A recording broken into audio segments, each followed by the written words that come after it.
You have soul transcended here, but encountered a catastrophic beginning, just because the money for repairing the riverbank was embezzled. Your grandfather, as the Deputy Minister of Revenue, was made a scapegoat, and your family was sentenced to death. At this moment, you, who are completely bewildered, are roughly pulled down from the prisoner cart by the officials, and your wrist is immediately tightened painfully. Big brother, can you be gentler? It hurts a lot. You move your reddened wrist and look around, suddenly feeling a shock in your heart. In front of you is a high platform, where several burly men dressed in red and wearing red headscarves are standing majestically behind wooden stakes, leaning on large knives taller than a person. You are somewhat puzzled. Why do these people's outfits look so much like executioners? What is going on? Terrified, you are pushed onto the platform by the officials, who order you to face the crowd, then directly kick you at the back of your knees, causing you to involuntarily kneel on the platform. Immediately, two others kneel down beside you, forming a row with you. Kneeling to your right is an elderly man with graying hair,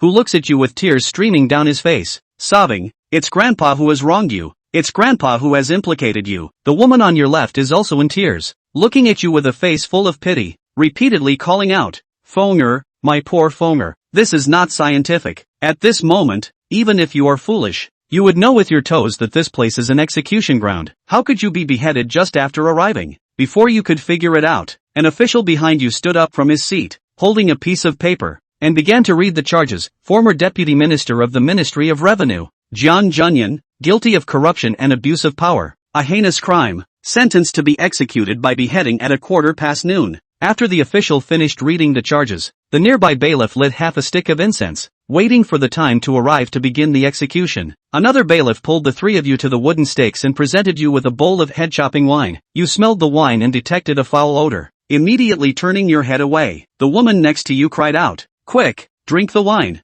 If you get drunk, you won't feel the pain. You didn't have time to pay attention, and with your neck strained, you shouted to the sky, Can anyone hear me? May I ask the deities above? Which immortal sent me to this place? May I ask if you have made a mistake? You looked back at the incense that was about to burn out and cried out in anguish. In a few minutes, my head will be gone. May I travel through time again? I'm waiting online. It's quite urgent. Perhaps your shout had an effect. Suddenly, the sound of hurried hooves echoed through the street, followed by a sharp voice saying, Spare the lives. You let out a sigh of relief, looked up at the vast white clouds, and forced a flattering smile. Although you couldn't travel through time again, at least this life was surely saved. An hour ago, at the residence of the Marquis of Xinping, the Marquis's daughter, Lu Yunqing, with the help of her maid, Xiner, tried several times before successfully hanging a white silk on the beam. Lu Yunqing placed a foot on the white silk below, stepped up, wiped the sweat from her forehead, and said to Xiner, Quick, go check if my brother has returned. Just as Xiner reached the door, another little maid rushed in, saying,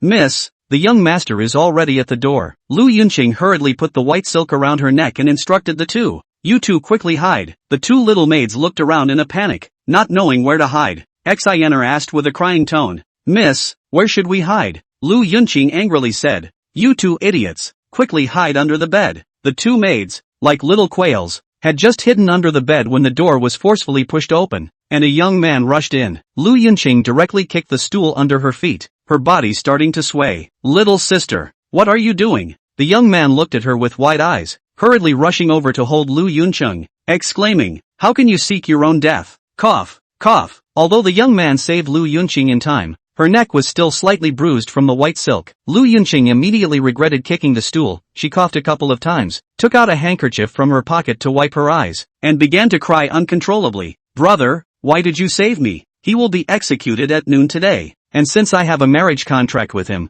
I must go with him. This young man was Lu Yunqing's brother, Lu Yunze, who held the official title of Deputy Minister of the Imperial Academy and was also a trusted confidant of the current crown prince. Lu Yunze angrily said, You two are not even married. Why must you be like this? Moreover, his grandfather has already returned the marriage certificate, so you have nothing to do with him anymore. Lu Yunqing cried, In the capital, who doesn't know that I have been promised to him? Even if his grandfather sent someone to return the marriage certificate, what use is that? With this title, how can I ever marry someone else in the future? Lu Yunze was so angry he stomped his feet. Little sister, he is a person without any skills, and his character is incredibly dull. I really don't understand what merits he has that would make you do this. If this matter is known to our parents, wouldn't they be heartbroken to death? Lu Yunqing wiped her tears and said, His father has passed away, and now there are only the two of them, a mother and son. and an elderly grandfather left. How pitiful. The ancestors of the Zhang family have always been on good terms with our Lu family. Now that the Zhang family is in trouble, father and you haven't even gone to plead with the emperor. Can you really live with this ancestral friendship? Faced with his sister's complaints, Lu Yunzi sighed helplessly. Little sister, you don't understand the affairs of the court. This time, the corruption case has far-reaching implications. The emperor had no choice but to make his grandfather a scapegoat to quell public anger. This was a decision made by the emperor. How can it be changed? Do you think father hasn't thought about pleading? It's that the emperor didn't even give father a chance to speak. Father is also feeling frustrated. He has been drinking heavily these past 2 days. And you have seen that. Lu Yunqing cried. I, a little girl, don't understand these official matters. Anyway, I don't care. If he dies, I will definitely go with him. No one can stop me. Lu Yunzi angrily said. Little sister, how can you be so stubborn? I've said this, and you still scold me. Lu Yunqing immediately cried out loud. What meaning is there in my life anymore? You might as well let me die. Alright, it's brother's fault. Although Lu Yunzi was very upset with Lu Yunqing at that moment, he couldn't bear to scold her and instead kept comforting her. Little sister, brother shouldn't have scolded you. Brother was wrong. Brother apologizes to you. Please stop crying. Alright, it's brother's fault. Although Lu Yunzi was very upset with Lu Yunqing at that moment, he couldn't bear to scold her and instead kept comforting her. Little sister, brother shouldn't have scolded you. Brother was wrong. Brother apologizes to you. Please stop crying. Lu Yunqing was still crying uncontrollably, her eyes swollen like peaches. The hand holding the handkerchief was trembling, and there was simply too much ginger water on the handkerchief. Lu Yunqing only dabbed her eyes once, and the tears just wouldn't stop. Lu Yunzi was extremely indulgent towards this sister of his, and at this moment, seeing her so heartbroken and crying, he really couldn't bear it. Lu Yunzi sighed helplessly. Little sister, don't cry anymore. I'll go back to the prince's residence right now and see if I can get the prince to plead for leniency and change the Zhang family's punishment to exile. Lu Yunqing immediately stopped crying, trying hard to widen her red and swollen eyes, and asked in surprise, Brother, if you go to ask the prince for leniency, can't we avoid punishment? Lu Yunzi was directly amused by his sister's words. Little sister, what are you thinking?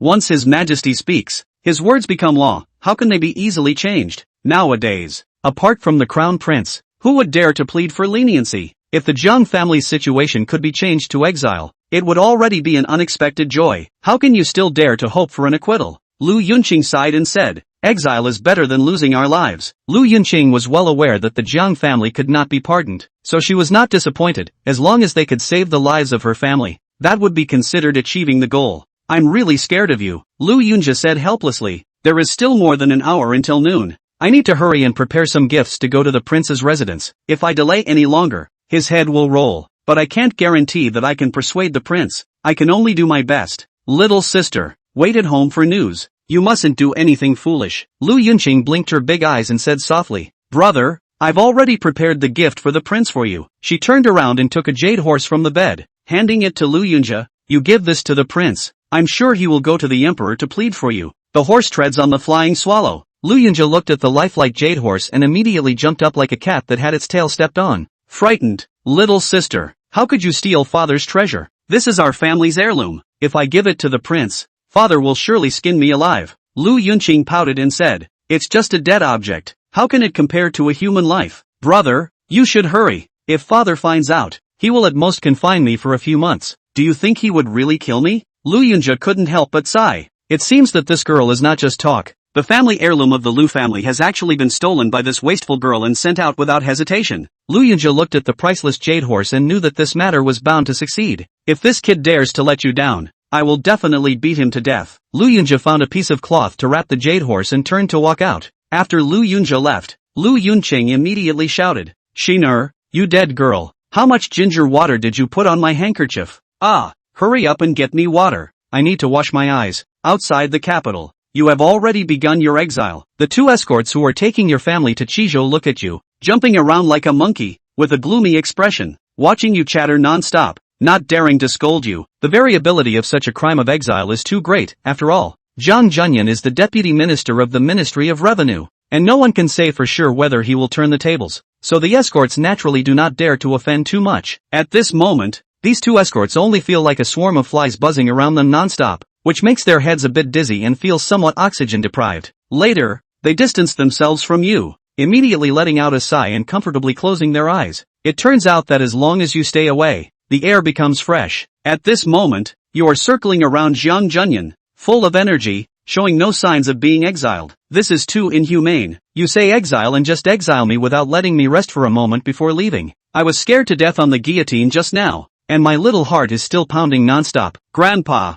are you even listening to me? Grandpa, could you at least give me some response? These two consecutive sounds of Jiang Feng's grandfather called Jiang Junyan's body shivered, and his footsteps became faster. Fenger, Grandpa heard you. You're right to have a heartbeat. No heartbeat, that's dead. Jiang Feng caught up with Jiang Junyan and walked alongside him. Grandpa, slow down. Mother is still behind us? Jiang Junyan closed his eyes in pain. Fenger, will you go talk to your mother? I haven't seen your mouth stop since we left the gates. Grandpa is old and his brain hurts. Shang, Grandpa, I'll go to my mother to communicate my feelings. Jiang Feng thought about it and continued. So, Grandpa, you quickly tell me, the silver you embezzled, did you bury it under our big tree? Oh, Jiang Junyan let out a howl, rubbed his hair vigorously with his hands on his head, and suddenly sent his feet running forward. Jiang Feng looked at Jiang Junyan's back as he left and scared in admiration. This old man can run really fast. He's really old and strong. Jiang Feng didn't dare to chase after Jiang Junyan anymore for fear that this old man would run out of luck. The woman whom Jiang Junyan called Yun Yang walked as if she was wobbling due to her physical strength. But even so, Yun Yang, who loved her son affectionately, kept looking at Jiang Feng's back. Stumbling and staggering, he walked, trying hard to keep up with Jiang Feng's footsteps. Jiang Feng stood still, looking at his mother who was gradually walking towards him. Traveling to ancient times has surprisingly allowed the lonely Jiang Feng to have a family again. It made him both excited and a little apprehensive. After all, the crossing was too short. Jiang Feng couldn't adapt to this change of identity for the time being. My good boy. Yun Yang caught up with Jiang Feng and took his hand, once again reddening her eyes. Don't be afraid, we won't be beheaded. When we get to Qizhou, Mother will definitely find a way to let you live a carefree life. Fenger, the way you look nowadays, makes Mother very worried. Jiang Feng's drastic change in temperament worried Yun Yang. Yun Yang had no idea that the pushy teenager in front of her was not her son at all. The people have changed. Can this character still be the same? But Yun Yang was in no doubt, thinking that Jiang Feng's drastic change in temperament was only due to the shock he received on the guillotine. Jiang Feng looked at Yun Yang's eyes full of warmth, and his heart was suddenly touched. Immediately after that, his nose was inexplicably a little sore, and he directly shed tears. This look had penetrated into Jiang Feng's bones. In Jiang Feng's previous life, his mother had looked at him with that look before she died, until there is no more breath. Jiang Feng hugged Yun Yang and began to cry. Mother, Fenger is not afraid. You need not worry. In this life, I will definitely honor you. Yun Yang also cried out. Good boy, good boy. As long as you are safe and sound, Mother is relieved. The two solvers behind Jiang Feng's side as they watched the scene of mother and son hugging and crying. As for Jiang Feng's grandfather, he had long since run out of sight. 10-mile pavilion on the outskirts of the capital. Lu Yunyao stood next to the pavilion and was looking at it from afar, but as she looked around, she didn't see Jiang Feng's family. Brother, Jiang Feng and the others wouldn't have walked past already, right? Lu Yunza sat in the pavilion and sighed vigorously. At this moment, hearing his sister's question, Lu Yunza only breathlessly said, No, it's because we came early. When we left the city, Jiang Feng's family hadn't moved yet. Not to mention the fact that you're in a carriage and they're still on foot.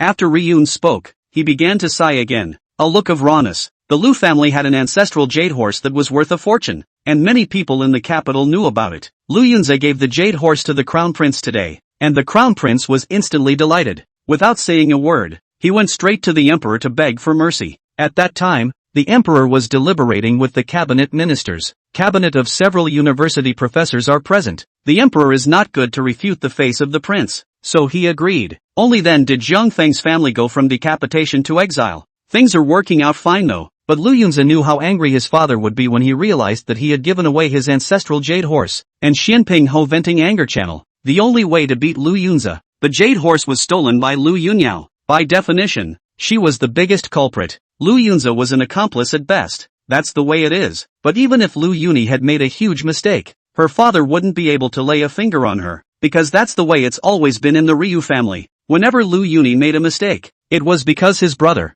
Lu Yunza, didn't teach him well. Lu Yunza had to be beaten up severely to calm Marquis Xuanping's anger. Ryuns had understood. He definitely won't be able to escape this beating today. I just don't know how many days I'll be laid up this time. Lu Yunyao looked back at her brother who kept sighing and asked, Brother, why do you keep sighing? You're afraid Dad's going to beat you up. aren't you? You don't need to worry. I've already asked Xiner to go to the reclamation hall in the west of the city. That pharmacy is said to have the most effective wound medicine. I reckon that this time when father beats you, it will never be as simple as punches and kicks, but will surely use sticks. My little sister then went ahead and bought the injury medicine back for you. Brother, I've been good to you, haven't I? Good, really good. Lu Yunza simply cried and laughed, pointing at Lu Yuni's fingertips were trembling. I'm so unlucky to have a sister as nice as you. Here we go, here we go. Lu Yuni watched as Zhang Junyan's figure appeared at the intersection and immediately turned into a shy look. Lu Yunza hurriedly greeted him and saluted. Greetings to servant Zhang.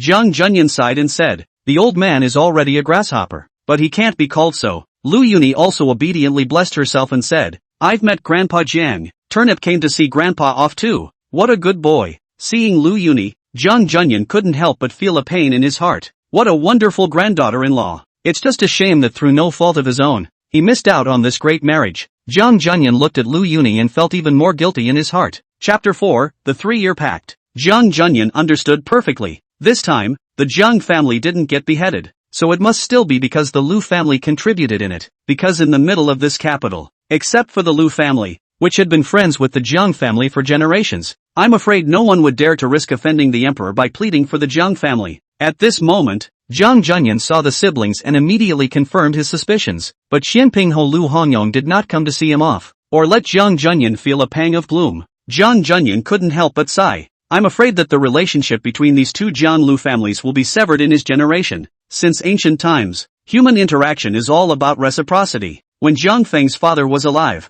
the Zhang family still had the possibility of taking off. Plus, Lu Yuni's grandfather hadn't passed away at that time. It was only under the deliberation of the two old men that this marriage between Zhang Feng and Lu Yuni came about. But after Lu Yuni's grandfather passed away, the two families didn't see much of each other. Now the Zhang family has hit rock bottom. The Honorable Marquis Xianping, the red man beside the emperor. How could one ever want to cross paths with a convicted exile again? Zhang Junyan understood in his heart. That's the way it is in the human world, and it's no one's fault. Zhang Junyan said to Lu Yunza, I know that this time, when the Zhang family changed from decapitation to exile, I think it must have been Marquis Xianping who made the effort. Yunze, tell Marquis Xianping when you return. The Zhang family is grateful for this favor of living, but it can only be repaid later. Lu Yunza was originally an 8-sided person. Of course he wouldn't tell Zhang Junyan. Nowadays his father knew nothing at all about the matter. Since Zhang Junyan thought that it was because Marquis Xianping had pleaded with the emperor, then it's just as well to make it a mistake.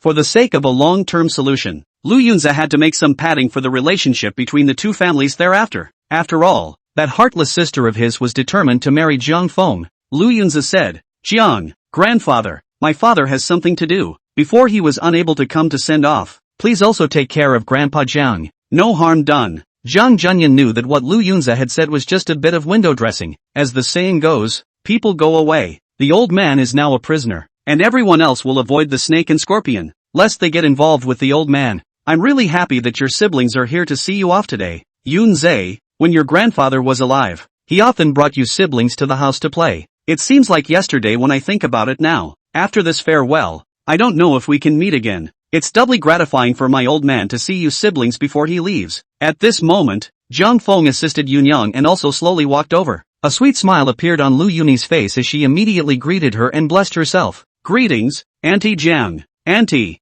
you have suffered. Turnip. Yunyang grabbed Lu Yuni's hand and began to weep again. Silly girl, what are you doing here? Listen to your aunt and get back before anyone sees you. After all, you will have to marry after this. Yunyang was satisfied with this prospective daughter-in-law. When Lu Yunyao was very young, whenever her grandfather took her to the Jiang family, she was especially willing to stick to Yunyang. Yunyang also loved the lively little girl. She only had one son, Zhang Feng, and had always wanted a daughter but couldn't get one. The appearance of Lu Yunyao just made up for this lack of Yunyang. Thus, Yunyang treated Lu Yuni as her own daughter. Double down and be nice to her. Anything tasty and fun comes close to her. So much so that it made Zhang Feng suspicious for a while. Lu Yunyao was the Yunyang's child. He was an orphan picked up off the street. After the Zhang family's accident, Zhang Junyan sent someone to the Lu family to return the marriage certificate. Yunyang had cried for a night for this, and Zhang Feng looked at Lu Yuni at this moment and was directly dumbfounded. Where in the middle of nowhere did such a beautiful woman come from?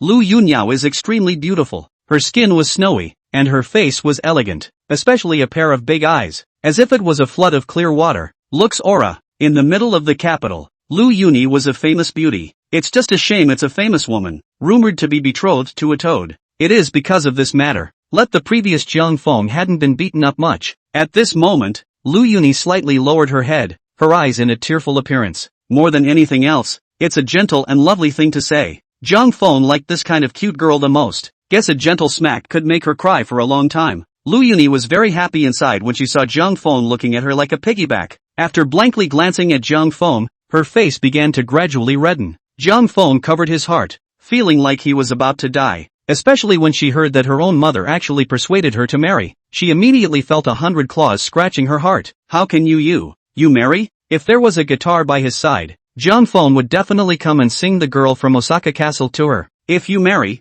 don't marry anyone else. You must marry me. Bring $1 million, lead your sister, and come in that wagon. Immediately afterward, Lu Yuni's words made Jiang Feng rejoice as if he had exploded. Almost wanted to sing a song to show how happy he was. Lu Yuni squirmed and said, Auntie, since I already have a marriage contract with Jiang Feng and received a bride price, that would be the Jiang family. Wouldn't it be possible to remarry someone else? Jiang Feng was overjoyed to hear that this woman was actually his fiancée. I didn't expect to travel through ancient times and not only not be beheaded, but to have such benefits. Ha! The maid beside this girl is also good looking. Hey, to have such a beautiful daughter-in-law. Then at your leisure, molest the little maid. It's a beautiful day. At this moment, Jiang Feng had already decided that the position of the Jiang family's eldest house would be hers in the future. Jiang Feng looked at Lu Yuni's absolutely beautiful face and began to consider, when the two have a child, what kind of name should the child have? Yunyang heard Lu Yuni's words, but her heart was like a knife. Shizhou was a barbaric land,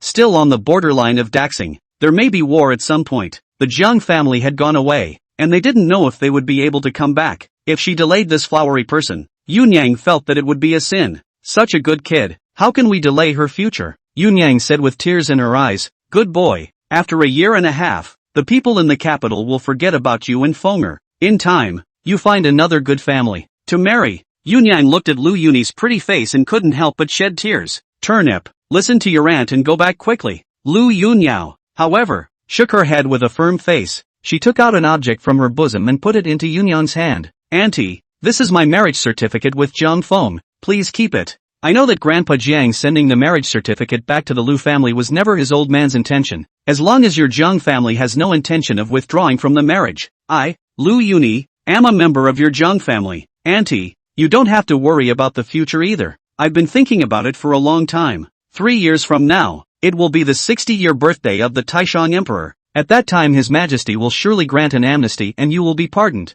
3 years of time, I, Lu Yuni, can still afford to wait. Chapter 5, Saying Goodbye to Each Other. Yunyang's hand, which was holding the marriage certificate, had been trembling non-stop. If there was the slightest possibility, she was naturally unwilling to give up such a good daughter-in-law. But in this day and age, marriage is all about parents' orders and matchmakers' words. You can't make a decision about your child's marriage. Yunyang was afraid that it was Lu Yuni who had taken matters into her own hands and hurriedly asked, Turnip child, is this your father's intention? Lu Yuni blinked her big beautiful eyes and blurted out, Auntie, of course this is my father's intention. If not, how could he have given me the marriage certificate? Ryuns clutched his head in pain. Marquis Xinping Lu Hongyong has never been able to look at Jiang Feng, and has long had the intention of regretting the marriage. But the marriage was set during his old man's lifetime, and he didn't dare to oppose it. On the day that the Jiang family returned the marriage certificate, Marquis Xinping danced with joy. Therefore, he also purposely called up Lu Yunze and drank a few more cups together.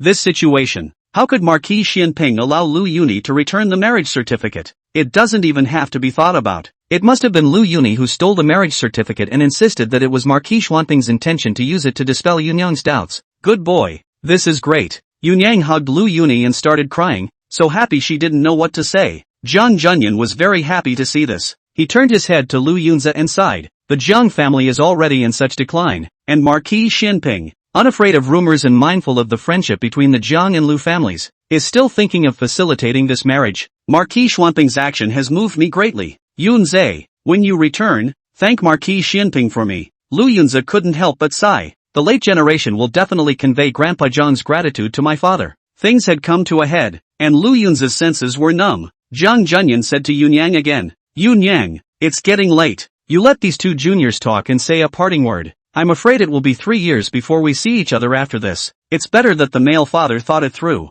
Yunyan wiped her tears and laughed. Fonger, Turnipper, if you two have something to say, just hurry up and say it. Several people began to step aside, leaving space for the two. Jiang Feng looked at Lu Yuni's flowery smile and suddenly got a little nervous, not knowing what to say at all. After all, the two waited to meet for the first time. Jiang Feng didn't even know Lu Yuni's full name. Lu Yuni suddenly spread a smile when she saw Jiang Feng's embarrassed appearance. Were you scared when you went to the guillotine just now? Jiang Feng was on the guillotine and was about to piss himself. At the moment, of course, he wouldn't tell the truth. What is there to fear from a mere guillotine? Even if you get your head chopped off, it's just a bull-sized scar. 18 years later, the old man is a good man again. Lu Yuni directly kicked Jiang Feng in the leg and skimmed her lips. Humph, a dead duck with a stiff upper lip. I still don't know you. Jiang Feng's calf received a kick on the facebone, and he jumped up directly holding his leg in pain. Talk nicely and don't move your hands. Don't think you can do whatever you want just because you're pretty. I don't eat this. Greasy mouth. Lu Yunyao smiled and slapped Jiang Feng.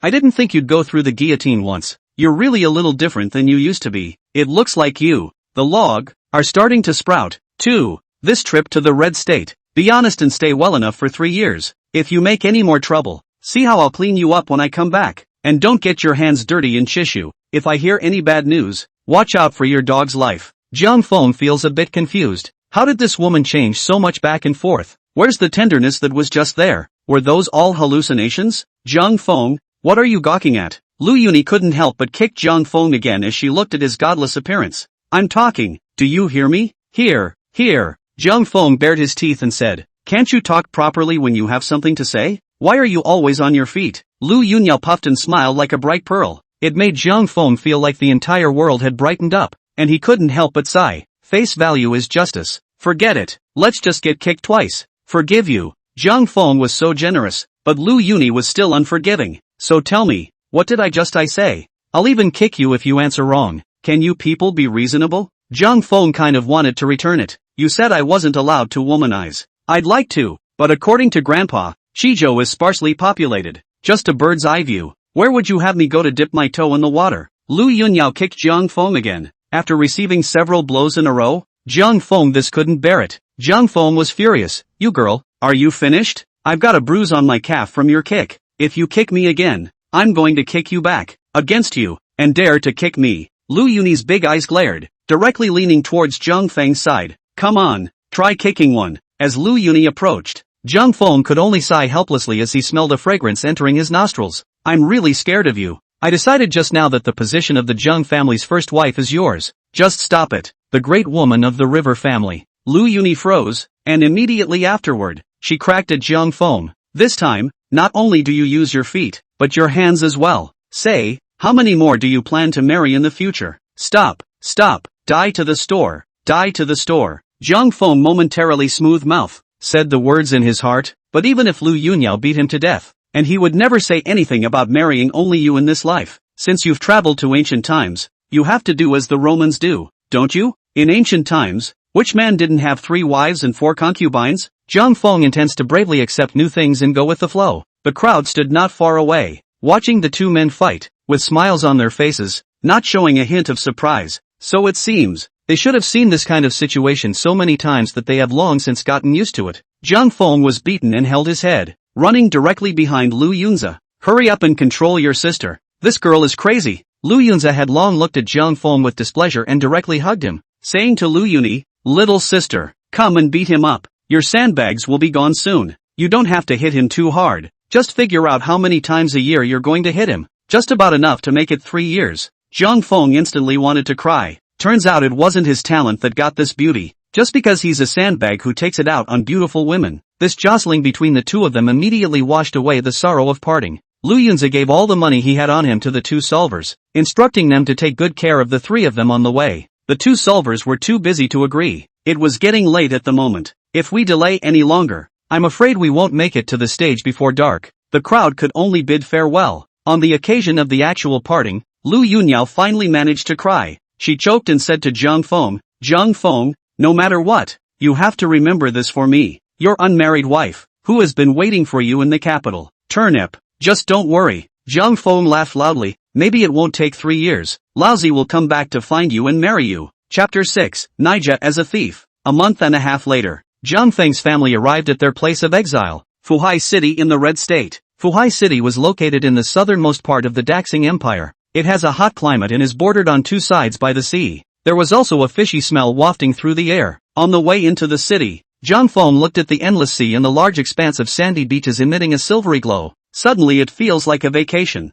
It's just a shame the beach is all sand and no bikinis. This made Zhang Feng feel a lot less like a vacation. After Zhang Feng's family entered the city, they were brought to the government office by the relief officer to go through the handover procedures. I don't know what tactics Zhang Junyan used. After a bit of muttering with the official who handed him over, he ended up with a suite of rooms, though it was just a somewhat dilapidated thatched hut. But at least there was a fence and several rooms in the yard. A proper 5-bedroom house. If it was in Zhang Feng's previous life, this kind of farmhouse on the beach, without a few tens of millions of dollars must not come down. Zhang Feng had thought, upon arriving in exile, one might live in a place like a pigsty. The food should be the same as pig food. I didn't realize that this over-the-top grandfather of the household ministry's minister was still so capable. Not only were they exempted from labor reform, but they were also allocated housing. There is a place to live, but there is no life. Simply put, there is no money for food. Yunyang pulled the silver hairpin off her head, found a wooden stick to pin her hair, and then went to the pawnshop to change some copper coins back. After buying some brown rice with these coins, as well as some household items, there was very little left. At this moment,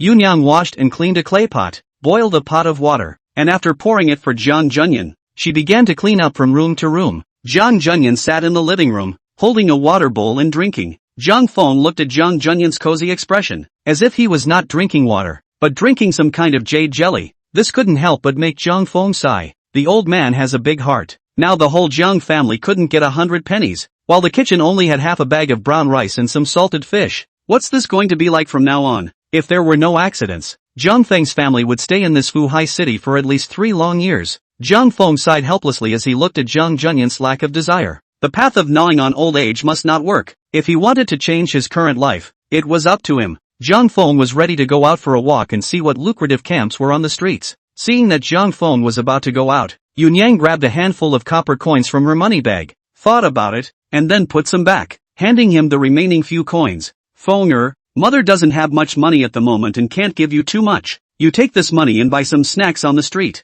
Zhang Feng couldn't help but sigh again. Mothers of the world, all the same, no matter how hard it is, I don't want to condemn my children. It doesn't take that much. Zhang Feng took 2 copper coins from Yunyang. Mother, don't worry about the money. I'm going down the street right now to scam. For money. What nonsense. To say, Yunyang helped Zhang Feng straighten down his lapel and laughed. You don't need to care about this. With mother around, you'll be sure not to starve. Zhang Feng suddenly felt his nose a little sour. Okay, mother, I know. And just take your time cleaning the room. You take a break too. Don't work too hard. Zhang Feng came to the main street of Fuhai City alone, walking slowly in an excursion mood. Most of the buildings in Fuhai City were low-rise bungalows. 3- and 4-story buildings are found, but not often. Although this place was not as prosperous as the capital, there were not many pedestrians on the streets. This made Zhang Feng a bit surprised. Originally, Zhang Feng had thought that, but any place of exile must be characterized by difficult conditions. No one for 100 miles, full of female monkeys. This place is a little out of the way, but it sells everything. There's even a 4-story greenhouse. It's obviously not bad. Who says this is a hole? You hurry up and come out. I promise I won't kill you. Zhang Feng suddenly remembered that this seems to be what Zhang Junyan said. Then forget it. Forgive the ramblings of an old man. Zhang Feng looked at everything on the street with new curiosity and was walking aimlessly forward when a mournful shout suddenly came from behind him. My bag of money. Catch a thief. Catch a thief. There are thieves. Zhang Feng was a 5-good youth in his previous life. How could he allow this to happen at this moment? When it was too late, he only saw a long-legged beauty quickly skimming past Zhang Feng. Zhang Feng just gently stretched his legs. Oops. Poof. The long-legged beauty flew up in the air, completing a standardized flat sand falling geese move. Face first. Zhang Feng looked at it and it hurt. He frowned, leaned back and said with a regretful expression, Emily is a beautiful woman, but why are you a thief? Catch a thief. Catch a thief. Immediately afterward, the man who had lost his money bag still shouted loudly and ran quickly past Zhang Feng.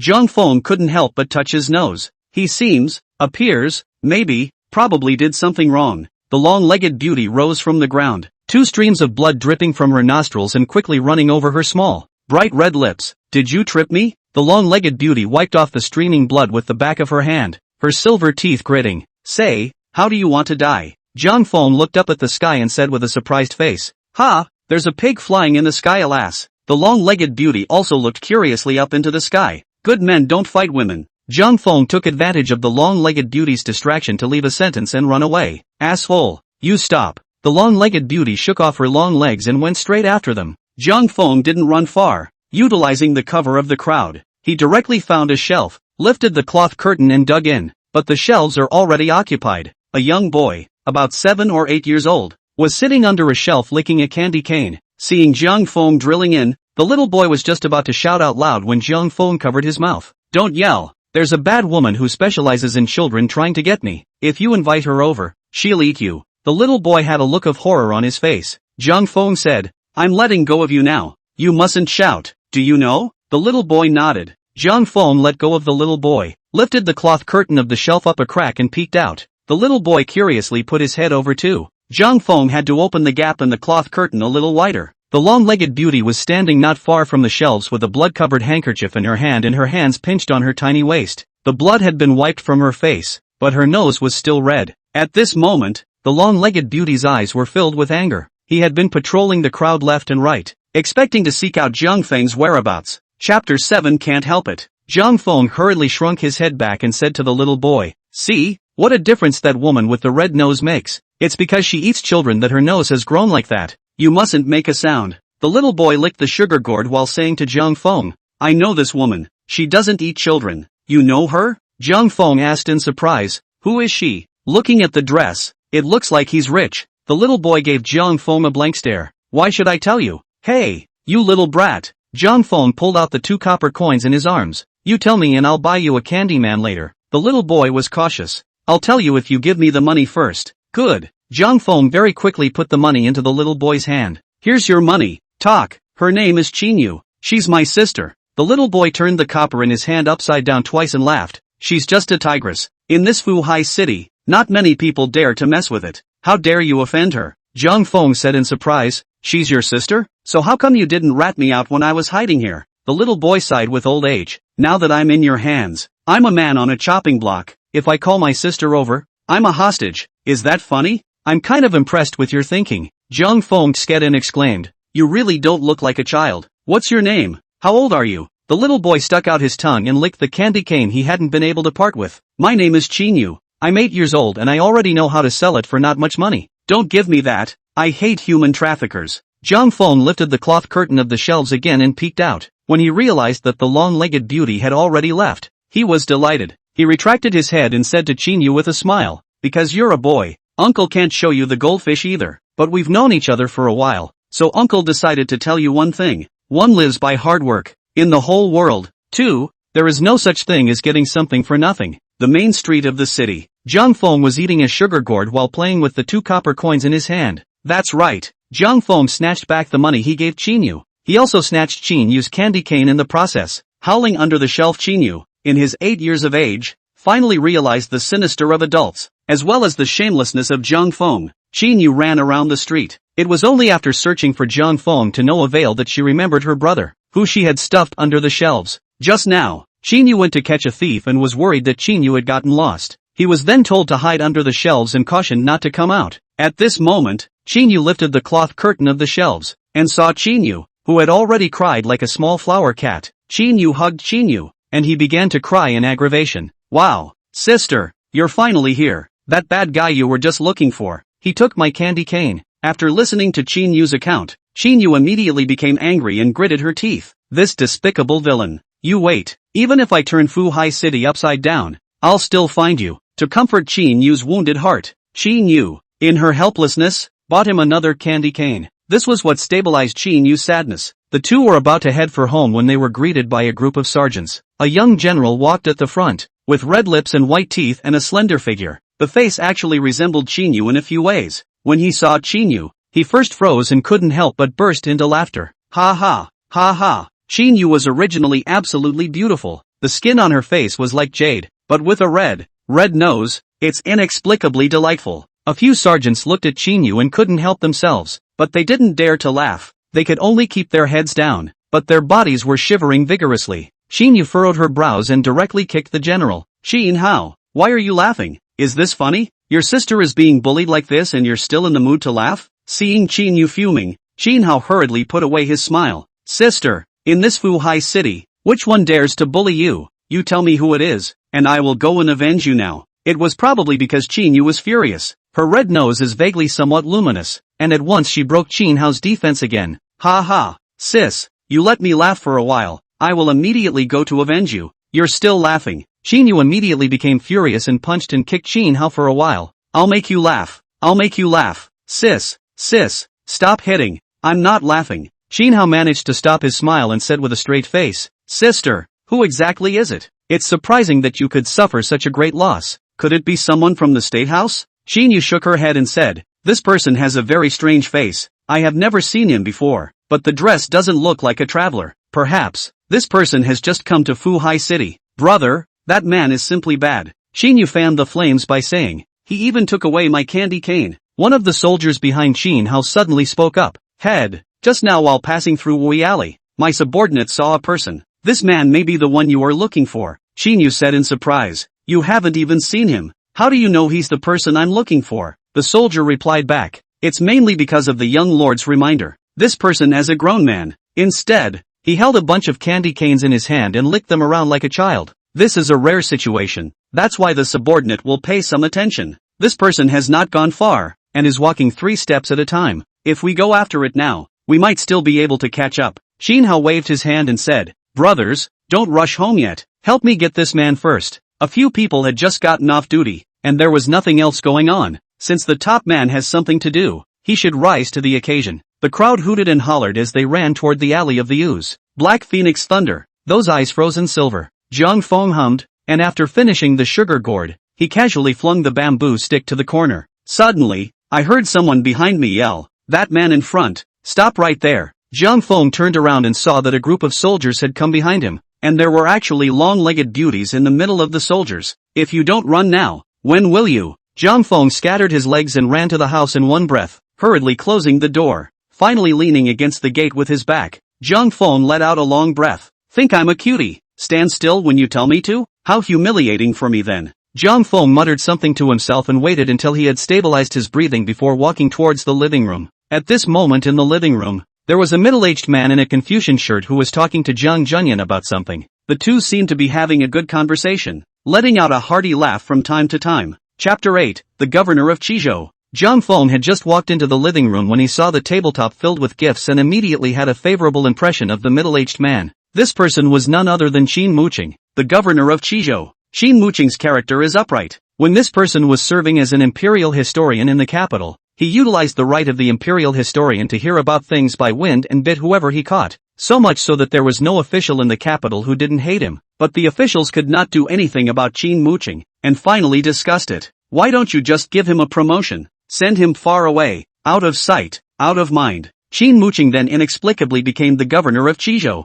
since Qin Muqing didn't get much oil when he was an imperial historian, so much so that when he went to Qizhou to take up his post, he couldn't even put together enough money to pay for his traveling expenses. Qin Muqing and Jiang Feng's father had a fellowship. Jiang Junyan really can't look at it. Under the love of the house, in the name of congratulating Qin Muqing on his promotion, sent a congratulatory gift. I didn't realize the mindlessness. The Jiang family had been exiled from Qizhou, and they had actually come to Qin Muqing's territory. If not, how could Jiang Feng's family be exempted from hard labor and even be given a 5-room house? Jiang Junyan saw that Jiang Feng had returned and introduced him to Qin Muqing. Muqing, this is my grandson Jiang Feng. You should have seen him when he was a child, but it's still a mixed-up kid, and it's not going to make it to the big time. Fenger, this is your uncle Qin, also a parent official of Fuhai City. Why don't you hurry and salute? I'm going to. Nice thick thighs. Jiang Feng hurriedly saluted. Greetings, Uncle Qin. Qin Muqing stroked his whiskers and laughed. Jiang Gong is wrong.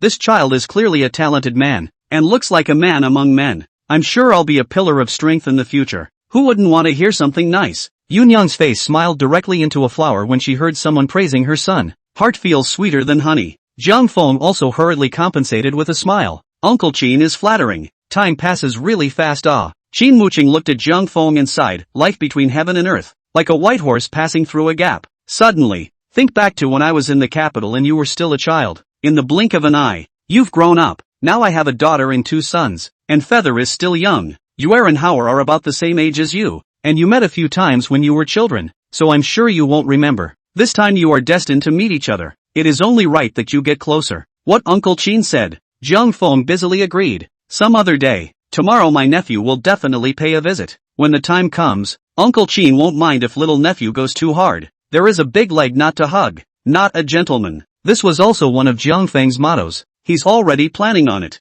In the future, if there is nothing to do, he will run to Qin Muqing's house, and he must hold this thigh tightly. Outside Jiang Feng's house, Qin Hao stood in the doorway and said with a helpless expression, "Sister, it's not too good for us to just barge in like this, right? Our father has said 3 times that we should not bring soldiers to break into people's houses and disturb people's livelihood." Qin Yu sneered. "Well then, you go in alone and catch that little thief for me." Since ancient times, the folk of Fuhai city had been formidable. Qin Hao certainly didn't dare to go in alone to arrest people, trespassing and being beaten to death. There's no place to cry foul. Qin Hao looked at Qin Yu's still red nose and said with a crossed heart, "Whatever. Today, no matter what, we have to beat that kid up. I'm going to knock on the door and call the boy out." "Look at you being such a wimp." Qin Yu kicked the door open. "You think that kid is a cutie? You call him out and he'll come out and get his ass kicked?" Qin Yu licked the sugar gourd and said slowly, "I, a small child, won't follow and participate in your adults' affairs. I'm going to keep this candy cane, whatever I say."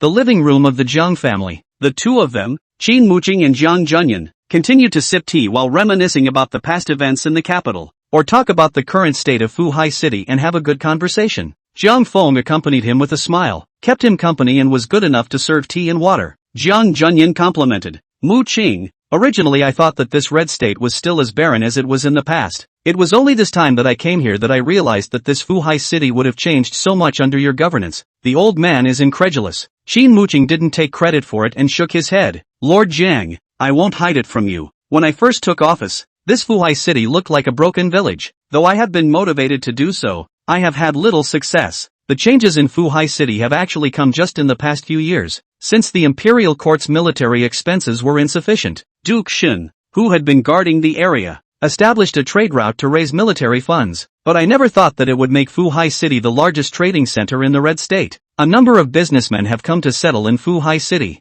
It's only when this crowd is large that Fuhai city finally looks like some kind of city." Jiang Junyan waved his hand and said, "Mu Qing, you must not be presumptuous. If it weren't for the fact that you've been motivated to lay the foundations of Fuhai city, even if Xingui Gong establishes a business path, no one may be willing to come." These words spoke to Qin Muqing's heart. A smile immediately appeared on Qin Muqing's face. "Duke Jiang is flattering. I'm ashamed to say that after exhausting all my efforts, I can only allow the people of Fuhai city to live in peace and live without worry. Previously it was difficult for the people of Fuhai city. I remember when I first took office, the previous governor made a mess of Fuhai city before he was removed by a petition from Lord Shen. It was a place of unbelievable law and order, with frequent armed fights. The government also doesn't care if the people live or die, and they forcefully collect taxes. The slightest disobedience will result in soldiers being sent to break into people's homes, vandalizing and looting, literally doing nothing. In that case, which one would still dare to come and settle in Fuhai city? But after the old man took office,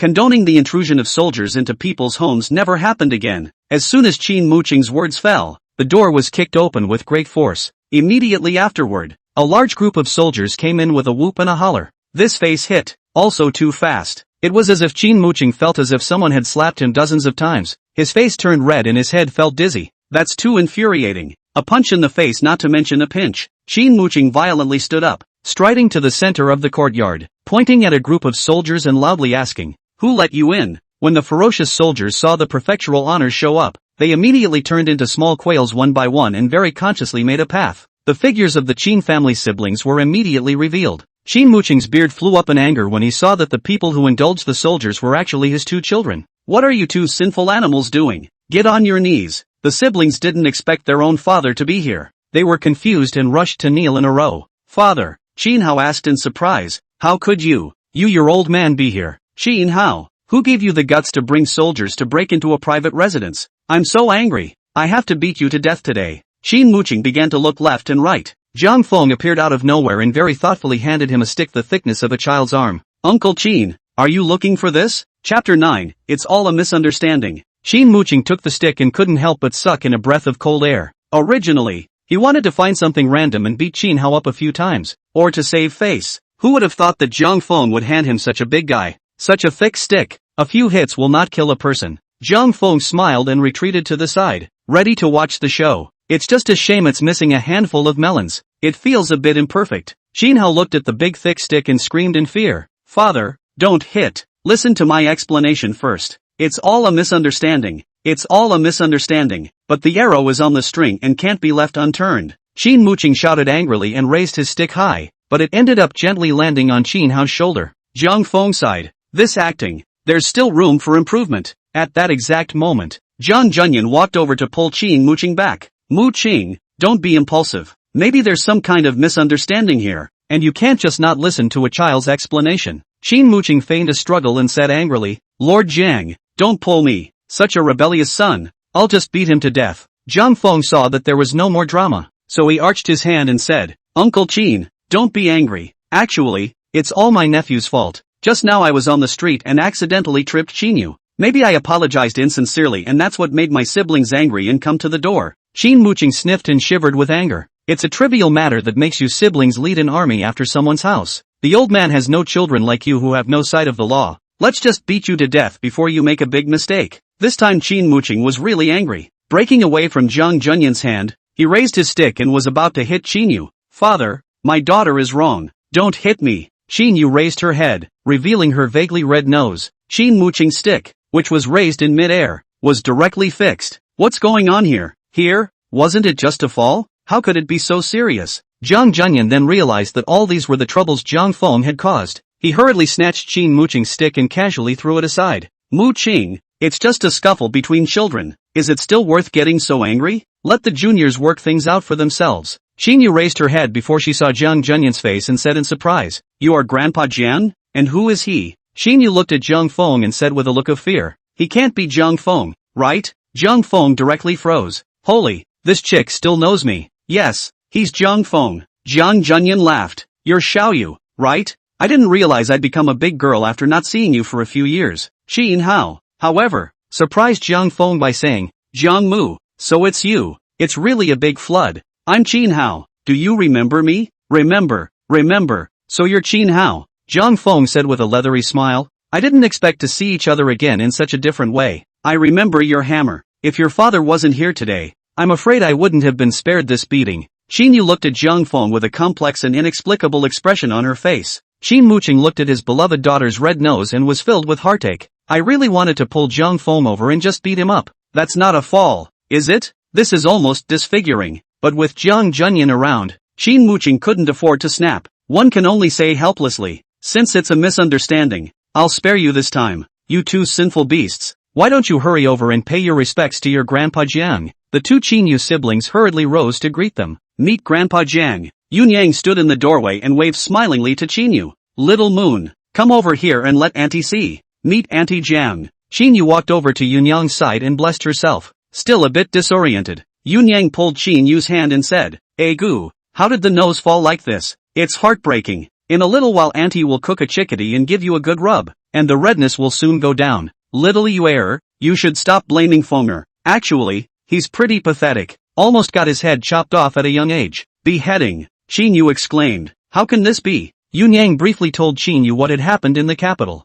Little Fenger is suffering from a shock that has caused a drastic change in his temperament. Before this, I couldn't say more than a few words a day, and now the daily noise hurts my ears. Feng's current nature. Ugh, it's really a long story. It actually took me a while to get used to it. So it is. At this moment, Qinyu's gaze when she looked at Zhang Feng again was suddenly much softer. The crowd talked for a while in the courtyard. Qin Muqing then instructed Qin Hao. Zhang Feng just came to Fuhai City and isn't familiar with the environment yet. You, as host, lead him on a nice stroll around the city. Do your duty as a host. That's how you treat your guests. Being able to meet his childhood companions in Fuhai City, Qin Hao had been very excited. Yes, father, I'll take him out to see it now. The three Qin family siblings and the four of them, Zhang Feng, once again returned to the street. Although Qinyu was young, he had already fully seen Zhang Feng's shamelessness. So far from him, he pulled away from the three in front of him. Its main reason, or is it because Qinyu's sugar plums are not yet finished? Qinyu walked side by side with Zhang Feng and cocked her head,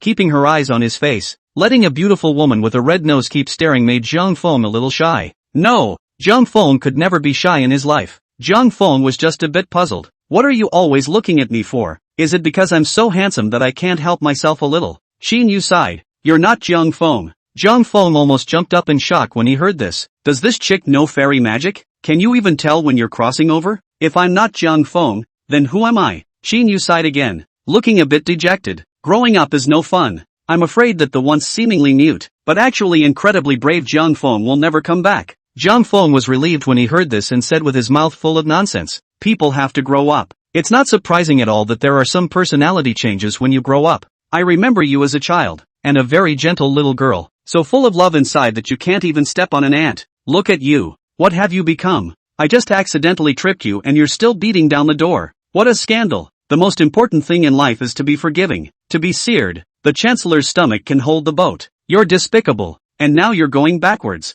Xin Yu interrupted Jiang Feng and glared at him. I'm telling you, this isn't over. Sooner or later, I will avenge this fall. Jiang Feng turned his head and walked back. Oops, I have to go back. I seem to have some things that I didn't explain to Uncle Qin. Chapter 10, Trouble. Xin Hao passed a wink to Qin Yu and put his arm around Jiang Feng's shoulder. Jiang Mu, since you've come out, what are you going back for? I'm hosting today. I'm inviting you to eat at the best restaurant in Fuhai City, as if I'm picking you up. Since there was something delicious, Jiang Feng naturally couldn't refuse. After all, he hadn't suffered much on his way to Fuhai City. Qin Hao, you don't have to break the bank too much. Since Fuhai City relies on the sea, you can just fix some abalone, lobster and other seafood. The four of them came together to the largest restaurant in Fuhai City, the Puffy House. The restaurant's junior saw Qin Hao arrive and hurriedly greeted the four to the second floor, and helped a few of them choose a seat by the window and served them carefully. Qin Hao waved his big hand and said to Xiao Er in a bold manner, feast on my childhood companions today. Serve me well. First, bring me the best tea in your store, and then serve me all the dishes that your store specializes in. Don't worry, Mr. Qin. Xiao Er hurriedly smiled and said, guaranteed to satisfy this friend of yours. In this Fuhai City, when it comes to the flavor of the dishes alone, no one really dares to compare with Piao Xianju. Not long after that, the junior was the first to bring up a few cups of hot tea. Qin Hao picked up the tea and pretended to skim the froth with the lid before placing it to his mouth and taking a sip. After the tea entered his mouth, Qin Hao's face suddenly changed. As long as the tea is too hot. Nonetheless, Qin Hao didn't bother spitting out the tea. He held it in his mouth for a long moment before swallowing with difficulty. Good tea, really good tea. Jiang Mu, hurry up and try it. In this Fuhai City, it's Piu Xiang Lu's boiled tea that's the most authentic. Jiang Feng picked up the tea, and saw a layer of oil floating on top of this tea, which seemed to have onion, ginger and garlic. What the hell is this? Brush water? Jiang Feng smelled it, and the odor was even worse. The guests dining on the second floor looked at Jiang Feng's illiterate appearance and contemptuously skimmed their mouths. It's like seeing a redneck. They were holding their teacups and taking small sips of tea. Qin Hao put on an insider's look and said smugly to Jiang Feng, Jiang Mu too. This is something you don't understand. Boiling tea together is all about the fire and the ingredients used. It's all about the reason why Piu Xiang House's boiled tea is so highly praised. Don't you look at this tiny cup of tea? The complexity of this is far beyond your imagination. My brother knows a little about it, so let me tell you more about it. First, the tea must be crushed. The more crushed the better. At the first boil, add onion, ginger and garlic, dates, orange peel and jujube in that order. When it comes to the second boil, add salt to taste. At the third boil, the suet is added, which makes a good cup of tea. Ah, so complicated. After Qin Hao's showboating, Jiang Feng looked at the soup with oil floating in front of him and instantly felt as if it was awesome. Jiang Feng picked up the tea and carefully took a sip, but the result almost didn't burn his tongue off. At the same time an indescribable flavor filled his mouth. Put! Jiang Feng directly spat out the tea and splashed the rest of it on the window in his hand. It's going to burn the old man. I'm going. This is clearly poison. Xiao Er, quickly bring me another cup of fresh water. As soon as Jiang Feng's words left his mouth, he heard a miserable scream from downstairs. Ooh-hoo, it burns the old man. Jiang Feng couldn't help but sigh. Seems, maybe, probably got into trouble again. Jiang Feng was a tea lover in his previous life. His favorite thing to do. It's about sitting in the window and drinking tea when it's raining, listening to the sound of the rain hitting the banana. Every time Jiang Feng washed the tea set, he would pour the tea in the flower garden outside the window. Let's just say that habit is too powerful. Jiang Feng subconsciously poured the hot tea out of the window, not even realizing that outside the window was the street where people came and went, instead of his family's flower garden. Xin Yu vaguely heard the screams and stuck her head out the window. Schadenfreude said to Jiang Feng, here comes your trouble. Qin Hao also hurriedly stretched his head to look out and frowned. It seems to be the Bai family's eldest young master. they're going to be up here soon, and it's going to be a big mess. Why don't we hurry and run? Zhang Feng said angrily. Xin Hao, don't forget that your father is the governor. In this city of Fuhai, you should walk sideways like a crab. How can you keep thinking about running? What do you care about the white and black families? When he comes up, if he speaks out of turn, feel free to slap him with a big ear. What are you afraid of when something goes wrong and your father is there to take care of it? Xin Hao, however, was not fooled. He frowned and said, the Bai family has been following Dukshan to guard the border and has been rooted here for decades. We just can't afford to mess with it. By now there was noise coming from downstairs. Guard the stairs for me. Never let him get away. When I catch this man, I'll have to dismantle him. Zhang Feng couldn't help but shiver. He poked his head down. The second floor was too high off the ground. Jumping out the window and running away is out of the question. Zhang Feng picked up his tea light and greeted the Qin siblings. My little brother has an occasional wind chill and can't blow. Let's just switch places. Qin Yu blankly glanced at Zhang Feng and helplessly got up, holding Qin Yu's small hand towards a corner. The four had just sat down when a group of people dressed in Confucian shirts came up to the second floor. The leader was quite miserable. The right side of his face was red and had a few bright blisters on it, looking a little miserable with a head full of onion, ginger and garlic foam. This person was none other than the eldest young master of the Bai family, Bai Siki. Bai Siki quickly came to the window seat, but found it empty. I couldn't help but say in exasperation, who was it that poured tea out from here just now? Who is it? Hurry up and come forward. Those who dined on the second floor knew that the culprit was upstairs here, though, but neither dared to make a sound. After all, Xin Hao was the son of the governor, and ordinary people simply didn't dare to offend him. It's all a godsend. Just watch. Bai Siki looked around and spotted Xin Hao in the corner. Xin Hao, was there someone in this seat just now? Did you see where this man went? Xin Hao was nervous for a moment in his heart and stammered. Brother Siki, little brother has not seen anyone. Zhang Feng sighed. This kid's heart seems to have a lot of room for improvement. Zhang Feng arched his hand toward Bai Siki and said, this brother, are you looking for someone who pours water out the window? Right. Bai Siki nodded. Have you ever seen it? Ping. What a disgrace. Zhang Feng suddenly slapped the table, startling the crowd. This man is so uncivilized. How can he pour water out of the window? The window is full of pedestrians. What if it burns someone? Even if it didn't burn anyone, it's not good to burn the plants downstairs. Brother, by the look of your face, it looks a lot like a burn. Couldn't have let the man with no public decency burn it, could you? Bai Siki nodded impatiently. Yes, you tell this man where to run? Zhang Feng pointed at the window. He jumped out the window and ran away before you got upstairs. Bai Siki slammed his fist on the table, and the table immediately became in pieces. What a hateful thing to do. Just one step too late to let him get away. Zhang Feng couldn't help but freeze. You're so quick to believe? This person is a bit too innocent, isn't he? This dude can definitely handle it. Chapter 11, I am a physician. A young man beside Paisley walked over to the window and stuck his head out to look down. Brother Siki, be careful not to be swindled. The second floor is so high from the ground. Can you jump from there and still have a life? It is highly likely that this person is still here, but just in a different location. Maybe it's a thief crying out for a thief at this very moment. After this young man finished speaking, he swished open the paper fan in his hand. While shaking his paper fan, he looked at Zhang Feng with a smile. I have to say, this man has some skills. Said it all. Xin Hao sighed and secretly said to Zhang Feng, this person's name is Su Lingyi. His maternal grandfather is a third-ranked official in the imperial court, and someone we can't afford to mess with. I'll go over and block them now. You run. Zhang Feng glanced at Xin Hao in surprise. I didn't realize he wasn't bold, but he was righteous. Hold your horses. Let's see it first. Zhang Feng looked at Su Lingyi, itching to go up and slap him a few times. People's rightful owners believe it. What do you think you're doing with all this? Bai Siki was a martial arts practitioner, and his thinking was a little different from normal people. He stuck his head out the window too and looked down. Then he waved his hand at Su Lingyi and said, Lingyi, you don't know martial arts. That's why you think it's impossible. That's all the height. Anyone with a little bit of martial arts skill will surely be unharmed if he jumps. Su Lingyi was rolled up by Bai Siki's face, and immediately looked a bit unhappy. Brother Siki, I'm just kindly reminding with you. As for believing it or not, that's up to you. Bai Siki thought about it and felt that what Su Lingyi said made some sense. Then he walked over to Xin Hao's side and found an empty seat to sit down.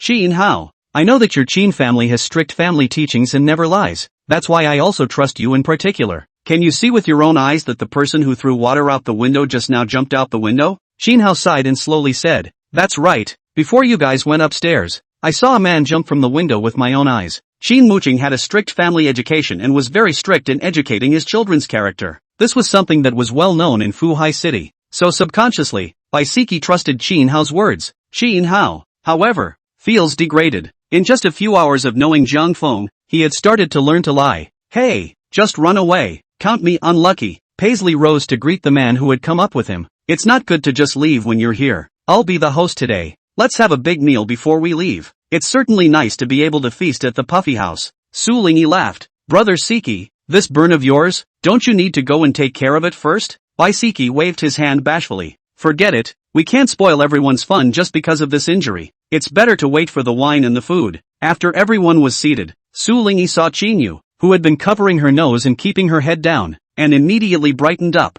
So Miss Moon is also here. It's better to meet each other by chance. Since you haven't served the food yet, how about we join together? Su Lingyi didn't wait for Qinyu to agree before sitting directly next to her. Miss Yuer, it's really been a long time. How have you been lately? I'm fine, thank you Mr. Su for caring. Qinyu made a perfunctory remark and secretly moved to Jiang Feng's side, moving a bit farther away from Su Lingyi. Su Lingyi immediately changed her face and gave Jiang Feng a scrutinizing look. Jiang Feng secretly moved his stool again and moved away from Qinyu. This kind of unwarranted disaster was not something he wanted to provoke. When Qinyu saw Jiang Feng's evasive movements, she was so angry that she reached out and pinched him on his waist. Jiang Feng ate the pain and opened Qinyu's palm in one go. The action between the two was too intimate. In Su Lingyi's opinion, it was very much a flirtation, and she was immediately furious. Baisiki was originally also of a lively nature. As everyone gathered together for dinner, he naturally did the same, and immediately greeted the crowd and sat down together. Su Lingyi coldly glanced at Jiang Feng and said without words, "This brother looks very unfamiliar. Old brother Qin Hao, why don't you give an introduction?" Without waiting for Qin Hao to speak,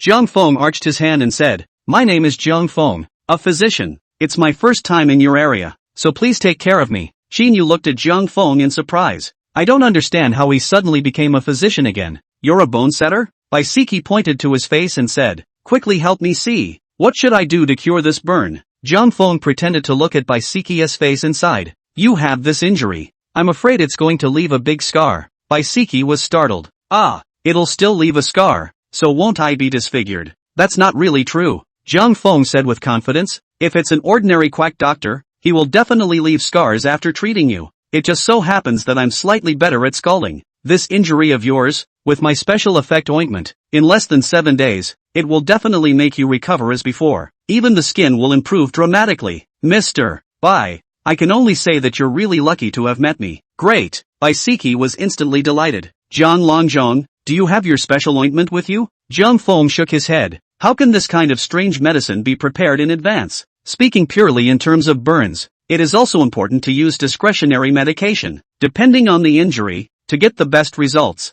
Jiang Longji has a point. Baisichi nodded approvingly and touched the injured area on his face, immediately baring his teeth in pain. "Jiang Longzhong, how long will it take you to prepare this ointment? I feel my face getting sore now." Jiang Feng replied, "It won't take long to dispense the medicine, and the herbs are easy to find. It's just quite costly. I don't know if Mr. Bai can accept it." Qinyu buried her head again. Jiang Feng's approach had once again refreshed her perception. It turns out that people can be shameless to this extent, burning people and selling them ointment, screwing them out of their silver. Please be human. Money is not an issue. Baisiki took out 2 silver ingots from his pocket and put them directly into Jiang Feng's hand. "It's a facade thing to not have a scar on your face. Paisley thought it was worth it, no matter how much it cost. Is this enough? There's more." Jiang Feng took the silver and said with a serious face, "Being a healer, saving lives and helping the injured is our duty. Talking about money would be tacky, but the herbs are expensive, and little brother really can't afford them. Mr.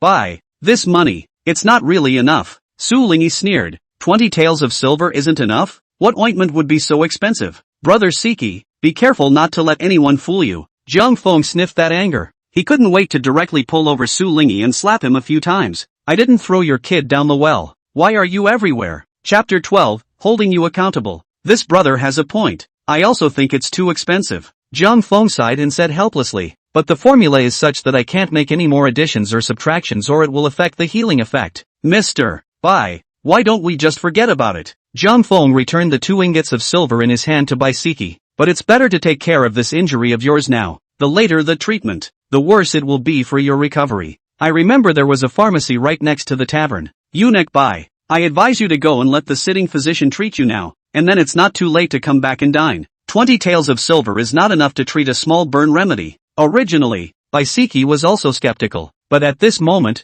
when he heard Jiang Feng say this, his doubts were gone. Why would you risk scarring by going to just any doctor? I don't have much money with me today. Baisiki didn't take the silver handed over by Jiang Feng. Instead, he directly handed him the money bag. There's about 30 taels left here. Is this always enough? Jiang Feng said, these are about right. However, there is still one main medicine missing, but there is no need to purchase it. I'm sure Mr. Bai will have it at home. Baisiki asked, what main medicine? Jiang Feng replied, pearls, the higher the quality the better. That one's still true. Baisiki turned his head and ordered his entourage, go back to my mother and ask for some pearls, and remember, the biggest ones you can find. The attendant led the way. Jiang Feng nodded and put the 2 silver ingots in his hand into his money bag. It's not too late. I'm going to dispense medicine for Duke by now. Just wait for me here. Su Lingyi had been courting Qinyu around her, making her very impatient. Taking this opportunity, she directly stood up and walked to Jiang Feng's side. Jiang Feng, I'll go with you. After the two of them went downstairs, Qinyu frowned and said, Jiang Feng, do you know that you're playing with fire? If Baisiki finds out that you cheated him out of his silver, maybe he'll kill you. If you are short of silver to make it, just come to me. And why bother to cheat people? Who said I was going to cheat? Jiang Feng said with a calm face, you don't have to worry. I can really cure burns. With burns like his, you can't really scar them, and I'm actually doing a good deed. But it's true that I'm short of money. A person like Baisiki, having a few dozen taels of silver missing from his hand is simply inconsequential to him. But not for me. It wouldn't be too much to charge him a couple dozen taels of silver for the burns I cured him of, would it? I can't talk you out of it. Xinyu sighed, but I always feel that a gentleman should take what he wants. Why don't you return the silver to Baisiki? I'll give you all the money I've saved. Is that okay? How much money can you have? Is there 10 taels of silver? Jiang Feng sighed and continued, Xinyu can't even spare a candy cane, so it's obvious that your family isn't rich either. Xinyu weakly said, over the years, I did save up some silver. Not 10 taels, but 2 or 3 taels still. Keep your money for yourself. I'm not in the habit of spending women's money. Jiang Feng said as he walked towards the back kitchen of the floating fragrance house. I really can't understand how your father is a governor. Xinyu reached out to stop Jiang Feng and said suspiciously, aren't you going to the pharmacy to buy medicine? What's the point of going to the back kitchen? With a flip of his wrist, 2 leaves of aloe vera appeared in Jiang Feng's hand. This is the medicine. I'll have to mash it up and extract its juice. A few pots of aloe vera were placed on the windowsill of the floating fragrance house to decorate the ambience of the restaurant. These 2 leaves of aloe vera were clearly freshly picked by Jiang Feng from the flower pot. Xinyu covered her small mouth in surprise. This cures burns? Jiang Feng nodded. Originally, using the juice of aloe vera to treat burns was very effective. If you add pearls to it, not only does it have a whitening effect, it works wonders on burns. Even if it didn't burn, the combination of the two has a beautifying effect. But seeing as you're so white, you don't need to wipe it off. Women simply can't resist something that can make them beautiful. Xinyu carefully said, Jiang Feng, after you finish making your ointment, can you save some for me? A little goes a long way. Seeing Jiang Feng's nonchalance, Xinyu removed her hand covering her nose, revealing her glowing red nose. You did this to me. You have to take responsibility. Jiang Feng couldn't help but laugh as he looked at Xinyu's particularly comical red nose. Fine. After mixing the ointment, I'll save you half of it for your red nose. But girlie, be careful with your words. Jiang Feng came to the back kitchen of the restaurant and asked the fellow to find a mortar for pounding garlic. After simply cleaning the garlic mortar, I put 2 peeled aloe vera leaves and mashed them in. With Xinyu's help, Jiang Feng used a cloth to filter out the remnants of the aloe vera again. At the end of the day all that's left is the slimy slow juice, which is poured into a small, scalding porcelain bottle. By the time the 2 of them were done with that, they were back on the 2nd floor of the tavern once again. Paisley's entourage had already fetched the pearls from home. For the sake of her son's appearance, Baisiki's mother is considered to have made a blood sacrifice. These pearls were literally the size of pigeon eggs. The silver light on it was dazzling, and at a glance, it was clear that it was not a mortal product.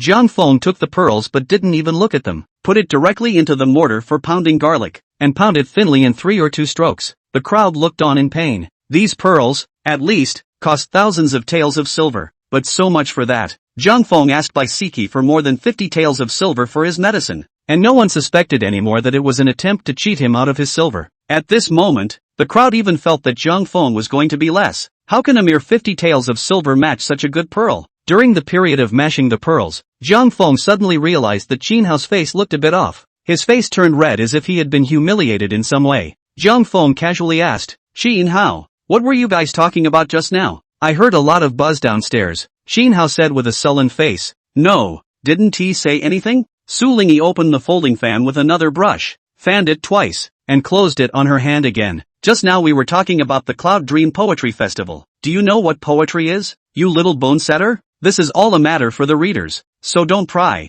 Xin Yu sniffed and her chest grew large with anger. Zhang Feng, however, didn't think so. It is true that I do not know anything about poetry together. Xin Hao, tell me about it, or let me gain some insight. Xin Hao Nua said. 3 days later, the Cloud Dream Poetry meeting will be held on Cloud Dream Island, but I'm afraid I can't go as I've been tied up in chores lately. Su Lingyi laughed. This annual Cloud Dream Poetry Festival, it's a major event in our Fuhai city. Older brother Qin Hao is actually unwilling to participate. How can that be? I'm sure everyone here knows that. The Qin family is known for its poetry and books, and His Excellency, the prefect of the house, was the new scholar of the first year of Yongping. Composing a poem is just a matter of composing a poem. Wouldn't this be a breeze for old brother Qin Hao? Listen to your brother. 3 days later, you and Miss Yuer will go together. Even if you can't make any good poems, it's good to go and see a great scholar. Chapter 13, Becoming a Poet at the Age of 7. Qin Hao was not good at the article poetry. The reason why he didn't go to the Yunming poetry meeting was also because he was afraid of embarrassing his old man.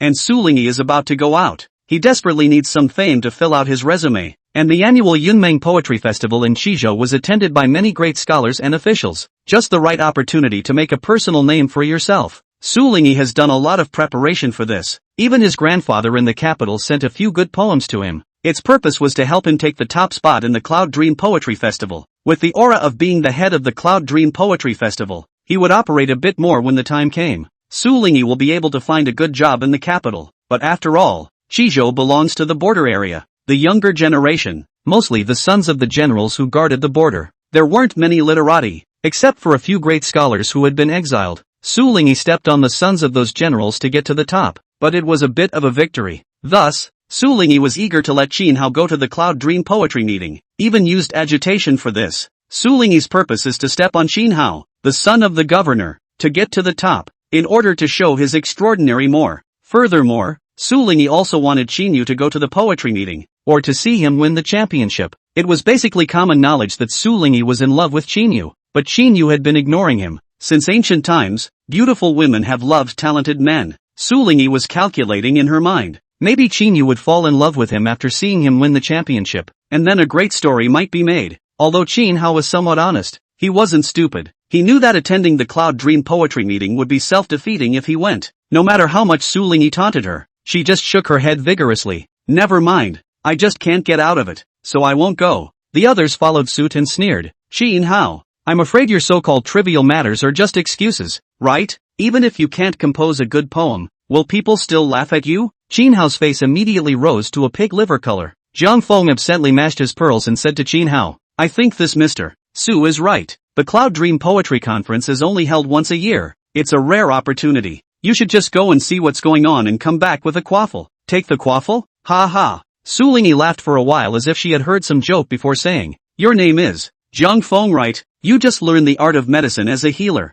It's not for you to understand what goes on between readers. Do you think it's easy to make a good poem? It's not that hard, is it? Zhang Feng thought for a moment and said, I remember when Qin Hao was 7 years old. We played together by the pond. He saw some big geese and felt something in his heart, so he composed a poem. The crowd burst out laughing, and said in a chorus, seeing a big goose. What else can you recite? A poem? Could it be that the Jin one is tastier? What Brother Lu said is very true. A 7-year-old child, besides eating, what else can he chant? Among them, Su Lingyi laughed the most, and kept patting his own heart with a paper fan, laughing uproariously. Qin Hao was on the verge of burying his head under the table. He's been ranting inside. When did I ever go to the pond with you? When I was 7 years old. All I could do was pee in mud. I can't compose poetry. I've never seen a goose. Zhang Feng smiled coyly and continued to pound pearls with his head down. I do not know anything about poetry together, and I can't tell the difference between good and bad poetry. But I remember that as soon as Qin Hao's song about the goose came out, so many people in the capital said that he was some kind of reincarnation of the poetry immortal,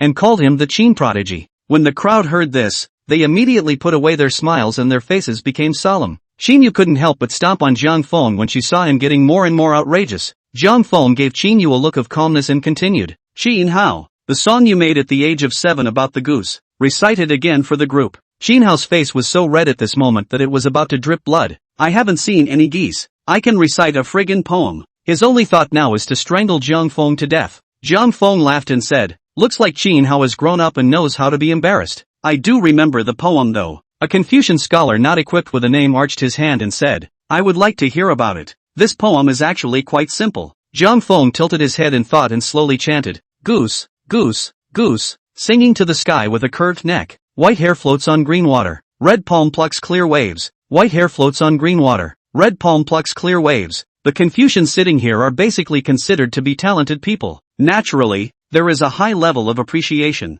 They couldn't help but be in deep thought as they thought about this Luo Binwang's poem in their minds. This poem, very visually, shows a picture of a goose playing in the water. There are images, sounds, colors, and dynamics. It comes alive and gives a very real feeling. The Confucians were convinced. Such a 1,000-year-old sentence. They thought they couldn't write it. The Confucian who was not equipped with a name stood up, straightened his lapel, and bowed directly to Jin Hao to the end. I am ashamed to be inferior to Mr. Jin's great talent. Please bear with me if I have offended you much just now. Several other people also hurriedly rose to salute, all of them looking at Jin Hao with admiration. Jin Hao subconsciously rose to return the salute. Just a little dizzy head. How did I become a prodigy? Turns out that not only did I know how to use pea and mud at age 7, I could also write poetry. The poem is actually pretty good. I can't believe I got these guys who usually have their tails up in the air to salute me. Su Lingyi, however, turned pale and sat there without saying a word. Originally, he felt that the hand holding the kiwi,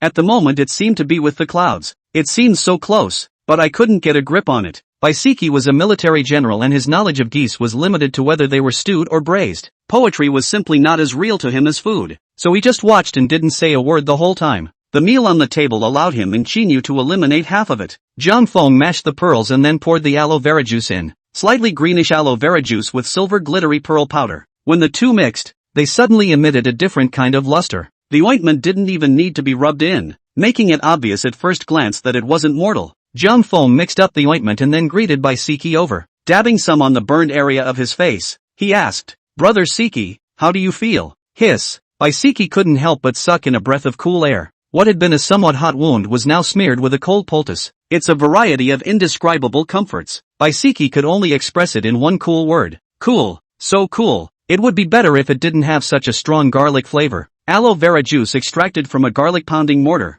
It's a wonder it doesn't taste like garlic. Jiang Feng coughed twice before speaking. Mr. Bai, this garlic, too, is one of the essential herbs. Chinyu saw Jiang Feng's serious nonsense, couldn't really help it, laughed silently. Since Chinyu kept her hand over her nose, others didn't see her smile. However, her body kept shaking from laughing, making Jiang Feng look a little dizzy. Chapter 14, Geometry of Value. Jiang Feng moved the garlic mortar and poured about half of the ointment inside the small porcelain bottle, not filling it up. Apply it twice a day and it will be cured in 3 or 5 days. Jiang Feng handed the garlic mortar with most of the ointment left to Chinyu, then handed the small porcelain bottle to Baisiki. Even if the injury heals, don't stop taking the medicine until you've finished rubbing the ointment in this. After using the medicine, I promise your skin will be much improved. If it doesn't work, I'll double the silver you spent, including this fine pearl, and refund it to you. Jiang Feng's assurance instantly removed all of the crowd's doubts. Chinyu tightly hugged the garlic mortar as if she was holding some kind of treasure, pulling on Chinyu,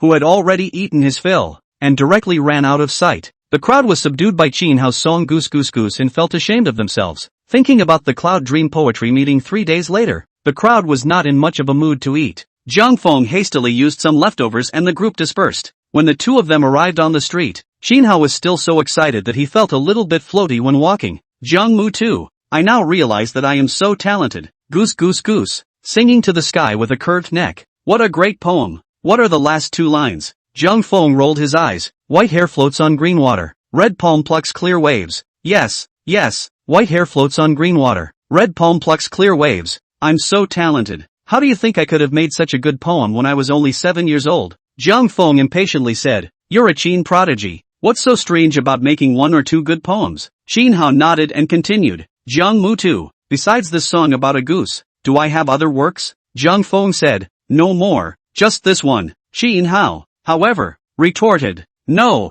I'm sure I have other works, I just don't remember them. How can I be so talented for just one piece? Jiang Feng took a deep breath before resisting the thought of kicking Jin Hao. I advise you not to cherish the golden-stranded clothes. I advise you to cherish the time of youth. The flowers can be folded straight, must be folded. Do not wait for no flowers, empty branches. Remember, you composed this one too. Zhang Feng waved his hand at Qin Hao. Let's go. See you later. With such poetic talent, but unwilling to be famous. Although Qin Hao didn't really understand Zhang Feng's approach, he couldn't help but have a smile on his face as he looked at Zhang Feng's slowly departing figure. No matter what, at a critical moment, this childhood companion was willing to stand up for him, already making him feel warm inside. Zhang Feng was carrying more than 50 taels of silver in his arms, and immediately felt solid in his heart. Walking with his characteristic 1 step, 3 wobbly steps, he came to a store selling jewelry. The hairpin on Yunyang's head is still a randomly picked up wooden stick. Zhang Feng now had money and was going to buy a silver hairpin for his mother.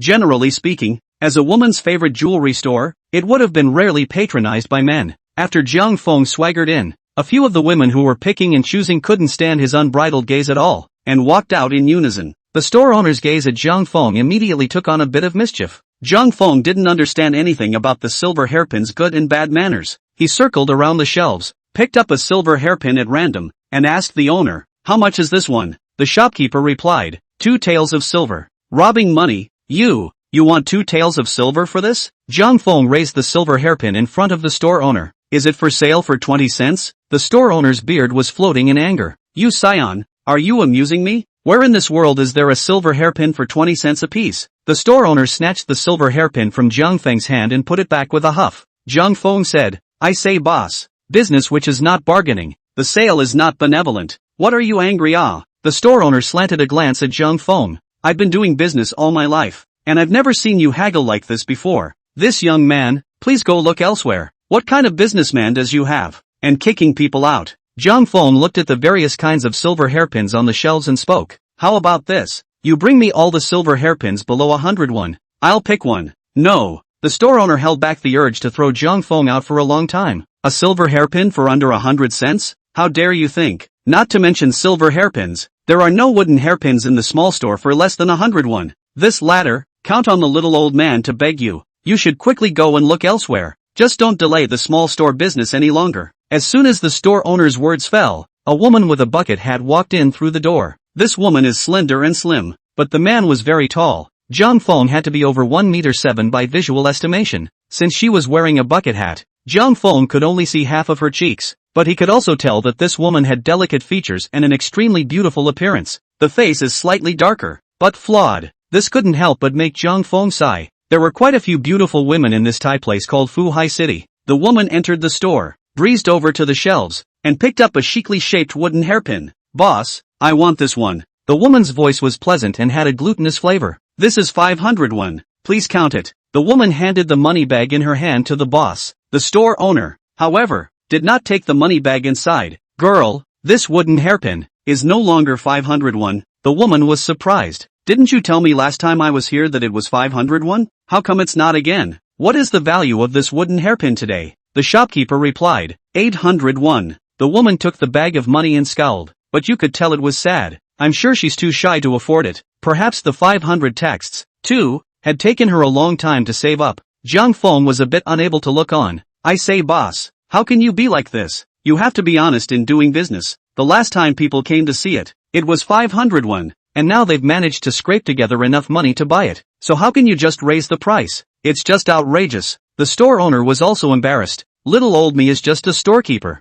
The prices of the items are all taken by the proprietor. This wooden hairpin was, indeed, previously 501, but now that the proprietor has allowed the price to be raised to 801, there's nothing I can do about it. Trouble you. I won't buy it. The woman returned the wooden hairpin to the store owner, took the money bag and walked out with her head down. Shortly after the woman walked out, Zhang Feng chased after her. Whoever is in front of you, stop. The woman looked back at Zhang Feng and said in surprise, This gentleman, are you calling me? Yeah, that's you. Zhang Feng caught up with the woman and shook the wooden hairpin in front of her eyes. Just now. What did you say you were in a hurry to go? That boss is so uncharacteristic. How can he raise the price at will? I educated the store owner just now, and he finally realized his mistake and still sold me the wooden hairpin at the original price. I bought 2 and brought 1 out for you. Snappy, give me 500 yen and this wooden hairpin is yours. Chapter 15, 7 Steps to Poetry. Really? The woman glanced sideways at Zhang Feng suspiciously. A wooden hairpin of 801.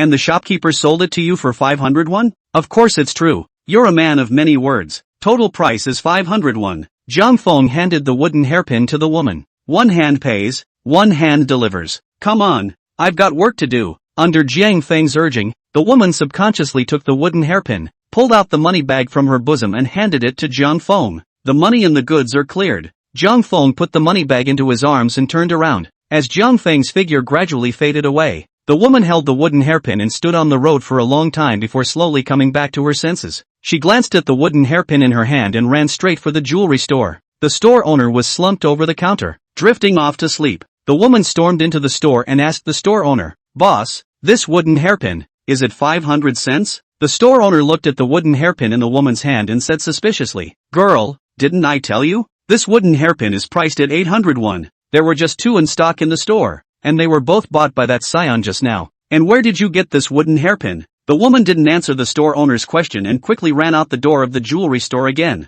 But Jiang Feng had long since disappeared without a trace. The woman looked at the wooden hairpin in her hand, then looked up at the direction Jiang Feng had left. Thinking for a long time, a smile slowly appeared on her face. What a strange person. The governor's backyard. When Qin Yu went home with the garlic mortar in her arms, she took the rest of Jiang Feng's ointment and carefully poured it into a porcelain bottle. The ointment left behind on the inside of the garlic mortar. Qin Yu couldn't throw it away either. It was all smeared on her face. Qin Yu immediately went white as a ghost. At this moment, Qin Muqing had also returned from Jiang Feng's home and was using tea in the living room with his main wife Qin. Qin Yu ran into the living room with her face glowing with the silver light of pearls. Qin Muqing put down his tea light and chided, "Windy and flaming. What a scandal. What's that stuff you're smearing on your face?" Qin Muqing looked at Qin Yu's deathly white face and said angrily, "What does it look like to be silver? Hurry up and go wash it off for me." "Dad, this can't be washed." Qin Yu pointed to her red nose and explained, "This is the remedy for my nose." "Moon, what happened to your nose?" Qin looked at Qin Yu's red nose,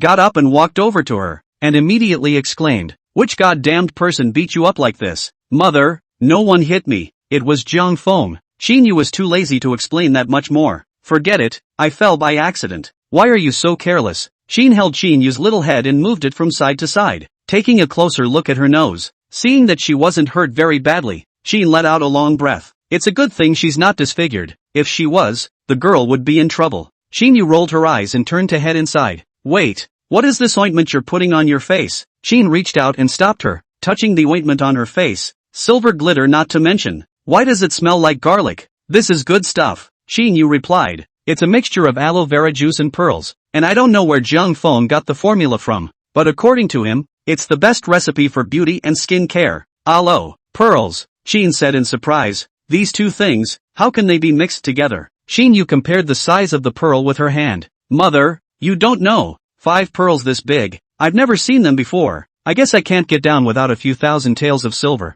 As a result, it let Jiang Feng smash it in 3 or 2 strokes. It was heartbreaking at the time. Then I thought, hey, what do you think I'm heartbroken about? The pearls aren't mine. Qin Yu touched her face and smiled triumphantly. "I didn't think it would end up smeared on my face." Qin reached out and rubbed a bit of the ointment off Qin Yu's face, rubbed her hands together, and said in surprise, "You are, what you're smearing on your face right now, is that big pearl you were talking about?" Qin Yu nodded with an excited face. Qin suddenly sank her face. "How much ointment is left? Quickly bring it to me. You're a little kid. What if you smear your face?" Qin Yu couldn't help but roll her eyes again. "Mother, I'll share half of it with you later." "That's all right." Qin immediately changed to a smiling face. "That's more like it. Looks like mother didn't love you for nothing. Don't forget to send me to my room later." Qin Yu nodded and picked up Qin Muqing's tea light and took a sip of tea. "Father, today my little brother made a big splash at the Puffy Fragrance House. Even those Confucians from the Baichuan Academy gave him a salute." Qin Muqing bristled with disdain.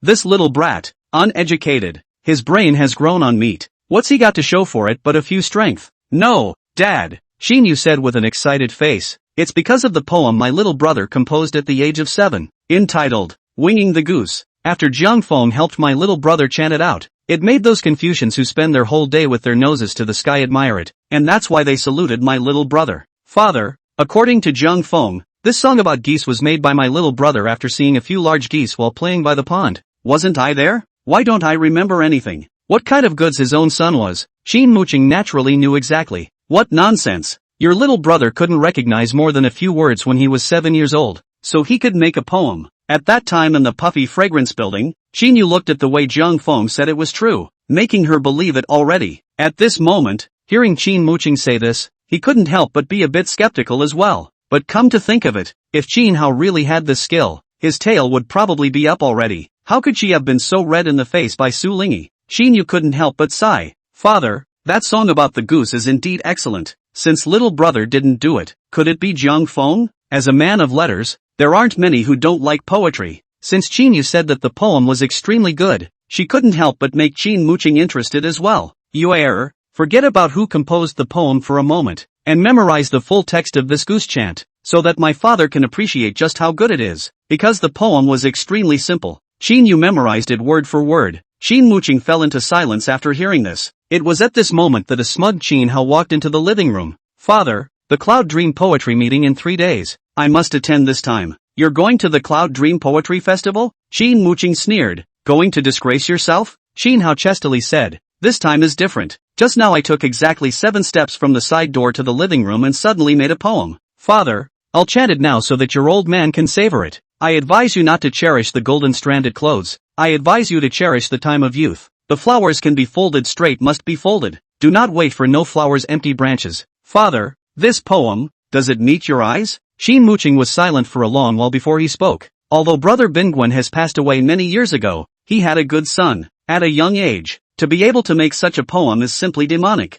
The old man, though still alive, has given birth to a stick. Madam, you bring us the cane for practicing family law. Qin's heart was immediately startled. Master, what do you need the rattan for? Beat this 7-step gavel. Chapter 16, Chicken and Rabbit in the Same Cage. The living room of the Zhang family. Zhang Feng returned home humming a little song, pinned the wooden hairpin on his mother's head, and gave her the money bag he was carrying. Mother, my son earned some silver money today to subsidize your household. Yun Yang weighed the money bag with a disbelieving face. You're still making money with just this? It's not filled with rocks, is it? Zhang Feng laughed. Just open it and see. Yun Yang poured the silver money from her money bag onto the tabletop and looked at several large ingots of silver rolling across the tabletop, almost not being scared to death. My God, where did you get so much silver? Jiang Junyan, who was sitting in the living room with tea, saw this pile of silver on the table and was also so scared that he almost dropped his teacup. At present, Jiang Feng's family is very short of money, but Jiang Junyan could not see a trace of excitement on his face when he saw the silver. With a serious face, he said, Fenger, tell me, all this silver, how did you earn it? Zhang Feng said smugly, today, I went to eat at a restaurant with Qin Hao and the others, but I ended up encountering an unlucky person who got burned. I casually treated him, and these silvers are the consultation fee. Yun Yang said angrily, the consultation fee for treating a small burn is more than 50 taels? Fenger, you think mother is a cutie? You crawled out of my intestines and I don't know you? You know about medicine? You call this a pitfall? Quickly give the silver back to the people. Zhang Feng said with a playful smile, how can I give back this silver that came into my hands? Mother, don't worry, that's it. Although my son is using some means, it's really for the good of that unlucky man. Anyway, I cured that unlucky guy's burns and I got the silver. So everyone is happy. Mother, just don't pay too much attention to some details. These silver, my son earned them honorably. You can use them without fear. Yun Yang shivered in anger. You are making a strong argument. Jiang Junyan sighed, full of grief, said, Zhang family generations of poetry and books. No one has ever done this kind of pitfalls. Yun Yang, I'm old and my legs aren't too sharp, so you'll perform the family law for me. What the eunuch said. Yun Yang sighed, this child, it's impossible not to fight. Ever since the boy came down at the guillotine, he has acted with some impunity. Originally I was thinking that maybe after a while it would be okay. I didn't realize it had gotten even worse now. If this goes on, how can it be? Yun Yang picked up a stick from the corner and shouted angrily at Zhang Feng. Rebellious son, kneel down for me. Are you kidding me? Get on your knees and get beaten? Zhang Feng turned around and ran towards the courtyard. The Zhang family has been practicing poetry and books for generations. Can you guys be reasonable? I'm so not allowed to earn some money to subsidize my family. And instead of praising me, you guys want to beat me up. Where in the world is that? Rebellious son, how dare you run? Yun Yang couldn't say anything about Zhang Feng. She only knew to chase and beat him one after another. Stop right there. Zhang Feng stopped panting and asked,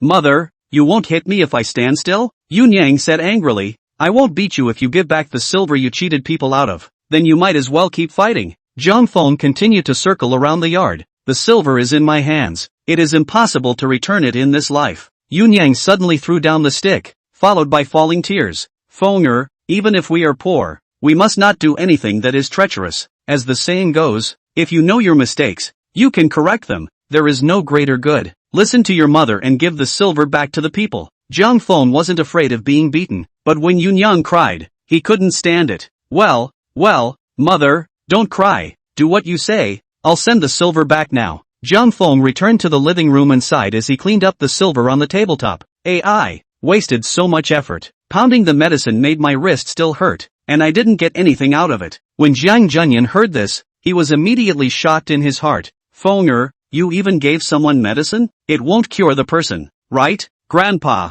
you're underestimating me too much. Jiang Feng skimmed his lips and said, as far as my prescription for treating burns is concerned, I'm afraid I can't find a second one in the whole world. The cure for burns, that's what it's all about. Not only will it not leave a scar, but it will have a whitening effect. You wait. First, Jiang Junyan suddenly pressed the silver on the tabletop before continuing. Fenger, you really know how to treat burns? Of course, Jiang Feng casually replied. Treating a burn? What's so hard about that? Jiang Junyan saw that Jiang Feng's expression did not look like a fake and said suspiciously. Fenger, when did you learn the art of healing? How come Grandpa doesn't know? Jiang Feng suddenly had a movement in his heart. He is from the future, and is privy to much cutting-edge knowledge and technology, perhaps thousands of years ahead of his time. If there wasn't a reasonable explanation, he would surely be treated as a demon. Jiang Feng was ready to take this opportunity to make an ambush for future behavior in advance, so as to save his family from making a fuss when the time came. Grandpa, do you remember me babbling to the sky when I was at the execution platform?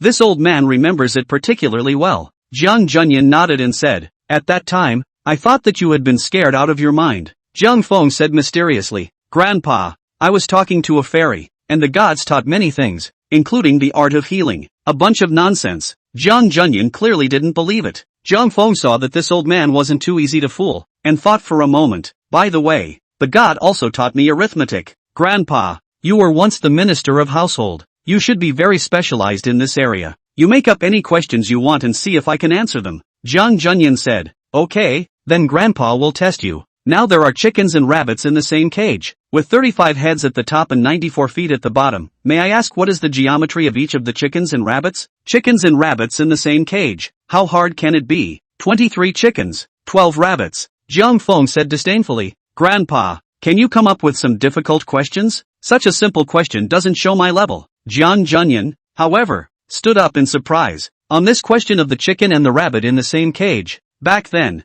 Jiang Junyan used a whole day and a whole lot of counting chips to figure it out. Even many officials of the Ministry of Revenue do not know how to calculate. I didn't know that Jiang Feng answered it casually and even said it was simple. How could this not surprise Jiang Junyan? Okay, then Grandpa will test you on one more question. Jiang Junyan thought for a moment, before opening his mouth. Today there are things that do not know their number. 3 count of the remaining 2. 5 count of the remaining 3. 7 count of the remaining 2. Ask the geometry of the things. 23. Jiang Feng gave his answer directly without much thought, then sighed. Why are the questions getting easier and easier? Grandpa, are you insulting me? Chapter 17, God bless the Jiang family. Jiang Junyan looked at Jiang Feng, excited as if sifting chaff. Yunyang, do you see any changes in Fenger? Yunyang nodded and sighed. See, Fenger's thick skin is already unrivaled. I know Fenger knows nothing about arithmetic. Previously, we came up with the questions, and although he couldn't figure it out, he would still do the math at least once, and it would show people that he was diligent. Now it's good that he's starting to talk with his mouth full before you've finished your question. Eunuch, don't be angry, or we can punish Fenger, not to be allowed to eat lunch. What do you think? Yunyang's punishment for Jiang Feng was simply too strong. The sun will be setting by now. Jiang Junyan, however, said with an agitated face. Yunyang, Fenger didn't talk nonsense. He answered both questions I asked correctly. Looks like Fenger didn't lie. He must have been enlightened by an immortal to become so intelligent. The previous Jiang Feng, not to mention his wooden character, was slow to react and was particularly insensitive to numbers. A simple addition or subtraction would take Jiang Feng half a day to figure out. This was also the reason why Qin Hao had called him Jiang Mutu since he was a child. Jiang Junyan, as the minister of the Ministry of the Household, is naturally extremely proficient in arithmetic. However, Jiang Feng wouldn't count, which made Jiang Junyan extremely disappointed. Now Jiang Feng, the iron tree, had finally blossomed. Other than being enlightened by the gods, Jiang Junyan simply couldn't find any other reason. Yunyang was also convinced of Jiang Junyan's words. In this day and age, Due to the limitations of thinking, people then become particularly superstitious. Often, the gods are to blame for things that cannot be explained. It turns out that the transformation of Fenger's character is all due to being enlightened by the gods. Yunyang was even more excited and shed tears. God bless my Jiang family. Jiang Junyan sighed. It seems that it was the heavens that couldn't see the Jiang family being so downtrodden either. And that's why they gave Fenger a few pointers. Yunyang, keep this silver money. That unlucky guy was lucky to get Fenger's immortal healer's prescription for his burns. Fenger didn't overdo it by charging him 50 taels of silver. Yunyang, go get ready. Today I'm going to offer sacrifices to my ancestors. I'm going to tell the ancestors of the Jiang family. Now the Jiang family has produced another unicorn child. As things stood, Jiang Feng had finally muddled through the matter of the silver. But Jiang Feng also understands very well in his heart. With this 50 or so silver in his hand, it won't last 3 years at all. So, there's still open source to be continued. When he had silver, Jiang Feng still wanted to live the life of an ancient great young man. Grab a couple of lapdogs, strut your stuff and walk up and down the street. Then check out the babes on the street. How awesome would that be? Just thinking about it made Jiang Feng a little excited. But it's too risky to cheat. And it's just not worth it to make sure that someone finds out that day and then gets a fat beat down. Jiang Feng was ready to stop there. But as for what to do to make money in the camp, Jiang Feng's heart is not a plan at all. After all, he was a small white-collar worker in his previous life. Jiang Feng was not very good at business. Jiang Feng thought about it and finally prepared to add to the cultural endeavors of this world, and in the meantime enrich people's spiritual life a bit more. That's right, Jiang Feng is ready to write a book. He was going to start by casually writing a Western book. The people in the Chizhou region were all big old men who were more interested in all this fighting and killing. I'm sure that after the publication of the book, it should not be a problem to sell a few thousand copies. When he returned to the capital, Jiang Feng also planned to write a dream of red mansions to cheat the tears of those women who were in the boudoir. It's perfect. But as soon as Jiang Feng moved his pen, he realized that something was wrong. He can't write with a brush. Jiang Feng's words written with a brush were already ugly out of a certain realm. I guess putting a bug crawling around on a piece of paper would look better than his writing. The next day, Jiang Feng came to the Qin mansion as a guest with gifts. The so-called Qin mansion was actually the backyard of the government office. Usually Qin Muqing works in the front yard, and it is convenient to go through a door and return to the house after going off duty. In order to hold on to Qin Muqing's thigh, Jiang Feng had bought many gifts this time when he came to the Qin mansion. Buy a bunch of them in big bags. It was extremely rare that Jiang Feng hadn't forgotten about Qin Yu and had specially bought him a candy man and sugar gourds. Qin Yu's impression of Jiang Feng changed dramatically. At the moment, Qin Yu had a sugar man in his left hand and a sugar gourd in his right, happily jumping around Jiang Feng. Then Brother Maple called out, "Crazy brother." The more Jiang Feng listened, the more wrong he felt. The name came up poorly. After yesterday's 2 poems, Qin Muqing was already impressed with Jiang Feng. Qin Muqing was also particularly polite regarding Jiang Feng's visit today. Even in his busy schedule, he intervened to sit with Jiang Feng for a while. Qin was also quite attached to Jiang Feng, and after speaking with him for a while, she went to the kitchen. He intended to cook himself and use it to entertain Jiang Feng. After Qin Muqing and his wife both left, Qin Hao remained as follows. Standing by Jiang Feng's side, Jiang Feng slanted a glance at Qin Hao. "Your old man is gone. Why are you pretending?" Qin Hao moved his arms and sighed. "I've been sitting for too long. It's fine to stand for a while. You don't have to mind me." Qin Yu puffed out a laugh. After a night's time, Qin Yu's red nose was basically restored as before. This made her admire Jiang Feng's medical skills. In fact, Qin Yu was supposed to have been injured in a simple fall. Even without Jiang Feng's ointment, a night's time should be almost as good. "What are you laughing at? Picking up silver in the morning?" Jiang Feng glanced at Qin Yu in surprise and continued, "Do you have a big goose at home?" Qin Yu couldn't help but burst out laughing. Jiang Feng was dizzy again and hurriedly shifted his gaze away. Qin Hao said with a sad face, "Jiang Mu, can we stop mentioning the goose?" Yesterday it was because of this goose that Qin Hao was beaten by Qin Muqing with a burst of rattan. At that time, his screams could be heard for 2 miles. Nowadays, Qin Hao felt a pain in his back when he mentioned geese. Jiang Feng naturally didn't know about this and said suspiciously, "Why can't you mention the goose? You were bitten by a goose?" Little Qin Yu interjected, "Yesterday, my brother was given a fat beating by my father because of the big goose, and his buttocks were beaten open. Your dad is so violent." Jiang Feng then realized that Qin Hao wasn't unwilling to sit down because he couldn't sit down at all due to the injury on his butt. Qin Yu smiled and asked, "Jiang Feng, what are you looking for goose for?" "Actually, I just want a couple of goose feathers." Jiang Feng naturally wouldn't admit to the fact that he couldn't write with a brush. "I found it too slow to write with a quill and I'm going to make a couple of quills for that." Qin Yu was surprised. "Quills can still write?" Jiang Feng nodded. Writing with goose feathers is especially convenient. It just takes more goose feathers. Qin Yu was instantly interested and stood up, saying, "Wait, I'll have the kitchen go buy a goose. I'd like to see how you can write with goose feathers." Chapter 18, The Imperial Inspector. Before Qin Yu could walk out of the house, an underling reported from the doorway.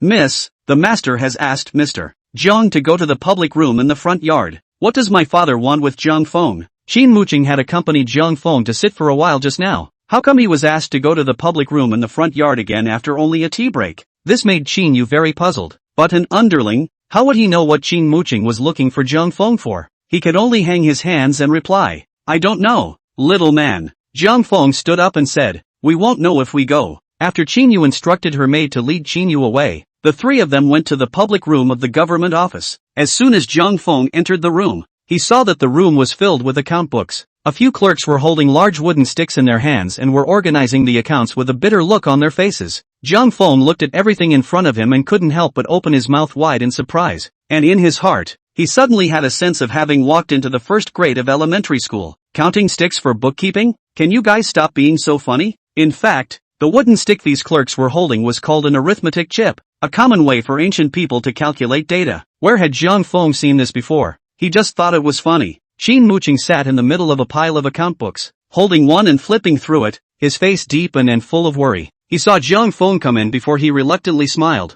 "Xian nephew, I can't get away right now, so go invite your grandfather over and say that the old man has something to ask for." Jiang Feng didn't dare to delay when he saw Qin Muqing's grave expression. "Uncle Qin, I'll go now." After Jiang Feng promised, he rushed home and invited Jiang Junyan to the government office. After Jiang Junyan entered the room, Qin Muqing hurriedly rose to greet him. "Duke Jiang, the late generation really couldn't get away. That's why they didn't go to personally invite each other. I hope Duke Jiang will forgive me." "No harm done." Jiang Junyan waved his hand, looking at the account books all over the floor, and asked in surprise, "Mu Qing, what are you doing? Checking the accounts?" "Yeah, checking the books." It was a matter of secrecy. So Qin Muqing waved his hand and let a few clerks go out before sighing and pointing to a pile of account books. "Duke Jiang, these are the account books of Fuhai City for the past 3 years. These books, on the face of it, appear to be foursquare, and there is nothing wrong with them. But I knew that there was definitely something fishy going on in these ledgers, but I was so inept at it that I never found anything out. But time waits for no one. My late generation has just received news that in 3 days' time,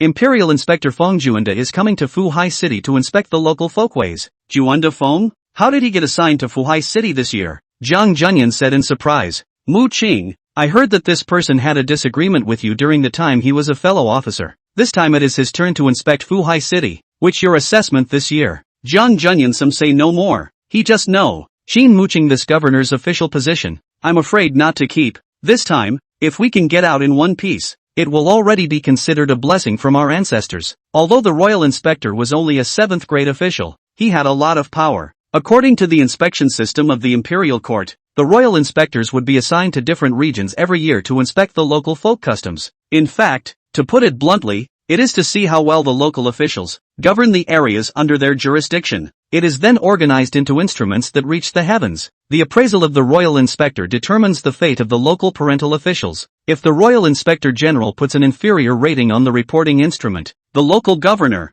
basically, is at the end of his days. But blocking someone's official path is like killing their parents. Therefore, generally speaking, after arriving at a place, as long as the local governor is not particularly negligent, the gifts are sufficient. How will also get a good. But in Qin Muqing's case, it was different again. The two of them, Qin Muqing and Feng Juanda, had a heated conflict in the capital, and it was a very unusual conflict. At that time, the cynical Qin Muqing, directly in the Golden Palace, knocked out one of Feng Juanda's teeth. This was a great shame for Feng Juanda. At this time Qin Muqing fell into the hands of Feng Juanda. There is no reason not to clean him up. I'm afraid that right now Feng Juanda would laugh 3 times to the heavens and then sharpen his sword as he rushed towards Fuhai City. If Feng Juanda found out that there was a mistake in the account book, the matter would be even bigger, because he could use the ledger to draw out the corruption. Qin Muqing didn't know what was wrong with the ledger, so naturally he would be unable to explain it. At that time, Qin Muqing, the governor of Qizhou, even if he won't be locked up in a prison, he will be dismissed from his post, and then go back to his place of origin to retire. Qin Muqing's grudge against Feng Juanda had been rumored in the capital back then, and Jiang Junyan naturally understood it well. These two have a bit of a vendetta against each other. It's not a silver bullet thing at all. Jiang Junyan thought for a long time, but he was also at his wit's end about the matter, so he couldn't help but frown and say, Mu Qing, you need to be careful about this matter. There are still 3 days to go, so I advise you to leave these ledgers alone and hurry to find connections. Let's see who can speak to Feng Juanda and have him maneuver in the middle. Perhaps this can be turned around. Otherwise, I'm afraid you won't be able to be the governor of Qizhou. Qin Muqing sighed and said, Duke Jiang, it's not that I'm attached to the position of governor. I just can't let go of the people of this Fuhai city. Now that Fuhai city is just getting on the right track, I'm really worried that if I go down, the next governor will mess around for a while, thus destroying such a great situation. Today's plan, the only way to organize the account book, so that Feng Juanda cannot find my fault, maybe also can escape this. Qin Muqing bowed to Jiang Junyan. Duke Jiang, your old man is skilled in this path. I still hope that you can lend a hand and help the late generation organize the account books before Feng Juanda arrives at Fuhai city. Jiang Junyan looked at the account books that filled the room and smiled bitterly. Mu Qing, it's not that I'm not willing to help you. With these ledgers, even if it took 3 months, not to mention 3 days, we might not be able to organize them. Mu Qing, I've heard that Feng Juanda is a greedy and lustful person. I advise you to hurry up and look for connections and get silver to unblock the situation. It's better than blindly working here. Qin Muqing smiled bitterly and said, Lord Jiang, what you said has already been thought about by the late generation, but the people in the court all avoided me like snakes and scorpions before they drove me to this Fuhai city, and which one of them is still willing to speak up for me? It's sad to think about. I have failed as a man and an official. I have been in the service for 16 years, and to this day I can't even find anyone who can speak for me. If you can't, just do your best. I'm sure it would be comfortable to go back to my original home as an idle old man and not have to worry about these things. Although Qin Muqing said lightly, but now he is in the prime of life. A full of ambition has not yet been carried out, and Hao will be willing to return to the original place of retirement. Qin Yu and Qin Hao, the two siblings, immediately turned a little pale. Qin Muqing is from a humble family,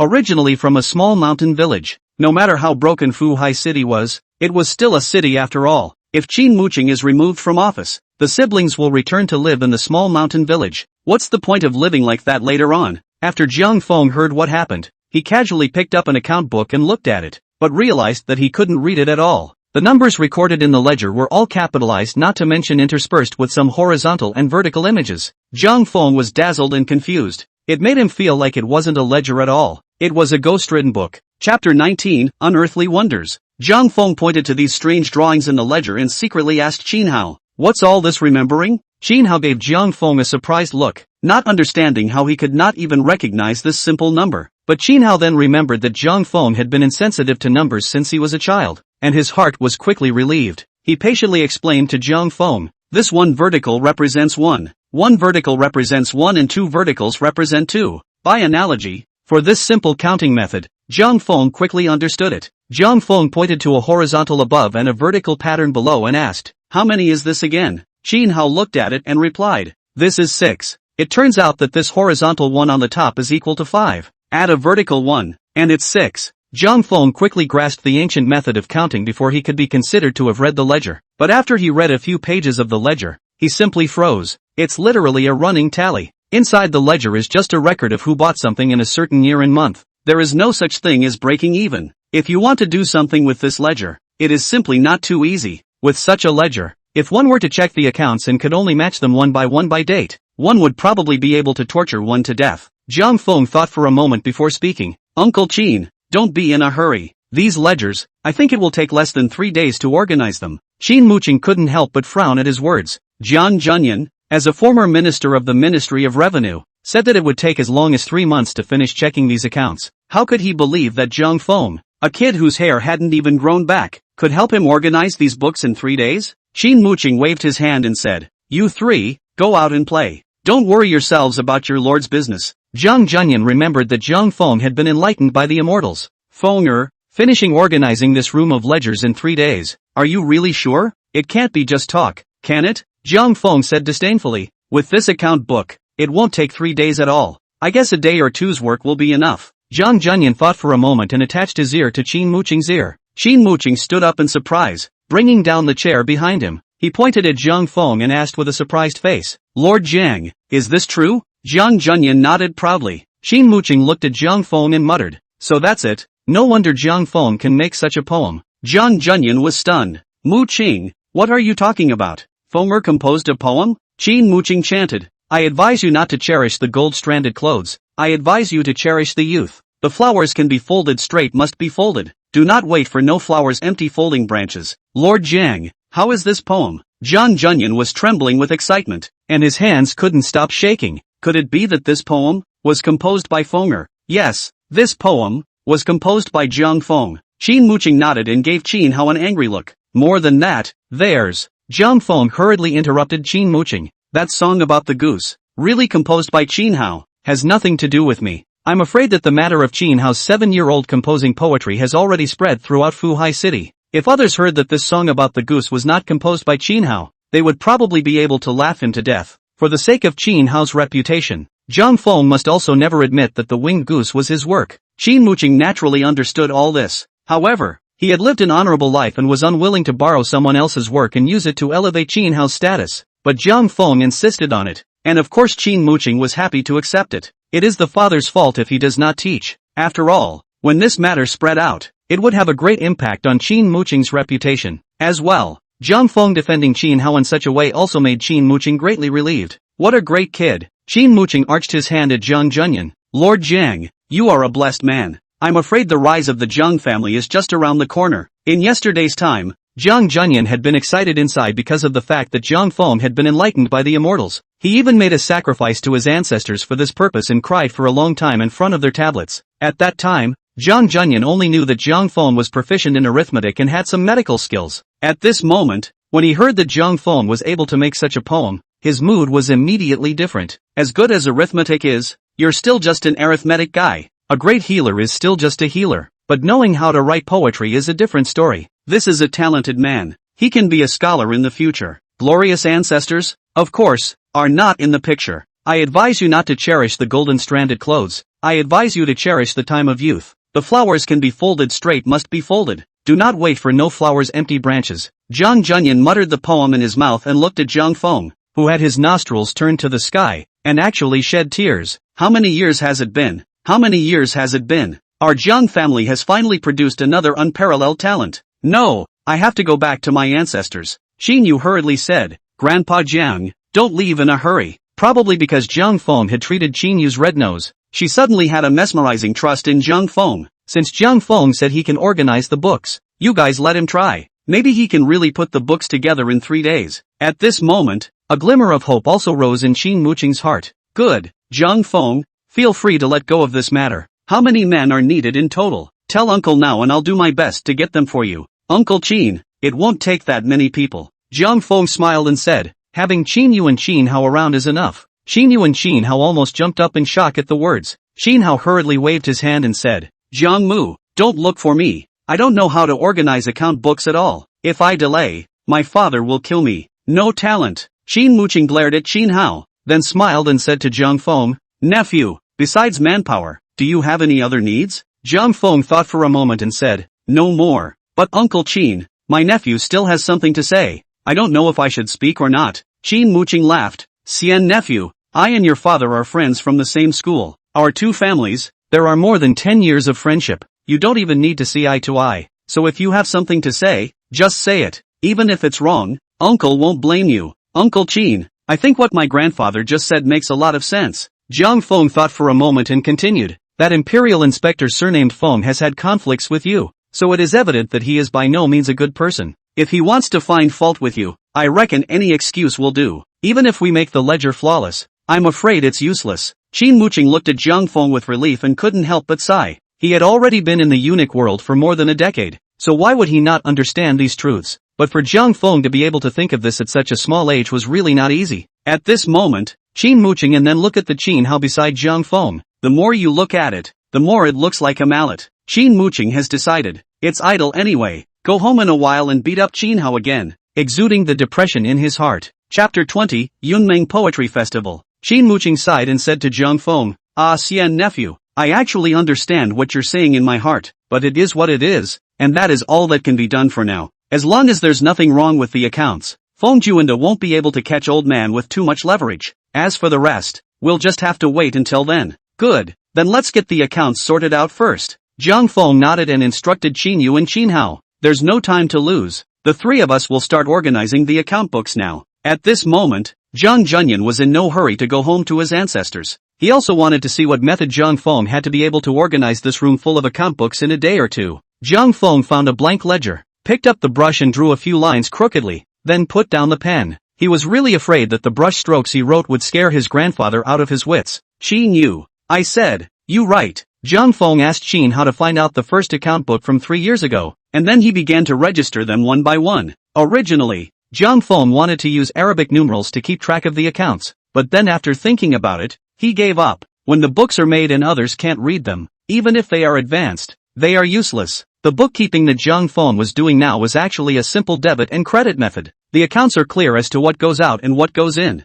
Qin Muqing and Zhang Junyan had been watching Zhang Feng's trio busy themselves, and in less than a cup of tea, they had finished registering a stack of account books, but the two of them couldn't understand what Zhang Feng was doing at all. As the accounts continued to improve with incoming and outgoing items, the two men then saw Zhang Feng's purpose. The two looked at each other and couldn't help but suck in a breath of cold air. Items, quantities, and who handled them are all clear. In just this moment's effort, Qin Muqing had discovered several irrationalities, well organized and connected. Qin Muqing was inwardly amazed and stammered. Xian nephew, where did you get this bookkeeping from? Zhang Feng said with his mouth full of nonsense. Oh, this I came up with it when I was bored. Zhang Junyan had long since stopped being surprised that Zhang Feng could create this novel method of bookkeeping. Just a meaningful glance at Qin Muqing. Qin Muqing immediately understood in seconds. Zhang Feng, as the chosen son, had been enlightened by the gods. It's not at all surprising that you would know some novel way of keeping score. In order to hurry,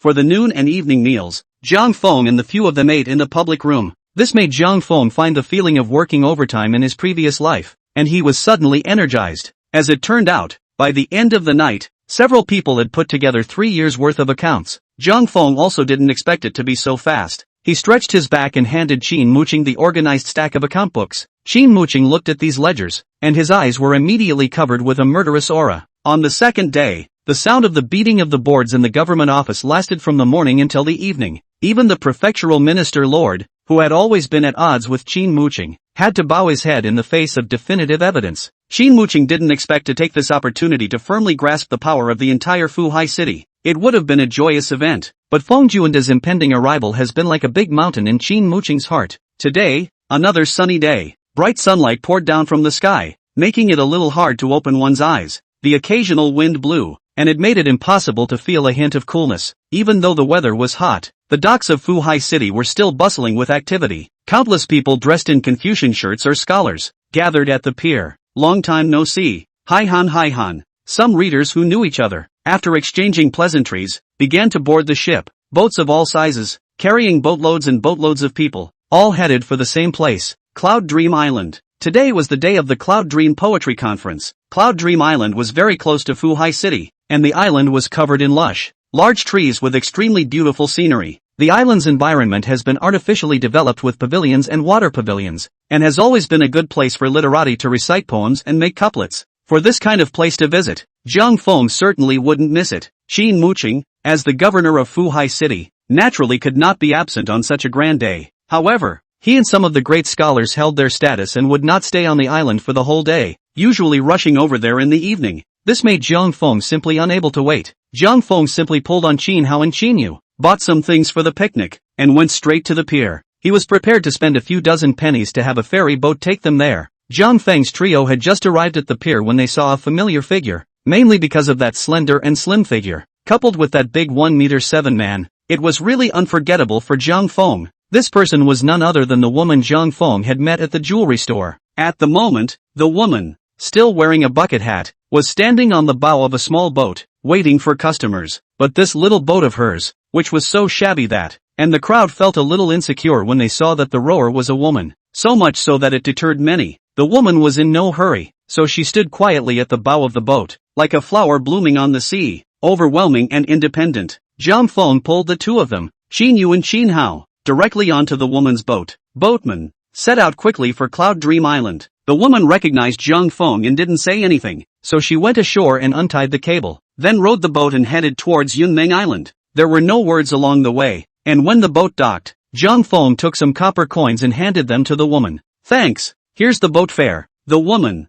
however, did not take the money, and still said in a glutinous voice, when you return to the city, Just come here and look for me, and I'll drive you back then. Jiang Feng froze, immediately realizing that the woman had discovered his little trick that day, wanted to do something for him, to use to pay back that 300-word gift. We'll be back late, so you won't have to wait here. Jiang Feng didn't push back and put the money back into his arms. Maybe if you go back to the docks now, you can make a few deals. The woman shook her head and said, no need, my boat is too old. I'm afraid no one will sit on it except for you few. Seeing that the woman was adamant about it, Jiang Feng didn't persuade her any further. Sometimes rejecting someone's good intentions can actually be hurtful. Jiang Feng had wanted to invite the woman to go ashore with him, but thinking that it was a bit too presumptuous, he didn't open his mouth. The three of them had left the boat not far before Jiang Feng was strangled by Qinyu. Say, who is she? Why did you not only not charge you for the boat, but insist on waiting for you on the shore? Why do beautiful women love to get their hands dirty? Can't you talk nicely? Jiang Feng was really puzzled. Qinhao stood next to the two, watching Qinyu bully Jiang Feng. Not only did he not say anything, but he was happy like a too little cutie. Ever since Jiang Feng came to Fuhai City, Qin Muqing had been looking at Qinhao more and more unfavorably, wanting to beat him up whenever he had something to do, so much so that when Qinhao sees Jiang Feng now, he has the urge to kick him twice. Chapter 21 Iceflower Jade Dew, a little girl's home, be reserved. Jiang Feng removed Qinyu's hand from her neck and looked at her unforgiving eyes. One can only say helplessly, I don't know who she is. I just saw her once at a jewelry store. Jiang Feng briefly recounted to Qinyu how the two had met. Qinyu bristled, do you have a lot of money? In one go, you helped advance 301. It must be that you look at people's good looks and don't mean well. I'm lazy. Jiang Feng twisted his head and walked forward. To be honest, until now I haven't seen what she looks like. That's a loss of 300 cents. Qinyu couldn't help but smile as she thought about the woman wearing a bucket hat. The trio continued along the coast, ready to find a quiet spot for their barbecue feast. Qinhao, Zhang Longji, you guys are here too. A group of soldiers, led by a general, approached them head-on. Jiang Feng gazed at it, and it turned out to be Baisiki. Baisiki was dressed in military attire, with a long sword at his waist. He stood majestically in front of Jiang Feng and pointed at his face. Bone-setter Jiang, your ointment is truly miraculous. Look at my face. It's basically all healed in 3 days of work. There's no scar left at all. Thank you so much. Qinyu lowered her head sheepishly, scalding people, then screwing them out of their silver, only to get a thank you at the end. Qinyu simply didn't know what to say about this maneuver of Jiang Feng's. Well, good recovery, Jiang Feng said in a cloudy voice. Remember to keep using the medicine even after you're well, until you finish the ointment. Good, Baisiki agreed. Then arching his hand, he said, today's duty calls for more chatting. You guys have a good swim and goodbye. Jiang Feng looked at Baisiki's departing back and said suspiciously, Qinhao, isn't today the Cloud Dream Poetry meeting? What did Baisiki bring so many soldiers for? Qinhao replied, those who can come to the Cloud Dream Poetry meeting are all the seeds of reading in Fuhai City. Think of what would happen if the pirates were to take it all in one fell swoop. Therefore, it has been customary for Lord Shen to send soldiers to escort him every year. I go to. Jiang Feng was surprised. There are actually pirates here? What's so strange about that? Qinhao said in disbelief. It would be strange if there were no pirates on the beach. Jiang Mu, you've just come to Fuhai City, so you probably don't know that it's actually not been very peaceful here. This follows frequent pirate attacks on fishing villages. Then Xinguogong stationed some troops on the coastline, which finally scared off some people. But every year there are always some unafraid pirates who come to die. As long as we don't encounter a large group of old Japanese pirates making a mess, it's simply not enough to fear. I go to. Jiang Feng was even more surprised. There are even Japanese pirates here? Jiang Feng expressed his speechlessness about the state of historical development in this world. Under the popularization of his grandfather, Jiang Junyan, Jiang Feng realized that the country he was in nowadays was called Daxing. Now the world is divided into 3 parts, forming a triad. It only changed from Wei Shu Wu to Xing Jinliang. The first half of the history was exactly the same as what Jiang Feng knew. Countries such as Xia, Shen, Zhou, Qin, Han and the 3 kingdoms have existed. But after the fall of the North and South dynasties, history began to diverge. After years of war, the present situation has developed. You guys are really idle. Qinyu impatiently waved her hand and said, what's the point of worrying about these things? Even if pirates come, it's those big-headed soldiers. Jiang Feng, didn't you say you know how to roast fish? Hurry up and find a place to roast fish for me. I'm starving. The 3 of them avoided the scholars who were pointing and chanting poems, and came to a shady place where they were going to grill fish for dinner. As for the fish, of course, it's locally sourced. Qinhao was basically considered to have grown up on the beach, and catching fish was simply the easiest thing for him. It didn't take a few people long for the aroma of grilled fish to waft out. good-smelling grilled fish. Before Jiang Feng and the three of them could start eating, they saw a little fat man walk out from the bushes. Little Fatty came to the trio and took down a grilled fish from the wooden rack, so he just ate it. Tastes really good. What kind of seasonings did you put in it? And how come it doesn't taste like what I used to eat? Jiang Feng didn't know who this person was, so he subconsciously assumed that he was Qin Hao's friend. Zhang's grilled fish. Exclusive secret recipe. No outsiders. How petty. The little fat man shook his head and said, but this grilled fish of yours, it's really delicious. The little fat man quickly finished a grilled fish, then reached for a second one. Jiang Feng had grilled just 3 fish in total. The little fat man ate one, and one of the 3 of them would have been unable to eat it. At this moment, when he saw that the little fatty still wanted to eat, Jiang Feng hurriedly stopped him and turned his head to Qin Hao and asked, is this your friend? Don't recognize it. Qin Hao shook his head. Isn't he your friend? After all this, neither one knows this person. I go to. Jiang Feng was no longer polite and directly opened the little fat man who kept stretching out his hand. Half the time you're just a freeloader. Get as far away from me as you can. Little fatty knew he was in the wrong and didn't get angry. How about a negotiation? Just tell me how much you pay for this fish and I'll buy it, okay? It is not a gentleman to have money and not earn it. Jiang Feng saw that the little fatty was dressed in expensive clothes and directly extended 2 fingers to the little fatty. 20 taels apiece. Pay and you eat. Qin Yu covered her small mouth in surprise. 20 taels of silver could buy a boatload of fish. I'm not sure that the little fat man didn't say anything and beckoned to the bushes. A ghostly figure swept through the bushes and disappeared without a trace immediately afterward. Instead, Jiang Feng had 2 large silver ingots in his hand. Little fatty smiled proudly. I can eat this time, right? Jiang Feng shook his head. This 20 taels, paid for that fish you just finished eating, if you still want to eat. Bearing 20 taels, thank you. Never mind. I'll take the rest of these 2 fish you have. The little fatty waved his hand to the bushes again, so Jiang Feng had another 40 taels of silver in his hand. Jiang Feng put the 60 taels of silver into his arms. Looking at little fatty again at this moment, it felt like his entire body was radiating silver light. What kind of person is this? Clearly a person who can walk on silver. Jiang Feng personally handed the grilled fish to the little fatty and said with a smile, please enjoy your meal, brother. Little fatty nodded proudly, took the grilled fish, and began to eat it. The summer heat is just unbearable. Little brother has also made some good summer food. I don't know if brother and sister need it. Jiang Feng had also made some watermelon juice in the morning. The idea was that the 3 of them would drink it together. At this moment, Jiang Feng could not help but have the idea of selling it when he had a hard time encountering a walking silver. What kind of summer vacation goodies? While eating the grilled fish, little fatty said, take it out and look at it. Jiang Feng opened a layer-wrapped bundle and took half a day's effort to take out a well-sealed porcelain bottle. This is ice flower jade dew, which is extremely difficult to make. Little fatty took the porcelain bottle, immediately felt cold in his hand, immediately surprised. Actually ice? Open it for me. I'll take it. How refreshing would it be to have this cold drink on this hot summer day? Fatty was simply a little impatient. Chapter 22, Son of the Duke. Jiang Feng smiled and helped little fatty open the sealed cork. Brother,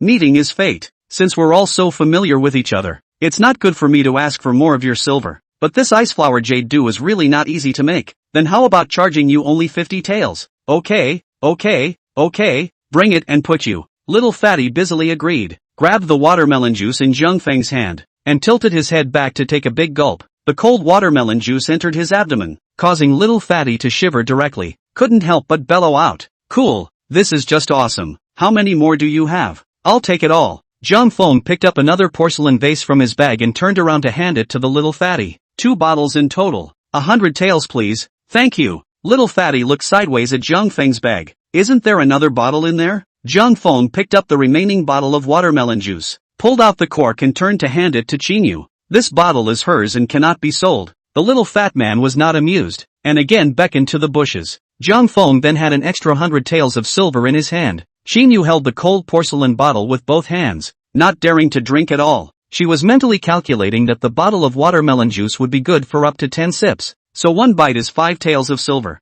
5 taels of silver for a sip of the drink. Qin Yu really couldn't drink it. She's been saving for years and it's not worth this sip of drink. Just hold it. Drink it. Jiang Feng advised. It won't be good in a while when the coolness is gone. Only after Jiang Feng's persuasion did Qin Yu carefully take a small sip. Her eyes immediately turned into crescent moons after a blast of coldness entered her stomach. At this moment, Qin Yu suddenly realized. Jiang Feng surprisingly preferred to let go of the 50 taels of silver and let her drink this cold drink. This feeling of being pampered and cared for made Qin Yu suddenly move to cry. It turned out that Jiang Feng hadn't changed, still the same Jiang Feng who defied the odds to protect her when she was a child. Qin Hao couldn't help but lick his lips as he looked at Qin Yu's face of enjoyment. Sis, give me a sip. No. Qin Yu hid the watermelon juice behind her back before she unclasped the water pouch on her waist and handed it to Qin Hao. That's all you can drink. I'm not giving this watermelon juice to anyone. Little Fatty was full of comfort as he ate the grilled fish and drank the cold watermelon juice. He didn't think that he could enjoy such treatment when he came to this Fuhai city. It cost a lot of silver, but he didn't feel that he had lost money, because in these hot summer days, even in the capital,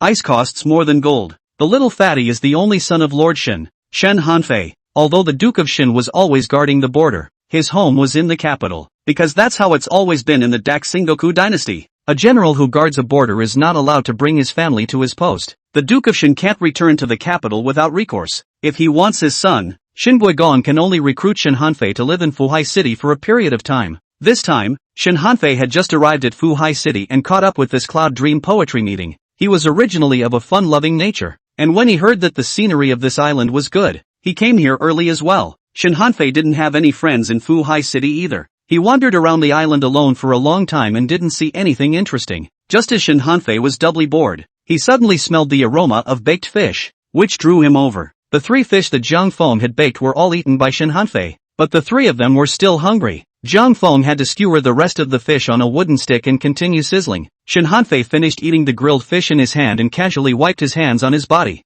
I didn't expect to meet someone as interesting as you in this Fuhai city. What's your name? Jiang Feng flipped the grilled fish while replying. I'm Jiang Feng, may I ask your name? Shen Hanfei. After Shen Hanfei replied, he looked at the gradually becoming golden baked fish and couldn't help but drool once again. Jiang Feng saw that Shen Hanfei still wanted to eat fish, but having already screwed people out of more than 100 taels of silver, he was too embarrassed to charge them again. If brother Hanfei still wants to eat, please wait a moment. Little brother won't take your silver this time. For tens of hundreds of taels of silver. In fact, Shen Hanfei does not care, but Jiang Feng no longer took his silver, and of course he wouldn't refuse. Shen Hanfei stood up and said in the direction of the bushes, you guys shouldn't keep following me, so hurry up and find a place to use some food. I'll stay here, just come back for me later. A voice immediately came from the bushes. My subordinate was ordered to escort the young lord, and as my duty demands, I dare not leave without permission. Young master? Jiang Feng and Qin Hao looked at each other and were filled with surprise. Shen Hanfei impatiently said,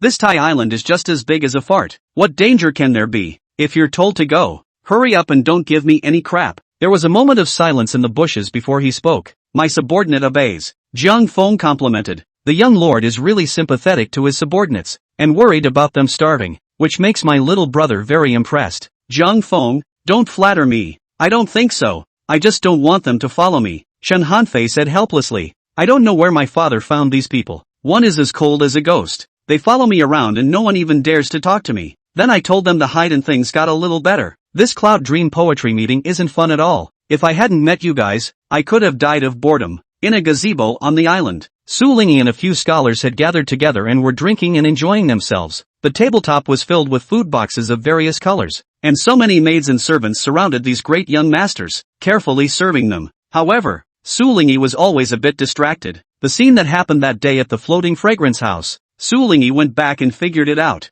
Qin Hao is a mallet. He'll do a load of poetry. Everything is the work of that bone setter named Zheng. Su Lingyi even suspected that Jiang Feng was not a Longzhong at all. Regardless of Jiang Feng's identity, Su Lingyi didn't want him to appear at the poetry meeting. Su Lingyi was determined to win the top prize at the Cloud Dream Poetry Festival. This was something that Grandpa Su Lingyi had specifically explained. He even got someone to make a good poem for this purpose, and sent it to Fuhai City quickly. Things have come to this. If Su Lingyi still couldn't get the top spot in the Cloud Dream Poetry Festival, it was expected that he wouldn't even need to leave his post. The family's approach to the bucket that can't be held up is to just give up. Su Lingyi was well aware of her poetic talent. However, if they were to go head-on with Jiang Feng, they would definitely have no chance of winning. Well, we'll just have to figure it out some other way. Su Lingyi thought about it and finally decided to take a shot at Jiang Feng. There was actually no need to solve Jiang Feng's life. As long as Jiang Feng was beaten like a pig's head and couldn't show up at the Yunming Poetry Conference, he wouldn't be able to threaten his position as the leader. Su Lingyi was still thinking that as long as Jiang Feng didn't show up at Cloud Dream Island, she would stop looking for trouble from him. He was even touched by the idea of his kindness for the sake of it. See how merciful I am. As long as you don't come to Cloud Dream Island, I'll let you go. but the man who was guarding the pier just now came to report that Qin Yu and Qin Hao had brought a young man to the island. It was already self-evident who that young man was. At this moment, Su Lingyi only wanted to say, Zhang Feng, why did you have to come here? I'm already planning to let you off mercifully. Why do you still have to run into the knife? In that case, it's not my fault. Chapter 23, Corruption and Ink. Su Lingyi had prepared well for today's events. When he set out today, he purposely picked out 5 people with strong martial arts skills from the guards at home and brought them to the island together. Su Lingyi sighed and walked over to a few of the guards, saying with a sullen face, Originally, I didn't want to do this, but it was him who had to force me to. One of the guards said angrily, Who is it that has such great guts that they dare to force the young master? Su Lingyi waved her hand and didn't explain. You guys go do something for me now. You all know Qin Hao, the son of the governor, right? A few of the guards nodded. Recognize. Su Lingyi continued. By Qin Hao's side, there's a man named Zhang Feng. When you find him, give him a hard beating. Watch out for more greeting to the face. Make sure to beat Zhang Feng like a pig's head, so that he has no face to see anyone. You guys watch him leave Cloud Dream Island before you come back to report to me. One of the guards asked, Young master, what if he still refuses to leave after beating him like a pig's head? Su Lingyi sighed again and muttered, I've beaten you up like a pig's head, and you still refuse to leave. Why are you still pushing me? Then let's break his leg again. I'm sure he'll never crawl over again with a broken leg. Anyway, I don't want to see this person when the Poetry Society starts judging. Under a large tree by the coast, the few people under the tree ate grilled fish and gossiped about the sky and the earth, and the atmosphere was very cordial. After getting to know each other, Zhang Feng realized that Shen Hanfei was actually also from the capital, only that the two hadn't crossed paths before. And when Zhang Feng and his family went to the guillotine, Shen Hanfei was also in the capital at that time. Zhang Feng, your Jiang family was almost beheaded. I know about this, Shen Hanfei mysteriously said. I'll tell you a secret. Your grandfather's ink greed matter is simply nothing. The silver for the construction of the riverbank just passed through your grandfather's hands. It wasn't even withheld by your grandfather. There are things in this that are said to involve the royal family. I've only heard a few words from my father and don't really know much about it, but I do know that your grandfather was a scapegoat. What the young lord said. Qin Hao nodded and said, I've also heard my father talk about this matter. My father said that Grandpa Jiang didn't covet a single penny, and that this matter of the Jiang family's accident was purely a result of suffering an undeserved disaster. But the exact reason, my father didn't say. Zhang Feng realized that he had wronged the old man of the family. I understand all of this. My grandfather was a man of high honor. How could he do such a nasty thing? I never believed them when they said my grandfather was greedy. After the people had talked for a while, Zhang Feng was a bit anxious internally, so he walked towards the bushes next to him. Zhang Feng had just walked into the bushes, and before he could unzip his pants, a knife was placed on his neck, and he was immediately scared out of his wits. He was just about to scream when he was covered and dragged deeper into the jungle. Several people pressed Zhang Feng to the ground, 2 of them grabbing one of his arms each, and 2 others, holding both of his legs. Then there was one riding on Zhang Feng, looking at him with a sardonic smile on his face. This scene is so easy to relate to. Zhang Feng hurriedly said, a few big brothers, you see clearly, I am a man, pure men, you must not be mistaken. What's all this nonsense? The guard riding on him snapped, the few of us aren't blind, we can't tell that you're a man. Knowing that Zhang Feng is a man, he still pulls him towards the grove. Zhang Feng was scared out of his wits. A few big brothers, everything else is negotiable. Only this, beating me to death. I can't accept it. What's all the yelling about? The guard riding on him asked in a stern voice. Are you called Zhang Feng? Zhang Feng froze for a moment and hurriedly shook his head. I'm not Zhang Feng. My name is Shen Hanfei. That little fatty under the tree. He's the one who's Zhang Feng. A few guards looked at each other. Then they let go of Zhang Feng's hands and feet and sighed in frustration. Looks like the wrong person was kidnapped. The guard who was riding on Zhang Feng also stood up. Forget it, there's no one here anyway. Let's just get on with it. Sneaky and not cool. A few people weren't bothering about Zhang Feng, and after walking out of the bushes, they directly rushed towards Shen Hanfei under the tree. Now that we know who the target is, there's no need to ask at all. The 5 guards walked directly to Shen Hanfei's face, and without saying a word, punched him in the face. Shen Hanfei immediately turned into panda eyes. Gu, your grandma, you dare to hit me. Stop, what are you doing? Qin Hao wanted to go forward to stop him, but the 5 guards split into 2 and directly intercepted him. The 3 remaining guards began to take a fat beating at Shen Hanfei. Not anywhere else, just the face, because the young master ordered, must greet to the face, beat the other into a pig head. In no time at all, Shen Hanfei's face was bigger. It's almost impossible to see the features anymore. Shen Hanfei let out a pig-killing scream. Don't hit. Hit again and you'll be killed. Help. Help ah. Shin Hao had the intention to save him, but the two people blocking him were both experts, making it impossible for him to rush through the two people's defense. Furthermore, Shen Hanfei was only someone Shin Hao had just met, and had not yet reached the point where he was desperate to save his life. As for Qin Yu, she was even more afraid to come forward to help, clutching an empty porcelain bottle of watermelon juice and stomping around squealing in fear. Zhang Feng knew clearly that Shen Hanfei's guards definitely hadn't gone far. The Duke of Shen's baby is here. How can the guards dare to leave without authorization? It was only that Shen Hanfei, the young lord, did not allow them to follow, and these guards had no choice but to stay away from him. But as long as they heard Shen Hanfei's screams, they thought that these guards would soon appear. Zhang Feng changed his position and hid in a bush. As he watched the two men pull Shen Hanfei's arm, the other man punched his face one after another, only feeling his heart and liver trembling. Holy, that's just brutal. Where are those ghost-like guards? If you don't come, your master will be killed. In Jiang Feng's 1,000 calls, Shen Hanfei's guards finally appeared, only to see a dozen black-clothed men rushing out from all directions, holding sharp blades and slashing at the three people beating Shen Hanfei. In the blink of an eye, the three guards became dead men. The two guards who fought with Qin Hao knew they were outmatched and turned their heads to run.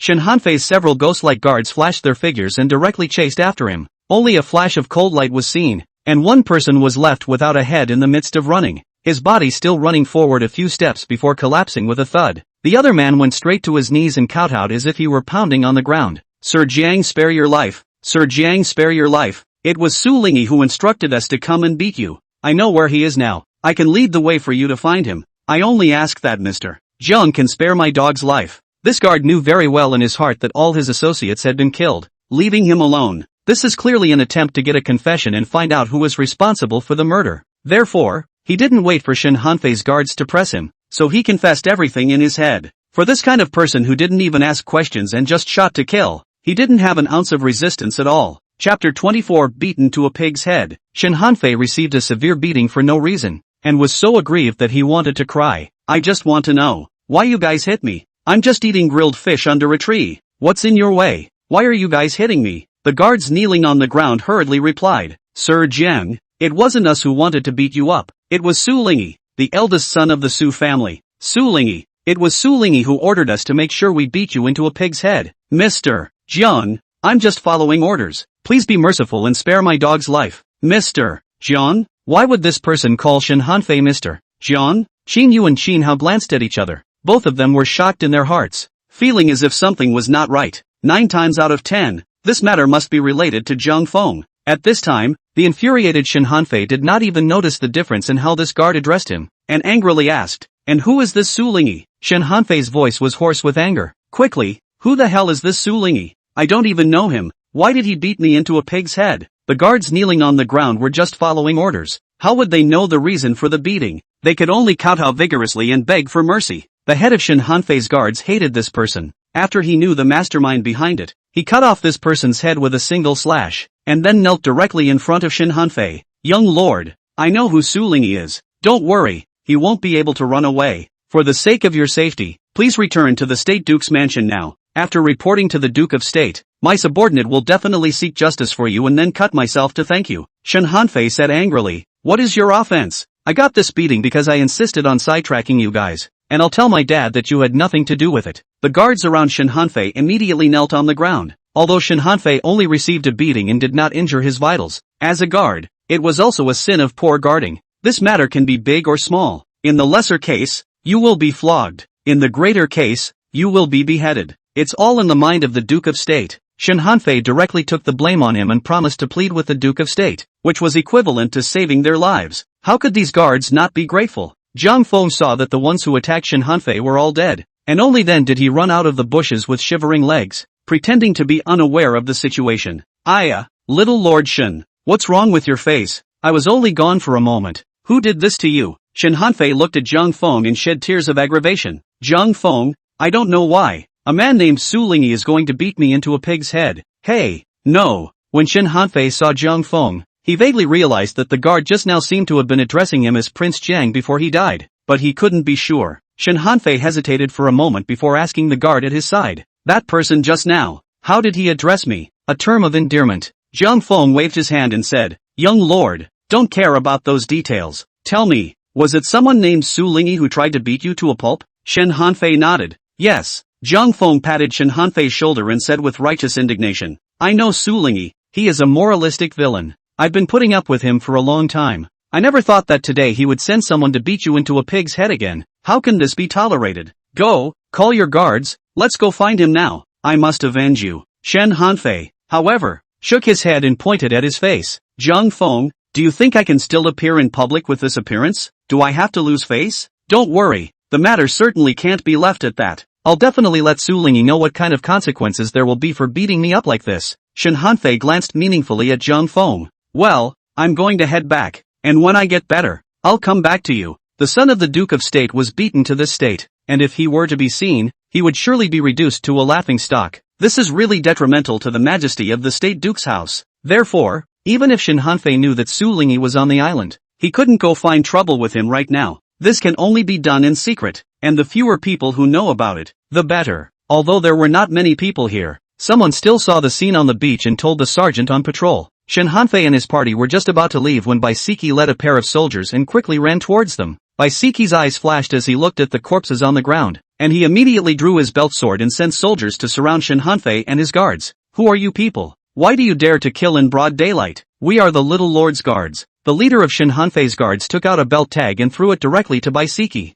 The matter is out of your hands. Knowing more may not be a good thing for you. You're here just in time. Help me clean up these corpses. If anyone asks, you can just push them to the Duke of State's residence. Subordinate obeyed. After Baisiki finished inspecting the waistplate, he put away his sword and respectfully returned it to the headguard with both hands. My subordinate, Baisiki, is also under the command of the State Lord. The young lord has come to Fuhai City this time, and my subordinate has not been able to pay a visit yet due to his official duties. If we have the chance to meet today, my subordinate will take a look at the young lord's style. Baisiki looked around. Excuse me, where is the young lord? Since it was one of their own and they wanted to pay a visit to the young lord, the chief of the guards didn't know whether to stop them or not. In the end, he could only dodge his body, revealing Shen Hanfei's figure. Baisiki looked at Shen Hanfei in surprise. Where's this pig's head coming from? According to what Baisiki knew, the young lord should be a suave, jade-like man. At this moment, Baisiki simply couldn't connect this person with a bruised face in front of him with the young lord in his heart.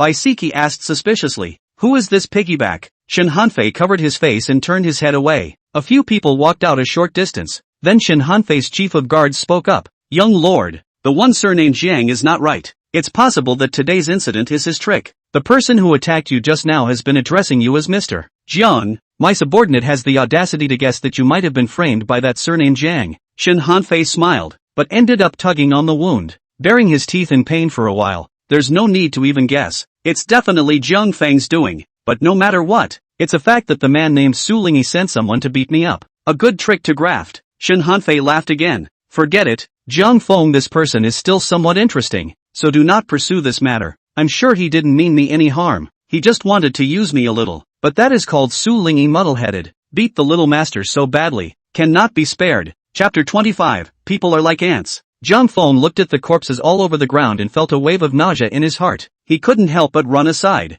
hold on to a tree trunk and throw up. Xinyu walked to Zhang Feng's side and gently stroked his back. Are you okay? Zhang Feng shook his head, followed by another bout of dry heaving. Take a sip of water and rinse your mouth. Xinyu handed Zhang Feng the water bladder. Actually, there are still a lot of things like this in Fuhai City. It won't be so hard when you've seen more. At this moment, Zhang Feng then truly understood the true meaning of people being like ants. This result today was really beyond Zhang Feng's knowledge. Originally, Zhang Feng was just thinking that as long as it wasn't a life and death feud, it would be a beating at most. If it had been more serious, a little blood would have been the end of it. However, Zhang Feng hadn't realized that these 5 people had paid the price of 5 lives just for beating up the young lord. For some of the OP, killing a person was as easy as crushing an ant. Nowadays, it seems that if you want to survive well in this world, you have to have some ability to protect yourself. Shen Hanfei left with a face full of wounds and a pig's head. Baisiki looked at Shen Hanfei's departing back and suddenly shivered. A group of guards arching that pig head forward. Baisiki, even with the butt thought, also know that pig head should be the little lord. Baisiki really couldn't think of anything. In Lord Shen's territory, who else would dare to beat the young lord so badly? Although Shen Hanfei's guards repeatedly explained to Baisiki that he was not allowed to inquire about this matter and that it would be good to clean up the body, but Baisiki just couldn't help it. He probably won't be able to sleep at night if he can't figure this out. Baisiki simply pulled Shin Hao aside and asked, Shin Hao, that person with a bruised nose and swollen face just now, wouldn't be the young lord, right? Shin Hao nodded. Yes, Pop. Baisiki gave himself a direct slap in the mouth. Why do you think my mouth is so cheap? Why did you have to ask a question? It's over. I guess the young lord will have to be upset. Shin Hao, who beat the young lord to this state? Shin Hao looked at Zhang Feng, who was slowly walking over inside. It's said to be the eldest son of the Su family. Su Lingyi. Baisiki sniffed and jumped straight up in surprise. Su Lingyi? How dare he hit the young lord? Who gave him the courage to send someone to assault the young lord? Zhang Feng stood beside the two and interjected quietly. It's Liang Jingru. Baisiki asked suspiciously. Which one is Liang Jingru again? Zhang Feng didn't bother to give him an explanation. Liang Jingru is the village flower of our village. You don't know her. Although Baisiki was a bit of a jerk, he also knew that if Su Lingyi's people beat up the young lord, the Duke of State would definitely not let it go. The Duke of State has only one son, Shen Hanfei. Shen Hanfei is the lifeblood of the Duke of State. Who dares to disrespect the young duke? That would be like touching his scales and challenging his authority. In this borderland, the sky is high and the emperor is far away. The Duke of State had hundreds of thousands of troops at his disposal, so if he wanted anyone's life, it would basically be a matter of a thought from his old man. Is Su Lingyi tired of living? With a puzzled mood, Baisiki asked his soldiers to gather up the bodies. Then after sweeping up the traces again, he bid farewell to Zhang Feng and the others and left. After experiencing this incident, Zhang Feng and the three of them had no interest in traveling. Finally, it was unanimously decided that we would not attend the evening poetry meeting either, and that the quester would love whoever he wanted, pack up and go home. Baisiki was still patrolling the island with his soldiers due to his duties. He was not happy about Su Lingyi sending people to beat up Shen Hanfei, but the more he thought about it, the more wrong it became. By chance, Baisiki saw Su Lingyi in the gazebo. At this moment, Su Lingyi was full of vigor and elegance, and was calling on his friends to drink and enjoy themselves. Baisiki saw that he had sent people to beat up the young lord, and at this moment, like a person who was fine, he even drank wine and enjoyed himself. How can this be tolerated? Although Baisiki and Su Lingyi were quite close and would meet up in their spare time, but how could such a relationship be compared to that of a young lord of the state house? Baisiki coldly walked to Su Lingyi's front, not even caring about the crowd's astonished gazes, grabbed him by the collar and directly carried him aside like a chicken. Su Lingyi, why did you hit the young lord? If you don't give me a statement today, Baisiki, will definitely kill you. Su Lingyi looked at Baisiki's ferocious gaze and was instantly confused. Brother Siki, what are you talking about? When did I send someone to assault the young lord? You still don't admit it? Baisiki said angrily. Just a moment ago, little lord was beaten like a pig's head by the people you sent. I personally collected the corpses of all 5 of your men. 2 of them are the very guards who have been following you around. And now, do you still want to deny it? Hearing that all 5 guards were dead, Su Lingyi immediately turned blue with fear. Brother Siki, this kind of joke is not to be taken. I just looked at Zhang Feng and sent my guards to teach him a lesson. How could I send someone to beat him up when I can't even be bothered to flatter the young lord? Brother Siki, you have to trust me. Even if I were given the greatest guts in the world, I wouldn't dare to go and assault the young lord. Baisiki also froze. So what's going on? The two looked at each other and said in unison, it can't be a case of mistaken identity, can it? Su Lingyi was instantly shivering with fear. How is this going to be good? What's going to happen here? These idiots. I told them to beat up Zhang Feng. How could they recognize the wrong person? You are not worthy of death. But don't drag me down with you. It's over. This is definitely on me. Su Lingyi was not only sharp-minded, she was also incredibly smart. He knew that there was no way to make this right, and that if he didn't, he would lose his life. Even if his grandpa was here, he wouldn't be able to protect him at all. In the land of the Duke of State, his son was beaten like a pig's head, which was tantamount to stomping his face into the ground. One could imagine how furious the Duke of State would be. For the sake of the face of the State Duke's house, the assailant must also die. Su Lingyi suddenly turned around and directly knelt down for Baisiki. Brother Siki, you are the only one who can speak to the young lord. You must save me in this matter. If I cannot gain the understanding of the young lord, my little brother will surely die. Seeing the usually high and mighty Su Lingyi kneeling, Baisiki was also a bit unable to bear it. Lingyi, get up before you say anything. Since it's a case of mistaken identity, just ask the family to prepare more gifts and apologize at home. Anyway, the little lord didn't suffer too much damage. At most his face is bigger. If you can't, you'll let the little lord beat you. For the sake of your grandfather. It's not as if the Duke of State would take your life, is it? Su Lingyi, however, shook his head and said with a cautious expression, Brother Siki, you're thinking of this matter too simply. The majesty of the State House is at stake in this matter. If the little eunuch doesn't give the word, little brother will die. Lingy, I really can't help you with this. Baisiki scratched his head and said, just a moment ago, I even called the young lord a pig's head. I don't know how this matter will end yet. If you ask me to intercede with the young lord, won't that add fuel to the fire? Seeing that Baisiki couldn't help much either, Sulingy sighed in disappointment. Sulingy smiled bitterly, Brother Siki, thank you for coming to inform little brother. If it weren't for that, I wouldn't have known I'd have made a monstrous mess. I will now go back and talk to my family to see how this matter should be settled. Chapter 26, Burning the Fire. After such a big incident, how could Sulingy have any mind to think about the matter of the kaiju? It would have been an unexpected blessing if he had been able to save his little life. Sulingy hurriedly returned home and found her father, Su Lingnan, so she recounted the matter to him. Su Lingnan pondered for a long time before slowly saying, you have no other way out. It's better to go out to sea. Assaulting a young lord is supposed to be a felony. In order to make an example of you and maintain the majesty of the state duke's office, they will definitely kill you. Sulingy was already a smart person. He had already thought of this outcome, so he wasn't surprised, but he was resigned, and blamed all the mistakes on Jiang Feng. Sulingy gritted her teeth and said, it's all because of this villain Jiang Feng that I'm in such a predicament. I must break this person into pieces in order to fulfill my heart's hatred. Su Lingnan sighed, what's the use of talking about this nowadays? After all, it was one of your men who beat up the young lord, and that doesn't even begin to explain it. Even if you want to explain, Lord Shen won't give you a chance. Sulingy cried out, Father, I don't want to go to the sea. I want to go to the capital, so I can hide in Grandpa's house for the time being, and then see if there's a way to remedy the situation when little Lord's anger subsides. When I go to sea, I'll just be a pirate. Thinking about the days ahead, Sulingy's heart was so sad that she couldn't help but shed tears. Father, if I go to the sea, I will never see the light of day again. You think again. Son, do not want to be like a rat, all day long hiding. Su Lingnan sniffed and burst into old tears.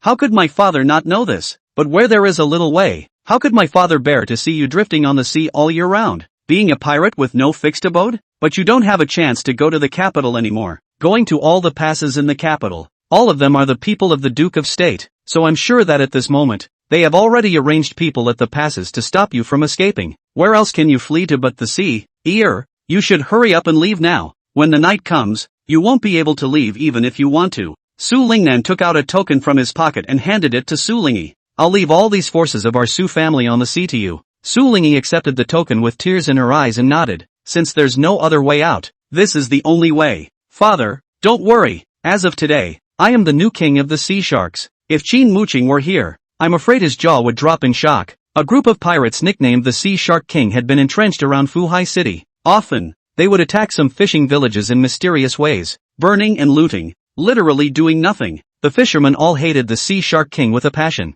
Qin Muqing also had a headache over this, but had been unable to do anything about it. Later on, the Duke of State was asked to send out troops to eliminate it once or twice, but each time it was to no avail. In fact, the Sea Shark King was a force that the Su family kept at sea to make money for the family. Since the Su family is such a big insider, how can the officials catch the Sea Shark King? In the end, Sulingy sneaked out to sea. He stood on the deck and watched as Fuhai City gradually moved away, his eyes turning ice cold. Jiang Feng, wait for me, I'll definitely come back. That night, the furious Duke of State sent troops to surround the Su mansion. Hordes of soldiers broke into the courtyard of the Su family and smashed everything they could see. But at the end of the day, there was no sign of Sulingy. The Su family balked. Sulingy never came back after going to the Yunming Poetry Conference. The next day, the early morning sunlight dyed the eastern sky an orange-red color, making a cloud, like a fish scale, radiated golden glow as well. Jiang Feng was lying on the bed before he woke up when he was shaken vigorously by Qin Hao. Jiang Mu, don't sleep, get up. Feng Juanda is already here. Get out of my. Jiang Feng picked up a pillow and threw it at Qin Hao. I'm still growing my body. No one can keep me from sleeping when they come. You still have the heart to sleep? Qin Hao said eagerly. My father and Feng Juanda have already quarreled at the yamen. Jiang Mu, I know you have a lot of ghost ideas. Get up and think of something. Get out of here and don't keep me from sleeping. Jiang Feng buried his head in the quilt. It's none of my business if they argue. Clunk, only to hear a sound at the door. Qin Yu walked in with a basin of water. Jiang Feng, I'll ask you again. Are you getting up? Jiang Feng opened his eyes and crawled out of bed with a start. You're so virtuous. You brought me the washing water so quickly. Just put it on the table, please. Thank you. After Jiang Feng simply washed up, he didn't have time to eat breakfast before being pulled by Qin Yu's arm towards the governor's office. The three of them passed a place that sold breakfast. Jiang Feng ran straight in, found a place and sat down. I'm hungry. I can't walk. I have to eat. Have you two eaten yet?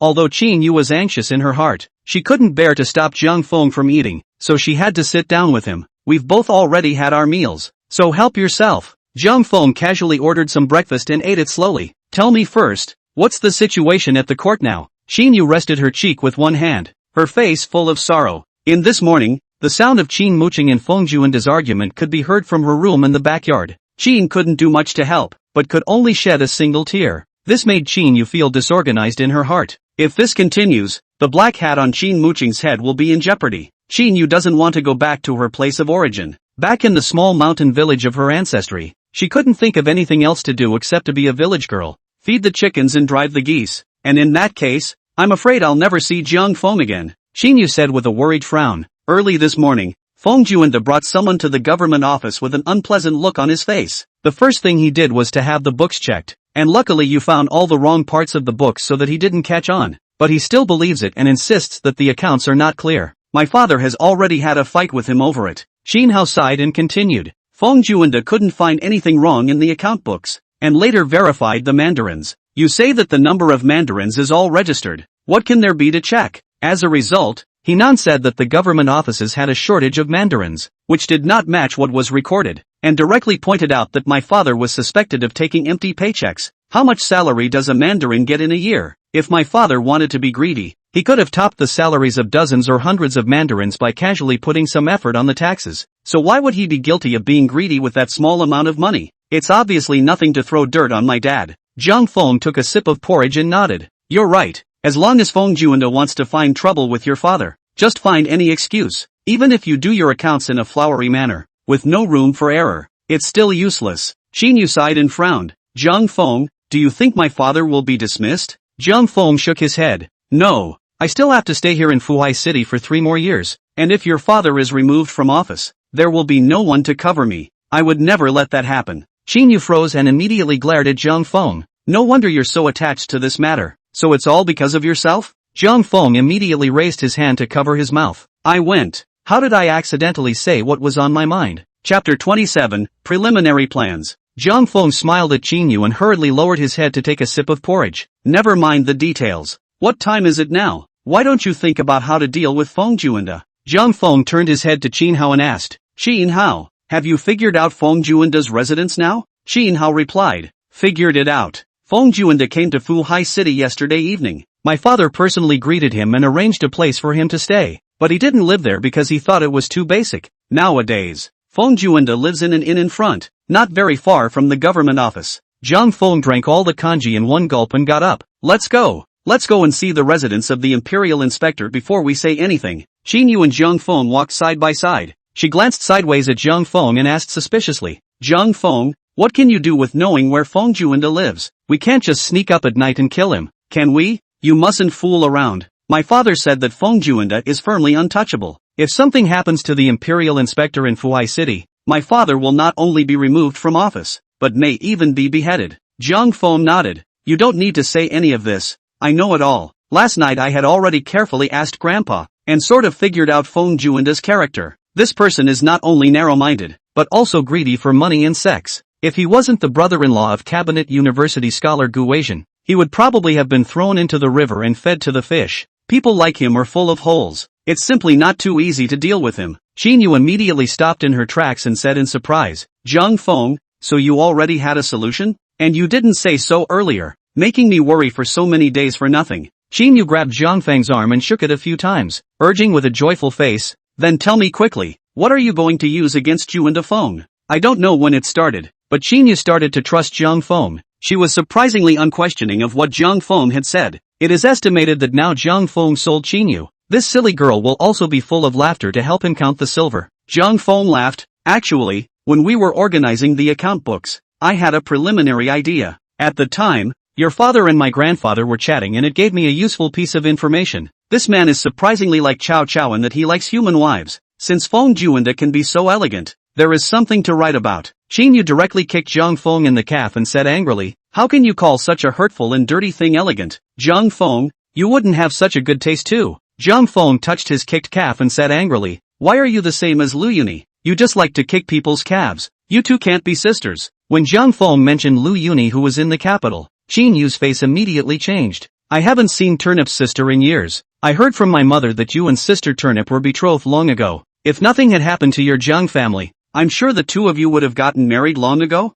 Jiang Feng nodded. If there are no accidents, when I return to the capital, I will marry Turnip over. Qin Yu reluctantly smiled. Well, congratulations in advance to you both. Jiang Feng arched his hand and smiled. Same joy, same joy. Qin Hao couldn't help but sigh as he looked at Qin Yu's forced smile. Okay, let's not talk about that. This is all on fire. You two even have the mood to talk about these childish things. Really convinced you guys. Jiang Mu, quickly tell us your plan. How to deal with Feng Juanda? Jiang Feng looked at the surrounding buildings and said carelessly. Feng Juanda will stay in Fuhai city for at least 3 days. What's your hurry? Now I just have a preliminary plan, but the process hasn't been thought out yet, so you'll have to let me take a look at it first. Soon after, the three of them arrived at the inn where Feng Juanda was staying. Jiang Feng just glanced at it and turned around. Qin Hao directly stopped Jiang Feng and said in surprise, now that Feng Juanda is still at the court, you didn't take the opportunity to go up and have a look. You just left like that? Jiang Feng nodded.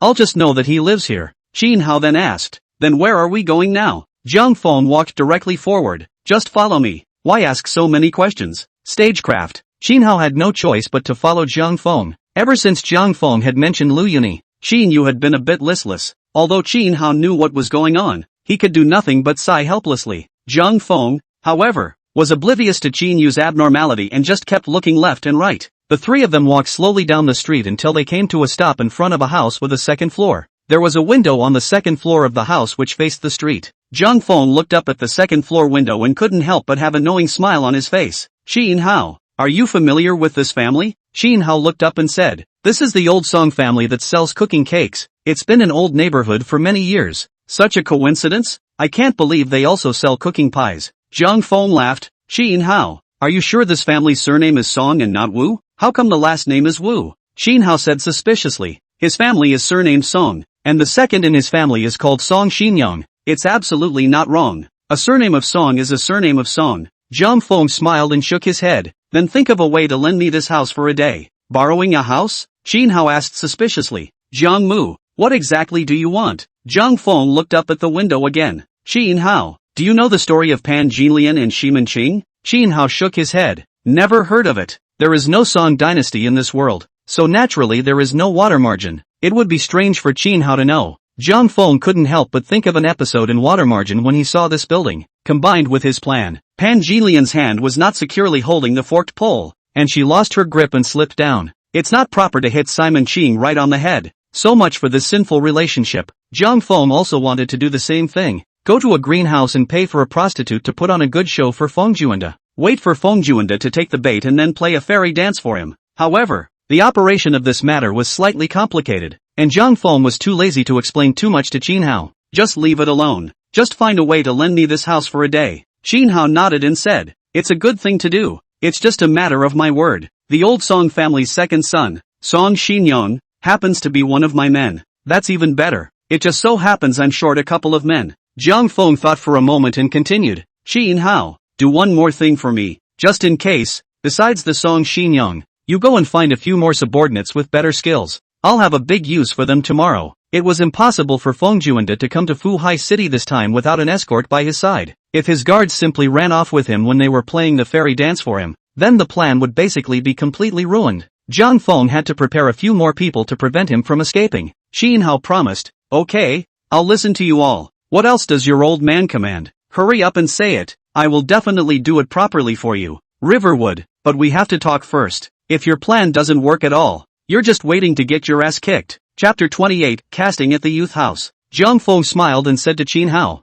don't worry, my method will definitely work. You will now arrange all these things I have said, and at night time come to me, and we will go to the greenhouse together. What did you say? Going to a greenhouse? Qin Hao sheepishly glanced at Qin Yu and hurriedly waved his hand. No, I can't go to the greenhouse. If my father finds out, he'll beat me to death. Qin Yu furrowed her willow brows and directly kicked Qin Hao. If you dare to go to a greenhouse, I will beat you to death first without our father's intervention. Immediately afterward, Qin Yu glared at Jiang Feng again. What are you looking at? You're not allowed to go either. If you dare to go, I will tell Grandpa Jiang to go now. Seeing Jiang Feng's non-committal behavior, Xin Yu exasperatedly stomped her foot and turned around in the direction of Jiang Feng's house. Jiang Feng hurriedly stepped forward and pulled Xin Yu, saying righteously, "Xin Yu, what are you thinking? Xin Hao and I didn't go to a greenhouse to look for women. It's to save your dad." Flowery words. Xin Yu didn't believe it at all. "Anyway, if you dare to go to a greenhouse, I'll go and tell Grandpa Jiang and Auntie Jiang so that they can beat you up severely."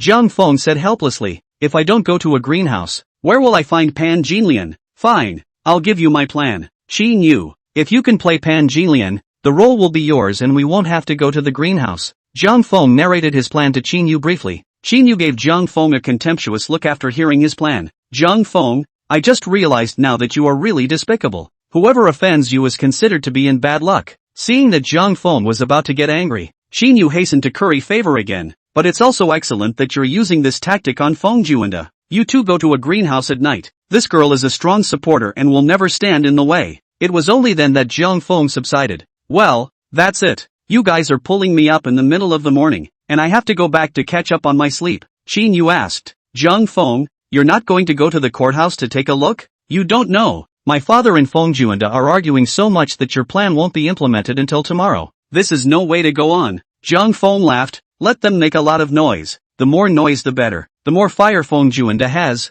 the smoother our plan will be." Night. Amidst the faint sound of waves, Fuhai city fell into silence. There were only starry lights, like fireflies, scattered all over the city. And at this moment, Yen Chunlu was still brightly lit. As the largest greenhouse in Fuhai city, Yen Chunlu has always been the favorite place for the literati and rich merchants to patronize. Before the two of them, Xin Hao and Jiang Feng, had even reached the entrance of Yen Chunlu, a gust of silk and bamboo sounds came into their ears. Jiang Feng was so excited that he simply wanted to give a cheer. "Ancient greenhouses, the little master is here." Actually, Jiang Feng didn't have any other ideas. He just wanted to simply see what an ancient greenhouse was like. And in the meantime, meet the ancient ladies. Jiang Feng thinks he is a very pure one. Although Qin Hao's hands were shaking with nervousness, he couldn't hide the excitement on his face. "Jiang Mu, does going to a greenhouse cost a lot of silver?" Jiang Feng couldn't help but laugh as he looked at Qin Hao. "Qin Hao, your father is the local governor. You're a second-generation government official.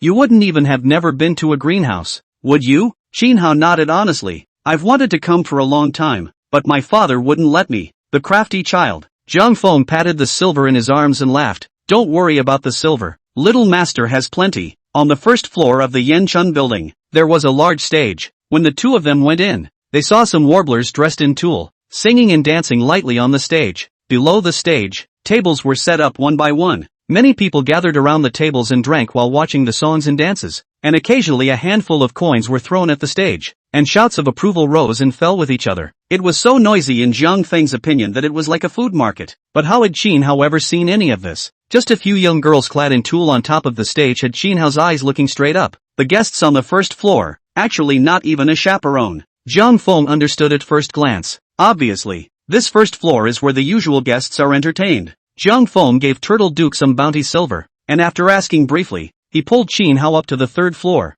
Jiang Feng didn't even dare to go up on the fourth floor, because according to Turtle Man, the fourth floor is the flower girl territory. With Jiang Feng's little silver, he probably didn't have the qualifications to have a cup of tea with the flower girl. After Jiang Feng and Qin Hao both arrived on the third floor, a poised half-aged woman greeted them. Although the old bod looked at the two people were very strange, still full of smiles and said, "Egu, the two gentlemen, you can have time to come. Come on in, please, I'll call the girls right over." When the bod led the two to a room, he shouted out the door, "Girls, come and accompany the guests." After a fragrant breeze, 7 or 8 girls came in the house. These women all had pretty faces and extraordinary temperaments. When they entered the room, they looked at the two of them with big watery eyes and smiled before they spoke, revealing a look of desire. Jiang Feng looked at the spring orchids, autumn chrysanthemums, each of the women, and couldn't help but smile. It's all a ruse. It seems that no matter how much the entertainment industry evolves, it all looks the same in the end.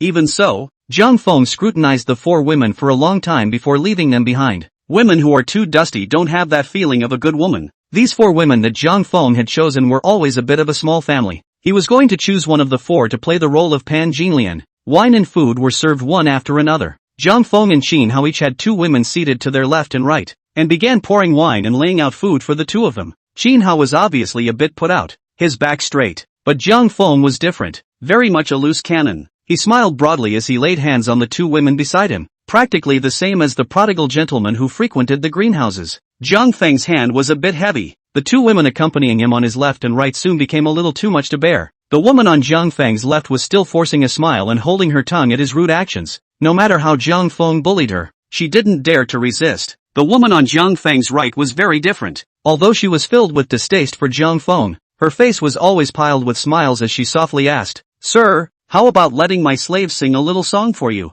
Zhang Feng narrowed his eyes and smiled. "Good, if you sing well, little master will have a reward." This time, the matter was related to the black hat on Qin Muqing's head, as well as Zhang Feng's happy life in these 3 years. There is simply no room for error. Zhang Feng must find a girl with a beautiful face and a bold heart to fulfill the role of Pan Jinlian. These two girls beside him must be over the top in terms of looks. The reason why Zhang Feng was so loose was because he wanted to test how the two girls' character was. If you are too timid, Zhang Feng doesn't dare to use it at all. Since ancient times, the people have not dared to fight with the officials, not to mention the prostitutes who are of lowly status. At that time Feng Juanda took out his identity of the imperial historian. Intimidated a bit, I'm afraid that the courage of the small brain will be all confessed. If that's the case, it's a lot of fun. But this girl on Zhang Feng's right was particularly suitable. When Zhang Feng was going up and down, she used the opportunity of pouring wine or laying out food to avoid it without any trace. Later, when he saw that he couldn't hide anymore, he found another way to make an offer to sing songs for Zhang Feng.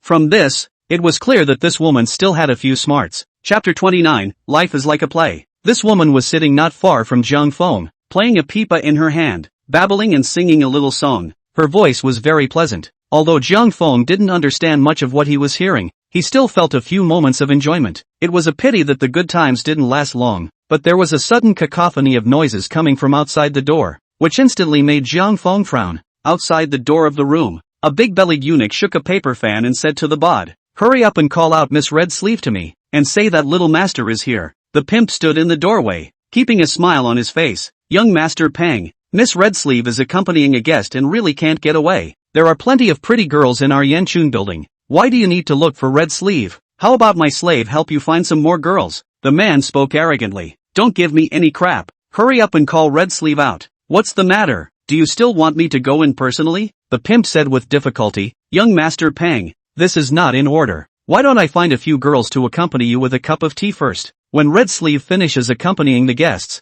I'll have her come to you immediately?" The words of the young master are the rules. The gentry impatiently pushed the pimp aside. "Get out of the way. I'd like to see what important guest Red Sleeve is accompanying." After this person pushed the door in, he saw Qin Hao and immediately said in surprise, "Qin Hao, did the sun come out of the west? Duke Qin, who never goes to greenhouses, how can he be so elegant today?" This man is Pang Yishou, son of Pang Yi, the government minister. Pang Yi and Qin Muqing have always been at odds. Qin Hao and Pang Yishou's relationship was naturally no better. What's more, this time Pang Yishou was still here to find trouble. The bod, who followed closely into the room, covered her small mouth in surprise. She didn't expect the young man in front of her to be Qin Hao, the son of the governor. But looking at these two, there's some tit for tat. The pimp didn't dare to open his mouth rashly, and could only wait and see what would happen. Qin Hao sneered, "Fatty Pang, whether I come to the greenhouse or not is none of your business." Pang Yishou patted his palm with a paper fan and laughed loudly. "Also, if you don't come to the greenhouse again,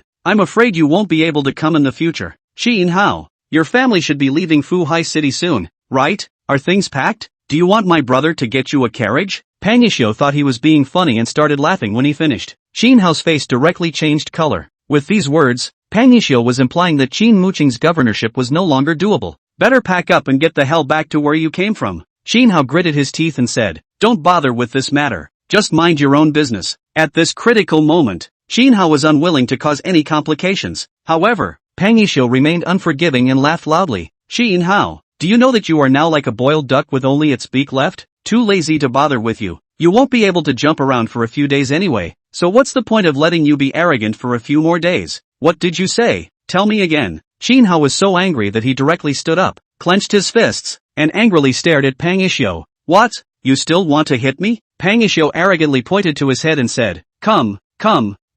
You're not afraid to get your father in trouble again, so you'll hit him here?" Qin Hao clenched his teeth together but didn't dare to make a move. Now Feng Juanda was doing everything he could to find trouble with Qin Muqing. If Qin Hao had gotten into a fight with someone at the greenhouse, Qin Muqing would again be guilty of poor discipline and encouraging his son to commit murder. Zhang Feng looked at the incredibly arrogant Pang Yishuo, got up and stood beside Qin Hao, frowned and asked, "Who is this stupid fork?" Qin Hao said word for word, "The son of the government minister." Pang Yishuo, I go. The son of the government minister is still so arrogant. Zhang Feng punched Pang Yishuo's nose. Oh, Pang Yishuo didn't expect Zhang Feng to dare to hit him. He screamed in pain, covered his nose and squatted on the ground. Blood soon flowed out from the cracks of his hands. Zhang Feng threw another kick at Pang Yishuo's head. Qin Hao, what are you waiting for? Since he's such a that he has to let you beat him up. Why don't you hurry up and fulfill his wish? Qin Hao saw that Zhang Feng had already made his move, so he didn't care about anything else and stepped forward to punch and kick Pang Yishuo. You fat ass.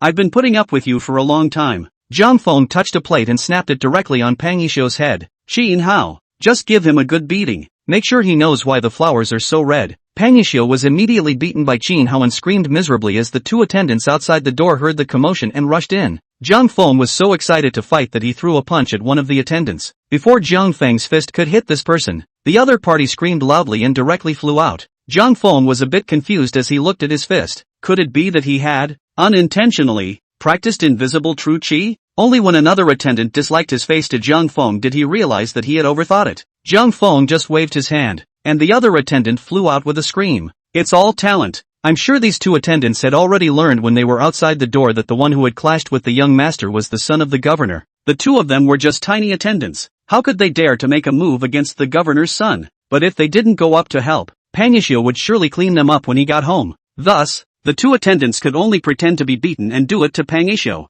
It's not that we don't contribute, it's just that the enemy is too powerful. When Qin Hao finished beating Pang Yishuo, these two attendants then made a show of faithfully protecting their master, covering their hearts and blocking in front of his master. This made Zhang Feng feel funny. It's really true what they say. Life is all about acting. Pang Yishuo wiped the blood off his face and said something like you wait. Sooner or later what will happen and some other nonsense. It was a way of putting down the gauntlet and leaving a few points of face. Pang Yishuo was then left in disgrace as he was helped to his body. Zhang Feng sighed and said, why is it that there are always some self-righteous fools who have to pop up and get their asses kicked? It's incomprehensible. Alright, this matter is over. The night is short. Let's continue to drink and have fun. For things like today, Zhang Feng didn't put it on his mind at all. In Zhang Feng's previous life, every time he went to an entertainment center, he would encounter several fights of jealousy. Only, this time it happened to him. The bod didn't take it seriously and sent a few jugs of good wine as an apology. To be able to open such a large greenhouse,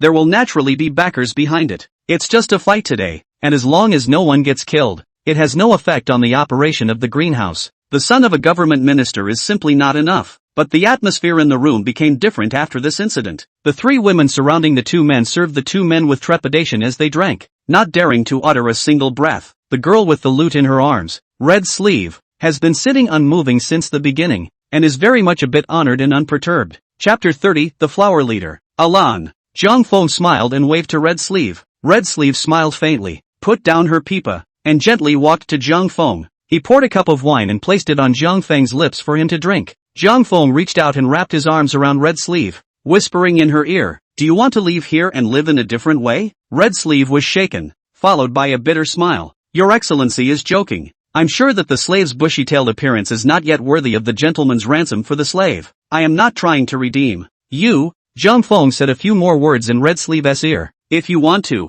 meet me at the Uli Lane tomorrow. If you don't want to, forget I said it. Red Sleeve was silent for a while, but her eyes grew brighter. In the end, she directly knelt down to Zhang Feng and kowtowed. My slave is willing to serve your son as a dog and horse. It's done, so there's no point in staying. Before the two of them could make it down the stairs to the second floor, they heard a crisp voice from upstairs say, everyone, please be quiet. This is Miss Elaine's maid. It must be that Miss Elaine has a new pair out. I don't know which one can pair up today and have the honor of entering Miss Elaine's boudoir to get a glimpse of her. After a clamor, the crowd gradually quieted down. Zhang Feng looked up and saw a pretty-looking little girl, dressed in a green dress, leaning on the railing of the fourth floor. It's amazing how beautiful a maid can be. From this, it could be seen that this Yen Shanlu's flower leader, Alan, would be a person of great beauty. But these things, Zhang Feng felt that they didn't have a penny to do with him. Don't say he doesn't have any money on him right now. Even if he had money, he wouldn't spend it on such a frivolous pastime. Zhang Feng took Qin Hao by the shoulders and headed out.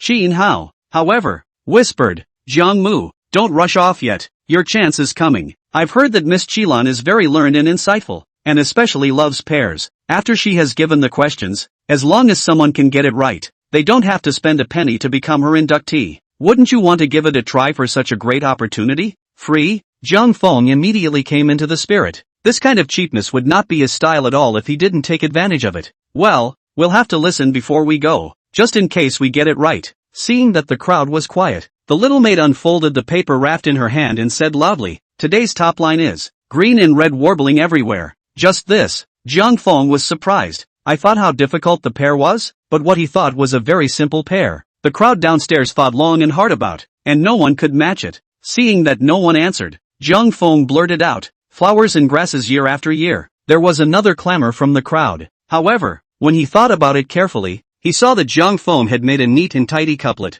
and he couldn't jump out of the wrong place at all. The crowd was stifled. All of them were remorseful that they hadn't even thought of it, and had instead let the kid by the stairs take the lead. The little maid went back to her room to ask for instructions before she said to Zhang Feng, "Miss has invited this gentleman upstairs." Zhang Feng greeted Xinhao. Go up and take a look." Xinhao hurriedly waved his hand and said, "I'm not the one who's up against the pair, so what's the point of me going up? You go quickly. Don't keep Miss Qilan waiting. You stand still." Zhang Feng left a sentence for Xinhao and ran up to the 4th floor in one breath. Xinhao was instantly puzzled. "What do you mean by that? You go up there to pick up girls and have a good time, and you make me stand still?" Zhang Feng smelled a very special scent when he entered the flower girl's room. The flavor is not strong, but rather fresh and light and refreshing. A purple-clothed woman sat on her knees beside a small table and looked at Zhang Feng with a smile. This woman was none other than the flower girl of Yin Chunlu, Qilan. Qilan's appearance was extremely beautiful, but she looked devoid of the air of wind and dust, and her eyes were like a pool of autumn water, looking superbly divine. As she looked around, she gave people an indescribable charm. At her side, a small, delicately shaped incense burner was curling up with green smoke. Zhang Feng inhaled his nose and pointed at the incense burner. "This scent smells so good." Qilan laughed. "Your Excellency really has good taste. This incense comes from the royal family of the western region and is extremely rare. The odor is faint but long-lasting, and it has more of a calming effect on the mind. I'm afraid that I can't find a second copy of this kind of spice in this Fuhai city. Usually slaves can't afford to use it. Your Excellency is a great talent, and my slave has nothing to show for it, which is why I burned a piece of spice to earn Your Excellency's smile." For this kind of flattering words, Zhang Feng knew that it was just a matter of listening and didn't take it seriously. Zhang Feng bared his teeth and smiled at Qilan. It was used to show that Elaine had managed to wrestle him into laughter. But it's a shame. Qilan didn't understand Zhang Feng's intentions. Instead, she looked at him with a little cutie, general gaze at him. "My lord, would you like to sit down and talk?" "No need." In a hurry, Zhang Feng walked directly to Elan's side, picked up her chin, and sized her up recklessly. Worthy of being a flower girl, she's so pretty. When ordinary people saw the flower girl, even if they were coarse people, they tried to put on a civilized appearance. How could he have known that the moment Zhang Feng came up, he would make such a rude gesture towards Qilan? It's almost as if the city is lazy. Qilan's face stiffened slightly, and a watery color gradually rose in her eyes, but it adds just the right amount of "I see it all." Zhang Feng retracted his hand and laughed. "Finally, I've seen the legendary flower leader. What she looks like. Most importantly, it hasn't cost a silver bullet. What a day. Goodbye." After Zhang Feng finished speaking, he walked outside without any attachment, leaving only a pair of master and servant, wide-eyed. In the room messy, Xinhao stood at the entrance of the stairs and was deep in thought. He hadn't thought about it yet. Should he leave now, or follow Zhang Feng's words and act like a too little cutie? Standing here like a little cutie, wait for Zhang Feng to finish picking up girls, then go back together. However, he saw Zhang Feng running down from the upper floors again in a flurry of wind. Xinhao was surprised. "So fast? You didn't go in there and piss off Miss Elaine and just get kicked out, did you?" Zhang Feng laughed. "Why would I mess with her for nothing? I'm just a little curious about the flower girl. Just take a look. Without silver, do you expect the flower girl to treat you differently and spend the night together? Stop dreaming and hurry back." This so-called pairing is also just a means to enhance her reputation. Whoever is serious is a cutie. The next day, Feng Juanda came to the government office and continued to pick on Qin Muqing. In the end, he had a big fight with Qin Muqing and threw up his sleeves in exasperation. Feng Juanda plans to leave Fuhai City tomorrow. What kind of a hole is this? Surprisingly, there isn't even one good-looking virtuous woman. This place is a real pain in the ass. Feng Juanda has long thought that this time, the performance appraisal of Qin Muqing must be written to the worst. Even if he couldn't send Qin Muqing to the prison, he had to take off his black hat. Snap! As Feng Juanda walked, a forked pole landed behind him. The two guards behind him heard the sound. looked back and didn't take it seriously as they continued on their way. Missed, Red Sleeve, however, was sweating anxiously. Fortunately, Zhang Feng had the foresight to prepare enough 5 forked poles for Red Sleeve. Red Sleeve hurriedly picked up a forked pole again and fought to smash it at Feng Juanda, only to end up smashing into the heads of his guards again. Ouch! Feng Juanda's guard covered his head and jumped up, cursing loudly, "That ungrateful one smashed my old man." Seeing that she had already caught Feng Juanda's attention, Red Sleeve could only make the mistake. She poked her body out of the window opening and said in a delicate voice, "This gentleman downstairs, it's because my slave's hand slipped inadvertently. I'm sorry." As soon as Feng Juanda looked up, he saw Red Sleeve's half-covered breasts. From his angle, he could just about see a white, soft, his eyes went straight up. "This Fuhai city, it seems to be okay. Why don't you stay a few days?" Chapter 31, Self-Recognition of Bad Luck. Red Sleeve looked at Feng Juanda and froze for a moment, as if she had just realized that something was wrong with her body. Blushing, she stood up straight and straightened her chest, then Red Sleeve poked her body out again, shyly glanced at Feng Juanda, and delicately said, "This gentleman, can you help my slave send up the forked pole?" Feng Juanda was delighted at the sight of the hunt and busily promised, "Little lady, wait a moment, I will send it up for you." He never expected that this little lady would take such initiative. At this moment, Feng Juanda looked at the exquisite cheeks of the Red Sleeve, smiling mouth almost grinning to the back of the cheeks. He picked up the forked pole on the floor and hurriedly made his way to the room. Feng Juanda ran straight up to the second floor, and when he saw the full picture of the Red Sleeve up close, he was even more tickled. He enthusiastically helped Red Sleeve install the forked pole before he looked back and asked, "Little lady, why are you alone in your house?" Red Sleeve bowed her head, grabbed the corner of her coat with both hands, and directly shed tears. This is where things start to fall into place. When Feng Juanda supported the guards and was about to accomplish something good with Red Sleeve, Song Xinyang appeared leading a few strong men. "Husband, why are you back?" When Hong Sleeve saw Song Xinyang, she was first surprised, followed by fear, then she ran over and hugged his thighs, and began to cry. "Husband, you're back. This man has forced me to perform metaphysical acts and I am powerless to resist. If you had come a little later, he would have gotten his way." Song Xinyang directly slapped Hong Sleeve and knocked her aside. I'll get back to you on that later. Song Xinyang walked over to Feng Juanda with a face full of iron and punched him in the face. "You this." Song Xinyang cursed and gave the unclothed Feng Juanda a fat punch. Zhang Feng was straight up confused. "Who are you? Don't fight. I'm the royal inspector. How dare you beat up the court official? Don't you want to die?" Song Xinyang said angrily. "Is it possible for a court official to seduce a good woman? Today, I have to beat you to death this." However, one of the people next to him hugged Song Xinyang's waist at once and said loudly, "Xinyang, you must not be impulsive. Beat this man to death and you'll follow through with a lawsuit." Song Xinyang struggled and said, "No, I have to kill this one, otherwise my mind is hard to be peaceful." Another person also rushed to hug Song Xinyang. "Xinyang, you're still young. It's not worth it at all to lose your life for this filthy cargo. He's an official. You're a citizen. Listen to my brother's advice. It's better to report this matter to the Grand Master of the governor's office and ask his old man to make a decision. The governor will give you satisfaction." Feng Juanda looked at Song Xinyang, whose eyes were red and wanted to eat people, and was scared and trembling, fearing that Song Xinyang would rush over and kill him in a few blows. If it falls into the hands of the governor Qin Muqing, although it is a bit humiliating, at least there is room to turn around. Feng Juanda held his head and shouted, "Do not hit me again. I am willing to see the official. I am willing to see the official." The people escorted Feng Juanda and went to the governor's office. Zhang Feng, who had been hiding on the opposite side of the room, hurriedly asked Qin how to go ahead and report when he saw the five-eyed Feng Juanda come out. Although this matter was not told to Qin Muqing, it could make things more realistic, but Zhang Feng was afraid that Qin Muqing, this old codger, would be unwilling to make a deal with Feng Juanda for the sake of so-called justice. Along the way, Feng Juanda didn't dare to look up at all. When he entered the lobby of the government office, the bruised and swollen Feng Juanda, as if he had seen his relatives, cried out and rushed towards Qin Muqing. "Brother Muqing, save me." Qin Muqing looked at the wretched Feng Juanda. His heart was really fastidious. At this moment, I really want to laugh 3 times in the sky, so as to express the comfort of the heart. Pop! Qin Muqing picked up the shocking wood and slapped it, pretending to ask, "Who is under the hall?" Feng Juanda immediately shivered in fear, raised his bruised face and cried out again, "I am Feng Juanda. Brother Muqing, save me." "Jun Duke, how come it's you?" Only then did Qin Muqing put on a look of surprise. "How did you get into this mess?" Song Xinyang knelt down and said, "Your Excellency, this person took advantage of the fact that I was not at home and hooked up with my inner circle. On my little man's return home, I happened to meet them in the act of meddlesomeness. This person claimed to be the imperial historian of the court, so I didn't dare to alarm the workshop, but please do it for me, my lord. Qin Muqing glanced at Feng Juanda and asked, is that the truth? Since he had come to the government office, how could Feng Juanda admit this matter? He's making it up. Never, never, you this. Song Xinyang cursed, human evidence is there. Do you still want to deny it?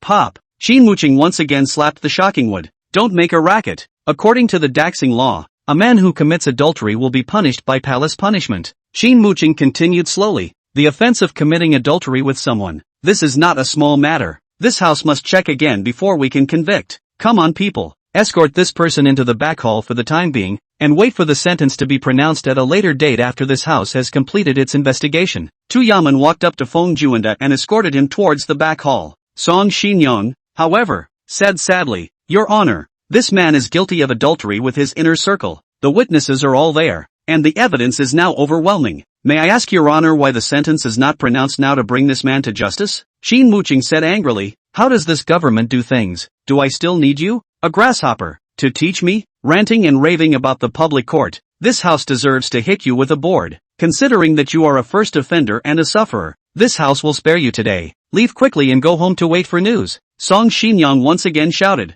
My lord, I am not convinced. It's so unknowingly lazy. Qin Muqing was furious and said, Someone fork this person out for me. Song Xinyang backward by the Yamen dragged out of the hall, but his mouth still shouted, I am not convinced. I am not convinced. You're in officialdom. Song Xinyang brings out the best in a victim who has been humiliated and has a grieving heart. Zhang Feng stood in the back hall and watched Song Xinyang's performance through the doorway, directly sucking in a mouthful of cool air. Xin Hao, this Song Xinyang is definitely a talent. Not only is his mind meticulous, but he will also be flexible and changeable. Like this rare manpower, you must maintain it. Maybe in the future he'll be your biggest help. Xin Hao nodded. I know. Xian Yong has been with me for several years. He's always done things like this. It's a drop in the bucket. The back room of the government office. Qin Muqing personally untied Feng Juanda and sighed. Juanda, how could you do something so hurtful? What do you want me to do now that the evidence is overwhelming? Regarding today's matter, at first Feng Juanda was somewhat skeptical that it was Qin Muqing who had set him up, but Song Xinyang and Red Sleeve's sold-out performances again assuaged Feng Juanda's doubts. In particular, Song Xinyang's direct slap to Hong Sleeve was the finishing touch. Furthermore, Feng Juanda did not believe that Qin Muqing, who had always been upright, would have arranged such a tight plan. Feng Juanda could only recognize his own bad luck. Chapter 32, Make a Deal. Feng Juanda raised his head and sighed. Brother Mu Qing, let's not speak in the dark and the clear. How about we make a deal? As the governor of Fuhai City, you must think that it should be easy for you to calm down this matter. Qin Muqing was silent for a moment and slowly said, Juanda, although we don't share the same political views, I'm not the one to fall on my sword. What do you have in mind? Tell me. Feng Juanda sighed once again and said, I spent 2 days in Fuhai City and realized that the people of this Qizhou region are pure and simple, and the roads are not clean. The government offices are well staffed and the accounts are clear. Within the whole house, the old will be cared for and the young will be cared for. A borderland can have such a change? All Governor Qin Muqing governance of indoctrination. Qin Muqing couldn't help but have a smile on his face when he heard this. Jund, I am flattered. Feng Juanda added, Brother Mu Qing, I'm leaving Fuhai City now, so I'll leave the rest to you. I don't want anyone else to know about what happened today except you and me. The royal inspector, who was under imperial orders, committed adultery with a married woman while touring the place. If this matter reaches the capital, Feng Juanda this patrol royal inspector even when the end. It doesn't even take much evidence. Based on the single item of the imperial historian's Wind and News, Feng Juanda's brother-in-law of the cabinet university scholar cannot protect him. Qin Muqing suppressed the joy in his heart and nodded. Jund, don't worry, that's it. There will never be a single word spread about this. But you're in such a hurry to leave. How can I not send you some local specialties? I still have a few salted fish at home. Please do bring them along as a small token of appreciation for my brother. Feng Juanda walked away holding a few salted fish. The government offices, where people are on edge, are now considered calm. I had felt that I had rode the Lord Chancellor of the house again, but once again I lay down. Pang Yishio received a severe beating from Jiang Feng and Qin Hao at the greenhouse and went home to lie down for several days.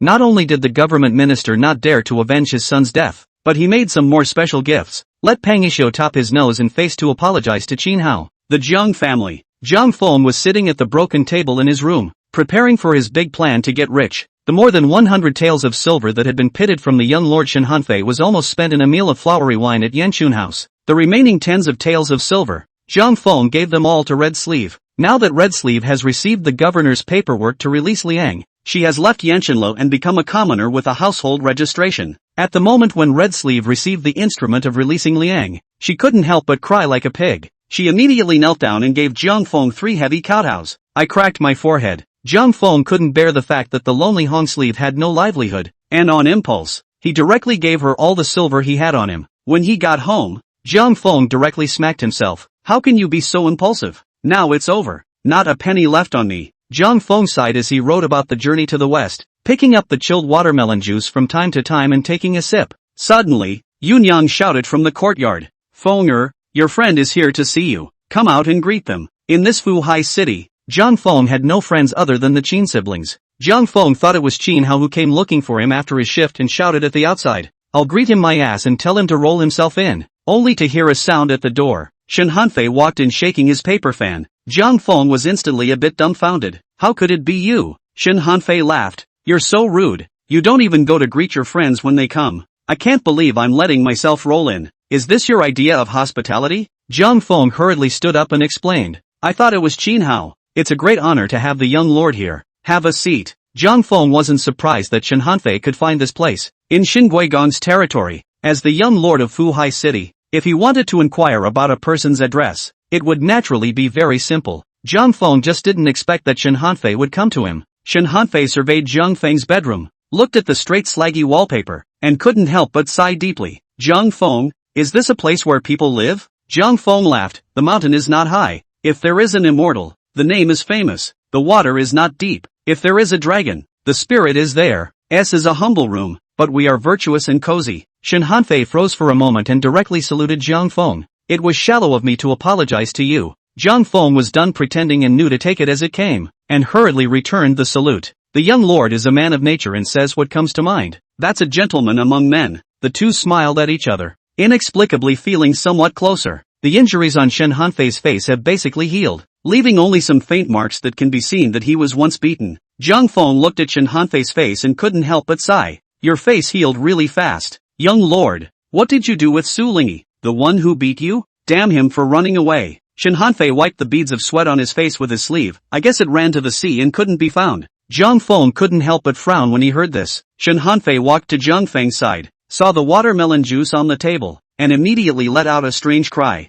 Zhang Feng, where did you get the ice? In the bright red watermelon juice. A few crystal clear ice cubes had not yet melted and were floating on the surface, bobbing gently. Shin Hanfei didn't mind Zhang Feng, and directly picked up the watermelon juice and drank it all in one go, chewing the ice cubes in his mouth with a cackle. Is there an ice cellar underground in this hole of yours? Zhang Feng didn't have the heart to say. Where did I get the ice cellar? This place, Qizhou, doesn't even freeze in the winter, and it's useless to have an ice cellar. Shin Hanfei was surprised. Then where did you get the ice from? Zhang Feng replied with some complacency. This ice of mine, it's all made out of materials. Shin Hanfei obviously didn't believe it and bristled. Zhang Feng, do you take me for a cutie? How can water be made into ice on this hot summer day? Zhang Feng said mysteriously. The art of making ice in the summer is an untold secret of my Zhang family. Shin Hanfei carefully looked at Zhang Feng's expression, but he couldn't be sure if Zhang Feng was telling the truth. And in the end he could only say helplessly, here comes this set. Again. Is there any more watermelon juice left? In a bowl for me. Zhang Feng laughed.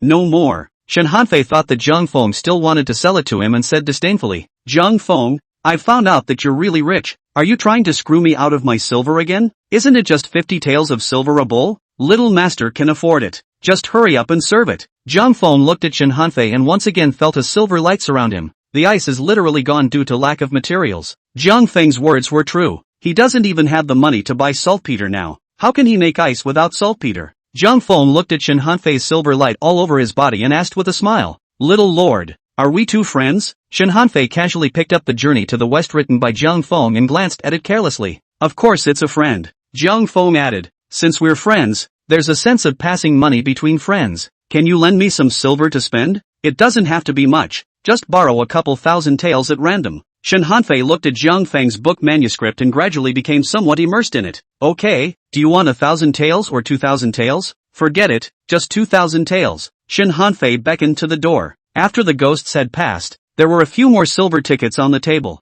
Zhang Feng looked at these silver tickets and directly froze. It's that real? No bargaining? Chapter 33, Refusal of Solicitation. In fact, Zhang Feng's intention is to borrow some silver from Shen Hanfei, temporarily topping for a while. When he writes out the journey to the west and earns silver money, he will pay back Shen Hanfei at that time. Zhang Feng would have liked to start with a lion's mouth, so that Shen Hanfei could not lose face. Hao will also borrow a few dozens of hundred too. I didn't expect Shen Hanfei to agree directly. You've got some fun in that book. After Shen Hanfei finished reading one page, he picked up the second page and continued reading. Zhang Feng sighed and still collected the silver tickets on the table. Forget it. If you dare to borrow it, I dare to take it. The silver that has already reached my hands, I won't return it no matter what I say. Zhang Feng picked up the goose quill and continued to write Journey to the West. Shen Hanfei just sat and watched. After a little more than half an hour, the pile of paper was finished for Shen Hanfei to read. What about down there? There's nothing underneath. It's not written yet. Shen Hanfei couldn't help but frown. You people really like to whet people's appetites. The heavenly soldiers went to capture the Monkey King. Did they catch him later? Zhang Feng shook his head. I can't dramatize it. Little lord, do you think this book could earn silver if it were printed and sold? Shen Hanfei frowned. You this person. I don't even know what to say about you. Such a brilliant masterpiece. You could well make a name for yourself with it. How come you've been crutching around and you're crutching on top of the silver again? Shen Hanfei looked at the dilapidated furniture in Zhang Feng's house and sighed. Just by looking at where you live, I can tell that you are indeed short of silver. How about this? In this Fuhai city, there are still a few other homes unoccupied by the State Duke's mansion, so pick one at random and I'll give it to you. And then you hire a couple of underlings. That's what makes it look like a home. Look at you. What a Thai place you live in now. I'm ashamed of you. Zhang Feng smiled and waved his hand. What a great house this is. A proper 5-bedroom house, and close to the beach. It's nice to live here. I'm happy with it. Then do as you wish. Shen Hanfei gave Zhang Feng a meaningful look. I'm finding you more and more interesting as a person. Either way, you're a friend I've made. Even if Shen Hanfei was rich, he wouldn't give Zhang Feng a set of mansions for no reason. His offer just now was actually meant to be a solicitation. Zhang Feng naturally understood, so he refused without a trace. After this incident, it did not affect the relationship between the two. Shen Hanfei still came to Zhang Feng often. What wouldn't want to come to this hot summer day when you can have a western tour to watch and a cold watermelon juice to drink? Of course, the young lord is also a man of honor. Every time he comes, he has his guards pull up a cart of watermelons, so much so that the kitchen of Zhang Feng's house is almost filled with watermelons. Qin Hao also often ran to Zhang Feng's house. He followed Zhang Feng and Shen Hanfei to mix food and drink behind the two of them, and was simply a bit happy to be here, and was on the verge of treating this place as his home. Qin Muqing's exam results came down this year, and they were excellent. Zhang Feng had saved Qin Muqing's official position, although the process involved was not sufficiently known to outsiders, nor was it honorable. But the whole Qin family was very grateful to him, because if it wasn't for Zhang Feng, I'm afraid Qin Muqing's family would have already returned to their place of origin. For this reason Qin Muqing even personally came to the door and sent a whole car full of gifts. But what good can come from the clean-living Qin Muqing? This truckload of gifts, half of which are salted. When Qin Muqing was leaving, Zhang Feng even made it a point to have him pull up a cart of watermelons. This one load of watermelons is worth several loads of salted fish. This made Qin Muqing feel embarrassed. Regarding these matters of taking losses and making profits, Qin Hao naturally wouldn't care. Whenever he was off duty, 9 times out of 10, he would come to Zhang Feng. Zhang Feng would also ask Qin Hao to call Song Xinyang and the others over to eat a few watermelons as a way to communicate. After all, it's too much watermelon. It's a hot day. If you don't eat it, I'm afraid it will rot a lot. Recently, Qin Yu hadn't come to Zhang Feng much. This made Zhang Feng feel a little strange. He asked Qin Hao what Qin Yu was doing recently, but Qin Hao stammered and didn't understand. Later, Zhang Feng thought about it and simply made a trip to the Qin family. Since there was one less to mix with him,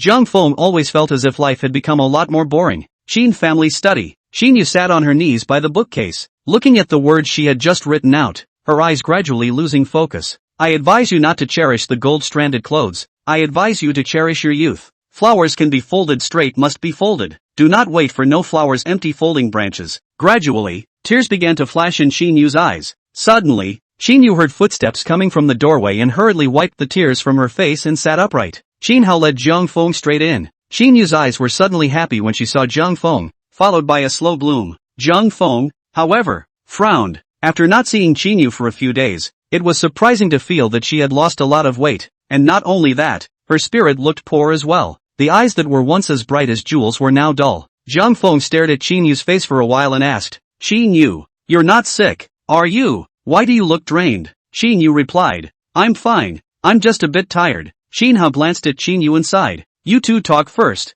I'll go prepare some watermelons for you. Why does the young master need to prepare the watermelon himself? It was clear that Qin Hao was creating an opportunity for the two to be alone. Zhang Feng walked up to Qin Yu, looked at the words she had written and laughed. Worshipping this young master's talent again? But it's just this one song over and over again. It's not much fun. You beg me and I'll make you a new one? Let me beg you. Qin Yu rolled her eyes at Zhang Feng. You think so? You love to make it or not? This girl doesn't care. When Zhang Feng heard this, he immediately felt a sense of relief throughout his body like he had just finished drinking chilled watermelon juice. Hey, wait a minute. My hidden attribute. It can't be masochism. Zhang Feng immediately hit a jolt, which put some messy thoughts behind his head. Never mind. There's no need for you to beg. What kind of poem do you want? Euphemistic, or body? Name a genre and I'll customize a song for you. Qin Yu's eyes immediately lit up. Really? Zhang Feng skimmed his lips. What's the point of lying to you? It's not like you have any silver. Qin Yu finally managed to smile and softly said, as long as it's a poem you made for me, any kind is fine.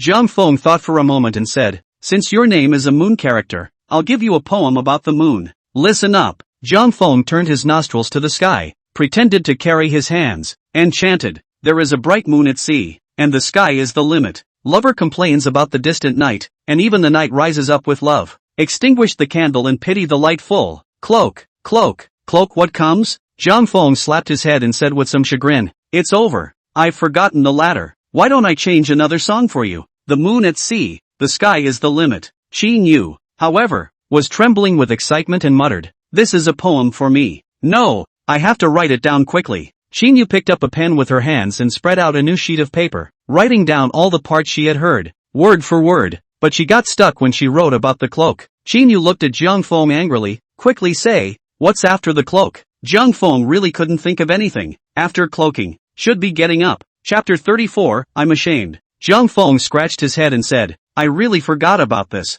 Just wait a minute, let me think about it, and I promise I'll get you a full song instead. Qin Yu hung her head and looked at the written verses and softly said, it's not necessary. This one is good enough. Zhang Feng, do you believe in fate? Zhang Feng shook his head. I don't believe it. I only believe in myself. My destiny is not my destiny. Qin Yu couldn't help but shed a tear. Zhang Feng, I believe in fate. Just like this poem you composed for me. It is destined to be crippled. This is my destiny. Qin Yu had suddenly turned into a literary girl, which made Zhang Feng feel very uncomfortable. Zhang Feng looked at the grumpy Qin Yu and asked strangely, Qin Yu, have you taken the wrong medicine? Why do I get the feeling that you're talking a little cloudy right now? What on earth has gotten into you? Will you say it, so I can be happy? Qin Yu was so angry that she raised her hand to hit Zhang Feng and suddenly grinned and cried, Zhang Feng, my mother won't let me go to you. She said you're betrothed, so you're considered a family man. If I still go to you, people will laugh at me for not keeping my word, and it's not good for your reputation. Zhang Feng immediately jumped in surprise when he heard this. I've got a ing reputation. I know a few of you here in Fuhai City. I know more people than I can count on one hand. What reputation is there to affect? Qin Yu sobbed, Zhang Feng, you don't have a reputation now, but that doesn't mean you won't have one in the future. My dad said, nowadays, even though you are the one who wears the sins, with the talent in you, this Fuhai City can't trap you. It's unlikely that one day you'll be back in the capital. My mother is opening up a matchmaker these days, saying she wants to marry me off. I'm 16 this year. If I can't get married again, my mother is afraid of smashing her hands. Zhang Feng, I don't want to marry. You tell me, what am I going to do? As soon as Zhang Feng heard that Qin Yu was going to marry someone, he was inexplicably on fire and immediately became angry. You're only 16. What are you marrying? I'll see which one dares to come and propose. I'll make sure I break his legs. Qin Yu's eyes lit up when she heard this. Zhang Feng, you don't want me to marry someone else, so do you dare to marry me? Zhang Feng said, what's there to be afraid of? Just marry. I'll have Grandpa come and say hello in a little while, and tomorrow you'll pass through the door as the Zhang family's daughter-in-law. It's a deal. I have to say, women are born drama queens. After Qin Yu casually provoked him like this, Zhang Feng took the bait straight away. In fact, things would have such an outcome, or because Zhang Feng had long had a bad taste in his mouth for Qin Yu. If not, it would be useless for Qin Yu to be more agitated. In fact, in principle, Qin Yu was the first woman Zhang Feng had known in this world, although Lu Yuni was betrothed to Zhang Feng, but the acquaintance of the two men did not add up to half an hour. Xinyu huffed her big eyes and smiled. Zhang Feng, since you're willing to marry me, what about Lu Yuni in the capital? Zhang Feng froze, then remembered that there was another fiancé in the capital. What else can I do? Marry them together. What man doesn't have 3 wives and 4 concubines? Lu Yuni plus you. I only have 2 wives, and I'm still missing 1 wife and 4 concubines, so I haven't even reached the minimum standard. I express my shame.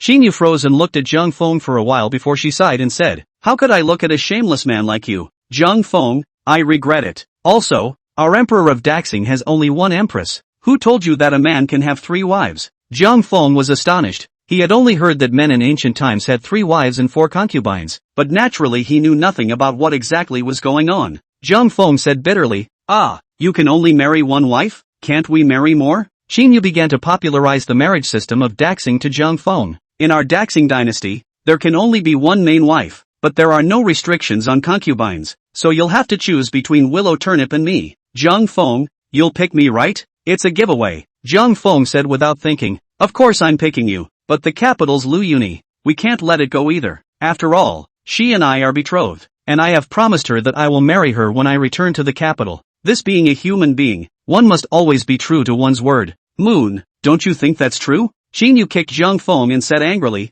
Zhang Feng, don't you know what's good and bad? It's not like I don't have anyone to want me. If you don't marry me, I'll marry someone else. I won't be a concubine anyway. Zhang Feng smiled and comforted. Look at you. What's the hurry? You err. In fact, I really don't have any concept of wives and concubines in my heart. Isn't it good for everyone to be treated equally and live in peace? As long as it's a happy day, what's the point of thinking so much, since you don't want to be a concubine? When I study Daxing's marriage regulations, I'll surely come up with a solution. Anyway, it's just a word of advice, and I'm sure it won't aggravate you. Xinyu began to weep again. Zhang Feng, there's no way to think about this. You know how my father is. He would never allow me to be a concubine. Looks like we're destined for each other. You can't blame anyone else for your fate. Zhang Feng, I'm also unwilling to force you. You go. Zhang Feng blinked and said, you err. It's rare that you would be so open-minded. Now that you've got that out of your head, I'll leave you to it. See you later. Zhang Feng turned around and headed out. You asshole. Xinyu directly chased after him and kicked at his calf. There you go again. Zhang Feng hugged his calf and jumped up. Xinyu, you and Lu Yuni are one and the same, both destined to be mine. In this life, you're resigned to your fate. How could Zhang Feng just leave straight away like this? He was just doing it for show and teasing Xinyu. Xinyu began to bow her head in tears again. Zhang Feng sighed and tentatively reached out his hand, gently embracing Xinyu. Xinyu pushed Zhang Feng a bit but didn't push away, so she cried in his arms. Zhang Feng, what should I do? Zhang Feng gently stroked Xinyu's back and whispered in her ear. You err. Don't worry, I'll definitely come up with a way. Asshole, where are you touching? Xinyu suddenly blushed and pushed Zhang Feng away, glaring at him with hatred. It turned out that after Zhang Feng embraced Xinyu, his hand habitually slid down and touched a place he shouldn't have, and a pinch at the end. Sorry. Zhang Feng hurriedly apologized. It's all because your back is too slippery. You can't keep your hand at all. Is that so? Xinyu rolled up her sleeves and sneered. I think you just have itchy skin and want to find a beating. Chapter 35, The Rush is On. Zhang Feng hurriedly interrupted. Wait, for the 2 of us, I've come up with a good idea right now. Moon, do you want to hear it? Xinyu said in surprise. Then tell me quickly. Zhang Feng smiled lewdly and said, you err. Have you ever heard of the term marriage by child? As long as you have the flesh and blood of the Zhang family, I'm sure your father will just tie you up and send you to my house in an 8-carried sedan chair. Such a good night. Flowers before the moon. Why don't we try? Zhang Feng had left the Qin family this time with some dishonor. Xinyu chased after Zhang Feng with a wooden stick, a burst of chickens and dogs from the study to the front door. In fact, for the matter of marrying Xinyu, Zhang Feng also had nothing to think about. Things are obvious. Since there could only be one proper wife, Zhang Feng had to choose between Xinyu and Lu Yuni, but it's the little kids who have to make the choice. Zhang Feng is an adult, so he's all about. He didn't want to lose Xinyu, and even more so,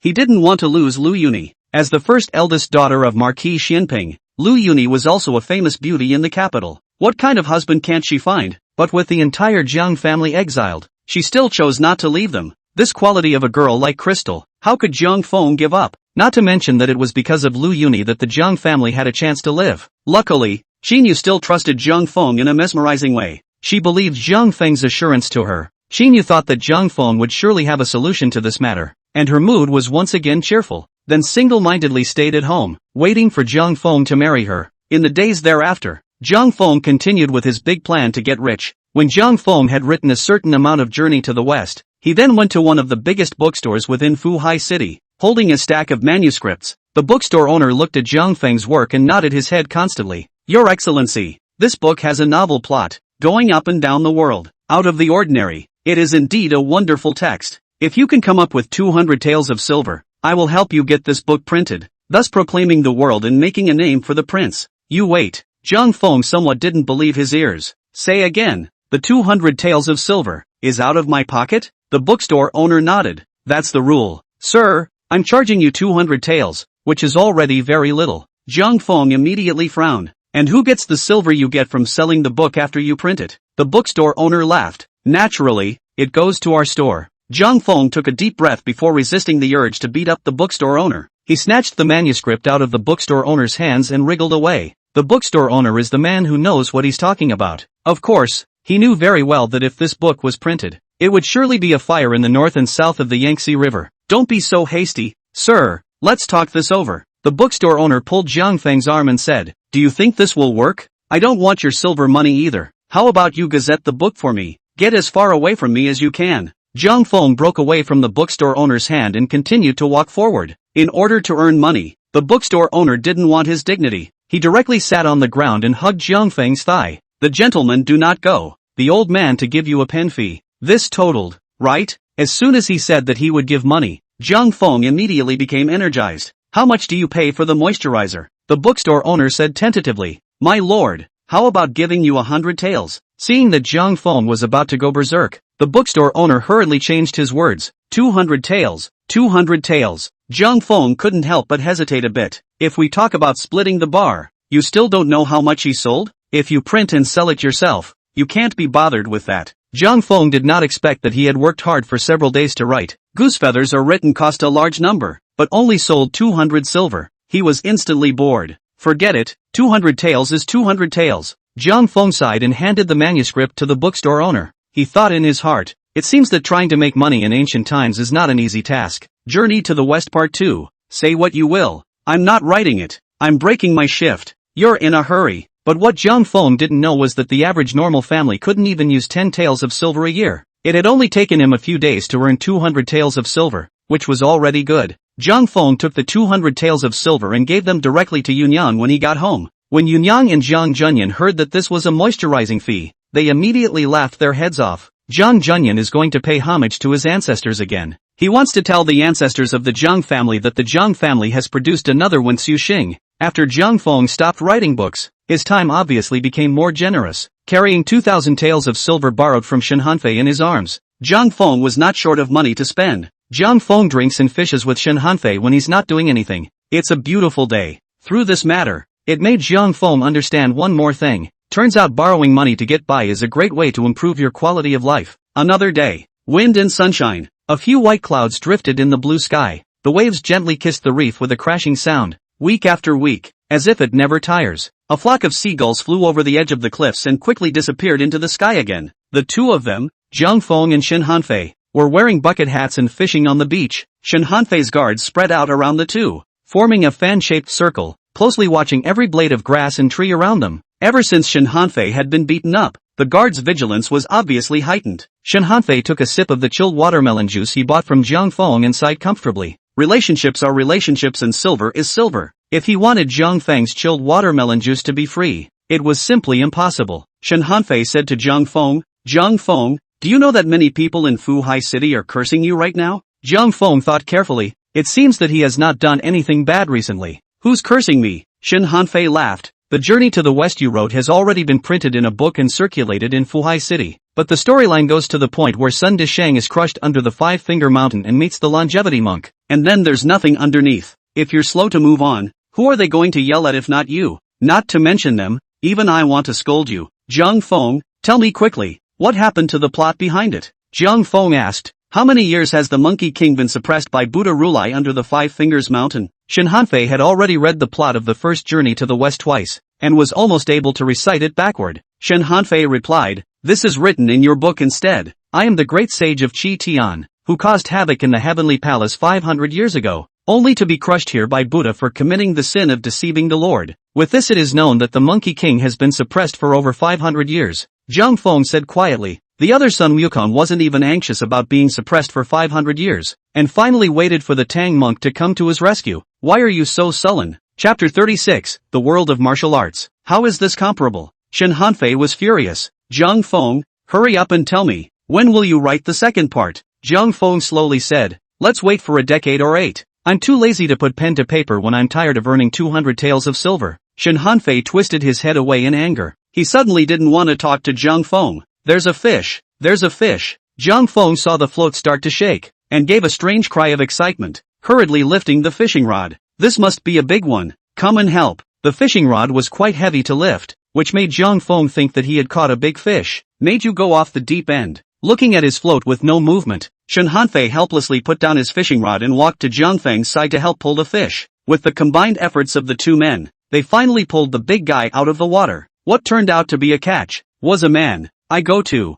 Zhang Feng exclaimed in surprise. Look, mermaids. Shen Hanfei immediately widened his eyes as he watched a woman in a tightly clothed dress, quickly poking out half of her body. This woman's body was round, full and exquisite, a black dress that clung tightly to her body, simply showing off her perfect figure, to the fullest. This woman had a black scarf covering her face and a black turban wrapped around her head as well. Only one pair of eyes were revealed on his entire body, emitting a light like a star, glittering. In her hand, however, she held a shining dagger that reflected dazzlingly in the sunlight. Zhang Feng realized that this is not a mermaid. This is clearly a female assassin who is potentially underwater. Wow! With a splash, the female assassin fought her way out of the water. The dagger in her hand glowed with a ray of cold light, heading directly towards Shen Hanfei's chest. Shen Hanfei was directly stunned. He watched the female assassin approach, but his body didn't move. I go to. Zhang Feng once again let out a strange cry and pulled Shen Hanfei's arm. The two spun around and jumped off the reef, falling right onto the sand.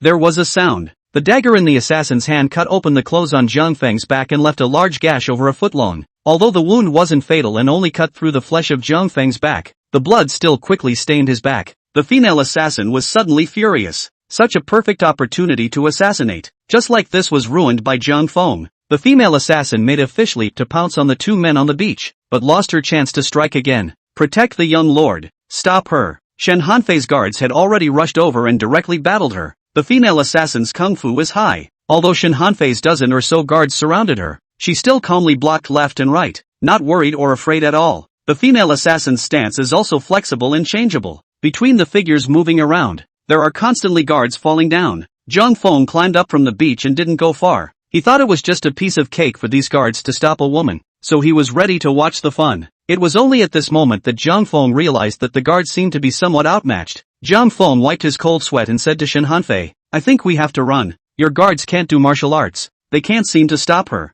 As soon as Shen Hanfei's chief of guards made a move, he knew that he wouldn't be able to stop the assassin at all either. Take the young lord away. The chief of the guards ordered some people to take Shen Hanfei to evacuate, and then used a life-for-life fighting style to desperately block the female assassin's path, thus buying time for Shen Hanfei to escape. Zhang Feng pulled Shen Hanfei and ran. Shen Hanfei's guards were right behind the two of them, shouting loudly and constantly fighting the female assassin. Between the swords, the number of escorts is dwindling. Zhang Feng looked back. The female assassin had gotten closer and closer to them, and couldn't help but say in exasperation, this is the end. Where did you get such a powerful octogenarian? I haven't even lived in a big house and married a daughter-in-law yet, and you're an asshole. The 2,000 taels of silver that I borrowed from you, you can't expect me to pay you back. You don't have to pay it back. Shen Hanfei panted. I don't even know her. Who knows why she wants to kill me? I've realized that nothing good has come out of running into you since the last time I was inexplicably beaten to a pulp. Now inexplicably I'm meeting female assassins. Maybe it's all your fault. You're a spoilsport.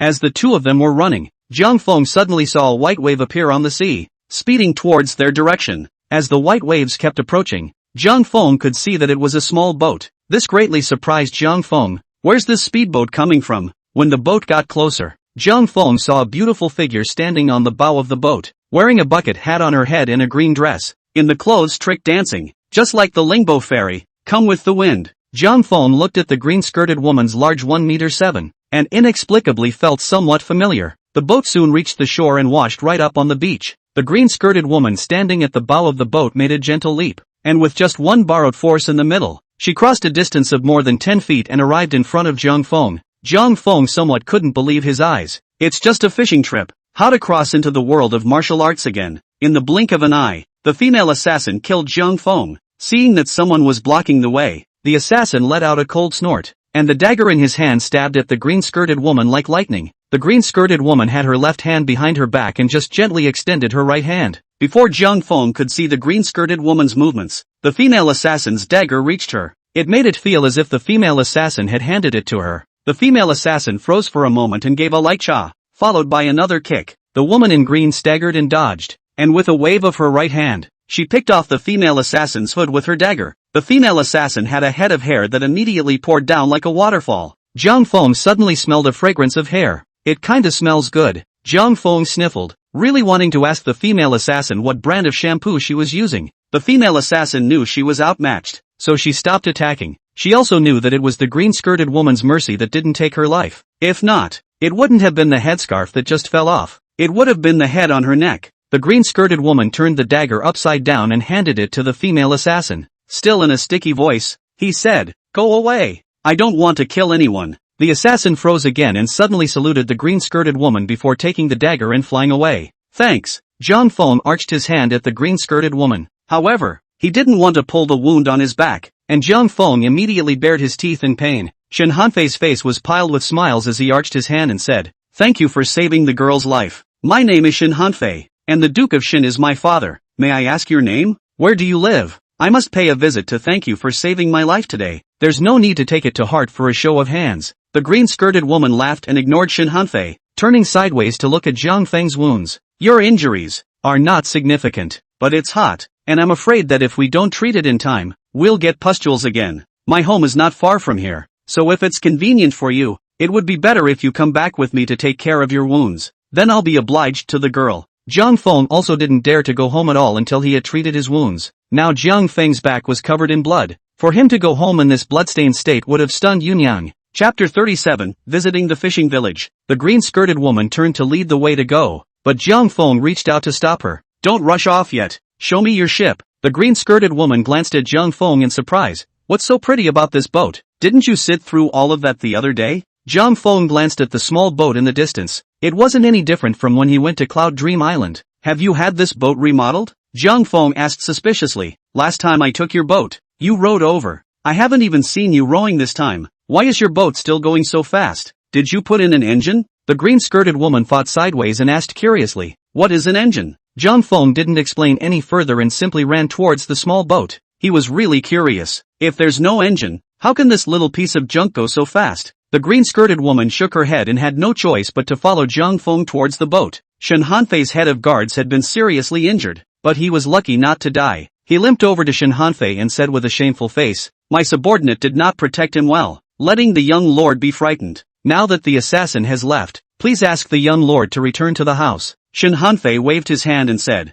"There's no rush. It's rare to meet such an expert. I have to go and get acquainted anyways. This girl is so skilled at such a young age. Maybe there's someone behind her. Have you ever heard of any martial arts masters living in seclusion in this neighborhood?" The guard leader shook his head and said, "My subordinate does not know." From the conversation between Zhang Feng and the green-skirted woman, Shen Hanfei had already surmised. It was because the two had known each other for a long time, and the woman in the green dress had stepped in to save their lives. So much for counting. It was still Shen Hanfei who had dipped into Zhang Feng's light and was lucky not to die. Shen Hanfei couldn't help but smile as he looked at the figure by the boat and said to himself, "How could Zhang Feng know such an expert? Ever since I met Zhang Feng, I feel like this Fuhai city is getting more and more fun." Shen Hanfei sighed and shook his head with a smile. He turned back to the leader of the guards and said, "First, you send the injured brothers back to be treated for their wounds, and then collect the corpses. These brothers who died in battle today, the pensions should be given in full. Just don't wait for me. I'll go back with Zhang Feng."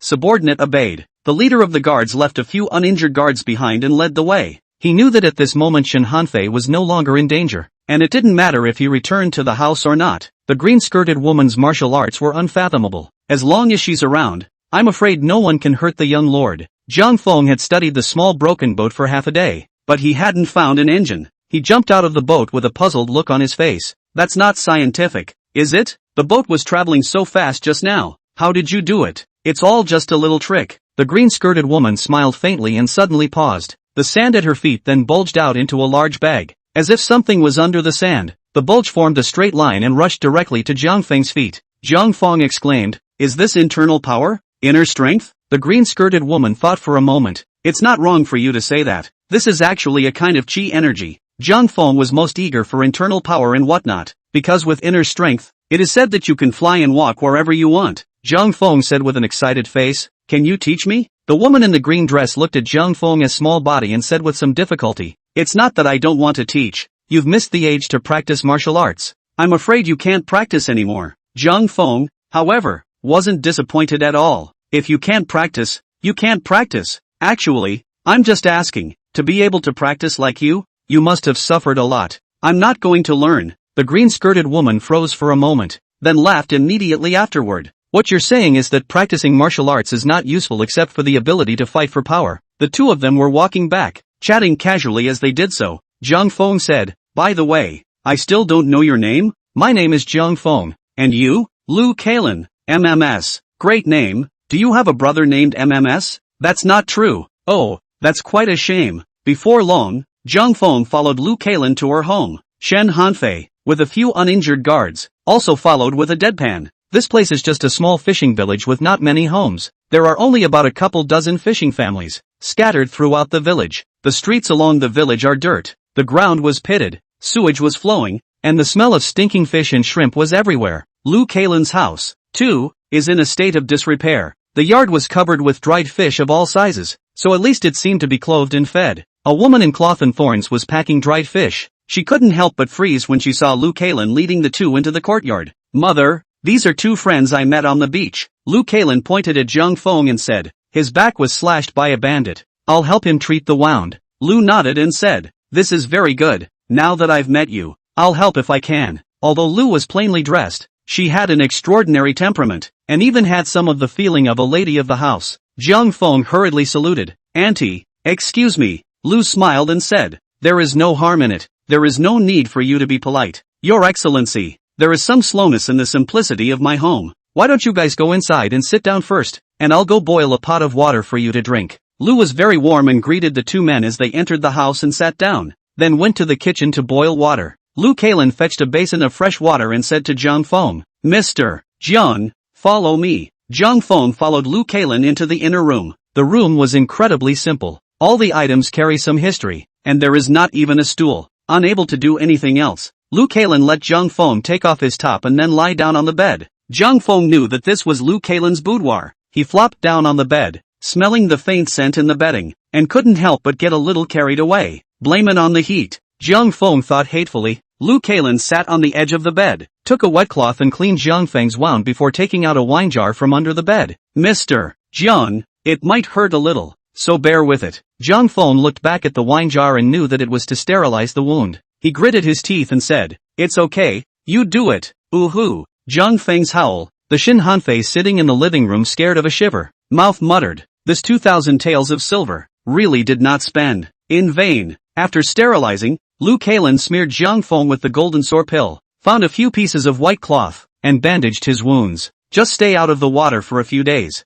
Jiang Feng wiped the cold sweat from his head and nodded. "I know all this, Miss Lu. Thank you so much." Chapter 38, Assassin's Identity. Inside the living room, Lu had already boiled water and was sitting on the side, accompanying Shin Hanfei to chat. Lu wasn't very surprised when Shin Hanfei talked about the assassins on the beach. When she heard that Shin Hanfei was the son of the Duke of State, Lu did not show any urgency, nor did her face show any special expression. This couldn't help but make Shin Hanfei secretly alarmed. Lu behaved in such a way, clearly having seen the world, which was very different from some of the civilians Shin Hanfei had previously encountered. For Lu, Shin Hanfei is interested in making friends. After all, Lu Kalen was too skilled. If they could pull the two mothers into the State Duke's house, they could even save their lives in critical times. At the end of the day, Shin Hanfei politely raised the meaning of solicitation. Lu didn't have a heartbeat, though she heard it well. She seemed happy with her current life and put it off in a few words. Right at this moment, Jiang Feng and Lu Kalen both returned to the living room.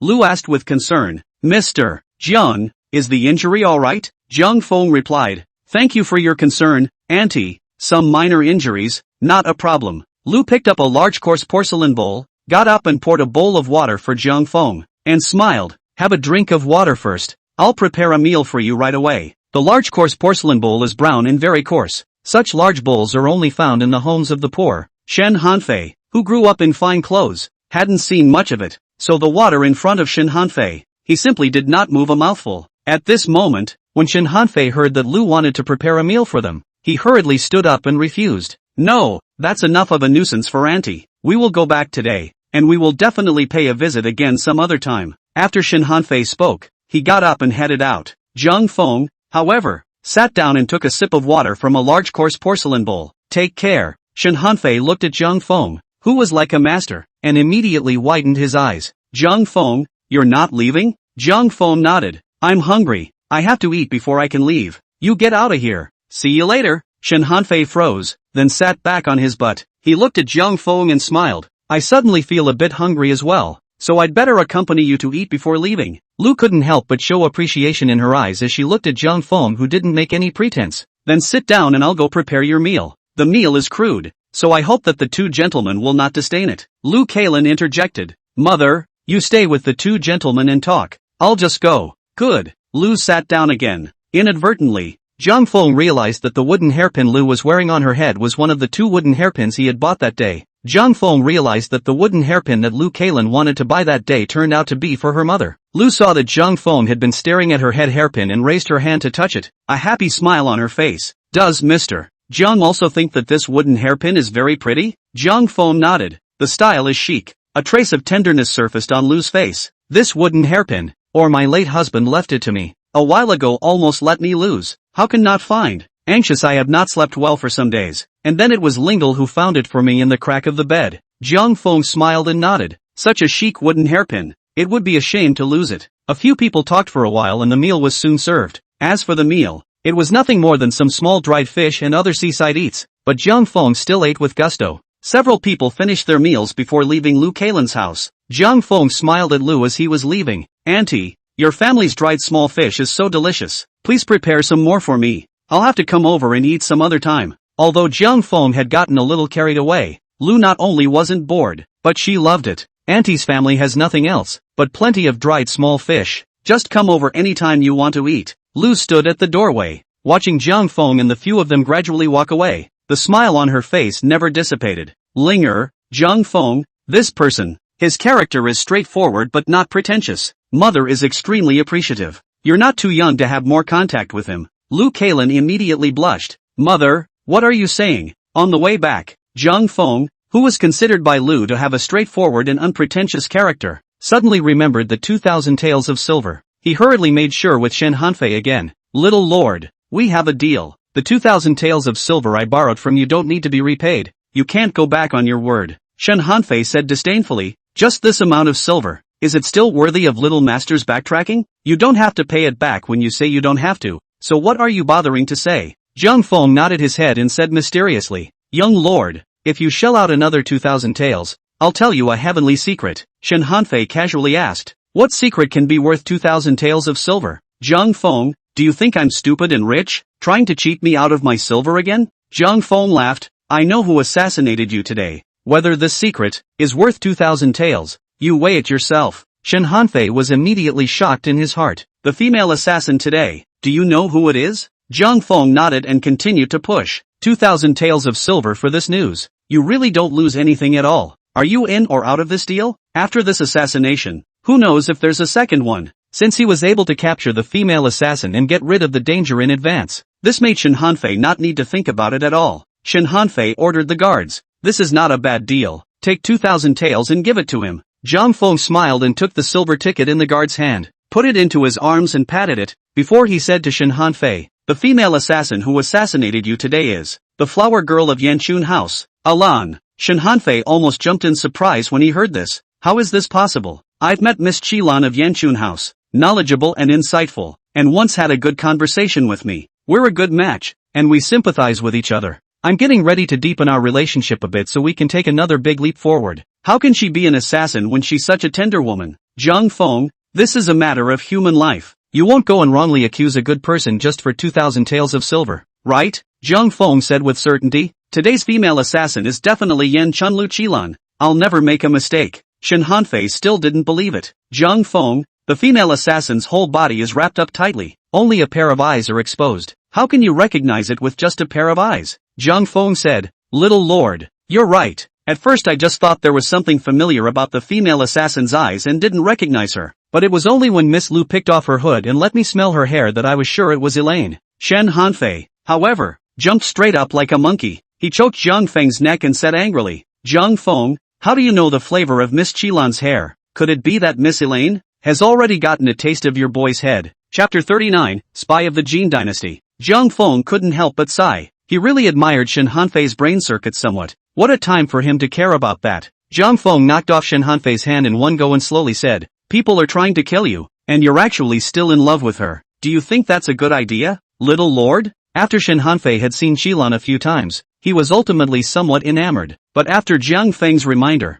he quickly came to his senses, but he still had a few moments of disbelief. Zhang Feng, if she wants to assassinate me, there are plenty of opportunities. Why did she have to go to all that trouble, soaking in the water for so long? What if she catches a cold if she's such a lovely person? Zhang Feng sighed and said, little lord, please shake your head. Why would I shake my head? Although Shen Hanfei objected with his mouth, he still obediently bobbed his head around. Zhang Feng put his hands in front of his ears and made a listening gesture. Young lord, did you hear the water? Shen Hanfei shook his head angrily. I didn't hear any water sounds. Zhang Feng, what exactly is your intention? Zhang Feng blurted out, little duke, your head is so full of water right now that you can almost race fish. Head full of water, calling people brainless is so original. Where had Shen Hanfei's guards heard of this, and puffed and laughed? When the guards saw Shen Hanfei glaring over, he hurriedly lowered his head again, only that his body still kept shaking. Shen Hanfei couldn't help but sigh as he thought about it. Zhang Feng, you're right, I do have no brain. If Qilan had assassinated me at Yanshun House, even if she succeeded, it would have been impossible for her to get out in one piece. The ancients were true to their word. It really is a redhead. A mere woman has caused me to disorganize my mind and not be able to discern right from wrong. After this, I'm going to make this a warning. Shen Hanfei still felt a bit incredulous after thinking about it. He couldn't help but ask Zhang Feng once again. Zhang Feng, are you sure that the assassin is Yanshunlo's Qilan? Zhang Feng nodded seriously. I'm sure, young lord, for such a great matter where human lives are at stake. If I am not fully certain, I will not speak up easily. Seeing that Shen Hanfei was still skeptical, Zhang Feng had to be patient and carefully analyze it for him. I have been to Elaine's boudoir. The incense she used was very special, very fresh and light, and that's what made me remember it. She was the one who told me at the time that this spice came from the west and was very rare. It's the scorpion's tail, the only one of its kind in this city of Fuhai. In that case, the only person who could leave such a scent lingering in her hair, besides Elaine, is the little maid by her side. Miss Elaine's eyes are very good-looking and very seductive. Shen Hanfei was busy nodding his head. Heroes see the same thing. Zhang Feng smiled and continued. The moment I saw the assassin's eyes, I felt something familiar. It was as if I had seen it somewhere, and at the time I didn't really think about it. At the time I smelled this scent, the two combined, and that's what reminded me that the owner of these eyes is Yanshunlo Zilan. Shen Hanfei was silent for a while after listening to Zhang Feng's detailed analysis. Then he commanded the guards around him, immediately gather the men and send troops to surround Yanshunlu. Qilan is a strong martial artist. Don't be brutal. Gather more archers. Try to catch me alive. If she dares to escape, there's no need to keep her hands off. Soon after, a large number of soldiers surrounded Yanshun building. Qilan never thought that she had just gone back to Yanshunlu to change her clothes and had only taken a slight nap. Yanshunlu was then surrounded by a large group of soldiers. Qilan's maid fished out a long sword from under the bed and said to Qilan, Miss, it looks like we've been exposed. I'll cover you. Let's rush out. Elaine nodded. Okay, let's rush out together. The two had just rushed out of the room with their weapons when they were greeted by a dense rain of arrows. Elaine's maid was the first to go out. She danced her longsword just a few steps out, before her body was filled with arrows and she collapsed in the corridor on the 4th floor. Iron swung her longsword to knock away the arrows and retreated helplessly back into the room. She knew that facing a large number of archers, it was impossible to kill your way out of the encirclement. No matter how high your martial arts skills were, Elan didn't have the courage to commit suicide, and in the end had no choice but to tie his hands. Qilan, who was tied up in 5 pieces, was pushed and shoved by the soldiers and taken out of Yanshun House. The watching crowd exploded. They really couldn't figure out why Dukshan would treat a dainty flower girl like this. There were still quite a few clusters of Elaine in Fuhai City, especially some of the more middle-of-the-road readers. Their lungs exploded when they saw such a hot mess. You soldier boys, release Miss Qilan. What is wrong with Elaine that you would let you treat her like this? These readers, who often patronized Yin Chunlu, went straight forward to block the soldiers, shouting loudly in excitement. The soldiers were determined not to let the soldiers take Elaine away. In desperation, the soldier could only loudly announce Elaine's identity. It turns out that Elaine is not from Daxing at all. She is a spy from the Jin Kingdom, trying to assassinate the young lord, thus causing chaos at the border. The crowd was silent. The other identity of Elaine is even more alarming. The Jin's intelligence organization is called the Nightingale, and the one in charge is a woman. The information retrieved from Elaine's room shows she is not an ordinary spy, but the only daughter of the leader, Nightingale. This discovery immediately made Shin Guigong greatly excited. Shin Guigong intends to use Qilan's identity to get someone back. A few years ago, Daxing and Jin clashed fiercely in the border area, and several large-scale wars broke out. The two sides had a back-and-forth fight for almost a year. In the end, under the wise command of the Duke of Shin, the battle was ultimately won by Daxing. Daxing's territory, as a result, increased by thousands of miles, and the key to winning this war was all because of one man. That would be Bai Siki's father, Bai Ziyuan. It was Bai Ziyuan who played the flag of Duke Shin as a bait to introduce the Jin army into the ambush circle, thus wiping out the main force of the Jin army in one fell swoop. But regrettably, due to Bai Ziyuan's lone army, he was unfortunately captured by Jin. There were also prisoner exchanges between the two sides at the end of the war, but since the Jin generals hated Bai Ziyuan, they were dead set against exchanging him for a prisoner of war. But instead of executing Bai Ziyuan, the Jin army sent him directly to the Jin's Kyoto and put him in a prison. Its purpose was to kill him as a sacrifice when the war started again, thus avenging the former shame. Shin Guigong never forgot Bai Ziyuan. Over the years, he's been trying to find a way to rescue it. However, the Honglu Temple has not been able to rescue them even after negotiating so far. This time, the unexpected capture of Qilan, the daughter of Nightingale, the head of Jin's intelligence organization, instantly made Shin Guigong overjoyed. The Nightingale's identity has always been a transcendent presence in the Jin. It is said that the Nightingale and the royal family of Jin has its close relationship. Come to think of it, if not, the Jin emperor wouldn't have given such great power to a woman. Shin Guigong believed that with the weight of Nightingale's daughter, he would be able to change Bai Ziyuan back. Chapter 40, Distinctive Treatment. Zhang Feng didn't take it to heart after learning about the prisoner exchange. This kind of thing was so far away from him that he didn't bother to think about it. If there's nothing else, I'll go to old Qin's house and molest Qinyu. Doesn't he smell good? Although every time he went to old Qin's house, Zhang Feng was still beaten out 9 times out of 10. But the relationship between the two of them, him and Qinyu, had finally progressed. Pulling hands and hugging is nothing now. But how could Zhang Feng be satisfied with just this amount of progress? So, today, Zhang Feng was ready to take a step closer, and tried to kiss Qinyu, only to realize that he was in trouble. At once, the entire Qin mansion was filled with Qinyu yelling. It almost didn't deafen Zhang Feng's ears. Zhang Feng again and again and again and again and again and again and again and again and again by Qinyu beat out the door. He ran out into the street and saw that it was still early, so he didn't rush home, because Zhang Feng usually had another place to go. That's a small fishing village by the sea. Zhang Feng casually bought some meat and other living items on the street, and carrying them, he arrived at Lu Kailan's doorstep, but he unexpectedly saw Shen Hanfei's guards. Zhang Feng naturally knew exactly what Shen Hanfei had in mind. He greeted the head of the guards with a smile and walked into the door of the Lu family's home with his belongings. Lu was sitting in the living room, accompanying Shen Hanfei with tea. She had a smile on her face, but it was clear to see that it was not from the heart and was only meant to be social. Zhang Feng smiled and raised the meat in his hand. Auntie, I saw that the meat was fresh on the way here just now, so I stopped by and bought some. Let's eat meat today. Lu immediately became all smiles when she saw the frank and unpretentious Zhang Feng come in. Fine, I'll make it for you in a minute. Lu turned her head toward the inner room and called out, Linger, Mr. Zhang is here. After Lu Kailan walked out from the inner room, she smiled at Zhang Feng and still said in a glutinous voice, You're here. Zhang Feng also smiled and nodded. Then he handed everything in his hand to Lu Kailan, but the kind of casual expression on Zhang Feng's face, but hated Shen Hanfei teeth itchy. Actually, Shen Hanfei has been here for a long time, but Lu Kailan had been in the inner room and had not come out. At this moment,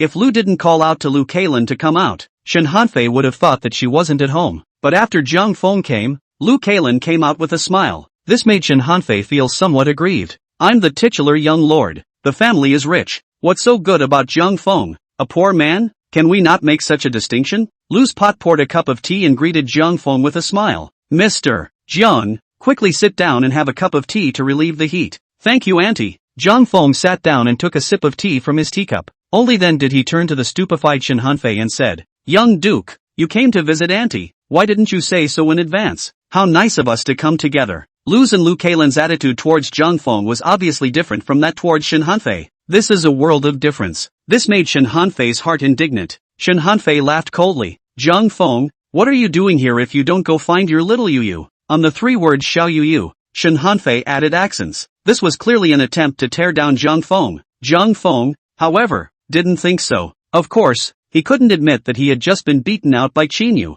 You're the one who brought all this? Zhang Feng pointed at the gifts on the table and continued. They're all good. The table was covered with gifts, many of them expensive. It seemed that Shen Hanfei had put in a lot of effort to pull in Lu's mother and daughter. Lu, however, laughed. Young Duke, these things, it's better to ask you to take them back. The items are expensive, and my wife really can't afford them. Shen Hanfei said. Auntie is polite. When I encountered the assassin on the beach that day, if it wasn't for Miss Lu's help, I would have already died. The favor of saving my life is greater than heaven, and I don't know how to thank you. I can only prepare a district gift to express my gratitude, and I hope that auntie will never excuse herself. Lu Keilan put the things Zhang Feng brought into the kitchen and returned to the living room. Young lord, when I met the assassin on the beach that day, if Zhang Feng hadn't been there, I wouldn't have cared about these things, so you don't have to be grateful to me. As the saying goes, you don't get what you don't deserve, so you'd better take the stuff away. We won't want it. Lu Keilan's words made Shen Hanfei feel a bit stuffy in his chest,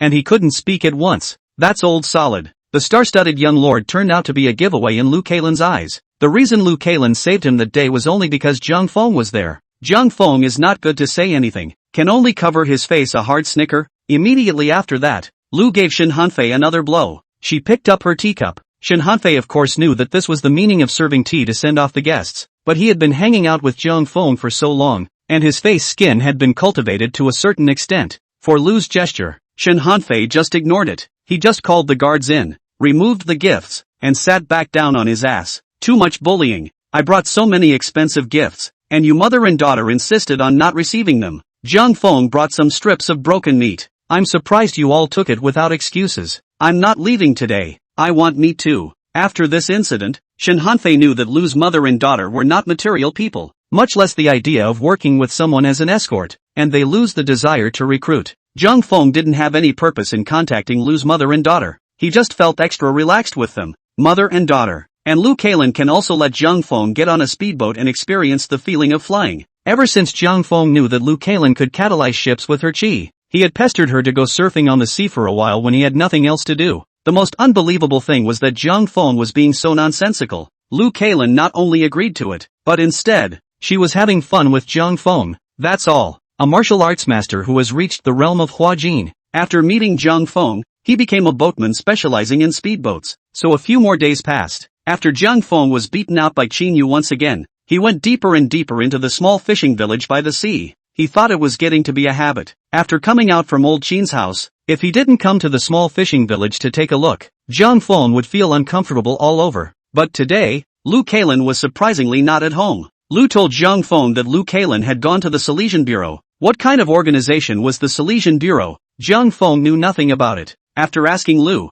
Zhang Feng realized that the Salesian Bureau was an official organization similar to an orphanage. I have to say, Qin Muqing is really a good official. In the midst of all the poverty in Fuhai City, Qin Muqing still opened a Salesian Bureau to adopt homeless young children. Qin Muqing even directly allocated a piece of land as a property under the name of the Salesian Bureau. Chapter 41, You're the One. The Salesian Bureau is not far from Lu Keilan's house. When she had nothing else to do, the kind-hearted maiden would go to the Salesian Bureau to help out or go to the children to bring them some small dried fish and other food. Zhang Feng also wanted to see what an ancient orphanage was like, and after he asked for the road, he rushed straight towards the Salesian Bureau. Soon after, Zhang Feng saw Lu Keilan in the sunlight. Lu Keilan squatted beside a group of children, always with a harmonious smile on her face. It made Zhang Feng feel as if her entire body was glowing. Zhang Feng stood at the entrance to the courtyard of the Salesian Bureau and smiled as he greeted Lu Keilan. Lingle. Lu Keilan stood up and looked at Zhang Feng and smiled, still whispering in a sticky voice. You're here. Particularly ordinary words, but they made both of them feel very cozy. There are quite a few children in the Salesian board. Zhang Feng visually estimated that there had to be dozens of them, but there were only 2 elderly sisters taking care of them. One by one, the children's clothes were tattered, and they were all skinny. I'm sure you don't eat too much on a daily basis. It's also fortunate that this is on the coast and fish is extremely cheap and doesn't starve these kids. As for how to take care of a child, Zhang Feng naturally didn't know. Jiang Feng could only watch from the side, watching the kind-hearted young girl busy herself. It was almost an hour later that the two left the Silesian bureau. Lu Kailan's mood, however, was a bit low. Jiang Feng asked, "What's wrong? Did something happen at the Silesian bureau?" Lu Kailan sighed and said, "There are too many children in the Silesian bureau. The sisters can't take care of them, and it's rumored that 2 more died of illness yesterday." Jiang Feng asked strangely, "Why don't you invite a few more people?" Lu Kailan laughed bitterly. "That's easy for you to say. Where is the silver money to hire someone? The only income the Silesian bureau has is a piece of land given by the governor. The rent collected each year is not enough to even feed these children." Jiang Feng frowned. "Doesn't anyone donate some money to the Silesian bureau?" Lu Kailan shook her head. Shizhou is already a land of abject poverty, and many people are already too busy taking care of themselves, so how could they have any spare capacity to care about such things? There used to be a couple of people a year who would come and adopt these kids, and now there hasn't been anyone for a long time. Jiang Feng sniffed and directly put his hand into his arms, but he began to hesitate a little again as he touched the silver ticket in his arms. The two villains started fighting in Jiang Feng's head. "Donate some. It's all for the sake of deserving children. No donation. There are so many poor people in the world. Can I take care of them? Donate some. It's not like you don't have money, so help out if you can. No donations. I'm going to keep the money, get a wife and live in a big house." When Lu Kailan saw that Jiang Feng didn't follow her, she looked back and saw Jiang Feng's tangled expression. "What are you thinking?" Lu Kailan stopped and glanced at Jiang Feng in surprise. Jiang Feng once again touched the silver tickets in his arms and sighed. "I was thinking about donating some money." Lu Kailan narrowed her eyes and smiled. "How much silver can you have as a man who wears a sin? You'd better keep it for your own life. In this world, there would have been a lot of hopelessness. I'm looking at these kids and it's more than I can handle, but now that I've seen it, I can't do nothing about it. Help out as much as you can within your means. In short, just don't feel guilty about it." Jiang Feng, however, had a constipated expression on his face. "Linger, I actually have several thousand taels of silver." Lu Kailan immediately covered her small mouth in surprise. "Jiang Feng, where did you get so much money?" Jiang Feng cried and said, "This is all my hard-earned money. It was I who risked my life and managed to blackmail the young lord from Lingdol. Do you think I should donate some?" Lu Kailan smiled and said, "Your own money, your own say." Jiang Feng shivered and took out the silver ticket from his arms, handing it to Lu Kailan with a heartbroken face. "Forget it, take it all. Buy some clothes for the kids. I've seen so many kids with their butts exposed today. It's a real eyesore." Lu Kailan took the silver ticket, looked at the amount on it, and said with a surprised face, "Jiang Feng, so much silver. You don't have to donate it all, do you?" Jiang Feng replied, "Of course not all of it was donated. Just donate whatever you see fit, mainly to buy some clothes for the children and save some rice and grain. As for the rest of the silver, want to trouble you mother and daughter? Do me a favor. Nowadays, Lu Kailan's family is living in great hardship and has been relying on fishing to make a living. But whoever was born on the coast doesn't know how to fish? The fish simply won't fetch a price, and at best it will keep the family from starving. If not, how could Lu Kailan not be able to afford a hairpin just for the sake of an extra 301? Through this period of time together, Jiang Feng understood the mother and daughter's temperament very well. Both mother and daughter are very strong people, simply won't accept favors from others for nothing. If Jiang Feng had directly given them some silver money, they definitely wouldn't have accepted it. Instead, they will feel insulted. Jiang Feng could only carry some food and use it to give the two of them a treat, but it won't make any difference to their current troubled lives. Moreover, Lu Kailan had such a good body, but she went out to sea all day to fish, which made Jiang Feng feel that it was really a waste of talent. Just now, Jiang Feng suddenly had an idea. Since Lu Kailan loved children, she should simply buy a bigger house and adopt some of the children from the Silesian bureau. It was the right time to utilize Lu Kailan's martial arts skills and have her help train up a group of people. So much for the safety of your family in the future. And Lu Kailan, mother and daughter, no longer need to harbor in this small fishing village, has been relying on fishing for a living. Lu Kailan cocked her head and glanced at Jiang Feng, revealing a few cute moments. "We mother and daughter are just a fisherman. What else can we do to help you?" Jiang Feng laughed. "This matter is not yours." Lu Kailan's expression suddenly took on a bit of gravity. "Jiang Feng, tell me, but I may not be able to help you." Jiang Feng thought for a moment and said, "Actually, this idea also came to me after seeing these children. I want you to pick out some of these children and teach them martial arts. In the future I may need some people to go and do things for me." After Lu Kai heard Jiang Feng's plan,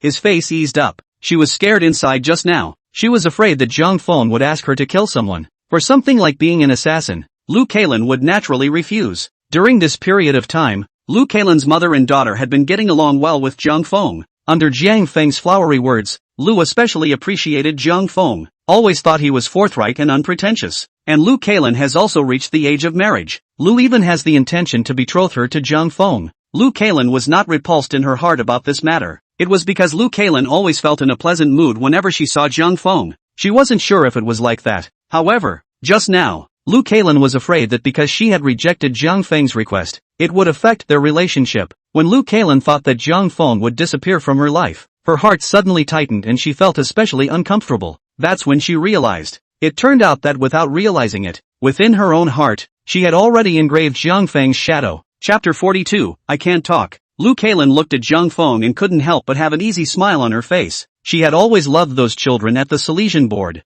Zhang Feng asked her to take care of them, and in the meantime, teach these children martial arts, which was something she enjoyed doing. Lu Kailan immediately said with a look of joy, Zhang Feng, your idea is really good. It's really the best of both worlds. These children stayed at the Silesian board, and although they were able to survive, they never had a skill. So even when they grow up, there is no way out except to go to the docks and do hard labor. It's a blessing for them to be able to follow you in the future. I'm sure they appreciate it. In this day and age, people aren't worth much. It wouldn't take 10 taels of silver to buy a young underling, so much so that no one was as big-headed as Zhang Feng. Intending to raise these children from a young age as his own class, Zhang Feng was able to adopt them and still give them a different life. These children would naturally be grateful to Zhang Feng. Zhang Feng was also very excited to see Lu Kailan's quick agreement, because as long as this matter is made, this is not only solving the problem of Lu Kailan's mother and daughter's life, and Zhang Feng also had his own power from then on. It's just a few scouts, and it may take years to see results, but at least the seeds are being planted. Zhang Feng smiled and said, Linger, I'll leave this matter to you. You find a bigger house on the outskirts of town and buy it outright. Then take any children you can see, male or female, and pick them up. And finally, buy a couple of maids to use to take care of them. By the way, the maid must be beautiful. I can't get used to looking at the ugly ones. It's easy to affect my mood. Don't be afraid to spend money. Just call me when you run out. I know a silver man who walks, and it's really easy to get silver from him. Zhang Feng suddenly kind of missed little Lord Shin Hanfei. Lu Kailan smiled and nodded. Zhang Feng, I still have to go home and discuss this matter with my mother before I can make a decision. In the end, it's still my mother's decision. Inside the brig, with her hands and feet shackled, Elaine leaned against the corner and stared blankly at the roof. Once in full bloom, they have become haggard. Xilan had been lurking in Fuhai City for 2 years for this assassination before she finally just waited for Shin Hanfei, but I didn't expect the mission to fail, and failing somewhat inexplicably. Dukshin had always been a major problem for Jean, but he was surrounded by tight defenses and had no chance of assassination. Shin Hanfei was the only son of the Duke of Shin. If Shin Hanfei died, it would surely cause the Duke of Shin to fall into great grief and thus be unmotivated to run the affairs of the army. In this way, Jean will have the opportunity to march in and reclaim the land it once lost. Therefore, Nightingale then targeted the assassination on Shin Hanfei. Though the mission failed in the end, Elaine was not discouraged. Elaine didn't think there was much of a problem as long as she didn't reveal her identity. Anyway, if the assassination doesn't work this time, there will be another chance next time. After leaving from the beach and changing into her hidden clothes, Xilan returned to Yanchun House. She was going to continue to be her flower girl and take her time looking for her next assassination, but she didn't expect that after she came back and just took a nap, a large group of soldiers surrounded Yanchun House. Even now, Elaine hadn't figured it out. She was covered in a black scarf the entire time of the assassination, so by all rights, no one should be able to recognize her. But how did Shin Hanfei find her? Clunk! Suddenly, the door to the cell slammed, followed by the sound of footsteps. Elaine didn't pay any attention to that. She just looked at the roof, thinking about where she had revealed her flaws that had led to her capture. Instead, the footsteps stopped at the door of Elaine's cell. Iron Girl, are you okay? Xilan turned her head to see that it was little Lord Shin Hanfei. Shin Hanfei ordered the jailer to open the cell door and walked into the cell with 2 guards. Miss Elaine, you have suffered. What are you doing here? Xilan sat still and blankly glanced at Shin Hanfei and said, Now I am a prisoner. Don't you think it's ridiculous for the young lord to say such a thing? Shin Hanfei couldn't help but sigh as he looked at Xilan's absolutely beautiful face. Although Xilan wanted Shin Hanfei's life, for some reason, he could never hate Xilan. Shin Hanfei took the food box in the guard's hand and placed it in front of Xilan. Miss Elaine, you don't have to think too much. I just wanted to come and see you. Elaine looked at the food box in front of her, and a trace of sadness appeared on her face. Little lord, is this considered a severed meal? Shin Hanfei shook his head and said, Miss Xilan, you won't die. My father has decided that he will exchange you for the prisoners of war back then. The matter is being dealt with by the two countries, and it is expected to come to a conclusion soon. Having committed such a great crime as assassinating the young lord,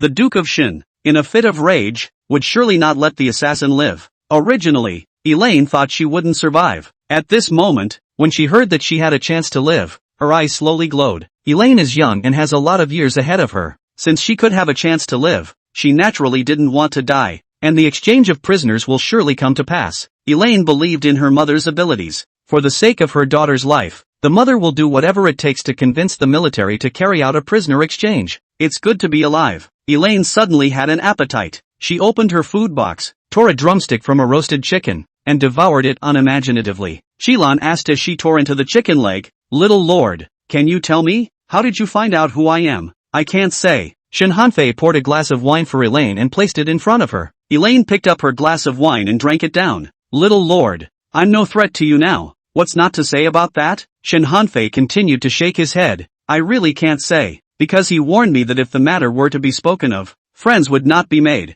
Chilan was a person with a sharp mind and directly caught the break in Shin Hanfei's language. "I see, he's the one you were fishing with. If this person hadn't gotten in the way, you would have been a dead man that day on the beach." Shin Hanfei almost jumped up in surprise. "I didn't say it was him. That's all a wild guess. If Jiang Feng was here, I'm afraid he would have directly given Shin Hanfei a big mouth." "You do that, Cootie. We'll all know, okay?" Elaine took a hard bite of the chicken leg. At this moment, in Chilan's mind, the way Jiang Feng had picked her chin with his hand flashed again, and her heart burst with irritation. At that time, Jiang Feng looked at her gaze, just like looking at a piece of goods. Elaine gritted her teeth. "I've seen him. He's just a very coarse and rude little man." "Little lord, can you tell me his name?" Shen Hanfei remained hard-headed. "I can't say." Chapter 43 Prisoner Exchange. Chilan suddenly put down the chicken leg. A hint of sadness surfaced on her face, then looked at Shen Hanfei miserably. In the big eyes like a pool of autumn water, there was also gradually a mist of water rising. "Little lord,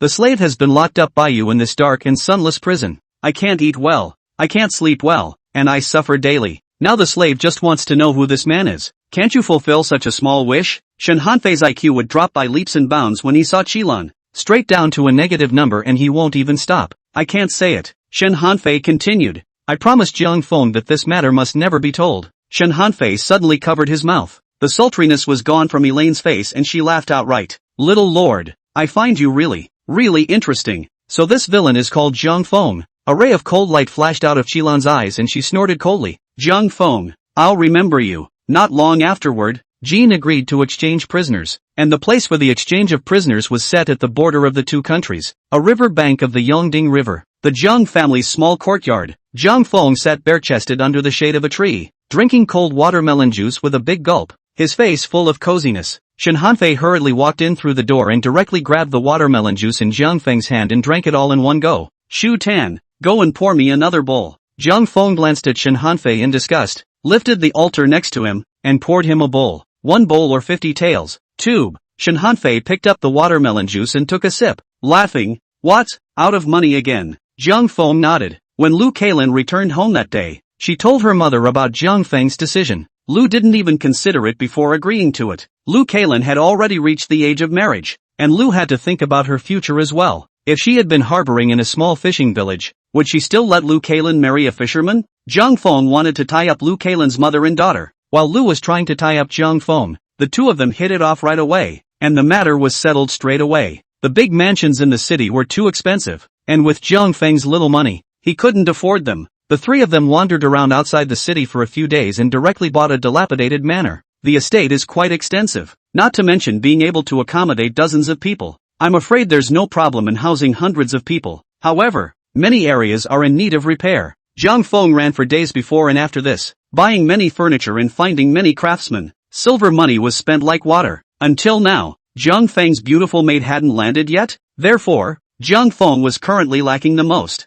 It's the silver. Shen Hanfei took another sip of watermelon juice and couldn't help but have a smile on his face. "Jiang Feng, I didn't think you'd be short of money now. This is just great." Jiang Feng couldn't help but roll his eyes. "Why are you excited about my lack of money? Do you have more money than you have room for? Is it true that you're planning to send me a few thousand taels to spend without my asking?" "You wish." Shen Hanfei shook his head and said, "I'm not an ingrate. Why would I go up to the pole and send you silver money? But there's a money-making deal going on right now. I wonder if you're interested." Jiang Feng didn't even consider it and directly refused. Not interested. Shen Hanfei, however, immediately became anxious. The deal is very lucrative. It's really exceptionally lucrative. And it doesn't have to be hard work. Jiang Feng, why don't you reconsider? Jiang Feng sighed and said, Little Lord, I'm not like you. I don't have water in my head. If there really was such a lucrative business, and you had arranged for just anyone to make the money, would you have been so kind as to tell me? One look and I can tell you're not holding your farts. Jiang Feng does not follow the common sense. Suddenly Shen Hanfei's thoughts are messed up. Shen Hanfei froze with the bowl for a while before remembering the purpose of the trip. He continued to persuade. Jiang Feng, listen to me first and then decide, okay? Without waiting for Jiang Feng to reply, Shen Hanfei continued. There's a person who's going to Yongding River, so help give him a ride. After delivering you can get 5,000 taels of silver. You are served on the way, with good food and drink. You don't have to care about anything the whole time. Just take care of viewing the scenery along the way. A good deal like this is simply hard to find in the world. Jiang Feng, aren't you very moved after hearing this? Jiang Feng said very perfunctorily, not bad, it's really a good deal. You arrange for someone else to go. It's been a little hot lately and I've been lazy. Shen Hanfei was instantly a bit anxious, circled around Jiang Feng, and finally said helplessly, it's better to tell you the truth. Elaine is a Jin spy, and my father is prepared to take her in exchange for a prisoner. But on the occasion of the trip, Elaine made a request that you must escort her back to the Jin.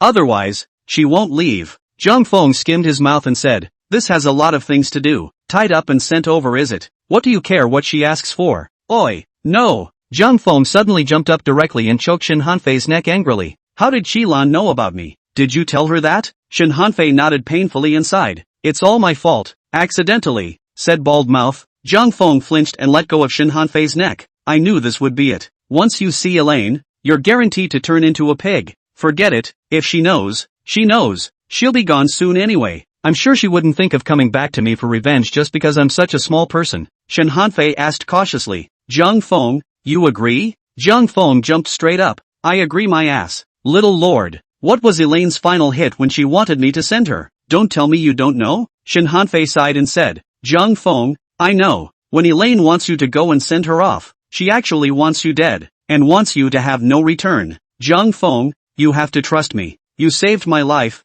I won't let you go to your death, and I don't want to lose you as a friend. Actually, my intention was not to let you go. In the beginning, I did as you just thought. Since Elaine didn't want to cooperate, just tie her to the car and send her there. But my father did not think it was right. Nightingale is a woman, and women, in general, have less temperament. If she learns that Iron has been mistreated, she will surely double the torture of our generals. Maybe even some devious tactics will be used. My father doesn't want to cause trouble. He just wants the prisoner exchange to be completed smoothly. He asked me to come to you to discuss the matter, and I didn't agree at the time. Today my father told me that if Elon wanted to kill you, he could only do it in the middle of your return journey. But he'll secretly send his soldiers to escort you, and he'll never let you lose your life. Jiang Feng, it was with this assurance from my father that I came over to find you. Jiang Feng didn't believe a word of Shen Hanfei's words. He's very self-aware. At the moment, he knows exactly how much weight he has. He's a small man now, and a wearer of sins. Even if he had saved Shen Hanfei's life, Shin Guogong wouldn't have been able to save his life, and would have sent troops to secretly protect him. To purposely and secretly send soldiers to protect them,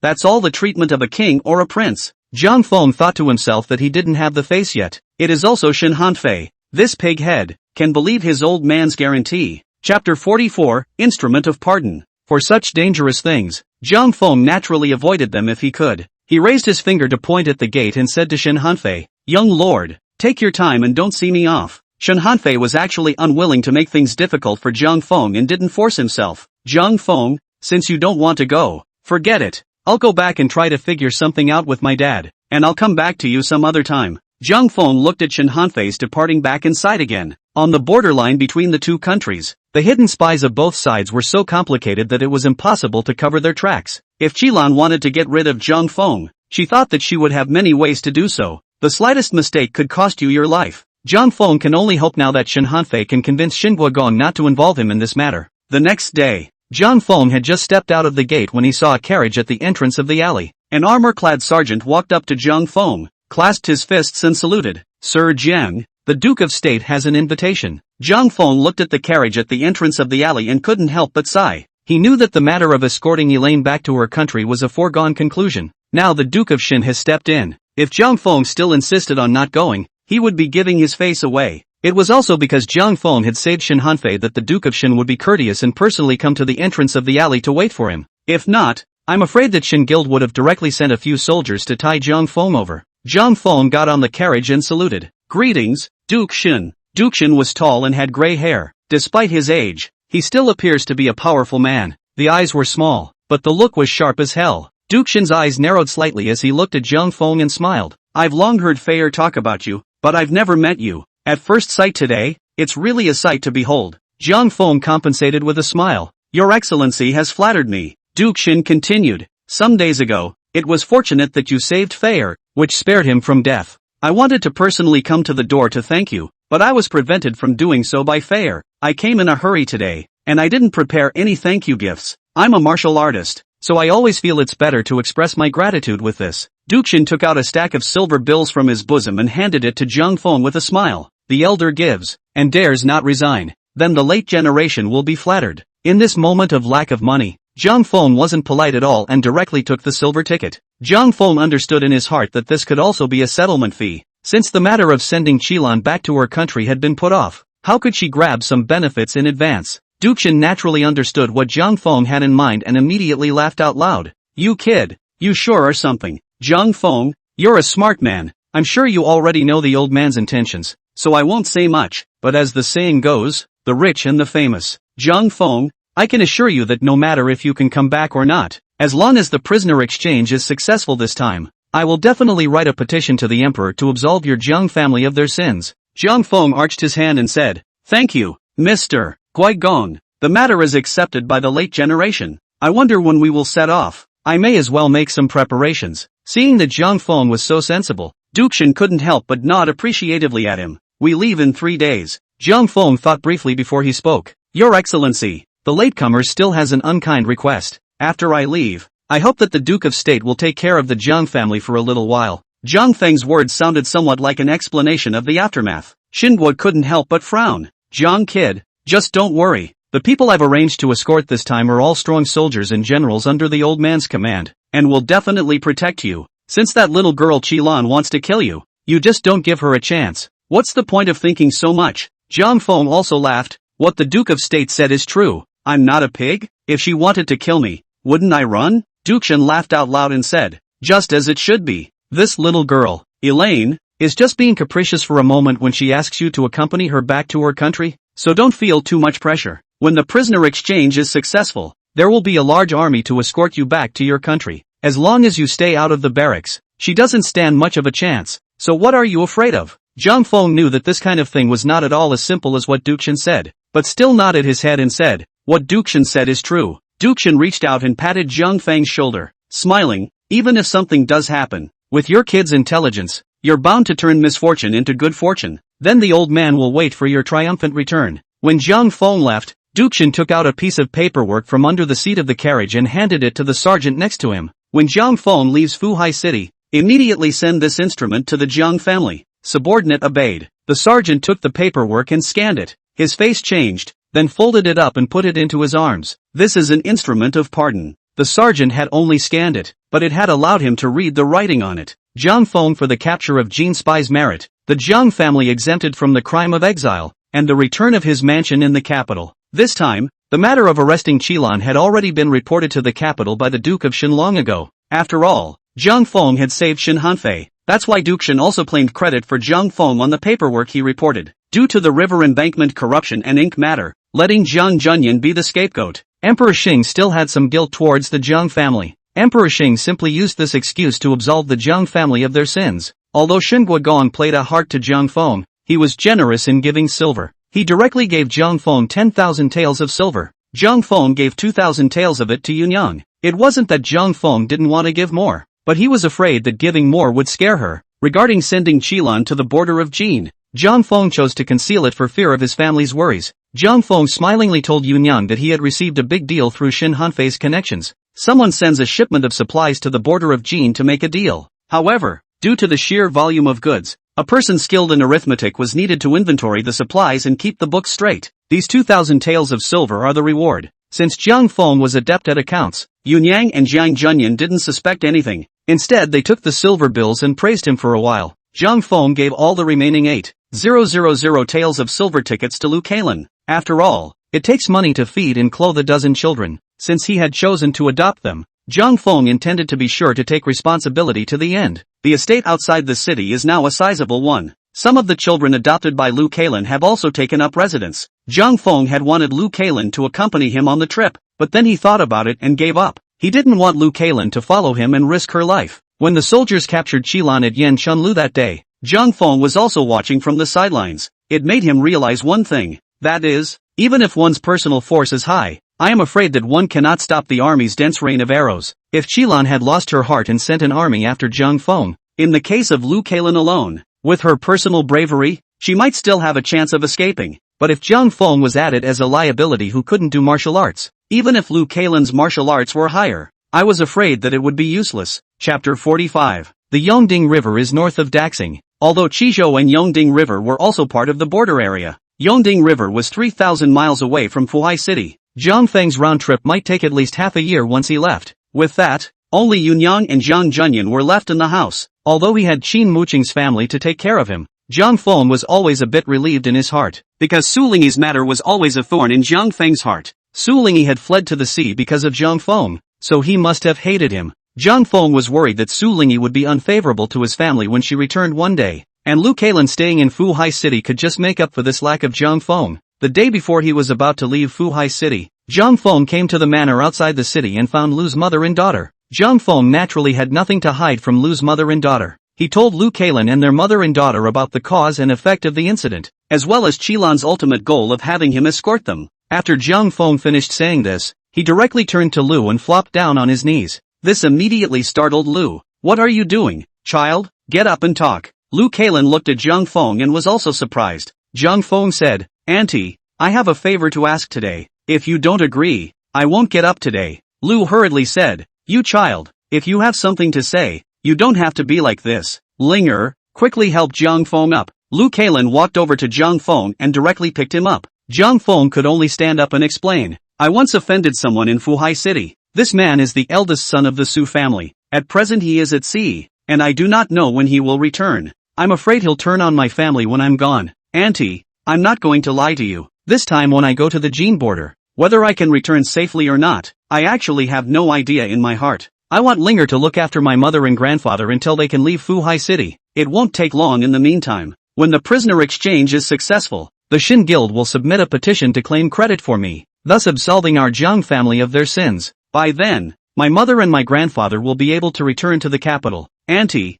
I know this is a bit much to ask, but I really don't have anything else to think about." Lu sniffed and thought for a moment. "Jiang Feng, this request of yours, Auntie can promise you, but have you thought about it? If you want to keep your mother and your grandfather safe, you must let Linger stay at your house at night. Ling's child is not yet out of the house. There has to be a reason to just stay at your house." Looking at Lu with a smile on his face, Jiang Feng knew the meaning of the song when he heard it. Jiang Feng directly knelt down again for Lu, and said with great joy, "Auntie, if I am lucky enough not to die this time, I will definitely marry Linger when I return." Lu Kailan was shaken when she heard this. No longer a martial arts master, he hung his head and began to make a strong effort at his own clothes. Lu sighed suddenly as she looked at the frowning Jiang Feng. "Silly child, your Jiang family is a family of officials and eunuchs. A family like ours, Linger can't be a wife. One must not be overly ambitious. For Linger to be a concubine with you, Auntie is actually already very happy." Jiang Feng hurriedly said, "In our Jiang family, there is no distinction between wives and concubines.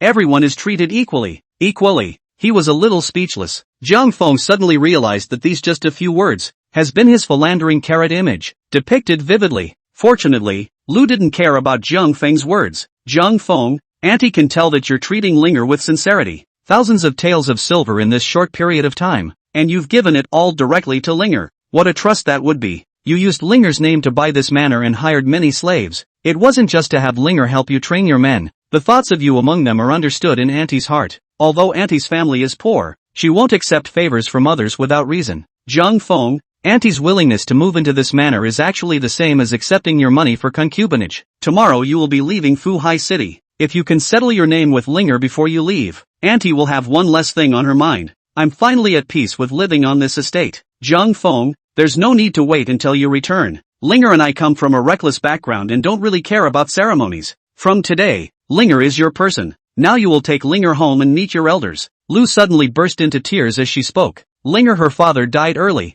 Linger has been displaced since she was a child, and has suffered a lot following me. Lu Kailan hugged her mother's arm and shed tears as well. Mother, I don't feel bitter. Lu patted her daughter's hand and continued to Jiang Feng. Now that Linger has finally found a good home, my heart is very comforted. Jiang Feng, I hope you can treat her well after this. Jiang Feng hurriedly patted his chest and replied, Auntie, don't worry, I will treat Linger well. As long as I live, I will certainly never leave Linger. Lu nodded and wiped away her tears with the back of her hand. Good boy, I believe you can do it. It's getting late. Take Linger home. The Jiang family's small courtyard. Yunyang looked at Lu Kailan, who was kneeling and bowing to her on the ground, and without any preparation in her heart, she looked a bit overwhelmed. Not to mention Junyan Jiang. Who would have thought that Jiang Feng would go outside for a while and bring back such a beautiful granddaughter-in-law? Yunyang glared fiercely at Jiang Feng, then immediately replaced it with a smiling face. Linger, this bastard didn't say anything ahead of time either, leaving mother unprepared and somewhat aggrieved.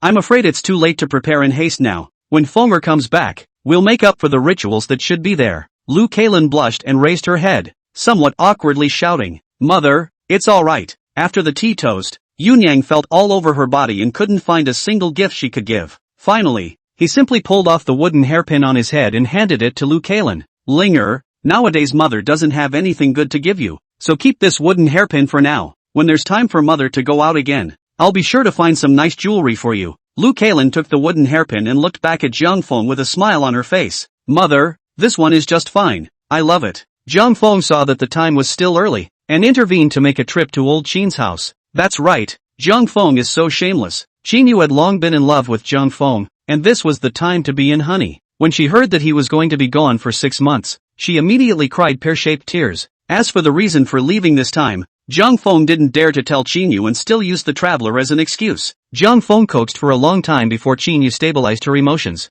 Qin Muqing saw that Jiang Feng came to harass Qin Yu when he had nothing to do, but he was slow to give a statement. And this time, after letting his baby girl cry for so long, Qin Muqing burst out. Jiang Feng again and again and again and again was beaten out of the old Qin family. Chapter 46. Early morning. The outskirts of Fuhai city. In the midst of the morning light, teams of soldiers, fully armored, stood in neat rows on both sides of the road. The soldiers were all carrying long swords at their waists, with their hands on the hilts. The cold metal helmet on his head pretty much covered his entire face. Only one pair of eyes were revealed, glinting with a chilling light. Let a person glance at it, and immediately feel a solemn and murderous atmosphere. A carriage parked alone in the middle of the road, finally adding a touch of bright color to this solemnity. Today is the day of departure of the prisoner exchange team. There were quite a few people who came to see us off this time. In addition to Shen Hanfei, Xin Hao, Song Xinyang and the others, even Lu Kailan, a first-time woman, came. Yesterday was also considered the wedding night of Jiang Feng and Lu Kailan.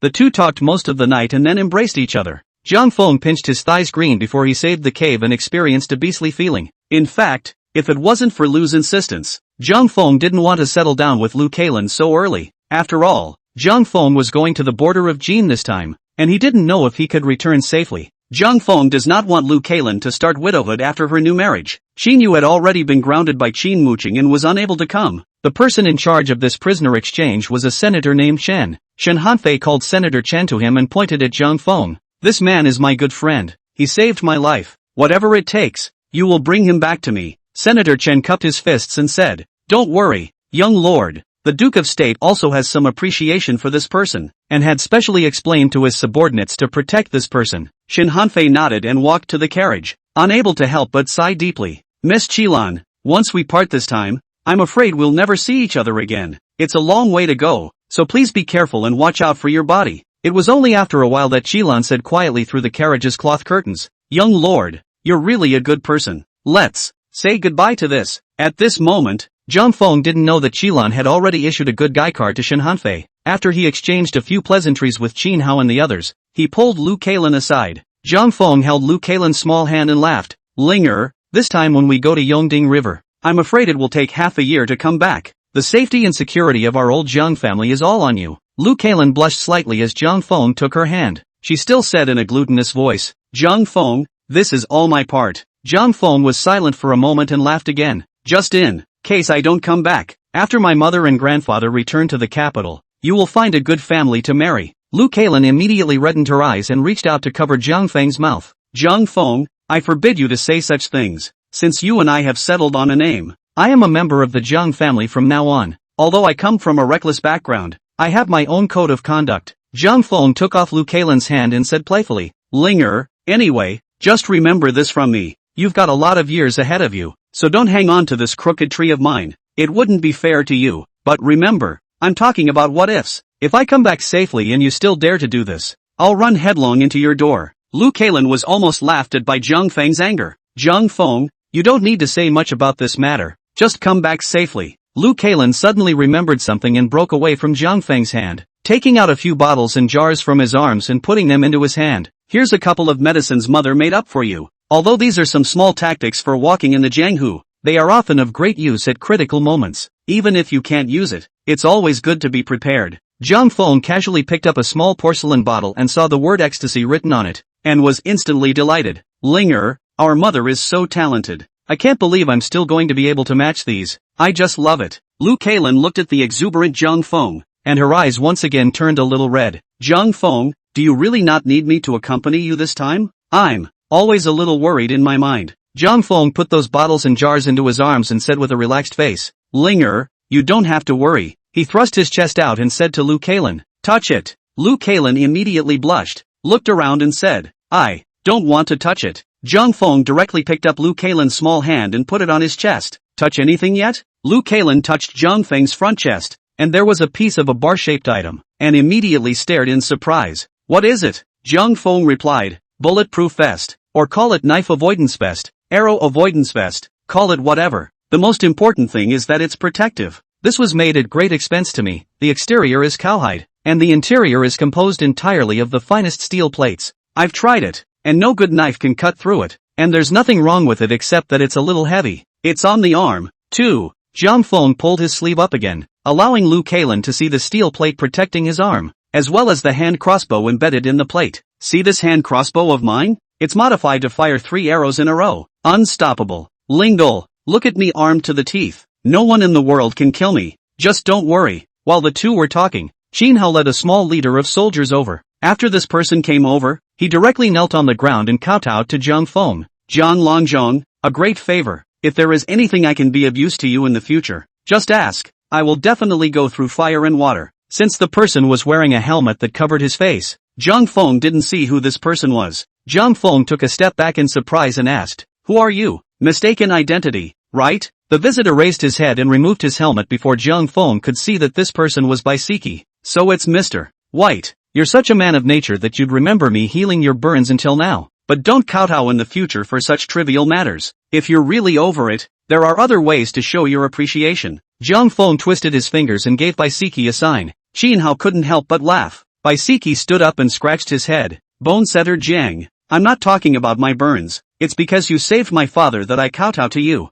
Jiang Feng was surprised. When did I save your father? How come I don't know that myself? Seeing that Jiang Feng still had a foggy look on his face, Jinhao explained. Jiang Mu too. Back then, when the two Qing and Jin countries were at war, Brother Siki's father was unfortunately captured. This prisoner exchange is to exchange Brother Siki's father back with Elon. Jiang Feng then realized. So that's how it is. Baisiki arched his hand and said, Jiang Longzhong, thanks to you, we were able to catch the Jin spies in exchange for my father's chance to return to the country. The entire Bai family will definitely remember Jiang Longji's kindness and will not dare or forget it. Chapter 47, The Flame of Jealousy. After Bai Ziyuan was captured, the Bai family was left with Baisiki as their only child. Therefore, Xinguagong had never let Baisiki go to the front line, and the errands assigned to Baisiki were things that were not dangerous. But after Baisiki learned about the prisoner exchange, he had to follow to retrieve his father, and no one could persuade him. Xinguagong had no choice but to place him in the procession to see him off. Jiang Feng was happy to learn that Baisiki would follow him forward to Yongding River.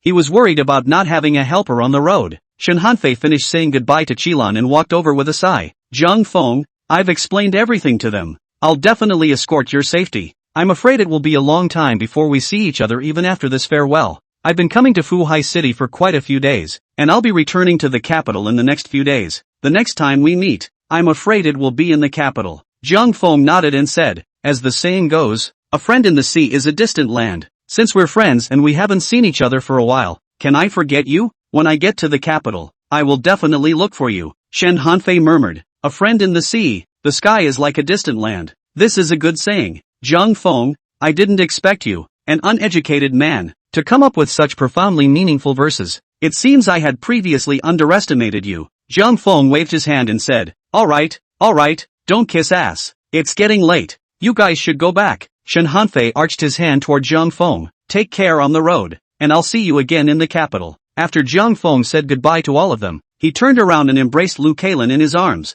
giving her a strong hug. Linger, don't worry, I'll be back soon. Lu Kailan choked and nodded, unable to hold back her tears. Quickly let go of Miss Lu. Shen Hanfei, however, bellowed and pointed at Zhang Feng, saying angrily, Zhang Feng, in broad daylight, how dare you be so rude to Miss Lu? None of your business. Zhang Feng slanted a glance at Shen Hanfei, and not only did he not let go of Lu Kailan, he instead gave her a kiss on the cheek. Not only am I going to hug her, I'm going to kiss her? Ouch. Lu Kailan was instantly greatly embarrassed and hurriedly pushed Zhang Feng away, turned her body and lowered her head. At this moment, Lu Kailan was blushing like Guan Erji, twisting the corner of her coat to keep quiet. Where is this the demeanor of a martial arts master? This is simply a shy little daughter-in-law. Shen Hanfei jumped straight up in anger. Zhang Feng, how can you even be so bold? Miss Lu, your kung fu is so high. Quickly beat him ah. Shen Hanfei looked at Lu Kailan's back, stifled his wrists, a face of anger. Xin Hao and the few of them, however, were dumbstruck. It was already enough for them to be surprised that Lu Kailan could come to see Zhang Feng off. At the moment they understood even less. How could this legendary heroine suddenly become so close to Zhang Feng? Aha! Zhang Feng cleared his throat and spoke. Originally, I was going to sue you guys when I came back to make up the ceremony with Linger. Since you all see it, I won't hide it. Each, bit, view, crowd. Zhang Feng wrapped his arm around Lu Kailan's small waist and said loudly, allow me to make a grand introduction. This is my inner circle. Lu Kailan, who is known as the fairy of Fuhai in the Jianghu. Shen Hanfei, a few people, basically had the same expression, full of stupefaction, and with jaws that won't close. Zhang Feng continued arrogantly, you few listen up. When you see Linger in the future, you have to call sister-in-law no, and have all the congratulatory gifts ready for me to receive when I return. Lu Kailan blushed and snuggled up to Zhang Feng's body, not daring to speak at all. Shen Hanfei kind of wanted to cry. He didn't expect that the person who had been courteously recruited for a long time would end up in Zhang Feng's room. The fire of jealousy that is burning. You quickly get out of my way. I never want to see you again. Shen Hanfei sighed long and loud, with tears of humiliation in his eyes, and whisked his sleeve away. Xin Hao's heart was even more complicated. Zhang Feng and Xin Yu hadn't broken things off yet. This concubine has already married first. Xin Hao didn't even know how to report to his sister. Zhang Mu, you, Zhang Feng said. You what you? Xin Hao, you give me a good memory. This matter do not tell Xin Yu first. I'll tell her myself when I get back. Xin Hao could only nod and sighed. Be careful on the road and come back early. In Lu Kailan's reluctant gaze, Zhang Feng embarked on the journey to the border of Jin. The party that sent the prisoners on this occasion numbered 500 men. It was essentially cavalry in order to maintain mobility. Zhang Feng rode on the horse, and at first, he felt majestic. But it was only half a day's walk before my butt got too bumpy to handle, and the thighs on either side were abraded with fiery pain. Zhang Feng thought that the problem was caused by his inability to ride. After consulting by Siki, Zhang Feng realized that if you want to ride a horse without pain in the thighs, you must grind the thighs out of the callus. Originally, Zhang Feng wanted to hold on for a little while longer, practicing his riding skills in the meantime. At this moment, upon hearing these words, Zhang Feng directly jumped off his horse, threw the reins to Bai Siki, turned around and climbed onto Qilan's carriage. Are you kidding me? Wearing calluses on your thighs, that's how long it's going to take. Qilan jumped when she saw Zhang Feng enter the carriage. What are you doing up here? Get the hell out of here. As if he hadn't heard Qilan's words, Zhang Feng found a comfortable position and sat down directly opposite her. I go. This carriage broad, really comfortable. Seeing that Zhang Feng was relying on him not to leave, Qilan pulled open the curtain of the carriage, stuck her head out and shouted to the outside. Come on people, pull this asshole away from me. Senator Chen was at the front of the line and couldn't hear it at all, and the head of the soldiers in charge of arching Elan was Bai Siki. Bai Siki glanced back at Qilan and pretended not to hear him, instead urging his horse to take a few quick steps forward.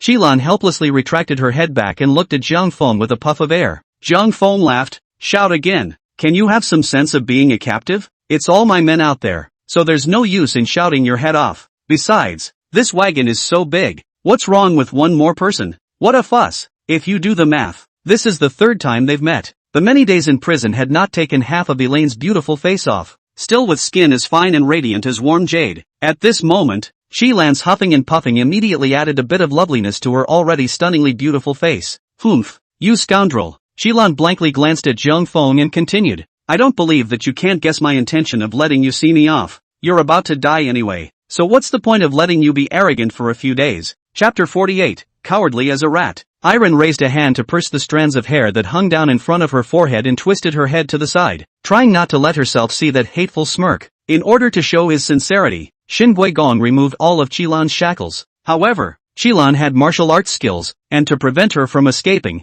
she would mix 10-spice soft tendon powder into her meals every day and watch her take it. Qilan was so powerless right now that she couldn't threaten Zhang Feng at all. Zhang Feng sighed comfortably and suddenly turned his body in a different direction, placing his head on Qilan's lap. Elaine screamed in terror at that moment. What do you want? You get up quickly. Qilan wanted to push Zhang Feng's head away, but with her current strength, she realized that she couldn't do it at all. Zhang Feng said, What are you shouting about? Let people hear it and think I did something to you. I slept too late yesterday, and my head hurts a little, so you'd better press it for me. It's also good to enjoy the services of a flower girl while I'm still alive.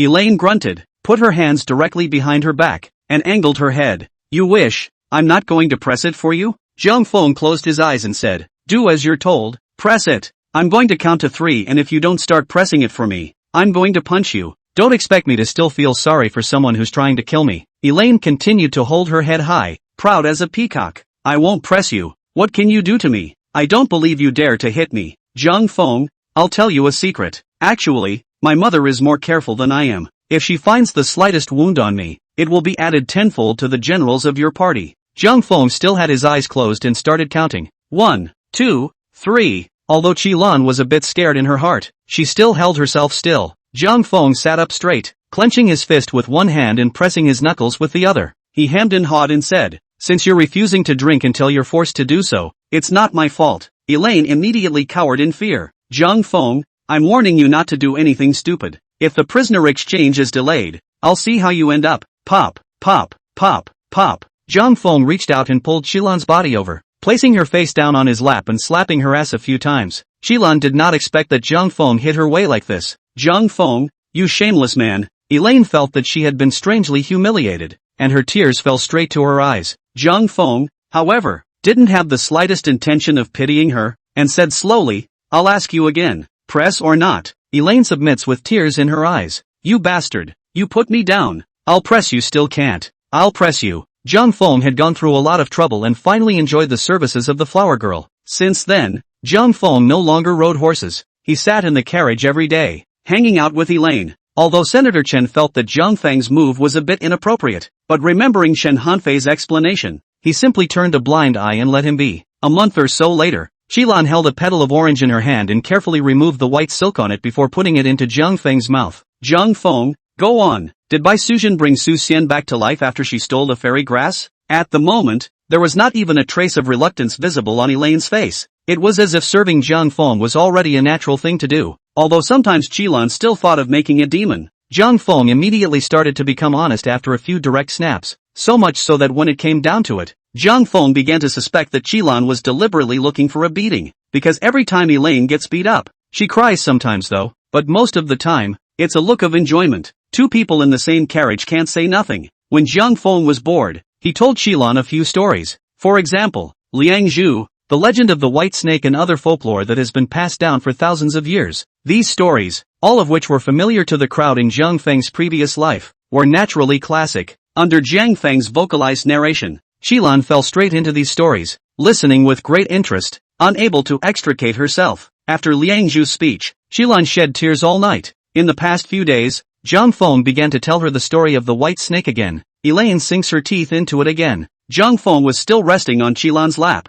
his eyes closed. Take a break before continuing. You press me again first. Oh. Qilan put a break of orange in her hand into Zhang Feng's mouth, before placing her hands on his head and gently massaging him. Simply well behaved. As we continue north, the temperature is getting colder. Since the day they left Fuhai City, the prisoner exchange team had traveled all the way through the wind, food and shelter for nearly 2 months. Counting the time, it was not much farther to the Yongding River. the border between the two countries. Qilan sighed and said, Zhang Feng, it's estimated that in another 3 to 5 days, we'll be able to reach the Yongding River, the tail of the white snake, and I don't know if I'll ever hear the end of it. Qilan looked down at Zhang Feng's face and couldn't help but sigh again, and I don't know when this annoying face suddenly became less annoying. Zhang Feng, I'm a little reluctant to kill you. You tell me what to do? You think I'm a pig? Zhang Feng closed his eyes and snorted. You can kill me whenever you want? That's easy to say. By the way, how do you plan to kill me? Elaine subconsciously replied. Originally I wanted to.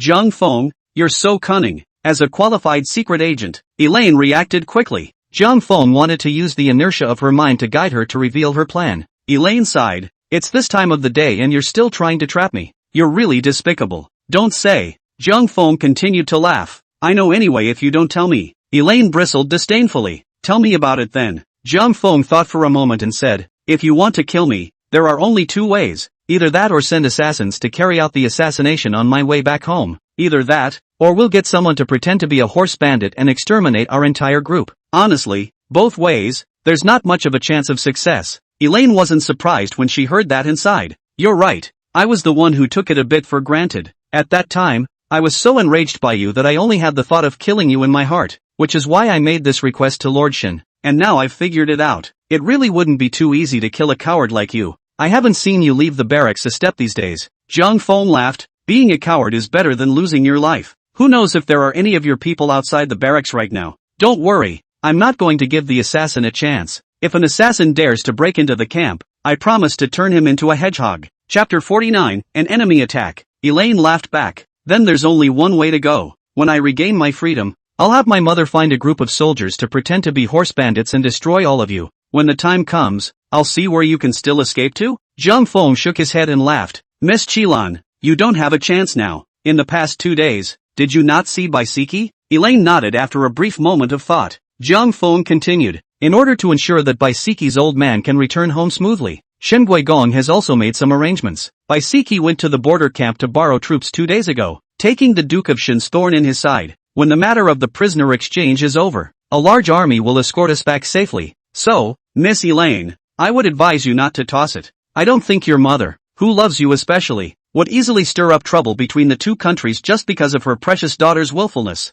Qilan smiled sweetly and said, Zhang Feng, you're right, but you still underestimated my mother's methods. The night is full of stars. Zhang Feng was sleeping in a daze in his tent when he suddenly felt a tremor in the ground. What's going on? An earthquake? Zhang Feng had just climbed up when he heard the mournful cries of the sentries and the sharp sound of the camp whistle. Get up! Enemy attack! Enemy attack! The leader of the soldiers loudly commanded his men. Don't panic! Don't panic! Gather! Line up! Line up! Soldiers scrambled to put on their helmets, grab their weapons, and run, quickly searching for their squads. But the sleepy soldiers had just awakened, and in their haste, how could they form up so easily? For a while the entire camp became noisy and chaotic. Zhang Feng searched around the tent before finding the helmet he had specially asked Baisiki for. The cold, icy helmet went on his head, making him feel much safer immediately. Zhang Feng walked out of the tent and looked around. It was so dark around them that they couldn't see any enemies at all, but the rumbling of hooves was something that felt like it was getting closer. Chirp!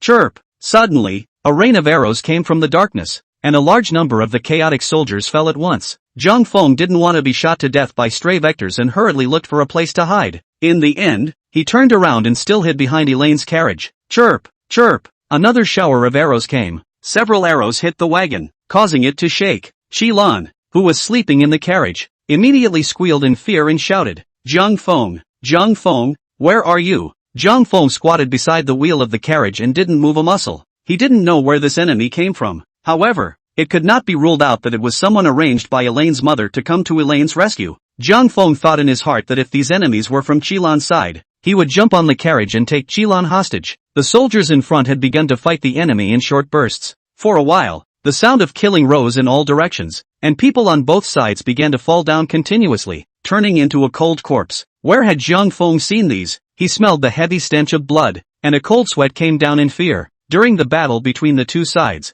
from time to time, cold arrows were shot onto the carriage, and Qilan and the carriage began to cry and curse. Zhang Feng, you came to my rescue. The enemy were all cavalry, and in good numbers. In the rush, the cavalry on Zhang Feng's side hadn't had time to mount their horses and could only helplessly become infantry and go forward to meet the enemy. When infantry meets cavalry, the result is obvious. The soldiers on Jiang Feng's side kept falling, and could only stand and retreat, winning the opportunity for their comrades behind them to mount their horses and regroup. But the direction of the enemy's advance was toward the wagon. Jiang Feng couldn't hold back this. He thought in his heart, since you want to rescue Qilan, you'll have to go through Little Master first. Jiang Feng still didn't know that their Jiang family had been pardoned. At the moment, he was still thinking that he had to make the prisoner exchange go smoothly no matter what he said, because only then can we get back the freedom of the entire Jiang family. Jiang Feng was about to jump onto the carriage when suddenly a sharp arrow shot into the carriage like a meteor and went through the back of the carriage again. For a while wood shavings were flying.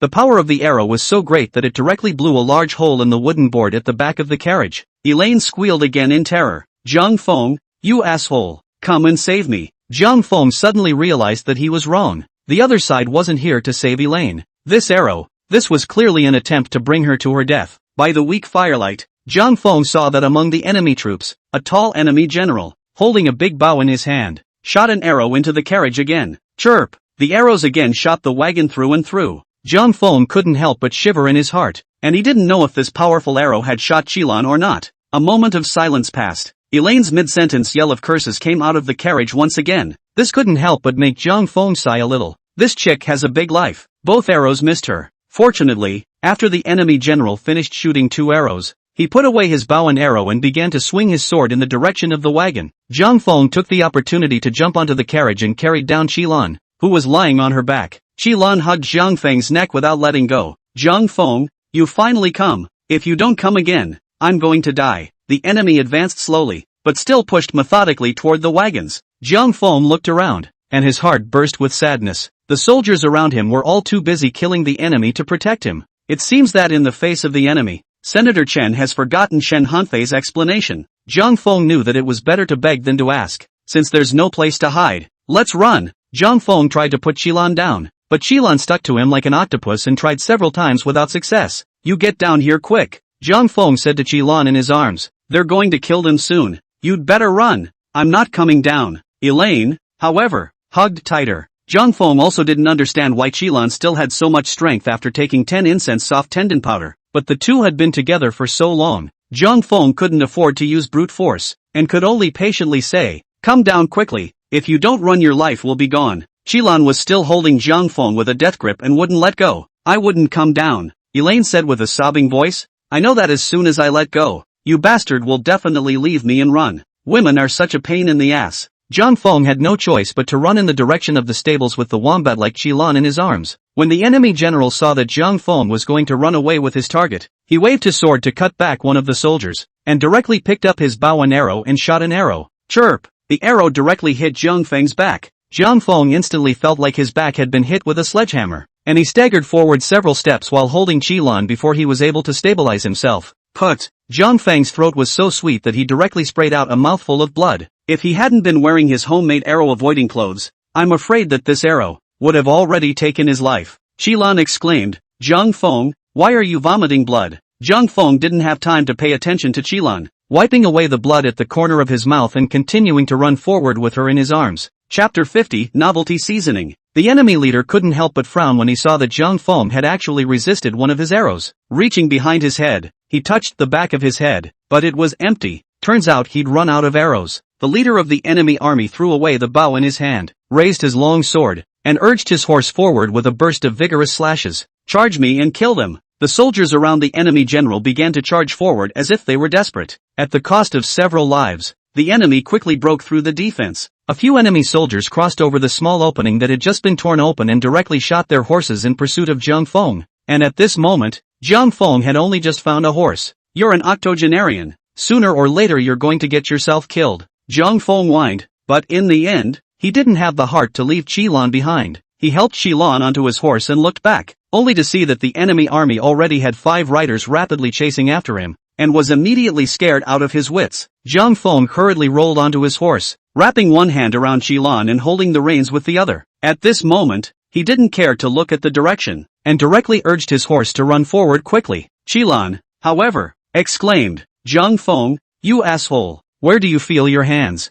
Don't move. Jiang Feng hurriedly moved his hand downward. I'm really convinced that you actually care about this at this point in time. In this moment of crisis, Zhang Feng would not have the mind to take advantage of the situation. Just now it was just a casual act. Zhang Feng's horsemanship was not good, and the pursuers were getting closer and closer to him. And that's not all. The enemy, in the midst of the chase, took a bow and arrow from his saddle and shot it directly at Zhang Feng. Fortunately, these few people did not have the high level of internal strength that the enemy leader had, and the strength of the arrows was not sufficient. Although Zhang Feng had been hit by 2 arrows in his back, but he had an arrow-avoiding suit on his body and a helmet on his head, so naturally he was unharmed. On the contrary, there is a man in the enemy army who is not good at archery. Instead of hitting Zhang Feng's back, the arrow shot directly into his shoulder. Zhang Feng stuck an arrow in his shoulder and immediately bared his teeth in pain. I have such a big target on my back. Please shoot accurately. Okay. Amidst the fierce hoofbeats, the pursuers were closer to Zhang Feng.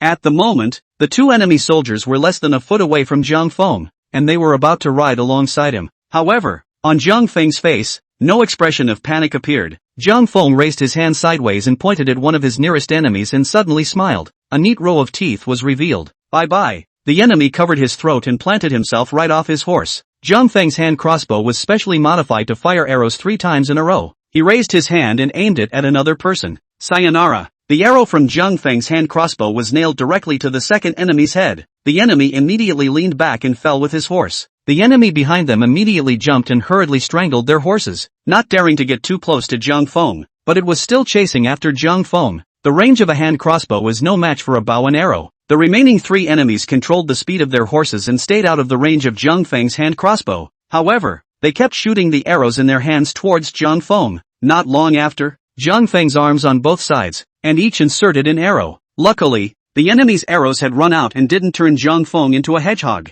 Zhang Feng urged his horse to gallop, and he didn't know how long he had been running. At last he ran to the foot of a mountain and ran his horse into a hot breath, but he could not shake off his pursuers. Zhang Feng understood in his heart that the stamina of the warhorse was almost at its limit, and at the moment, he also felt like making the horse upside down to the point of vomiting. If we don't stop again. Zhang Feng felt assured that he would be able to spray Elaine in the face. Due to Zhang Feng's poor riding skills, just in this short period of time, his thighs had already been rubbed by the saddle, which also hurt like hell. Zhang Feng simply dismounted and took Qilan straight up the mountain. The 3 enemies who had caught up with him also jumped off their horses, and, after conferring, sent one of them back to report the news. The other 2 shed their horses and followed on foot. These 2 had seen the power of Zhang Feng's hand crossbow and didn't dare to get too close to him. However, he had been keeping a safe distance from Zhang Feng and had been clinging to the 2 of them. Just like that, Zhang Feng and the 2 enemies walked around and started the journey to climb the mountain with them. Before long, the sky gradually brightened.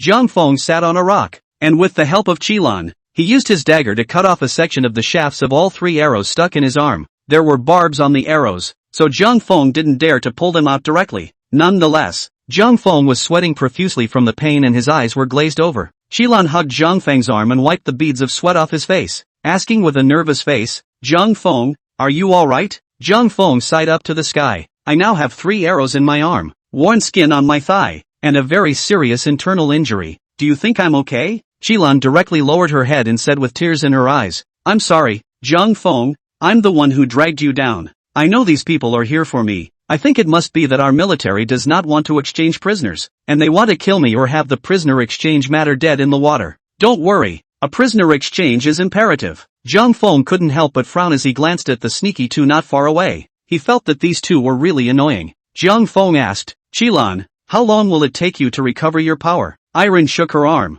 testing her strength, and replied, "I've regained some of my strength now. I'm afraid it would take as long as 3 days if all of them were to recover." Zhang Feng knew that he simply couldn't wait 3 days. It probably wouldn't be long before the same enemy who had gone back to report the news would bring someone up the mountain and take the 2 down in one fell swoop. Today's plan is to find a way to get rid of these 2 tails first, and then find a place to hide, perhaps in exchange for a chance to live. But in terms of Zhang Feng's current condition, the chances of getting rid of them were slim to none. Zhang Feng looked at the 2 sneaky enemies not far away, sighed helplessly, stood up and said, "Keep going up." Qilan nodded and helped Zhang Feng continue walking towards the mountain. The 2 enemies following behind them were very cautious and always kept a distance from Zhang Feng. No matter what tricks Zhang Feng pulled, they would be out of range of the hand crossbow. Zhang Feng couldn't do anything when he met such a slippery person. Zhang Feng could only purposely avoid the open places and head towards places with lots of trees and grass, trying to use the complex to lose the 2 behind him. Even so, Zhang Feng didn't succeed.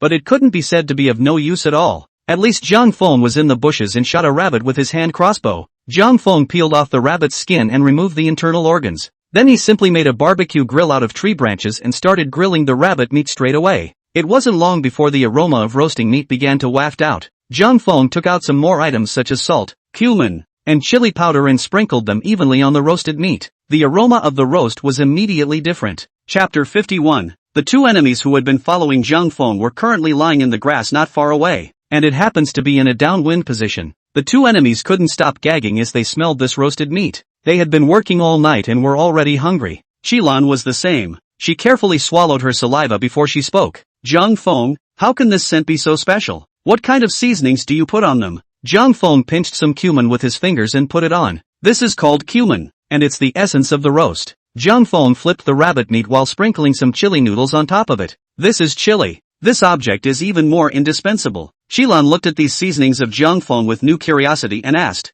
Zhang Feng, where did you find these seasonings? How come I've never seen it before? Thinking about the origin of these seasonings, Zhang Feng's heart was a burst of smugness. Actually, this seasoning is something I only discovered by accident. I was still in Fuhai city at the time, and once I was cruising the docks and saw a Europa man selling these. Since no one knew what they were for, no one bought them at all. I bought them all for a very cheap price. By the way, I also picked out some seeds and had Linger plant some on the estate. I can send you some when it's ripe. Qilan nodded, then asked strangely, Zhang Feng, how come you're carrying all these things with you? Zhang Feng laughed, actually, all of these were prepared because of you. Elaine froze, and a shy smile appeared on her face. She pinched the corner of her coat and said with some embarrassment, Zhang Feng, how did you know that I like to eat barbecued things? I find you have a vivid imagination. Zhang Feng couldn't help but laugh at Qilan's shy expression. It's because you tried to kill me. That's why I keep these on hand for when I run for my life. Qilan immediately turned her head angrily and puffed.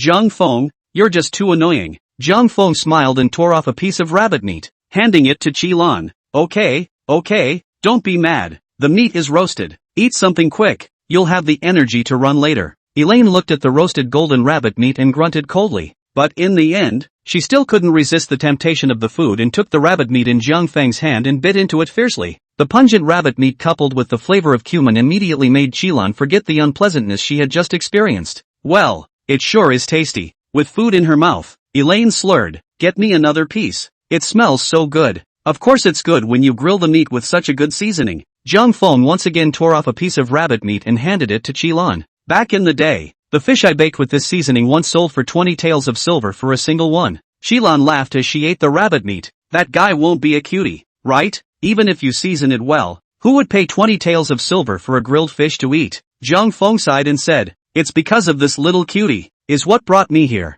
With a brief thought, Qilan knew who Zhang Feng was talking about and couldn't help but laugh. That little lord of yours. There does seem to be something not too smart about it. After a while, the two were full, but since the rabbit was very fat, there was a small half left uneaten. Qilan looked at the glistening oil and roasted golden rabbit meat and said, Zhang Feng, quickly find something to wrap it up. Let's save it for the next meal. Zhang Feng, however, said, there's no need to stay. By the time the next meal is served, the meat will be too old to bite into. There are plenty of rabbits in these hills anyway, so we'll just shoot another one when we get hungry. Elaine glanced at the grass. That can't be cheap. Burn it so no one else can eat it. Zhang Feng picked up the rest of the rabbit meat and buried it in the unburned ashes. Seeing that there were residual cumin grains at the corners of Zhang Feng's mouth, Qilan took out a handkerchief from her bosom and probed over to help him wipe his mouth. Neither of them sensed anything wrong with the gesture. Qilan had been serving Zhang Feng for 2 months and had gotten used to taking care of him like this, and Zhang Feng was used to being taken care of by Qilan in this way. Let's just say habit is too powerful. After Qilan helped Zhang Feng wipe the corners of his mouth, she realized that his face was red and his forehead was covered with beads of sweat. Zhang Feng, why is your face so red? Zhang Feng waved his hand and said, it's fine, let the fire roast it. The sun had risen by now, lighting the whole mountain in orange. Some of the white mist, like a light veil, had also largely dissipated. In a vague manner, Zhang Feng saw that silhouettes had appeared at the foot of the mountain. Zhang Feng knew that the enemy had come. Not daring to tarry any longer, he got up and stretched. Their people are already here, but there's no need to worry. It'll take at least an hour or two for them to get here. Come on, keep going up the hill. Good. Qilan assisted Zhang Feng and continued to walk forward. The two people lying in the bushes saw that Zhang Feng had gone far away. Then they climbed up and ran to the fire at a fast pace. One of them picked up a small tree stick nearby and, with a quick rake through the ashes, pulled out half of the rabbit meat that had been charred to a crisp. How could the rabbit meat be burned? These two idiots? The two of them had been smelling the aroma of the roasted meat just now, and had already been craved.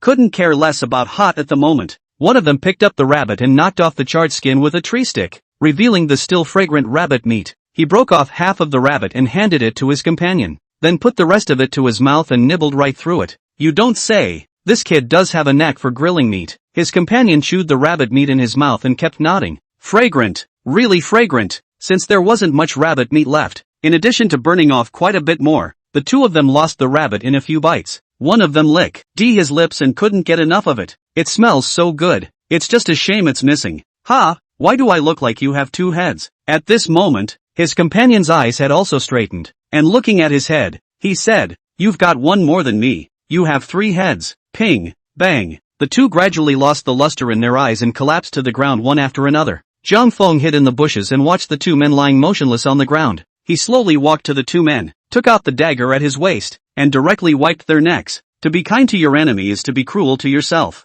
For the sake of Zhang Feng's own little life, he had to kill these two as well. Even though these actions are very simple, but after Zhang Feng had done this, it was as if he had exhausted his entire body. Qilan stood in front of the two corpses inside. Zhang Feng, I don't know what to say about you. You're so cunning, you scare me a little. Okay, you stop acting. Zhang Feng said breathlessly, come and give me a hand. I seem to be dying. Elaine immediately turned into a grin and waved her little fists in excitement. Zhang Feng, to think that he's still carrying around ecstasy, that's fantastic. These two cuties were charmed by your slightest trick. Ping. Before Qilan could finish her words, Zhang Feng's body directly collapsed to the ground. Chapter 52. Zhang Feng, how are you? A look of panic appeared on Qilan's face and her hands were busy helping Zhang Feng up. However, he saw that Zhang Feng's face was red and his lips were tightly closed, and he had already passed out. Zhang Feng, you wake up, Qilan immediately exclaimed in fear. Zhang Feng, don't scare me. Last night, Zhang Feng had been hit in the back by an arrow from an enemy general and spat out a mouthful of blood, which had already caused his internal organs to take a heavy hit. In fact, when he was going up the mountain, Zhang Feng began to feel his body shaking and his eyes burning. However, since the two of them were still in danger, Zhang Feng could only force himself not to fall down. There were several times when Zhang Feng almost fell into a coma. When he felt he was about to lose his hold, he moved the arrow shafts on his arms. Zhang Feng was relying on this intense pain to keep his mind clear at all times, and for the moment, the danger was temporarily removed. Zhang Feng in the heart of the slack, immediately cannot hold up, directly unconscious. He didn't know how long it had been, but Zhang Feng woke up once in a trance, but he felt cold. His head was also groggy, making it a little hard for him to keep his eyes open. In a daze, Zhang Feng burrowed into a warm embrace before he felt better and slowly fell asleep again. When Zhang Feng woke up again, he realized that he was lying in Qilan's arms. This is very much a bird in the hand. Qilan was surprised to see Zhang Feng open his eyes. You're awake?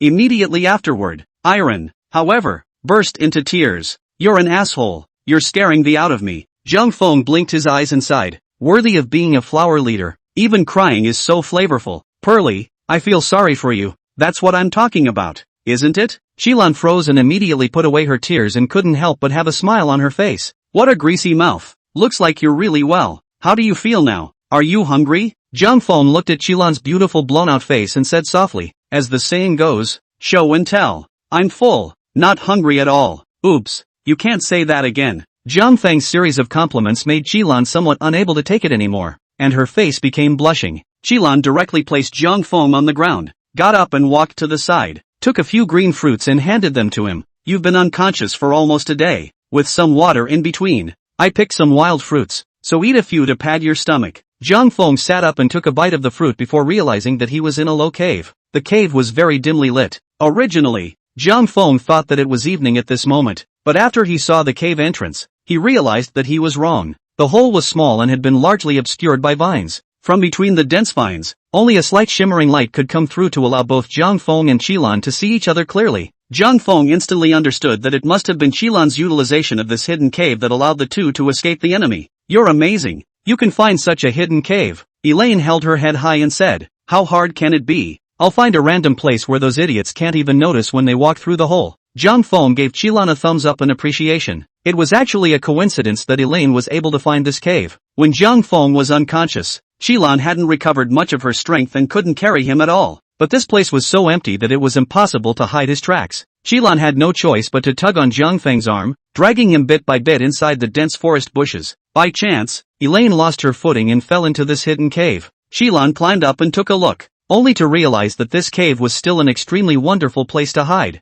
For this kind of dilemma, Qilan naturally wouldn't tell Jiang Feng. Jiang Feng ate 2 fruits to relieve his thirst and asked Qilan, "How is your power recovery going?" Elaine picked up a fruit as well and nibbled on it absently. "Don't worry, it's already recovered about 70%. As long as we don't meet a large group of enemies, we're already fine." Jiang Feng nodded and touched the bandaged wound. Feeling that it wasn't particularly painful, he smiled and complimented Qilan. "I didn't realize you could heal wounds. Nice touch." Elaine swallowed the pulp in her mouth and laughed. "It's still thanks to the gold sore medicine you brought with you. That said, you're really good at this gold sore medicine. When I fetched your arrow, it bled a lot then. It's amazing how quickly the bleeding stopped after pouring your gold sores on the wound." Jiang Feng couldn't help but smile as a touch of warmth appeared on his face. He can't be bad when his mother-in-law personally dispensed the gold sores? Jiang Feng ate the wild fruits in his hand in 3 or 2 bites, walked to the entrance of the cave, peeled back the vines with his hands, and glanced outside. "And I wonder if they're gone? It's not a good idea for us to keep hiding in this cave." Iron leaned her back against the mountain wall, picked up the wild fruit beside her and wiped it with her shirt, putting it to her mouth and nibbling on it. "Jiang Feng, to be safe, it's better for us to stay in the cave for another day. There's no way my mother wouldn't know about something as big as this happening. This place is less than 200 miles from the Winged River. Early tomorrow morning at the latest, my mother will surely bring someone to find this place. As long as we don't get caught by the enemy today, they will definitely withdraw, because when my mother comes, none of them will survive." Jiang Feng walked back to the cave and sat down with Qilan, sighing, "I wonder how Senator Chen and the others are doing." Elaine thought for a moment and said, "That's not something you need to worry about, since their target is me. After we leave, there's no point in the 2 sides fighting each other anymore. I'm sure they'll be evacuating soon. The men that Senator Chen brought with him this time are also elite soldiers from the 100 battles, so I think the losses shouldn't be too great." "I hope so," Jiang Feng said somewhat helplessly. "Maybe at this time, Counselor General Chen is also looking for us everywhere. I just hope he's 1 step ahead of your mother, or we'll be in trouble again." Qilan said strangely, "Jiang Feng, are you worried about the prisoner exchange?" Jiang Feng nodded and explained, "Actually, I'm from the capital. The reason why I'm living in Fuhai City is because the Jiang family was convicted and exiled from the capital. So as of now, I'm still a wearer of sins. Lord Shin promised me that as long as this prisoner exchange is successful, he will petition the emperor to absolve our family of their sins. The success or failure of this prisoner exchange matter will determine the fate of my Jiang family. Do you think I can't be bothered?" "So it is." Qilan looked at Jiang Feng and said with a smile, "Jiang Feng, just don't worry. Whoever finds us first, I'll help you with this prisoner exchange." "How can you help?" Jiang Feng looked at Qilan's smiling face and said with a bitter expression, "If your mother had found you 1 step ahead of time, she would have brought you back to Jin straight away. When that time comes, what else will we, Daxing, take in exchange for prisoners?" Elaine smiled again, didn't say anything, and continued to nibble on the fruit. Chapter 53 Hostage Taking. Time flew by and the day passed quickly during the day. The enemy passed by the cave several times and did not find the 2 men. In the evening, it was withdrawn one after another. At night, the entire cave turned pitch black. The temperature on the mountain at night is very low. The 2 people are a little thinly clothed. Lying in the cave, both are freezing and shivering. Jiang Feng sighed helplessly as he watched Qilan freeze and shrink into a ball. He rolled over and reached straight up and wrapped Elaine in his arms. Elaine subconsciously tried to struggle. "Pop!" Jiang Feng directly raised his hand and slapped Qilan on her butt. "Don't move!" Elaine's entire body stiffened and slowly softened again. Jiang Feng wrapped Qilan into his arms. "Don't be so complicated in your thinking as a little girl's family. It's so cold. If we don't cuddle together to keep warm, we'll have to get sick tomorrow." Qilan hummed softly and blushed as she arched into Jiang Feng's arms. Then he found a comfortable position and slowly fell asleep. The next day, Jiang Feng hugged Qilan tightly, and Qilan's legs were on Jiang Feng's body, sleeping soundly. Suddenly, a voice like muffled thunder rolled through, waking the 2 from their sleep. "Wan Air, where are you?" Jiang Feng sat up and couldn't help but freeze. "I'm going to. This guy is so loud." "Wan Air, whose child is this that's lost?" "It seems to be my mother's voice." Qilan rubbed her eyes and waved her hand. "Don't say anything for a while. Let me listen again." "Wan Air, where are you?" The voice came again, and when Elaine heard it, she jumped straight up in joy. "Jiang Feng, is really my mother coming to find me?" Qilan ran to the entrance of the cave with a big smile on her face, reached out and peeled the vines away from the entrance of the cave. and looked back to Zhang Feng. What are you still standing there for? Come with me, we are saved. Zhang Feng, however, cried out, still letting your mother get a head start. Senator Chan is a waste of space. As this cave belonged to a depression, the two men ran out of the cave and could not see down the hill. Xilan looked around, lifted her skirt, and then in one leap, she climbed up one of the rocks that was 2 or 3 feet high in 3 or 2 moves. Zhang Feng looked up at Xilan and was envious, but thinking about the hard work that went into practicing kung fu, Zhang Feng immediately stopped being envious. Elaine stood on a rocky hill and looked away for a moment.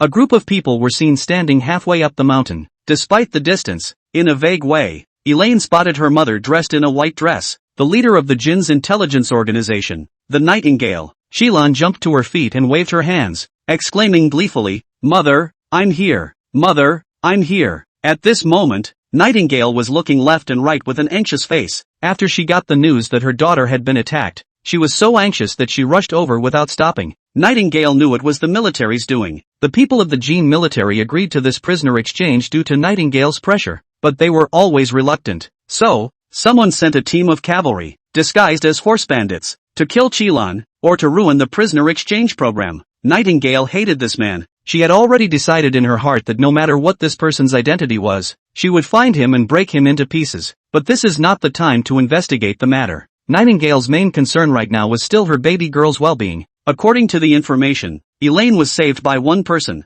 and the final escape was on Mount Vernon. Nightingale then took some good men and came straight to Mount Vernon. It was just that she didn't expect to meet Senator Chen, the general who escorted Xilan, at the foot of Mount Fuhai. The men on both sides had a common purpose, that is to find out what happened to Elaine. After Nightingale and Senator Chen conferred, they merged their troops into one and came directly to the halfway point of Mount Fuhai. But Mount Vernon is so big, with this amount of troops in their hands, how can they find someone? Only as a last resort did the Nightingale call out Elaine based on her thick inner strength. At the moment, Elaine was still jumping and yelling from the rocks. However, Elaine's own cultivation was not enough for her voice to travel that far. She shouted and no one heard her. It was only when Nightingale's gaze shifted in Elaine's direction that she saw which handful of pink figures were dancing around. Wainer. Nightingale gazed at it and immediately recognized the pink figure as none other than her own precious daughter, Xilan. Under the anxiety of her heart, Nightingale's body was instantly like electricity, quickly skimming in the direction of Xilan. A few of the henchmen behind Nightingale were a beat slower than she was, but still,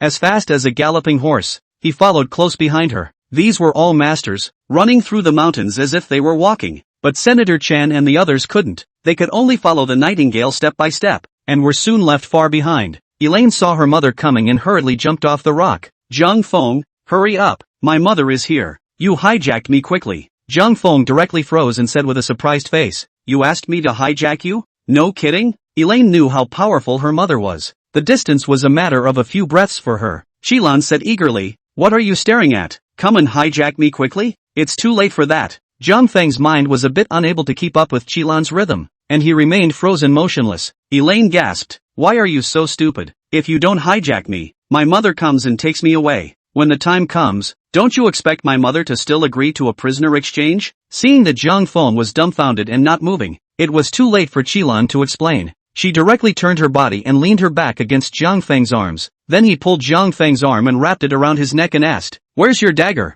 Get it out and put it around my neck. Zhang Feng looked at Xilan with a complicated expression and took out the dagger at his waist, placing it across her neck. No sooner had the two done this than a white figure appeared next to them. A look of grief appeared on Xilan's face appropriately, and her eyes were clouded with a layer of watery mist. Mother, you're finally here. Daughter thought she'd never see you again. Nightingale looked at the dagger in Zhang Feng's hand and didn't dare to act rashly. She pointed the hilt of her sword at Zhang Feng and said sternly, who are you? If you dare to harm a single hair on her head, I will make sure you beg for your life and death. To be honest, Nightingale was also a bit confused at the moment. Just now, her daughter was gleefully jumping and skipping on the stone, and Nightingale felt that she should be right. But Nightingale really didn't understand. Why had she just rushed over, and her daughter's situation had turned into such a dangerous one? Could it be that everything we just saw was an illusion? Chapter 54, Parting of the Gloom. Zhang Feng looked at Nighting, somewhat unsure of what to say. From Elaine's age, it can be assumed that the Nightingale should be about 30 years old, but the years didn't seem to have left much of a mark on her. The Nightingale's face was still beautiful. At this point it looked as if it still looked like it was in its 20s. These are sisters, how can they be mother and daughter? Zhang Feng was a bit unconvinced and whispered in Xilan's ear, Is she really your mother and not your sister? Elaine nodded imperceptibly. Zhang Feng spoke. This sister. Don't worry, I won't hurt her. Elaine sniffed and raised her foot to step on Zhang Feng's foot surface. Zhang Feng's painful face immediately changed. Fortunately, Nightingale's attention was on Zhang Feng's short sword, fearing that he might accidentally cut his beloved daughter's skin, so she didn't notice Qilan's small movements. Just say it straight. How can you let Wan Er go? As long as your demands aren't too much, I'll grant them. Zhang Feng learned his lesson this time and no longer dared to call his sister. Actually, my request is quite simple. As long as you release our general by Ziyuan, I will release her. To put it bluntly, it's a continuation of this prisoner exchange. Nightingale sniffed and sighed in relief. I promise. This prisoner exchange was originally a matter of agreement between the two countries. We in the great kingdom of Jin are all men of our word and will never go back on our word just because of some change of heart. Now your Senator Chen is also on the mountain, and we have just met. The prisoner exchange can be continued down the line. Zhang Feng nodded and said, alright then, when we get to Yongding River, I will hand her over to you unharmed. With a warm smile on her face, Nightingale took a step forward. By the way, I didn't get a chance to thank you. I know that Wan Er was able to save her life this time all because you came to her rescue. Other identities aside, I, as Wan Er's mother, am also very grateful for this. So, you don't have to. I'm afraid it will take some time for your Senator Chen to arrive here. Why don't you let go of Wan Er first? Or let us mother and son talk. Zhang Feng didn't expect Nighting to be such a gentle person. Since she intended to keep her word and insist on a prisoner exchange, there was no point in hijacking Elaine. Zhang Feng then thought about letting go of Qilan and forget about it. Who knew that Zhang Feng's wrist was grabbed by Qilan just as he moved it? This was followed by another blow to the foot. Zhang Feng then woke up with a jolt, and at the moment, Nightingale had quietly taken several steps forward. Zhang Feng hurriedly tightened Qilan's neck and shouted,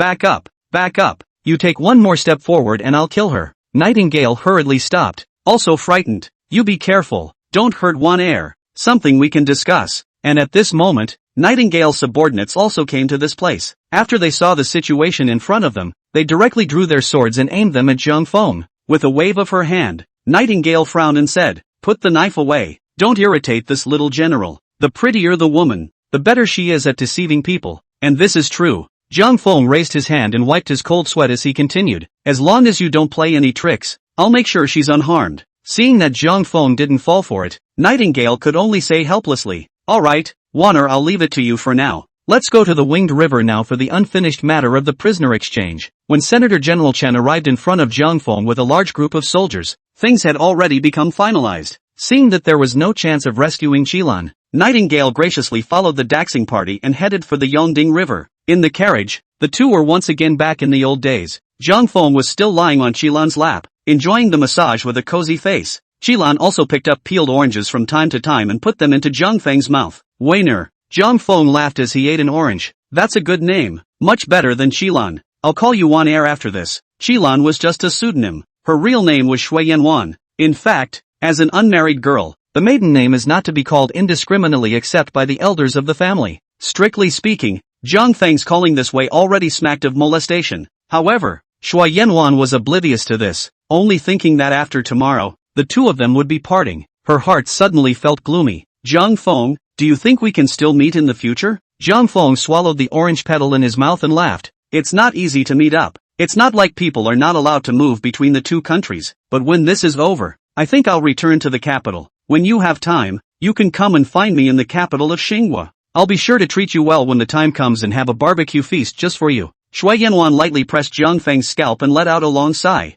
That's easy for you to say. It will not be so easy for a spy like me who has left a case behind to go back to your Xinghua. And I'm afraid my mother won't let me leave Jin after this experience. Maybe if we part this time, we'll never see each other again. Shui Yanwan's eyes suddenly reddened as she said this. Zhang Feng was also silent for a while. He knew that what Shui Yanwan had said was the truth and could not be changed at all. After a while, Zhang Feng was inspired and said, I thought of a way. Then I will write to you. How about we be pen pals from now on? Shui Yanwan's eyes immediately lit up. Yeah, good You haven't finished telling me the story of the white snake, so you can write it down then too. The two were chatting happily when the carriage suddenly but stopped. The Nightingale carried a food box in her hand and lifted the curtain. At the moment, Zhang Feng was still resting on Shui Yanwan's thigh, and Shui Yanwan was taking an orange petal and putting it into Zhang Feng's mouth. Zhang Feng ate with his eyes closed. Why did the carriage stop? It's okay, leave it alone and keep pressing me. That said, you're getting really good at this massage. It's just a shame that one press is one less. Nightingale couldn't believe his eyes as he watched the scene in front of him. Kidnappers and hostages. Has it become so harmonious nowadays? Shui Yanwan pushed Zhang Feng's head and stammered. Zhang Feng, quickly, get up.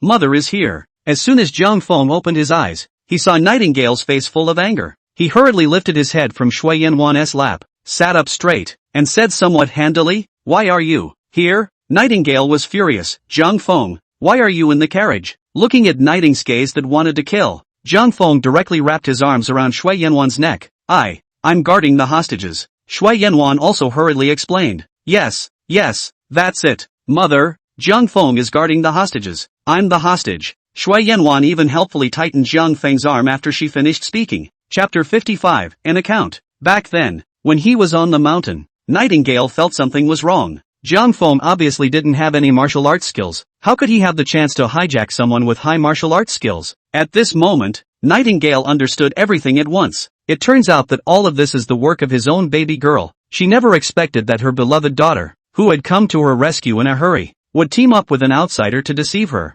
Nightingale thinks she's going to explode. She took a deep breath and said angrily to Zhang Feng, "Take your dirty hands away and get the hell out of here." Zhang Feng grayed out and got off the carriage. When Nightingale came alone to visit her daughter, Senator Chen agreed straight away in order for things to go well. But just in case, the carriage was also surrounded by soldiers. At this moment, Senator General Chen was also standing in front of the carriage, looking at Zhang Feng with a smile on his face. Zhang Feng blankly glanced at General Chen and complained. Nightingale came to see her daughter. "Why didn't you tell me in advance? See how embarrassing this whole thing is?" Senator Chen stifled a laugh and said, "Sir Jiang, this is all the fault of the last general. At the time, the end of the line forgot that you were in the wagon as well." Zhang Feng cannot help but sigh. Always feel that this guy is deliberately. For the rest of the journey, the Nightingale accompanied Shui Yanwan. Never allowed Zhang Feng to take a step near the carriage. Zhang Feng didn't expect that his parting with Shui Yanwan would be in such a way. Until the prisoner exchange was complete, Zhang Feng never saw Shui Yanwan again.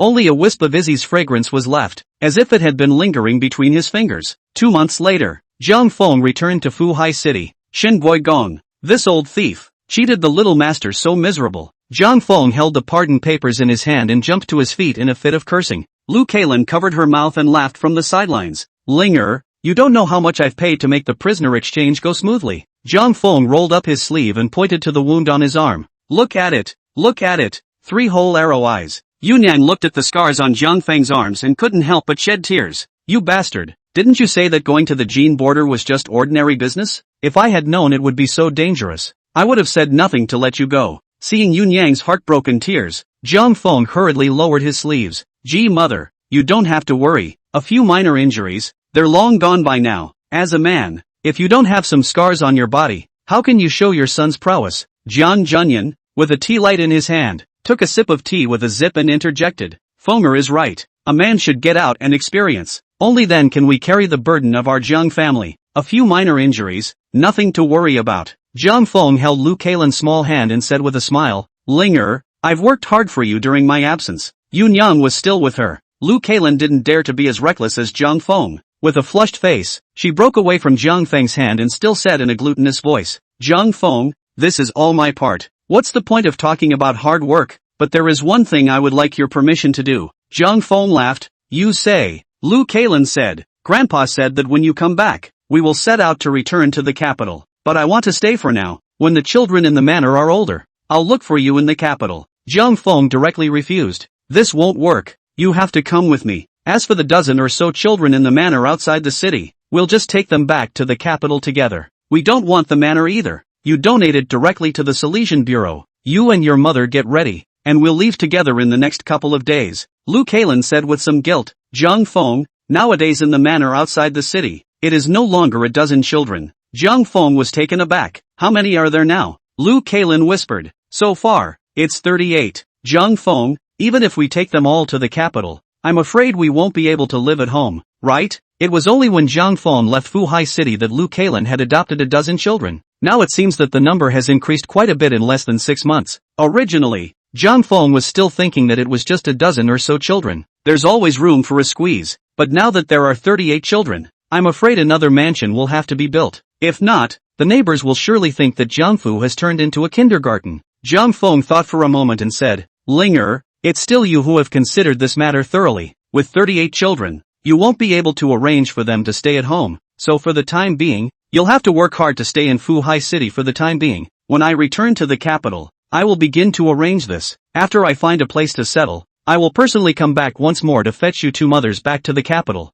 Jiang Junyan nodded, as it should be. Fenger, since the two of you have such a kind heart and intend to receive these orphans, you should start and finish, not stop halfway. It's a good thing for the vanguard, and Grandpa is strongly in favor of it. Yun Yang also interjected, you bastard, if Linger hadn't informed me, I wouldn't have known about all the things you've done. Those children mother went to see, and they are all very sensible. Even if we return to the capital, you must not leave these children behind. Zhang Feng nodded in response, that's for sure. For these children, it's not as simple as just pitying them. I actually have a selfish motive. Our old Jiang family is not prosperous. I plan to make them all surnamed Jiang. In the future I may start a business and these kids will be my class. It can also be said that they are all the seeds of our old Jiang family's future rise. How could I give them up so easily? The fact that the children's matter had been resolved made Lu Kailan's heart feel a sense of relief. She smiled and said, Zhang Feng, now that you've just come back, I'm sure Sister Yuer doesn't know yet. She counted the days and knew you might be coming back in the next few days.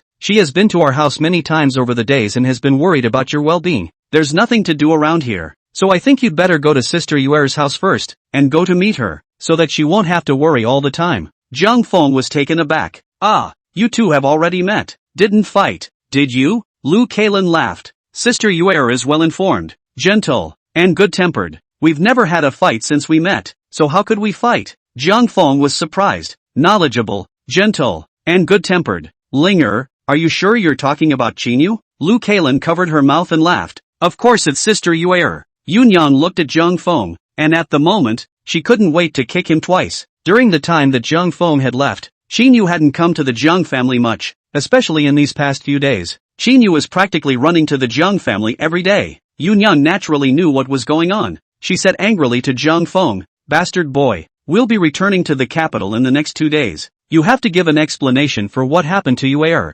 Chapter 56, Sudden Epidemic. Zhang Feng's family's return to the capital was imminent, and they also had to give Qinyu an explanation. Qinyu was quite talkative. Under Jiang Feng's flowery words, Qinyu's mind had reached a certain level long ago. As long as she could be with Zhang Feng in name only, it didn't matter if she was the rightful wife or not. But Qin Muqing's level, Zhang Feng had never been able to overcome it. Qin Muqing flip-flopped on one sentence. If you want to marry Qinyu, you have to marry her in the open. 3 books, 6 rights, and 8 carriers are missing. You want Qinyu to be your concubine? Bring me my cane and beat this shameless man out of the door. Zhang Feng couldn't do anything about the stubborn Qin Muqing, because the Daxing law stipulates that there can only be one proper wife. For Lu Yuni, who had saved the lives of the entire Zhang family, Zhang Feng couldn't live up to it no matter what. The position of the Zhang family's first wife could only be Lu Yuni. It's not about status or position. It was only about Lu Yuni's undying affection for Zhang Feng. Zhang Feng scratched his head and asked Zhang Junyan,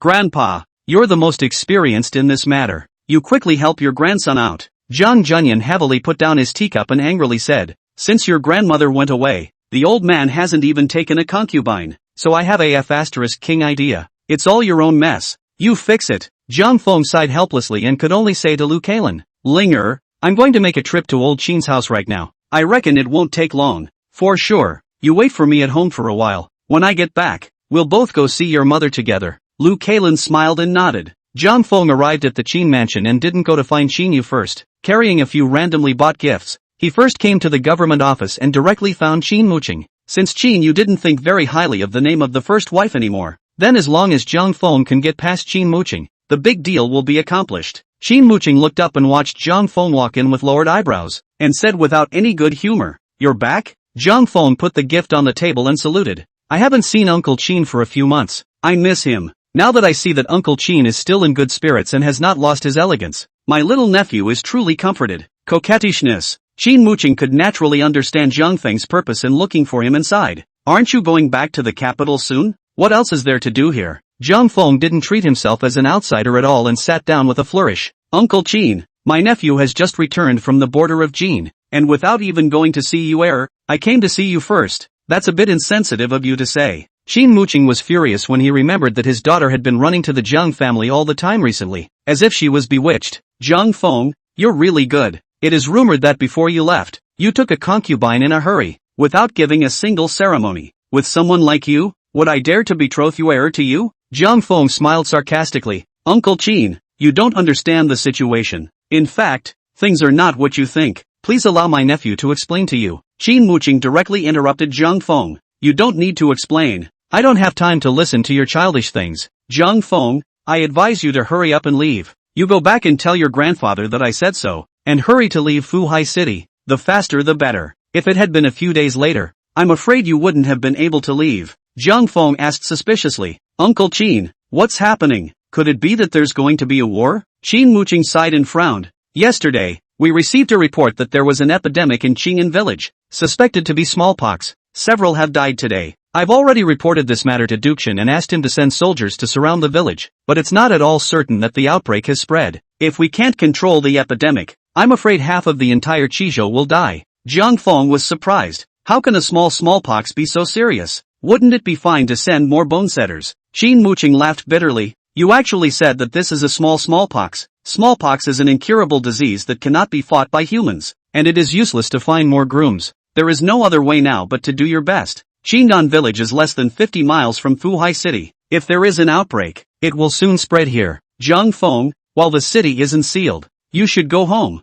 pack up and get out of here. Jiang Feng said with a nervous face. Uncle Qin, then wouldn't it be dangerous for your family to stay in Fuhai City? Why don't you guys just leave with us too? If you, the governor, can't get away, you can also let me take Yuer and the others back to the capital first. How do you think about this? That's a load of crap. Qin Muqing frowned and said, as the governor of Qizhou, I fled when there was an epidemic, which would have been a head-killing offense. Even if the court doesn't dispose of me, I won't leave. If I am in my position, I will seek my own administration. Since I am the governor of Qizhou, I should live and die with Qizhou. Jiang Feng, stop talking and hurry up. Put away those little thoughts of yours. None of us are going anywhere as a family. Now that there was a smallpox epidemic in Qizhou and the lives of Qin Yu's family were threatened, how could Jiang Feng just walk away? If Jiang Feng left like that, he will have no peace in his heart for the rest of his life. In Jiang Feng's previous life, smallpox was basically extinct. He hadn't realized that in this world, it could be so destructive. Jiang Feng sat there, thinking hard about the relevant information about smallpox. Qin Muqing didn't have time to care about him anymore and was busy dealing with the few official documents on hand that had been reported. In a trance, Jiang Feng remembered that smallpox seemed to have a preventive method. But for a moment, I couldn't think of anything else. Just at this moment, a government servant walked in and reported on his knees. My lord, the ox cart to pull the herbs has been prepared, and the summoned bonesetter has also arrived. The Lord Procurator has sent me to ask for orders whether they are to depart at once. Qin Muqing waved his hand and said, let them set off first. My house will arrive later. The moment the magistrate mentioned the ox cart, it made Jiang Feng's eyes suddenly light up. Cowpox. Smallpox can be prevented by inoculation with cowpox. When the magistrate went out, Jiang Feng said to Qin Muqing, Uncle Qin, if I can deal with this smallpox, will you promise to pledge moon to me? When Qin Muqing heard this, he immediately stood up, shaking with excitement. Jiang Feng, you can really cure smallpox? This is about the lives of over 100,000 people in Qizhou.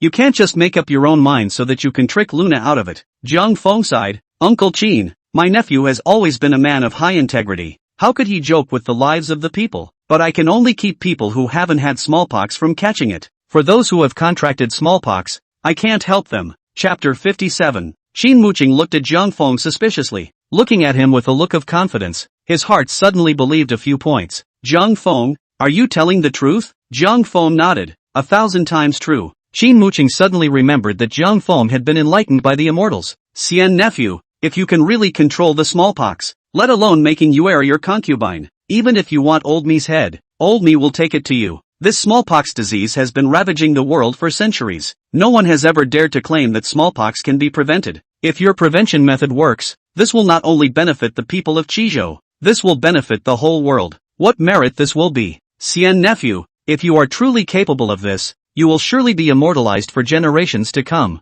Jiang Feng waved his hand and said, Uncle Qin, I don't care about those false names. What I care about is Yuer. We have to talk about this beforehand. If I can control the smallpox, you'll promise to betroth Yuer to me, and you can't go back on your word then. Qin Muqing glanced at Jiang Feng in anger. How can these trivial matters of childish love be compared to the smallpox plague? Fine, I promise. What else do you want? Say it all too. Jiang Feng stood up and said, Uncle Qin, Other than this matter of Yuer, I don't have any other requests. It's not too late. I'll go back and prepare now, and in a moment, you'll send 2 people to make a trip with me to Qingyan village. Seeing that Zhang Feng was going to go deeper into the infected area, Qin Muqing couldn't help but have a hint of hesitation on his face. Zhang Feng, you have to think about it. If you go into Qinggan village, you will most likely contract smallpox, which is a matter of life and death. I want you to think it over before you make a decision. Zhang Feng was naturally aware that as long as he entered the infected area, he was in danger of being infected, but he decided to go once more. It's not just for the people of Chihuahua,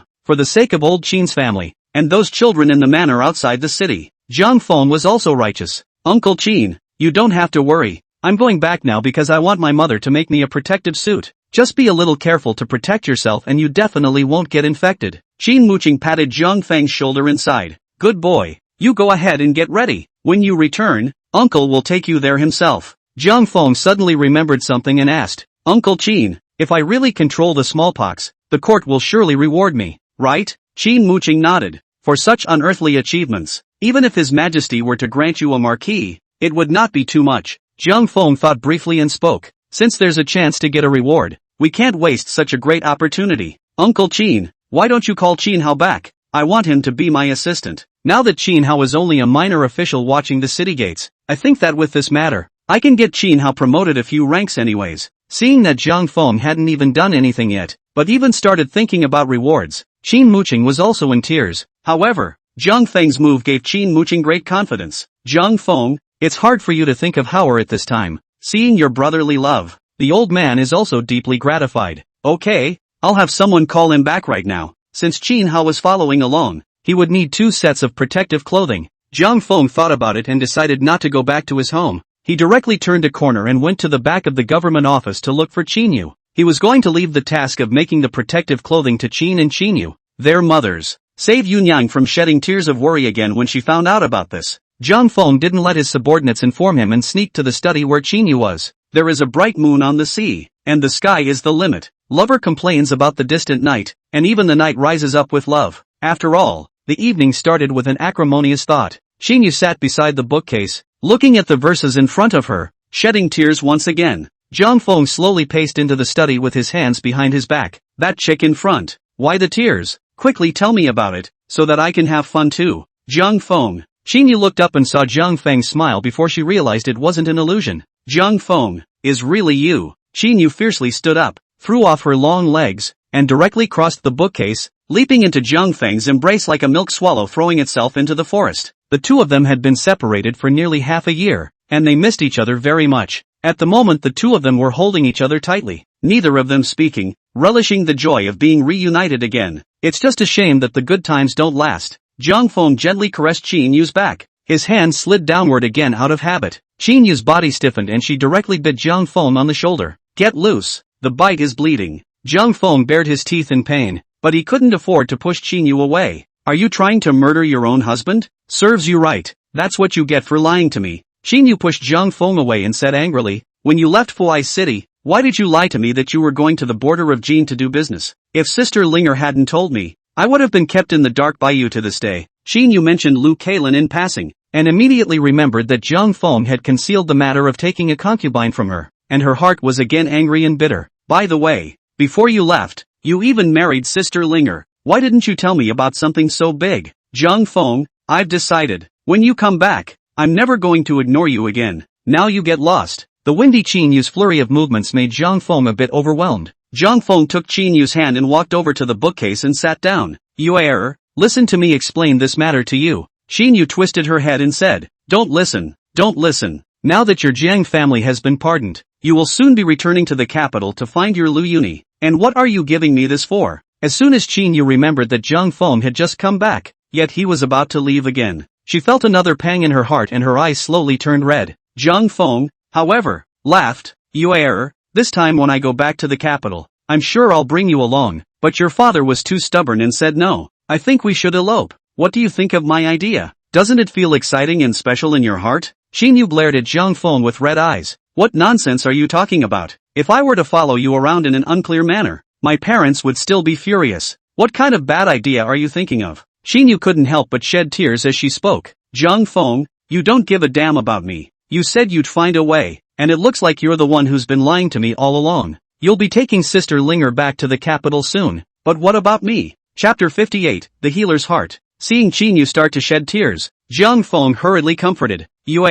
Don't cry. I was only joking about what I said just now. You mustn't take it seriously. Actually, your father has agreed to the two of us. In a few days, I'll marry you. Chinyu was obviously not convinced and choked. You're coaxing me again. I won't fall for your tricks anymore. Moon, what I said is true. Jiang Feng had no choice but to tell Chinyu about his ability to control the smallpox plague. You'll always believe me this time. Jiang Feng's mouth was dry from talking, so he picked up the tea light in front of Chinyu and took a sip of cold tea. If you still don't believe me, go to the front government office and ask your father. Chinyu took Jiang Feng's hand up and held it tightly in her hand, saying with a solemn face, Jiang Feng, I've decided. Let's elope. Jiang Feng almost didn't spit out his tea when he heard this. Why did you elope when your father agreed? Do you want to experience a release? Chinyu said with a touched face. Jiang Feng, a person like you who is so afraid of death is willing to go deep into the infected area for me. I've come to understand how you feel about me, but smallpox has been an incurable disease since the beginning of time.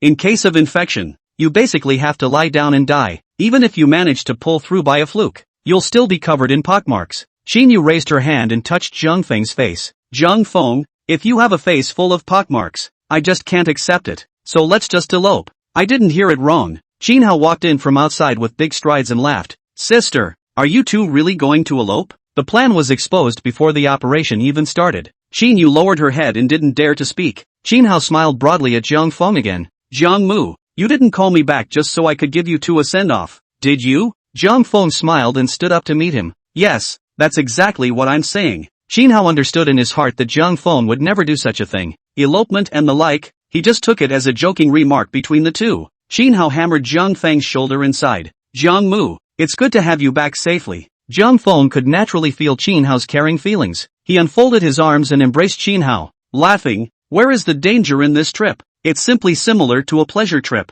The nightingale has to be respectful even when she meets this young master. Just blow it. Jinhao patted Jiang Feng's shoulder and smiled. But no matter what, it's good that the person is back. Jiang Feng nodded and digressed. Let's not talk about that for now. You know all about the smallpox plague in Qingan village, don't you? Jinhao's face immediately became serious. My dad told me all about it. Jiang Feng, what do you need me to do? Just order me directly. I don't really care about any credit or no credit. I am content that you have allowed me to participate in this great event that benefits the world. Chinyu stomped her foot. You both want to go. Ha? No, neither of you are going. I don't agree. Jinhao, however, said with a solemn face, Sister, this is a major event that benefits people's livelihoods, so don't get carried away. If Jiang Feng can succeed this time, how many more than 1 million people will live? Compared to the entire world, this danger for the two of us is nothing. I can be a part of it and already feel honored to be a part of it. Jiang Feng smiled at Chinyu.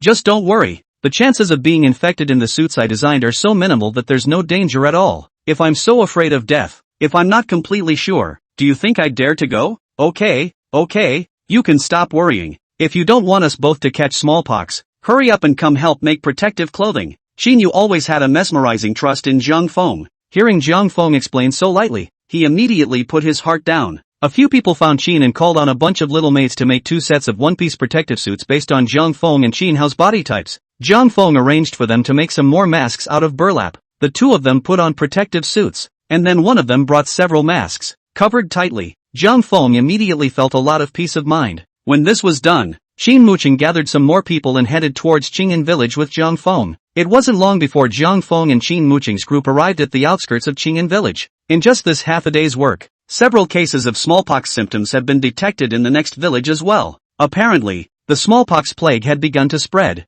The general sent by Lord Shen was quite decisive. He immediately sent soldiers to hold the roads of the villages to keep the people from wandering. But the people, in fear, were ready to flee with their families in tow. There were several bloody incidents before the situation was brought under control by the soldiers' blockade. Although Qin Muqing had already reported the status of the smallpox plague to the imperial court in the first instance, regarding the 800-mile emergency, but that doesn't help at all. Daxing capital is more than 2,000 miles away, and I'm afraid that when the court's support arrives, the people will be almost dead. The governors of the counties surrounding Qing'an village, hearing that the governor was personally present, also rushed over with their grooms and herbs. Jiang Feng asked Qin Muqing to gather all the Langshongs and start mobilizing. Now that I have the method of controlling the smallpox, which one is willing to learn it? Most of these grooms hung their heads. Are you kidding me? Smallpox has been raging for centuries and no one has ever dared to claim control. You're a milquetoast brat, talking big here. Not to mention going deeper into the infected area.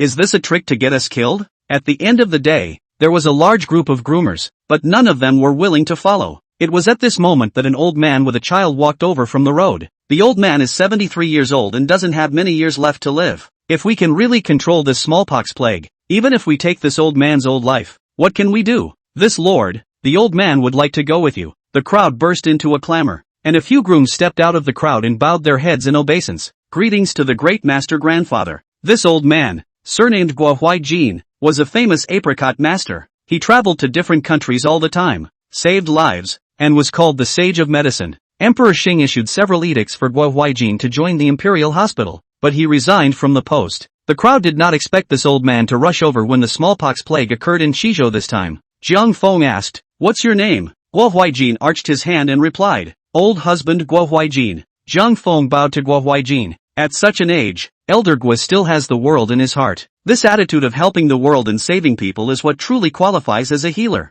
Fuhai Jin hurriedly returned the salute, somewhat flattered, saying, "Saving lives and helping the injured is the doctor's duty, but it's not worthy of such praise from your honor." Under the stimulation of Jiang Feng's language, a few more people came out of the crowd. The old man is also 62 this year. How can such a great event be without me? Go with.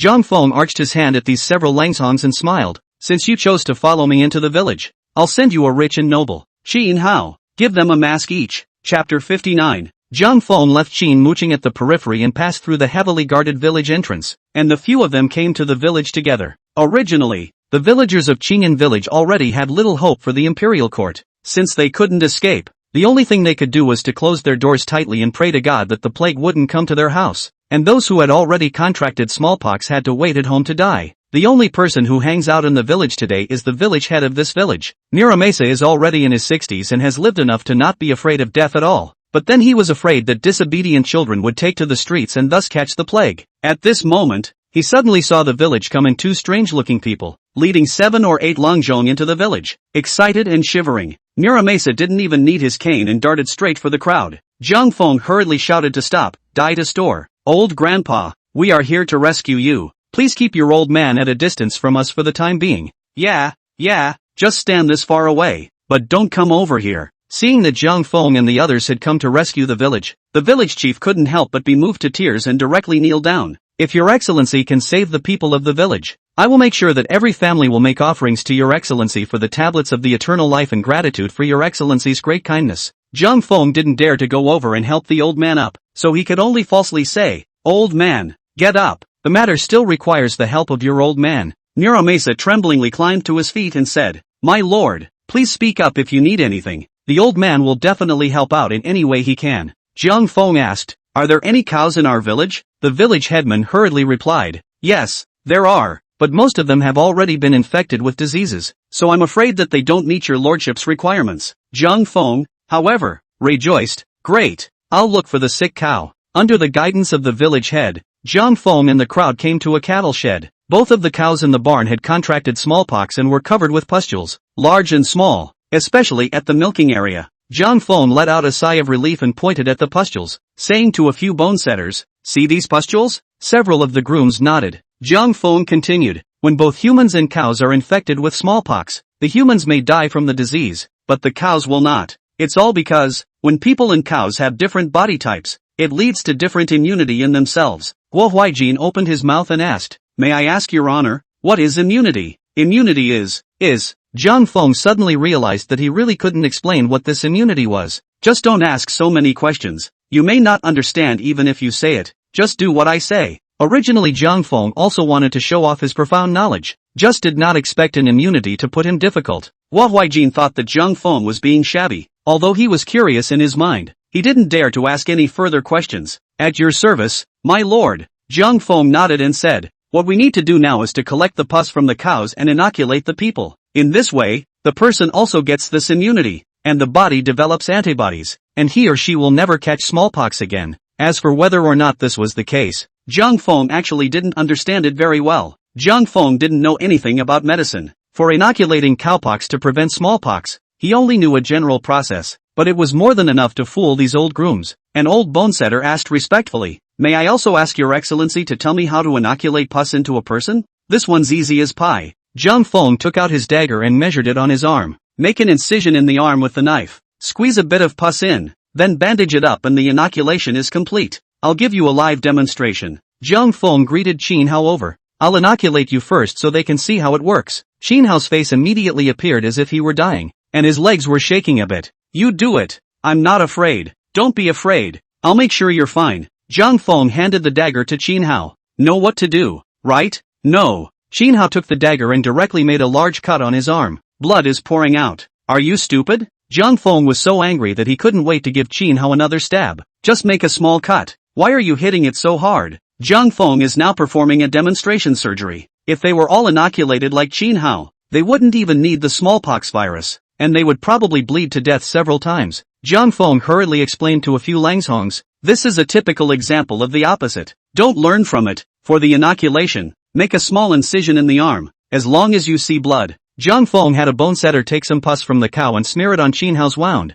then bandaged it up. "Read all about it, right?" All the grooms nodded. Zhang Feng added, "Those who are inoculated may experience a series of smallpox-like symptoms such as fever and red spots on the body, but there is no need to be nervous. It will recede in 3 or 5 days. Zhang Feng asked Qin Hao to take some pus and put it into a sealed porcelain bottle, so he left the rest to Guo Huaijin. The rest is easy. Under Qin Muqing's organization, each of these several bonesetters brought a group of people with them and began to look for diseased cows throughout the infected area to take the pox and inoculate them. In just half a month, the outbreak was largely contained. After Zhang Feng returned to Fuhai city, he inoculated his own family, as well as the old Qin family, with cowpox. Of course, he didn't forget about the kids. As for the inoculation of others, that's a matter for the government. Qin Muqing reported Zhang Feng's credit to the court once the epidemic was under control, but he didn't even add Qin Hao's name to avoid suspicion. Qin Hao's knife was considered to have been taken in vain. Daxing Palace. Emperor Xing held Qin Muqing's report in his hands, were trembling with excitement.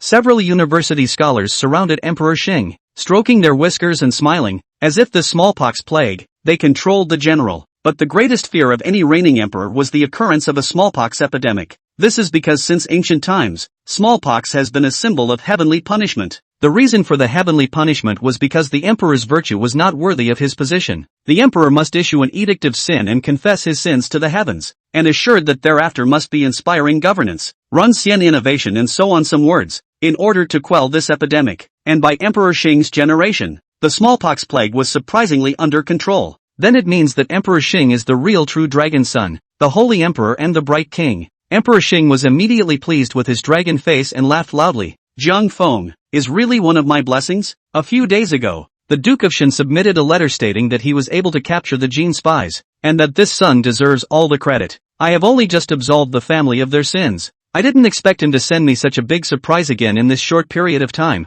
Such a feat must be heavily rewarded. Emperor Xing thought for a moment and said, "Prepare a decree to make Zhang Feng a founding man. Reward him with 10,000 gold, 100 acres of good land, and add the title of Chang Zhilong." Grand Maester Gu Weizhen laughed. "What your majesty has said is very true. This work benefits the world and deserves a great reward, but this son has not reached the age of weak crown now. Sealing the state mail, I am afraid that it will cause people to criticize. In the past few years, all countries have been recuperating, and the world has been peaceful for a while. The addition of a knighthood has not been done for years. Moreover, Zhang Feng had never been appointed as a county mail before he reached the age of a weak crown." Emperor Xing thought briefly. I Ching's words are reasonable. Zhang Feng is indeed too young and still needs some honing. So let's remove the knighthood and keep the other rewards. A word from university scholar Gu Weizhen left Zhang Feng without a title. Chapter 60. The smallpox plague in Chihuahua has been brought under control. In this, Guo Huaijin made a great effort and has been running around the various infected areas without rest.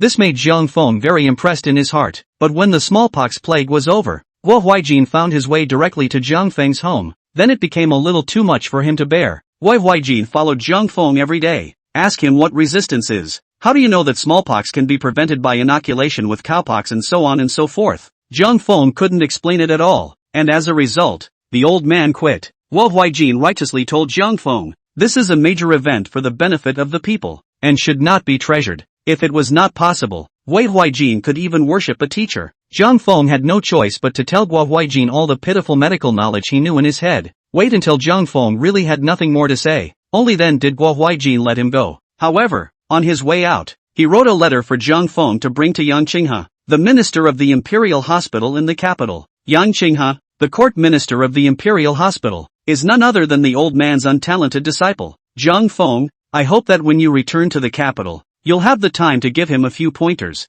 Jiang Feng nodded perfunctorily. At my level, instruction is definitely out of the question, but don't worry about your old man. For your old man's sake, if there's anything I can do to help, I'll definitely help. Guo Huaijin shook his head and said, Jiang Feng, you must not be presumptuous. Some of the medical theories you've been talking about for the past few days are plausible, though much of the reasoning is specious, but it inspired the old man. As for those surgeries you mentioned, I really didn't get it. My disciple Kiowa is good at this. His means of treating wounds is a few points superior to that of old man. These points of yours, Kiowa might be able to understand. Jiang Feng busily promised, no problem, when I return to the capital, I will definitely make a trip to the Imperial Hospital. If your apprentice has asked, I will know everything and say everything. Jiang Feng now only wished that this clingy old man would hurry up and leave. It would be too much of a delay. Jiang Feng was still thinking of hurrying to make Qin Muqing keep his promise so that he could go and marry Qinyu. Seeing that Jiang Feng had agreed painfully, Guo Huaijin then led the medicine boy and continued to travel the world to save lives. Fortunately,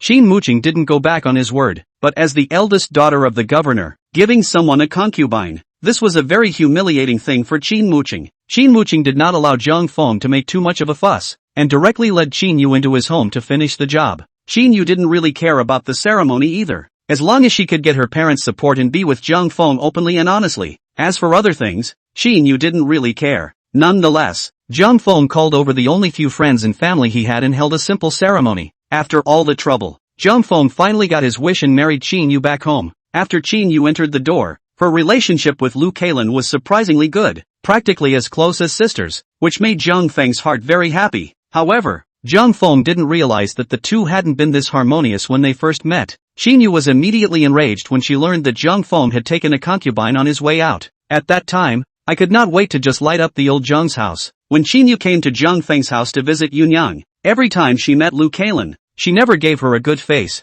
Lu Kailan has a cool temperament and doesn't care about it. Only later did Qinyu learn that Lu Kailan was actually a Wonder Woman and had even saved Jiang Feng's life. Qinyu immediately changed her attitude towards Lu Kailan. She personally went to the manor outside the city and made amends to Lu Kailan. Qinyu was also greatly compassionate when she saw those children outside the city. When you're not doing anything, go and help take care of one or two. Instead, the two became excellent friends after this time. Jiang Feng's control of the smallpox was a credit to the community and a benefit to the people. Qin Muqing wrote a letter to the court and asked for credit for Jiang Feng. Jiang Feng had to wait until the holy decree for the reward arrived before he could leave Fuhai City, otherwise he would surely miss it on the way. But Fuhai City was simply too far from the capital. Even if we were to fast-track it, I'm afraid we'd have to wait nearly a month long. And so, Jiang Feng and Qinyu, plus Lu Kailan, the three of them began a happy life without shame. It simply made Jiang Feng a bit happy and almost didn't want to go back to the capital. Half a month later, the imperial decree for the reward finally arrived.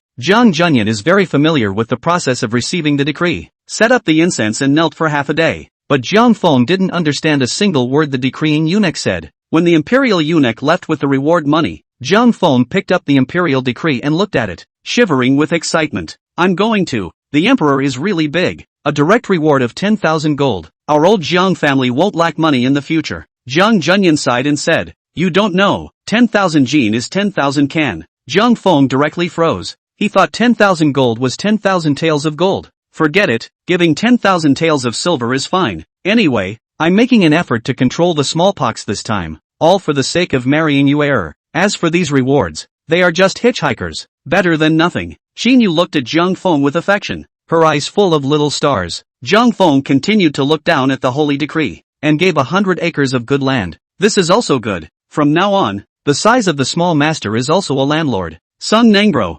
Grandpa, is that an official name? Chang Zhilang is an official name. Jiang Junyan added, an imaginary position, not much use. Jiang Junyan didn't look happy, but it was Yun Yang who was happy. Screw the imaginary job. Anyway, from this day on, Fomer is considered to have an official body. But whenever Jiang Feng had a little bit of success, it was always Yun Yang who was the happiest. Jiang Junyan, however, sighed and said, It seems that His Majesty still has preconceived notions about our Jiang family. Fomer has made such a great achievement. He shouldn't be rewarded with just this. Jiang Feng didn't really care about that. A dummy position is better. No need to go on duty and pay a salary. Where can I find such a good thing? Since they had already received the holy decree of the reward, it was time for Jiang Feng's family to leave Fuhai city. Before he left, Jiang Feng went to the State Duke's mansion. Jiang Feng understood very well that some favors needed to be carefully maintained in order to last. Duke Shen attached great importance to Jiang Feng and received him personally and asked him to bring some things to his family in the capital. In fact, these things, Shen Guogon will send soldiers to send every year. The reason why Duke Shen did this was also because he wanted to pull in the relationship between the Duke's office and Jiang Feng. After all, Shen Hanfei was still in the capital. Duke Shen believed that Jiang Feng was by no means a pool animal. Making friends with Jiang Feng was also equal to finding a great arm for Shen Hanfei. As for Qin Hao, Jiang Feng had also made some arrangements. Bai Siqi's father returned home, recovered from his injuries, and has been reinstated in his official position. The entire Bai family was very grateful to Jiang Feng. According to Qin Hao's own wishes, Jiang Feng took him to visit Bai Siqi's father, allowing him to formally join among the military. Today, Qin Hao is already a minor leader in the army. It was believed that in the near future, Qin Hao would soon be able to receive another promotion. Jiang Feng did all this before returning to the capital. Chapter 61, Returning to the Capital. Capital. Jiangfu. Although the court returned the Jiang family's mansion to Jiang Feng's family, the mansion had been deserted for almost a year and was impossible to live in. The Jiang mansion was a 3-entry house that covered quite a large area.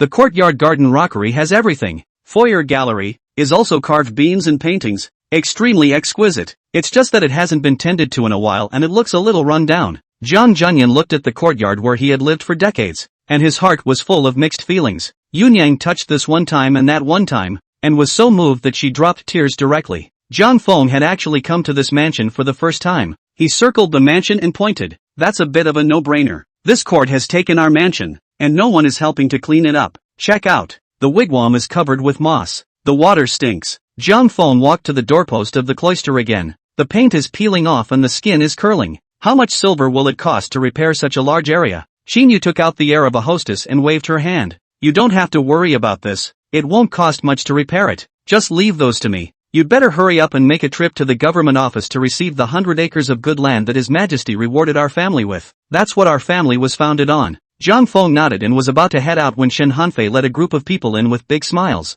Jiang Feng, this isn't me being unruly. Your house is so poor you don't even have a door, so I had to break in myself. Jiang Feng greeted him with a smile as well. Whenever Jiang Feng lacks silver, Shen Hanfei always radiates silver light toward him. This made Jiang Feng sigh again. Shen Hanfei, this person can definitely handle it? Jiang Feng hugged Shen Hanfei and laughed. Young lord, it's really been a long time. I'm so happy to see you just after returning to the capital. Shen Hanfei also laughed. Ever since I received my father's letter, I've been about to think that you'll be able to arrive in the capital in the next few days. I've had people standing guard at your door for the past few days, and I've finally gotten you here. After Shen Hanfei greeted Jiang Junyan and the others, he waved his hand at the few people behind him. These are some of the artisans in my family. First I'll lend you the mansion to fix it up, or it won't be livable at all. Jiang Feng arched his hand and said, it's rare for the young lord to think so thoughtfully. It's really thoughtful. Thank you. He didn't expect Shen Hanfei to be so attentive. It's amazing that you would greet all the artisans in your family. Jiang Feng couldn't help but feel a little touched in his heart. He had already decided in his heart that the next time he was short of silver, he would definitely pit it less. Aha! When selling him the Iceflower Jade Dew, give him a 20% discount. 90% discount. Well, Shen Hanfei, dressed in white, shook the paper fan in his hand in a very flirty manner and said to Jiang Feng, alright, just let these underlings clean up at your home. I've booked a seat at the restaurant. Come with me now. I've called 2 of my best friends to join me in picking you up. Jiang Feng thought for a moment and said, wait for me for a while. After I get grandpa settled, we'll go get drunk again. Jiang Junyan is older after all. He had rushed so far, and his body and mind had long been exhausted. Jiang Feng had long noticed that Jiang Junyan's face was a bit tired. He took Qinyu with him and led some more people to Jiang Junyan's room, and after cleaning the room, he first settled the old man down. Only then did Jiang Feng follow Shen Hanfei to a luxuriously decorated restaurant. Shen Hanfei had already made a reservation and directly led Jiang Feng to a private room on the 2nd floor.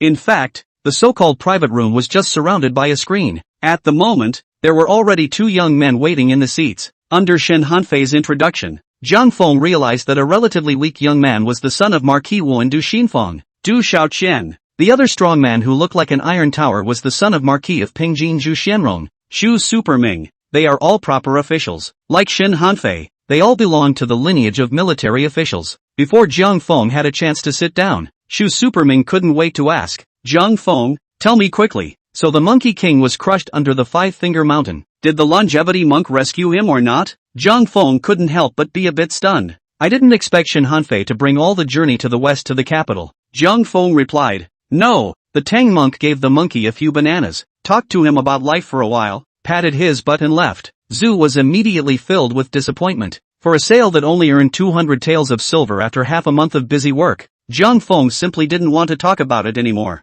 Young lord, quickly have the second youngest serve the food. Let me taste this capital city meal. How does it really taste? Du Shaoqian laughed. Jiang Feng, don't get your hopes up. Although this Fu Manchu restaurant has a great reputation, in my opinion, the taste of the food is only slightly better than at home. I'm getting tired of eating the same dishes over and over again. After Shen Hanfei greeted the waiter and served the food, he said to Jiang Feng, Shaoqian is right. Indeed, the taste of the wine and food was only a so-so. When you say that, I'm reminded of the grilled fish you made. The flavor, it's just perfect. Du Shaoqian couldn't help but bar his mouth when he sniffed. Obviously, this one is a foodie. Jiang Feng, you roasted fish, the young lord has told us both countless times. When are you going to make it again so we brothers can try it too? Shu Suming looks rather naive and doesn't say much, but at this point, they also kept nodding their heads. Jiang Feng laughed, it's just a small matter. When my house is cleaned up, you guys are welcome to come over anytime. I'll give you guys a barbecue feast when the time comes. Jiang Feng remembered the cart of chili peppers he had brought, and couldn't help but have a money-making idea in his heart. He said to Shen Hanfei, young duke, do you think we can make money if we open a restaurant with dishes that taste as good as grilled fish? Shen Hanfei slammed the table in excitement. That must be lucrative. For us kids of the world, there's no such thing as, except to play and eat. If you can introduce some new style of dishes, you're guaranteed to make a fortune. Jiang Feng smiled and said, good, as the saying goes, meeting is destiny. Why don't the four of us team up and do a job? Open a Szechuan spicy food restaurant. I'll pay for the materials and technology. You guys contribute, and we'll split the profits equally between the four of us. What do you think? Shen Hanfei, however, was a bit embarrassed. Jiang Feng, I'm afraid I can't contribute. I won't lie to you. I have just over 100 taels of silver, all over my body. Jiang Feng was surprised. Are you kidding? You'll have no money? When he was in Fuhai city, Shen Hanfei had been generous and broad-minded, and had left Jiang Feng with an excellent impression. At this moment, he even said that he didn't have any money, which instantly made Jiang Feng feel insulted. Little lord, I haven't seen you in months. You've changed. Chapter 62, First Aid for the Emperor. Shen Hanfei hurriedly explained, Jiang Feng, you misunderstood me. I only have money in Fuhai city. When I return to the capital, I'll be a pauper. Every time I go to Fuhai city, my father has the guards carry large amounts of silver in their arms, so I can spend it however I want, but not back in the capital. You don't know my mother's nature. She's especially stingy. Trying to pull silver out of her old man's hand is harder than climbing up to heaven. Jiang Feng accepted Shen Hanfei's explanation. Shinhua Gong only saw Shen Hanfei once in a year or two. Some coddling of him was inevitable. Jiang Feng asked again to the two people across from him, what about you two? Du Shaoqian sighed and said, I'm even worse off than little lord. My father gives me 20 taels of silver a month. Now there are 15 taels left. Why don't you take them first? Jiang Feng waved his hand and looked at Zhu Superming again. Zhou hurriedly shook his head. Don't look at me. I have even less money. Jiang Feng tilted his head and let out a long sigh. I now realize why the three of you are close friends, because all three of you are poor. Light, eggs. There's no one to show you guys around at all, is there? Shu nodded honestly. Jiang Feng, you're right, because all three of us couldn't afford to drink flowery wine, and then they stopped coming to us. Jiang Feng had always been a big spender by nature. The 10,000 taels of silver rewarded by His Majesty. He let him share almost all of it in Fuhai city. Jiang Feng's dream of opening a Sichuan restaurant is stillborn. One after another, the wine and food were brought up by Xiao Er. Although the plan for the tavern didn't work out, the four of them were still very entertained by a burst of gossip in the south of the sky. Suddenly, a panicked voice came from the next table. Ru'er, what's wrong with you? Quickly drink some water and smooth down. Quickly, take him to the imperial physician. Jiang Feng stood up directly and pushed the screen behind him aside. All that could be seen was a panicked white girl who was slapping a little boy on the back. The little boy grabbed his throat with his hands and held his face blue. The two tall guards stood beside the two men and had long since been scared out of their wits. Jiang Feng rushed to the white girl and pushed her aside. With his hands clasped in fists around the little boy's abdomen, he began to squeeze upwards, one at a time. The two guards directly drew their swords and aimed them at Zhang Feng. What man? Let go of his highness. Zhang Feng directly glared at the two guards and drank. If you don't want your master to die, stand honestly. Put. Zhang Feng's Heimlich method of first aid worked. A meatball squirted out of the little boy's mouth. Wow, sister. There was no more foreign object in his throat before the little boy wailed. Ru'er, don't be afraid. The white girl took the little boy into her arms, also in tears of fear. It's all my sister's fault. It's okay now. It's okay now. Seeing that the little boy was already fine, Zhang Feng returned to his private room and pulled the screen closed by hand. The three Shinhanfei people also retracted their heads from the gap in the screen. After the three of them saw Zhang Feng come back as if nothing had happened, they all looked at Zhang Feng in amazement, their faces full of admiration. The young girl next door did not come in to say thank you. Letting the guards carry the little boy, he hurried away. I guess I'm still a little uneasy and went to the royal doctor. Shinhanfei waited for the young girl to leave before he turned to Zhang Feng and said, Zhang Feng, I'm kind of really convinced of you. I've heard a lot of situations like today's. Most of the kids don't see a groomer and are lost on the road. I didn't expect such a menacing matter to be resolved by you in 3 or 2 moves. So your medical skills are really that good. Zhang Feng said indifferently. This kind of first aid has little to do with whether or not you know medical skills. The Heimlich maneuver, which is particularly good for choking first aid. Shinhanfei couldn't understand what Zhang Feng was saying at all. Hi Wachamak. Zhang Feng couldn't explain. He could only say helplessly, don't you care what it's called? It's good that you know how to give first aid for choking in the future. Come, I'll teach you. You three learn it too. Maybe you'll really need it in the future. The Heimlich maneuver is very simple. Zhang Feng demonstrated a few times, and the three quickly learned. The three of them immediately felt like they had learned some supreme martial art. Can't wait to have a choker right next to them so they can show it off. After this, the three continued to drink and enjoy themselves.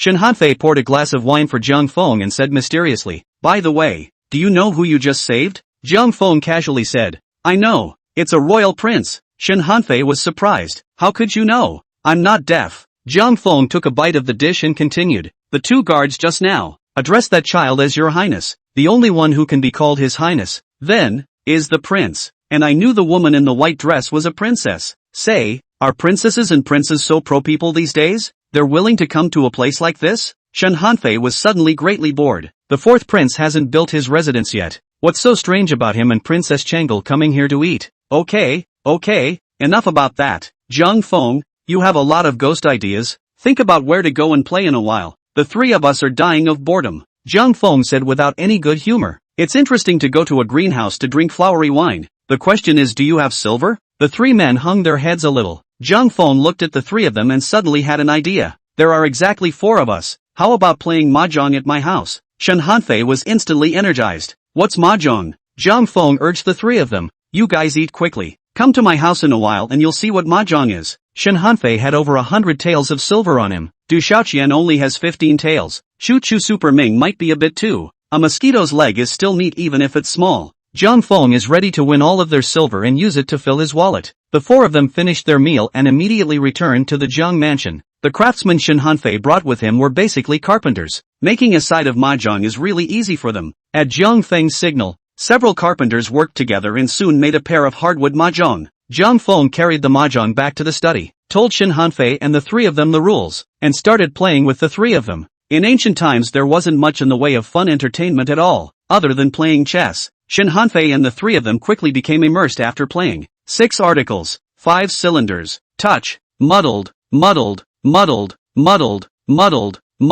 pay up. In Zhang Feng's study, the clattering sounds as well as the clamor continued for several hours. Chapter 63, Marquis Xuanping's Mansion. Zhang Feng got what he wanted. After winning all the silver from the 3 rookies, Zhang Feng pushed his cards away and stopped playing. That's it for today. End of story. Come back and play with me someday when you have silver. The 3 Shinhanfei people had just been exposed to such a novel form of entertainment. At this moment, he is fascinated. How can he leave like this? Shinhanfei touched the mahjong tiles with both hands and pleaded. Zhang Feng, it's still early. Why don't you play a few more rounds with us? Zhang Feng rolled his eyes. Who's going to sharpen your fingers with you guys if you don't have the money? Fall apart. You can play when you have money. Du Xiaoqian looked at the mahjong tiles in front of him and was really tickled. Zhang Feng, what do you think of this? You lend us some silver first and let's keep playing. If we still lose, when we come to play tomorrow, the silver will be returned together. What do you think of this? Zhang Feng thought for a moment and said, that's fine,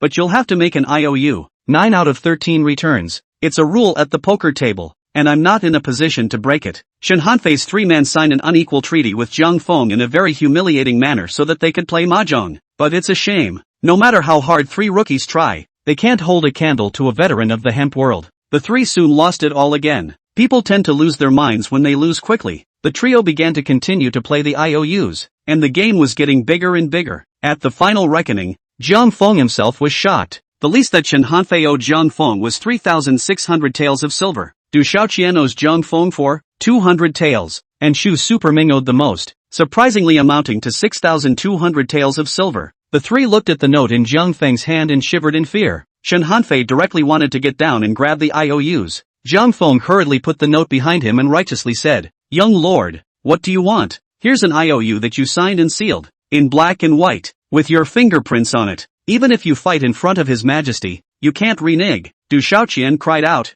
Zhang Feng, we recognize all these IOUs, but could you be a little more lenient? I will not spend a penny of my 20 taels of monthly money after this. I will give it all to you. 20 taels a month. I'm afraid it's not enough to pay you back until you die. Zhang Feng naturally didn't want his hard-won money to turn into a piece of scrap paper. He said, look at you all. You're all officials. Is it a shame that this amount of money makes it so difficult for you? Let me ask you, when your father and mother grow old, to whom will your family's wealth finally go? Xu Superming said without thinking, the three of us are the firstborn sons of the family, so of course the family wealth belongs to us. Zhang Feng slapped his thigh in excitement. Then no, you all have such big families. What's this silver you owe me? Not even a ninth of your family's wealth. Xu Superming scratched his head and said, that's said, but now my father won't give me the silver. What should I do? Zhang Feng said angrily, I've said it all. The wealth of your family is yours in the end. Why do you need someone else's permission to spend your own silver? Brother over mind, if you really count, the money your father is spending now is actually all your silver. Think about it, isn't that the truth? Zhang Feng went around and around, saying that the three people were a little confused. One moment, he felt that what he said made sense, and the next moment, he felt that what Zhang Feng said didn't make sense. She was silent for a moment and slammed the table. Zhang Feng, you're right. My father took a concubine in the first few days and spent 8,000 taels of silver. If I let you do the math like that, my father is losing my silver. Zhang Feng patted Xu Superming's shoulder. Brother over mind, now that you have come to a great realization, little brother expresses his happiness. Go, Pikachu, go to your family's treasury and get your own silver. Anyone dares to get in the way, you beat him up. We'll fight tomorrow when you've wiped the slate clean. The next day, Zhang Feng dressed up and carried the prepared gifts to the entrance of Marquis Xuanping's mansion. The gate of the Marquis residence was much more imposing than the old Jiang families. The two large stone lions at the entrance were taller than Zhang Feng. Zhang Feng slapped open the door of the Marquis. An elderly door stretched his head to look at Zhang Feng and immediately closed the door again. Hey, what does that mean? Zhang Feng was furious and slammed the door. Are you blind? Look carefully. I am your aunt. How dare you, a mere servant, turn me away? The elderly door certainly recognized Zhang Feng. Mr. Jiang, please don't make things difficult for us. It's better to hurry up and leave. The Marquis has ordered it. If you come to the door, beat it out with a stick. Zhang Feng was immediately shocked. How is this possible? It must be you, the villain. Who is making trouble out of this? Go and inform your lady that I am back. The elderly door continued inside the door. Mr. Jiang, you won't be able to see my lady. The Marquis banned my young lady's feet after learning of your return to the capital. I advise you to hurry. If the Marquis hears about it, he might really beat you out. Menko closed the door directly after his words. Zhang Feng stood at the entrance of the Marquis house and froze for half a day. But in the end, he could only walk away in disgust. At this moment, Zhang Feng had understood one thing in combination with the information Zhang Junyan had told him. Those words that Lu Yuni said at the 10-mile pavilion that day were most likely self-serving. Marquis Xianping remained the same. He didn't want to facilitate the marriage, but to stop there was simply not Jiang Feng's nature. Zhang Feng circled around the Marquis and eventually found a low place. He looked to his left and right to see no one. Then he borrowed the big tree next to the fence and directly tumbled into the courtyard of the Marquis. This may be the back garden of the Marquis. A variety of flowers were in full bloom, interspersed with some green crops, giving it an idyllic feel. Good taste. Zhang Feng was ready to learn from it and plant some flowers and plants or something in his own home as well. Especially chili peppers. Be sure to plant a variety. Zhang Feng jumped off the wall and traveled a few steps forward. Next to some crops, there was an old farmer in his 40s with a hoe and was looking at him with a surprised face. Jiang Feng immediately jumped. In a few steps, he ran to the old farmer. He felt all over his body and didn't feel a weapon. Jiang Feng could only point his finger at the old farmer and said sternly, "Old man, don't talk. Make a noise and I'll you up." The old farmer, with his left hand on his hoe and his right hand pointing to his own nose, said,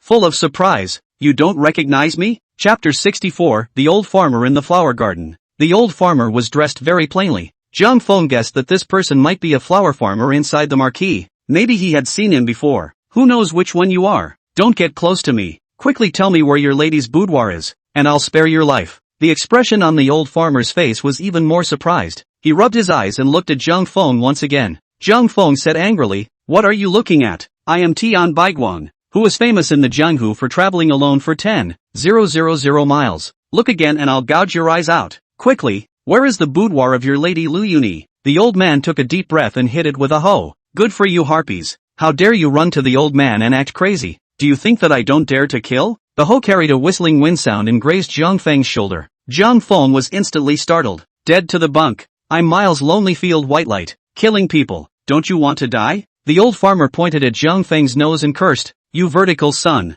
If I don't let you in, you come in over the wall. Still pretending not to recognize me. How dare you speak out to humiliate the old man? Could it be that you've been kicked in the head by a donkey after a trip to Chizhou?" Jiang Feng's cold sweat came straight down. A possibility came to his mind. This old farmer. It seems, probably, maybe it's Willow Turnip's father, Xinping Ho Lu Hongyang. Jiang Feng's heart was directly cooled by half. "What kind of role-playing are you doing? This is great." Inquiring about Lu Yuni's boudoir, she even inquired about her own father's head. Jiang Feng immediately had some tears in his eyes. He gulped and asked cautiously, "You're old man. You wouldn't be my old Tarzan, Uncle Lu, Marquis Xinping, would you?" Lu Hongyang angrily shouted, "Shut up. Who's your old Tarzan?" "Jiang Feng, listen to me. I won't let Turnip marry you. Not in this lifetime." Jiang Feng sighed and said, "Uncle Lu, would you believe me if I said I didn't recognize you?" Jiang Feng was telling the truth, because at the time he crossed over, he was in a prison wagon and had never seen Ryu Hongyang at all. Lu Hongyang growled, "It's simply a bunch of nonsense. Previously, I disliked you for your mute character. Do you want to use this way to try to make old me change my impression of you? Don't embarrass yourself with this childish little trick of yours." Jiang Feng, for the sake of the friendship between the two Lu Jiang families, I'll be lenient today and not pursue you for the crime of trespassing. You go back and tell Junyan Jiang. From now on, our two families no longer have anything to do with each other. If you know what you're doing, you'll hurry up and give me back the marriage certificate Turnip stole from you, or else I will not be blamed for my words. Jiang Feng couldn't help but frown when he heard this. "Uncle Lu, you've misunderstood me. Just now I really didn't know it was you. My words were a bit impulsive. My little nephew is here to apologize to you." Jiang Feng bowed to Lu Hongyang. "Believe it or not, I didn't mean to humiliate you." Ryu Hongyang sidetracked his body directly to the side. "Jiang Feng, don't call me Uncle Lu. Between us, we're not that close. To tell you the truth, I never liked you. You and Turnip were betrothed all because my father was in the middle of it at the time. At that time, for the sake of filial piety, I could not speak out against it. What kind of situation is your Jiang family in nowadays? Don't you know it in your heart? Do you think you're good enough for Turnip?" Lu Hongyang's words were like a steel thorn, deeply rooted in Jiang Feng's heart. Jiang Feng's face turned blue and he took a deep breath before suppressing his anger. "You are the titular marquis. Your status is 100,000 miles above our Jiang family. It is true that my little Sijiro is not worthy of your daughter. When I return, I will send you the marriage certificate. From now on, each one of us will be at peace, and the Jiang family and the Lu family will not have a single relationship in nor out. I'm not doing this because I'm afraid you'll deal with me. After all, our Jiang family was changed from decapitation to exile all because you pleaded with His Majesty. No matter what, all of us in the Jiang family are grateful to Marquis." Lu Hongyang impatiently said, "You're thanking the wrong person. To tell you the truth, the old man has been away from the court for 2 years and has long since lost his holy favor. When your Jiang family was convicted that day, His Majesty refused to even see me. So how can he plead for your Jiang family? This is all a good thing that Lu Yunza that did, and has nothing to do with the old man." Jiang Feng's expression instantly relaxed when he heard this. "Good for you, bad old man. Since the Jiang family's business has nothing to do with you, why would I give in to you? Offending you will, at best, suppress me in my career, but it won't kill me. I'm not interested in a career, so what do I have to fear from you?" Jiang Feng straightened up and said, "Marquis Xinping, have you ever heard of a saying? 30 years east of the river, 30 years west of the river, it is better to deceive a white-bearded male than a young man. Just because I'm not as good as you now doesn't mean I'll never be as good as you. You want the marriage certificate back? Send Lu Yuni to me. If it is her own will, I will give her the marriage certificate without saying a word. If that's what you mean, you're done for life. What means you have? Feel free to use them on me. I'll take them. Farewell. After Jiang Feng finished speaking, he directly ran towards the short wall, an assisted run and a double leg stare. Then he fell off the wall. Although the courtyard wall here was short, it was also quite a bit taller than Jiang Feng. The walls are not helped by large trees. Jiang Feng couldn't flip out at all. Lu Hongyan was shivering with anger. He bellowed, "Men, give me this little messy stick to beat out." Already in the side to watch for a long time the underlings, which whimpered and ran out. Jiang Feng hurriedly got up from the ground and ran away in fear. However, he was not at all familiar with the surroundings of the marquis residence and could only run blindly one way or another, to the extent that he received a lot of sticks, but thankfully it eventually ran out. With such a big clamor occurring within the marquis residence, naturally, it also startled Lu Yuni, who was grounded in her room. The door to Lu Yuni's room was locked with a large lock. Two little maids sat on the doorstep. One is concentrating on the ants. One is dozing off. Lu Yuni shouted from the doorway, "Xiner, why do I hear a lot of noise outside? Go see what's going on." "Yes, ma'am." Dozing Shiner hurriedly stood up, rubbed her eyes, lifted the hem of her skirt and ran outside. In a short while, Xiner came back panting. "Miss, it's a big deal. Something big has happened." Lu Yunyao said, "Come on, what's the big deal that happened?" Xiner stared with wide eyes and danced with her hands. "Miss, it's Auntie who's back." "Auntie is back." Chapter 65, King Kong Zhou Rui. "What did you say?" The sound of a chair falling to the ground passed before the room was filled with Lu Yuni's shrieks once again. "Shiner, you're not mistaken, are you? It's only been a year's worth of work. How could Jiang Feng have returned?" Even though Lu Yuni couldn't see it, Xiner still waved her hand and said, "Miss, it's definitely the ant. I won't be mistaken. He was chased by the Marquis with his men for a while. It's almost like a headless fly on the wall. And I didn't know to run straight for the gate. Miss, I feel as if Auntie is even more foolish than before after her trip to Chizhou." A silvery laughter came out of the room. "So it is. I said how could my father want to ban me for such a trivial matter? So that's where the roots are? Xiner, go and inquire again. What did this log do to make my father so angry?" "Yes, ma'am." Cynthia lifted her skirt and ran out again. It wasn't hard to inquire about today's events. The roar of Marquis Xinping could carry 2 miles. A good many of the underlings were drawn to watch from the sidelines. Xiner quickly inquired about the whole thing and then reported it to Lu Yuni. Lu Yuni heard that her lover boy had gone over the wall to get beaten up in order to see her. "Jiang Feng, you're really good. It's just a shame I'm grounded right now, and you two can't go out and send him a message." "Xiner, when my brother comes back, hurry up and let him come over." Jiang Feng limped back home. Luckily, he protected his face in time, and his face was unharmed, but his body was solidly beaten with several sticks and his arms were bruised. Jiang Junyan was astonished when he saw Jiang Feng's miserable state. Jiang Feng didn't hide it either, told Jiang Junyan everything that had happened in Marquis Xuanping's mansion. Jiang Junyan sighed at his words. "It turns out that our family was able to be rescued all because of that Yunzhe kid's contribution from it. I think he got this done through the crown prince. Yunzhe loves his sister the most. I'm afraid that in this matter, Turnip's son didn't contribute much in it. They're both good kids." Jiang Junyan sighed before continuing. "Fenger, just remember the kindness of the Lu family siblings. As for the rest, it's better to take a step back. Today you are considered to have torn your face away from Marquis Xinping. I'm afraid there is no more room to turn around. A strong twisted melon is not sweet. I think you'd better send the marriage certificate back to the Lu family. Offending Marquis Xinping over this matter isn't worth it. Jiang Junyan has been a eunuch for more than 10 years. What he said at the moment was actually the best way to handle it. But Jiang Feng really couldn't swallow this breath. I'm not going to give him the marriage certificate. Let's see what he can do to me. I left word anyway. As long as he can convince Lu Yuni to come and ask for the marriage certificate back, I'll give it to her without saying a word." In this matter, Yun Yang, as a woman, did not have any ideas, but could only be a strong tears. In Yun Yang's heart, Lu Yuni was the Jiang family's daughter-in-law. Jiang Feng understood it well. If this doesn't work out, I'm afraid Yun Yang will feel bad for a long time. Xin Yu, however, was furious and said, "If you have something to say properly, that's it. Even if you are a marquis, you can't just hit people? Look at the beating you've gotten. Your arms are bruised. Isn't this just bullying?" Jiang Feng, you're right. The marriage certificate will not be sent to him.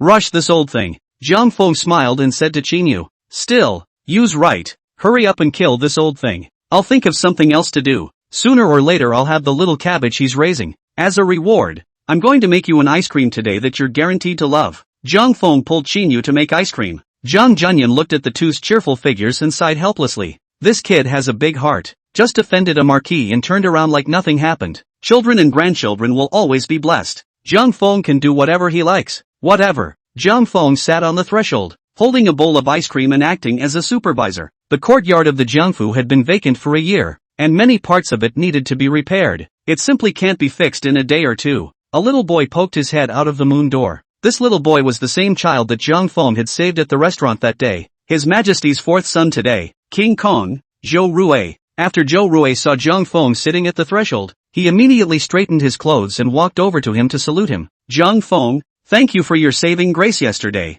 This king is here to salute you. Jiang Feng glanced behind Zhou Rui, only to see a few guards holding a few gift boxes, and behind them there were people holding some damasks and silks, immediately becoming all smiles. Jiang Feng habitually touched Zhou Rui's head. That's a good boy. Is your body okay? The guard next to Zhou Rui, however, bellowed. How dare you? How dare you be rude to the young prince? Zhou Rui, however, waved his hand at the guard. No harm done. You guys put your stuff down and go wait for me at the door. Jiang Feng appeared to be very easygoing, which surprisingly would make Zhou Rui feel a few touches in his heart. Royalty is supposed to be a lonelier species. For the sake of the majesty of the royal family, there is a strict etiquette for every move, but they also crave affection, especially for a 7 or 8-year-old child like Zhou Rui. It is when this emotional need is the strongest. Jiang Feng's unintentional head-touching. He didn't expect that it would make Zhou Rui feel much closer to him. After all, Jiang Feng's thoughts came from modern times. This dictated that he didn't have much reverence for Daxing's royal family.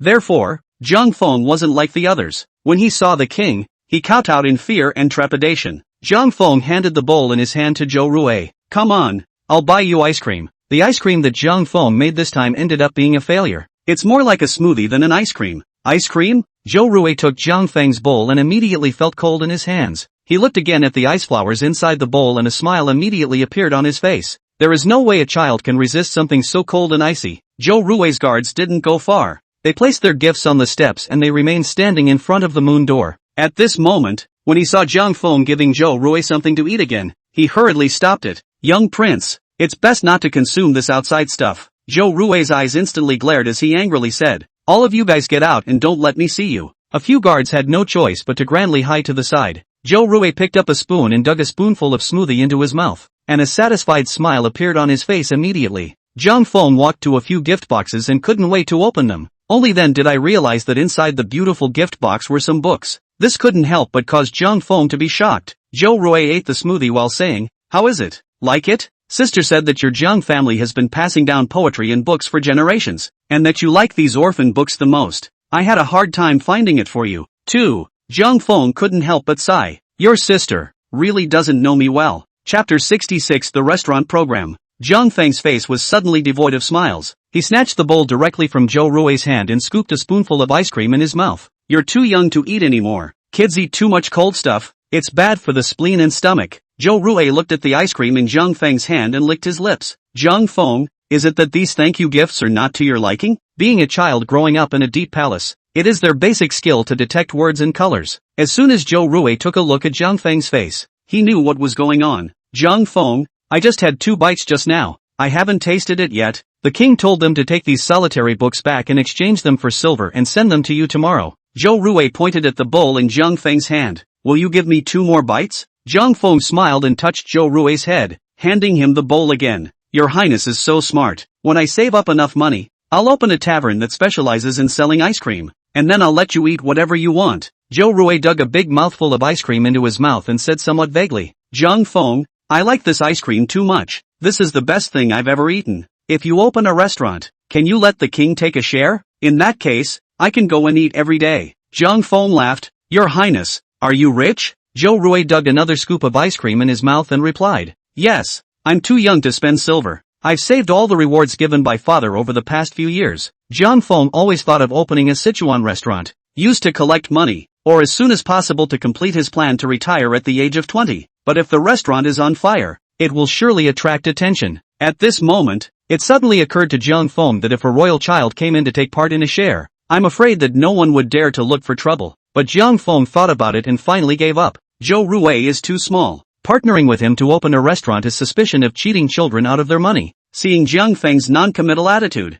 Zhou Ruwei put up a fight to be able to eat this ice cream regularly. Zhang Feng, can you give a word? If you are afraid that I am short of money, my sister still has a lot of silver. I'll ask her to give it all to you, so that's always fine. Zhang Feng's eyes lit up when he heard this. Zhou Ruwei is too young, but his sister can Daxing's royal prince plus the princess, and finally add Shen Hanfei and a few of them. When the restaurant opens, who will dare to mess with it? Zhang Feng smiled and said, Your Highness, you're still too young, but if you can convince your sister to take a share in it, then we've made this deal. When the time comes, you can have as much of this ice cream as you want. Zhou Ruwei was greatly excited. My sister is waiting for me right outside. I'll go get her now, just so she can try your ice cream too. As soon as Zhou Ruwei's words fell, he hugged the bowl and scuffed out. Zhang Feng raised his hand to greet Zhou Ruwei, then thought about it and put it down. Originally he wanted to take a new bowl of ice cream to Rapunzel, but when I think of the 2 moon gates I still have to go through and the long walk to the back kitchen in the inner courtyard, I don't bother to move. In the carriage outside the gate of Zhang Feng's house sat Emperor Xing's favorite daughter,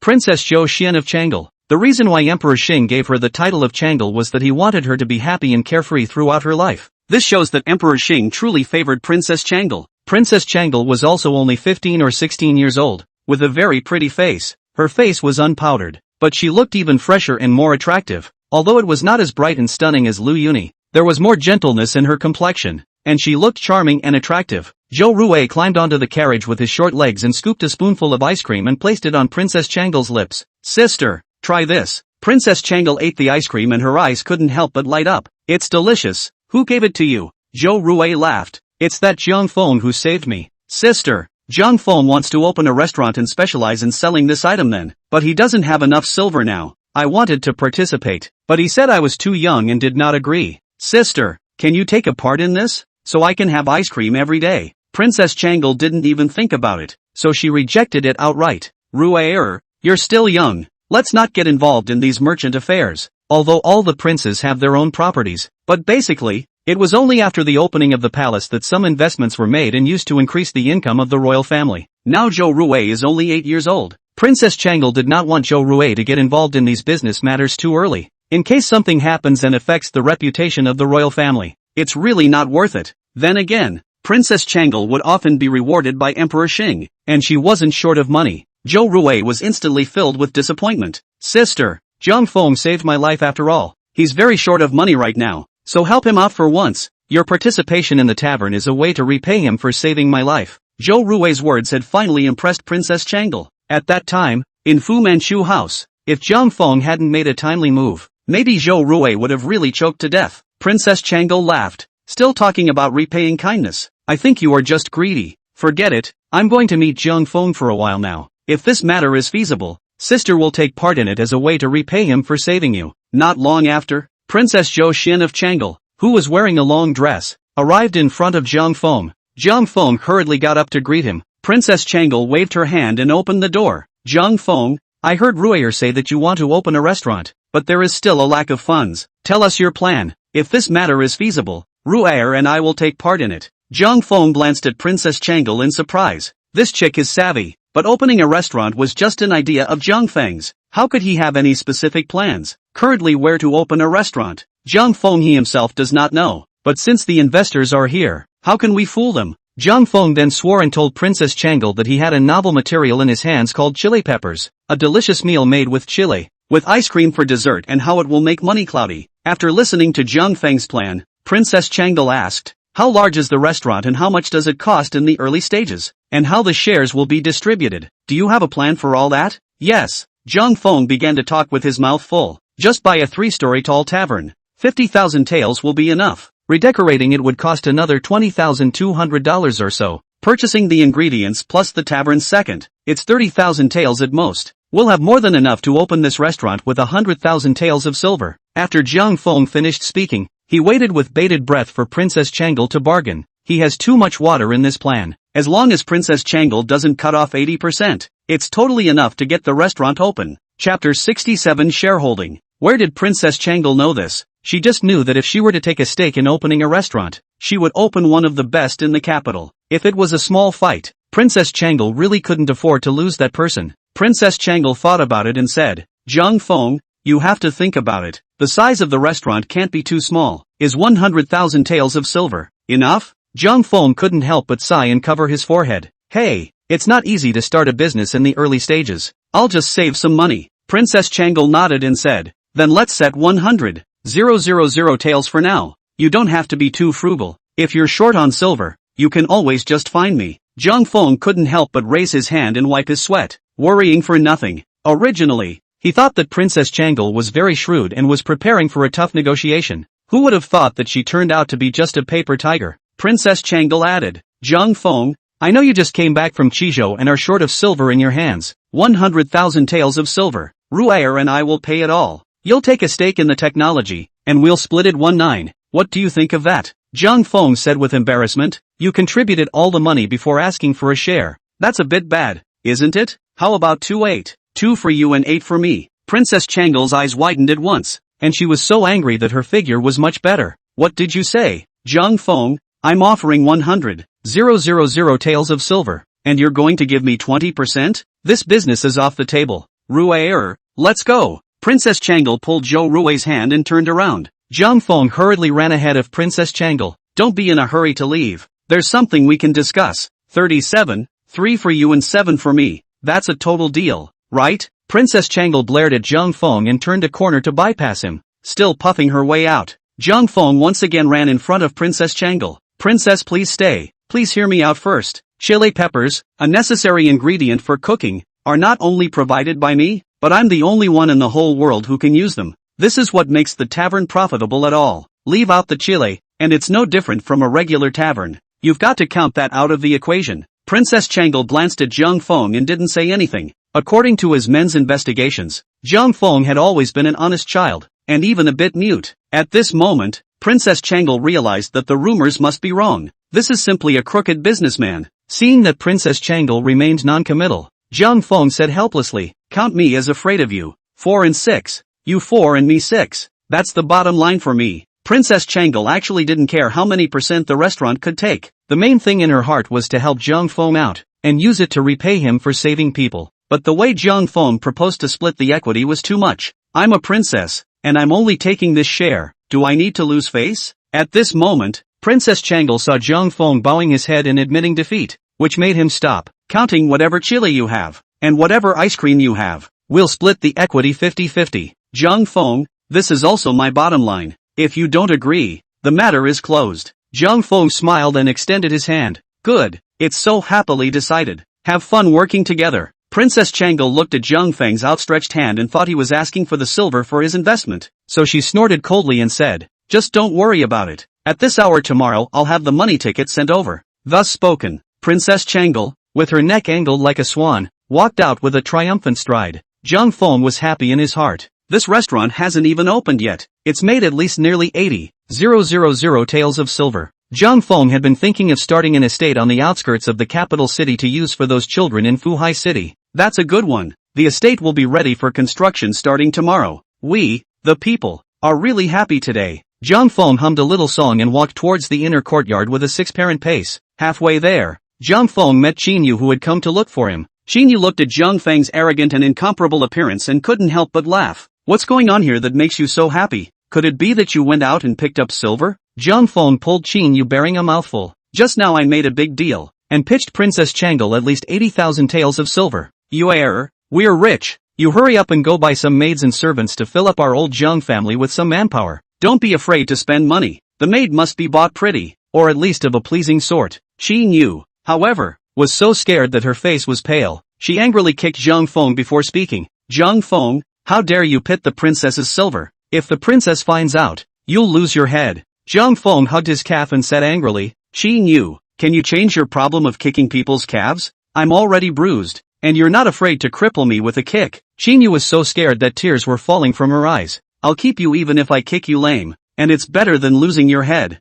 Zhang Feng, this is in the capital, at the foot of the Son of Heaven. You just finished offending Marquis Xinping, and in this little while, you've pitted the princess of 80,000 taels of silver. You're not letting anyone live. Seeing Qinyu's frightened tears falling, Zhang Feng hurriedly explained, you don't need to worry. It's not like I'm a little cutie. How could I pit the princess's silver for no reason? You only know one thing and not the other. Yesterday, I happened to save King Kong Zhou Rui at the restaurant. and these silver can actually be considered a thank you gift. Zhang Feng had to tell Qin Yu in detail about saving Zhou Rui at the restaurant yesterday. Only then did Qin Yu's face ease up. Zhang Feng, even so, you shouldn't have pitted someone else's princess of silver. Zhang Feng laughed, just rest assured. Even if Princess Changle knows that I pitted her silver, she will definitely laugh it off. Not to mention the fact that I'll be able to bring her large sums of silver in the future. When the time comes, she'll be too thankful to take it to heart. Qin Yu said disdainfully. Big talk, can you be sure the tavern will make money? If you lose all your silver, when the time comes,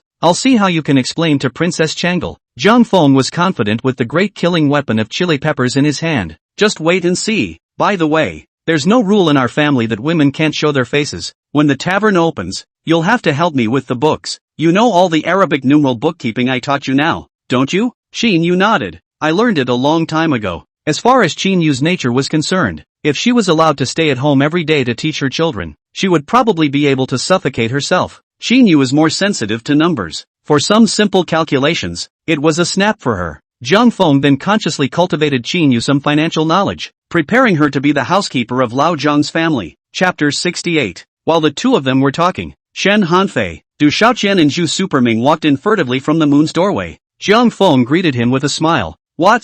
You three got rich so fast? Shen Hanfei smiled awkwardly. Anyway, there's enough money to play mahjong today. As for owing you silver, another day. It had to be said that under Zhang Feng's influence, Shen Hanfei's cheek had been cultivated to a certain extent. Du Shaoqian also smiled sarcastically and didn't say anything. Evidently he didn't get much silver either. Only Zhu was carrying a bag and kept looking up to the sky. Zhang Feng couldn't help but laugh when he saw Zhu Superming's nostrils turn to the sky. Look at other people's brother Superming. He's guaranteed to have brought a lot of money with him. Zhu Superming grunted and threw his bag in front of Zhang Feng. The silver ingots inside the bag clattered. Today I beat up my family's bookkeeper so badly that I brought my money. In the bag was 6,000 taels of silver notes, plus 200 taels of silver. Zhang Feng, the two of us have settled our score. It's settled. It's settled. I'll give you the note in a moment. Zhang Feng picked up the bundle with a smile on his face and handed it to Qin Yu. Qin Yu's hand shook a little as she took the package. Growing up, she had never seen what 6,000 taels of silver tickets looked like.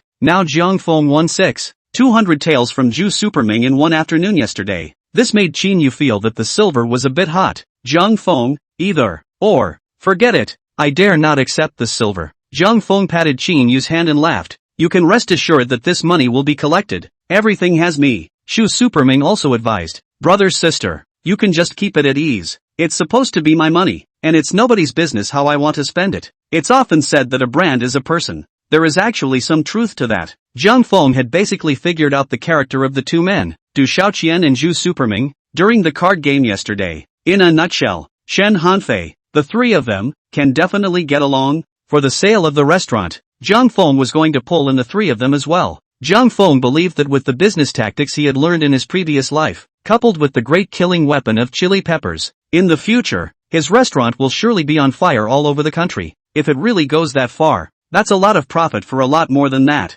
Zhang Feng put away his joking expression and said to the three of them, there happens to be something for you three to talk about. The plan to open a tavern. I'm going to start tomorrow. The major shareholder is Princess Changle. The three of them were stunned. With Princess Changle in the room, this restaurant had to be on fire even if the food didn't work. Who made Changle His Majesty's favorite princess? Shen Hanfei sucked in a mouthful of cool air and said in surprise. Zhang Feng, so Princess Changle looked for you just now, just for this? Zhang Feng nodded his head. Yes, the agreement we just made. When this time tomorrow comes, Princess Changle will have the silver sent over. In fact, Shen Hanfei and the three of them had come long ago, but when they arrived at the entrance of Zhang Feng's house, they saw many royal guards, arching around a carriage. Shen Hanfei and the three of them were cats in the corner, not daring to show themselves at all. When Princess Changle left with Zhou Rui, only then did Shen Hanfei and the three of them dare to come to Zhang Feng's home. Zhang Feng continued, I'm sure you all understand the weight of Princess Changle. This is definitely a good deal.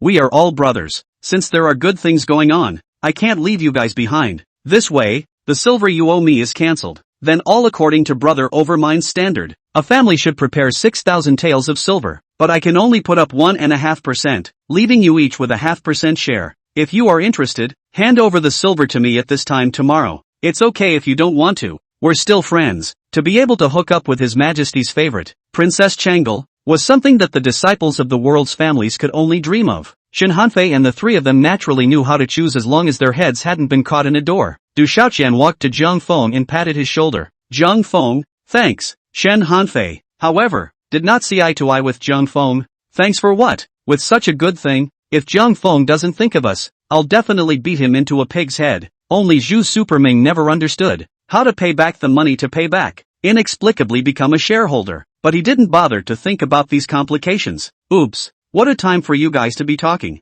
Hurry up and get some rounds in. I've had itchy hands for a long time. Soon after, the clattering sound of mahjong once again rang out in Zhang Feng's study. This time, Zhang Feng was not short of money, so he began to intentionally release water. Shin Hanfei and the three of them wailed in delight. He thought it was because his mahjong level had reached a certain level, and he began to be invincible. So even Zhang Feng couldn't stop him. The four of them were having a good time when Qin Yu ran in a panic. You guys stop playing. Zhang Feng, go and take a look. The Marquis of Pingjin is beating down the door with his ministry. Grandfather is pacifying the Marquis of Hiratsu. But the Marquis of Hiratsu looks angry, and Grandpa can't hold back any longer. Shu scratched his head. Having fun. What do you think my father is doing here? It's so unsettling to be so old. Zhang Feng couldn't help but sigh. Let's go. Go and ask your unconscious father what he's doing in my house with his ministry. Marquis of Pingjin Zhu Xianrong was born tall and stout with a dark face. It's almost as if he was carved out of the same mold as Chu Suming. Compared to his old man, Shu Superming is only missing the beard that looks like a steel needle. Good for you little. When Chu Xianrong saw a few people approaching, he kicked Chu Superming in the face with a big dart straight away. The Marquis of Pingjin is not available. Zhang Junyan and Yunyang wanted to go forward to dissuade them, but Zhang Feng hurriedly stopped them. It's their family business. Let's stay out of it. Zhang Feng added to Qin Yu, who was watching the fun. You stand farther away as well. This skirt suit you're wearing, it was just made. Beware of splattering your blood. Shu Superming stood up straight, patted the shoe prints on his body, and said with a look of disinterest, Father, what are you doing here if you're not at home with your newly married concubine? We're playing mahjong. We'll have to come over to keep you company this time you're here. What a delay. Zhu Xianrong was angry and shivering, and caught Zhu Superming as a burst of fat beatings. Into your mother, and I'm holding you back from playing. Shu Superming held his head and hard against Zhu Xianrong's fists, and also shouted loudly one after another. Needs to be served. Two needs to be served. Dad, make it harder. It feels like your fists don't have the power they used to. Father, are you getting old? These two masters of this act, directly Zhang Feng fried outside. Chapter 69, coming and going like the wind. Shu Xianrong scolded as he fought. Into your mother. You're getting bold now. Surprisingly, he even beat up the bookkeeper and robbed more than 6,000 taels of silver. Come on, where's the silver? Shu Superming held his head and said in a jar, that was originally my silver. I can spend it however I want. Dad, it's out of your hands. Good you little brat. I have to beat you to death today. Shu Xianrong punched to the flesh, beating Zhu Superming tumbling, but Chu Suming just won't admit his mistake. Only when Zhu Xianrong was tired of fighting did he gasp and stop. Only then did Zhang Feng rush to Zhu Superming's side and helped him up. Brother over mind, are you alright? Zhu Superming raised his hand and wiped off the nosebleed, saying with a disinterested expression, I'm fine, that's all my father can do. We have a point, what are we afraid of? Shu Xianrong couldn't help but sigh tersely. Shu Superming is a mallet, can't reason with him at all. There was literally nothing Zhu Xianrong could do about it except to give him the old fist hug. He had no choice but to shift his target, ready to take it out on Zhang Feng. Shu Xianrong carried his hands behind his back and circled around Zhang Feng. You kid is Zhang Feng? Zhang Feng smiled and arched his hand. I've met Uncle Zhu. Zhu Xianrong sneered. Although this little man is usually not very obedient, he never dabbles in silver money matters, but he's only known you for a day, and he dares to rob the family silver. Zhang Feng, aren't you not allowed to give me an explanation for this? Zhang Feng laughed. There's nothing more I can say about this act of your son's except to say that I admire it. Zhang Feng, are you amusing old me? Shu Xianrong glared at his big copper bell-like eyes and said angrily to Zhang Feng, who gave you the courage to speak to Lao Fu like that? Do you think the old man's sword is unfavorable? Dozens of ministries behind Zhu Xianrong, with a brush sound, drew their snowy waist swords together. Zhang Junyan hurriedly said, Marquis Pingjin, there is no need to be angry. How could Fenger dare to amuse you? He never meant it, never meant it. After Zhang Junyan spoke, he gave Zhang Feng a wink. Zhang Feng laughed. Brother Yueming took out 6,000 taels of silver from his family and opened a restaurant in partnership with Princess Changle. I'm sure it will be a day's work in the future. Uncle Zhu, isn't it worth admiring that Brother Yuming has such a mind for business? What did you say? Zhu Xianrong pointed at Zhu Superming and said in surprise, with this mallet, Princess Changle would seek him out for business? Shu Superming grunted, then raised his head, proud as a black swan. Shen Hanfei interjected, Uncle Zhu, this matter is true. Xiaoqian and I also took a share, but these portions were all absorbed by Zhang Feng from his own portions. When Zhu Xianrong heard this, he immediately understood what was going on. Just these tampers. How could the high-minded Princess Changle be willing to get involved with them? It must have been in order to take care of the three of them that Zhang Feng had evened out his shares and given them the name of partnering with Princess Changle to open a restaurant. It is a well-known fact that His Majesty today favors Princess Changle. By becoming Princess Changle's partner, Shu Superming had entered His Majesty's line of sight. Under the love of the house,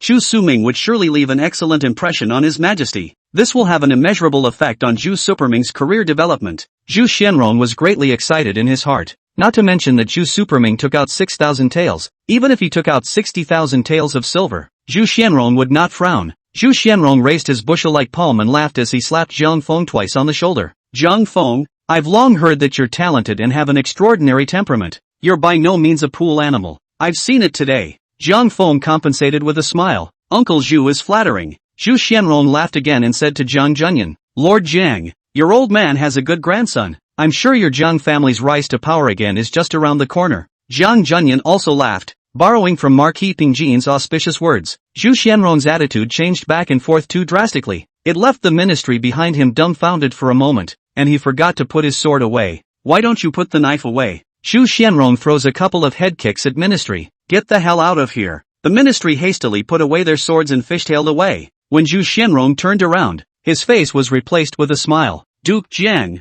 I came in a hurry today and didn't get around to preparing a gift, so I'm really a bit rude. I'll visit again tomorrow, so I'll take my leave. Zhu Xianrong came and went like the wind, laughing and walking away. Zhou looked at his old dad's departing back and couldn't help but sigh. It's unconscionable. The next day, Zhang Feng's study. Now that he had silver, Zhang Feng began his grand plan to build an estate outside the city. He had also gone to see the 100 acres of good land that Emperor Xing had rewarded Zhang Feng with. It is surprising that most of the so-called good land is wasteland. This must be someone taking advantage of Zhang Feng's family's absence from the capital to reap the benefits in it. Zhang Feng was also too lazy to pursue the matter. The location of the land is not bad. By the mountains. It's not very far from the gates. In Zhang Feng's opinion, this 100 acres of barren land was simply better than good land. Perfect for growing some peppers and building an estate. At the moment, Zhang Feng was biting on a goose quill and was drawing the construction drawings of the manor. Zhang Feng wanted to build the manor outside the city, the way he imagined it. Be sure to have a practice area, classroom, dormitory, restrooms, showers, and a few other amenities. Zhang Feng wanted to take this manor and make it a base for him to cultivate talents. Xin Yu was on the side of the red sleeve, once again writing out the poem that Zhang Feng had written to her, silently admiring it. Every time Xin Yu saw the word cloak, a burst of anger came to her heart. I can't believe it's not there after the cloak. But no matter how much Xin Yu pressed Zhang Feng, he couldn't renew the following verse. This makes Xin Yu hate his teeth. Xin Yu thought that Zhang Feng was doing it on purpose, but there was nothing she could do. What's all this you're drawing? Xin Yu pointed at the drawings drawn by Zhang Feng and said, Don't you want to build an estate? Why do I look at all the little boxes? Zhang Feng said smugly, Yes, this is what the manor will look like in the future. Xin Yu had a vicious chill in her heart. This is too ugly. When you build a house like this, don't make me go in and live in it. Zhang Feng found one of these drawings and smiled at Xin Yu. Take a look at this. I guarantee you'll like it. Xin Yu probed. Isn't this just a bigger box? Even with a couple of big umbrellas next to it, it's nothing special. I don't like it. Zhang Feng, however, smiled with an open brow and said, This big box in the center. It's a swimming pool. Moon, imagine this. On a hot summer's day, you're going to have a great time swimming a few laps in the water in your bikini. When you're tired of swimming, you can lie down on a beach chair under a big umbrella and drink cold, delicious watermelon juice. It's just beautiful. Xin Yu nodded. This is not bad. What is a bikini? Chapter 70 Begonia Poetry Society. Zhang Feng took out a blank piece of paper, and with the quill pen in his hand, he sketched out a young girl in a bikini in a few strokes. Moon, this is a bikini. This is a dress I designed just for you. Is it good? Xin Yu looked at Zhang Feng's drawing and suddenly her face was a blush. Zhang Feng, you're so nasty. Zhang Feng laughed. You err. If you think this bikini is not good looking, it's actually not impossible not to wear it. The two were talking about something inappropriate for children when Yunyan led King Kong Zhou Rui in. Feng Palace King Kong is here to see you. It wasn't even the appointed hour yet, and Zhou Rui appeared. Zhang Feng knew that this kid had come to rub his nose in the ice cream. After Yunyang personally let Zhou Rue in, she went back with a smile on her face. Jiang Feng looked at Zhou Rue's lust for words and said to Qinyu with a smile, go make a cup of ice cream for His Highness King Kong. Zhou Rue sniffed and his eyes immediately turned into slits. Qinyu was very handy. Nowadays, the ice cream she made was already better than Zhang Feng's. Although the ice cream still had some small bits of ice cream in it, it was very close to what real ice cream looks like. Inspired by Jiang Feng, Qinyu has now developed several different flavors of ice cream, and the flavors are all very good. Qinyu laughed. Your Highness, you're in for a treat. I'll let you try a new flavor of ice cream today. Zhou Rue smiled and spoke. This sister, can you make 2 bowls? My sister is still waiting for me at the door. I want her to have a bowl too. Zhou Rue didn't even dare to take out his kingly demeanor in order to be able to eat ice cream, even began to condescend to call Qinyu sister. Qinyu replied, of course there's no problem. Your Highness wait a moment, it will be ready soon. At Zhou Rue's gesture, the guard placed the bag containing the silver tickets on the table and walked out of the study. Standing at the door and waiting, Jiang Feng opened the bag and found that it was full of silver tickets. He stroked the thick stack of silver bills and immediately became all smiles. Zhou Rue, however, was fascinated by a drawing on the table. Jiang Feng, what is this? Jiang Feng glanced sideways. It turned out to be the drawing he had made of the children's entertainment area. It's all just stuff for kids to play with. And when it's built, Your Highness can come and play too? Inside the drawings there are seesaws, slides and some other simple recreational facilities. In Jiang Feng's opinion, it had simply been rudimentary, but for Zhou Rue, who was only 8 years old, it was extremely attractive. Jiang Feng, when will you be able to build this thing? It looks like so much fun. I want to play it now. Jiang Feng casually replied, it'll have to wait a while. I'm only halfway through the drawings now, and the craftsmen haven't even started looking yet. Zhou Rue was instantly filled with disappointment. Jiang Feng, when you're done building, you must take me to play. Jiang Feng nodded perfunctorily and continued counting his silver tickets. In a short while, Qinyu walked in with 2 bowls of ice cream. Jiang Feng, the bowl is a bit icy to the touch. Take a piece of paper for His Highness and put it under the bowl. Jiang Feng casually took 2 pieces of paper and casually folded them a few times before placing them at the bottom of the bowl. Only then did Qinyu hand over the ice cream to Zhou Rue. Thank you, sister. Zhou Rue looked at the bowl of ice cream, licked his lips, and left with a smile on his brow. The entrance to the Zhang mansion. In the carriage, Princess Changle's siblings had a bowl of ice cream each and ate it freely. After going back yesterday, Princess Changle had someone fetch some ice from the ice cellar, and had also tried to have the palace staff make ice cream. But no matter how you do it, what you end up with is a bowl of sugar water. Princess Changle could only give up helplessly, and today's ice cream had been improved by Qinyu, and it was 1,000,000 times better than yesterday's. It made Rapunzel not stop at all. Since Qinyu was afraid of spoiling the small children, the ice cream served was not a large portion. Zhou Rue finished eating quickly. Then he looked at the bowl in Princess Changle's hand and began to lick his lips. In this way, Princess Changle could not eat. Princess Changle could only give the rest of the ice cream to Zhou Rue. Little glutton, it's all yours. Thank you, sister. Zhou Rue took the ice cream and smiled as he continued to eat. In Princess Changle's hand, there was then only the paper left to pad the bowl. Inadvertently, Princess Changle vaguely saw handwriting on top of the paper. Bored, I opened it and looked at it. There is a bright moon on the sea, and the sky is the limit. Seeing the opening 2 lines of the poem instantly made Princess Changle's eyes widen in surprise. Princess Changle understood in her heart that these 2 magnificent and far-reaching poems alone were already enough to be immortalized for 100 years. Lover complains about the distant night, and even the night rises up with love. Princess Changle continued to look on, and her eyes grew brighter. Extinguish the candle and pity the full light. Cloak yourself. When Princess Changle saw the end, she was unexpectedly excited and her hands trembled a little. Rue, where did you get this paper? Zhou Rue licked the spoon and said in an unimpressed manner.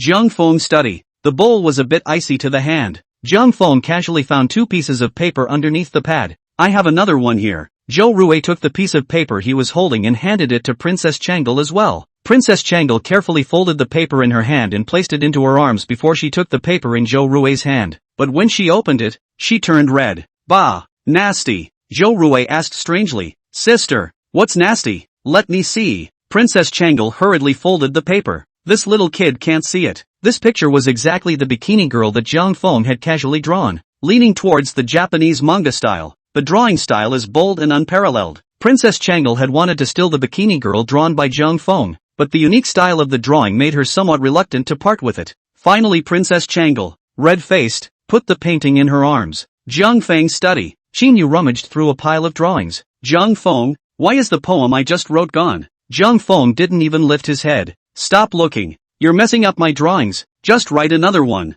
At night, Princess Zhou Xian of Chang'e lost sleep. How come there's nothing after the cloak? Cloak? What a rush. Princess Chang'e grew up with a passion for poetry. For this reason she even started a small group called the Begonia Society for exchanging poetic ideas. The Begonia Society does not have many members. However, the members are all of distinguished status. In addition to a few princesses, county lords, it was some of the family daughters. And without a certain amount of literary talent, Princess Chang'e still won't accept it. Every mid-month, the members of the Begonia Society would meet at Princess Chang'e's residence and bring out their poems for mutual appreciation. Sometimes, poems from elsewhere are shared. And a few days later, it was the day when the members of the Begonia Society met. Princess Chang'e fought with hatred. Tomorrow she would go to find Zhang Feng. She had to make him complete the poem. Chapter 71, Heavy as 1,000 pounds. The next day, after Zhang Feng finalized the construction drawings of the manor, he went to the front yard in a hurry to find the craftsman brought by Xin Hanfei. It wasn't at all Zhang Feng's style to not use this free craftsman. The craftsmen were looking at these drawings, but they were shaking their heads, saying that this was a job they were simply not capable of doing. My lord, it is not that we are unwilling to contribute. We are just carpenters, and according to your honor's request, all of these buildings are made of mud, tile, earth and stone. Zhang Feng was immediately dumbfounded when he heard this. The buildings of this era were basically wood-framed. But all these buildings drawn on Zhang Feng's drawings were obviously things done by masons and not very relevant to carpentry. In particular, Zhang Feng's swimming pool, shower room and other facilities simply could not be built with ordinary green bricks. While waterproofing, it must all be paved with smooth lapis lazuli strips in order to make it work. You simply can't do it without a certain amount of craftsmanship. The foreman told Zhang Feng with conviction. If it is according to his requirements, unless those great craftsmen in the palace can do it, otherwise it is a waste of time to find anyone. Thus, Zhang Feng began to miss the gluttonous child, but he sat on the steps and waited for a long time, but did not wait for Zhou Rui to come. Instead, he waited for his nominal great-uncle, Lu Yunzi. Zhang Feng didn't have a deep impression of Lu Yunzi. I only remember him as being more stoic and old-fashioned, and having a bitter face. This time when Lu Yunzi saw Zhang Feng, he was still frowning as if Zhang Feng owed him a lot of money. For Lu Yunzi, Zhang Feng was still very grateful, no matter what exactly happened in the middle. After all, it was because he had stepped in that he had saved the lives of the Zhang family size. Zhang Feng arched his hand and smiled. Brother Yunzi, long time no see, how have you been? Lu Yunzi didn't have the slightest intention of exchanging pleasantries. He looked at Zhang Feng and sighed. Zhang Feng, what exactly did you do in my house a few days ago that could make my father so angry? Zhang Feng was a bit embarrassed. I didn't recognize Marquis Xianping at the time, so my words may have been a bit impulsive. But you can't blame me. Your father talks too much. Lu Yunzi frowned. Even if my father speaks harshly, he is still your elder. How can you speak against him? How do you expect Turnip to live with herself now that it's come to this? Zhang Feng was simply too lazy to explain to Lu Yunzi's rising offense. It's not like he's a masochist and doesn't have a habit of spitting in his face. Zhang Feng laughed, so he changed the subject. How is Turnip's son doing these days? Does she know I'm back? Lu Yunzi frowned. What can I do if I know? Now that Turnip is grounded by my father, you won't be able to see her. Zhang Feng couldn't help but sigh as well. In this situation today, he didn't know what to do. Lu Yunzi took a small bundle in his hand and handed it to Zhang Feng. Turnip knows you just got back and you're probably short on money. This is Turnip's entire savings, and I don't know how many years she's been saving. Zhang Feng received the package with mixed feelings. Lu Yunzi sighed. I really don't understand how my little sister could be so dead set against you. Sometimes I even wonder what kind of drugs you're giving her. Zhang Feng also didn't know what had happened previously that could make Lu Yunzi so dead to him. At the moment, he just felt that this burden in his hand was as heavy as 1,000 pounds. Lu Yunzi glanced at Zhang Feng and continued. Zhang Feng, now that my father is so fed up with you, I'm afraid that there's no room to turn things around. As long as my father doesn't agree to this matter, there's no way Turnip's son will be able to enter your Zhang family's door. That's the only sister I have. Either way, I don't want to upset her, but things have come to this. I advise you to give up of your own accord. If you really wanted to be good to Turnip, you should have let her die of it, instead of leaving her caught in the middle, left and right. Zhang Feng, think about this matter. I'll come back for you in a couple days. Yu Yuntake is gone. Zhang Feng, however, sat at the gate and watched the ants for half a day. What are you doing? Zhang Feng, who was in deep thought, raised his head and saw Princess Chang'e in a white dress, looking at him with a black eye. I'm waiting for you. Zhang Feng didn't expect to wait for Zhou Rui, but instead waited for his sister. Princess Chang'e smiled and said, looking for me for something? Zhang Feng nodded and moved to the side. Come sit down and I'll show you something good. Princess Changle wasn't as casual as Zhang Feng. The titular Princess Changle was sitting side by side with a man on the doorstep. This image Princess Changle didn't even dare to think about. Seeing that Princess Changle's body didn't move, Zhang Feng had no choice but to stand up and hand over the drawings he was holding. For the sake of our restaurant's business, I want to start an estate on the outskirts of the city to grow some chili peppers. This is a drawing of my design, and I'll have to trouble you to get those great craftsmen from the Ministry of Works to help give it a build. Princess Changle looked at the drawings in her hand and couldn't help but frown. It's hard to see how all the houses you design are square. Also, what are you doing building so many houses when all you do is grow a chili pepper? Zhang Feng thought about it and decided to tell the truth. When I was in Fuhai City, I adopted some homeless orphans. There are quite a few, dozens of them. At that time, I didn't let them return to the capital with me because there was no place to put them. I'm going to pick them up after I get the house built. Princess Changle glanced at Zhang Feng in surprise. I didn't think you would do such a thing. The matter is granted to me, but I have a request. Princess Changle took out the draft of the poem she got yesterday and handed it to Zhang Feng. You fill me in on this poem. Zhang Feng laughed. This you are afraid to find the wrong person. That will make what poetry. When he took the manuscript of the poem and unfolded it, he immediately jumped in surprise. How did you get this poem? Princess Changle spread a smile. You gave it to me yesterday. Zhang Feng understood what was going on after a brief thought. Yesterday, Zhang Feng was focused on counting silver checks. I didn't realize that when I took a random piece of paper and put it on the bottom of the bowl, something happened to the pad. Zhang Feng frowned. This is a remnant of a poem. I've forgotten the latter. Princess Changle was surprised. Zhang Feng, you don't want to say that you didn't compose this poem, do you? This poem was written by Zhang Feng for Qinyu. Qinyu had always treated it like a treasure, and it had even become her spiritual support. If Zhang Feng dares to say that this poem is not written by him, it is estimated that Qinyu can directly eat him alive. Zhang Feng said helplessly, I wrote this poem for you, but I really can't remember the rest of it. Princess Changle did not believe in such contradictory words at all. Zhang Feng, I look like a cutie to you, do I? You wrote the poem, and you actually said you couldn't remember the lines after it. Are you kidding me? Zhang Feng asked. Princess, may I ask what you had for breakfast the day before yesterday? Princess Changle angrily said. It's been so long, how could I remember? Don't interrupt, we were talking about poetry. Zhang Feng shrugged his shoulders and said, Look, you don't even know what you ate the morning before. What's so strange about me forgetting a poem I once made? How is this comparable? Princess Changle snatched the manuscript of the poem from Zhang Feng's hand and said angrily, If you don't want to say it, then it's just a matter of time. Why do you need to find this kind of excuse?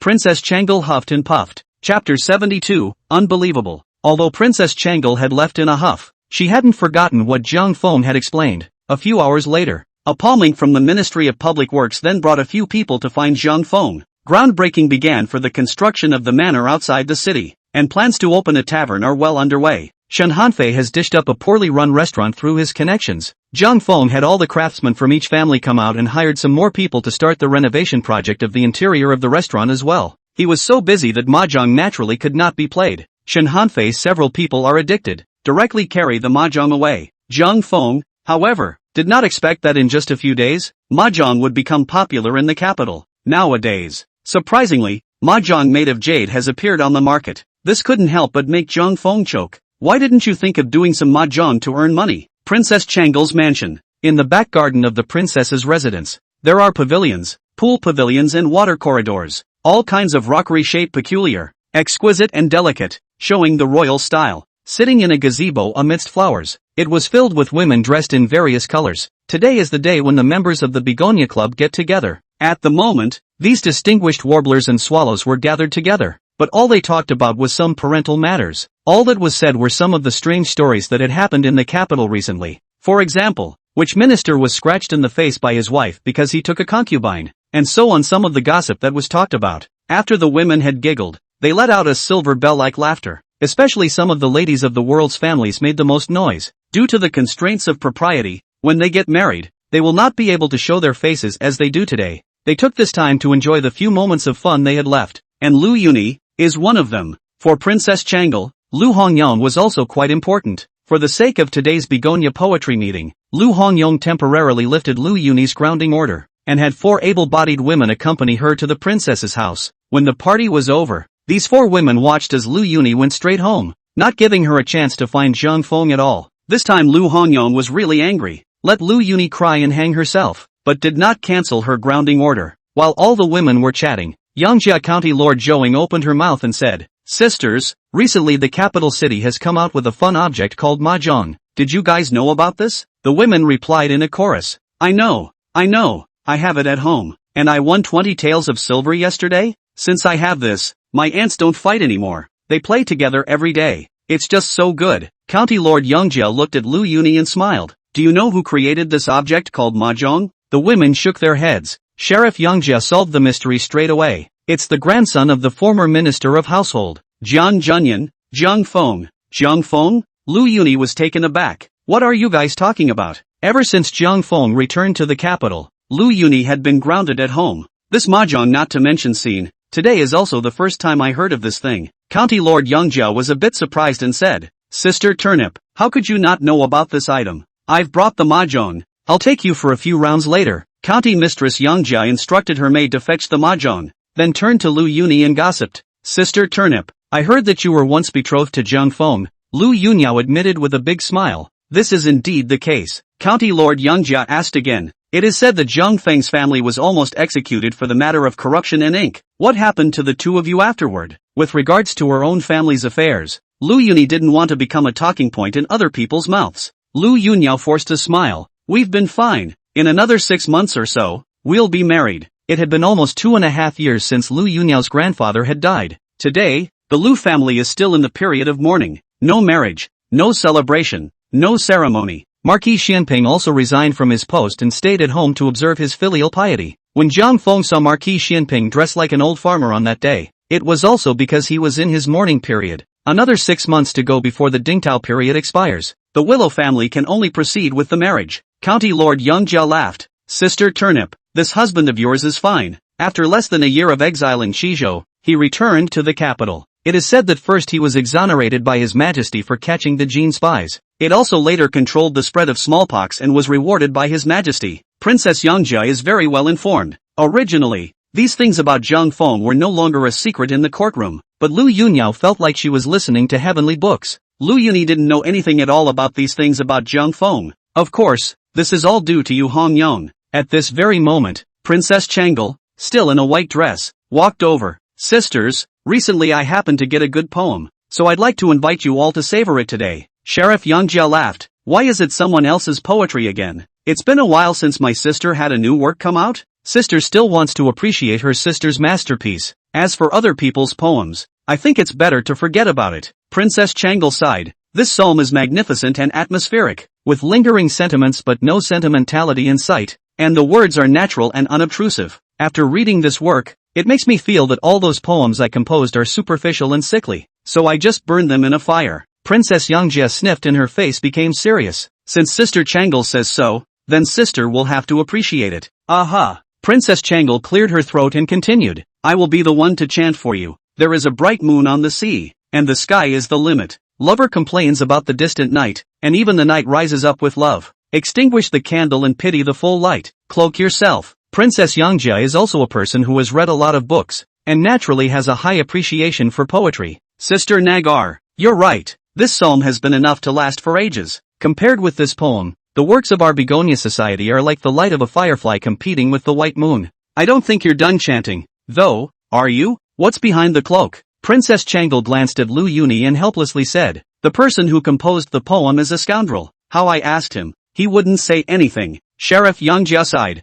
"Such a masterpiece, but I can't learn the full text. It's really itchy." Sister Changle, who is this person? Princess Changle replied, "Jiang Feng." County Lord Yongjia also glanced at Lu Yuni and said with an incredulous expression, "Could it be that Jiang Feng who came back from Qizhou?" Lu Yunyao was also incredulous. How could Jiang Feng, who had always been like a log, have such poetic talent? Jiang Feng had only been back for a short while, so how could he have befriended Princess Changle? Chapter 73 Successive Strikes. Princess Changle nodded and said to County Lord Yongjia, "You're right. The author of this poem is Jiang Feng, who just returned from Qizhou. This man is a windfall seed. This poem about looking at the moon is exactly the poem he wrote for his concubine Qinyu." Qinyu? Lu Yunyue's lungs were about to explode when she heard this. "Good for you, Jiang Feng. Exiled to Qizhou for less than a year. You even gave me a concubine." County Lord Yongjia's heart of gossip rose, covering her mouth and laughing. "Sister Turnip, do you know about Jiang Feng's concubine? Lu Yunyao's face changed drastically, and it was only for a moment. By the time Princess Yangjia looked over, a smile had appeared on her face. How can I not know about this? At that time,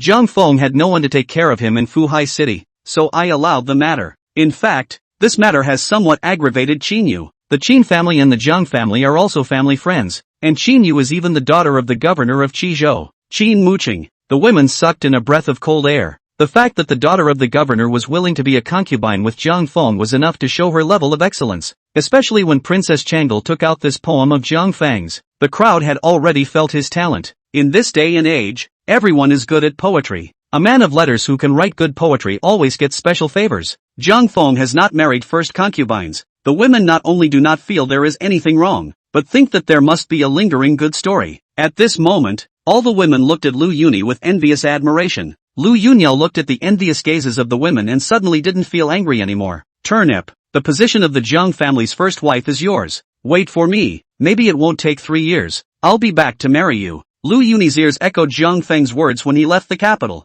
and the smile on her face grew. On Princess Changle's bookcase, there was detailed information about Jiang Feng, especially what happened after Jiang Feng went to Qizhou. Princess Changle already knew all about it. Thus, Princess Changle gave Lu Yuni another violent blow. Not only that, it's rumored that Jiang Feng even married a fisherman's daughter when he was in Fuhai city. Yangjia County Lord once again glanced at Lu Yuni and covered her mouth and laughed. This person is really some meat and vegetables. Although Lu Yunyao was smiling, her heart was actually seething with anger. Fortunately, Princess Changle added a timely comment. You can't say that either. This fisherwoman once saved Jiang Feng's life. Lu Yunyao sneaked out a breath, and a dignified smile appeared on her face once again. Sheriff Yangjia, however, was watching the fun. Sister Turnip, I didn't expect your husband Jiang Feng to be such a talented person, since he has made such good poems for his concubines. I'm sure he won't leave you. The first wife. Behind, Lu Yuni's face stiffened slightly, but she quickly recovered. That's natural. The poem that Jiang Feng composed for me is 100 times stronger than this looking at the moon.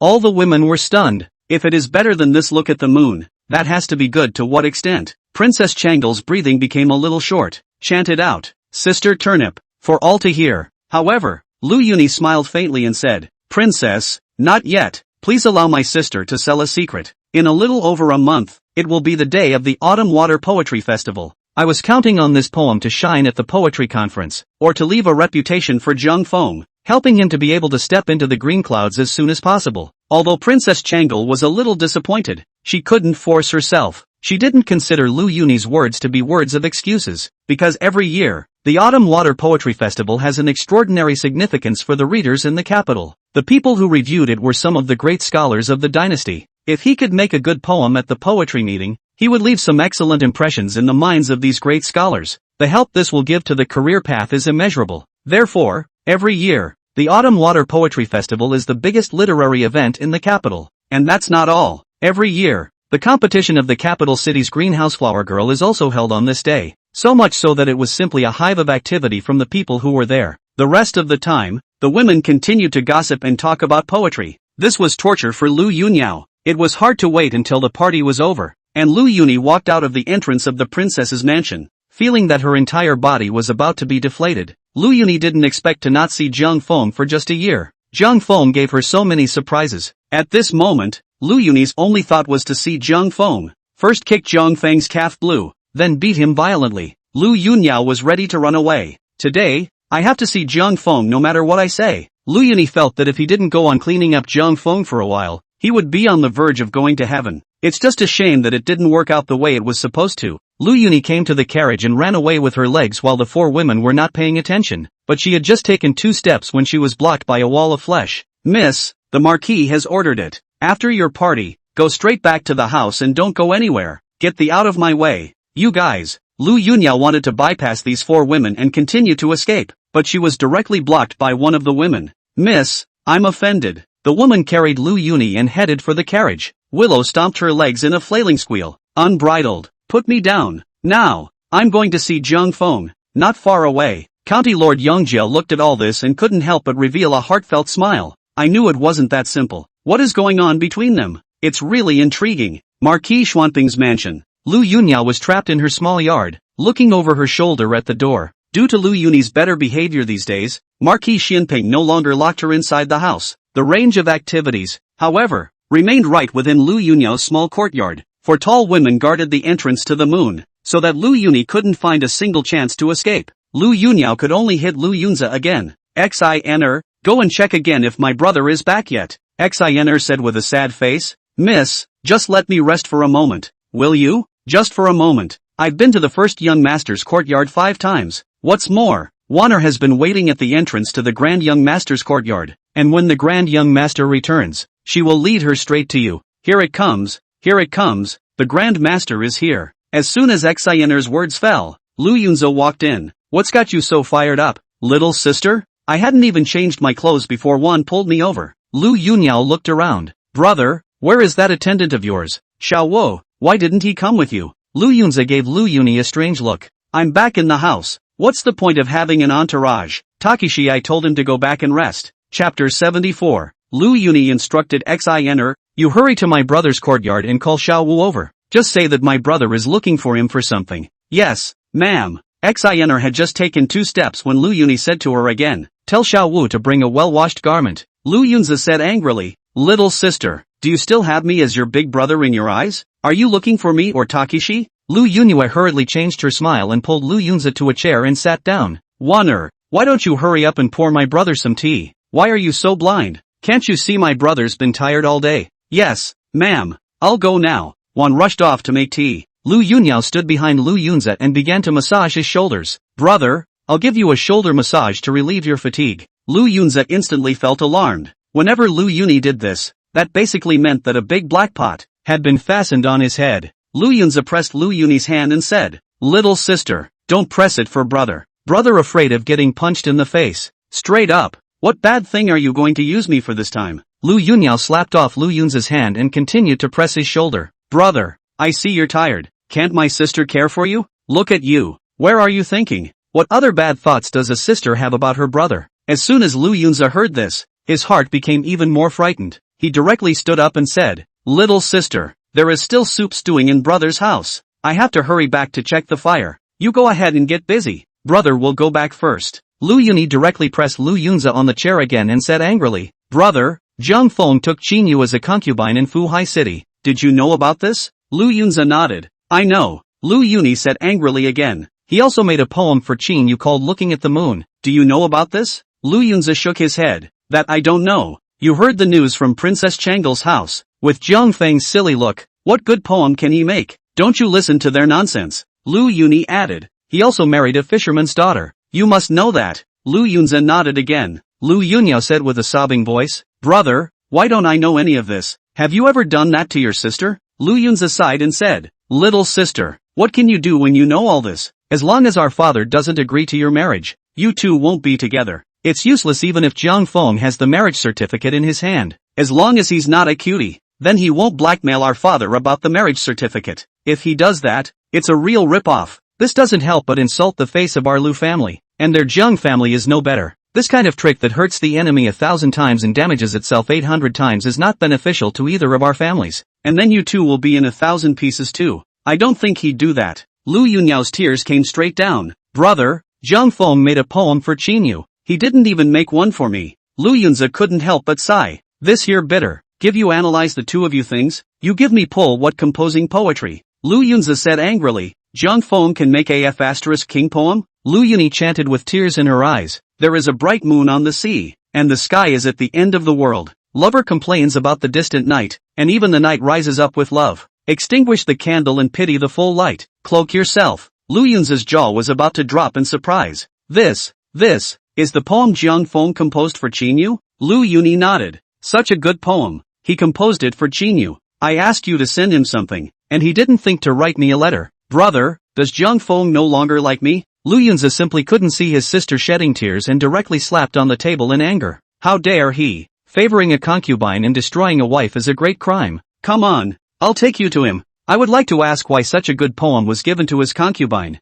Lu Yunza huffed and puffed as he walked to the door, and after seeing the 4 women at Moon's door, he made a sharp turn and came back to sit down. Brother, forgot you're grounded by father. This is a matter for another day, another time. Lu Yuni blinked her big eyes and said in a pitiful manner, Brother, Little sister knows that you are the best brother under the sky. I have a way to get out, but I need my brother's cooperation. Lu Yunze immediately winced. What's your method? Is it safe? If our father finds out, I'll be the one who gets beaten up. Just at this moment, Lu Yunze's attendant, Xiao Wu, came to the door of the room holding the clothes. Lu Yunyao pointed at Xiao Wu and laughed. Brother, the key to the method I came up with is in Xiao Wu. At Lu Yuni's gesture, Xiao Wu very humiliatingly put on her clothes. Under Xianer's pair of skillful hands, Xiao Wu's hair was also combed into Lu Yuni's hairstyle, and his face was also blushed. When Xiao Wu finished cleaning up, Lu Yunyao had him turn his back to the window and began to sit at the table to read a book. Takeshi was so scared that his hands were shaking so much that he couldn't hold the book steady.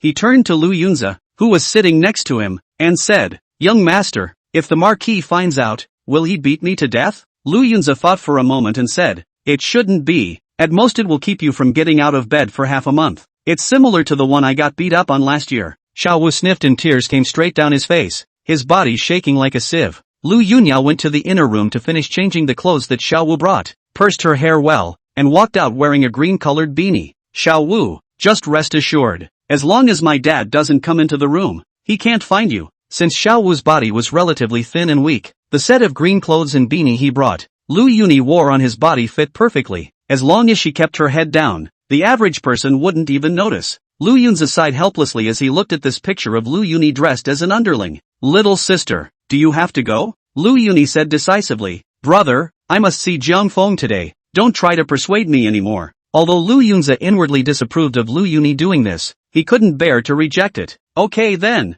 we have to make a deal. Just this once. Next time, I say no. Lu Yunyao hugged Lu Yunze's arm and laughed. My brother is the best. My sister promises to be capricious just this once and never again. Lu Yunze nodded, thinking in his heart that it would be good to let them meet. It was best if Jiang Feng had already listened to him and given up on the idea of marrying the Lu family. It would be great if this meeting would be the end of my little sister. After Lu Yuni finished packing, she lowered her head and obediently followed behind Lu Yunze, walking directly towards the courtyard gate. The four women by the moon gate hurriedly bent down and saluted when they saw Lu Yunze walking over. Didn't even notice that the person who brushed past them was Lu Yuni, whom they were closely guarding. Chapter 75, You and Me. River House. Yunyang looked at Lu Yuni, who was giving her a big salute, and wiped up her tears with excitement. Turnip, get up. Yunyang stepped forward and helped Lu Yuni up, examining her pretty face with a look of pity. I heard from Fonger that you were grounded by your father. Silly girl, how dare you sneak out? Based on the set of attendant attire on Lu Yuni alone, Yunyang didn't even need to ask to know that she had snuck out. Lu Yuni said indifferently, Don't worry auntie, my father won't know. Where's Jiang Feng? Yunyang replied, Fonger is in the study. He's been tossing around a lot lately, opening a restaurant with Princess Changle, preparing some drawings for the renovation at the moment, and I don't know where he learned all this stuff. I can't read it anyway. Turnip, Yunze, you guys sit down and have a cup of tea first. I'll go get Fonger over here now. Regarding the Jiang family's mansion, Lu Yuni was as familiar with it as if it was her own home. She naturally knew the location of Jiang Feng's study. Auntie, don't bother to make the trip. I'll find him myself. Good thing too. Yunyang suddenly remembered that Qinyu was still in the study and hurriedly said again, Turnip child, do you still remember Qinyu? Lu Yunyao was instantly a bit annoyed. Poof, Qinyu, she's so good. In vain I was so nice to her as a child. Yunyang sighed and said, Turnip child, as you know, the Jiang family is not well populated. Fonger and Yuer's matter was all set up by me in the middle. You shouldn't blame Jiang Feng for this matter, much less Yuer. Yunyang thought about it and simply got it out of the way. Turnip child, if you can become the Jiang family's first wife, auntie can wake up smiling in her dreams. But your father never saw Fonger. The last time Fonger went to your house with a gift, he was beaten out by your father, and the words he uttered were hurtful. Honestly, auntie is hurting right now just thinking about it. Previously, the relationship between the two Jiang Lu families was not bad, and that was back when your grandfather was alive. Nowadays, even though our Jiang family is in decline, we won't stoop to the level of the rich and powerful. Things have come to a head. I think it's better for you two to forget about it. Jiang Feng and Lu Yuni's marriage was the result of Marquis Xianping going back on his word, which led to such an awkward situation. This didn't have much to do with Jiang Feng scaling the wall to enter the Lu family. Lu Yunyao was well aware of all this, but hadn't been able to come up with anything. Marriage in this era is all about parents' orders and matchmakers' words. Children simply do not have the right to choose. As long as Marquis Xianping didn't agree to the marriage between Lu Yuni and Jiang Feng, it would all be for nothing. If their relationship died like this, Lu Yuni was unable to accept it. Lu Yuni forced a smile and said, Auntie, maybe my father has some misunderstanding about Zhang Feng, that's why he's like this. I think after a while, his old man will come to his senses. Yun Yang sighed, turnip child, as long as your father doesn't nod his head, your wishful thinking alone will be of no use. I've watched you grow up and have always thought of you as my own daughter. Auntie doesn't want to hold you back, let alone Fenger. It's not really doing either of you any good to drag this out. Turnip, when you leave in a while, you'd better take the marriage certificate back with you. This time when you sneak out to see Zhang Feng, if your father finds out, he might blame Fenger again. If you really annoy your father, the one who ends up in bad luck will still be Fenger. Lu Yunza also interjected, little sister. In fact, Auntie is right. It's not like you don't know our father's nature. If you insist on this, you might really bring disaster to Zhang Feng. Now that Zhang Feng has only just joined the civil service, if he is suppressed a bit by our father, he will never be able to make a name for himself. If you don't want Zhang Feng to be unable to get out for the rest of his life, it's best if you have nothing to do with him. Lu Yunyao immediately reddened her eyes. Auntie, I understand your thoughts. I won't affect Zhang Feng's career path because of me. The marriage certificate can also be taken away and used to appease my father. But I'd like to ask you to give me 6 months. If my dad can't come around after 6 months, you just let Zhang Feng marry another person. Lu Yuni bottomed her head and walked towards Zhang Feng's study, but tears still slid down her face. Despite Lu Yuni's unwavering devotion to Zhang Feng, but she would also never jeopardize Zhang Feng's career path because of her own selfishness. Lu Yuni walked to the door of Zhang Feng's study and saw a scene that made her furious. Zhang Feng sat at the table and drew drawings. Xinyu took a bowl of ice cream and took a spoonful for herself before feeding Zhang Feng a spoonful. The two of you were eating a bowl of ice cream. Makes the whole den smell sweet. Aha! Lu Yunyao snorted coldly and said, it seems like I came at a bad time. Is it delaying you two from being intimate? Xinyu looked up at Lu Yuni standing in the doorway and frowned. Which family's servant are you? Didn't your master teach you the rules? Lu Yunyao took off the green-colored beanie directly from her head.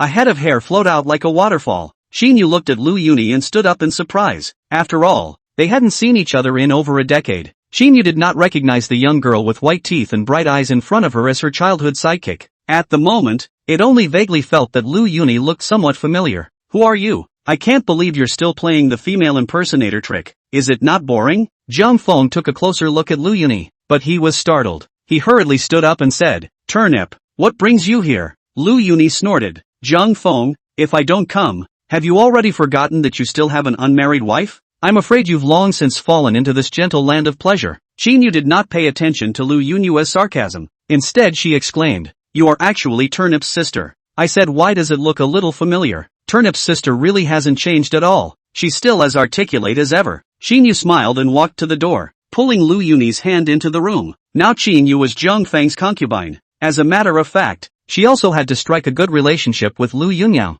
Furthermore, Xinyu didn't want Zhang Feng to have a hard time, which was why she tolerated Lu Yuni. Xinyu pulled Lu Yunyue to a chair and sat down. Smiling, Sister Turnip, sit down for a moment. I'll go make you something nice to eat. Zhang Feng made a food called ice cream that was very delicious. Today this ice cream is not yet available in all of the capital. It's only in our old Jiang family that you can eat it, so you must try it today. In Lu Yuni's heart, she was the main mother of the Jiang family. Xinyu's approach like a master made Lu Yuni feel that her position had been provoked, and her heart was extremely twisted. Chapter 76, Tit for Tat. Lu Yuni took out her big woman's frame and sneered at Xinyu. Xinyu, you still call me sister nowadays. Do you think it's appropriate? Xinyu's body paused and continued to laugh. Turnip's sister. If you want me to change my mind and call you sister, it's better to wait until you enter the Jiang family's door. Zhang Feng, you haven't seen Sister Turnip for a year. Why don't you talk to her while I go make you guys some ice cream? After Xinyu spoke, she turned around and walked away, but it was Lu Yunyao who was furious. Zhang Feng sardonically touched his nose and didn't know what to say. When Xinyu exited the doorway, Lu Yuni picked up Zhang Feng's arm and bit down hard. Zhang Feng screamed in pain. Ouch! Ouch! Get loose! By the time Lu Yunyao let go of her mouth and looked up, her face was already full of tears, and Zhang Feng's arm was about to bleed from her bite. Zhang Feng caressed the wound inside. Why are you still crying? Is it my meat that pinched your teeth? Can we still be reasonable? You bit me. I'm the one who should be crying, okay? Lu Yuni threw a kick at Zhang Feng's calf. Zhang Feng jerked his leg and dodged it, laughing. I knew you were going to come with this move. Lu Yunyao kicked on the table leg, crouched on the ground and started crying. Zhang Feng, you bastard. With Xinyu, you don't like me anymore. Nowadays you won't even let me kick it. The reason why Lu Yuni was being so unreasonable Zhang Feng knew exactly why in his heart. Zhang Feng also understood Lu Yuni's helplessness, but Marquis Xianping couldn't see him, and there was nothing he could do about it. If Zhang Feng was asked to beg bitterly,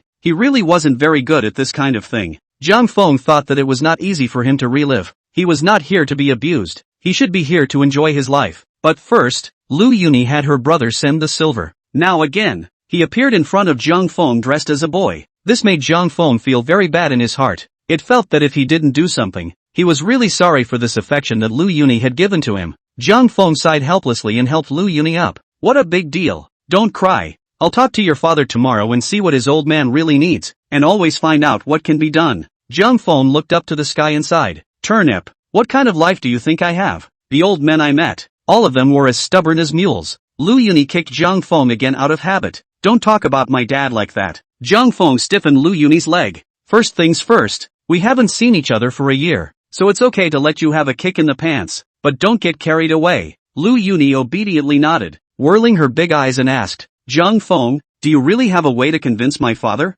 Zhang Feng said, of course there is. Tomorrow I'll go to your house to find your father, and if he still doesn't agree, I'll run my head against your doorframe. I'll make sure to splatter him with blood, and I'll see if he dares to object. Lu Yuni said with a sobbing voice, Zhang Feng, if you crash and die, what's the use of my father's promise? That makes me an unmarried widow. Zhang Feng hurriedly laughed. Alright, just kidding, you're still serious. Lu Yunyao suddenly approached Zhang Feng and began to scrutinize his face. Zhang Feng was looking a bit furious by Lu Yuni. Why are you looking at me like that? Is it because you haven't seen such a handsome man? Lu Yuni said in surprise. Zhang Feng, you've really changed. You're becoming almost unrecognizable to me. You never joked before, much less coaxed me. Zhang Feng naturally understood what Lu Yuni had in mind. Previously, Zhang Feng's nude image, I'm afraid, had already left an inherent impression on Lu Yuni. But this Zhang Feng is not his Zhang Feng. There is a world of difference in this change of character. For a moment, it was difficult for Lu Yunyao to adapt. Zhang Feng laughed. This year, the Zhang family has experienced too many changes. Turnip,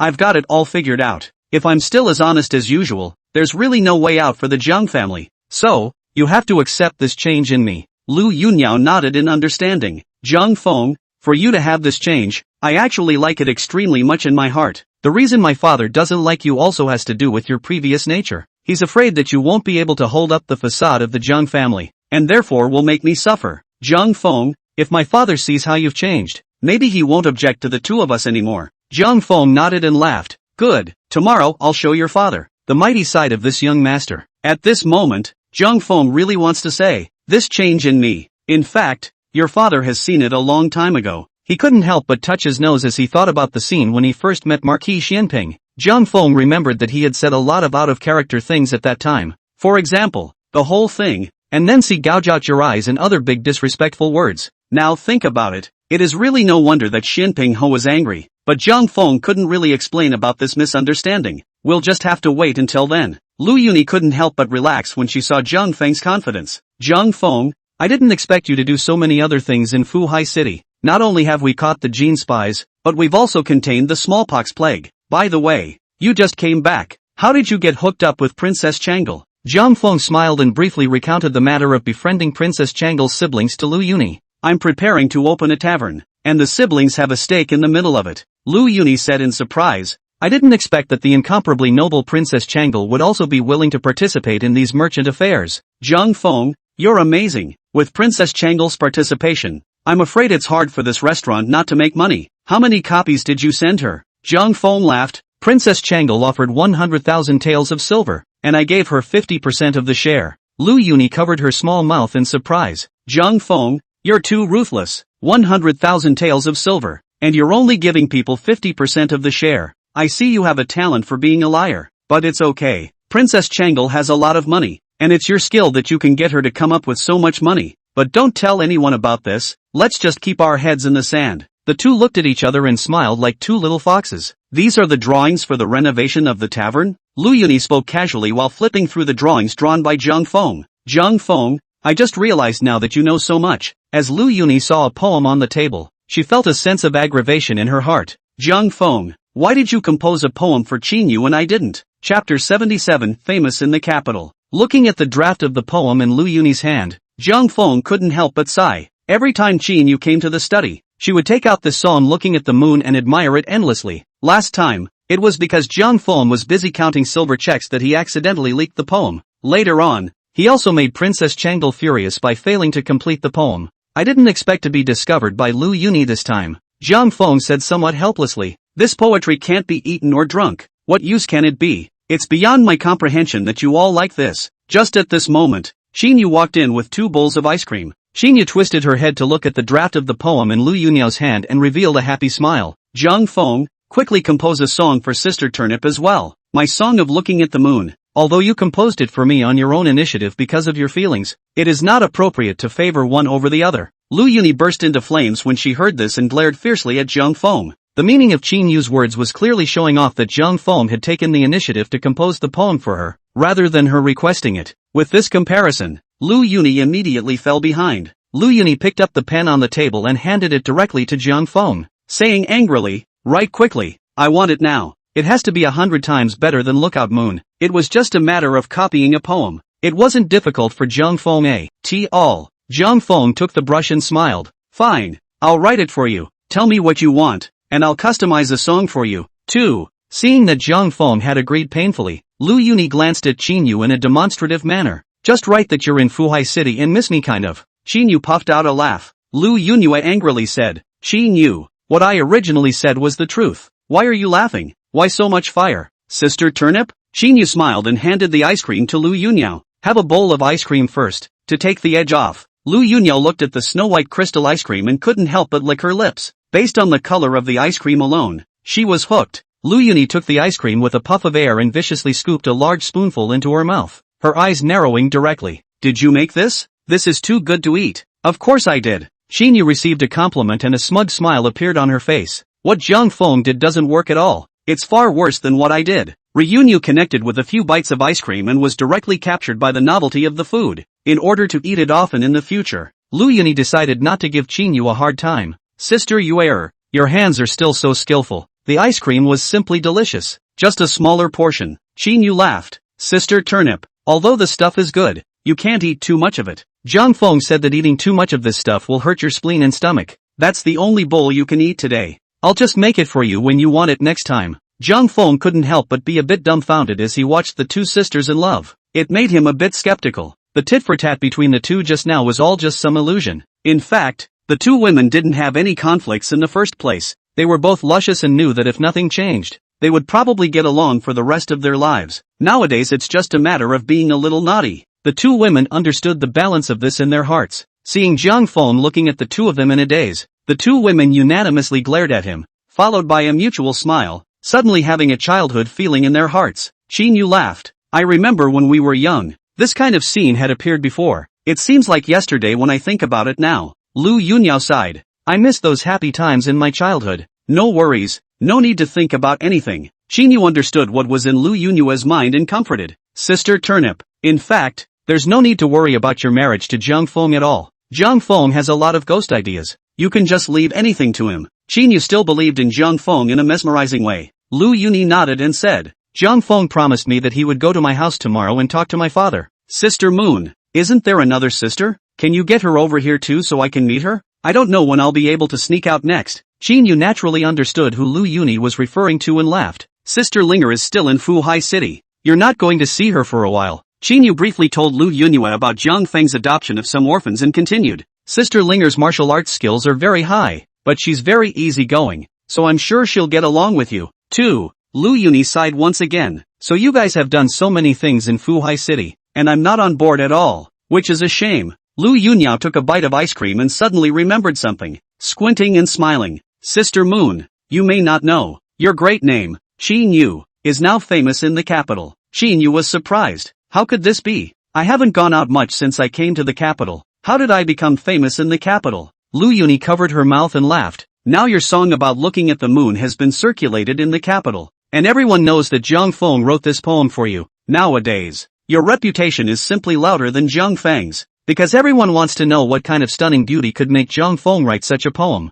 Qin Yu was directly confused. "I've kept this poem to myself and never spread it around except to my family." Qin Yu glanced at Jiang Feng suspiciously. Jiang Feng hurriedly shifted his gaze away. When Qin Yu saw Jiang Feng's evasive behavior, she instantly understood it all. She heaved the bowl onto the table and said angrily, "Zhang Feng, did you spread my poem?" Zhang Feng touched his nose in embarrassment. "You error, I can't be blamed for this. When you gave little Joe Rue ice cream that day, you were afraid that he would ice his hands and had to use a paper pad at the bottom of the bowl. I ended up taking a random piece of paper and padding out your poem. This Nagara doesn't think of herself as an outsider, does she? How could the poem be spread without your consent? I'll have to tell her off someday when I see her." When Qinya saw that Zhang Feng didn't mean to give the poem to someone else, she immediately stopped being angry. "Forget about it, there's no need to pursue this matter any further. Anyway, it would be good for you if the poem got around, just in time for them to see how literate you are." Lu Yunyao was getting jealous again. "Zhang Feng, where's the poem for me?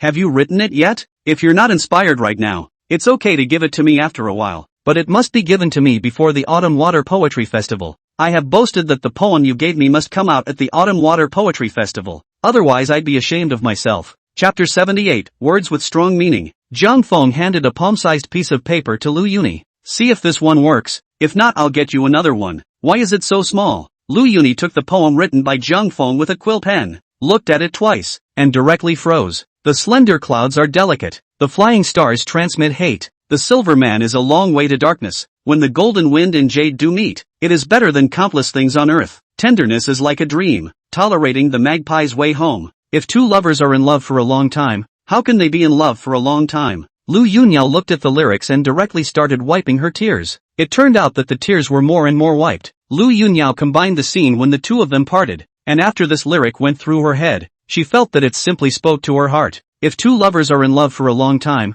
how can it be? In the morning and in the evening, Lu Yuni murmured as she read the lyrics, only feeling the euphony and lingering flavor, immediately moving her to tears. In these times of lack of entertainment, the impact of a good lyric on one's mind is tremendous. For these maidens of the boudoir who are sad in spring, the killing power is multiplied. Lin Daiyu would cry her eyes out at falling flowers. What's more, Zhang Feng's lyrics fit Lu Yuni's current state of mind perfectly. That's what made Lu Yunyao empathize and couldn't help but shed a tear. However, Zhang Feng naturally couldn't understand this situation. "It's just a poem. This you can read with tears in your eyes. Is that too sad a word? Why don't I change it to an upbeat song for you?" Lu Yuni tearfully shook her head. "Zhang Feng, there's no need to change. This lyric, I really like." Sitting in the living room, Lu Yunzi drank a bellyful of tea and also ran to the outhouse many times, but Lu Yuni was late to return. At the end of the day, Lu Yunzi just couldn't sit still. The two had been out for a long time. If they didn't go back, the two of them sneaking out would definitely be discovered by Marquis Xianping. By that time, Lu Yunyao guessed that nothing was wrong. "But I'm afraid this beating from Lu Yunzi is inevitable." Lu Yunzi and Yun Yang said their farewells, and then came to Zhang Feng's study alone. And at this moment, Lu Yunyao was holding a piece of paper and shedding tears. Lu Yunzi was instantly enraged. "Two people bullying one. You think we don't have anyone in the Willow family, don't you?" Lu Yunzi immediately ran to Zhang Feng's side and grabbed his lapel and shouted angrily, "Zhang Feng, you don't want to live, do you? How dare you bully my little sister?" Without waiting for Zhang Feng to explain, Lu Yuni hurriedly pulled Lu Yunzi away. "Brother, Zhang Feng didn't bully me." Lu Yunyao handed the paper wrapped in her hand to Lu Yunzi. "Look at this. Zhang Feng just wrote the words for me." Lu Yunzi took the paper wrapped and looked at it, immediately widening his eyes in surprise. This is what Zhang Feng just wrote." Zhang Feng laughed. "Brother Yunzi, this lyric, might it catch your eye? If there are any shortcomings, please ask Brother Yunzi for some guidance." Lu Yunzi looked at this lyric in his hand,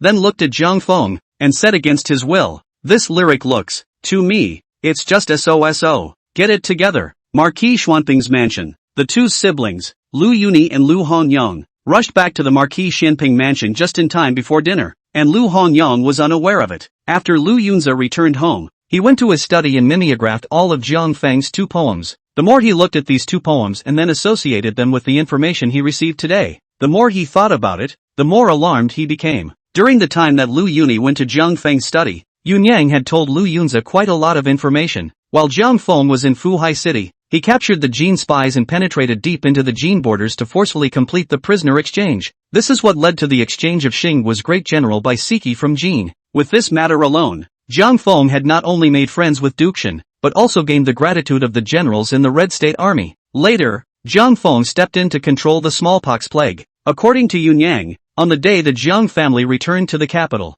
thousands of people came to see them off in an endless stream. After Zhang Feng returned to the capital, he first saved King Kong. Later on, he hooked up with Princess Changle and even opened a restaurant. And that's not all. Now Jiang Feng and Shen Hanfei, the son of Duke Shen, Du Xiaoqian, the son of Marquis Wuan, and Xu Superming, the son of Marquis Pingjin, have become close friends. Without realizing it, Jiang Feng had done so many things. On his own, he even already has a strong network. The night is full of stars. Bright moonlight poured down from the sky, laying a hazy silver luster on the earth. Ryu Hongyang is reading a book in his study. After thinking about it, Lu Yunze went to the study to find his father and handed him the 2 poems he had copied down. Father, my child has newly acquired 2 poems. Please ask your old man to savor them. Lu Hongyang glanced at Lu Yunze in anger. Another one from someone else. Zaire, when will you also write some poems for my father to savor? Lu Yunze smiled sarcastically. My child is not good at poetry, so I won't take it out and offer it up.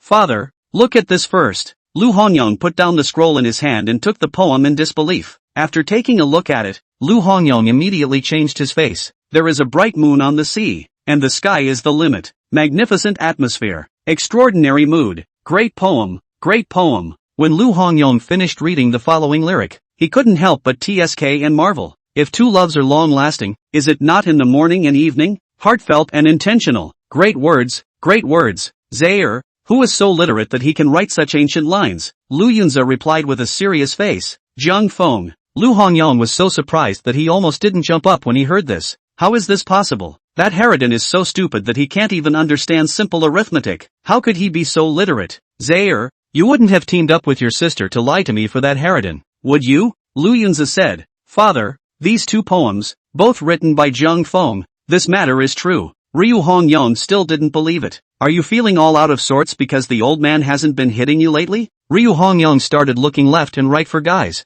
Lu Yunze hurriedly explained. Father, this is really written by Jiang Feng. Think about it, even if I find someone to write for me, counting down the whole capital, who can write such a poem? Ryu Hongyang thought briefly and couldn't help but nod his head. You're right, too. With these 2 poems, it's enough to be famous. As long as their heads aren't kicked in by a donkey, they'll never want to press it on someone else's head. Ryu Hongyang picked up the poem again and looked at it. It can't be. How could that harridan have such a talent when his character is so wooden? Lu Yunze thought for a moment and said, ever since the Jiang family was convicted, I felt that Jiang Feng's change has been particularly drastic. It's almost like he's a different person. Dad, don't you forget it. Back when Uncle Jiang was alive, his reputation for poetic talent was known to everyone. As the saying goes, like father, like son. For Jiang Feng to be able to make such a poem, it's actually not surprising if you trace it back to its roots. It might be that after the Jiang family was convicted, Jiang Feng was greatly stimulated, and that's why he suddenly became enlightened.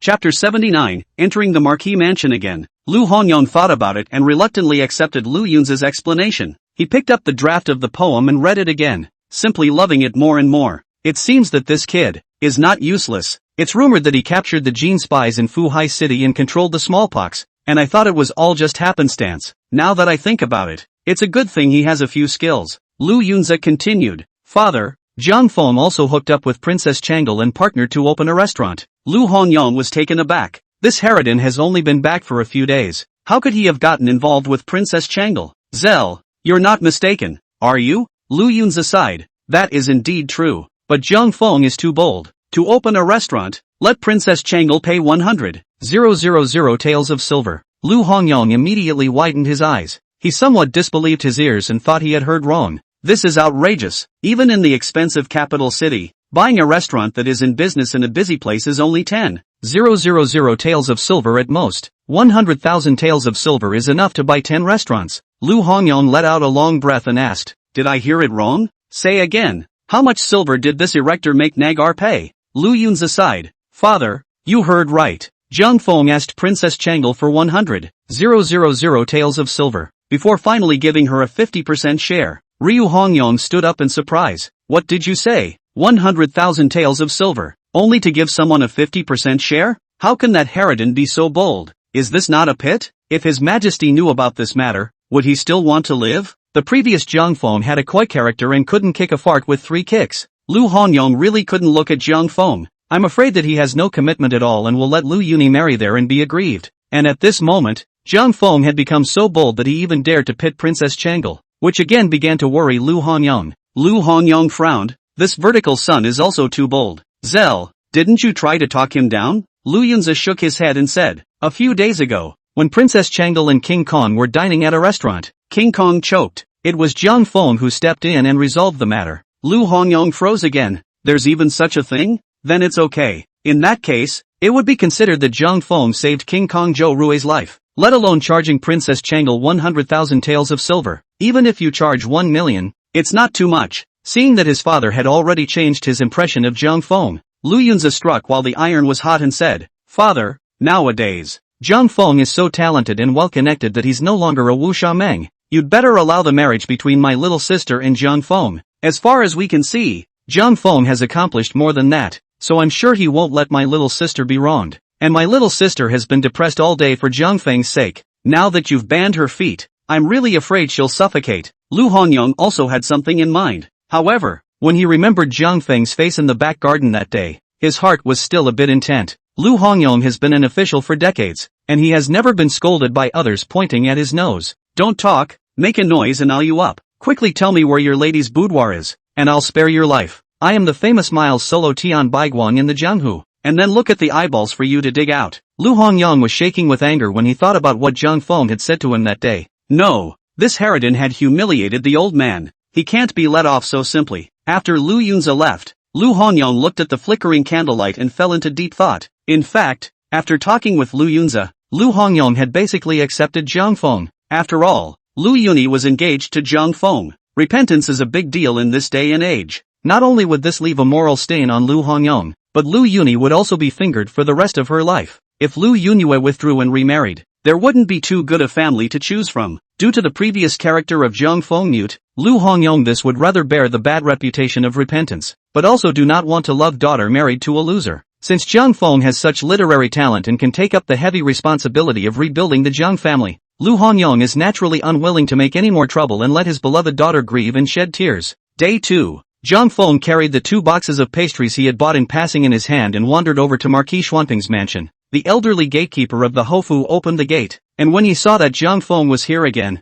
he hurriedly closed the door. Zhang Feng reached out his foot to stop the gate. "Go and inform quickly. Go and tell your marquis that I have come to send him what he wants, and that he will see me." Menko was a little hesitant. He didn't know whether to go and inform or just beat Zhang Feng out again as Marquis Xianping had previously instructed. Zhang Feng fainted. "What are you staring at? Hurry up and go. If you delay the Marquis' great event, your job as a gatekeeper will be gone." The elderly door was instantly afraid, and said with a bitter face, "Sir Jiang, please wait a moment. The old slave will immediately go report to the Marquis." Zhang Feng met Lu Hongyong again in the living room of the Marquis residence. Lu Hongyong slanted a glance at Zhang Feng and said without any good humor, "Put down the marriage certificate and get lost." Zhang Feng smiled and placed the 2 boxes of pastries on the table. "Uncle Lu, my nephew came to the door with a gift. How can I give a cup of tea before I leave?" Ryu Hongyong glanced at the pastries on the table. "The old street king's house has no cheaper pastries on the whole street. You're quite good at saving money, you harpy." Zhang Feng didn't feel embarrassed at all. "Uncle Willow, don't care about those details. As the saying goes, a gift is a gift." Lu Hongyong glanced at Zhang Feng in surprise. "You harpies, you're really different from before. Such brazen words, and you say them without changing your face. I'm afraid that the thickness of his face is comparable to a city wall." Zhang Feng took Lu Hongyong's sarcastic words directly as a compliment. Uncle Lu is flattered. Lu Hongyong burst into a fit of anger and turned back to order the servant behind him. "Quickly pour him a cup of tea and tell him to drink it and hurry." "Thank you, Uncle Willow." Zhang Feng casually sat down at the bottom of Lu Hongyong's head and spoke. "Uncle Lu, in fact, my nephew has come to apologize to you. That day in the back garden, you were dressed too plainly. My nephew didn't recognize you for a moment and took you for a flower farmer, which is why the language rushed. You'll be kind enough to forgive my nephew this time." Lu Hongyong coldly grunted. Non-committal. Zhang Feng was overjoyed when he saw that Lu Hongyong had the intention to loosen up. He immediately stood up,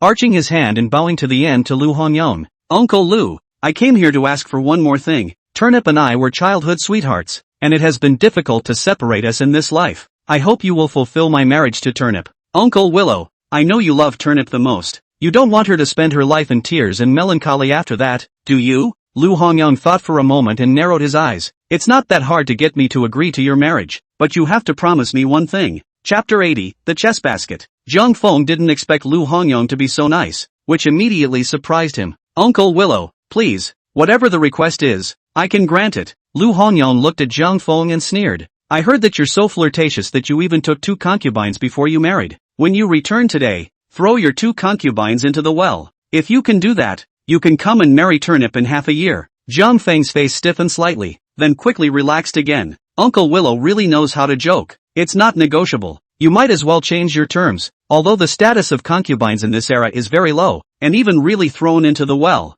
the official government is only fined money. But after all, it is a big matter of human life. How will Lu Hongyong fall into the mouth? Lu Hongyong's intention of this statement was also just testing Zhang Feng. At this moment, Lu Hongyong saw that Zhang Feng refused without thinking, but instead, he looked at him a few more points higher. Lu Hongyong laughed. Still count on you to have a few points to bear. The 2 poems you composed, the old man has read them, and they are still quite literate. For the sake of 2 good poems, I won't make things difficult for you. Those who are soon to be married will have to collect themselves thereafter. Be sure to focus on your career and less on those affairs of the wind and moon. If you ever claim a messy woman in your house again, no need for you to do it. The old man will throw them all into the well for you. Zhang Feng really didn't expect that today's trip would go so smoothly. With ecstasy in his heart, Zhang Feng bowed his head. Thank you, Uncle Willow, for making it happen. Lu Hongyong didn't have the good sense to say, alright, hurry up and go. Don't come to her until you are married to Turnip. After half a year,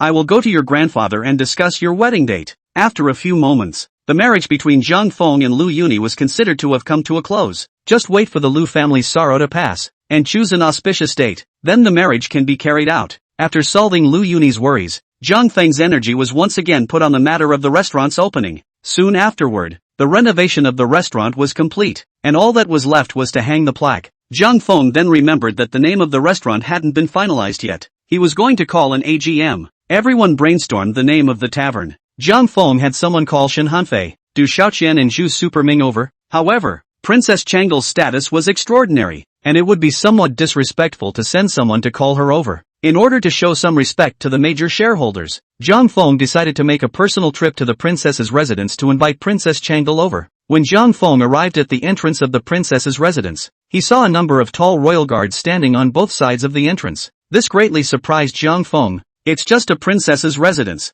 It doesn't need to be so heavily guarded. It was only after Zhang Feng honestly informed him that a maid led him into the princess residence. Princess Changle was playing a game against an old man in a gazebo. When the old man saw Zhang Feng walk in, he looked up at him and continued to watch the game of chess with his head down. The princess is so elegant. Zhang Feng arched his hand and smiled. It seems that I came at a bad time, delaying the 2 of you from playing chess. No harm done. Princess Changle didn't get up. She just turned her head and smiled at Zhang Feng. What is the purpose of your visit? Zhang Feng replied. Our restaurant has been renovated. I have come today, so I would like to ask the princess to go ahead and inspect the place, and in the meantime, consult together on the name of the restaurant. Princess Changle glanced at the old man with an inquiring gaze. The old man picked up a black piece and landed it on the board. When we finish this game, you'll go with him. Princess Changle pursed a strand of disheveled hair behind her ear and said to Zhang Feng, you can use a cup of tea first and wait a moment. Behind the old man stood an old eunuch with a white face. This made Zhang Feng think of a possibility and hurriedly said, there's no hurry. It's still early. You guys keep going down. The old man had a casual attitude towards Princess Changle, speaking to her in a completely commanding tone. Zhang Feng thought about the old eunuch beside the old man, and then associated it with the royal guards outside the door, and immediately realized who this person was. But the old man didn't show his identity, so Zhang Feng pretended not to know. Kneeling around is too much trouble. Zhang Feng didn't dare to sit down and stood beside the old man for a while watching the chess game, somewhat unable to hold back the urge to laugh. These 2, clearly, are 2 stinky chess players. Princess Changle's chess skills, even worse. Zhang Feng was also considered a Go master. In his past life, he learned Go from the beginning of his hobby class, countless studies of various chess games. He later won first place in a provincial Go competition. At this moment, Zhang Feng could no longer watch the 2 play against each other. It was really a bit hard to watch. Zhang Feng began to look left and right, only expecting the 2 to hurry up and finish. Princess Changle saw that she was losing, holding a white piece, but she was slow to drop it. At this moment, seeing Zhang Feng's 100% boredom, he suddenly had an idea in his heart.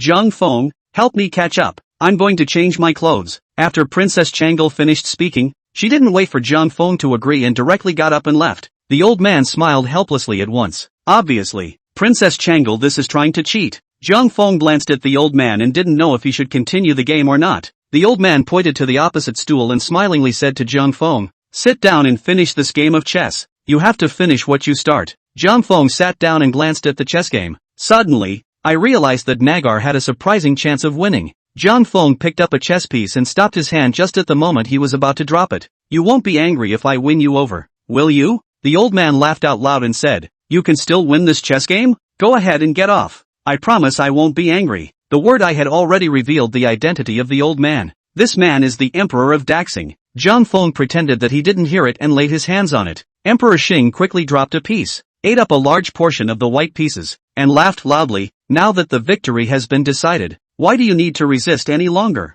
Zhang Feng smiled and laid his hand. You're right, the winners and losers are already there. Zhang Feng connected these two moves, not only connecting a large area of white discs, but also directly cutting off Black's big dragon. Emperor Xing froze for a moment, holding a black piece in his hand. He looked at the board for half a day and found no relief. It wasn't until Princess Changle came back with a change of clothes that Emperor Xing admitted defeat. It is I who have lost, but this go is the way of a gentleman, and it must be played in a dignified manner. You play chess with a sword. It is really out of the way of a gentleman. Emperor Xing snorted coldly and whisked his sleeve away with the old eunuch. It's obviously pissed off. Zhang Feng thought to himself, how careful. What about the promise of not getting angry? Princess Changle glanced at the chess game and couldn't help but smile. You can even win this. You're too good at chess, aren't you? Zhang Feng smiled and said modestly, a little bit. Naturally he can't say. It's you two who stink at chess. Chapter 81, A Letter from the Emperor. The decoration of the restaurant was all constructed according to Zhang Feng's wishes. Although it still continues the opulent style, it has made a careful differentiation in terms of functionality. Makes it not look gaudy. Several shareholders got together and disagreed on the name of the restaurant. Zhang Feng was worried that after the restaurant caught fire, someone would not be able to hold back their greed and seek an opportunity to cause trouble. He then wanted to shine the flag of Princess Changle. I think we might as well call it Changle Sichuan Restaurant. How grounding the name is. Princess, after hearing that name, don't you feel very much at home with the people? Princess Changle frowned when she heard this. Zhang Feng, no calling that name. Are you kidding me? The Honorable Princess Changle is hung on the wall by you as a plaque. What about the face of the royal family? Xinyu gave Zhang Feng a blank look and laughed. Princess, ignore him. The name of our tavern. In the end, it's still your decision. Princess Changle looked at the three mallets behind her, knowing that they couldn't possibly come up with any good names either. After thinking hard for a long time, Princess Changle opened her mouth and said, since the operation of our restaurant is mainly based on fish, then the name of the restaurant will be Jiangji, Water Cloud Pavilion. What do you think? Water Cloud Pavilion. Xinyu first clapped her hands. Sounds good. I think we should call it Water Cloud Pavilion. Zhang Feng, what do you think? Two people sing and sing are set to finish. Zhang Feng can still say something. Okay, Jiangji Shuiyun Pavilion. It's quite good. Shin Hanfei and the three of them didn't say a word the whole time, and the name of the restaurant was finalized. Princess Changle smiled at Zhang Feng and said, since the name of the restaurant has been decided, the 5 words Jiangji Shuiyun Pavilion. Let you, a great talent, wield the brush, just in time to show me how well you write. 2. Zhang Feng sniffed, and a word of embarrassment immediately appeared on his face. Xinyu thought about Zhang Feng's words like a dog crawling, and puffed and laughed. Princess, you shouldn't make things difficult for Zhang Feng in this matter. The words he writes are just overwhelming.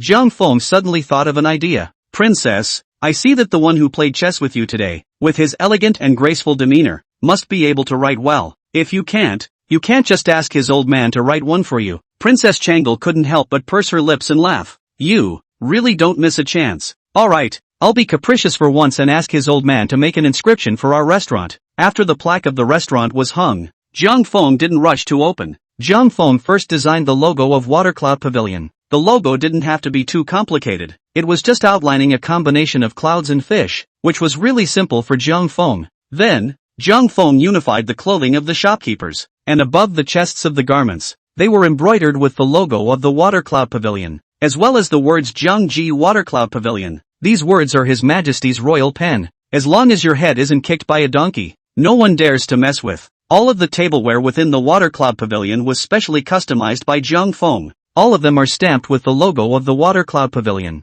especially the porcelain cups for ice cream. Zhang Feng designed the 4 colors of plum, orchid, bamboo and chrysanthemum. The shape is extremely exquisite. This cup, Zhang Feng was planning to sell it together with the ice cream. And when you collect all 4 colors, you can get another free cup of ice cream. For this kind of unified image, the establishment of visual recognition of the marketing means. If placed in Zhang Feng's previous life, it can be said that everyone knows, but how would Princess Chang'e and Shen Hanfei and the few of them know this? They simply admired Zhang Feng for this peculiar marketing method. And that's not all. When Zhang Feng brought up the pot of boiled fish, a few people began to fill their mouths with that spicy flavor alone. When you eat it, it's almost like a war. Princess Chang'e was spiced up without any image, sticking her tongue out one by one, but still downing the stick. But she was a little girl. How could she rob Shen Hanfei and the others? Especially that animal. Shu Suming. Fish after fish into his big mouth. Cannot see him chewing. Princess Chang'e immediately used her right as a princess to protect the boiled fish with both hands, and no one was allowed to eat it. It's all mine.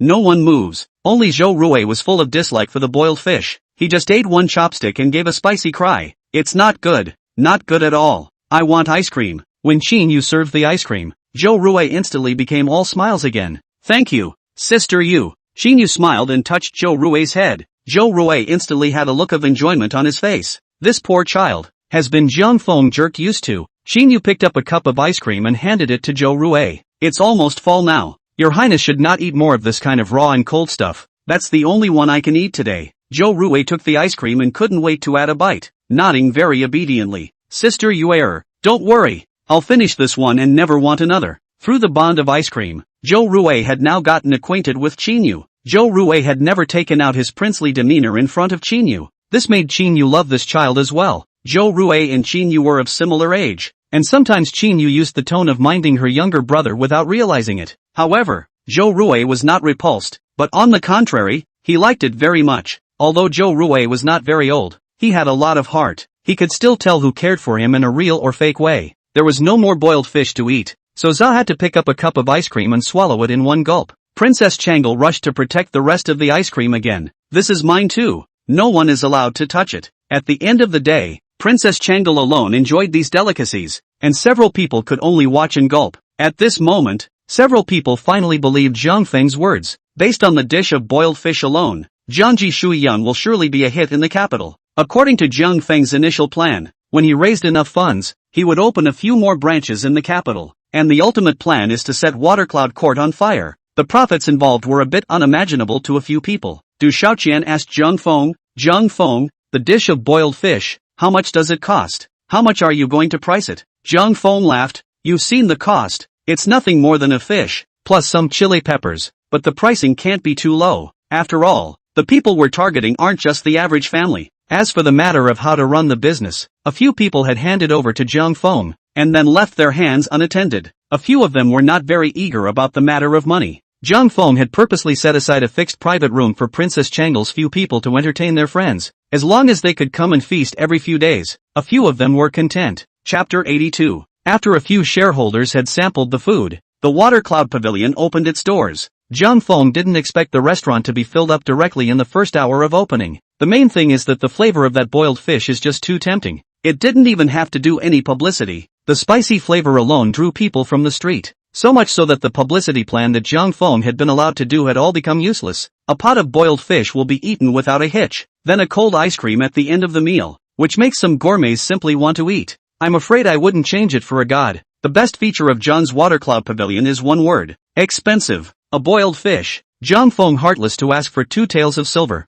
In terms of the prices in the capital, spending 2 taels of silver could already be enough to set up an excellent table in an ordinary restaurant. But in Zhang Feng's Watercloud Pavilion, it was the price of a dish. And there's no discount, so come as you like. Ice cream that's more of a stretch. A small ball, in a fine little china, costs 500 cents. Luckily, the price of holding the ice cream china was included in the $500, and the ice cream is available for takeout. On the first floor of Yunshui Pavilion, Zhang Feng deliberately opened a stall specializing in selling ice cream. In time this little ice cream quickly took the capital by storm. In the stalls, there are long lines of maids and women holding children every day. On the third floor of the Watercloud Pavilion was a private room. Zhang Feng really couldn't stand the kind of private rooms that were separated by screens. The talking next door was audible, and there was no privacy at all. So Zhang Feng decorated all the private rooms with hard partitions. The partitions were even soundproofed to give customers an environment where they could speak freely. So much so, that reservations for the third floor private rooms are lined up for a month straight away.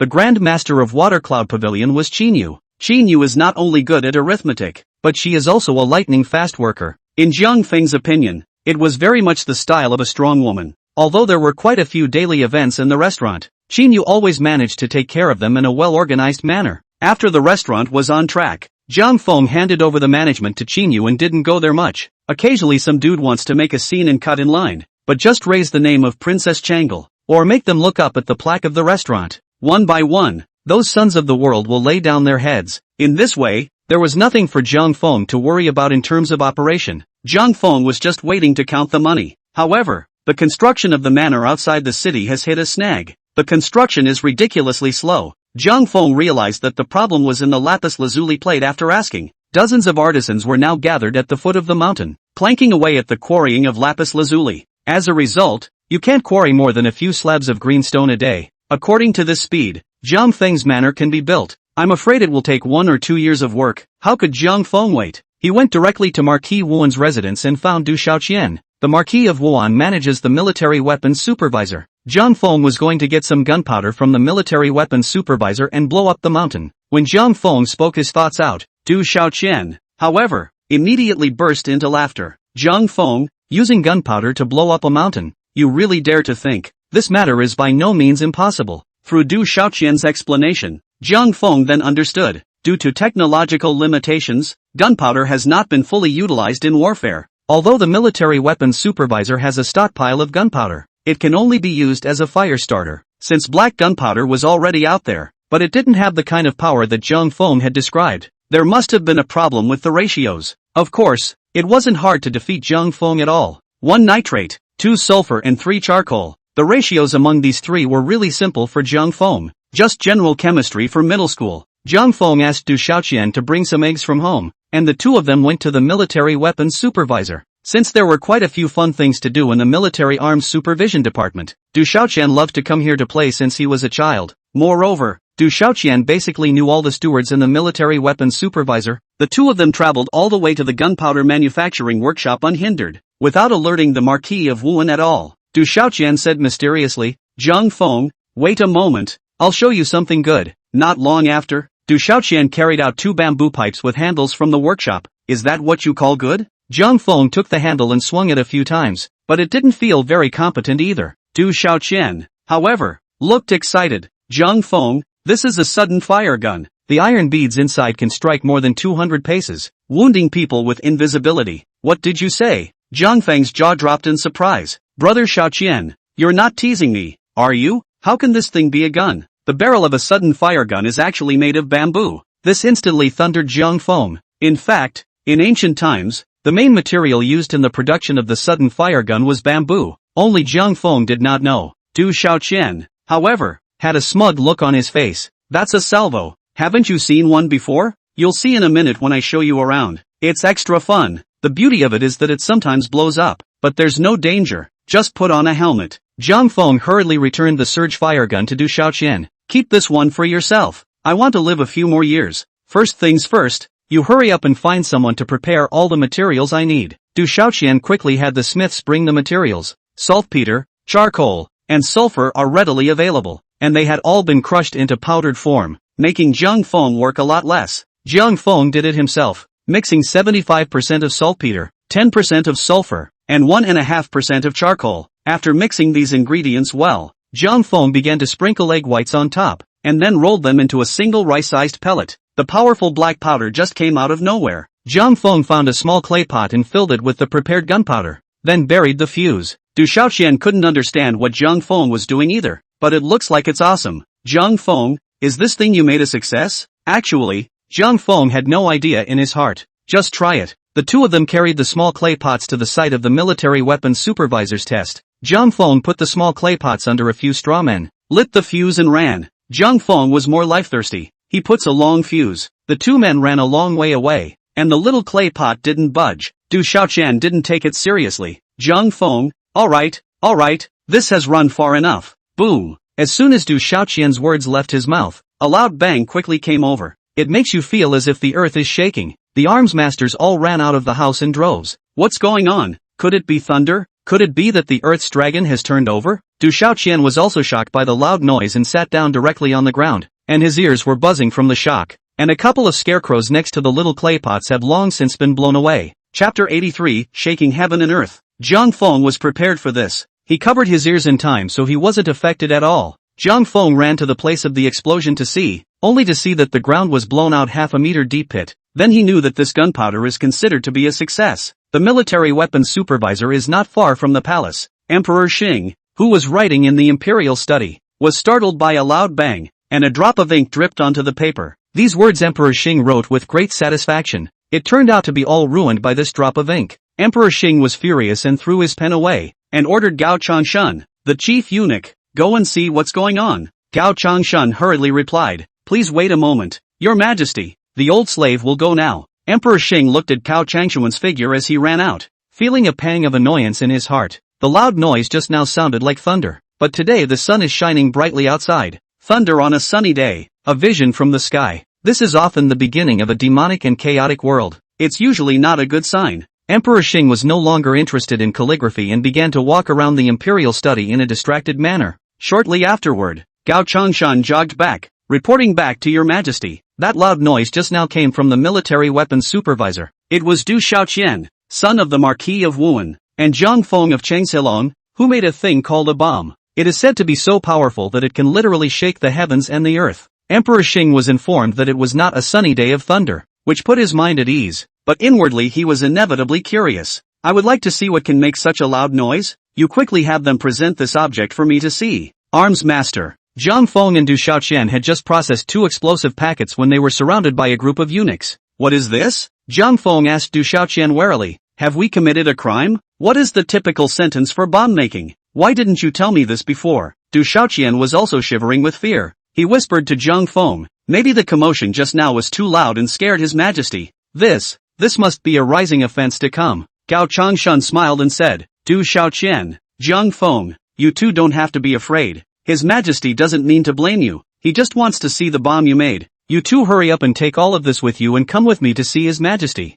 Zhang Feng saw Gao Changshan's easygoing face, so he knew that he shouldn't be here to trouble them. It's just that he didn't expect to make a clay bomb, but he even alarmed the emperor. Zhang Feng and Du Shaoqian each held an explosive packet and followed behind Gao Changshan, heading in the direction of the palace. This made Zhang Feng somewhat unable to help himself. This play by the two was very much a case of giving up your life to blow up the palace. The imperial study room of the imperial palace. This was the second time Zhang Feng had met the emperor of Daxing. Emperor Xing was very easygoing. Zhang Feng didn't see any imperial majesty or kingly aura on Emperor Xing. Instead, he had a feeling of being a thick elder. And it is true, the entire dynasty could not deny that Emperor Xing was a good emperor. Ever since his succession to the throne, Emperor Xing had been wise and resolute, and had been motivated to improve the power of Daxing's state by a large margin. And most importantly, Emperor Xing had a gentle personality, treated people like spring breeze, and rarely had a time to be furious. Emperor Xing took his unimpressive explosive packet, looked it over and over for a while, and asked Zhang Feng, is this thing really this powerful? Zhang Feng replied, Your Majesty, this is mostly more powerful than the one just now. Just now, Zhang Feng had only used a clay pot in order to experiment, and this in Xing Di's hand is a serious explosive packet. Xing Di handed Zhang Feng the explosive packet. Go and order one for me to see. Apparently, Emperor Xing had treated the dynamite bag like a large cannonball. Zhang Feng exclaimed, Your Majesty, are you sure you want to put it in the palace? Emperor Xing nodded and led the crowd out of the room. He looked around and pointed to the wigwam not far away and said, Clear the men and put them there. Since this object can make such a loud noise, let me see how powerful it is again. Zhang Feng advised, Your Majesty, can we go outside and release it? It's just too dangerous to put this in the palace. What are you bothering to say? The old eunuch Gao Changshan grabbed the explosive packet in Zhang Feng's hand and headed for the wigwam. His Majesty wants to have a look. You just put it here. Why bother tossing His Majesty a trip outside? Seeing that he was no longer able to stop them, Zhang Feng hurriedly said to Emperor Xing,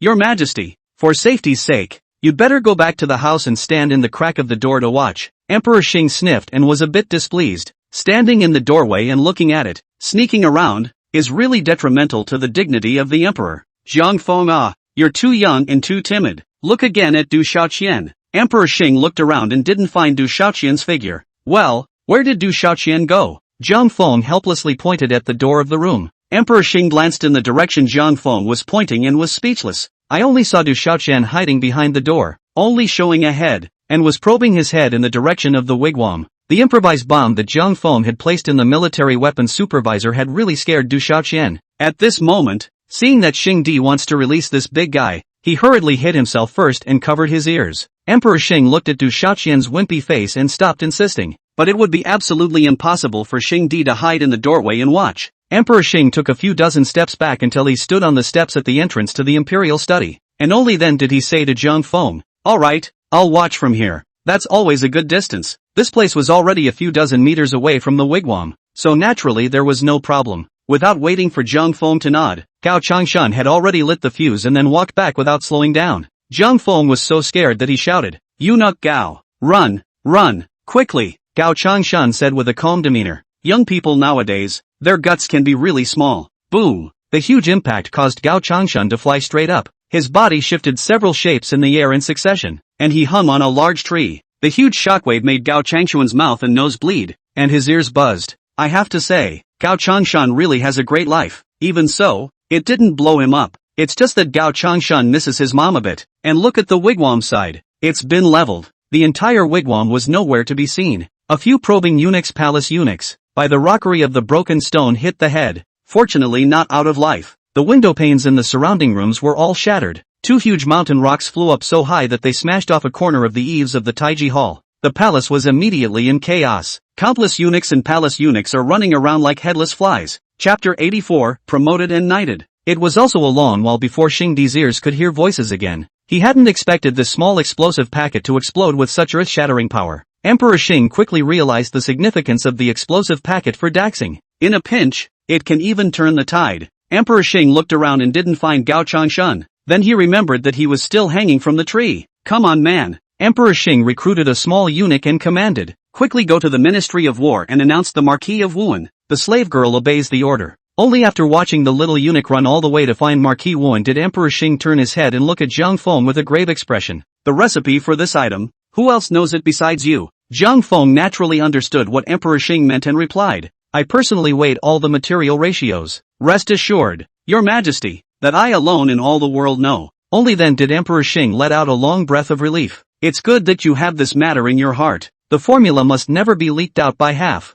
Zhang Feng nodded and said, I'll write down the recipe in a moment and give it to His Majesty. Your Majesty, my family is building a house. Could I be allowed to make some in small quantities for mining the mountains? Emperor Xing felt a knot of anger in his heart. So you're building this thing just to build your house? Emperor Xing didn't have the good sense to say, I'll allow it. By the way, what is the name of this object? Zhang Feng replied, Dynamite Packs. This name is not domineering. After this, it will be called Shocking Thunder Well, the public room of the Ministry of War. Marquis Wuan Du Xinfang didn't take it seriously when he heard the two loud bangs. Whether there is thunder in the sky or not has nothing to do with him, the Minister of War. Just as Marquis Wuan was leisurely drinking tea, the little eunuch who had sent the message ran in. Grand Secretary, His Majesty has asked you to come forward for an audience at once. Marquis Wuan hurriedly put down his tea and followed the little eunuch towards the palace. Seeing that no one was around, Marquis Wuan put a silver ingot into the little eunuch's hand and asked in a low voice, What is it that His Majesty seeks me for? Did it have something to do with those two loud bangs earlier? The little eunuch put the silver into his sleeve without a trace and replied softly, What the Marquis said is very true. It was your son in Changjilang Zhangfeng who made an object called a dynamite pack. The power is immense and incomparable, even capable of destroying the heavens and destroying the earth. Eunuch Gao was 2 or 3 feet away from the explosive packet, and they were all blown up the tree, and so far his life and death are uncertain. The little eunuch pretended to wipe his eyes. I only hope that Eunuch Gao will be able to turn misfortune into good fortune and never have any accidents. What did you say? Marquis Wuan was so frightened that he walked a little smooth and abducted. Those two loud bangs just now weren't thunder. They were explosions? And my son was involved? The little eunuch nodded. This item was made by none other than your son in Changjilang Zhangfeng. A tiny little thing that blew up the wigwam in the Imperial Garden and left a big crater. Marquis Wuan was immediately nonplussed. If this explosive packet is really as powerful as the little eunuch said, put it in the military, it may be able to have the ability to unify the world. Marquis Wuan hurriedly rushed to the palace, and after seeing the effects of the explosion, he immediately crouched down and bowed. Congratulations, Your Majesty. With this item, Daxing's unification of the world is just around the corner. I implore Your Majesty to establish a firearms bureau to specialize in the study of this item so that it can be used in warfare as soon as possible. Emperor Xing stroked his beard and smiled. Marquis Wuan is truly my confidant, and his ideas actually coincide with mine. Sungjiru Zhang Feng. Zhang Feng knew that this was about to be an official appointment, and hurriedly knelt down and responded, I am here. Emperor Xing said with a serious face. Chang Zhilang Zhangfeng, with a heart for Daxing, has been credited with improving the gunpowder formula. Specially appointed son of ruining county, with 100 cognacs and hereditary succession. The other is the supervisor of the Firearms Bureau, the 5th grade, under the Ministry of War, responsible for the development of the shocking thunder. Thank you, Your Majesty, I obey. Zhang Feng didn't expect that by being an earth bomb, he would not only be promoted, but also get a hereditary title. In fact, when Zhang Feng controlled the smallpox plague,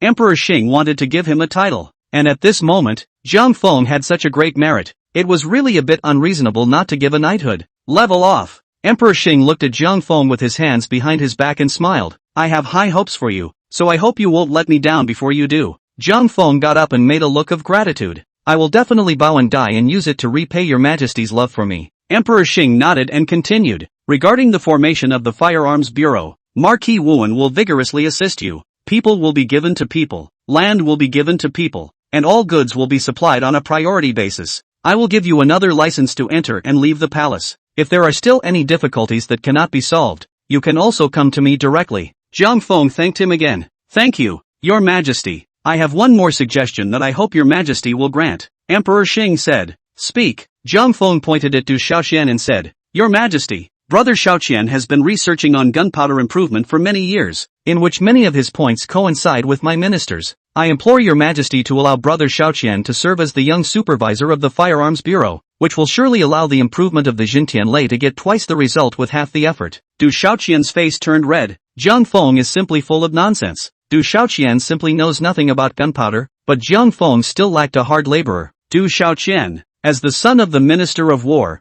would be particularly suitable for the post of young director of the Firearms Bureau. Originally Emperor Xing wanted to arrange a eunuch to go. At this moment, seeing that Zhang Feng had spoken so solemnly, after a little thought, he still agreed. This made the Marquis of Wuan very happy. Since the supervisor is the 5th rank, the junior supervisor is the official position from the 5th rank. When you leave the civil service, you are from the 5th rank. Even the prince's son could not have such a high starting point. This would save at least more than a decade of promotion process. How could it not make Marquis Wuan ecstatic? Marquis Wuan naturally understood that he was able to receive such benefits all because it was because of Zhang Feng's recommendation. Regarding Zhang Feng's invitation to Du Shaoqian and Princess Changle to open a restaurant, Marquis Wuan already had an excellent impression of Zhang Feng. Although Marquis Wuan held his own identity and didn't personally go to the Zhang family to thank them, he did send someone to pull a few carts of gifts to the Zhang family. And today, Zhang Feng had made Du Shaoqian an official of the 5th rank. Marquis Wuan looked at Zhang Feng with a smile.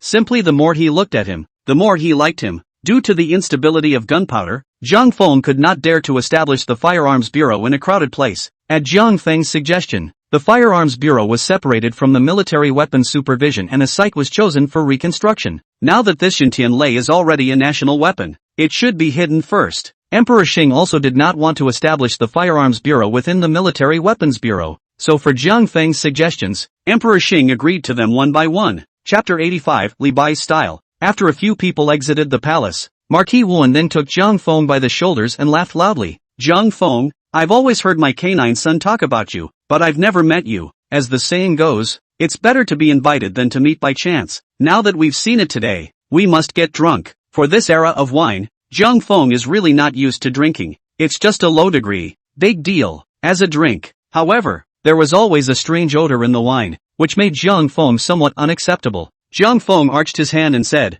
Thank you, Marquis, for your kindness, but let's do it some other time. The family is in the process of building a house and are a bit off the grid. Marquis Wuan's face suddenly changed, and he said angrily, You vertical son, are you looking down on the old man? Zhang Feng then remembered that in this era, it was an extremely high courtesy for someone to ask you to be a guest at his house. If you refuse, it's no different than turning the other cheek. Zhang Feng hurriedly explained. The Marquis misunderstood. It's not that I don't want to go, I'm just not very good at drinking. How can a man be a man and not know how to drink? Marquis Wuan took Zhang Feng by the shoulders and headed for the Marquis residence. The old man still has a few jars of fine wine treasured at home, which he has not been able to part with. Today, the old man is happy, so I'll take it out and make it cheaper for you kid. Zhang Feng had no choice but to come to Marquis Wuan's residence with a bitter face. The Marquis wife, Du, was also overjoyed to learn that her son had become an official. She smiled and said to Zhang Feng, This child is really handsome. Has he ever married?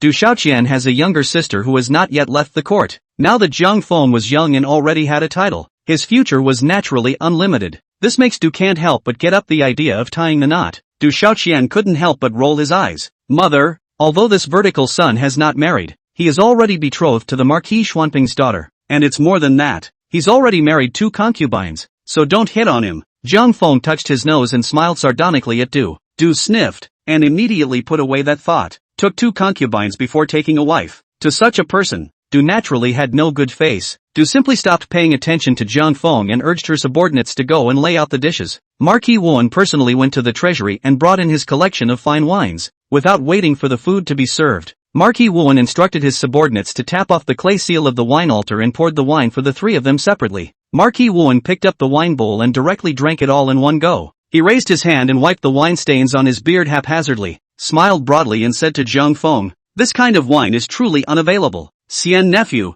you first drink a bowl and taste it. I guarantee you will like it. Thank you Marquis for your hospitality." Zhang Feng picked up the amber-colored drink and took a sip, feeling sweet and silky. The taste was quite good, and the wine is much less sour. Zhang Feng happened to be a bit thirsty, so he drank directly from it, just like Marquis Wan. The wine is indeed good, oddly tasty. Du Shaoqian and Zhang Feng had drank a few times at the restaurant, but they had never seen him so boisterous. "Zhang Feng, you don't know how to drink, so don't drink so fast. This wine has quite a strong aftertaste, and I'm afraid you won't be able to stand it after a while." Zhang Feng laughed. "No harm done. The degree of this wine is too low. It's not strong. Someday I'll fix you guys some highballs." "That's a good drink?" Marquis Wuan's eyes directly lit up. This cup is the greatest hobby of Marquis Wuan. "Sage nephew, you know how to make wine?" Zhang Feng replied. "What do I know about winemaking? But I can purify the wine to make it stronger." Marquis Wuan continued. "In that case, this high degree of wine you speak of is the liquor after purification?"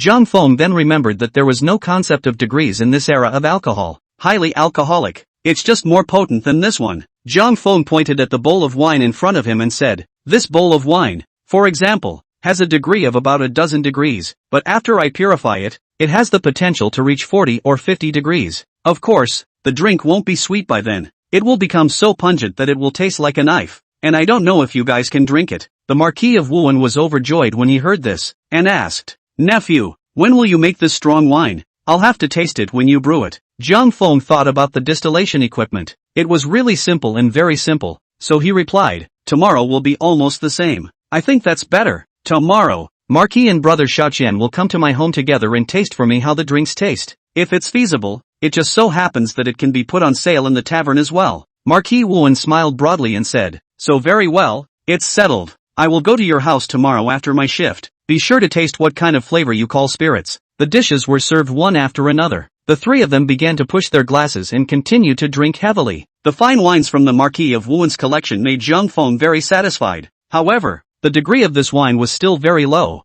making Zhang Feng feel like drinking sweet water. After a few jars of wine went down, Zhang Feng directly ruffled the 2 Marquis of Wuan. This made Zhang Feng feel very much like Li Bai. Back then, Li Bai drank 100 poems and drank in a days, but also said he would have to drink 300 cups. If you do the math carefully, 300 cups would have to be almost 10 pounds or so. This means that Zhang Feng, like Li Bai, has a big belly that can hold water. Zhang Feng returned home with a red face from drinking and told his family that he had set off a large cannonball at the palace today in exchange for a knighthood. That's a lot of excitement for the family. The old Zhang family went back dozens of generations and never had a person who had been knighted. What's more, Zhang Feng, the son of ruining county, can be hereditary. In other words, as long as the Zhang family does not commit the great crime of treason, generations can rely on this title. Rich and powerful. Yun Yang and Xin Yu were so excited that they wiped their tears one by one. And Zhenyan Jiang is going to offer his ancestor again. Day 2. Zhang Feng looked for craftsmen to simply make some distillation apparatus,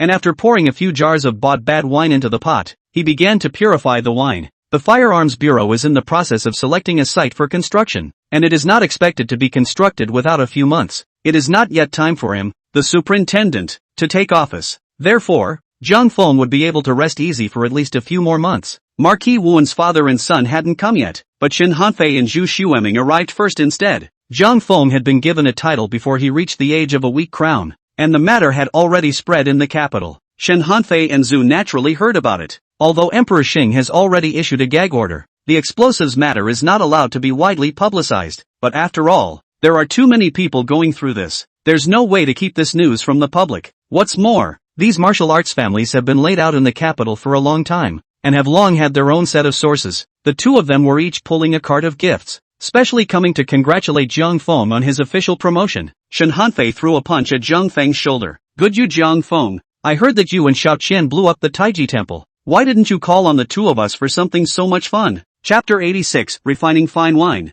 Shu Superming also had a look of indignation on his face. That's right, for something so out of the ordinary, you didn't even let the two of us participate. It's simply not enough. My dad beat me up again over this. Jiang Feng laughed. Alright, when the firearms bureau is built, I'll look into some more fun things, and I'll be sure to bring you two along then. You two are just in time. Come help me refine the wine. When they heard that Jiang Feng was going to refine the wine, the two of them were also greatly interested. The two of them accompanied Jiang Feng back and forth for half a day, finally picking up the first bowl of distilled spirits. The liquor has gone through this process of distillation and is now the same color as white water. Shu Superming picked up the drink and sniffed it, then drank it in one gulp. I go to. Jiang Feng hurriedly stopped it. This is head wine. You can't drink it like this. The head wine usually has to be 60 or 70 degrees. It's almost as bad as alcohol. I'm afraid no one can stand that kind of degree until it's hooked up. The bowl of head wine didn't catch the full amount, but it had to be at least half a kilogram or more.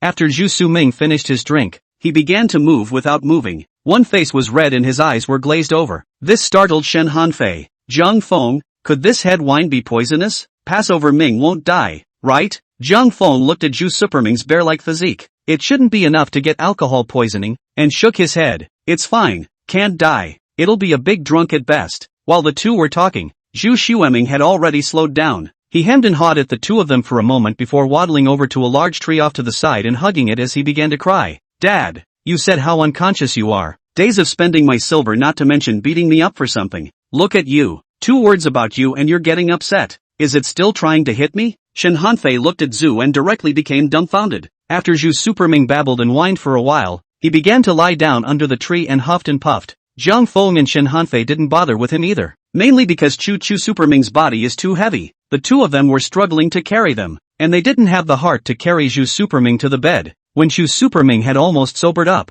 Marquis Du Xinfeng, father and son of Marquis Wuan, and Marquis Zhu Xianrong of Pingjin came to Jiangfu and Company. Marquis of Pingjin Zhu Xianrong is even an old drunkard. When he heard that Jiang Feng would be refining fine wine today, he immediately got an itch and had to follow to have a taste. 2 Marquis visited, which made Zhang Junyan take it very seriously. Zhang Junyan ordered the subordinates to lay out the wine and food, accompanied the 2 Marquis to drink 2 cups, then began to not win the wine, directly lying on the table. Jiang Feng had to pick up Zhang Junyan and send him back to his room. Marquis Wuan took a sip of his drink and sighed contentedly and repeatedly. This kid, he's a demon. How can one know everything? Could someone really be born knowing? The Marquis of Pingjin picked up his wine bowl and drank it all in one go, belching before speaking. You old piker, you really are salty. It's enough to have fine wine to drink. What's the point of thinking so much? Anyway, this waif has a good heart. Old me is quite appreciative. Marquis Wuan nodded his head and said smugly, this child is indeed good, always bringing their brothers along when there are good things to do. My canine son's departure this time is also thanks to Jiang Feng's recommendation,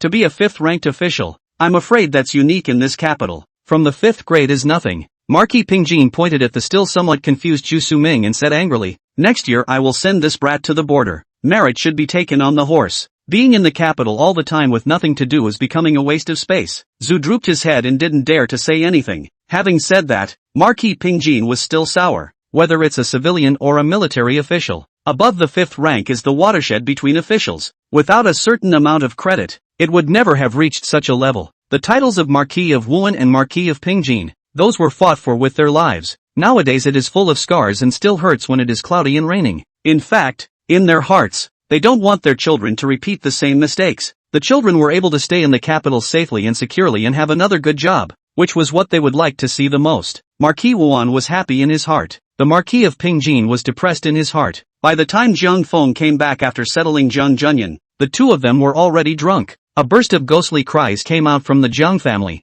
Heizuho wrapped his arms around his son and talked endlessly. Are we brothers? If we are brothers, let's keep drinking. Shu Superming dried a bowl of wine, tilted his head in a drunken stupor, and looked at his own old dad muttering, Big brother, why do you look so familiar to me? You look too much like my unconscious father. Marquis Wuan wrapped his arms around Du Xiaoqian and burst into tears. Ken Chan, all these years of letting your mother be in charge. Father's heart is suffering. Not only does your mother not allow father to take concubines, she doesn't even allow you to go to a greenhouse. Look at our marquis in Daxing, the one who doesn't have 10 or 8 concubines. And look at this one next to you. There's nothing human looking about him, like a bear of a dog. And he even took a new concubine a few days ago. Ken Chan, father's heart is bitter. Shen Hanfei was ignored, stumbled around, and finally hugged Jiang Feng and started crying. Father, my child misses you. After Jiang Feng had a hard time sending these drunks away, he changed his clothes and went to Jiangji Shuiyun Pavilion. In Jiang Feng's bones, he was still a good traditional man. Every day in the evening, he would go to pick up Qinyu and take her home.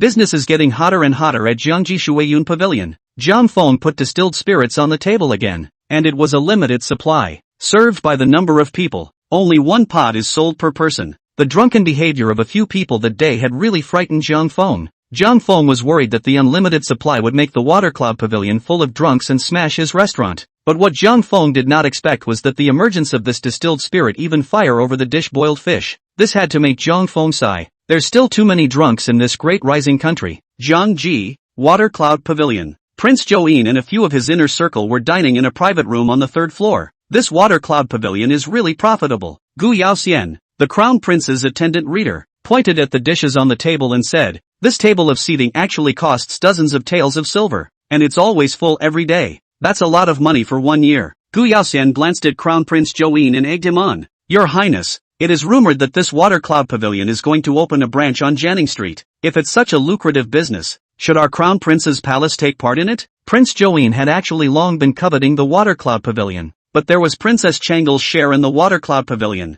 making it bad for him to intervene. Chapter 87, Brewing Recipe. Crown Prince Zhouyin thought about it and said, it's better to forget about it. There are plenty of lucrative businesses in the world, so why focus on this one little tavern? Besides, it's got Nagare's share in it. It wouldn't look good for me, as a big brother, to get hard involved. Changle is most loved by father. If you anger father, it's really not worth it. Crown Prince Wash Horse Chenjizu took a sip of Cloud Water Pavilion's new spirits and let out a long breath of comfort. Your Highness, in the opinion of my humble servant, 100 such restaurants would not top this pot of wine. Crown Prince Zhouyin looked at Chenjizu in surprise. What is the meaning of this statement? Chenjizu is about 40 years old and has a thin goatee. With his eagle nose and hairier eyes, one could tell at first glance that he was a treacherous person. And this person, it is the Prince Zhouyin's think tank. Chenjizu slowly said, this jug of wine is priced at 1 or 2 silver pieces. The Cloud Water Pavilion still has a limited supply of only 1 pot per person, which shows how hot it is.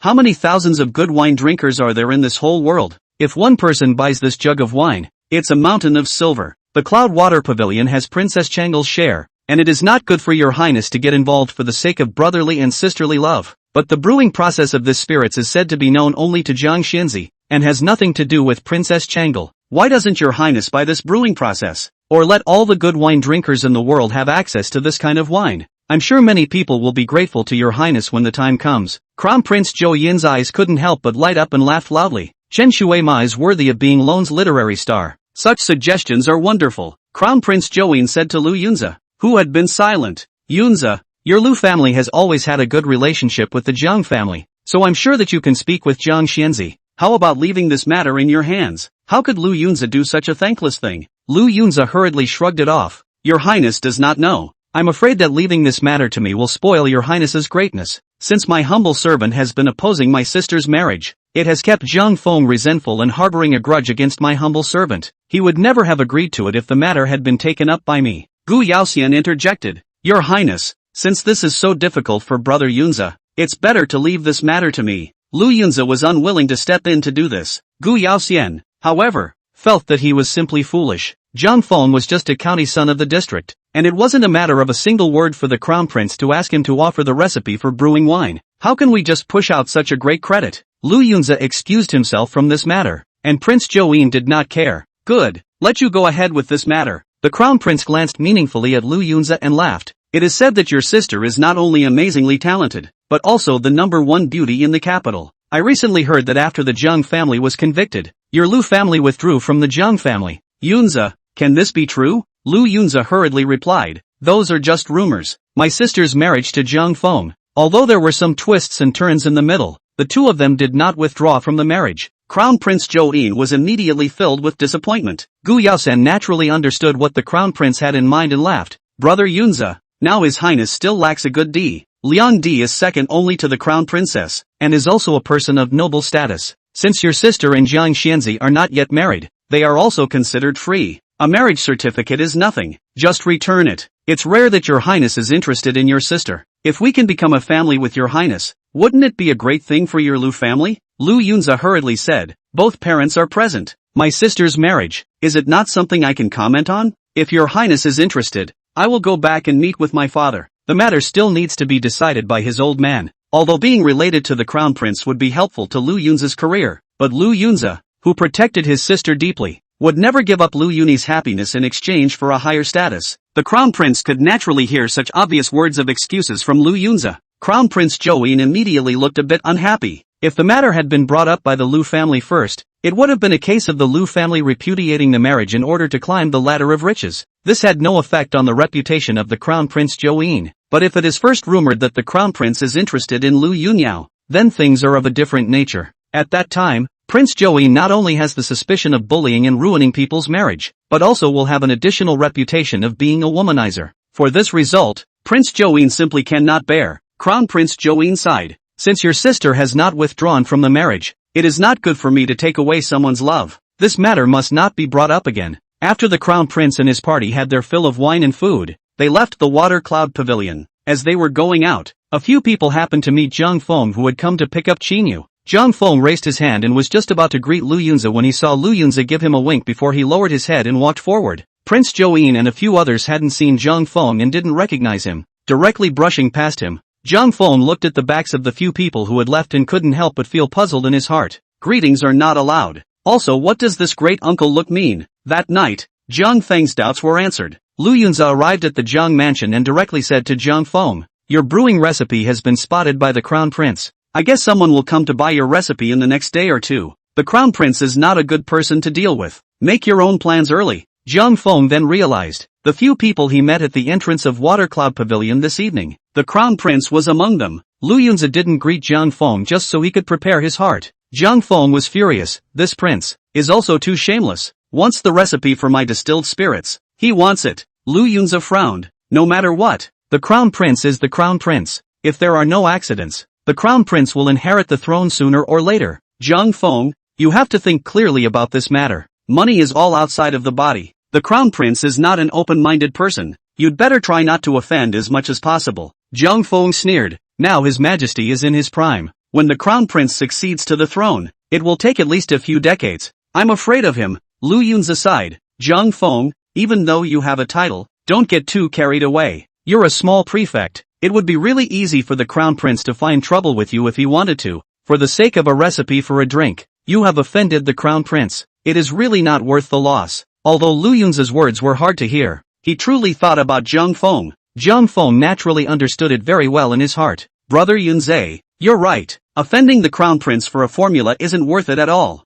Don't worry, I'll take care of myself in this matter. Chapter 88, Enriching Domestic Funds. The next day, Zhang Feng held an altar of spirits early in the morning and went to the palace in a carriage. He had to settle this matter before the Crown Prince's men came for him. It wasn't that Zhang Feng couldn't part with the brewing recipe. As Lu Yunza had said, money was all outside the body, and Zhang Feng didn't think very highly of it. But Zhang Feng was not familiar with Prince Join. Giving the recipe for brewing wine to Prince Join, Zhang Feng estimated that he could not get any benefits. Zhang Feng was ready to offer the brewing recipe to Emperor Xing. Even if he can't change a position, at least he can leave a good impression on Emperor Xing. The token that Emperor Xing had given Zhang Feng to enter the palace had worked. The guards, after checking the token, directly let a small eunuch take him to the imperial study. Emperor Xing is annotating the Zhengfu. After recovering from his injuries, Gao Changshan stood behind Emperor Xing with his hands tied. Gao Changshan couldn't help but feel a shiver in his body after seeing Zhang Feng. He was really scared. When the little eunuch saved Gao Changshan from the tree that day, he fell again in the middle,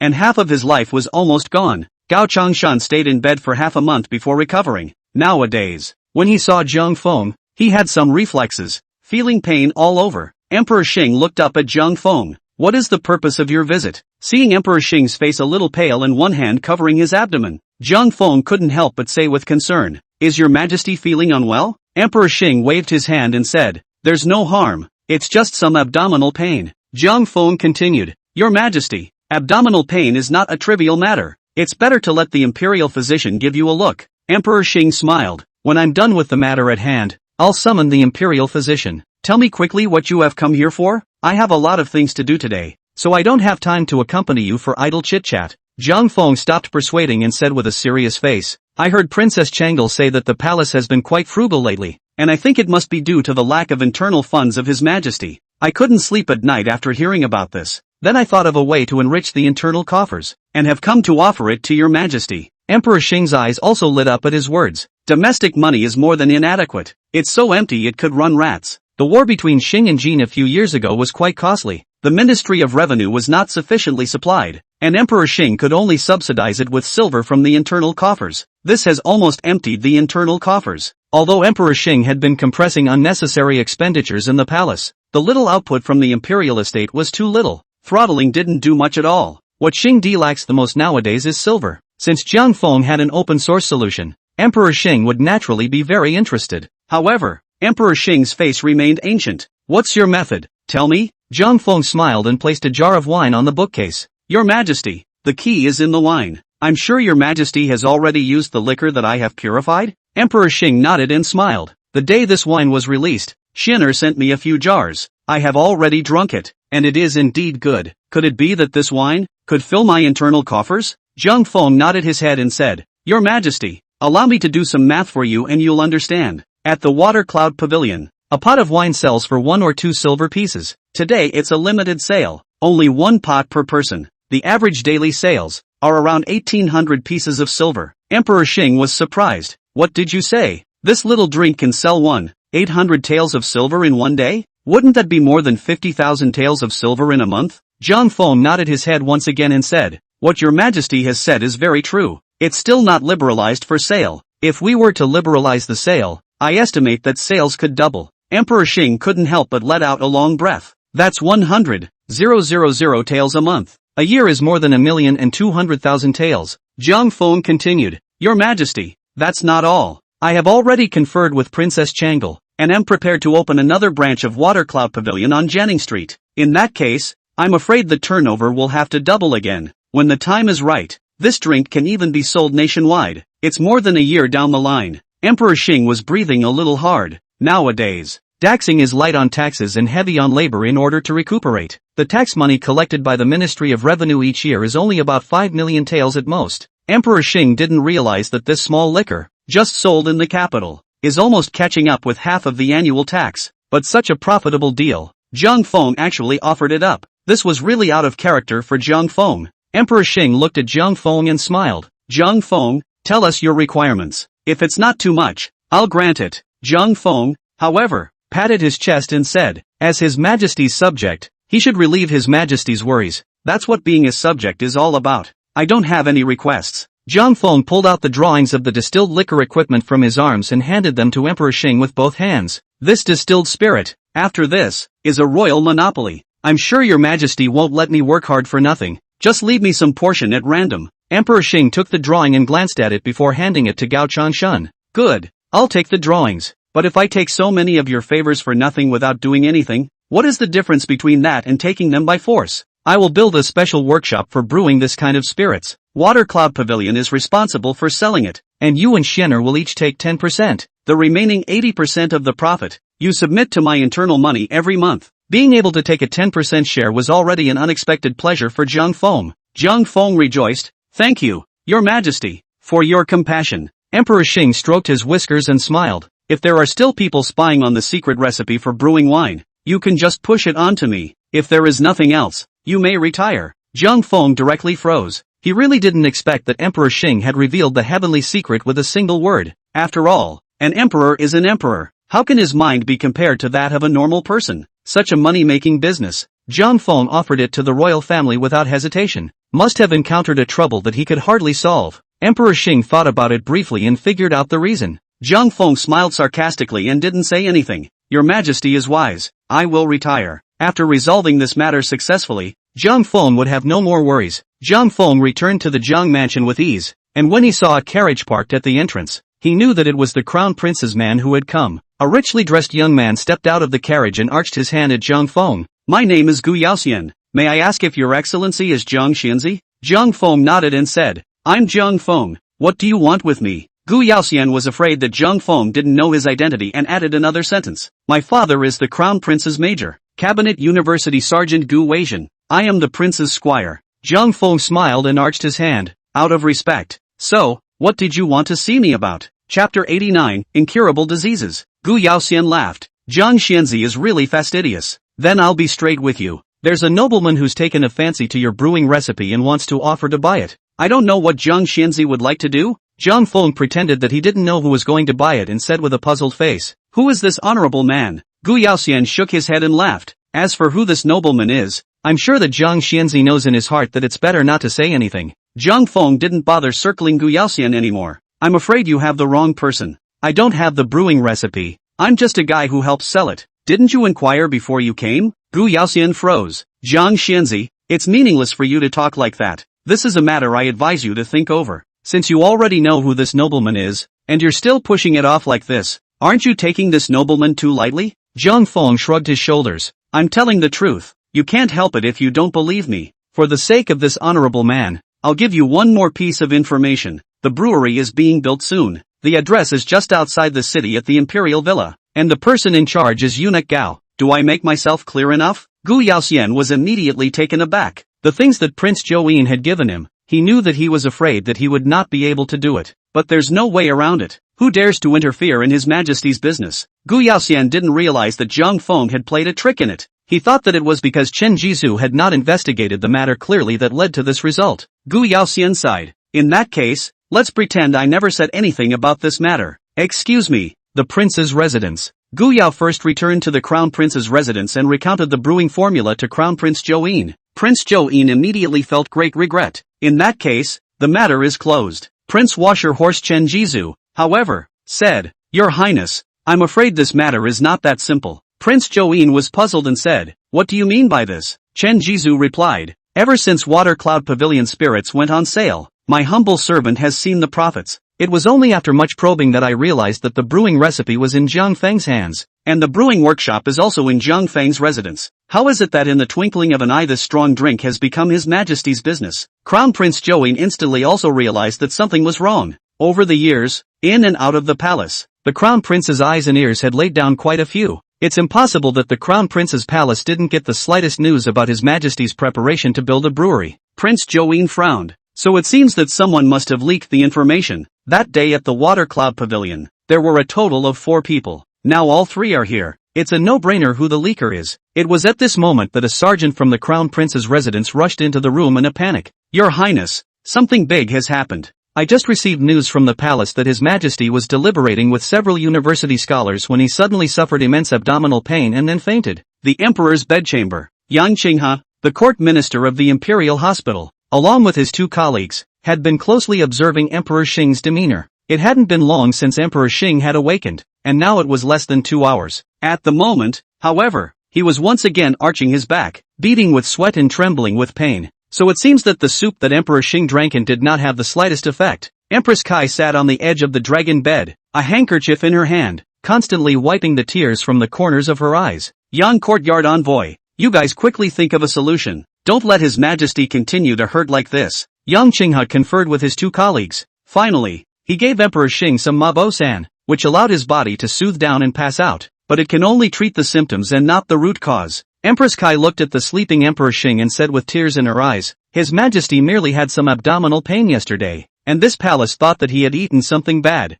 I didn't expect it to deteriorate to this extent in just one day. Minister Yang, what kind of disease does His Majesty have? When will it be ready? Yang Qinghe sighed, reporting back to the Empress. His Majesty is suffering from intestinal carbuncle. Empress Kai froze for a moment before she stood up violently, but her body trembled unceasingly. This palace doesn't believe. How could His Majesty get this serious illness? Envoy Yang, can you confirm the diagnosis? Yang Qinghe slowly fell to his knees. Empress, His Majesty's illness was acute, and it has been 2 hours since the medicine was administered, and at this moment the fever is still high. Symptoms include body heat, abdominal pain and refusal to be pressed. The diagnosis of the micro-minister is correct. His Majesty has the most dangerous and urgent disease among the intestinal carbuncles. In this day and age, intestinal carbuncles are basically considered incurable. If it's chronic, it's fine. As long as it is not septic and infecting the abdominal cavity, it may be able to heal after a few doses. But if you get an acute case of intestinal carbuncle,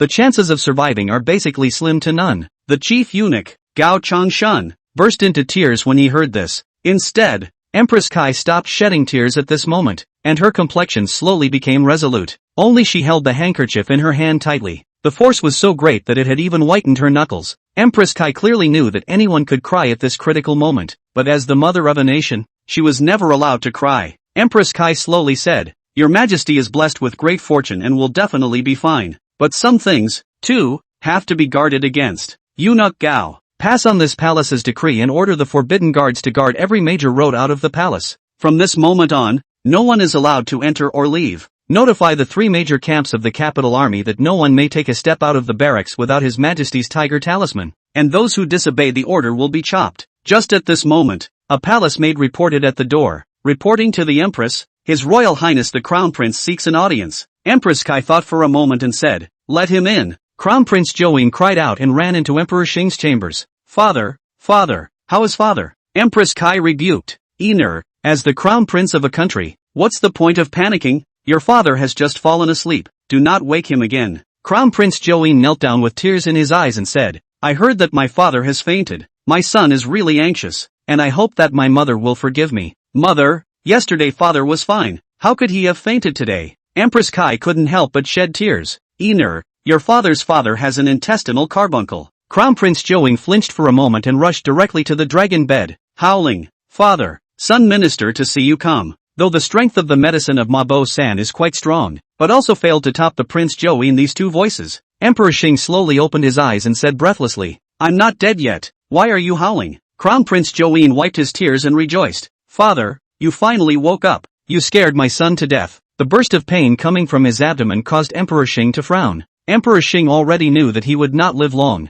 After Yang Qinghe confirmed the diagnosis, he told Emperor Xing directly, "But anyone who gets an acute case of intestinal carbuncle is basically 1 out of 10. Chapter 90, Opening the Belly for Carbuncles. Emperor Xing is only in his early 40s now. Now that the country of Daxing has just recovered its strength, it is the time when Emperor Xing is hesitant and ready to make great achievements. Many of the plans he had in mind had yet to be implemented. If he died like this, Emperor Xing was really upset. Emperor Xing sighed a long sigh and asked Yang Qinghe, "House Envoy Yang, how many days do I have left?" Yang Qinghe replied, "Report back to your Majesty. Based on past cases, in as few as 7 days, or as many as 15, His Majesty's condition will deteriorate again." Emperor Xing sighed, "Is there no other way?" Yang Qinghe pondered for a moment before speaking. "Your Majesty, acute intestinal carbuncles are often uncontrollable when relying on the power of medicine and stone. Unless the carbuncle is opened, there is a chance of survival." "Open the belly to get the carbuncle?" Prince Join exclaimed.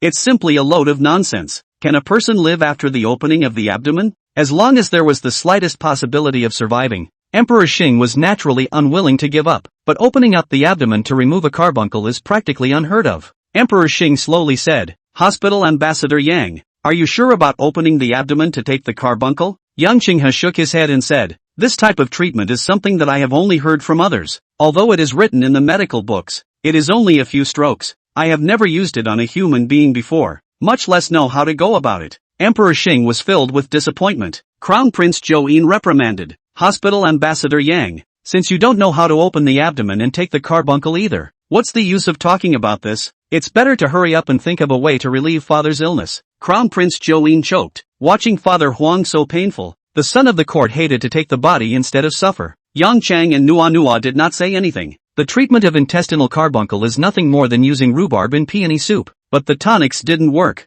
and Yang Qinghe could only do nothing about it. Xing Di sighed again and said, "It seems that this is heaven trying to kill me. Not humanly possible. Envoy Yang, you don't have to be burdened with anything. I'm sick, so just let go of the treatment. If it cannot be saved, it is also the will of God. No one else can complain." Yang Qinghe almost shed a tear when he heard this. Xinghua through several generations of emperors, there has never been such a kind and benevolent person. Most importantly, Emperor Xing was not only loyal and forgiving, but also shrewd and innovative in his administration. If Emperor Xing passed away like this, it would be the greatest loss for the Xing kingdom. Yang Qinghe thought for a while before slowly speaking, Your Majesty, my humble talents are too shallow to perform such profound surgeries, but there is one person who might be able to. Emperor Xing was instantly brightened. Who? Your master? Yang Qinghe shook his head and said, it's not my master. It's the son of Ruining County who controlled the smallpox disease, Zhang Feng. Xing Di was so excited that he had forgotten the pain. Right, how could I have forgotten about Zhang Feng?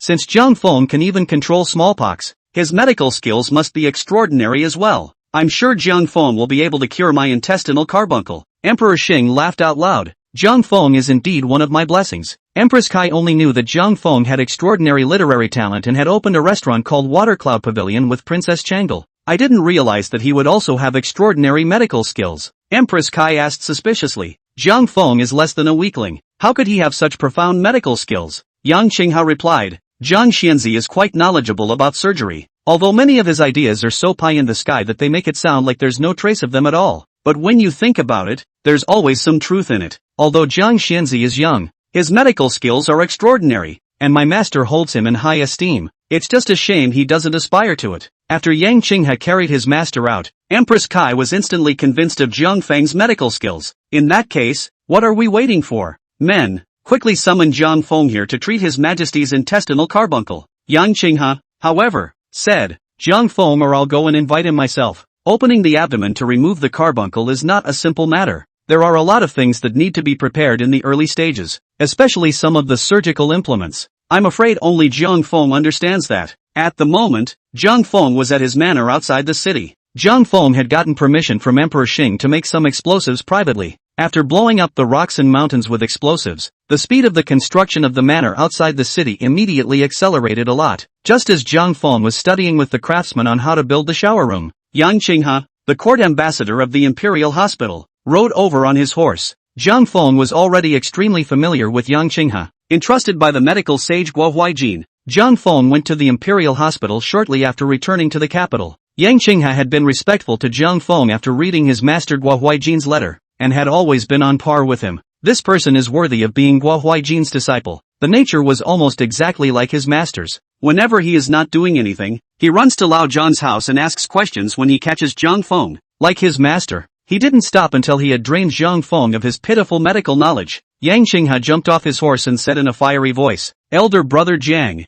I can't believe I've found you. Quickly follow me to the palace. This matter is 100,000 times more urgent. Zhang Feng asked strangely, what's so urgent? Yang Qinghe pulled Zhang Feng aside and whispered in his ear. Today, His Majesty's abdominal pain was like a knife twisting, and immediately afterward he fell into a coma. I have diagnosed it correctly. His Majesty has an acute intestinal carbuncle. Today, when Zhang Feng saw Emperor Xing, he felt that Emperor Xing didn't look right. I just didn't realize that Emperor Xing had appendicitis. Zhang Feng said with a disinterested face, an appendicitis? You can't just cut it out. What did you come to me for? It's not like I can cut. Yang Qinghe said helplessly, I don't know how to do that either. Previously, for the treatment of intestinal carbuncles, only rhubarb peony soup could be used. As for whether or not it can be cured, it's up to God. I also learned from you that intestinal canker sores can be treated surgically. If you wouldn't be able to do it either, dare I ask who else in the world would be able to do it? In Zhang Feng's opinion, appendicitis is not a big disease at all. It's just a matter of minutes to cut out the inflamed appendix straight away. But Zhang Feng had forgotten that he was in ancient times now.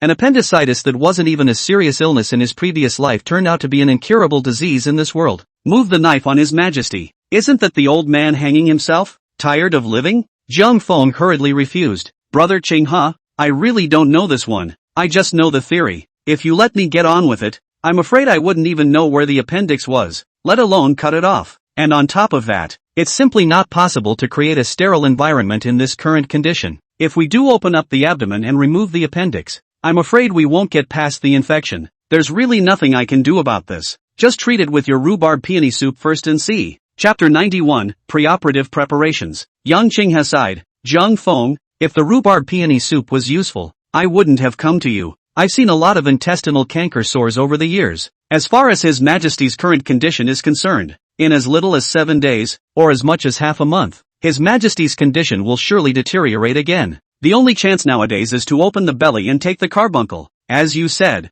I know if I can cure your Majesty, everything will be fine. But if something goes wrong, you and I could lose our little lives. In fact, before your Majesty, It was a long time of consideration before informing your majesty that you were able to cure intestinal canker sores. Zhang Feng jumped to his feet and cursed, I'm really being killed by you. Where did I ever say that I could cure canker sores? I'm talking about some theories. Do you understand theories? I haven't actually done it at all. Yang Qinghe thought that Zhang Feng was afraid of taking responsibility and continued to persuade. Zhang Feng, I remember you once said, the so-called healer should have a kind heart. You can't see death for fear of liability. The reason why we are so prosperous in Daxing is all because of your majesty's inspirational governance. Even for the sake of the people of Daxing, you can't just stand by. Zhang Feng helplessly waved his hand and said, all right, you stop. Now that you have boasted before his majesty, I am now to be cured without a cure. Now you tell me, how much time do we have? Yang Qinghe replied, based on his majesty's current condition,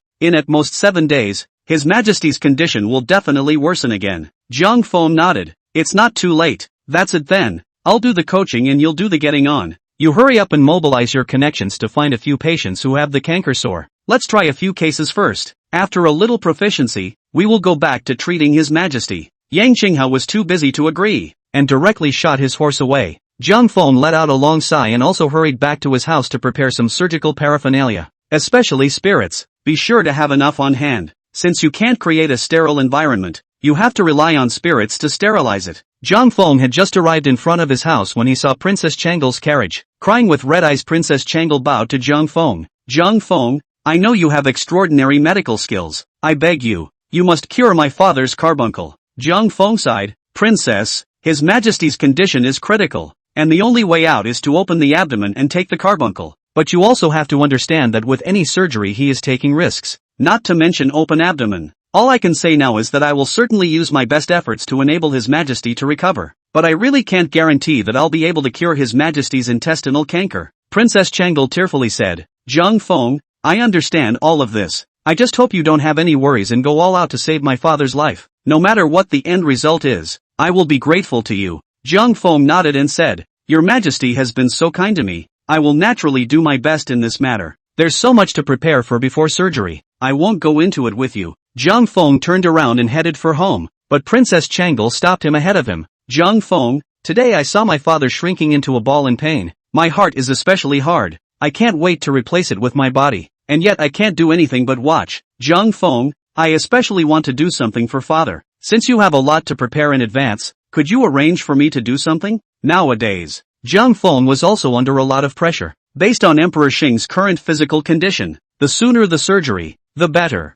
In case it drags on and infects the entire abdominal cavity, it will be difficult for the gods to save you then. Zhang Feng didn't want another princess following him around and distracting him. Princess, I think you'd better go back first. Princess Changle begged again. Zhang Feng, just promise me, okay? I promise I won't give you a hard time. I'll do whatever you want me to do. Father loves me the most. At this time, if I don't do something for my father, my heart can hardly rest in peace. Zhang Feng looked at the pitiful Princess Changle, and his heart couldn't help but soften. Now that Qin Yu was at the water cloud pavilion, Zhang Feng happened to have no helpers. Zhang Feng thought about it and simply fulfilled this filial piety of Princess Changle. Okay, you come with me. Let's go ahead and refine some spirits to sterilize it. Princess Changle was really obedient. Under Jiang Feng's instruction, he was busy running around. This made Zhang Feng feel pretty good, and he couldn't help but have the idea of having Princess Changle participate in the surgery as well. It takes at least 3 people to perform a surgery. Yang Qinghe is in charge of the knife. Zhang Feng is in charge of pulling the hook. There is still a shortage of nurses to pass instruments. Princess Nagara is bold and careful, so she is more suitable for this job as a nurse. And with Princess Changle by Emperor Xing's side, in case something goes wrong with the surgery, at least it will be an important witness. Zhang Feng said to Princess Changle, Princess, in order to fulfill this filial piety of yours, I've decided to pull you into our surgical team. This surgery for His Majesty will be done by Yang Qinghe. In addition to you and me, the 3 of us. Well, any confidence? To be able to personally join in the rescue of Emperor Xing, Princess Changle was naturally all too willing, but she was extremely unsure in her mind. Princess Changle thought for a moment and said, being able to have the opportunity to personally relieve my father's illness is certainly something I've dreamed of, but I can't do anything. I'm worried about holding you guys back. Zhang Feng waved his hand and said, currently, the 2 of us are short of a beater, so what you're in charge of isn't that hard to do. It's nothing more than handing us surgical instruments, doing some needle threading, and nothing else you have to do.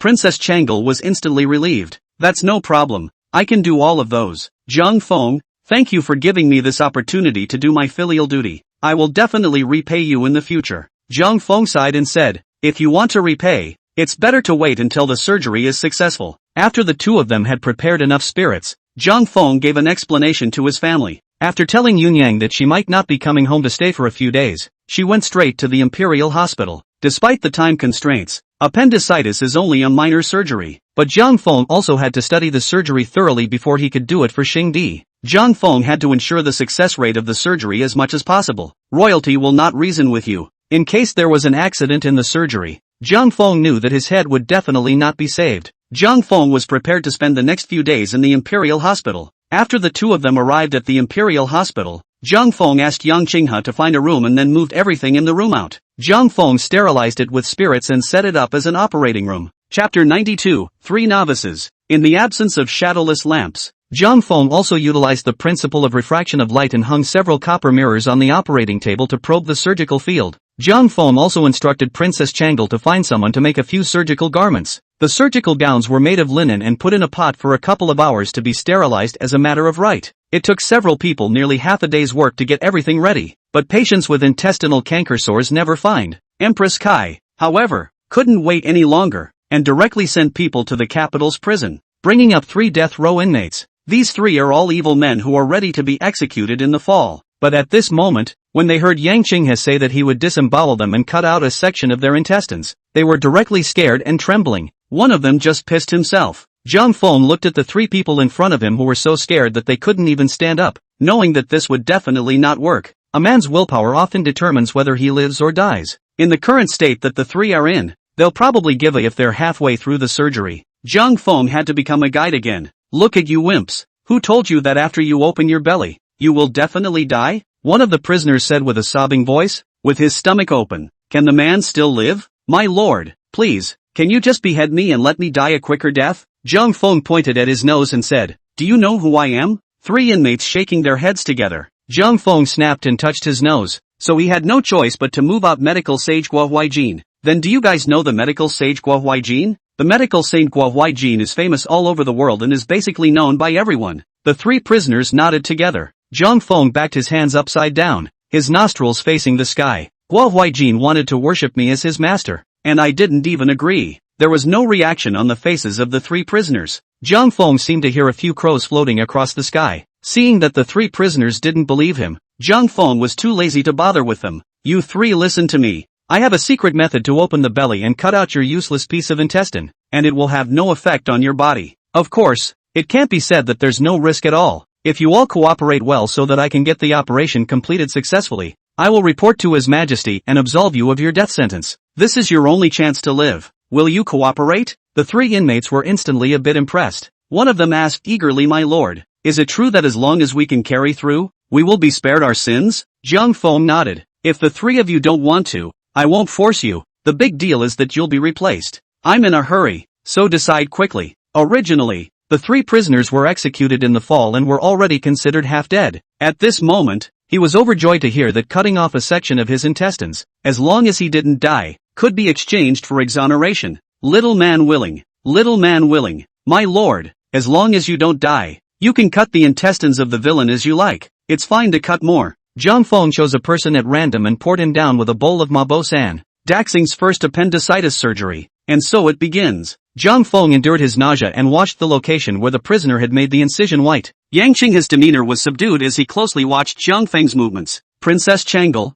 however, was trembling with nervousness. Zhang Feng pointed at the prisoner's abdomen and said, I'm not quite sure, but it's about this position. Brother Kiowa, open your belly. Yang Qinghe was very much the master knife, not panicking at all, and extended his hand to Princess Changle. Here's the knife. Princess Changle slapped a small knife that had been cooking for several hours into Yang Qinghe's hand. When Yang Qinghe slashed down, it was a foot-long gash. Blood clattered and began to gush out. Zhang Feng was surprised.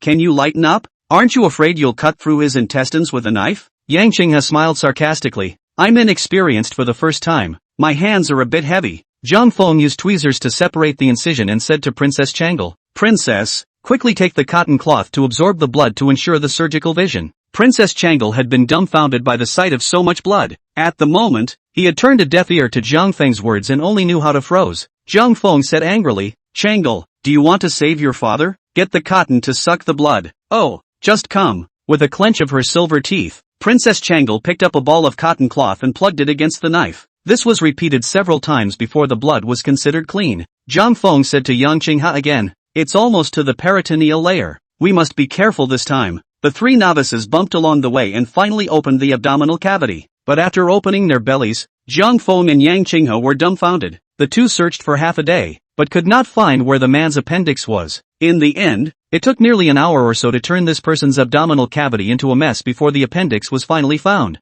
Zhang Feng's legs were shivering as he stood. This uninflamed appendix is also too hard to find, due to the length of time it took. This death row inmate overdosed and started wincing in pain. Zhang Feng directly used a bowl of Mabo-san. Once again numb him over. Now that we've found the appendix, the rest is easy. The appendix was removed and sutured with a sheep's intestine ligature. Finally, he closed the abdomen and stitched up the incision, smearing the gold sores and bandaging it, during which Yang Qinghe's hand had been very steady. This couldn't help but make Zhang Feng sigh. Yang Qinghe was born to be a chief surgeon, and Nurse Everlasting has done a great job. This gave Zhang Feng confidence in his next surgery. A few people out of the house, Princess Changle removed the mask, holding the wall and began to vomit. The trio was physically and mentally exhausted from this one surgery. As for the two remaining death row inmates, the trio just didn't have the energy to do anymore, so they had to talk about it tomorrow. It's just the right time to observe the death row inmate's recovery and summarize the surgical insights first. Needless to say, this death row inmate is very tough. It didn't take long for the man to wake up again.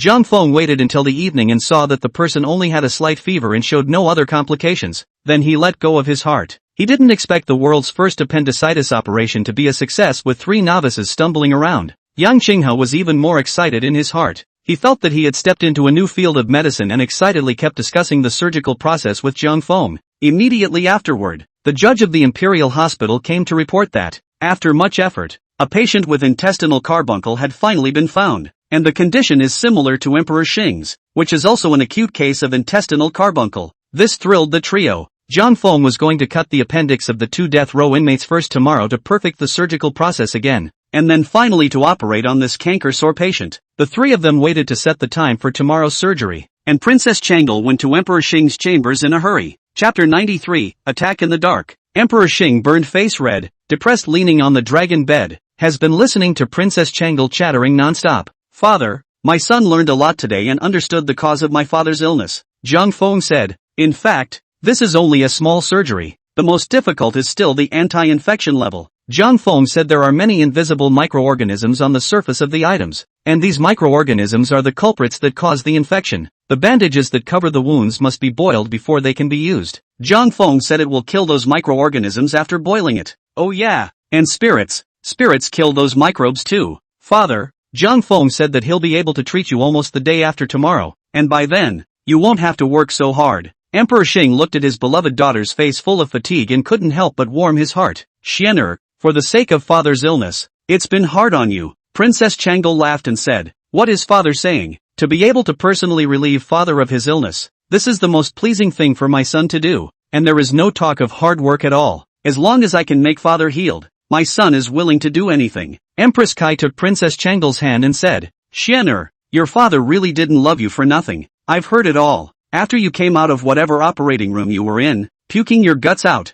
and you said it wasn't hard? Princess Changle said indifferently. Mother, that's because my son was a bit uncomfortable at first. Don't worry, Mother, my son will promise not to throw up tomorrow. Besides, Zhang Feng said that it's no big deal to throw up and get used to it. Empress Kai listened to Princess Changle left. Zhang Feng said. Right. Zhang Feng said. 3 words cannot leave Zhang Feng, cannot help but frown. Zhang Feng didn't go home that day and directly stayed at the Imperial Hospital. By the second day, the trio continued to operate on the remaining 2 death row inmates. Thanks to experience and the fact that this wasn't supposed to be a difficult surgery, it took the 3 of them less than an hour to complete an operation. As he continued to familiarize himself with the procedure, the second one took less time than the first. When it came time to operate on a real canker-sore patient, all 3 were a little nervous, but when the belly was opened, the 3 of them were left speechless. Because the appendix of a canker-sore patient has swollen like an eggplant due to inflammation, there is no need to bother looking for it. Yang Qinghe pulls up the inflamed appendix, cleanly removes it,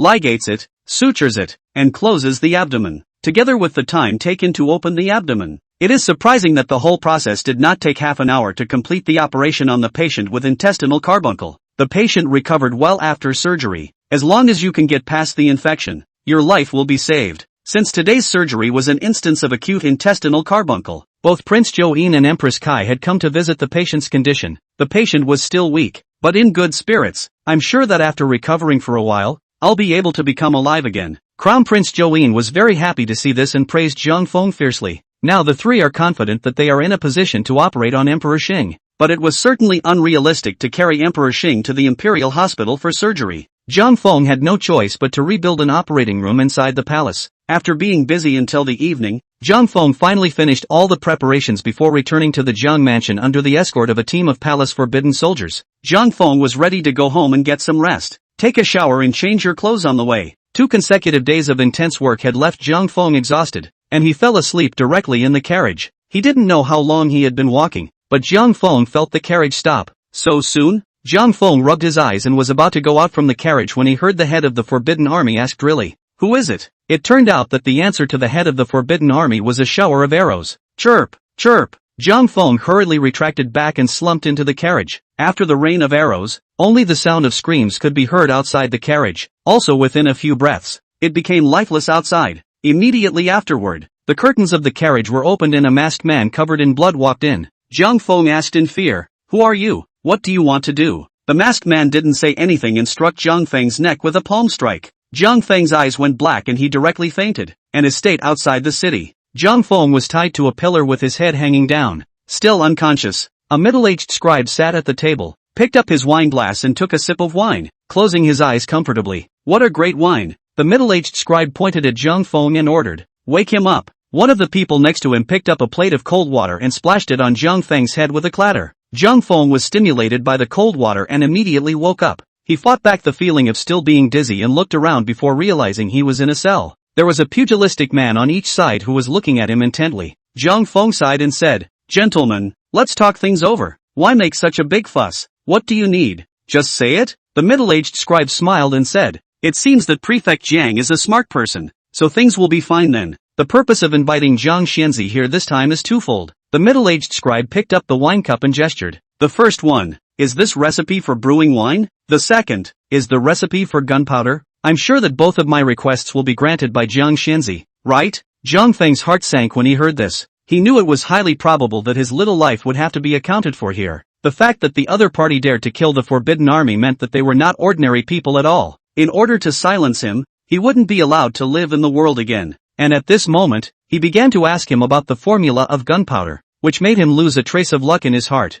Zhang Feng smiled and said, "No problem. This is all trivial. Let go of me and I'll write down the recipe for you right now." The middle-aged scribe froze at his words. Zhang Feng's promise was too painful, making him feel a bit bottomless in his heart. The middle-aged scribe thought for a moment and said, "Zhang Xianzi, this is not the right process for you. How could you agree so quickly to such an important formula? The first thing you should be is better off dead. No matter how hard I torture you, you just won't talk. It wasn't until you were beaten to death by me and couldn't hold out any longer that you wrote down the 2 formulas. In that case, it makes sense." The middle-aged scribe instructed the two beside Zhang Feng, "Beat him up first." The 2 strong men took down the whips hanging on the wall and walked towards Zhang Feng with a fierce smile. Zhang Feng shouted, "Make no mistake. Make no mistake. This big brother, I'm most afraid of pain. I'll agree to anything you want. Let's not torture, okay?" Chapter 94, Preferring Death to Submission. The 2 burly men looked at the middle-aged scribe and waited for instructions. The middle-aged scribe waved his hand and said, "Don't bother with him, just fight." Pop. A strong man backhanded Zhang Feng with a whip. "Ooh-hoo." Zhang Feng yelled in pain, Okay, don't hit. I'd already rather die than submit over." Pop, pop. After a few lashes went down, it made Zhang Feng shiver in pain, and several blood marks appeared on his body all of a sudden. Zhang Feng's tears came down from the pain. "You're a ing psychopath. I'd rather die than submit to it. Why are you still hitting? If you fight again, I'd really rather die than give in." The middle-aged scribe then waved his hand. "Okay, this time the program is right. Let him go and tell him to come over here and write down the formula." The 2 strong men untied the ropes binding Zhang Feng. Zhang Feng had already been hit and was unsteady on his feet, and he directly sat down on the ground. "Ouch, that hurts." Zhang Feng covered his chest and said, "You let me slow down. I'll get right to writing." The middle-aged scribe placed the prepared paper on the table and slanted a glance at Zhang Feng. Get over here and write, don't give me any tricks. Zhang Feng slowly walked over to the table and pointed at the water pot on the table.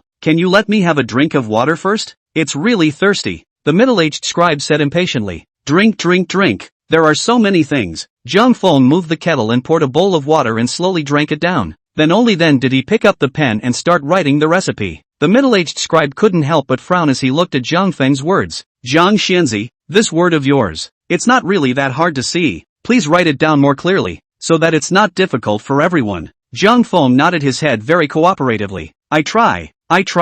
The two formulas didn't have many words in the first place, and Zhang Feng quickly finished writing them. The middle-aged scribe picked it up and looked at it, asking Zhang Feng, no tricks, right? Zhang Xianzi, I advise you to put your wits about you. If you write a fake one, it won't be as simple as a flesh wound. Zhang Feng sighed, I won't ask for trouble. It wasn't supposed to be much of a difficult technique, so you guys can't just verify it. Although Zhang Feng's face looked cloudy. In fact, he was nervous as hell, because the gunpowder formula that Zhang Feng had given him was simply fake. Zhang Feng knew clearly that if he gave a fake formula, he might be able to live for a few more days. If the real recipe is given directly, it is simply afraid of not dying fast enough. I just love smart people. The middle-aged scribe nodded and instructed the two burly men beside him. Seeing that Zhang Xianzi is so cooperative, there's no need to tie him up. I'll go ahead and verify the authenticity of the formula. You two keep an eye on him. Yes, the two burly men agreed. Set up Zhang Feng's arms and threw him into a pile of straw in the corner. The straw was so much more moldy and filled with a sour smell. Zhang Feng sat down in the pile of straw and said to the two burly men, two big brothers, I'm a bit nervous. Can I have some more water? One of them carried the water bottle and said in a bad mood, there wasn't much water left, so what are the two of us going to drink if you drink it? No more drinking. Zhang Feng looked at the kettle and licked his lips. The two burly men looked at Zhang Feng's appearance and suddenly had the desire to drink water as well. One poured a bowl of water and drank it straight down. Zhang Feng's eyes immediately lit up, and he began to slowly count the numbers in his heart. 1, 2, 3, down. As expected, the two strong men shook their bodies a few times and directly collapsed. Zhang Feng had been carrying the ecstasy with him. As soon as the two burly men let go of Zhang Feng, he pretended to be physically sick from the beating. Then covering his chest tightly, he crouched down on the ground. In fact, at this time, Zhang Feng had already sneaked his hand into his arms and poured some ecstasy into his palm. While Zhang Feng was asking the middle-aged scribe for a drink of water, he took the opportunity of pouring the water and had already poured the ecstasy through the spout of the pot. However, after the middle-aged scribe left, the two burly men were slow to drink the water, which made Zhang Feng anxious enough. Zhang Feng understood very well in his heart that the middle-aged scribe would be back soon, because the proportion of gunpowder is what Zhang Feng scribbled. If the material was complete, it wouldn't take much time, and it was expected that the middle-aged scribe would know that he had been duped. Therefore, there wasn't much time left for Zhang Feng. Fortunately, under Jiang Feng's deliberate hints, the two strong men still drank the water and were successfully mesmerized by Zhang Feng. Clunk, as one of them fell to the ground, he knocked over the chair behind him, making a loud noise. A voice immediately came from the door. What's going on in there? I can't believe there are still people at the door. This was something Zhang Feng hadn't anticipated. Zhang Feng rushed to the side of the two strong men with a single arrow step, pulled out the waist knife of one of them, and then hid behind the door. The man at the door was slow to hear an answer and pushed straight in. Zhang Feng used all his strength and slashed at this person's neck. Blood splattered for a while, spraying Zhang Feng all over his head and face. Zhang Feng's strength was so great that he almost chopped off this person's head. The enemy, on the other hand, slumped right to the ground and died, but his body was still twitching. Zhang Feng wiped the blood on his face haphazardly with his sleeve and listened carefully to the movement outside the door for a while. It wasn't until he was sure there was no one else outside the door that he pulled it open and rushed right out. It was late at night at the moment, and the entire courtyard was silent. The silvery moonlight spilled over the entire courtyard, as if it had spread a layer of silver frost on the ground. Occasionally a cricket or two would chirp to break the late-night silence. Zhang Feng followed the roots of the wall and carefully felt his way towards the door. While passing by a drying rack, Zhang Feng changed into an underling's clothes in passing, which he used to cover the bloodstains on his body. Zhang Feng had also thought about escaping over the wall, but since the courtyard wall was too high, Zhang Feng tried climbing it a few times, but couldn't get up. Now that there was no other way out, Zhang Feng could only go out through the gate. Although escaping through the doorway would risk alerting the doorkeeper on night duty, it was all unavoidable. After passing through 2 moon gates without any danger, Zhang Feng finally arrived at the main entrance. Seeing victory in sight, Zhang Feng's excited heart was like a beating drum, thumping non-stop. He hid in the darkness and looked at the location of the concierge. There was nothing out of the ordinary at the door, except for the one swinging lantern. It was thought that the doorkeeper on night duty was already asleep. Zhang Feng took a deep breath and followed the roots of the wall, quietly feeling his way to the location of the gate. By the time Zhang Feng arrived and came to the door, he could already hear snoring coming from inside the concierge. Zhang Feng slowly approached the gate, carefully observing the movements inside the gatehouse while gently jerking off the gate. At the moment he was nervous as hell, afraid to make the slightest noise, startle the door and undo the work. Chapter 95, Escape from Life. It took a long while before Zhang Feng jerked off the gate bit by bit. At the moment the doorkeeper in the gatehouse was still snoring loudly, without the slightest intention of awakening. Only then did Zhang Feng let out a long breath and slowly put the door gate to the side. He wiped the cold sweat from his head and placed his hand on the gate before giving it a gentle push. Squeak, probably why the gate is so old. Zhang Feng just gently pushed it, and the door shaft made a loud noise. It sounded even louder, especially in the quiet darkness of the night. The voice scared Zhang Feng's heart, and the porter of the gatehouse was awakened and asked in a daze, "Who is it? Who's there?" Squeaky. Seeing that the door had awakened, Zhang Feng did not do anything, pushed open the door with force and ran out directly. "Who is it? Stop right there." As Menko rose, he could only vaguely see a dark figure, running out the front door. Zhang Feng had panicked when he arrived on the street outside the courtyard. He found a random direction and darted forward. Zhang Feng didn't know if anyone was catching up or not, and he didn't dare to turn back. Just know that it keeps fighting its way forward. In fact, Zhang Feng understood very well in his heart that for the situation just now, the possibility of the door catching up wasn't very high. But in any case, the only way to become safe is to stay away from this area itself. Since this place belonged to the outskirts of the city, there was not a single person on the empty streets. Only the sound of Zhang Feng's footsteps, as well as his violent gasps, echoed through the silent streets. But unfortunately, the other side reacted quickly and caught up in no time. Zhang Feng heard the hoofbeats behind him getting closer and closer, so he had no choice but to find a dark corner to hide in. Dozens of cavalrymen quickly ran past Zhang Feng's side now. Under the bright moonlight, Zhang Feng saw that the cavalry's attire was clearly army standardized. Zhang Feng felt a chill in his heart. In the cell, Zhang Feng had recognized who the middle-aged scribe was. That day at the Water Cloud Pavilion, Zhang Feng brushed past Prince Join and his party. This person was right behind Crown Prince Join. Originally, Zhang Feng thought that this person was a spy from an enemy country. It was just lurking around the Crown Prince and no one knew who he was. This time he was arrested, but he also just wanted to steal the secret formula of gunpowder. But at this moment, Zhang Feng realized that he was wrong. It turns out that the person who captured him wasn't an enemy spy at all. Instead, it's someone from Daxing. In this capital, who else but His Majesty can command the army? Except for Daxing's Crown Prince Join. Zhang Feng couldn't think of anyone else who would be so capable. Prince Join, in the end, what do you want to do? It has become self-evident. The recipe for the brew is not important, nor is the recipe for the gunpowder. What mattered was Zhang Feng's life, because only when Zhang Feng died would Emperor Xing lose the chance to cure the intestinal carbuncle. Emperor Xing was still in his prime, and if Zhang Feng had treated his intestinal carbuncle, he would still have decades to live. Looks like Prince Join can't wait. Zhang Feng had only heard of the most ruthless imperial family. However, he did not expect that Prince Join would be merciless to this extent. The cavalry was followed by a line of fire dragons snaking their way. Just by looking at the number of torches, Zhang Feng knew that there were a lot of people. Zhang Feng didn't dare to stay on the street anymore. Unless one can go over the wall and hide in someone else's house, there's no chance of escaping the hunt. The street that Zhang Feng was on at this moment was a marketplace. There are basically some stores on both sides. Most of the stores have a few scattered shelves in front of them. Zhang Feng got up and casually looked around, found a shelf that was closer to the wall and climbed up directly. The courtyard walls of the stores are not high. Zhang Feng stood on the shelf and leaped, and with his hands, he easily climbed onto the wall. Zhang Feng sat across the wall and looked down, but it's really hard to see in the dark. Zhang Feng saw that the wall wasn't very high, so he simply jumped straight down. But Zhang Feng didn't expect to fall straight into the water. Luckily, the water wasn't deep, just barely above his calves. There was a splash of water, and it caused quite a commotion. The family's yard, surprisingly, has a small pond. Zhang Feng sighed repeatedly in his heart. What kind of family is this? What are you doing digging a pond in a nice yard? Zhang Feng had just wiped off the muddy water splashed on his face with his sleeve when he suddenly realized that a light had been lit up in the house, followed by the owner's bellowing voice. Who's out there? It seems the owner of the mansion is quite vigilant. After hearing the sound of falling water, he asked. Zhang Feng stood in the middle of the pond, did not dare to move. The owner of the mansion, after not getting a response, simply opened the guys, intending to come out and look around. Seeing this, Zhang Feng immediately turned around and climbed the wall. However, his hands were full of water-stained mud, wet and slippery, jumped twice, but did not reach the wall. Instead, he made more noise by falling again. The owner of the mansion stood at the door with an oil lamp in his hand, and having seen Zhang Feng's figure, he directly shouted,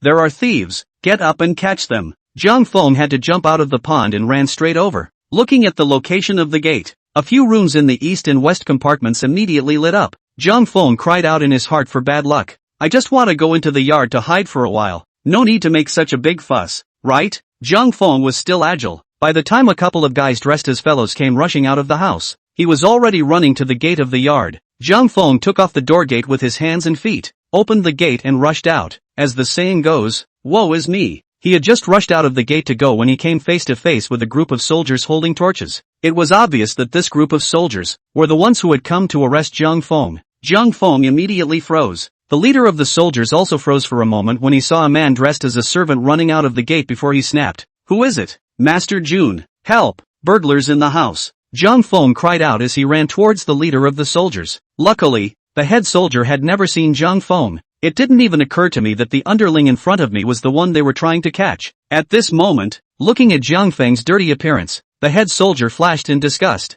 "Block the gate for me. Don't let the thieves escape." Zhang Feng, who was hiding behind the soldiers, saw that their attention was on the doorway and sneaked a few steps back when no one was paying attention to him, followed by a scattering of legs. Zhang Feng knew that he wouldn't be able to hide it for long. "If you don't run now, when will you?" Sure enough, the family quickly ran out with weapons of all colors in their hands. They pointed at Zhang Feng's fleeing figure and shouted, "Gentlemen of the army, this man is a thief, catch him." The leader of the soldiers was furious when he saw that he had fallen for Zhang Feng's trick. He drew out his belt sword, pointed in the direction Zhang Feng had left, waved his hand in anger, and shouted, "Give chase." The other soldiers, commanded, also drew their belt swords, and shouted some threatening words such as "stand still." The soldiers, with torches in their hands, quickly pursued. Chapter 96, A Scare in the Water. Zhang Feng looked at the pursuers behind him and kind of wanted to cry. He'd taken a few lashes on his body, and it had been so hot and painful that it had affected his mobility. Zhang Feng ran for a while,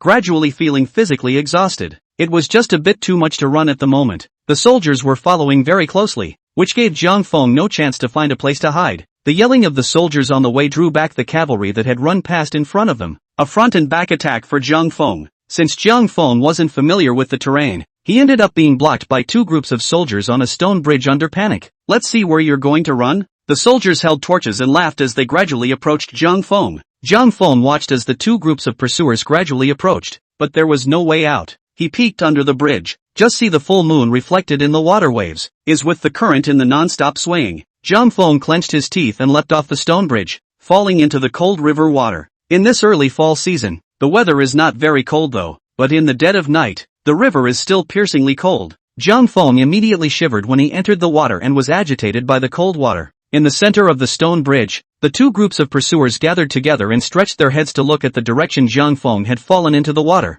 The banks of the river are wide here. The banks of the river were lined with reeds and covered with silt. Trying to chase Zhang Feng along the riverbank was simply impossible. The river is also very deep here. Fortunately, Zhang Feng's water is still quite good. Zhang Feng quickly felt out the direction of the current once he entered the water. Then he took a deep breath and dived straight into the water, swimming downstream. When he really couldn't hold his breath anymore, Zhang Feng surfaced, changed his breath and continued to dive. But the soldiers on the stone bridge did not leave, and had been watching the movements of the water by the light of the moon. When the leader of the soldiers vaguely saw a black shadow appear in the river, he directly took down the bow and arrow behind his back and shot at the black shadow. Chirp! The arrow grazed Zhang Feng's shoulder and fell into the water, immediately shocking him into a cold sweat. Zhang Feng cursed the damn moonlight in his heart, took a deep breath and dived under the water again. Due to the dim light, the head soldier didn't know if Zhang Feng had been hit by an arrow. Since it was impossible to continue the pursuit along the bank of the river, the leader of the soldiers had to order, "Shoot him for me." The other soldiers had taken out their bows and arrows and were shooting at the blackened river. For a while the chirping sound was endless. Several arrows had brushed against Zhang Feng in the water. Zhang Feng made a strong dive downstream as he swam downstream, because he knew that only the deeper he dived, the less vulnerable he would be to the bow and arrow. Bang! In order to save his life, Zhang Feng dived deep enough to dive directly to the bottom of the river. With his eyes unable to see, Zhang Feng crashed headfirst into a blackened rock. Zhang Feng immediately in front of the eyes of Astari. He struggled to stay awake so that he didn't pass out immediately. Zhang Feng struggled upward 2 times with all his might, and just after his head was exposed to the water, he lost consciousness. Driven by the current, Zhang Feng's body followed the waves and slowly floated downward. When the head of the soldiers saw Zhang Feng's body slowly capturing up and moving down the water, he thought that he had been shot to death, so he withdrew his soldiers. The following morning, at this time the fog has not yet cleared, the blue waves of the river is dense. The whole river was silent. Occasionally a splash of water lapped against the reef on the shore before making some clattering noise. On both sides of the riverbank, the pavilions extend far away, hidden in the morning mist, like a heaven on earth. Squeak! The door to a small courtyard on the riverbank was opened. From inside the door came a young girl dressed as a maid, with a wooden basin spanning within her arm, which was filled with some flowery garments. The young girl looked as if she had not yet woken up. She closed the door with a yawn and headed straight for the river. I think it was to go to the river to pulp some clothes. Ah! The young girl didn't know what she saw by the river. There was a sudden shriek of alarm, and his eyes widened with horror. The wooden basin in his hand fell to the ground at once, and his clothes spilled all over the place. Follow the young girl's gaze, only to see that not far from her, a teenager was lying by the river, most of his body soaked in water. The skin that was exposed to the clothes was white with blisters. It was no longer visible dead or alive. Only the clothes on his body were constantly rippling with the water. The young girl froze for a moment before coming back to her senses. She scrambled to gather up her clothes on the floor, picked up the wooden tub and ran back. In the meantime, I also accidentally stepped on my own skirt and fell on my mouth. Daxing Palace. It was now 3 poles above sunrise, but Zhang Feng and Yang Qinghe had yet to arrive. Princess Changle stood at the entrance of the Hall of Longevity and walked anxiously. Stop from time to time and then look away for a bit. But Princess Changle waited for a long time, but she never saw Zhang Feng's figure. Empress Kai walked out of the hall and frowned. What's going on with these two? It's that time of day. Why the delay? Could something have gone wrong? Princess Changle was optimistic. Mother, perhaps they were delayed on the road. It's early anyway. Why don't we wait a little longer? Empress Kai's heart was very disturbed. She instructed the female officer behind her. Immediately send someone to Zhang Feng and Yang Qinghe's residence to see if they've departed yet? Yes, Empress. The female official bowed her head and retreated. And Empress Kai murmured, don't let anything go wrong before. The palace is still careless. They should never have been allowed to go back yesterday night. Not long after, the female officer reported that Zhang Feng and Yang Qinghe didn't return to the house at all last night. Empress Kai's face turned white at once. Emperor Xing couldn't help but close his eyes in pain after learning this news. The matter of Zhang Feng's disappearance was like a loud slap on Emperor Xing's face, causing his cheeks to twitch. Daxing capital? At the foot of the Son of Heaven. The fact that someone dared to do this was a clear provocation of imperial power. There are only 2 possibilities for the disappearance of the 2 men. One is that the enemy country's spies don't want Emperor Xing to live, and that's why they took Zhang Feng and the others captive, so that they can't operate on Emperor Xing. And another possibility, directly pointed to the Prince Join, because only when Emperor Xing dies, Prince Join can immediately inherit the throne without having to wait another 10 years. Hindi doesn't want it to be the latter. As the head of the harem, Empress Kai could naturally think of this. As the saying goes, it is better to know your son than his mother. Empress Kai even felt that the possibility of this matter being done by Prince Join had been greater than that of an enemy spy. Yesterday, for the sake of Zhang Feng's safety, Empress Kai had specially sent a team of royal guards to escort him back to his house. In such a situation, Zhang Feng was able to be taken captive by the enemy. In the heavily guarded capital, enemy spies may not have such great power. If this matter is really Prince Join did, then it is equivalent to regicide and patricide. For this possibility, Empress Kai simply cannot dare to imagine. Chapter 97. Emperor Xing was overwhelmed by the anger in his heart, causing his face to glow with an unhealthy flush. Gao Changshan. Gao Changshan wiped a handful of tears from his eyes and hurriedly knelt on the ground. Your Majesty, the old slave is here. Emperor Xing said word for word, notify the Secret Investigation Department, the Ministry of Justice, and the 5 cities military department, even if it means digging up the capital. Also find Zhang Feng and Yang Qinghe for me. A few hours later, news came first from the Secret Detective Division. He, the commander of the Secret Investigation Department, reported back, Your Majesty, I found traces of a fight on Zhang Xianzi's way back to his residence. There was also some blood found at the scene that had not been cleaned up. I would venture to guess that the royal guards who escorted Zhang Xianzi back to his residence may all be dead. Emperor Xing slowly said, Can you find out Zhang Feng's whereabouts? He replied, There are some clues. Last night at midnight, Song Yon, the city gatekeeper, led a carriage out of the city privately. I suspect that Zhang Xianzi may be in that carriage. It's just a shame that Song Yong has already hanged himself at home, leaving the trail to be cut short. When Emperor Xing heard these news, his heart couldn't help but be filled with rage. A pair of eyes had become blood red, emitting a selective glow. Emperor Xing slowly said, Jiang Feng has the recipe for gunpowder in his hands. He won't die that easily. Send all the people from the secret detective division out of the city to find Jiang Feng's whereabouts. After he left, Emperor Xing pondered for a long time and commanded Gao Changshun, order the cabinet staff to come and deliver it. Just at this moment, a small eunuch bowed his body and walked in, kneeling down to report, Your Majesty, the Crown Prince seeks an audience. Emperor Xing's body shook and was silent for a while before he sighed. Tell the Crown Prince that I'm fine, and that there's no need to visit in these few days. Let him return to the palace to study and not take a step outside the palace gates. Ever since the female official had been to the Jiang mansion, the matter of Jiang Feng's disappearance couldn't be hidden. Yun Yang started to tear up again under the worry.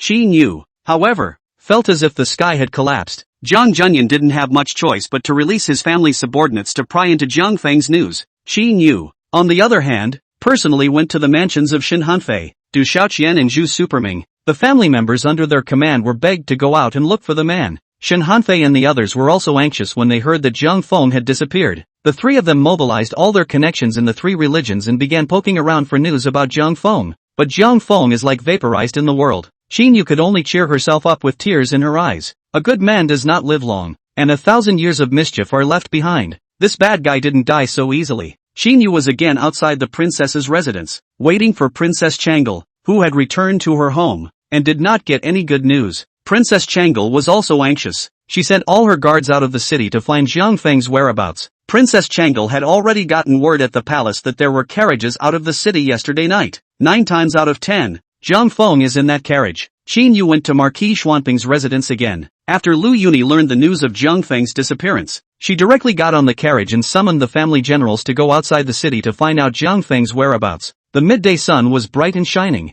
Jiang Feng slowly opened his eyes, and the first thing that caught his eye was a few straws. Immediately his heart sank and he sat up violently. Due to Jiang Feng's overly violent movements, his back hit the pile of wood behind him, followed by a hooting and hollering. Some of the rounded lumber had rolled down and nearly buried him. Jiang Feng pushed the wood on his body away with his hands and looked at his surroundings and couldn't help but smile. Turns out it's just a woodshed. When Jiang Feng had just awakened, he was scared out of his wits when he realized that he was lying in a pile of straw. Such was the scene that he thought he was back in that cell again. Jiang Feng couldn't help but let out a long breath. The vague pain in his head reminded him of what had happened last night. Jiang Feng reached out and touched the painful area and realized that the injured part had been bandaged and wrapped. Looks like this is saved. Jiang Feng was grateful in his heart. Cynthia had turned around in time to be able to lay on her back on the water before she passed out. If not, I'm afraid I would have drowned long ago. However, Jiang Feng still contracted wind chill after soaking in the cold river water for a few hours. At the moment, Jiang Feng only felt weak and his head was dizzy. The whole body is unbearable. In the gazebo outside the woodshed, 2 women were sitting. The 2 women naturally heard the commotion made by Jiang Feng in the firewood room.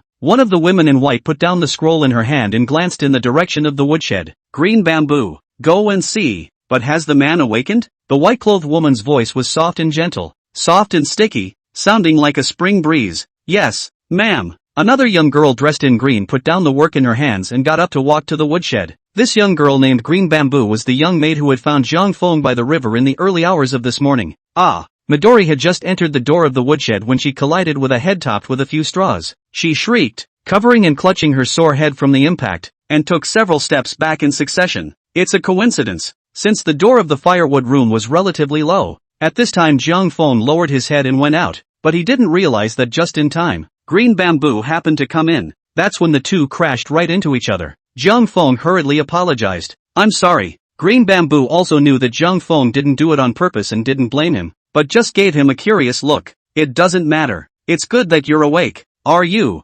okay? At the moment, Jiang Feng's face was very pale, being weak and dizzy. His body was also a bit shaky, as if he would fall down when the wind blew. The whole person looked extremely weak. Jiang Feng shook his head vigorously, trying to become more lucid. I'm fine, thanks for saving me. Green Bamboo looked in the direction of the woman in white and said softly, you don't need to thank me. It was my lady who saved you. If you want to thank me, go thank my lady. Jiang Feng raised his eyes and realized that there was an octagonal gazebo in the courtyard. There was also a woman in white sitting in the gazebo, holding a scroll in her hand, and was craning her head to look at him. This woman is slim and shapely, no powder, but it makes you feel pretty. The eyes were clear and very calm. There was no special expression on her pretty face. It looked like she was not sad or happy, but she gave off a very tranquil feeling, like a flower standing in a quiet valley, elegantly blossoming on its own. Zhang Feng was so amazed by the white-clothed woman's appearance that he was a little lost in thought for a moment. Green Bamboo looked at Zhang Feng's somewhat dumbfounded appearance, secretly lowering her head and skimming her mouth in disdain. She'd been through this situation so many times that she'd long ago gotten over it. Chapter 98.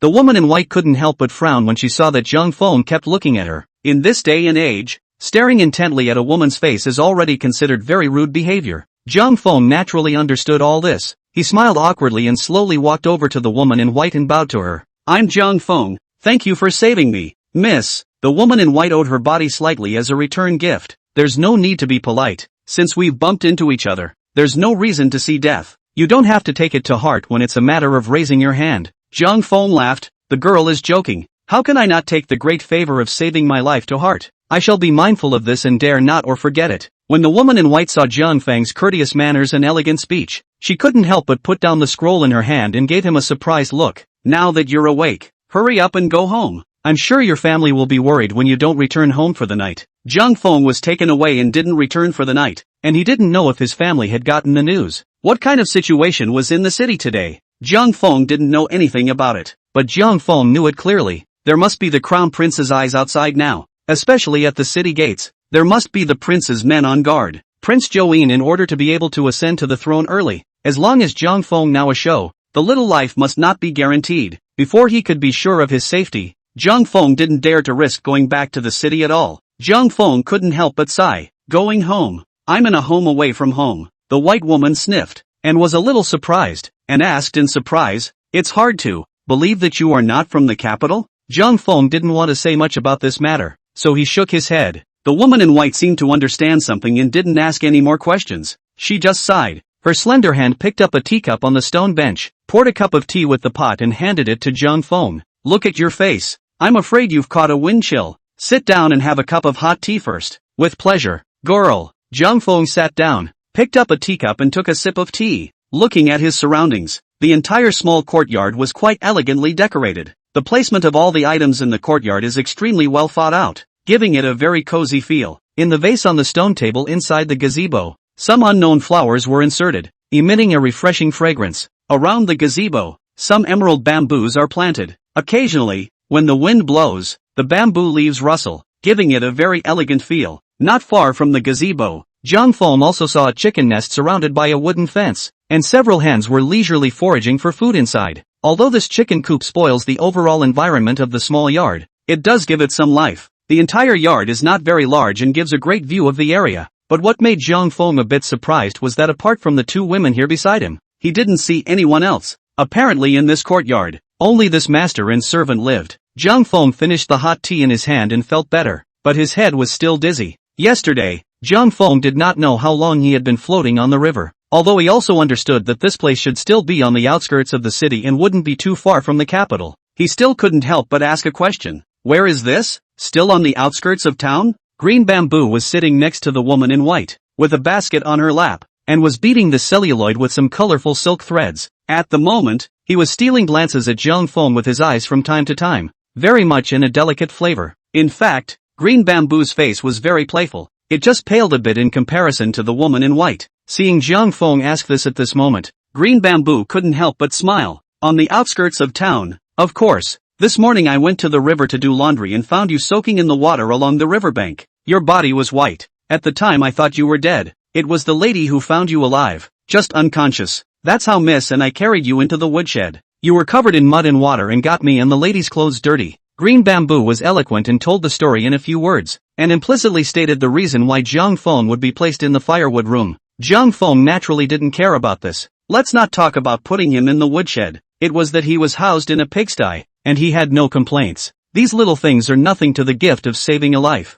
Generally speaking, if someone finds a person by the river, lying motionless in the water, many must have thought it was a drowned man. There are only two ways to do this. One is to turn a blind eye and walk away from it. One is to report it to the police so that the magistrate can come and dispose of the body. Few can think to see if the person is alive and has a chance of being saved first, especially as a woman. It's even more rare to actually be able to do that. Zhang Feng knew that he was still able to be saved thanks to this white-clothed woman's carefulness and boldness. and he couldn't help but feel grateful inwardly. Luckily it was to meet you guys. If not, I'm afraid thank you again for saving both girls. When there is an opportunity in the future, I will certainly return the favor. The white-clothed woman looked at Zhang Feng, a soft, quiet aura permeating her body, her voice still soft and gentle. You don't have to be so polite. After this cup of tea, you'd better leave. As you can see, we're the only two women in the house. It's really not convenient to take you in. Zhang Feng was a bit stunned. He was just now thinking about how to explain last night's events if the woman in white asked about them, but I didn't expect the other party to let him leave directly without even asking. It seemed that the woman in white hadn't put any thought into the fact that she had saved Zhang Feng. It's as casual as saving a cat or a dog. This hurt Zhang Feng's pride. Zhang Feng thought about the fact that there were only two women in the white-clothed woman's family, and instantly understood what she was doing. But at this time, Zhang Feng had contracted a wind chill and was in the greatest need of help. If Zhang Feng was intent on doing so, he would simply turn around and leave. After he walked out of this gate, I'm afraid it was hard to say whether he could live or not. Zhang Feng finished the tea in his hand and looked at the sky. It's noon so soon. Have you two had dinner yet? The woman in white froze. Not understanding how Zhang Feng could suddenly care about these things, she subconsciously replied, it is now past noon, and we have already used the meal. Zhang Feng nodded and continued to ask, what did you eat? The white-clothed woman then realized Zhang Feng's purpose and couldn't help but purse her lips and smile. She turned her head to Green Bamboo beside her and said, Green Bamboo, is there any food left in the kitchen? Green Bamboo blankly glanced at Zhang Feng and replied, there's just some porridge left. The woman in white commanded, go and serve this little brother a bowl of congee over here. Zhang Feng hurriedly said, thank you, I for one love porridge. Chapter 99, I'm sorry for not seeing you off. Not long after, Green Bamboo brought over a bowl of porridge. Zhang Feng was so hungry that he didn't have time to savor it, and he drank it in 3 or 2 mouthfuls. Zhang Feng handed the bowl to Green Bamboo. There should be more porridge, right? Green Bamboo was stunned by Zhang Feng's unseemly behavior, but under the white-clothed woman's signal, Green Bamboo still obediently went to the kitchen and served Zhang Feng another bowl of porridge. The second bowl of porridge, Zhang Feng drank for a long time. Zhang Feng had been expecting the woman in white to speak up and take him in for a day or two during his porridge. Even one day will do. Even if he didn't get better, he was at least able to get some of his strength back. But the woman in white didn't say a word. Even though Zhang Feng drank congee very slowly, she and her maid Green Bamboo didn't rush. Only occasionally did he raise his head down and glance at Zhang Feng with interest. Just a small bowl of congee. How long can Zhang Feng drink it even if he is slow? Even though Zhang Feng tried to take small sips, in less than a quarter of an hour, Zhang Feng drank all the porridge in the bowl. Zhang Feng could only helplessly put down the bowl of congee. Seeing Zhang Feng's gaze drifting over, the little maid, Green Bamboo, hurriedly spoke. The leftover congee has all been consumed by you. It's really not there this time. The woman in white picked up the tea in her hand and glanced at Zhang Feng. Hopefully Zhang Feng could see that this was a send-off. However, Zhang Feng was indifferent. The woman in white had no choice but to put down her tea and say to Zhang Feng, farewell. Zhang Feng sighed deeply. Although Zhang Feng couldn't go back to the city now and had nowhere to go, and had contracted a wind chill, he couldn't just stay put. Zhang Feng had to stand up, but his body shook a few times. He fought back the dizziness and arched his hand at the two women. Once again, I thank the two girls for saving me. Let's leave it at that. I apologize for not seeing you off. The woman in white picked up the book and nodded at Zhang Feng without saying anything else. Zhang Feng had to slowly walk towards the door. Seeing Zhang Feng leave, the two women didn't say anything and both sat quietly. One reads a book, the other does needlework. These images, like an ancient picture of a lady, make it look wonderful. Zhang Feng's dizziness intensified as he was blown by the cold wind after walking out of the gate. He hurriedly held on to the doorframe to keep him from collapsing. Zhang Feng was very clear in his heart. In this weakened condition, if he left this courtyard, I'm afraid that it would be fatal. In case the prince's men continue to search for him, based on his current physical condition alone, I'm afraid he doesn't even have the strength to run away. But the woman in white had no intention of taking Zhang Feng in, which left him at a loss. After all, the woman in white being able to save Zhang Feng from the water was already a great favor to him. Zhang Feng naturally couldn't expect too much. At the moment, Zhang Feng's body was shaking a little, and his feet were like stepping on cotton. It made him a little unsteady on his feet, feeling like he would pass out at any moment. Zhang Feng stood for a while holding onto the doorframe before feeling better, but he stood in the doorway for a long time, but he never had the courage to step out into the street. In Zhang Feng's subconscious mind, he still wanted to walk into this door behind him to seek refuge. The area is somewhat remote and there are not many pedestrians on the road. As Zhang Feng saw a hurriedly walking underling passing by, he suddenly had a movement in his heart. Nowadays, Jiang Feng was still dressed as an underling. Jiang Feng looked at the underling clothes he was wearing and thought in his heart that the woman in white looked like she was from a good family. And with only 2 women in the house, there should be a shortage of underlings to do menial labor. A short job for a day or 2 for the woman in white. I wonder if she'd agree. Jiang Feng held onto the wall and walked into the door again. The woman in white drove the sickly Jiang Feng out of the house, although she knew that it was all out of the question. But her heart was still a little bit in the heart. It's not sad, but it inevitably affects the mood. Both women sighed with some guilt in their hearts and no desire to speak. For a moment both men were silent, but the silence didn't last long before a disheveled head of hair poked out of the front door, ruining the stillness. Besides, the man's disheveled head was wrapped in a white bandage, making it look even more comical. "Excuse me, girl, do you have a shortage of servants in your house?" The woman in white couldn't help but be a little stunned when she saw that Jiang Feng had returned again and offered himself as an underling. She froze for a moment before frowning and refusing. "I'm not from a wealthy family. I can't afford to hire an underling," Jiang Feng hurriedly said. "I don't want wages, just give me a mouthful of food." The white-clothed woman looked at Jiang Feng's pale face and hesitated for a moment before finally shaking her head. "As you can see, we're the only 2 women in the house. It would be more than inconvenient to leave you behind. In this age of male-female defense, leaving a man in the house is bound to cause a few whispers, not to mention that the identity of the woman in white was somewhat special. If she had left Jiang Feng behind, I'm afraid it wouldn't have been as simple as a windy rumor. The woman in white was named Suinger. She came from a greenhouse and was once a flower girl in the capital's Xianglu. Suinger is a good singer and dancer, and she is quite accomplished in music, chess, calligraphy and painting, deeply coveted by some scholars. Someone had offered 10,000 taels of silver to comb Suinger's bar, but Suinger never agreed, always clean around the dignitaries. In the face of numerous temptations, Suinger never lost herself, because in her heart, there was always the thought of leaving the land of fireworks. After several years of scheming, Suinger finally saved enough silver to redeem herself. It was only then that Mama Chow of Yixianglu agreed to let her go. From then on, Suinger took the few silver coins with her, along with the maid Green Bamboo, who had followed her since childhood, and left Xianglu to get away from right and wrong and make a cut with the life of a greenhouse. The master and servant rented a small courtyard on the outskirts of the city and settled down. Suinger's temperament was like an orchid, and she was youthful. Another woman from the greenhouse, even though she acts as low-key as possible, she inevitably gets attention from her neighbors. Neighbors were always pointing at her and saying strange things in their spare time. Even though Suinger possessed the status of a flower leader, she was still a purser. But as long as it is a woman out of the greenhouse, no matter how to maintain the reputation, it is not much better. This has always been the case with secularism. There's no way around it. Because of this, Suinger paid more attention to what others thought of her. In the past few months since she left the greenhouse, Suinger had been living carefully. Don't dare to take a step beyond the realities of propriety, lest you leave something behind and get yourself into gossip. After all, Suinger's original intention of joining the good family was also to find a good family to marry. In this male-dominated world, it's hard for a lone woman to survive without a man to lean on. Chapter 100. It was because of this that Suinger cared very much about her reputation. This was also the reason why Suinger had driven Jiang Feng away directly after he woke up. Suinger was kind by nature and couldn't do anything to see death, but neither will they hitch their reputation because of an outsider they don't know. And at the moment, Jiang Feng wanted to stay in her house as an underling, in order not to lose face. Suinger hesitated for a moment and finally refused heartlessly. Actually, Jiang Feng understood in his heart, in an all-female household, in order to avoid some rumors, even if you hire an underling, you will only hire a rough-hewn granny. If he chose a young man as his subordinate, he could be drowned in spittle. Originally, Jiang Feng didn't have much hope, but at this moment, seeing Suinger rejecting herself, her heart was still disappointed beyond measure. That would be a bother. Jiang Feng sighed and turned around, holding onto the wall as he walked out again. Suinger couldn't help but frown as she looked at Jiang Feng's slimmed-down back, holding onto the wall and still staggering a bit. There was suddenly something in her heart that she couldn't bear. Just wait. Suinger really didn't expect that Jiang Feng would be so seriously ill.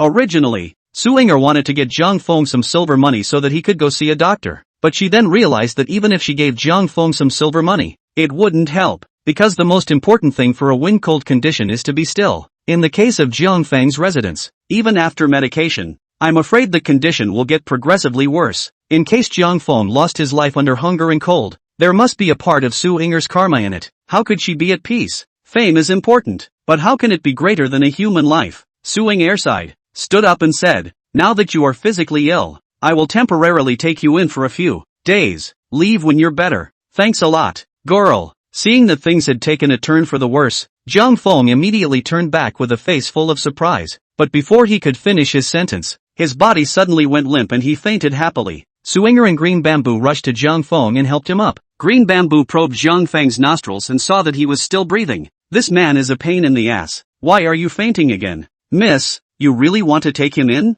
Suinger sighed and said, as the saying goes, saving a life is better than building a 7-level pagoda. We can't afford to see death. And now he's so sick. If we kick him out now, how will he survive? Green Bamboo gave Suinger a surprised look, not understanding why the young lady had made this decision. To have a man in the house. If some long-winded woman knew about it, she might make up something unpleasant to say. Suinger naturally understood the meaning of Green Bamboo's eyes. Midori, don't think so much. Those who come out of our greenhouses, even if they do well, will be disallowed by the world, and don't care about any reputation. Just ask your heart. Zhang Feng felt like he was having a dream. He dreamed that he was back home again, and Qinyu had been taking care of him without fail, clean his face and feed him porridge, and Yunyang was sitting on the sidelines, looking at him with a loving face. Moon, moon. Zhang Feng shouted Qinyu's name out of his mouth, and in the haze, he saw a small white hand, so he grabbed it in his hand with great excitement. All that was elicited was a scream, but fortunately, Qinyu did not fail to stop feeding the porridge. The thinly simmered rice porridge passed through Zhang Feng's throat, making him feel a sweetness he had never felt before.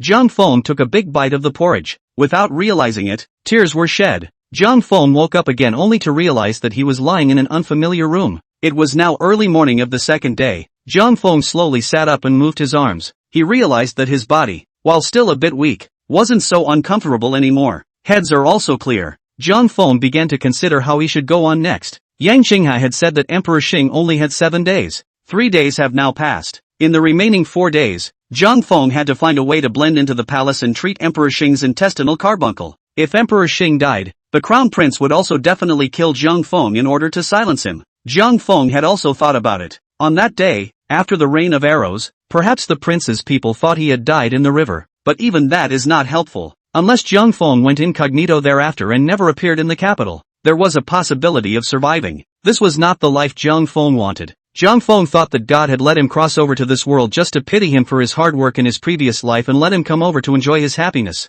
If he lived like a street rat after that, he might as well be dead. But now, as long as Zhang Feng showed his face in a big way, he thought that what would be ushered in would definitely be the prince's pursuit. It is estimated that they will not even reach the city gates and will surely die. Among the people Zhang Feng knew, Shen Hanfei couldn't help at all since Shen Guigong wasn't in the capital. Lu Hongyong has been away from the courtroom for more than 2 years, and is even less likely to be counted on. As for the Marquis of Pingjin and Marquis of Wuan, Zhang Feng couldn't be sure how their relationship with the crown prince actually was. Zhang Feng didn't dare risk contacting them. In case they directly offered Zhang Feng to the crown prince for the sake of being a slave to the dragon, it wasn't impossible. The only person Zhang Feng trusted now was Princess Changle. Only Princess Changle had the ability to quietly bring Zhang Feng into the palace without alerting anyone. But Zhang Feng simply couldn't blend into the city. So how could he contact Princess Changle? Originally, Zhang Feng had wanted to ask this pair of master and servant to enter the city and go to Watercloud Pavilion to find Qinyu first. Then he asked Qinyu to go to the princess's mansion again to inform Princess Changle and take Zhang Feng into the capital. But Zhang Feng didn't dare to take the risk even after thinking about it. Since the prince could do such a heartless thing,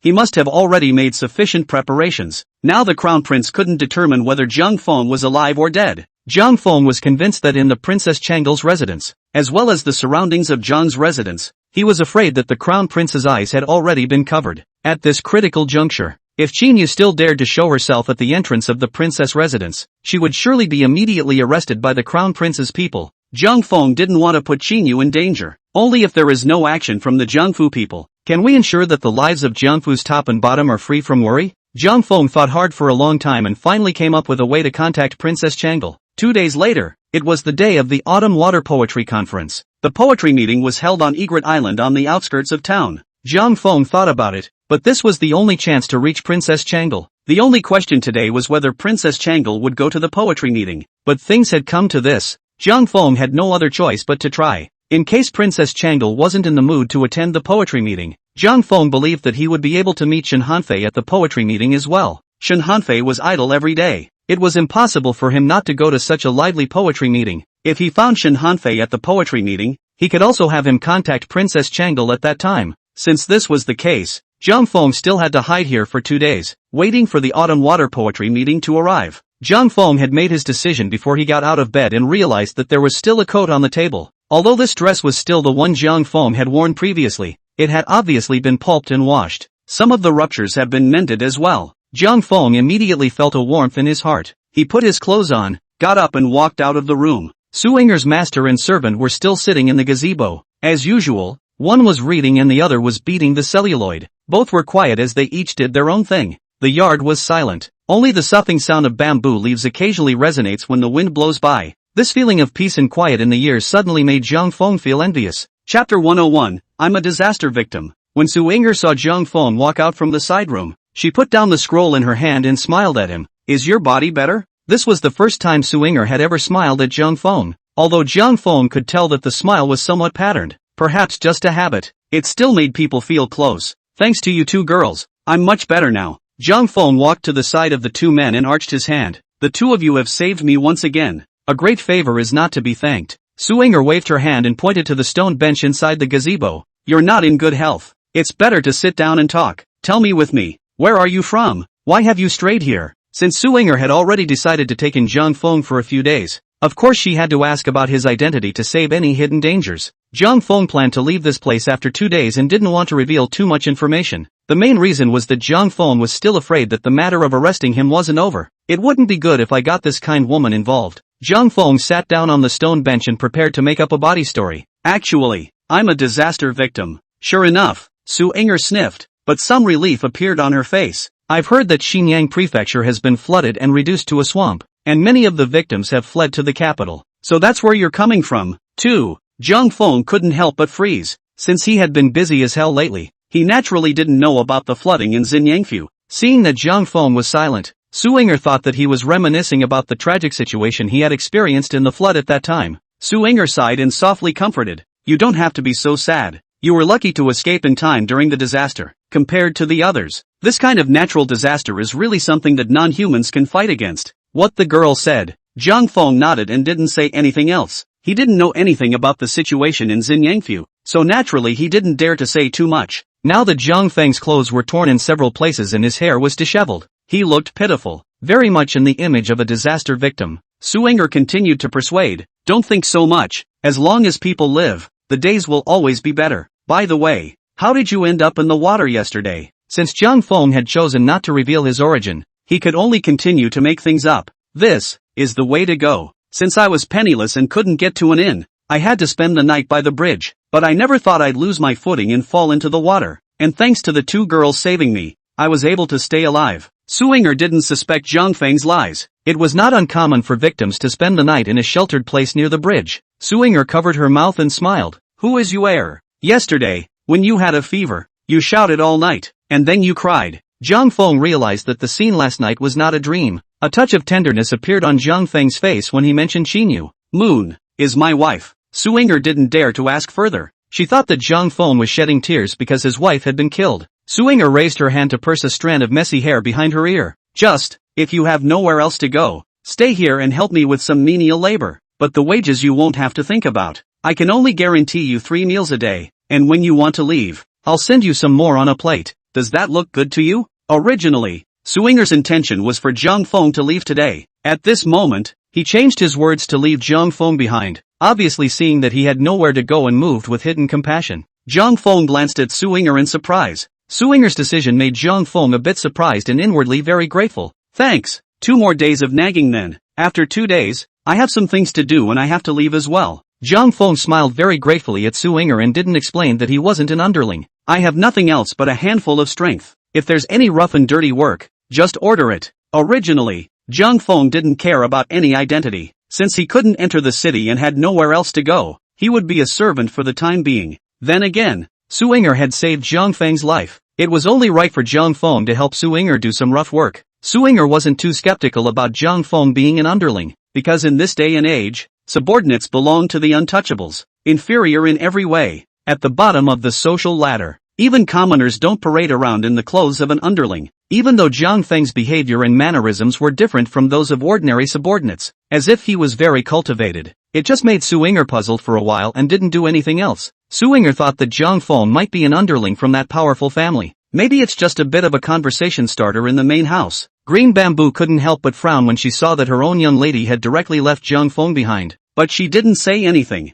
Suinger had a delicate mind and knew that Jung Fong had just used some porridge and was afraid that he had been hungry for a long time. She turned her head to Green Bamboo and ordered, "Green Bamboo, it's almost noon. Go prepare some meals." "Yes, ma'am." Green Bamboo put down the basket in her hands and went to the kitchen to prepare the meal. Since he had decided to stay, Jung Fong was no longer polite. Jung Fong looked for Green Bamboo to ask for a water basin and began to beat tea. He water to purify his face. After simply tidying up a bit, Jung Fong finally looked a bit like an underling. Not long after, Green Bamboo prepared the meal and brought it to the dining table in the main hall. It wasn't much of a meal, just 2 plates of green vegetables with 2 small bowls of rice. The dish was not a very pretty character, a greenish mass, and it was no longer possible to tell what the raw material actually was. Just the utensils that held the dishes looked quite elaborate. Jung Fong finished washing up, wiped his hands clean and walked into the main hall. At this time, Suinger had not yet entered the house, but Jung Fong didn't dare to look around and sat at the table in a regular manner.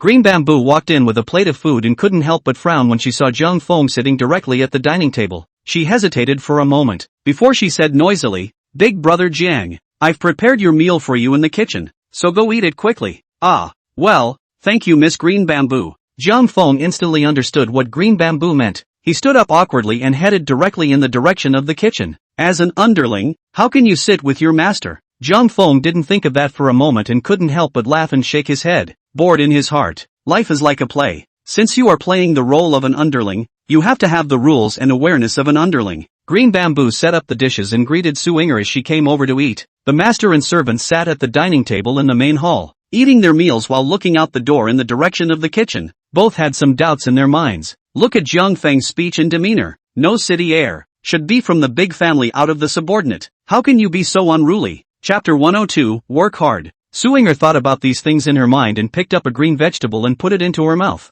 Followed by a frown on her willow brow, she hurriedly spat it out again. Suinger put down her chopsticks very helplessly. "Midori, your dishes are salty again." "No way, I obviously just put a drop of salt in it." Green Bamboo also picked up some bok choy, and after putting it in his mouth, his face changed drastically. She puffed out her cheeks for a long time before finally swallowing. Green Bamboo hurriedly took a bite of his meal, then acted as if nothing had happened. "Miss, I think it's okay. This dish should be salty, just right for use on rice." Suinger sighed. "It's been months. It seems you really have no talent for cooking. If we really can't, let's find a cooking lady." Green Bamboo blamed herself a little and said with a small mouth, "Miss, give me some more days. I will learn to cook. We don't have much money left in our hands after we rent this courtyard. The price of food has also gone up a lot these days. It would be a real stretch to find another cooking lady." If it came to the level of cooking, Suinger, however, was not even as good as Green Bamboo. Since she couldn't afford a cook, she had to keep putting her hopes on Green Bamboo.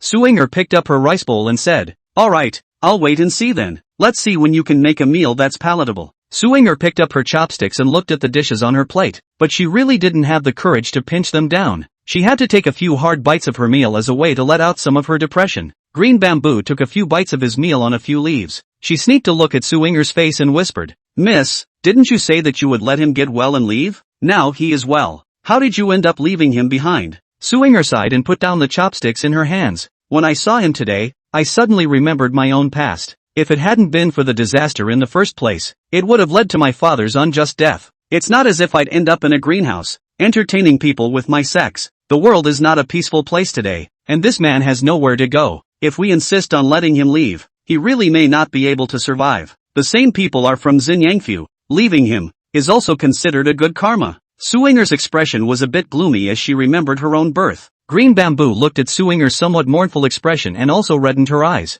"Don't be sad, miss. We've already left Yixianglu, so we'll just live well from now on. Good times are ahead. Don't you think too much. I'm fine, just a moment of emotion." Suinger smiled and said, "Let's not talk about this. Hurry up and have your meal." Jung Fong walked into the low kitchen. Jung Fong hadn't even put a thought into the matter of being driven to the kitchen to dine by Green Bamboo just now. He was just feeling a little funny. Nowadays, for Jung Fong, as long as there was food to eat, it was fine. As for where you eat, it doesn't matter at all. There was another plate of greens on the kitchen counter, so it seems that Midori is quite an attentive little girl. Both dishes left some for Jung Fong, but when Green Bamboo mixed them all on one plate, it turned into a greenish mess. Actually being able to have rice and food was already enough to move Zhang Feng. He certainly wasn't going to be picky about how well the food tasted or if it was tasty enough. Zhang Feng let out a long breath and wasn't going to serve the food. For a day and a night, Zhang Feng just drank some kanji. He felt able to eat a cow now. Zhang Feng directly snapped the dish in the rice bowl, briefly stirred it, and then wolfed it down. The master and servant duo who were having their meals in the main hall, due to the food being extremely unpalatable,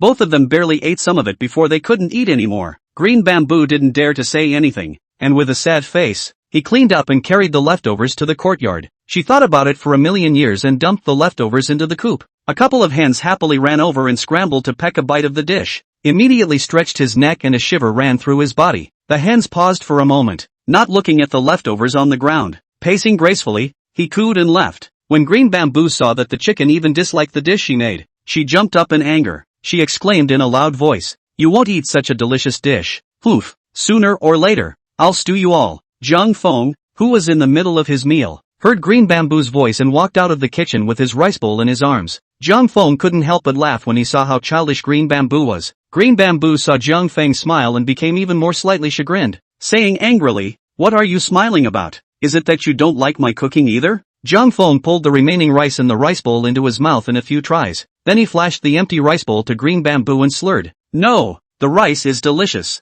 Look, I've eaten them all. You're letting all the food go by yourself?" Green Bamboo approached Zhang Feng and looked at the empty rice bowl in his hand and was a bit dumbfounded. "Is that a servant? This is clearly a rice bucket." Zhang Feng smiled with some embarrassment. "I've been hungry for too long, and I ate a little too much, and I forgot to save some for you." When Green Bamboo saw that Zhang Feng had really finished her cooking, she was actually a little happy in her heart. She waved her hand and said, "There's no harm in it. Miss and I are full." Originally, Green Bamboo had purposely made some extra rice, wanting to use it for kanji in the evening, but he never expected to be eaten by Zhang Feng alone now. Midori walked into the kitchen with an empty plate inside as she looked at the half bag of rice on the wooden shelf. After Zhang Feng finished his meal, his body finally had a few moments of strength. The wind chill is also much reduced. In common sense, if one were to soak in cold water for a few hours, one would inevitably become very ill. It's not surprising that you can't get out of bed for several days. Originally, Zhang Feng thought that the disease was so serious that it would take a few days to recover. But I didn't expect to feel nearly as good as I did in just one day. After Suinger's master and servant had their meal, they entered the inner room for a short nap.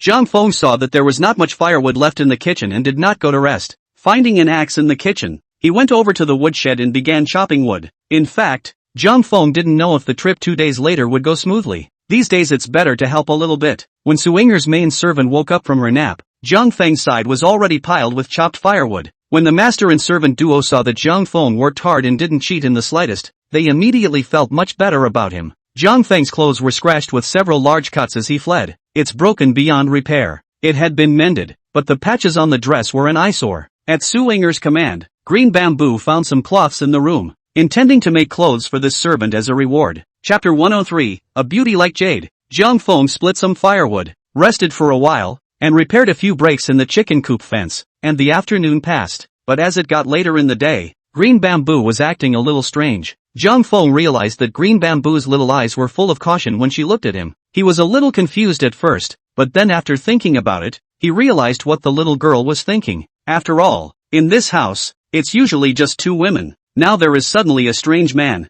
and it's not clear whether he's a good guy or a bad guy. It's fine during the day. When this came to night, the little girl had some fear in her heart. It's actually human nature when you think about it. In order to take care of this little girl's mood, Zhang Feng returned to the east room early after finishing his dinner in the kitchen. The whole afternoon, Zhang Feng was basically working. He didn't have much interaction with the master and servant duo, merely letting him know that the woman in white was named Suinger. Zhang Feng observed the dress of the master and servant. They were dressed in expensive clothes and fabrics, and looked like they were well off. The quality of the meal, however, was a real letdown. Zhang Feng couldn't help but smile when he thought of the meal Green Bamboo had cooked. The lunch was salty as hell. It made Zhang Feng drink several jugs of water before he slowed down. The evening meal became again without a trace of flavor. Makes it taste like chewing wax. Zhang Feng was not a very particular person when it came to life, but being in a position to satisfy a bit of a mouthful, he naturally wouldn't be hard on himself. If he wasn't afraid of blowing Green Bamboo's self-confidence,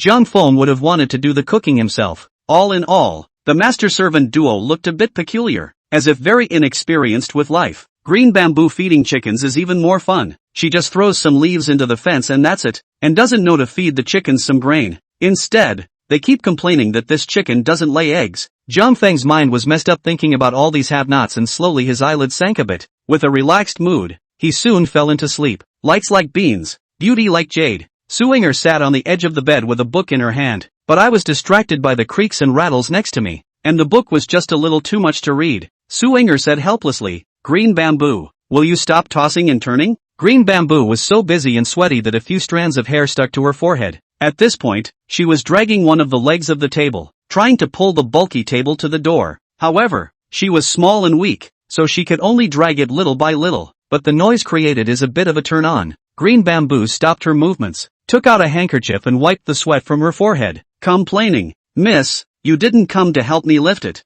I just can't push it alone." Suinger couldn't help but smile as she looked at Green Bamboo's sad face. "Look at the doorway, you've already put 3 stools on it, don't you think it's enough?" Green Bamboo shook her head and said with a serious face, "No, I'm still uneasy. Miss, you'd better come and help me. The table in our house is big and heavy, so if we put it up against the door, no one else can get in, so that I can sleep." Suinger pointed to the low window beside her and laughed. "Green Bamboo, stop tossing and turning. If Zhang Feng really has bad intentions, it's useless for you to put a table on top of the door." Midori looked out the window of her room and couldn't help but sigh in frustration. The height of this window is not as high as the Green Bamboo, not to mention Zhang Feng figured she'd have no trouble climbing in herself. "Why aren't you worried at all, miss?" Green Bamboo wasn't insisting on moving the table anymore and walked next to Suinger, picking up the teacup on the table and taking a sip of tea. "What should I do if he's a bad guy?" Suinger read a book while saying perfunctorily, "Don't think blindly. He's just a disaster-stricken refugee,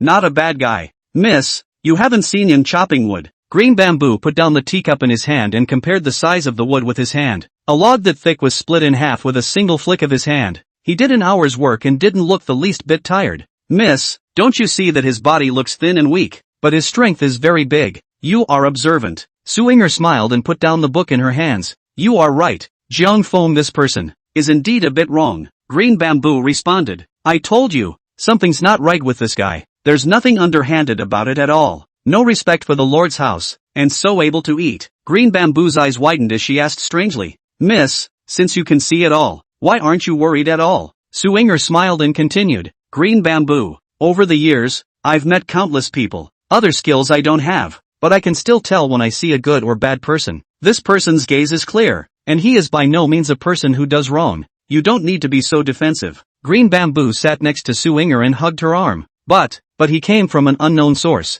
Who knows what he used to be? "Miss, it's been the 2 of us in the house for the past few months. I've gotten used to it. I always feel uneasy in my heart when I suddenly have such a person in the house today." Looking at Green Bamboo, who was still very worried, Suinger sighed. Suinger knew that this little girl's mind was overly sensitive. If I don't explain this Green Bamboo to understand all this, I'm afraid she won't be able to sleep soundly. Green Bamboo. In fact, how a person's character is can be seen in some small things. This man works hard and does not use his illness to cheat, speaking without condescension, the whole day, never uttering some flattering words to you or me. This shows that this person's character is still good. Then again, we both saved his life, but anyone who has some conscience will understand the reasoning of knowing and repaying, and will not do anything wrong to their benefactors. So all this worrying on your part is purely superfluous. That's not necessarily true. Although Green Bamboo had been convinced of Suinger's words, she still spoke with a stiff upper lip. "Miss, I've read a lot of talking books. There's a lot of evil slaves bullying their masters in the book. These underlings can't read or write, but their heads are filthy with ideas. It's only because you were born so beautiful that I had to defend." "Midori, what are you babbling about?" Suinger hurriedly interrupted Green Bamboo's words, blushing a little. "How many times have I told you to read less of those boring talking books? You just don't listen. I think you're looking stupid." Green Bamboo smiled and retorted, "I'm not getting stupid. Miss, what a nice talking book. So many stories of talent in there. I was just about to learn the ropes and find a good match for my lady." Chapter 104 Unknown. Suinger got up and grabbed Green Bamboo, pressed her down on the bed and started tickling her armpits. "You little girl, against you, how dare you make up about me?" Green Bamboo giggled and rolled around on the bed, begging for mercy. Miss, I won't dare to do it again. Just spare me this time." After playing around for a while, the master-servant duo leaned on the bed together, snuggling up to each other, and the topic once again turned to Zhang Feng. "Miss, what did you say about that Zhang? Something outside?" When Green Bamboo spoke, He forgot Jiang Feng's name for a moment. Suinger had an excellent memory and directly told Green Bamboo. Jiang Feng.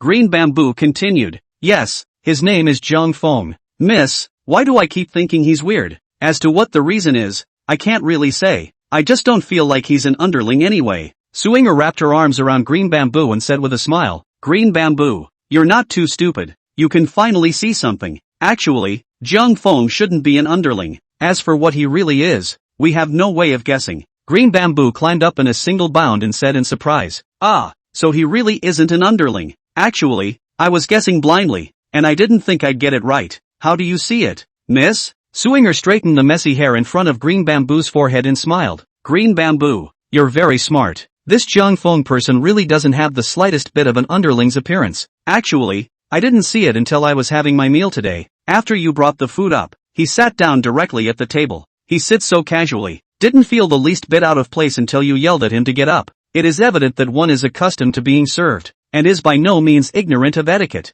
This shows that he is not an underling at all. Midori nodded approvingly. Indeed, speaking as an underling, if one were so ignorant of the rules, one would have been killed by the master long ago. Miss, since he's not a subordinate and we're still using him as one, why doesn't he explain? This man is so strange. Suinger sighed and said, regardless of his previous status, he's a fallen man now, and is in no position to pick and choose. The man is still smart. If he has fallen into such a situation and still can't let go of his face, what else does he have to say about his identity? Then this person is not worthy of our help. But there's something about this guy. Suinger picked up her teacup and used some of the tea and continued. The reason why he is calling himself as a subordinate, aside from the fact that he had nowhere else to go, there may be a sense of payback in there as well. The fact that he can make it this far shows that this person is not a pedant, and that he is able to bend and reach out, which I actually extremely appreciate. Miss, you actually admire him. Green Bamboo covered her small mouth and smiled. Although this person is a bit scruffy now,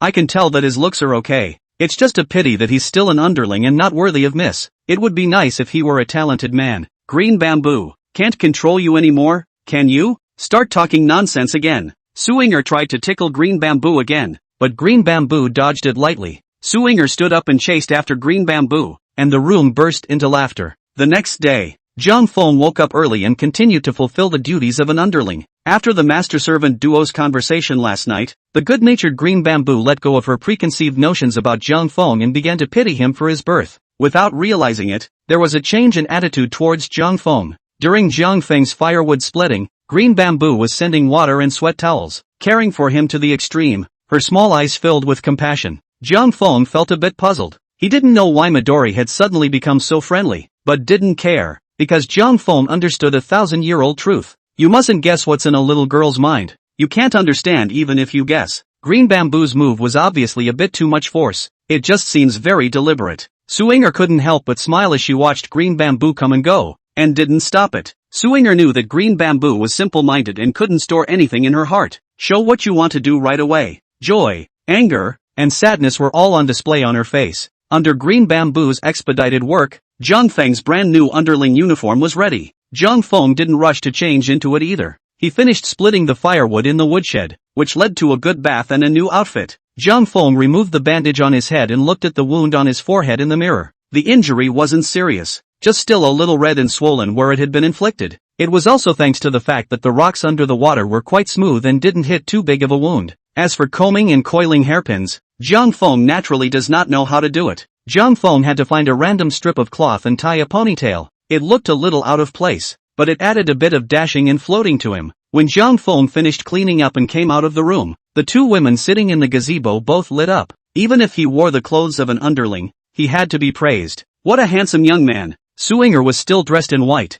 exuding a gentle and graceful atmosphere. Green Bamboo, dressed in a green dress, leaned on Suinger, as lively as a birdie. Jiang Feng looked at the pair of masters and servants sitting in the gazebo, and couldn't help but remind him of a TV series that had taken the country by storm in his previous life, The Legend of the White Snake. Hey hey hey, beautiful West Lake, March day na, spring rains are like wine, and the willow is like a smoke clear. It's hard to hold hands across the river when you're destined to meet. 10 years of cultivating the same crossing, 100 years of cultivating the same sleep. The interlude from The Legend of the White Snake rang in Jiang Feng's ears like a magic sound. Jiang Feng couldn't help but laugh. This had to make Jiang Feng sigh. The carpet bombing of this TV series back then definitely had the ability to brainwash. Jiang Feng suddenly remembered Jin's spy, Shui Yanwan, in his mind's eye, a face as delicate as it could be flashed. Jiang Feng did not know how Shui Yanwan was doing in Jin, when she teamed up with Jiang Feng and cheated her mother, Nightingale. I don't know if she went home to get a beating, and the story of the white snake was not finished for her. Originally, the two had discussed being pen pals, and Jiang Feng would mail her the rest of the story's contents. As a result, at the end of the day, the two didn't even leave a delivery address. Aha!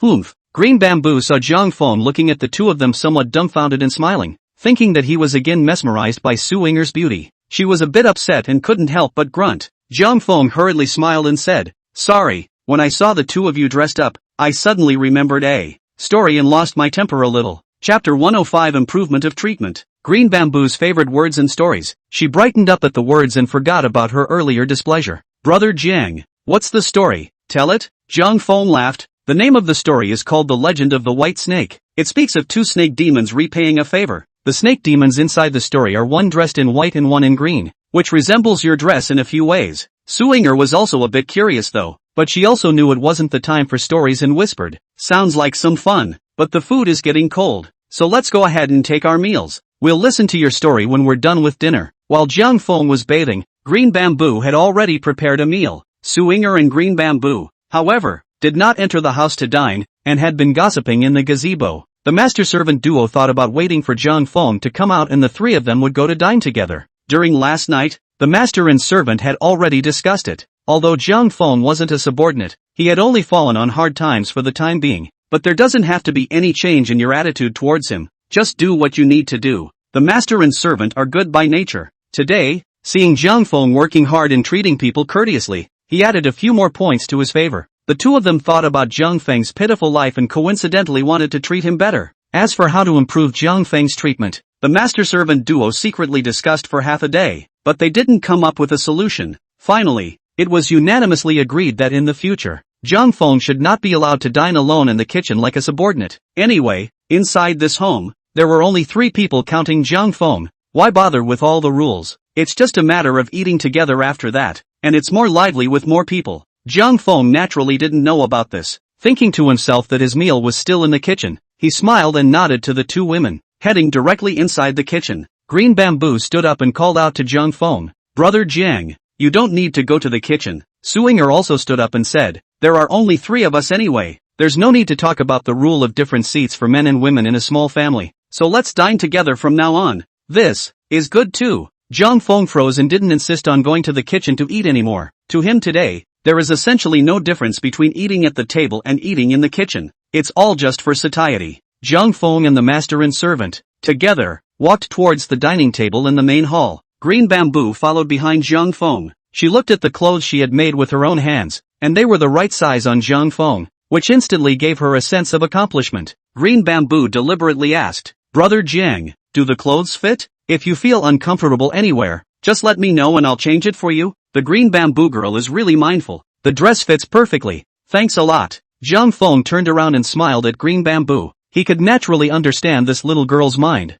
just simply wanting him to praise her. Green Bamboo sniffed and her eyes instantly smiled into a crescent moon. Su Yinger frowned slightly as she looked at the handsome and spontaneous Jiang Feng. At this moment, Su Yinger suddenly felt as if she had insulted Jiang Feng by letting him wear the clothes of the next person. Su Yinger softly said, "You can wear this dress for now. Tomorrow Green Bamboo and I will make another one for you." Jiang Feng smiled. "Thank you, but it's still not necessary. It's enough to have this set." Jiang Feng didn't have any special requirements on what kind of clothes to wear. Having a proper outfit was also just a way to be less noticeable at the Autumn Water Poetry Festival. The atmosphere was slightly more subtle as the 3 sat at a table and dined. Since they didn't know each other very well and didn't have much to say, they each buried their heads and ate. It's just that Green Bamboo's cooking is as bad as ever. Jiang Feng had the same general expression as the master and servant. All of them frowned, picked up a chopstick of bok choy and put it into their mouths, then tried to shave rice into their mouths. So much so that when the 3 of them had finished dinner, the 2 plates of green stuff in the center of the table looked as if they hadn't been touched. Green Bamboo almost buried his head in his rice bowl when he saw this. After the 3 of them finished their meal hastily, Green Bamboo simply cleaned up a bit, and then came together to the pavilion in the courtyard. When Green Bamboo had made the tea, Jiang Feng began the story of the white snake. In this day and age, there is basically little entertainment. It would have been a very pleasant thing to have a good story to listen to and use to pass the time of boredom. Jiang Feng's eloquence was quite good. This, coupled with the fact that the story of the white snake was already a great one, quickly immersed the master and servant in the story. Once this story began to be told, it was over an hour. Jiang Feng spoke with a somewhat dry mouth. On top of that, green bamboo had made today's meal salty again, and even after he had filled his stomach with tea, he hadn't been able to slow down. At this moment, it was already dark. Originally, Jiang Feng had planned to end it there, but the two women didn't agree. The main reason was that at the beginning, Jiang Feng had compared Su Yinger to Bai Sujin and green bamboo to Xiao Chang. In doing so, it makes for an overly strong substitution for the two, as if they were experiencing it themselves. The master and the servant changed dramatically with the twists and turns of the story, and they were simply a bit overwhelmed. Green bamboo lit the lantern in the gazebo and begged Jiang Feng to continue. Jiang Feng had no choice but to speak for another half hour or so. When Jiang Feng reached the time when he spoke about the water flooding San Francisco Temple, he took a sip of the tea beside him and laughed. It's getting late. You guys take an early rest. There's still a long time to go. The rest will be told tomorrow. Green bamboo, who was listening with great interest, protested. Brother Jiang, you're too hateful. How can you be appetizing at this critical time? You're going on some more. Although Su Yinger was also eager to listen, she still said, Jiang Feng must be tired after working all day. Better get some early rest. The story will just continue tomorrow. Jiang Feng went back to his room and quickly fell asleep. The master and servant went back to their room, but they were somewhat unable to sleep as they were captivated by Jiang Feng's story. Then sitting on the bed discussing the plot of the story, green bamboo is not fair to Bai Sujin, and she keeps on recounting the abominations of Fuhai and scolding Su Xian for not distinguishing between right and wrong. What Su Yinger had in mind,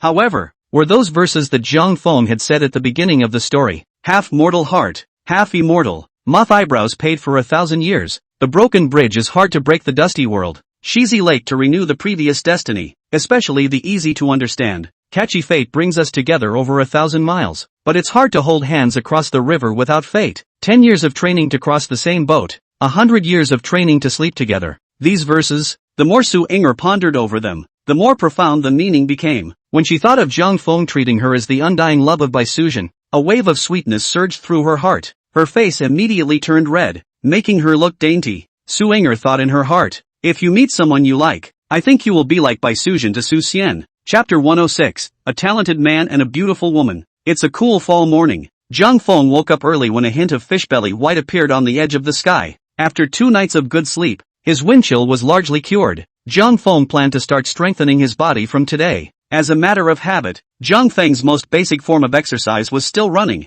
He was ready to go out for a few laps, but finally thought better of it and didn't dare to make a scene. Jiang Feng saw that the yard was still empty, so he simply ran in the yard. Through this kidnapping incident, it made Jiang Feng realize one thing: put in some extra hard work during the day to get fit. Even if he couldn't become a master of anything, he would have an extra guarantee of his own safety when he went up against the enemy. Something that you can't hide from just because you want to. At this time the sun was just showing its head, scattering pieces of haze in the sky, dyeing the fish-scaled clouds gold. They looked magnificent. After Jiang Feng finished practicing a set of basic movements, he slowly played a set of Tai Chi to soothe his muscles. Midori yawned and walked out of the room. She couldn't help but laugh and shake her head when she saw Jiang Feng's slow punch. Green bamboo greeted Jiang Feng and headed for the kitchen. Jiang Feng felt a little bad when he thought of the meal green bamboo had made. He couldn't help but sigh, feeling overly melodramatic. Although Jiang Feng had some self-blame in his heart, still, his quest for good food led him to follow Green Bamboo into the kitchen to see what exactly he was going to eat today. Green Bamboo was leaning over to pan the rice. A bundle of leafy wilted greens sat on the kitchen counter, still unwashed. Nothing else but these. This made Jiang Feng couldn't help but sigh again. It seems that today's meal is still no different than yesterday's. Jiang Feng looked around in the kitchen and didn't see any other ingredients except for a jar of meat oil. He rummaged through the wooden shelves where the miscellaneous items were kept and was surprised to see what looked like a bag of flour. Green Bamboo, what's in this bag? Is it flour? Midori glanced up, her face suddenly a little ashamed. It's flour, but unfortunately I don't know how to make pasta. It's been sitting there since I bought it, untouched. Jiang Feng was sure it was flour, and a smile immediately appeared on his face. He couldn't help but eat his fingers when he thought of the fragrant scallion pancakes. Green Bamboo, I'll make today's breakfast. Go rest. Midori stood up and shook the water droplets from her hands. She glanced at Jiang Feng in surprise, but her face was an expression of disbelief. You can cook? Jiang Feng laughed. A little bit. I'll make breakfast today. Just go back inside and wait for it. Good. I'll see what kind of food you can make.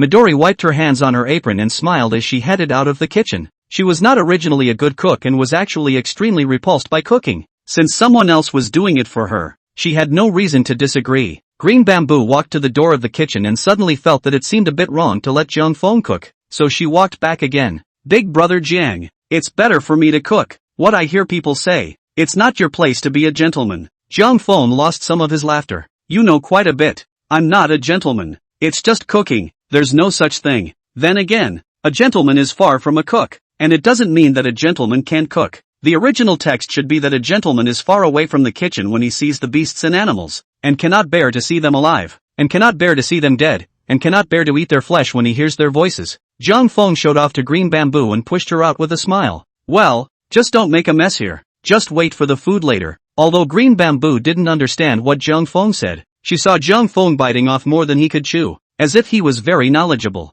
This instantly made her little head spin a little. It turns out that brother Jiang is still a scholar. Green Bamboo was thrilled by the discovery. She immediately ran to Suing Er's room and mysteriously said to Suing Er, Miss, talent story comes full circle. Jiang big brother he is a reader. Suing Er was sitting on the dresser brushing her hair. At this moment, when he heard Green Bamboo's words, the expression on his face did not change. Suing Er lazily said, What talent story? Green Bamboo, what are you babbling about here in the early morning if you're not going to cook? Seeing that Suing Er was not surprised, Green Bamboo directly laid down on the table and stretched her head to block the bronze mirror. She turned to Suing Er's pretty face and said with an astonished expression, Miss, big brother Jiang is a scholar. He just gave me a big speech. I didn't understand a word of it, but it's a lot like what those great talents say. Aren't you surprised? Miss, why is there no response at all? Miss? Suing Er gently pushed Green Bamboo's little face away and picked up the comb to continue combing her dark hair. Green Bamboo, was the story of the white snake told by Jiang Feng yesterday good? Green Bamboo nodded her head even though she didn't understand why Miss was talking about this. Of course it sounds good. It's better than a story in a talking book, and it's keeping me awake. Suing Er added, in the story, Jiang Feng quoted many verses, all of which I've never heard before. Not sure who made it though, but do you think he could have memorized those verses if he hadn't read? Green Bamboo then realized, so the lady knows all about it. Green Bamboo stood up straight and said with chagrin, it's really boring. I'm going to go watch Big Brother Jiang cook. Jiang Feng is actually cooking? When Suing Er heard this news, her hand immediately lurched, pulling a few strands of her hair down, causing her to frown in pain. She was just about to ask Green Bamboo what was going on when she saw the little girl stomp out, only left Suing Er a shadow. Jiang Feng cooked some scallion pancakes and mixed a green vegetable by hand. Green Bamboo had been probing at the kitchen door. Jiang Feng laughed, don't look, come over and serve the food. Only then did Green Bamboo walk into the kitchen with a smile and help Jiang Feng serve the meal on the dining table in the main hall. Suing Er, who had finished freshening up, sat on the main seat and took small bites of the scallion pancake before picking up chopsticks of turquoise greens and putting them into her mouth. Suing Er sighed contentedly all the time. Green Bamboo looked at the turquoise small dishes on the table and the golden scallion pancakes on the plate, and although she was filled with shame, it did not delay her from eating the pancakes. Suing Er picked up another piece of scallion pancake and joked, Green Bamboo, when will you be able to make such a delicious meal? You see how Jiang Feng, as a man, makes food that's more than 100 times better than you? Green Bamboo was filled with shame, and put her head down. Nuwa. Jiang Feng saw that the little girl took it seriously, and was somewhat unable to bear it, soothingly saying, Green Bamboo, in fact, you don't have to blame yourself. One can't be good at everything. It is often said that there are specialties in the arts, and there is an order of hearing. You're just not a good cook, but you're good at women's red. Chapter 107, Luxury Carriages. Green Bamboo sniffed and was happy again. There are specialties, and there is an order of hearing. Big Brother Jiang said it really well. I really can't learn this cooking, but I'm good at women's red. My former sisters used to ask me for advice on how to make clothes and what kind of patterns to embroider. Suing Er also laughed. Yes, they all know that you are good at women's red, but this cooking skill, you hurry up and learn it from Jiang Feng. Tomorrow Jiang Feng will be leaving, so you'll only have this one day to work, especially this scallion pancake. Gotta learn that. Green Bamboo took a hard bite of the scallion pancake, glanced at Suing Er, and promised, yes, miss, I will learn well. Jiang Feng comforted Green Bamboo. This cake is actually very simple to make. With that resourcefulness, you're bound to pick it up quickly. Green Bamboo stifled a promise, but looked extremely unconfident. Nowadays, Green Bamboo is also a 15 or 16-year-old little girl, but she is busy all day long, diligent and incomparable. In Jiang Feng's opinion, even if he couldn't cook, it was already good enough. Jiang Feng continued. Green bamboo. It's fine if you don't know how to cook. It doesn't cost much silver to hire a cook. In fact, if conditions permit, you too should hire a few more underlings. It's also a little less safe to have just the two of you at home. After all, this is the outskirts of town, not the city. Jiang Feng does not understand the situation. This statement is very much some of the meaning of why not eat meat. Su Ying'er smiled and echoed. You're right. The family really needs to hire some underlings. Jiang Feng finished his bowl of scallion pancakes and said to Su Ying'er, there's no more work at home for now. I'd like to go out in a little while. Su Ying'er was a little surprised, put down the chopsticks in her hand and looked at Jiang Feng. What are you doing out there? Jiang Feng smiled and said, there's nothing else. I just want to go out for a stroll. Tomorrow is the Autumn Water Poetry Festival. Jiang Feng was going to step around White Heron Island. In case something happens, Jiang Feng can also run away. Su Ying'er picked up her chopsticks and picked up a piece of scallion pancake and continued eating. Since you've recovered from your illness, it's good to go out for a stroll. Jiang Feng stood up and got up to walk towards the door. That's it then. You guys go ahead and eat. I'll be back in a bit. Wait, don't rush to go. First, Su Ying'er admonished, just stroll around the neighborhood. Don't go into the city. You don't have a road guide. You'll be arrested as a stray, and you need to memorize the way to get there, so you don't get lost and can't come back. Jiang Feng's heart warmed up and he turned around and smiled. Don't worry, I'll definitely remember the way back clearly. I don't want to be on the streets again. Su Ying'er was meticulous and knew that Jiang Feng must not have any silver money on him. She turned her head and ordered green bamboo. Green bamboo. Get Jiang Feng some silver money. If there's anything you need, it's just as well to buy it all together. Green bamboo put down her chopsticks and took out an exquisite purse from her bosom. She counted some coins and put them on the table. Then Green Bamboo looked at Su Ying'er's face and gritted her teeth again to pull out a small piece of broken silver. Looking at Green Bamboo's careful expression, Jiang Feng realized. It turned out that the two women were just well dressed, but in fact there were not a few silver dollars in their hands. No wonder the meals were green vegetables every day, and not a trace of meat was to be seen. Jiang Feng pretended to be unaware of the situation and casually took a few copper coins on the table. I don't need anything in particular. These will do. The fall sunlight spills over the sparkling river. It makes you feel a little dazzling. As a result of the heavy rains some time ago, the river has risen quite a bit. In some places, the water level has even gone over the embankment. The river had also become a little muddy, but it was still incredibly calm. The small courtyard of Su Ying'er's house was located on the river. This place is a bit remote, but it is very scenic. The riverbank was planted with tall willow trees, whose branches danced gently with the fall wind. Occasionally some willow leaves would fall from the trees and flutter into the water, swirling and floating away. Some of the women washing clothes by the river, gossiping with each other, and occasionally playful, attracting pedestrians to look. A couple of children ran to the river to play, and were beaten a couple of times by the woman who washed the laundry, and ran away extremely quickly. Jiang Feng stopped a pedestrian, asked for the direction of White Heron Island, and began to follow the current upwards. White Heron Island is surprisingly not far from the stone bridge. At that time, when Jiang Feng jumped off the stone bridge, he was going downstream. I'm sure I can find the stone bridge by following the current upstream. Not long after Jiang Feng walked, the number of pedestrians on the road increased. This caused a trace of inexplicable tension in Jiang Feng's heart. Luckily, he was dressed as a green-clad underling and did not stand out in the crowd. The passerby didn't even bother to look at him, which was a relief.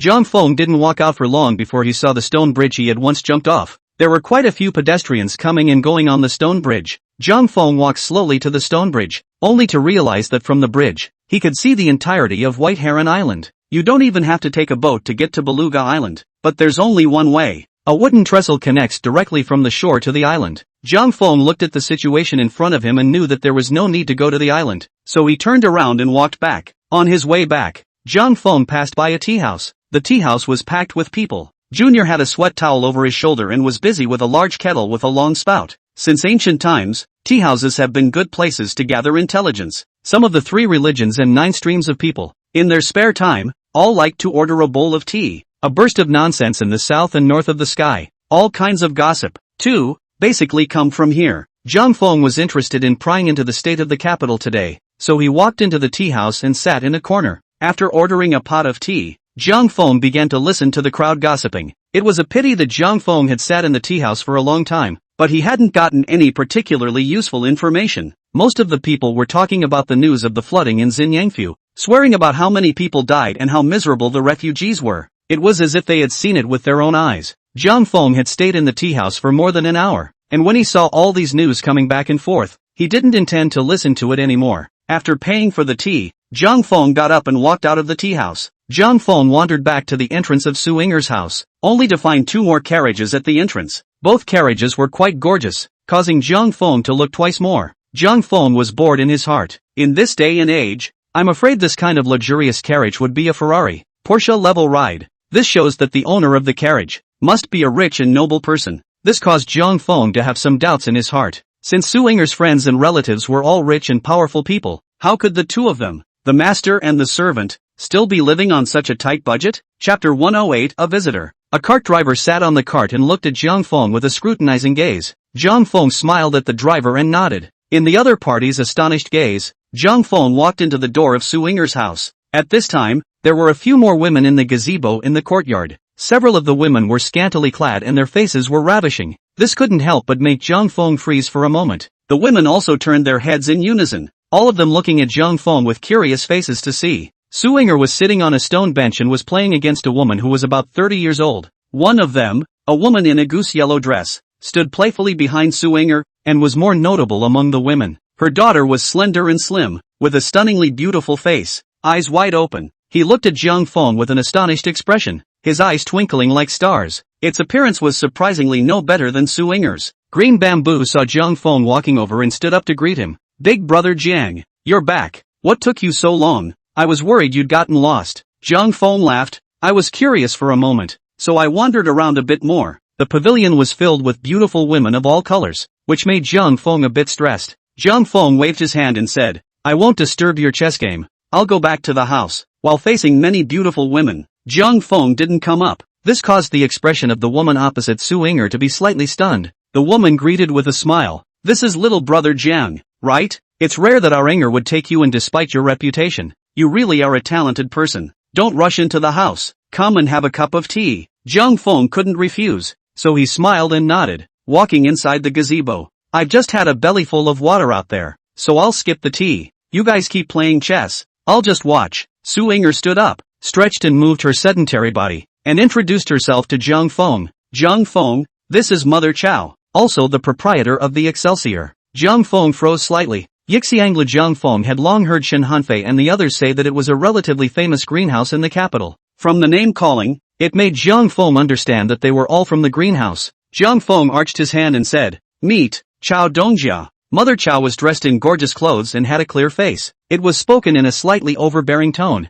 but not offensive. Yinger has told me all about you. Yinger is young and doesn't know any better. Her decision to keep you in the house was actually quite ill-considered. After all, she'll have to marry later. Su Yinger looked at Zhang Feng's face, fearing that he would misunderstand. She hurriedly said, Mother Chow, didn't I say so? Don't you interfere in this matter. I have my own plans. Chow's mother glared at Su Yinger, stopping her from speaking further. You dead ninny, how can I not care when this matter is known to me? My mother has eaten more salt than you have eaten rice, so don't open your mouth on this matter. Just listen to my arrangements. Su Yinger's pretty face chilled, and she said in a cold voice, Mother Chow, I'm no longer a member of Yixiang Mansion, so don't trespass. I'll do my own thing. Mother Chow was also furious when she saw Su Yinger getting angry with her over a disaster victim. She slapped the table and said, You dead ninny, you really don't know what's good for you. Could I have harmed you? Zhang Feng had to speak up when he saw that the two were arguing over him. Miss Yinger, East Chow is right. It's me who dragged you down.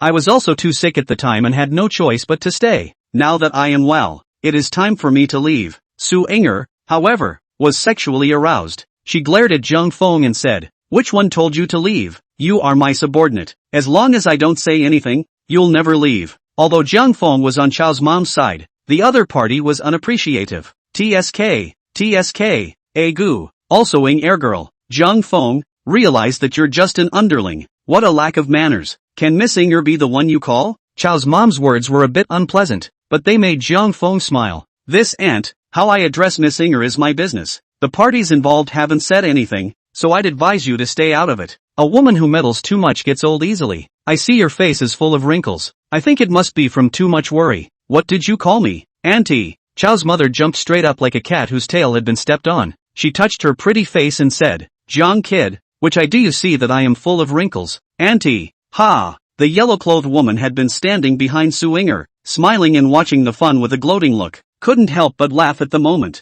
Su Yinger, who had been keeping a cold face, was immediately broken by Jiang Feng's sentence Auntie, and also giggled out loud. Chao's mother became even more angry. She pointed at Su Ying'er and the woman in yellow angrily. Su Ying'er, Yi Lingwei, you two heartless ones. I'm being taunted by an underling and you guys are actually laughing. Green Bamboo weakly interjected from the side. Chao Mom, Big Brother Jiang he is actually not a subordinate. Mother Chao glared back at Green Bamboo. What else could he be if not an underling? But who in their right mind would parade around in the clothes of an underling? This kind of flowery language can only fool you little girls who have not been in the world for a long time. Still fooling me, old lady? Yi Lingwei leaned on Su Ying'er's shoulder and interjected with a smile. Is it fun for you guys to bicker around like this? In my opinion, Jiang Feng's stay or go should still be decided by him. Chao's mother huffed and sat down on the stone bench. Do what you like. Anyway, I can't control you guys when you get your wings. Su Ying'er shook her body and pushed Yi Lingwei's body away, saying angrily, Yi Lingwei, you stay right there. There's nothing for you here, so don't follow and make a mess. Yi Lingwei bristled. Sister Ying'er, I know you're kind-hearted. You're afraid that Jiang Feng will sleep on the streets once he leaves here. How about this? I happen to be short of a drover, so let him follow me. Ever since Jiang Feng entered, Yi Lingwei had been looking at him with a scrutinizing gaze. The eyes that were like a pool of autumn water at the moment were full of laughter. Yi Lingwei threw a wink at Jiang Feng. Jiang Feng, from now on, you'd better follow your sister. You're here at Sister Ying'er's, and you don't get paid for your work. If you follow me, in addition to being paid for your labor, there may be other benefits as well. How about it? Want to think about it? At this moment, Yi Lingwei stood with Su Ying'er, and was half a head shorter than Su Ying'er in height. Although she looks rather petite, she has the ebullience of a Jiangnan woman. At the moment with her big watery eyes, one could not help but feel pity. Chapter 109, Sharp Counterattack. Jiang Feng couldn't help but froze slightly as he looked at Yi Lingwei, who had suddenly become flavorful, but he soon realized what the little girl was up to, and felt a bit of amusement in his heart. It seems that this quirky little girl has some tricks up her sleeve. At this moment, he was even thinking of pulling a beauty trick on him and using it to test his nature. Jiang Feng gave Yi Lingwei a sardonic look and realized that this little girl was still good at acting. At this moment, Yi Lingwei screwed up her body as if she was still a bit shy. The autumn water-like eyes looked at Jiang Feng with affection. Even the hint of blush that appeared on her face was so appropriate. But the hint of teasing hidden in Yi Lingwei's eyes couldn't be hidden in any way in front of Jiang Feng, who had once experienced countless ergotisms. Jiang Feng also put on a somewhat shy look and scratched his head. Thank you for this girl's favor, but I just can't leave here. I'm actually a face reader. Only like to be with good-looking people. As for paying or not paying for labor, it's quite irrelevant. When Yi Lingwei heard this, she was so angry that she almost didn't turn her back. What did you say? I didn't hear you right. You mean I'm not as pretty and good-looking as Ying'er's sister? Although Yi Lingwei didn't understand what face control meant, she could hear the meaning in Jiang Feng's words. It's because she's not pretty that she won't go with her. As a woman, the most important thing you care about is your looks. Yi Lingwei had always been proud of her appearance, but at this moment, she was even despised by Jiang Feng. How could she not be made to burn with anger? Su Ying'er instantly covered her mouth and laughed. Chao's mom, who was sitting alone and angry, was also laughing. She laughed while gloating. Serves you right. Let you not help me. Get what's coming to you. Looking at Yi Lingwei's deflated appearance, Green Bamboo couldn't help but laugh as well. After being glared at by Yi Lingwei turning her head, Green Bamboo hurriedly held it back again. Just the little face held red, endured quite hard. The little maid that Yi Lingwei had brought with her, who was quite loyal and protective of her master, was also glaring angrily at Jiang Feng along with her master at the moment. It's just that the little girl looks timid all the time. Instead of being intimidating, it shows a bit of cuteness. Su Ying'er gave Jiang Feng an appreciative look and gave him an encouraging look. She could naturally tell that Jiang Feng had recognized Yi Lingwei's ploy and then countered slightly. It was just that she didn't expect that Jiang Feng actually used such a sharp way. Jiang Feng had first contradicted Chao's mom, and now he had offended Yi Lingwei. Su Ying'er didn't know why, but she didn't get angry. Instead, she was very excited inside. Yi Lingwei stomped her feet and angrily walked to Jiang Feng. She took a deep breath, disliked her pretty face to Jiang Feng's eyes, and said angrily, "This girl is giving you one more chance. Take a good look. Is my looks much worse than Ying'er's sister?" Jiang Feng looked at the flower-like face in front of him, but at the moment it was filled with anger, as if it was about to bite him. Frightened, Jiang Feng couldn't help but tilt his head back and hurriedly apologized. "I'm sorry, I was wrong. Actually, you are not ugly at all. Much better looking than the second Aunt Yang who sells buns next to my house." Yikes! Wow! Seeing Jiang Feng actually comparing her to a bun seller, Yi Lingwei suddenly squealed in anger, her hands scratching in the air for a while. "Ying'er's sister, quickly control your subordinate." Yi Lingwei looked back to Su Ying'er for help. However, she saw Suinger laughing and not helping in the slightest. Yi Lingwei turned around and pulled up Chao's mother, making a move to leave. Mother Chao, we'd better get going. This place is not to stay. There are evil slaves bullying their masters, and the master would even turn a blind eye to it, just knowing how to be silly and happy. Mother Chao laughed and stood up, fainting. You're right. Then let's stop annoying people here and get the hell out of here. Mom Chao, you sit first. Suinger laughed and pressed Chao's mother onto the stone bench, then turned to stop Yi Lingwei. It's just a joke. Why should you take it seriously? Lingwei, if it wasn't for your mouth, how would you have been taunted by Jiang Feng? Sit down and have a cup of tea to take the edge off. Today you guys have brought quite a few ingredients. In a moment you'll punish Jiang Feng for cooking for us, as if he's accompanying you. After Suinger's coaxing, she finally managed to pacify Yi Lingwei. She hummed and squinted at Jiang Feng. I want to eat scallion pancakes too. It seemed that Suinger had a good relationship with Yi Lingwei and actually told her such trivial things, which couldn't help but make Jiang Feng a bit amused. Jiang Feng laughed. Okay, I'll make you scallion pancakes in a while. Don't be angry. In Jiang Feng's eyes, Yi Lingwei was also a little girl with a somewhat lively personality. Jiang Feng naturally wouldn't be on the same page as her. Chao's mom had her hands full with affairs, so naturally she couldn't wait to eat the scallion pancakes made by Jiang Feng.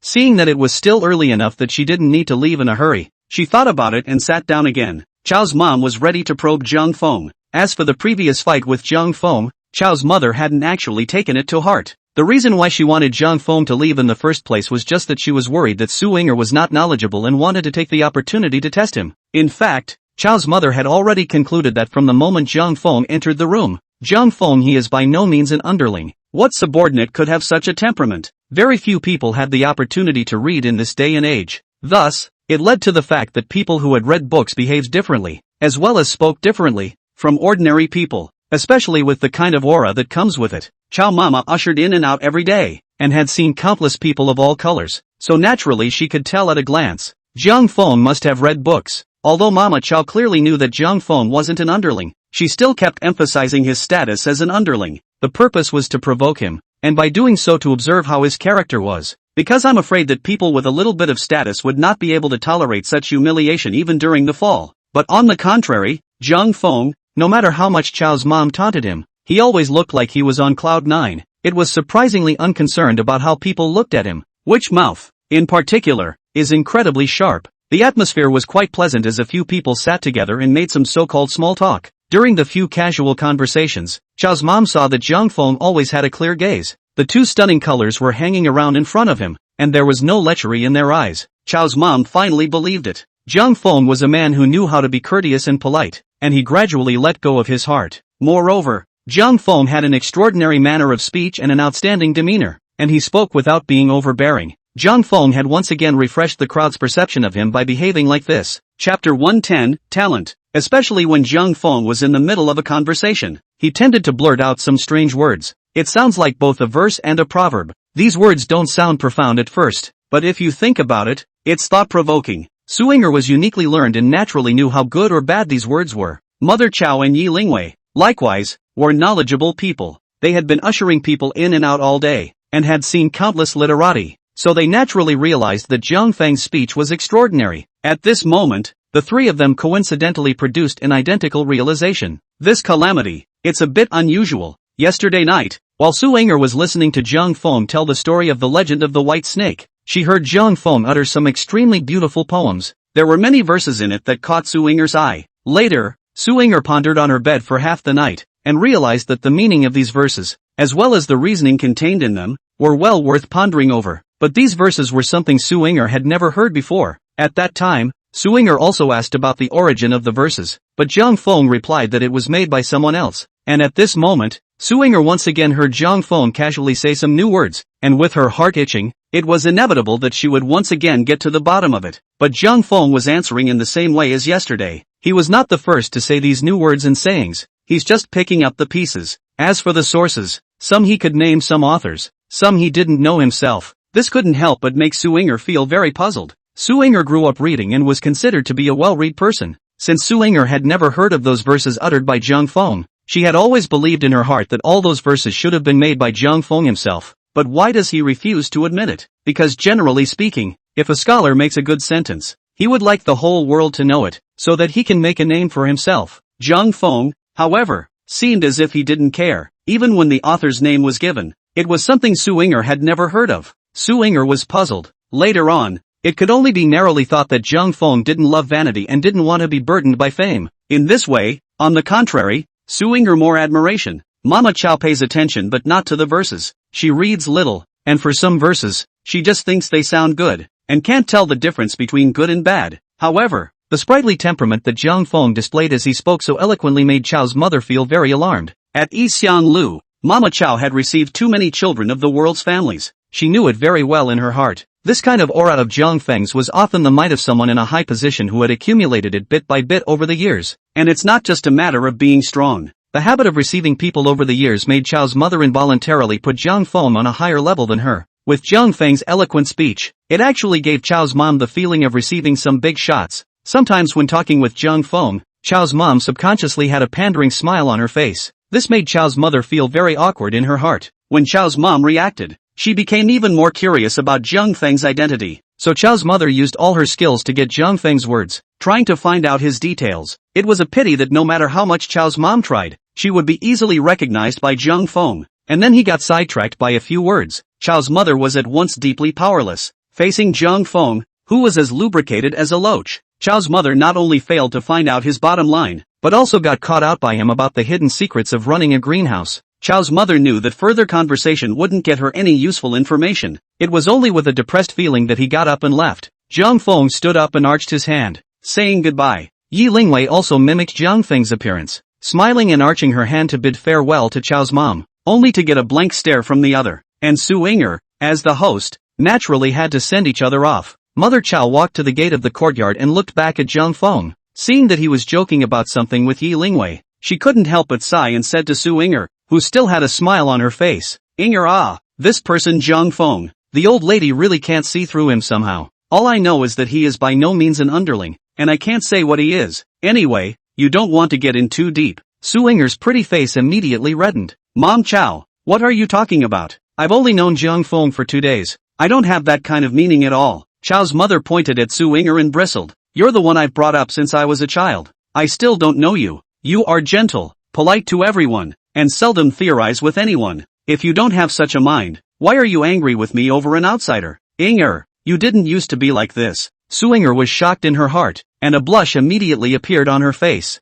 I don't have one. In fact, in Su Inger's heart, she really didn't have this kind of mindset. At that time, Su Inger herself didn't understand. Why was it that when Chow's mom wanted Zhang Feng to leave, she actually felt some reluctance within her? In her anxiety, she argued directly with Chow's mother. At this moment, Su Inger also felt a little strange. Why was she so impulsive? Could it be because he wanted to hear Zhang Feng tell a story? Chow's mother looked at Su Inger's red face, a picture of thoughtfulness, and couldn't help but raise her hand to hit her on the shoulder, and say you didn't, blushing like a monkey's ass. How did I raise a loser like you? He can just do a few lines of crooked poetry, and that's all it takes to mesmerize you? Su Inger covered her beaten shoulder and retorted, Mother Chow, you don't understand. Those are good verses, not some crooked poem. Chow's mother was so angry that she still wanted to hit Su Inger, but Su Inger dodged extremely quickly. Zhang Feng is a scholar. Chow mom sighed and patiently continued to persuade. Inger, you also know that the readers are high-minded and die to save face.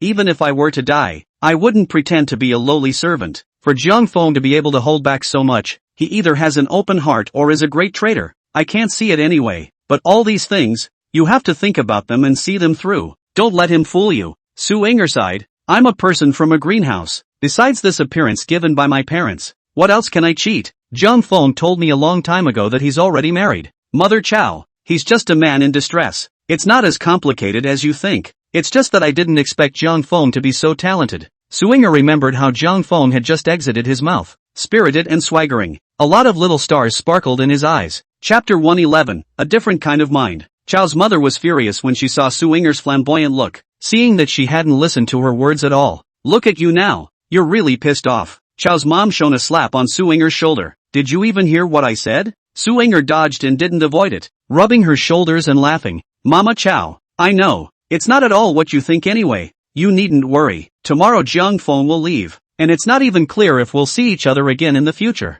Mother Chow couldn't be persuaded any further inside. As you wish. There's still 1 day left, so help me take good care of that Ling Wei girl. In song and dance, you have a remarkable talent. Guess there aren't many people in the world who can match you. What a shame. You teach Lingwei well, so that at the Autumn Water Poetry Festival, she must snatch a flower leader back for me. Hey, this halfway picked up manpower is always less worrying than raising your own. Since you left, I can barely keep this Ishang mansion open. I really regret letting you go. Su-Inger returned to the gazebo after sending Mama Chow away. Yi Lingwei was an idle nature. When Su-Inger returned, she set up the chessboard and pulled Su-Inger to play against her. Since it wasn't yet lunchtime and it was still early for cooking, Zhang Feng sat on the sidelines and watched. Zhang Feng looked at it for a while, and the corner of his mouth couldn't help but curl up. Su-Inger's chess skill was okay, while Yi Lingwei's chess skill could only be described as miserable. If you want to play Go well, you must first be patient. In terms of Yi Lingwei's character, it was not suitable for playing Go.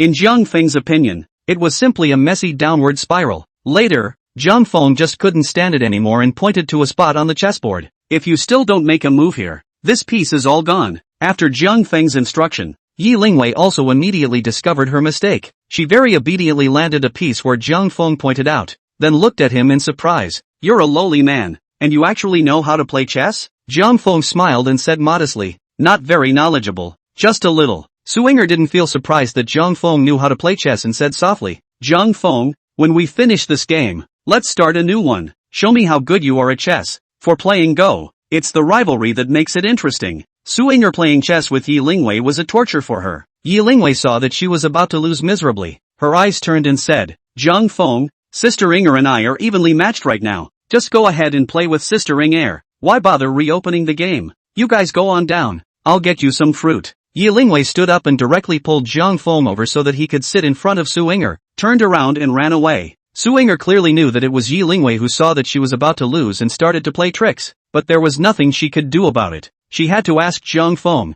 why don't we start a new game? Zhang Feng saw that it was almost noon and it would take too long to start a new game, so he said, there's no need to reopen it. I'll be just in time to prepare the meal when we finish this mess. Good thing too. Su-Inger had to go down with Zhang Feng next. Yi Lingwei stood in the kitchen doorway and peeked in. Seeing the two of them play on one hand and Yu on the other, Yi Lingwei nibbled on an apple and slipped back, sitting on the sidelines to watch the battle. The situation on the board is actually quite clear. Su-Inger's white discs had already occupied most of the board, leaving Zhang Feng with little room to play. Even so, the two ended up playing out a draw. Yi Lingwei was so stunned that she even forgot to chew the apple in her hand. How did your chess game get so good? Su-Inger couldn't help but be a little annoyed that she ended up with a tie in such a dominant situation. This game doesn't count. How about we play another one? Zhang Feng looked up at the sky and took a sip of the already somewhat bland tea. I should go cook. When we finish our meal, we'll just go on down. There's nothing to do today anyway. Yi Lingwei, however, objected.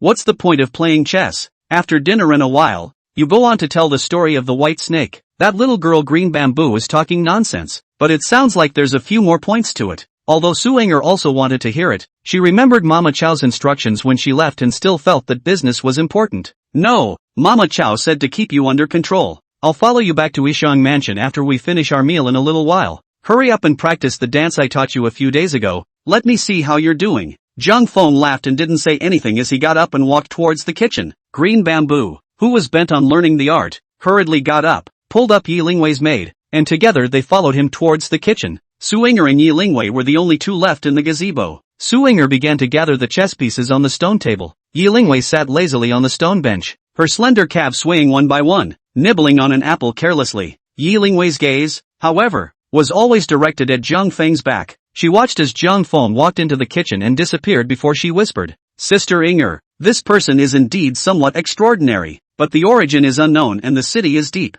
You left him at home, and the matter is still somewhat ill-considered. There's no harm. Su-Inger paused her hand for a moment and sighed slightly before continuing to pack up her pieces. He won't be able to stay in this place of mine for long. Tomorrow he leaves. So that's how it is. Yi Lingwei thought for a moment and continued. Sister Inger, Zhang Feng talks a lot, so it's obvious that his family has some heritage, especially with that aura about him. I can't say. Something like a worldly disciple, and yet he says he comes from a common family, which is obviously a lie. I really don't understand how someone like him could be willing to be an underling. Yi Lingwei suddenly laughed, put her face in front of Su-Inger and said mysteriously, Sister Inger, I'm afraid he's not drunk. Su-Inger laughed and pushed Yi Lingwei away, continuing to pack up the chess pieces. Where? Zhang Feng is a person with a free-spirited nature and doesn't care about whether his status is honorable or lowly. You don't understand. Yi Lingwei narrowed her eyes and smiled. I didn't expect you to have such a good impression of Zhang Feng. Sister Inger, give me an honest explanation. Are you having thoughts about him? Violet, what are you babbling about? Su Inger smiled and shook her head, but her heart was thumping. Originally, she hadn't known Zhang Feng for a long time and had never thought in that direction. It just felt especially soothing and happy to be with Zhang Feng. Just now, Chao's mom said this, and now Yi Lingwei said the same thing. It couldn't help but create a twinge in her heart as well. Su Inger began to be confused in her heart. Chapter 112, As Hell. Zhang Feng carried a water basin from one hand and walked out from within the kitchen. Yi Lingwei saw Zhang Feng's figure and hurriedly stood up. Then he deliberately stretched out, showing off his body's exquisite curves to the fullest. It's just a shame no one appreciates it. Zhang Feng actually didn't glance in the direction of the gazebo. He pumped some cool water inside the water tank by the kitchen door and walked right into the kitchen with the water basin. Yi Lingwei was furious and stomped her feet. This guy is a total log. It's so boring. Su Inger smiled, pursed her wind-blown hair in front of her forehead, and softly said, Lingwei, you don't have to test Zhang Feng anymore. He's not that kind of guy. I saw that you didn't look right when you arrived, and I haven't been able to get around to asking you, did you have another fight with Mama Chow? Watching Zhang Feng's figure disappear inside the kitchen, Yi Lingwei sighed and poked her body over, reaching out to touch Su Inger's jade-like face. Sister Inger, you've grown a heart of 7. Nothing can be hidden from you, and whoever marries you will be blessed. There's no telling which denizen will end up cheap. After Yi Lingwei finished speaking, she even glanced in the direction of the kitchen. Su Inger opened Yi Lingwei's hand with her backhand, but her expression was a bit gloomy. During the time I've been away from Yixianglu, I've kind of figured it out. For someone like us, who comes from a greenhouse, to marry an ordinary person is actually harming others and ourselves. It would already be an excellent creation if you could be a concubine to the person of your choice. Yi Lingwei froze for a moment and couldn't help but sigh as well. Su Inger, as the flower girl of the capital city's greenhouses, was unmatched in talent and color. Naturally, there were many dignitaries who coveted Su Inger's beauty and took pride in gaining her favor. Although Su Inger was like a star in the sky and looked like she was in the limelight. But if these dignitaries were to marry Su Inger back home, that would be a different matter.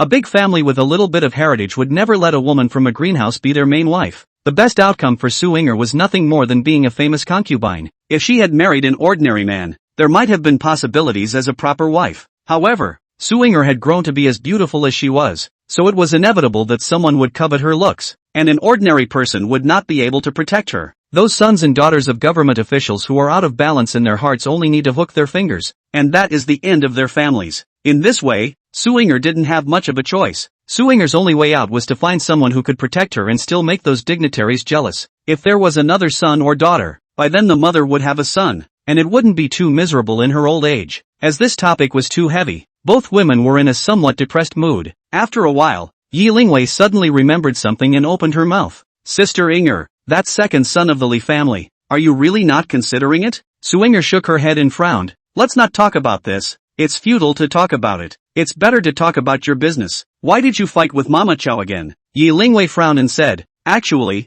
there's nothing much. It's just that old beggar woman had to make me compete for a flower leader back at the Autumn Water Poetry Conference. I'm not short of money. Why should I compete for the flower girl? It's really boring. Actually, Yi Lingwei wasn't from Yixianglu. Previously, she had been making a living in the greenhouses around the Guangling area, and she was also a person with a reputation for her voluptuousness. Later, after Yi Lingwei arrived in the capital, she was attached to Yixianglu. In fact, she and Chao's mother, too, were just a partnership. Su Inger's acquaintance with Yi Lingwei was only half a year long. It's just that the two are quite compatible, and that's why they become excellent friends. At the time the two met, Su Inger had not yet left Yixianlu. It was Yi Lingwei's arrival at Yixianlu and taking Su Inger's place that gave Su Inger the opportunity to get out of the greenhouse. From this point of view, Su Inger was still quite grateful to Yi Lingwei, but the person she was more grateful to was Chao's mom. Su Inger understood very well in her heart. If Mother Chao didn't agree to her leaving Yixianlu, she wouldn't be able to leave with or without Yi Lingwei as a person. As Su Inger was grateful, she usually treated Chao's mother with great respect. Now that she heard Yi Lingwei talking about Mother Chao in such a way, she was a bit unhappy and her willow eyebrows suddenly frowned. Where? Don't you dare talk about Mama Chao like that.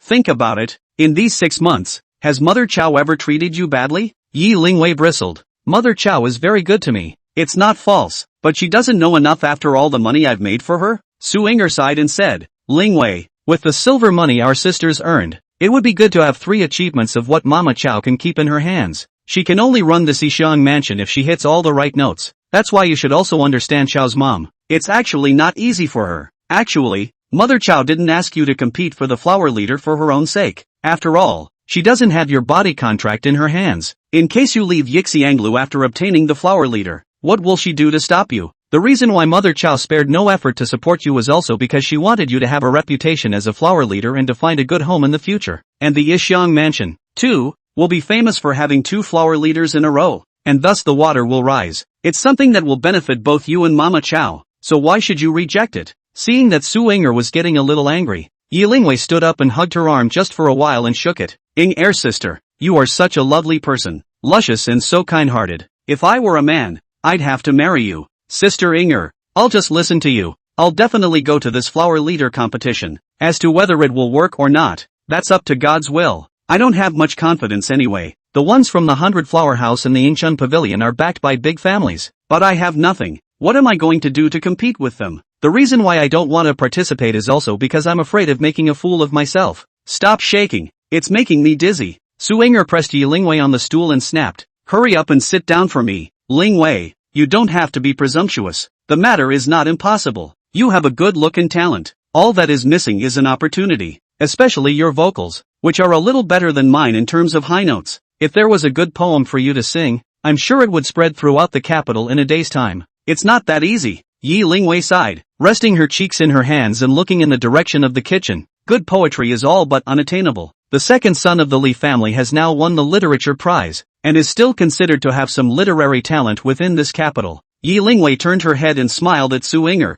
Sister Yinger, why don't you go meet this Mr. Li, and then trick him into making a few good poems? Chapter 113, Full of Hope. Although Su Yinger also knew that Yi Lingwei's words were just words of jest, she still shook her head. Su Yinger said with a somewhat serious expression, Lingwei, this person Li Mingxian seems to be moralistic, but he is actually a narrow-minded person with an extremely small amount of temperament. I'm not going to see him, and you're not having any dealings with him. Seeing Su Yinger being so serious, Yi Lingwei hurriedly sat up straight and said, Sister Yinger, I know, I'll keep your words in mind. Yi Lingwei turned her head and continued to look in the direction of the kitchen, an idea suddenly surging in her head. Sister Yinger, I remember just now when we were chatting, Zhang Feng uttered a few good lines without even realizing it. The verses are not complete, but the meaning is fair, and he's so good at Go. Do you think he could make a few good poems? Su Yinger remembered some of the poems that Zhang Feng had spoken out yesterday, and she couldn't help but feel a stirring in her heart as well. Zhang Feng obviously has some poetic skills, but it's as if he's not keen on composing poetry. In his storytelling yesterday, he had also uttered some complete verses, all of which were excellent. I asked him who did it, but he said it was in a book. How can such a great line not be circulated around the world? This is obviously a perfunctory. Right at this moment, Zhang Feng walked out of the kitchen with 2 plates of dishes. I'll ask him. Yi Lingwei's nature was dry. She immediately stood up, pulled up her skirt, and ran over to Jiang Feng's direction. Zhang Feng looked at Yi Lingwei, who trotted all the way over and couldn't help but have a few pleasing moments. Yi Lingwei already had a stunningly beautiful face, and at this moment, her face was even more smiling like a flower. The long skirt on her body suddenly spread out as she ran, and suddenly clung to her calves. The hem of the skirt was embroidered with small pale green flowers, as well as a few auspicious clouds outlined in silver silk threads that fluttered up and down. It makes the whole figure as graceful as a windswept willow. Zhang Feng, can you compose poetry? Yi Lingwei came to Zhang Feng's front, a pair of eyes like autumn water staring at him hopefully. No. Zhang Feng couldn't help but froze. He naturally didn't know how to compose poetry, and didn't understand how Yi Lingwei could ask about poetry for no reason. But in his head, he had saved a lot of poems made by celebrities throughout the ages. Hearing Zhang Feng answer so dryly made Yi Lingwei feel a little blocked in her heart. Yi Lingwei frowned. Zhang Feng, you're not perfuming me, are you? In casual conversation just now, I remember you uttering a few verses, all of which were excellent. And if you're so good at Go, how can you not know how to write poetry? Zhang Feng laughed and said, what kind of logic is this? Who told you that people who can play chess must be able to write poetry? Yi Lingwei said angrily, you deserve it. You are a subordinate, actually cannot even do poetry. The hopefulness was doused by a pot of cold water from Zhang Feng. It left Yi Lingwei at a loss for what to say for a moment, leaving behind a final harsh sentence. Yi Lingwei turned around with her skirt and ran towards the gazebo again. Yi Lingwei came to Su Yinger's side, pouted her lips and started to complain. Sister Yinger, this person is too bad, always talking to piss me off. I'm never going to talk to him again. Su Yinger laughed, Good poetry is all about feelings and wonderful hands. How can it be so easy as you think? Even if Zhang Feng can't do poetry, what do you have to complain about? Su Ying'er naturally heard the conversation between Zhang Feng and Yi Lingwei. When she heard that Zhang Feng couldn't do poetry, she was actually a little disappointed inside. Zhang Feng watched Yi Lingwei run away in a huff and just laughed, not caring. It just feels a bit puzzling inside. What's the point of composing poetry? It's better to make some good food. Zhang Feng ate green vegetables for 2 days in a row. Today, he found that there was fish and meat in the kitchen, which was a pleasant surprise for him who hadn't touched meat for 2 days. Ever since Su Ying'er left Yixianglu, there was no income. When Su Ying'er was in Yixianglu, as the head flower girl, she had to pay for a cup of tea with her. In this way, a lot of silver money was saved. But the silver money Su Ying'er had saved over the years had basically been given to Mama Chow. Although Mama Chow agreed to Su Ying'er leaving Yixianglu, the silver for her redemption would not let her pay a single penny less, because Yixianglu wasn't hers alone. Originally, Mama Chow was under a lot of pressure to get Su Ying'er to leave Yixianglu. If she asked for less money for the redemption, she would not be able to explain to the other shareholders. Su Ying'er didn't have much money left in her hand after she left Yixianglu, especially after Su Ying'er rented this courtyard. There was not much silver left on hand. In the past few months, the master-servant duo had been sitting on their asses and had been relying on Su Ying'er's meager savings to get by. Life will naturally be very tight. And as Su Ying'er's good sister Yi Lingwei, seeing Su Ying'er living in poverty, she naturally would not let it go. Yi Lingwei had also given Su Ying'er some silver money, but she had insisted on not accepting it. After learning about Su Ying'er's situation, Chow's mother had also wanted to help out a bit, but she understands that it is better to teach a man to fish than to teach him to fish. So Mama Chow went to Yixianglu, picking out some young girls with clean looks and letting Su Ying'er serve as their singing and dancing instructor. In this way, it would not only increase Su Ying'er's income, but also allow her to help Yishan Mansion cultivate some newcomers out. It would have been the best of both worlds. Su Ying'er promised Mama Chow to help train newcomers for Yixianglu, but the wages for being an instructor. She said she didn't want anything, because Su Ying'er was grateful to Chow's mom, always wanted to do something for her in return for letting her out of Yixianglu. It's not really an easy thing for a greenhouse girl to go from good to great. If Mother Chow was unwilling to release her, Su Ying'er would have to stay in the greenhouse for the rest of her life, especially at Su Ying'er's age. She was youthful,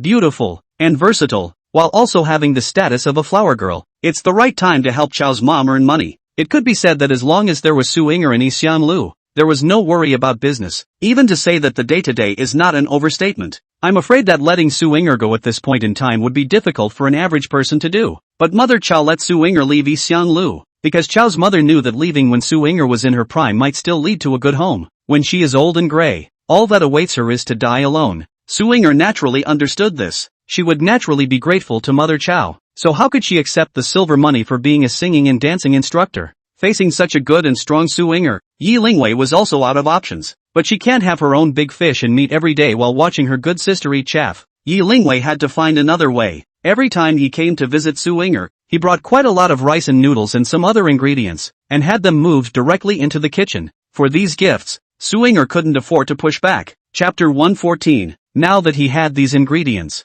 Zhang Feng went ahead and made a few more dishes. When he was done with the meal, several people began to eat around the table. At the moment the table was filled with dishes of every color and flavor. This made the master and servant duo, who had been eating green vegetables for a long time, feast on the food. Can't even be bothered to talk. Yi Lingwei had always lived a life of fine clothes, and was not very keen on things like eating and drinking. Although Zhang Feng's cooking was extremely delicious, but as she was full of thoughts and lack of food, she looked a little careless. Su Ying'er looked at Yi Lingwei's disoriented appearance and urged, "Lingwei, hurry up and eat. Stop thinking about poetry. It's all a matter of what's available, and it's no use thinking about it." Yi Lingwei bit her chopsticks and couldn't help but sigh. "Sister Ying'er, a good poem. It's related to whether I can snatch the position of flower leader. Can I not think about it? The Autumn Water Poetry Festival starts tomorrow. It's really sad." Zhang Feng's expression changed when he heard the two of them talking about the Autumn Water Poetry Festival, and the chopsticks he was using to clip the food stopped in mid-air.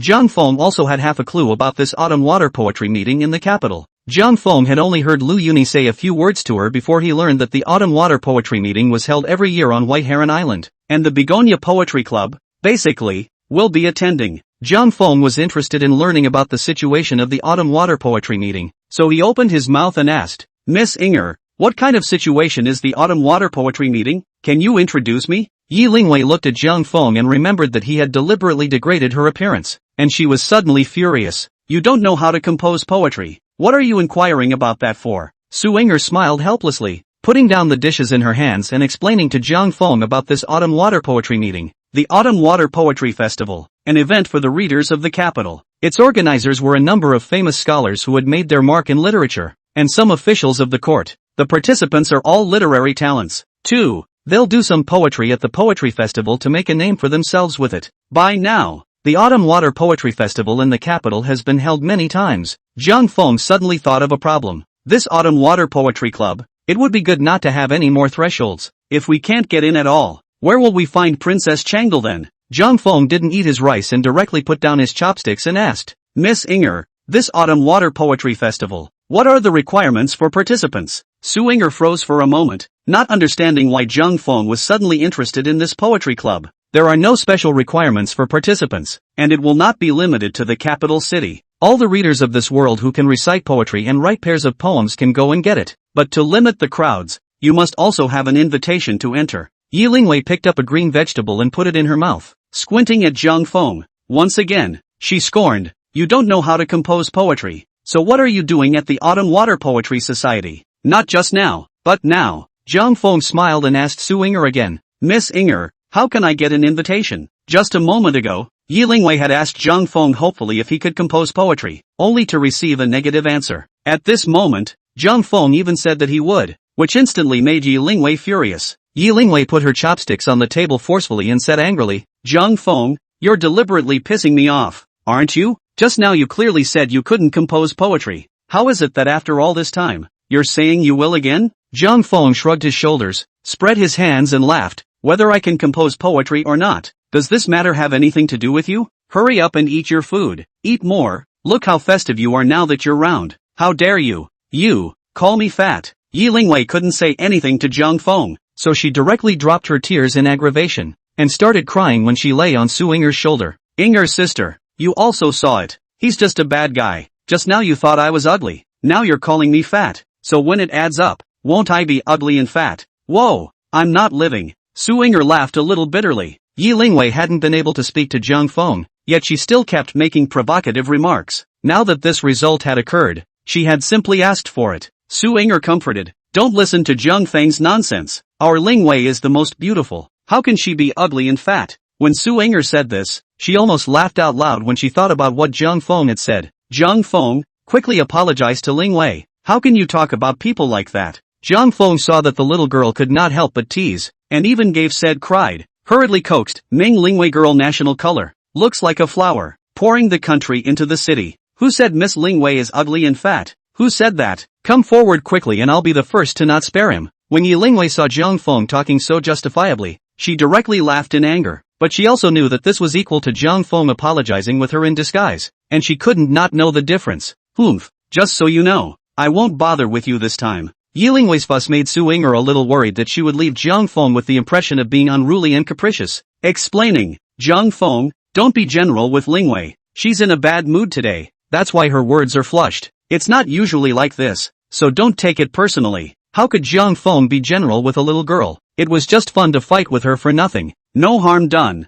Go on about how to get an invitation. Yi Lingwei still wanted to refute Jiang Feng for a few sentences, but when she saw Su Inger glaring at her, she lowered her head indignantly. The matter is easy. Mama Chaozi Xiang Lu was among the invitees, so naturally, she had an invitation, and we'll all go over there, so just follow us in when we do. Su Inger didn't know whether Jiang Feng could compose poems or not, so she politely said, actually, going to the Autumn Water Poetry Festival may not necessarily mean that you have to compose poems. It's fine if you want to go to the Autumn Water Poetry Festival to see what's going on. Jiang Feng smiled and said, alright, I'll go with you guys to meet you then. Su Inger looked at Jiang Feng's somewhat playful expression. Her heart was suddenly a little apprehensive, so she simply said it all. Jiang Feng, I'm sure you can see it too. Actually, Violet and I, we both come from Yixianglu. We are all greenhouse girls. Jiang Feng nodded with no particular expression on his face and began to continue eating. Su Inger, however, didn't have the heart to eat. From time to time, he peeked at Jiang Feng's expression. Jiang Feng saw that Su Inger's expression was a bit tense, and his heart was clear. He raised his head and smiled at Su Inger. Don't look at me like that. I don't have any prejudice against greenhouses. Although Su Inger's face was incredibly playful, her heart was very inferior. She always felt like a lowly person from a greenhouse. So after Su Ying'er left Yixianglu, she still lived a careful life, caring very much about what others thought of her. Chapter 115, Extreme Inferiority Complex. Zhang Feng really didn't have any prejudice against the women of the greenhouses in this era, let alone discrimination, because Zhang Feng understood it very well. Most of these greenhouse girls are actually poor people. Many outstanding greenhouse girls are actually after committing crimes. The legal system of this era was similar to that of the Ming and Song dynasties, with a system of guilt by association being practiced. When one person commits a crime, the whole family suffers. Men would be beheaded or exiled. The women were a bit worse off, and were usually sent to the teacher's workshop to become prostitutes. Some women who were not too old and had better looks would be sold to the greenhouses by the teacher's workshop, develop talents from an early age, as well as the ability to serve people. These women are having a miserable time. The slightest mistake, often beaten and scolded. Extremely pitiful. Only a very few women who are both talented and beautiful are likely to make it to the top. These women had been well educated and knowledgeable. But if there is another way out, how would one go into a greenhouse? Looking at other people's faces to live. Entertaining people with sex. In fact, there have been quite a few heroines among the greenhouses. In the history that Zhang Feng knew, the rigidity of some greenhouse women was quite a bit stronger than even those moralistic hypocrites. For example, Lu Rui, who wanted to throw herself into the water to die for her country. What she did is an extremely obvious contrast to Qian Qianni, who thought the water was too cold and his head too itchy. Yi Lingwei looked at Su Ying'er with a look of suffering, and was a bit angry. Sister Ying'er, you must not be presumptuous. What's wrong with our greenhouse girls? Not stealing, not robbing, eating on our own merits. I'll see which one dares to underestimate us. Miss Lingwei is right. Zhang Feng nodded appreciatively to Yi Lingwei and turned his head to Su Ying'er and smiled. People live one life. Grasses and trees. Where a person comes from is often not up to them. As long as one can abide by one's duty, why should one care too much about what others think? Actually, I don't think there's a difference between noble and lowly people. Big people have their troubles, and little people have their joys. You see, I'm just an underling now, and when I meet a good master like you, I live happily. When Su Ying'er saw that Zhang Feng had a sincere smile and no special expression on his face, her heart suddenly felt especially solid. Since ancient times, people have been divided into 3, 6, 9 classes. How can there be no distinction between noble and lowly? That's a little treasonous of you. It's fine to talk about it here, but don't say that outside. Miss Ying'er is right. Zhang Feng nodded and agreed with a smile. Yi Lingwei gave Zhang Feng an appreciative look. Well, it seems you're not useless as a person. You still have some insight. Yi Lingwei's view was recognized by Zhang Feng, which made her very happy. Reward you with a piece of meat.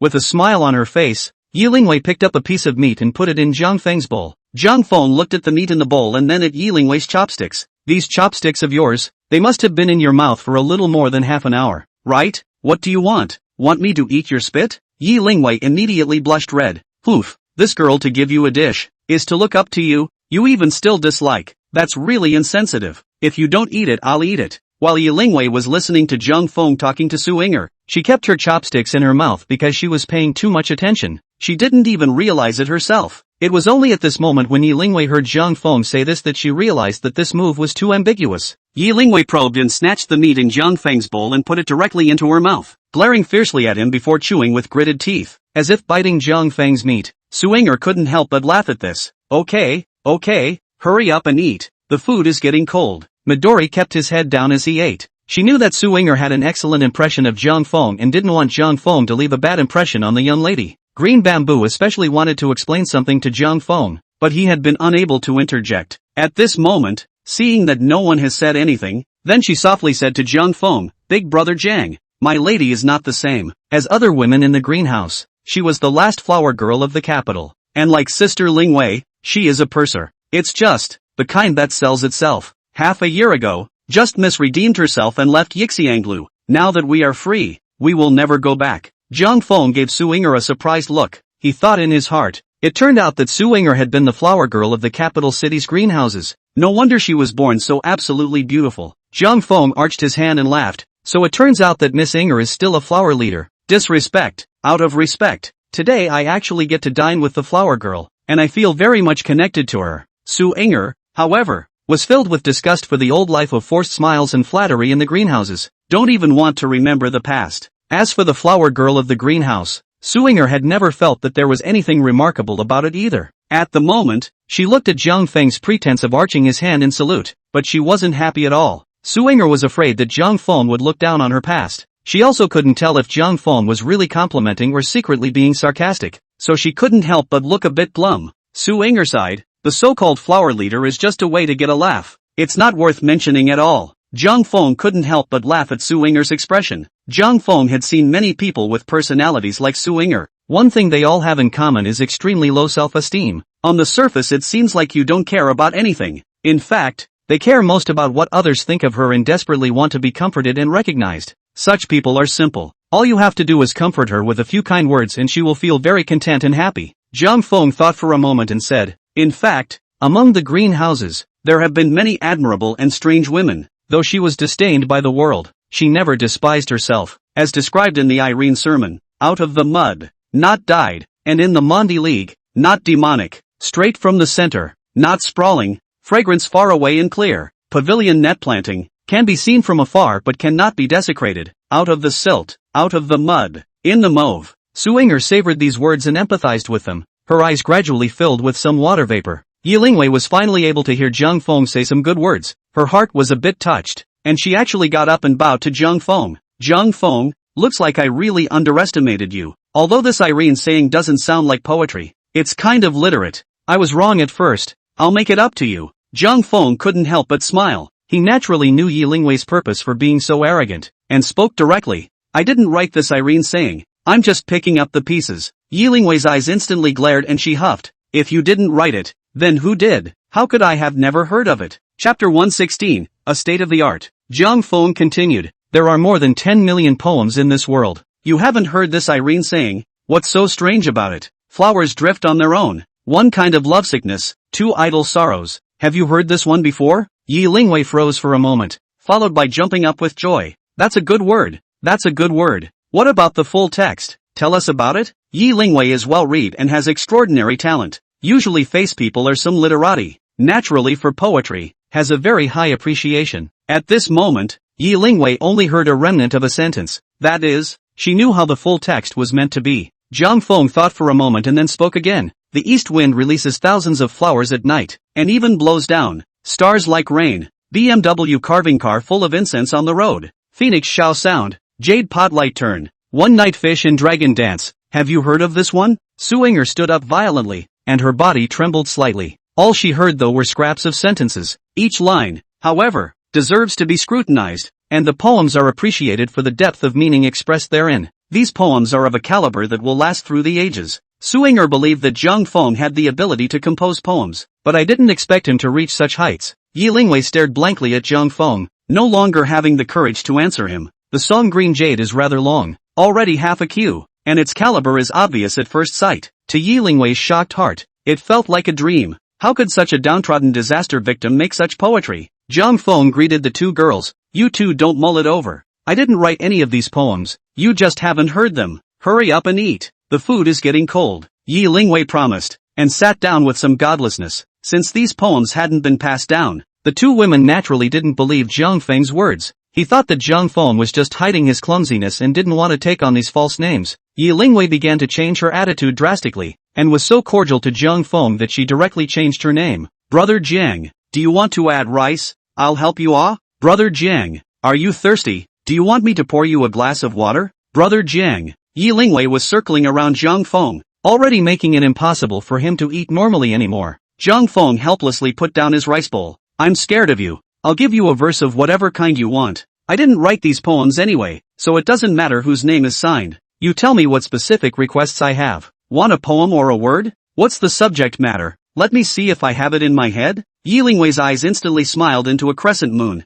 Poetry is fine, but preferably words. As far as subject matter goes, there are generally no special requirements. Zhang Feng thought for a moment and said, I may not have time to compose a poem tomorrow. Today, I will make up that lyric I just talked about and give it to Miss Inger, in gratitude for Miss Inger's saving grace. Su Inger stood up violently, shaking with excitement. Big brother Jiang, you're going to give me this lyric. Zhang Feng smiled and nodded, feeling a little funny in his heart. He really didn't expect it. A poem that bowled these two over. This moment of effort. The name of Zhang Feng to Zhang Feng has become Zhang Big Brother. Miss Inger, this song, The Green Jade Case, will belong to you from now on. The east wind releases thousands of flowers at night, and even blows down the stars like rain. The BMW carved car is full of fragrance. The phoenix shell moves, the jade pot light turns, and the fish and dragons dance all night long. Moths and snowy willows in golden strands, laughing and darkly scented to go 1,000 miles to find her. When I look back, the man is there, beyond the lights. Suinger excitedly exclaimed. Green bamboo. Quickly get a pen and paper. I want to write down this song Qing Yu case. Yi Lingwei instantly pouted. Big brother Jiang, that's not fair. I asked you for the lyric, but you gave it to Sister Inger. You'll have to send me a song for that too. To do otherwise is to look down on me. Didn't you just recite a lyric? You make up that lyric too, and send it to me. Zhang Feng laughed. That lyric is about men and women's love for each other. It's not quite suitable for you. This song, Green Jade Case, is also enough for you to use to compete for the flower leader. But be sure to remember that. Don't ever sign my name, or you might get me killed. Seeing Zhang Feng speak so solemnly, the two women hurriedly nodded. Yixianglu, tomorrow is the day of the Autumn Water Poetry Festival. The greenhouses that could qualify to enter the Autumn Water Poetry Festival all had quite a few shows to perform. The greenhouses will also take this opportunity to make a name for themselves and attract patronage. At this moment, Yixianglu was having a final rehearsal. In a room on the second floor, Suinger was instructing a few little girls on their singing skills. The charming Chao's mother walked in with a twisted waist. Inger,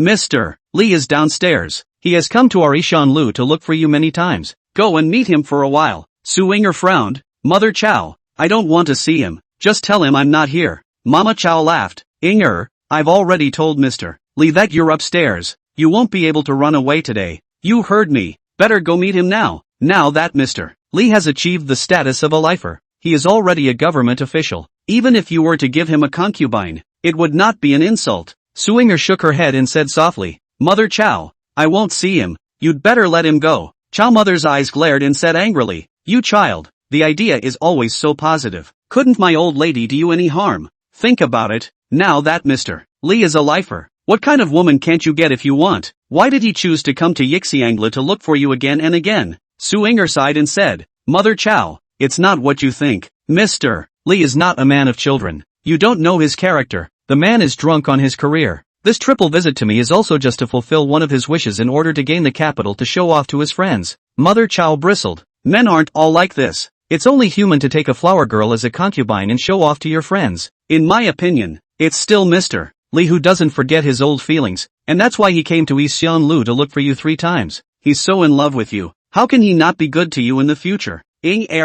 Mom is over. Having eaten more salt than you have eaten rice, can you not tell what the character of one is? Someone like Mr. Li is already considered good. We women, we always have to look at men's faces to get by. It's something that can't be avoided. You have to think about who you are. You're a person from a greenhouse. And to be able to be a concubine to a lifer lord is a blessing you've had for 8 lifetimes. Such a good match. What can you not be satisfied with? Chapter 117, A Slap in the Face. The fact that Li Mingxian had been coming to Ishan Lu to look for Suinger had been spreading. Say whatever you want, both good and bad. Most of the good words were praising Li Mingxian, complimenting him for his extreme devotion. The bad words were then all focused on Suinger, saying that she, as a girl in a greenhouse, is uneducated and falsely noble, and so on and so forth. Even worse things have been said that are simply unpleasant to hear. Originally, Suinger didn't want to pay attention, but today, seeing that Chao's mother had been persuading her, it was not good to dismiss her face. Suinger plans to meet Li Mingxian once. She sighed and said, Mother Chao,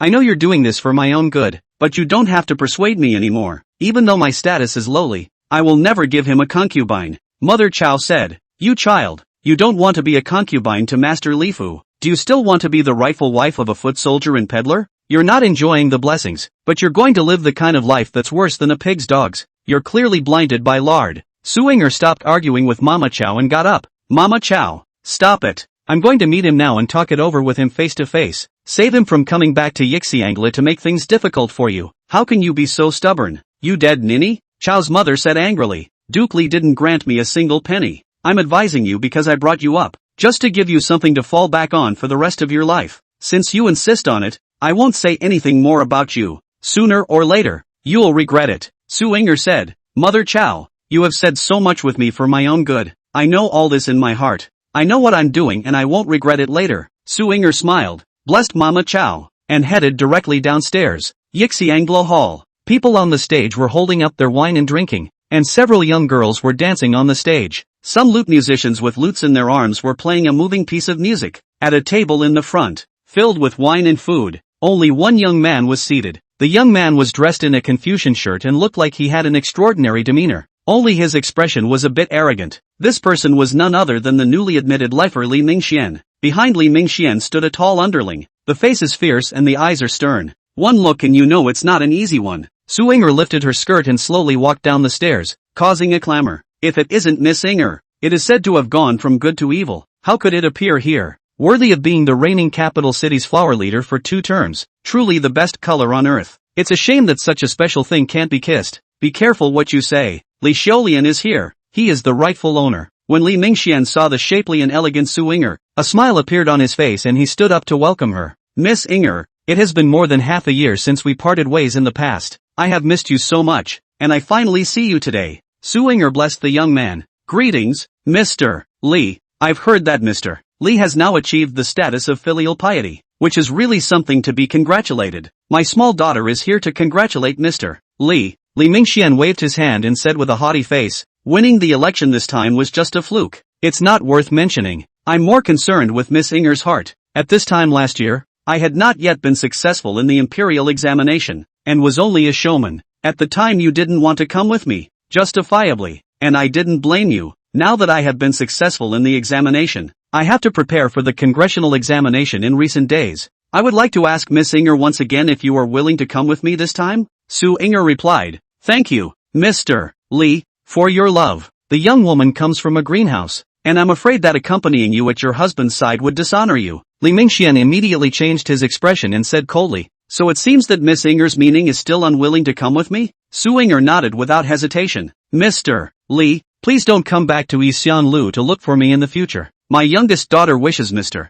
Li good luck in advance for the meeting examination, to be the only one to take the top spot, and to have a bright future. Li Mingxian didn't expect that he, as a lifer, still couldn't take down this flower girl who had already passed her prime. He said with some exasperation, Miss Inger, nowadays I am already in the status of a lifer. Why don't you want to come with me yet? At this moment, the people around were pointing and staring at the two like they were watching a play. Li Mingxian, however, kept pestering him again, which couldn't help but make Su Inger a little angry and her face sank. If you don't like it, you don't like it, and there's no reason why. Mr. Li, this is goodbye, so don't see each other again in the future. After Su Inger finished speaking, she lightly moved her lotus steps and headed upstairs. Miss Inger, I treat you with all my heart. Why are you so heartless? Li Mingxian was upset and directly stepped forward to grab Su Inger's hand. Pop! Su Inger's face changed as she directly drew out her palm and turned back to slap Li Mingxian. The slap was as loud as it could be. The crowd watching was stunned. Please behave yourself, Your Excellency. Su Inger shocked herself after hitting Li Mingxian. She lifted her skirt and stomped upstairs. Li Mingxian covered his face and said nothing. At the moment he was in a bit of a trance, feeling like he was dreaming. Li Mingxian was a bit in disbelief that Su Inger had slapped him, and in plain sight. The crowd in the hall watched this scene and were also dumbstruck with surprise. Immediately afterward the clamor grew, mixed with some low sneers. Li Mingxian listened to this sneering voice, making feel more pain than this slap from Su Inger. Strange shame. Even though Li Mingxian had a lot of anger in his heart, he had no outlet to vent it out. He froze for a moment and could only hurriedly walk out of Yixiang Mansion. Main Street. Li Mingxian walked forward with a sullen face. The red marks of 5 fingers on his face were still clearly visible. The subordinate behind Li Mingxian took a step forward and walked alongside him. Young master, a lowly greenhouse girl who doesn't know what to do. How dare they humiliate you on the basis of their good looks? I will never rest with her in this matter. Li Mingxian smiled on his face, but there wasn't a trace of laughter in his eyes. Uncle Fu, you mustn't act rashly. Business is important. I'll take care of myself in this matter. Uncle Fu was Li Mingxuan's family general, following the master's family name, Li, called Li Fu.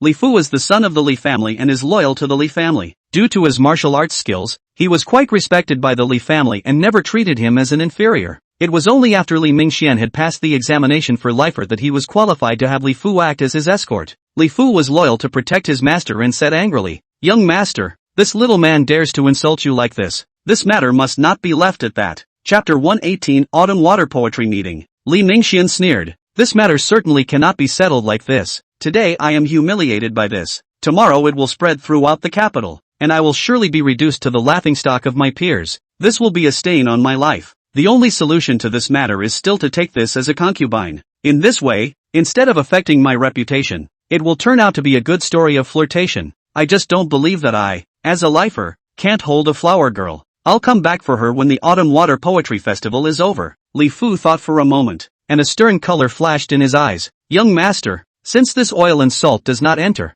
I am afraid that if you come to find her again, she may not be able to go with you. It doesn't really have to be that much trouble at all. When I find out where this woman lives, I'll just tie her up in the mansion and be done with it. When she becomes yours, if she doesn't want to die, she'll have to resign herself to it. Li Mingxian didn't really have much certainty that Su Ying'er would be able to change her mind back to him, but it's just something you have to do for the sake of your reputation. At this moment, when he heard Li Fu's Jianghu practice, he had a few intentions in his heart. Li Mingxian thought about it and was still a bit undecided. Uncle Fu, you must not act rashly. Let's talk about this matter later. The most important thing at the moment is still the Autumn Water Poetry meeting. If I can make a name for myself at this Autumn Water Poetry Festival, this will greatly help me in my career. I have to be ready. I'm going to study behind closed doors for a few days, so don't bother me about anything. Yixianglu, Chao's mom was walking around the room anxiously. My ancestors, hey, can't you talk properly? How could you slap him? He's an official. You're a citizen. If he really pursues this, you'll go to the courthouse and eat a board.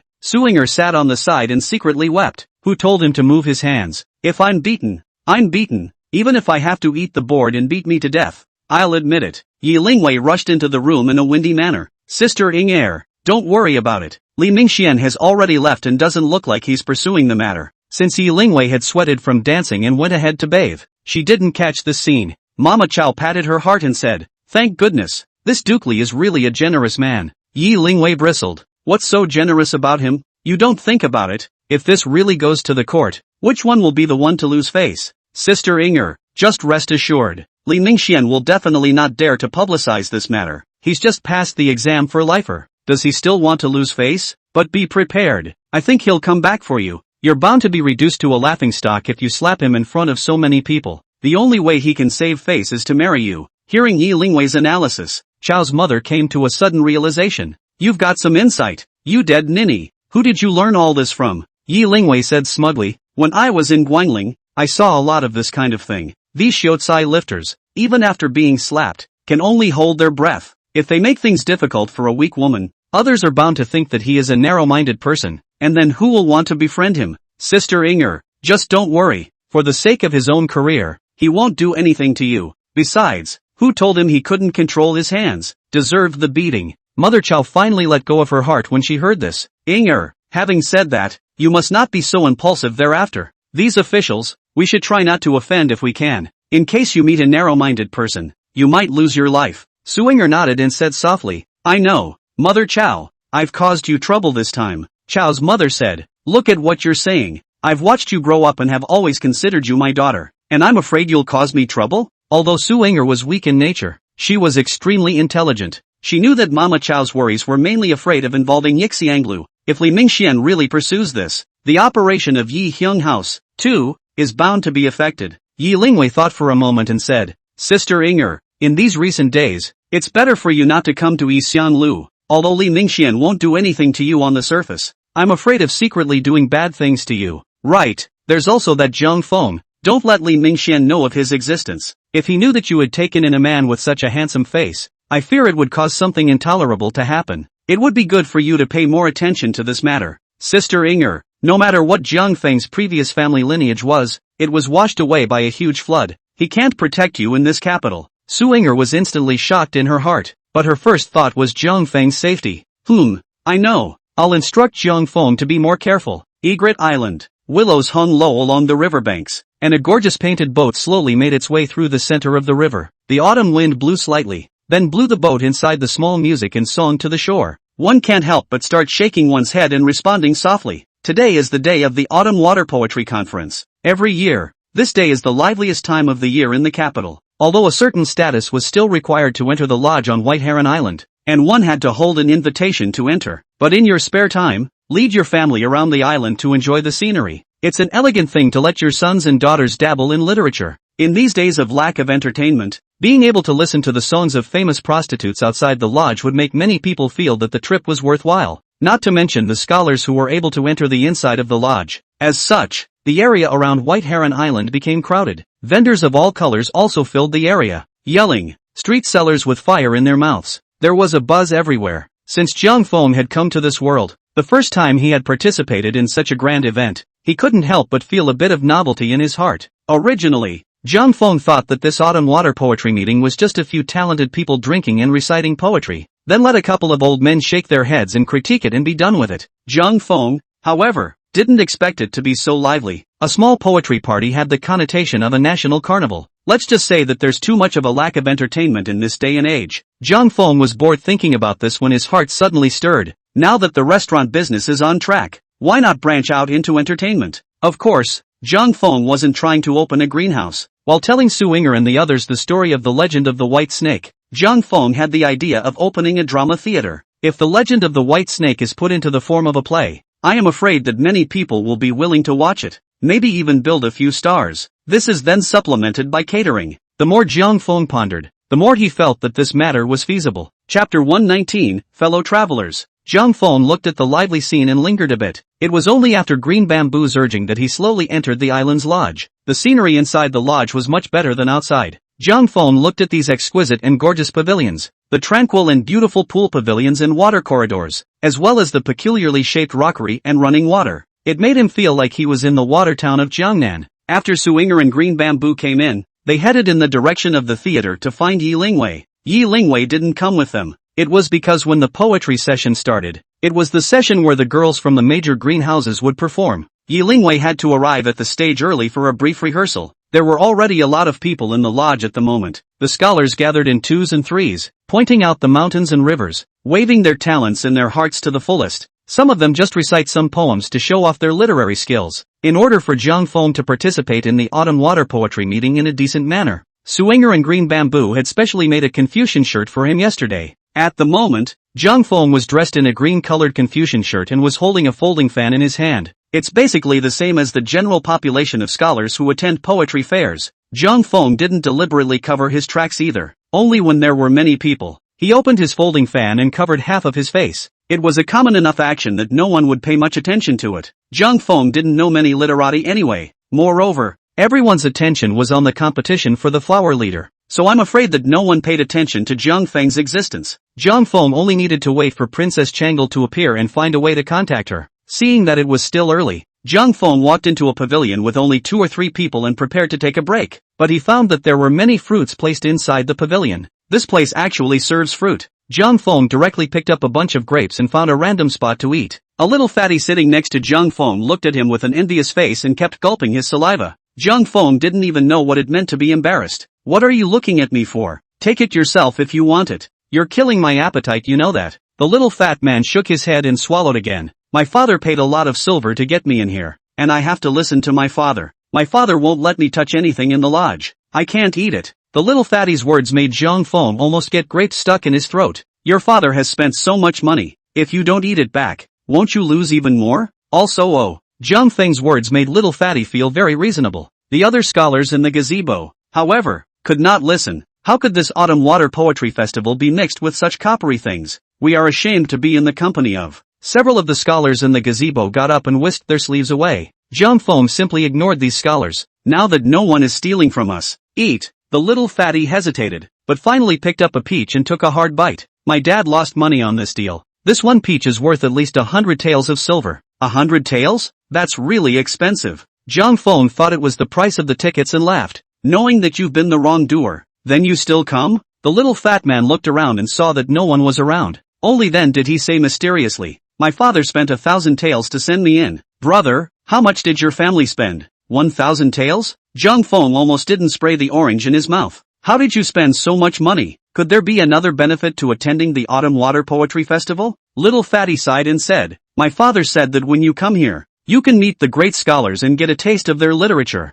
No matter how much silver it costs, it's worth it. It turned out that when I came in, I realized it wasn't like that at all. Little Fatty pointed to an attic not far away. The great scholars are in that loft. There are many officials accompanying them inside, and ordinary people are not allowed to approach at all. Literacy can still be stained. Jiang Feng smiled and said, your father spent so much money just to let you dip your toe in the literary waters. It seems like your father he really loves you and expects a lot from you. As Xinyangfu was affected, the capital was also affected. The government called on merchants and big grain merchants to donate money in grain, but the results were not very good. In the end, I don't know who came up with the idea of giving a qualification to enter the lodge as long as you donate money and goods up to a certain amount. The merchants went crazy. In less than half a day's time, the relief goods donated by the merchants piled up into a mountain. So crazy was the behavior that it pulled down the beard of the official of the Ministry of the Interior several times in surprise. Due to the very low social status of merchants, the little fat man's father dreamed of having a scholar in his family. In the end, he gritted his teeth and donated 1,000 taels of silver as well as some food in exchange for allowing little fatty to enter the mountain village. In order to make the most of the 1,000 taels of silver, little fatty was sent to the lodge early in the morning by his father. Didn't even have time for breakfast. At this moment, little fatty had long been hungry in front of his chest, but his father well specially explained to him that he must not use the things in the mountain village, lest he lose his manners. Little fatty could only look at the fruits inside the gazebo, not daring to consume them. Zhang Feng, however, started eating as soon as he came in. It would be strange if he didn't crave it. Everyone else is chanting poetry or discussing their studies. Only Zhang Feng and Little Fatty had been making efforts at the fruit. Little Fatty had already treated Zhang Feng as a fellow traveler, and his heart felt doubly affectionate. Brother, you haven't told me how much you paid to get in here. Tell me about it quickly, or it will give me some comfort in my heart. I have this. Zhang Feng pulled out the invitation from his pocket and handed it to Little Fatty. Little Fatty picked up the invitation and looked at it, and said with a surprised expression, "Surprisingly, it's an invitation from Yixiang Mansion. Brother, you are awesome. Do you know how much this invitation is being hyped up out there? I'm afraid you can't even buy it for 1,000 taels of silver." What? This thing is worth 1,000 taels? As soon as Zhang Feng snatched the invitation, he directly had the urge to sell it. If you can easily earn 1,000 taels, why do you bother composing poems? Zhang Feng had just stood up before he remembered the purpose of his trip, so he had no choice but to sit back down helplessly. The two ate fruit for a while. Without realizing it, Zhang Feng saw that a few of the scholars who had just left were leading a group of people this way. He couldn't help but sigh. Looking at the way these few scholars were agitated, it was obvious that they had come to pick a fight. Zhang Feng didn't want to be nosy and said to Little Fatty, "Stop eating, let's go somewhere else." The little fat man picked up another orange. "Don't look, I've been around this lodge for a long time. It's all seasonal fruit, nothing else to eat. With this delay, Zhang Feng and the others won't be able to leave." Zhang Feng hurriedly opened the folding fan in his hand, covering half of his face. A scholar pointed at the two Zhang Fengs and said, "Mr. Wang, it's these two filthy goods, full of coppery things, and I don't know how I got mixed up in this. It's just degrading." Chapter 120, Ao Zhu de Kai Zi. A young man in white smiled faintly and closed the paper fan in his hand, pointing at the two Zhang Fengs.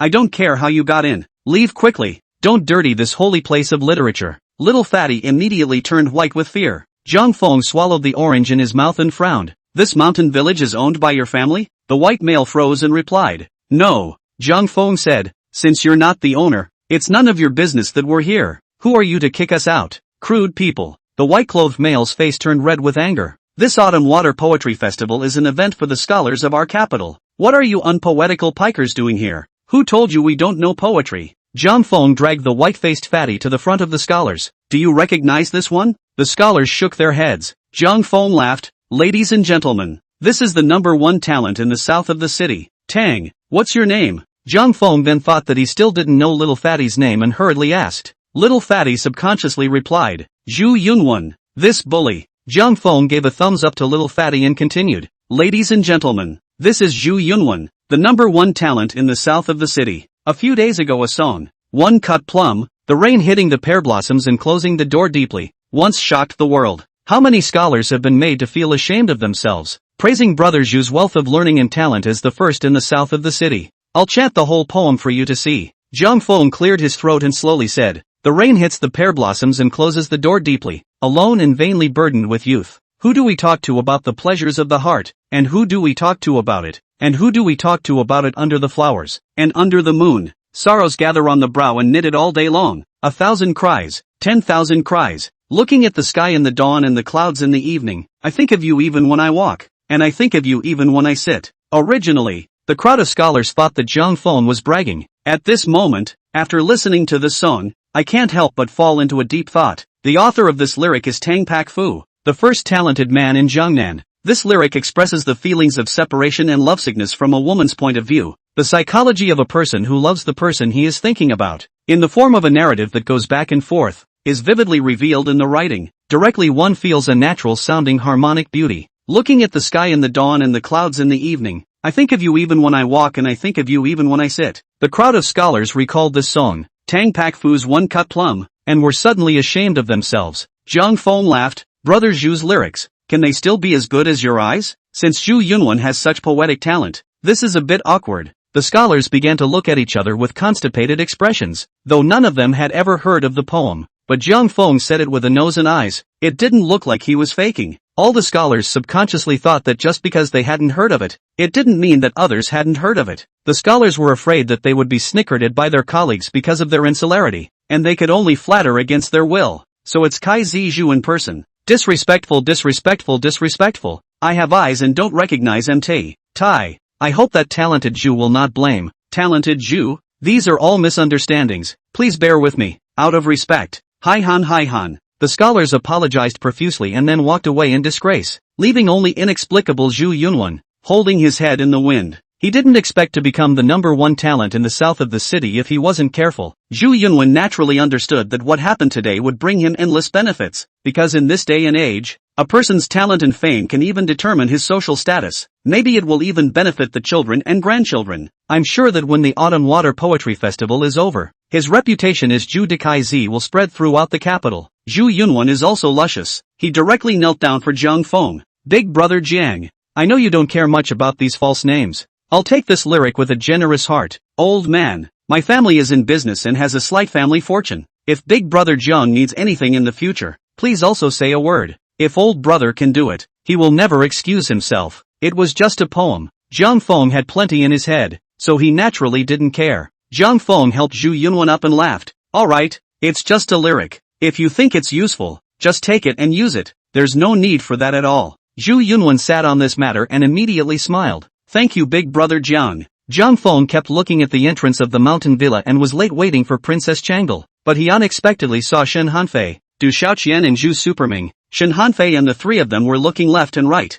their necks stretched out, kept scrutinizing the crowd, obviously looking for someone. Zhang Feng couldn't help but sigh. You three, can you not be so high profile? For insurance purposes, Zhang Feng didn't go over to Shen Hanfei and the others directly. Zhang Feng pointed at Shen Hanfei's trio and said to Zhu Yunwen beside him, see which three guys with their noses in the air? Zhu Yunwen glanced in the direction Zhang Feng pointed and nodded. Zhang Feng said, these three are my friends. It's not good for me to step in right now. Do me a favor, you get the three of them over here. Zhu Yunwen is also a smart man. When he saw that Zhang Feng had been covering his face with a paper fan, he knew that there was definitely something going on here. But Zhu Yunwen also understood that Zhang Feng meant him no harm. Okay, big brother Jiang, please wait a moment. Under Zhu Yunwen's leadership, Shen Hanfei's trio walked into the gazebo with puzzled faces. Zhang Feng looked around, removed the folding fan that covered his face, and looked at the three with a smile on his face. Zhang Feng? Shen Hanfei grabbed Zhang Feng's shoulder with an excited face and laughed loudly.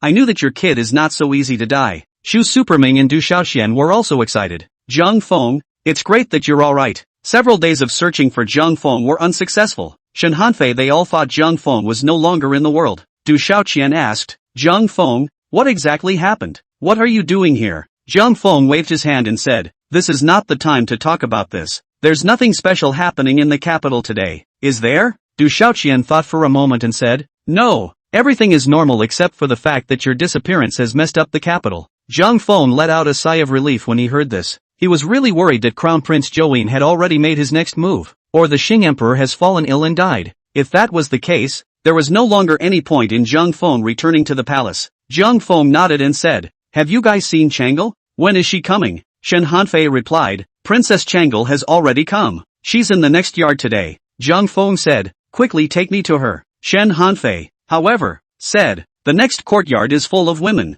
There are royal guards guarding the entrance. We can't even get in. Chapter 121, Daring to Take Risks. Zhang Feng realized this. This Autumn Water Poetry Festival was even divided into two areas for men and women, and the people who guarded at the entrance were all royal guards, not even a single person to inform them. How to contact Princess Changle had surprisingly become a problem nowadays. Zhang Feng decided to go find Su Yinger. The guards at the bio just don't let men in, but women can come and go as they please. Zhang Feng said to the three of them, I'm going to get someone to go in and deliver the message now. You three remember that. Don't tell anyone I'm alive when you get back. You guys just pretend you haven't seen me. Shen Hanfei said doubtfully, why? You have no idea how worried your family is about you. Xin Yu's eyes are swollen from crying, but she's convinced that nothing has happened to you and has been looking all over the world for you, and your unmarried wife, Willow Turnip, and like a madman, too, I've been looking for you all day and all night outside the city. Then it went straight to sick, and that's when it stopped. The reason we came to the autumn water poetry meeting to try our luck was also because Lu Yuni told us to come.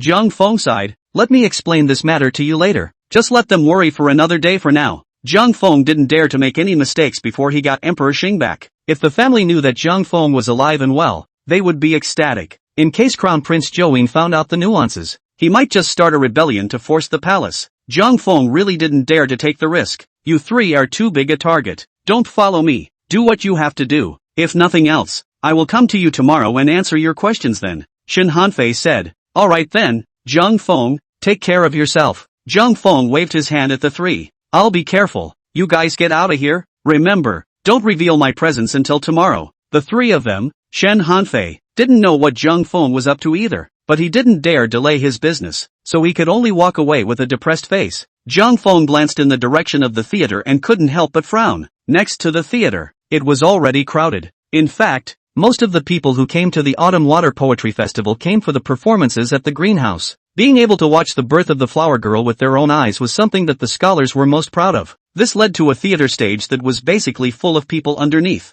Zhang Feng was worried that he would be a bit too flashy if he went to find Su Ying'er alone. He glanced at the bewildered Zhu Yunwen and smiled. Brother Yunwen, if you're fine, accompany me to the theater side to find someone. Zhu Yunwen said. Brother Jiang, although I am older than you, as the saying goes, the one who achieves is the first. Just call me by my first name, but don't ever call me brother. Zhu Yunwen is smart. From Shen Hanfei and the three of them's speech, behavior, and dress, it was clear that they were not ordinary people. However, these three were led by Zhang Feng. With this, it could be inferred that Zhang Feng was even less of an ordinary person. Zhang Feng didn't care much about name calling at all and laughed. Okay, Yunwen, then I'll call you by your first name from now on. The two spoke as they walked in the direction of the theater. The performance at the greenhouse had already begun, with bursts of silk and bamboo sounds spreading out. The women who could perform at the Autumn Water Poetry Festival basically had some fame. The singing and dancing skills have all reached the first building of attainment. Zhang Feng couldn't tell if it was good or bad either. Just watching a beautiful woman dancing on the stage made him feel very pleasing to the eyes.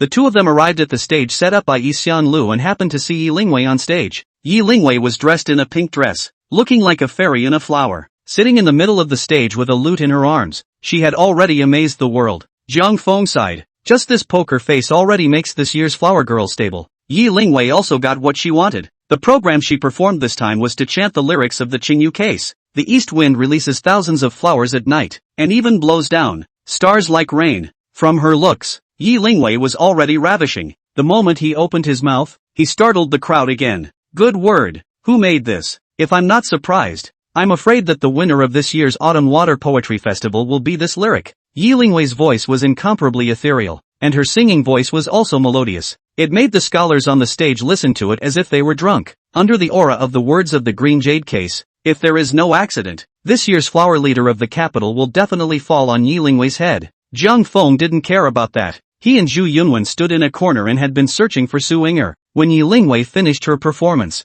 Zhang Feng finally saw Su Ying'er and Green Bamboo walking out from the back of the theater stage. Su Ying'er and Green Bamboo looked left and right in the crowd. Zhang Feng guessed that the two of them were probably looking for themselves, so he waved at them. But the master and servant didn't even look at Zhang Feng's side. Coupled with the fact that Zhang Feng was in a relatively secluded position, the master and servant naturally couldn't see his movements. Zhu Yunwen, however, was agitated. Jiang, big brother, who are you waving at? But the woman in white in front? Zhang Feng nodded. Yes, they're probably looking for me. Zhu Yunwen hugged Zhang Feng at once and said excitedly, Big brother Jiang, so you know flower leader Su Ying'er, can you introduce her to me? Zhang Feng shook his shoulders with a look of disgust and pushed Zhu Yunwen away. I didn't realize you were a groupie. Say, is Su Ying'er so famous? It's amazing how she can get you so worked up now that she's out of the greenhouse. Zhu Yunwen looked at Zhang Feng in surprise. Brother Jiang, don't you know? Miss Su is a great singer and dancer. No one is better than her, and she is called the first beauty of the capital's greenhouses. Previously, when Miss Su was at Yixianglu, it was rare for the usual people to see her. Even a cup of tea with her would cost tens or hundreds of taels of silver. That remains to be seen if she's willing. If I could speak with her,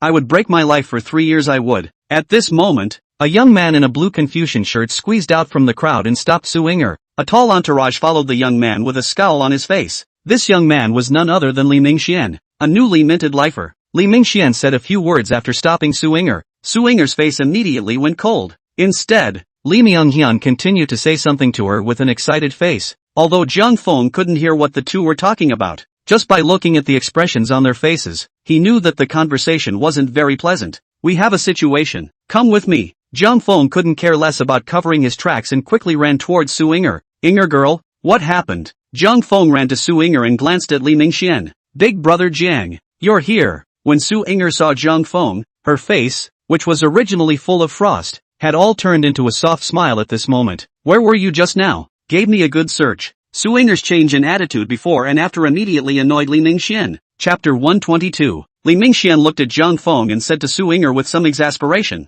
who is he? Without waiting for Su Ying'er's introduction, Zhang Feng sneered, I'm Tian Baiguang, who is known as the one who walks alone for 10,000 miles. What is this brother's instruction? Seeing Jiang Feng's gangly appearance, Li Mingxian was unwilling to clash with him in public. After giving Zhang Feng a fierce glare, he whisked his sleeves away. While Li Mingxuan's entourage was on the verge of leaving, he glared viciously at Su Ying'er. It was as if there was some deep hatred with her. This surprised Zhang Feng. Although Zhang Feng didn't know what kind of beef Su Ying'er had with Li Mingxian, he could clearly see it. Li Mingxuan's ferocious attendant seemed to want to do something unfavorable to Su Ying'er. Originally, Zhang Feng wanted to ask Su Ying'er what kind of trouble she had with Li Mingxian, but he finally thought about it and didn't ask. In case it's someone's privacy, it's not good to ask. When Li Mingxian left, Zhang Feng said, Miss Ying'er, there's something I'd like to ask you for a favor. Su Ying'er laughed. Big brother Jiang, you don't need to be polite. If there's anything I can do to help, you just order it. Zhang Feng whispered in Su Ying'er's ear. I'd like to ask you to go to the next door's other courtyard and deliver a message for me. A warm breath blew onto Su Ying'er's ear. It made her whole face flush. Okay, I'll go now, Su Ying'er said somewhat shyly. Big brother Jiang, who did you tell to go to? What message to send? Zhang Feng also felt that there was something wrong with this move and hurriedly shrunk his head back. You go to the next courtyard and help me find Princess Changle, but don't say my name. All you have to do is tell her that she's been approached to have her appendix removed, and she'll be sure to come out with you. I will wait for you behind the wigwam at the entrance to the courtyard. The word appendix. I am afraid that only Yang Qinghe, Zhang Feng and Princess Changle know it in the whole world. I'm sure that as long as Su Ying'er says the word, Princess Changle was bound to guess that it was Zhang Feng who was looking for her. Big brother Jiang, you're asking me to find Princess Changle? Su Ying'er was shocked in her heart, and her face immediately changed as she looked at Zhang Feng. How could a disaster victim know His Majesty's favorite princess? Obviously, it was Zhang Feng who had concealed his identity. Su Ying'er instantly felt cheated, and watery mist began to rise in her eyes. Brother Jiang, you're not a disaster victim? Zhang Feng sighed. I'm not a calamity. Miss Ying'er, I'm sorry, I lied to you. Su Ying'er asked with a sobbing voice. So are you Tian Baiguang or Zhang Feng? Zhang Feng said. My name is Zhang Feng. I didn't lie to you about that. I have some complications and have to hide my identity. Let me explain this matter to you when I have a chance. It's not too late. Go ahead and call Princess Changle out for me. Li Mingxuan's master and servant didn't go far after leaving. At this moment, Li Mingxian was hiding behind a gazebo. Seeing that Su Ying'er, who had been cross-eyed at him, had been smiling coquettishly at Zhang Feng, Li Mingxian was instantly furious and gritted his teeth, his face turning blue. Asterisk. In this era, as a scholar, if you want to have a smooth career path, you have to have a certain reputation. Li Mingxian has no shortage of women. The reason why he clung on to Su Ying'er was because Su Ying'er was extremely talented and famous. Su Ying'er not only possessed the status of a flower leader, she was also recognized as the #1 beauty of the capital's greenhouses. If Li Mingxian took Su Ying'er into his room, it would be an elegant thing between a talented man and a beautiful woman. Inevitably, it will be talked about. This had an immeasurable effect on the rise of Li Mingxuan's reputation. Li Mingxian already understood in his heart at this moment. Trying to attack Su Ying'er head-on was already impossible. But if he were to give up on this, he was extremely reluctant in his heart. The slap in the face of Yixianglu has long since become the talk of the town after tea nowadays. Li Mingxian would never let this matter become a stain on his life, thus affecting his career. Fubo, this matter, do as you say. Looking at Su Ying'er's intimacy with Zhang Feng, Li Fu was simply angrier than Li Mingxian. Second young master, it's long overdue. This can't be spared for insulting you so much. Li Mingxian nodded. Take care to be covert in this matter. Second young master, just don't worry. Li Fu once again gave Su Ying'er a fierce look. When I figure out where this guy lives, I'll do it when it's dark and nobody's around. Quasi-foolproof. After Su-inger and Green Bamboo entered the skirted female family's separate courtyard, they were faced with a multitude of warblers and swallows, and had no idea where to find Princess Changle. The master and servant turned around and were clueless. In the end, they had no choice but to enter an octagonal gazebo where there were not many people, ready to find someone to ask for help. There was only a young girl inside the gazebo, as well as two maids. The young girl looked lonely as she leaned on the side of the pillar of the pavilion, looking in the direction of the entrance of the courtyard, not knowing what she was thinking. Su-inger blessed the young girl and said, "This sister, please, may I ask sister, do you know where Princess Changle is?" The young girl turned her head before Su-inger could see her face. Although this woman had a very pretty face, she was full of gauntness and had a sickly look. If Jiang Feng were here, I'm afraid he would have jumped straight up in surprise. This woman was unexpectedly Lu Yuni. Lu Yunyao covered her mouth and coughed twice before asking Su-inger, "Who are you? What do you want with the princess?" Su-inger replied, "Princess Changle's status is honorable, and it's usually rare to see her. My little sister is fortunate enough to be here, so she should have a glimpse of the princess, and also dip into her noble aura." Lu Yunyao raised her hand and pointed towards the attic in front of her. "Princess Changle is inside the attic. Make yourself at home." In fact, Su-inger had already noticed the attic, but there were just too many people in there. Just now, Su-inger went in and turned around, and she didn't know which one was Princess Changle. Jiang Feng had instructed Su-inger to try not to attract attention, so she didn't dare inquire blindly, and retreated. Su-inger thought for a moment and bowed down to Lu Yuni. "This sister, my little sister has an unkind request. I hope that you will agree." Lu Yunyao put her hands in vain and said, "You don't need to be so polite. What do you want to do? Tell me." Su-inger said, "I won't hide it from sister.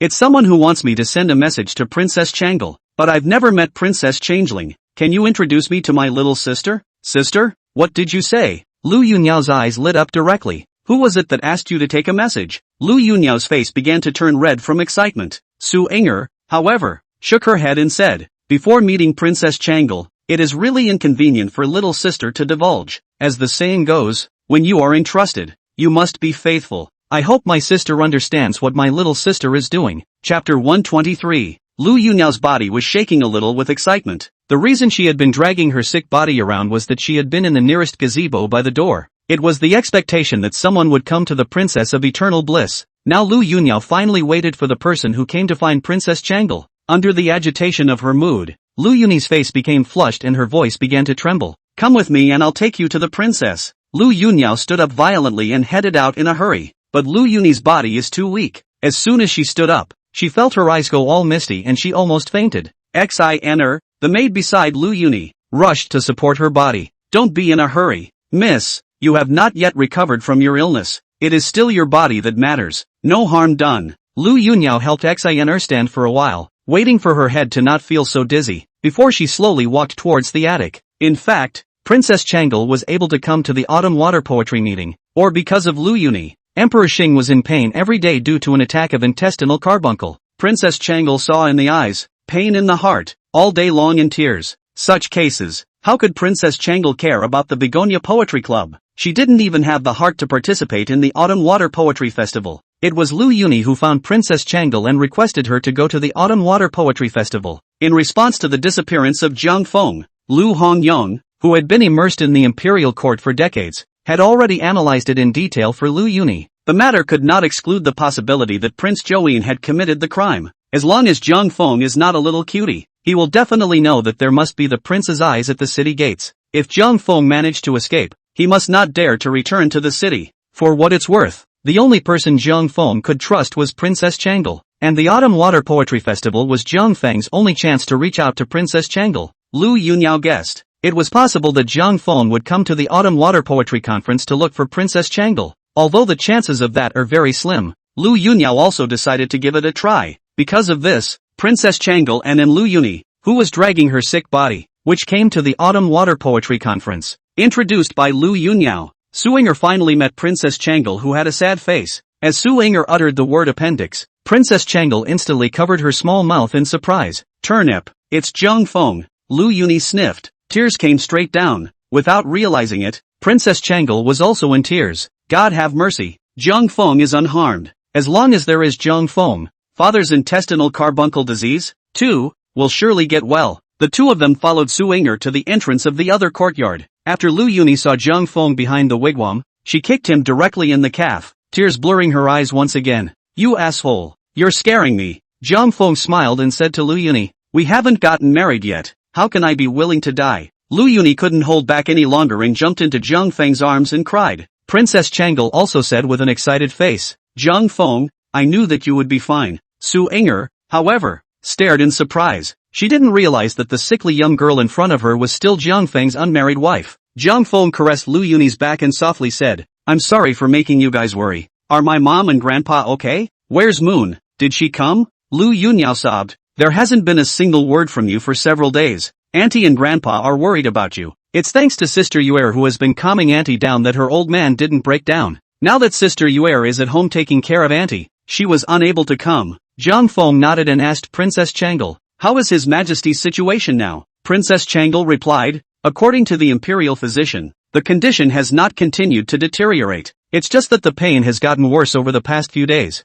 Zhang Feng said, that's okay, as long as it hasn't been perforated. Is Yang Qinghe missing too? Princess Changle sighed. House Envoy Yang has already gone. His body had been found near his home the day before yesterday. Zhang Feng had guessed the result though, but having gotten confirmation at this moment, Zhang Feng still felt uncomfortable in his heart. As for who killed Yang Qinghe, Zhang Feng naturally knew in his heart. How can such a vicious person be the king of a country? Even for the sake of Yang Qinghe, Zhang Feng would never let Crown Prince Zhou Yin's plot succeed. Zhang Feng sighed and said, His Majesty's illness can no longer be delayed. There's no time to lose. Now let's go back to the palace right away and operate on His Majesty. Princess Changle nodded. Good. Although Yang Qinghe, the main knife, was no longer around, Princess Changle still had confidence in Zhang Feng. Zhang Feng raised his hand to wipe away the tear tracks on Lu Yuni's face. Turnip, you hurry home now and get well. If things go well, I'll see you tomorrow. Zhang Feng turned to Su Inger again and said, Miss Inger, you and Green Bamboo go home early. Don't go back too late.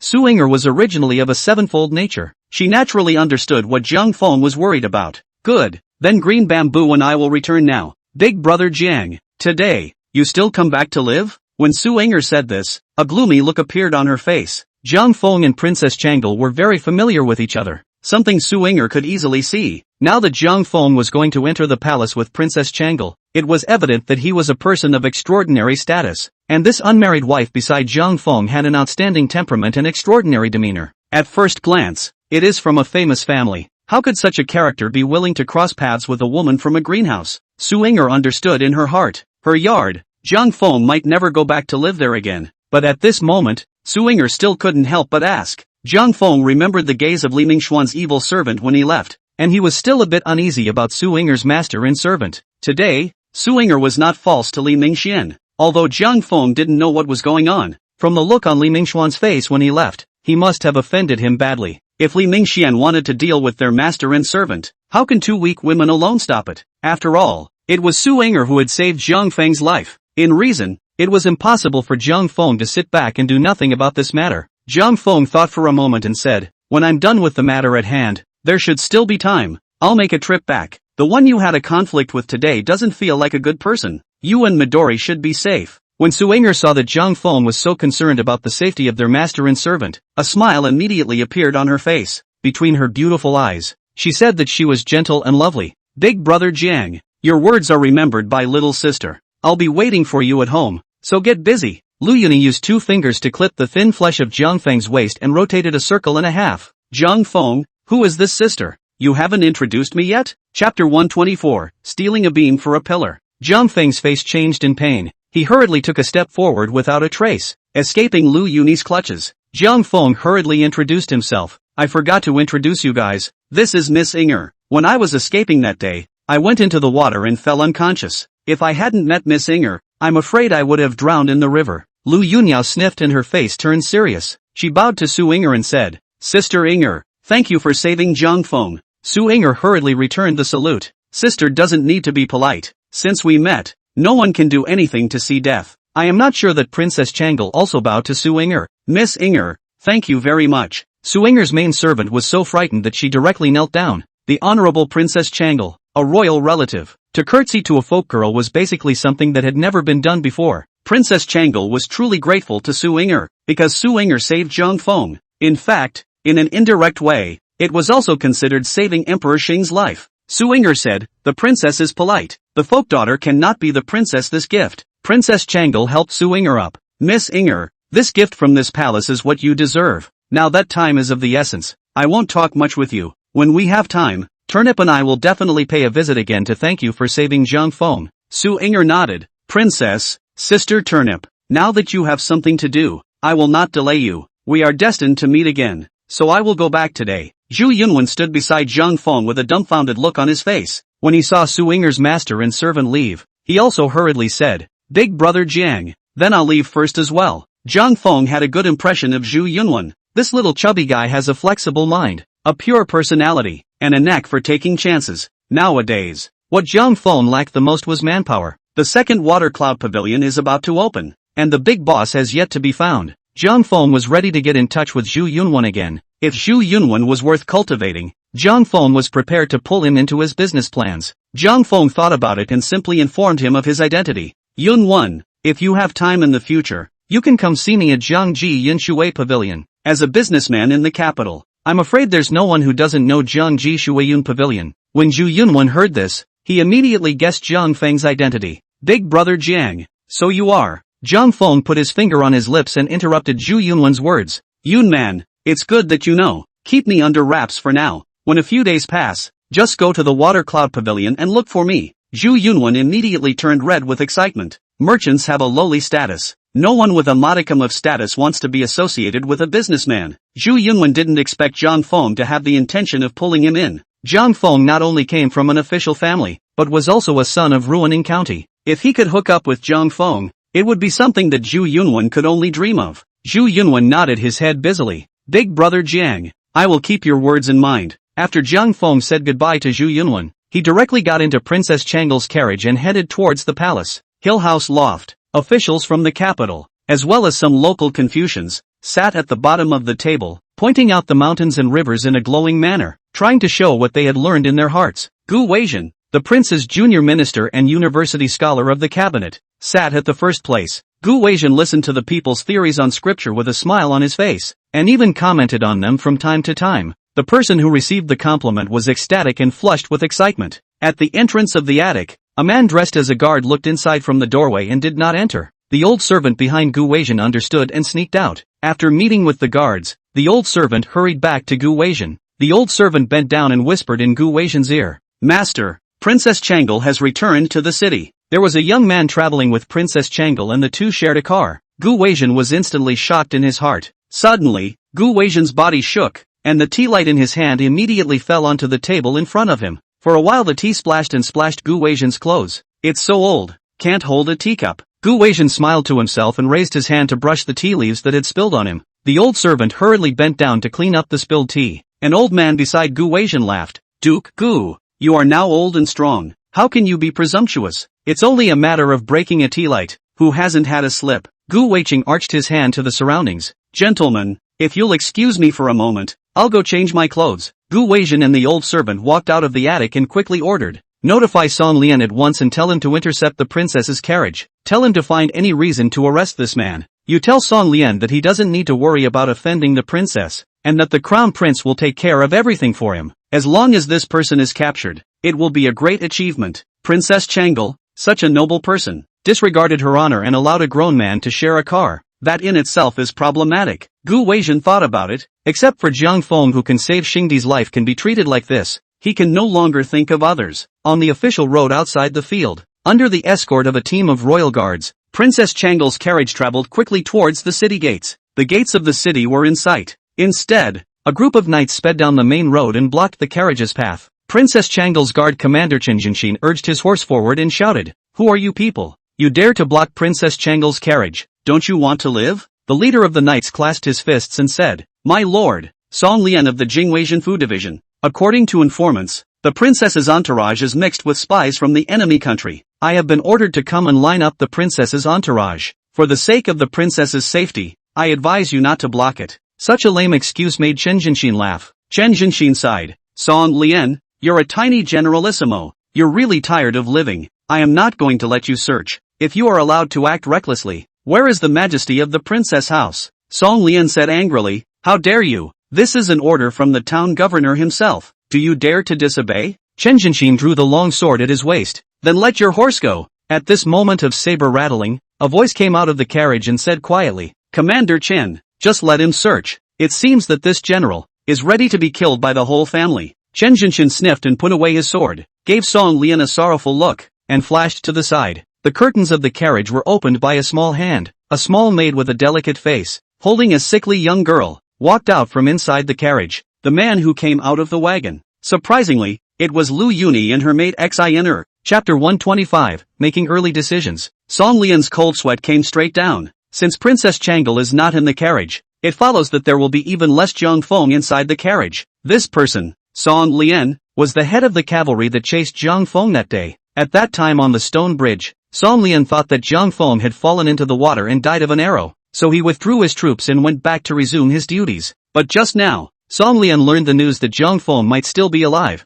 and immediately got scared out of his wits and led his troops to chase after him. Although this move would offend Princess Changel, Song Lian simply couldn't care less. If Prince Joey knew that he did not kill Zhang Feng, I'm afraid that he would kill him by 1,000 cuts, and at this point in time, Song Lian couldn't turn back at all. Song Lian dismounted and walked over to the carriage, lifting the curtain to look inside. It was just as he suspected. The wagon has been empty, not a single person, and at this point, Princess Changel and Zhang Feng were riding in Lu Yuni's carriage and had almost reached the entrance of the palace. Princess Changel said with a worried expression, Zhang Feng, if you make such an arrangement, Sister Turnip won't be in any danger. Zhang Feng casually replied, I'm just saving for a rainy day with this arrangement. It's me they're looking for. It'll never be hard for Turnip. I'm worried that you have the prince's eyes in your guards. You don't have to worry. Maybe nothing happened at all and I'm overthinking it. Zhang Feng was worried that there were also the crown prince's eyes at the palace gates, so he simply swapped clothes with Princess Changel's maid. With the help of the maid,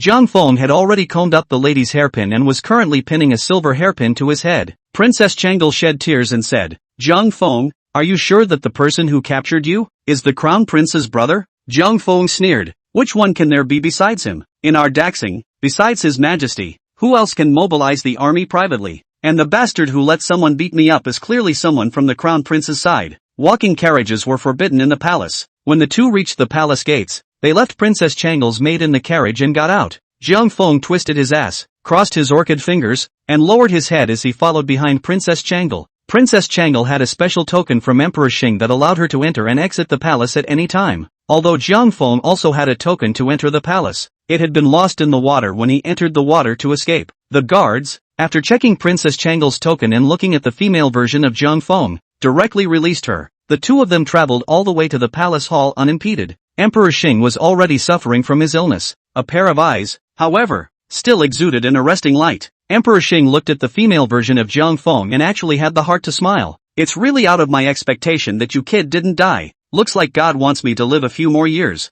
Empress Kai sat on the edge of the dragon bed, looking at Zhang Feng, tears rustling down her face in excitement. Now Yang Qinghe is dead. Are you too sure about His Majesty's condition? Zhang Feng nodded and said, this wasn't supposed to be much of a difficult surgery. I'm sure Changel and I can do it. Your Majesty, there's no time to lose. Let's start now. Emperor Xing, however, said to eunuch Gao Chanshan, declare Marquis Pingjin to come in. Not long after, the fully armored, military-clad Marquis of Pingjin, Zhu Xianrong, walked in. Zhu Xianrong knelt on one knee and said, Commander Zhu Xianrong of the Capital Guard Commanding Division. See Your Majesty. Emperor Xing commanded. From this moment on, no one is allowed to enter or leave the Taiji Hall. Anyone who comes within 10 paces of the bedchamber will be killed without pardon. I obey. Zhu Xianrong stood up and looked at the maid in front of him with some familiarity. He rubbed his eyes and took a closer look before rejoicing. Zhang Feng, so your kid is still alive. Zhang Feng laughed. I'm fine. I made Uncle Zhu worry.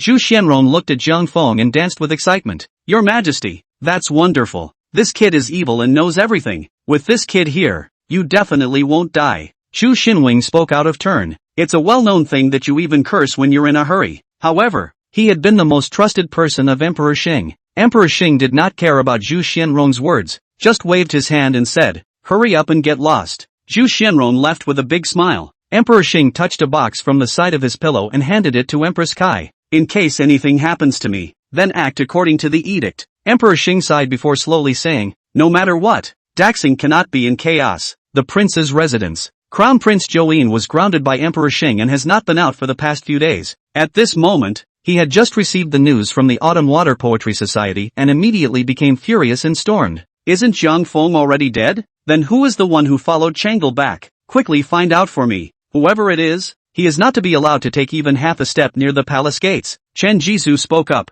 Please don't worry, Your Highness. Grandmaster Gu has already notified Song Lian and asked him to send soldiers to intercept the princess carriage. Whether this person is Jiang Feng or not, it's impossible for him to enter the city. Crown Prince Joey nodded and said, this is very good. Don't make any mistakes at this critical moment. At this moment, a guard walked in and knelt down to report. Your Highness, news came from the palace just now. Princess Changle has gone to the Tai Chi Hall. Prince Joeen was shocked. What did you say? Changle's carriage is still outside the city. How could her people have gone to the Tai Chi Palace? Why didn't you stop her? The guards replied. According to His Highness orders, if Princess Changle enters the palace alone, there is no need to stop her. So, the guards just let the princess enter the palace. Chen Jizhu thought briefly and stood up violently. Stealing from the past. You may be sure that it was Princess Changle who entered the palace alone? The guards replied. Princess Changle, as usual, only brought a maid into the palace, and there was nothing unusual. When Chen Jizhu heard this,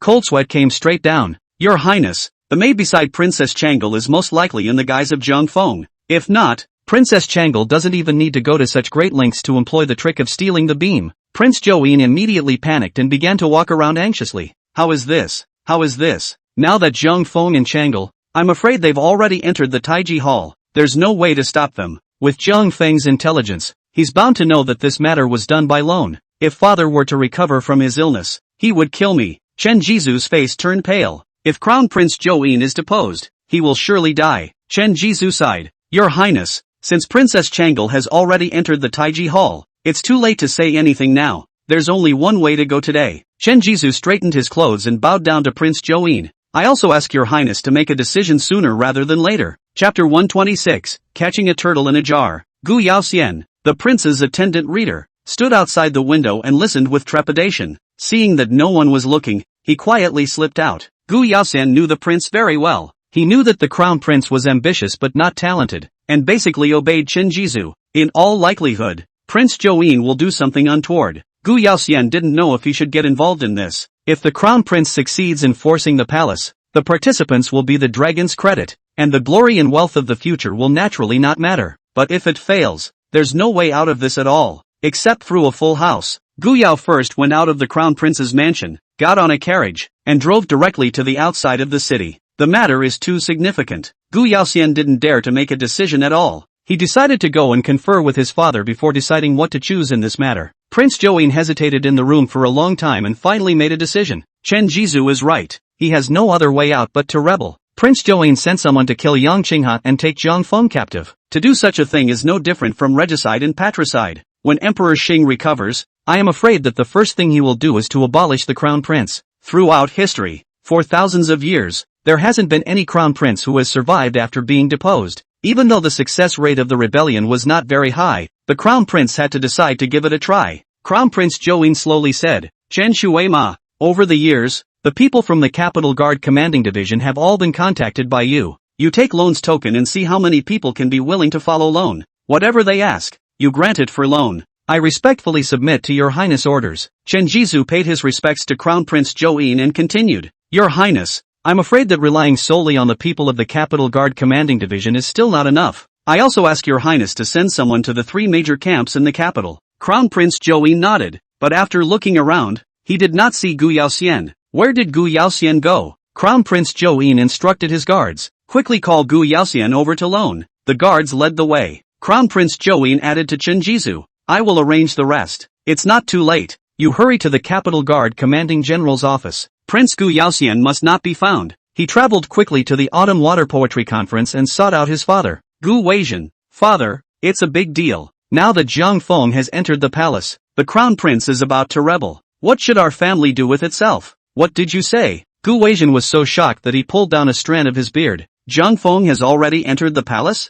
Gu Yaoxian hurriedly recounted the current situation to Gu Weizhen again. Gu Weizhen couldn't help but fall into deep thought after hearing this. As Zhou Yin's crown prince's junior master, he had long been tied to the crown prince. The relationship between Gu Weizhen and the crown prince had basically been one of glory and loss. His dream is to become the chief of cabinet, but Gu Weizhen knew it was already impossible during Emperor Xing's reign. Gu Weizhen could only pin this dream of his on the crown prince. If the crown prince is abolished, Gu Weizhen's dream is also dashed. But it's better to have your dreams dashed than to have your whole family killed. Gu Weizhen knew clearly that if he could save his life during this catastrophe, it would already be considered a blessing from his ancestors. Gu Weizhen was very clear in his heart about Emperor Xing's character. Although Emperor Xing was gentle on the surface, he actually took one step and counted 10. Meticulous in his work, he seldom makes a mistake. Prince Zhou Yan's rebellion never had a single chance of success. At this moment, Gu Weizhen's face was obscure, like he had directly aged a few dozen years. First son, you have not been involved in this matter. Can think of first come to tell for father. This is the best decision of your life. The prince is finished.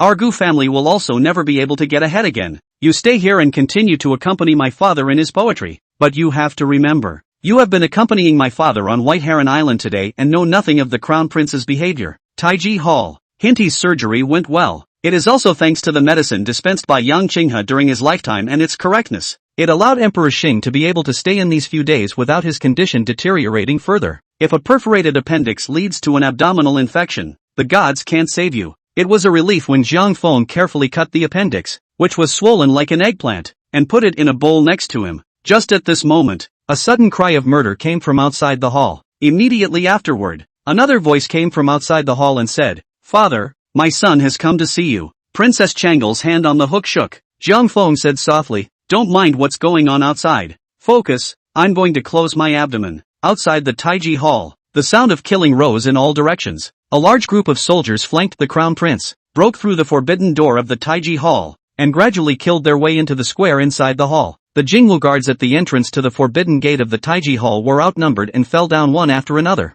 Prince Zhou was instantly overjoyed. "Kill for me. The first one to enter the room of the Taiji Hall will be crowned a marquis." The soldier wailed and charged forward. At the entrance of the Taiji Hall room, a team of Jingwu guards guarded the door of the room, looking at the gradually approaching soldiers, but their faces remained unchanged. Woo, woo. Suddenly, the low, whimpering sound of a bullhorn horn suddenly came from the three directions of the south and northwest. Immediately after that, large groups of fully armored soldiers, in neat formation, poured out from the south and northwest directions. Ambushed soldiers surrounded the prince's army. Crown Prince Zhou was instantly startled, but that's just the beginning. Woo, woo. As the bullhorn trumpet sounded once again, densely packed Bao soldiers immediately appeared on the enclosure of the Taiji Hall. Crown Prince Zhou heart was directly cold. He turned his head to look back and immediately sucked in a breath of cold air, only to see that the entrance to the forbidden door of the Taiji Hall was also full of armored soldiers at some point. The spears in the soldiers' hands glowed with an eerie cold light. At this moment, Prince Zhou finally understood the meaning of catching a turtle in a jar. On the battlements of the forbidden gate of the Taiji temple, a general waved the red flag in his hand down heavily. Chirp, chirp, chirp. A dense rain of arrows showered down on the sky from the walls of the Taiji Hall. Ah! Miserable howls immediately filled every corner of the Taiji Hall. The soldiers brought by Crown Prince Zhou met the rain of arrows and ducked for cover. However, any soldier who came close to the three directions of south and northwest was directly cut over with a slash, and the soldiers who rushed to the forbidden door of the Taiji Hall were greeted by spears that shone with a cold light. The rain of arrows gradually stopped after a dozen rounds, and on the square inside the Taiji Hall, there were no more people standing except for Crown Prince Zhou and a few of his personal guards. At this moment, the square of the Taiji Hall was covered with hedgehog-like corpses. The blood flowing on the lapis lazuli has gradually merged into a small river. Woo, woo. The low bullhorn sounded again. The fully armored soldiers began to move slowly, checking the rebels dead and alive one by one. When you come across a half-dead one, you just add another one. When you come across someone hiding under a corpse pretending to be dead, just slash them to death. Chapter 127, A Farce. Zhang Feng felt that the shouting outside didn't last long. By the time he sewed up the cut and anointed Emperor Xing with Lu Kailan's mother's special gold sore medicine, the fighting outside had basically stopped. The prince's push for the palace was supposed to be a farce. Since Emperor Xing was able to create such a flourishing greatness, it is evident that he had extraordinary means and was not as gentle as he appeared to be. As the daxing state machine slowly turned on, it bared its hideous fangs. Any sprites and demons will show its prototype, and everything that was hidden in the shadows soon came to the surface. When Emperor Xing learned that all of this was directed by Prince Zhou, his heart was extremely painful. Emperor Xing didn't expect that the crown prince he had nurtured would be such a heartless and uncaring person. As an emperor, Emperor Xing was qualified. Emperor Xing's first thought was the interests of his country, not his personal honor or disgrace. Now that Daxing has managed to settle down for a few years and gained a chance to recuperate, it is determined not to be chaotic. So despite this, Emperor Xing decided to pass the throne to the crown prince in case something happened to him during the operation, because Emperor Xing simply had no other choice.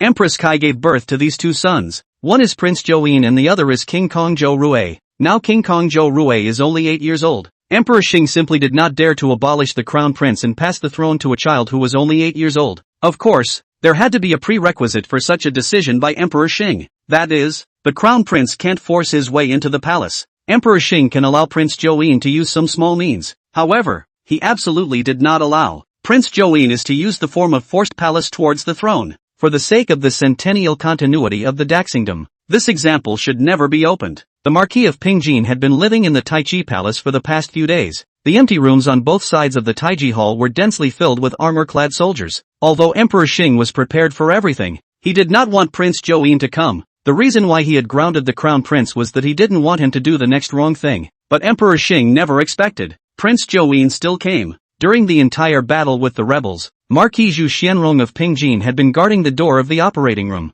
not moving an inch. With the last few screams, the door gradually became calm. Zhu Xianrong shouted outside the door of the operating room, "Jiang Kid, the thief has been ambushed. You continue to operate on His Majesty, and do not suffer." Jiang Feng turned his head toward the door and said, "Uncle Zhu, His Majesty's surgery has been completed. His Majesty is in good shape. You need not worry." Due to the door separating them, Jiang Feng's calls with Zhu Xianrong were basically all shouting. This caused Emperor Xing to quickly awaken and open his eyes. Princess Changel hurriedly said, "Father, how do you feel? Do you feel sick there?" Xing Di just felt the pain of the knife now. This pain is not like the gut canker that makes you want to bloat and die. Emperor Xing is perfectly tolerable. Father is fine. Xing Di's anesthetic hadn't worn off yet, and he wasn't speaking very well. Jiang Feng spoke, "Your Majesty, it's better if you don't speak. Today it's better to rest, which is better for recovery." Emperor Xing nodded slightly, then slowly closed his eyes. A tear, however, slipped quietly from the corner of her eye.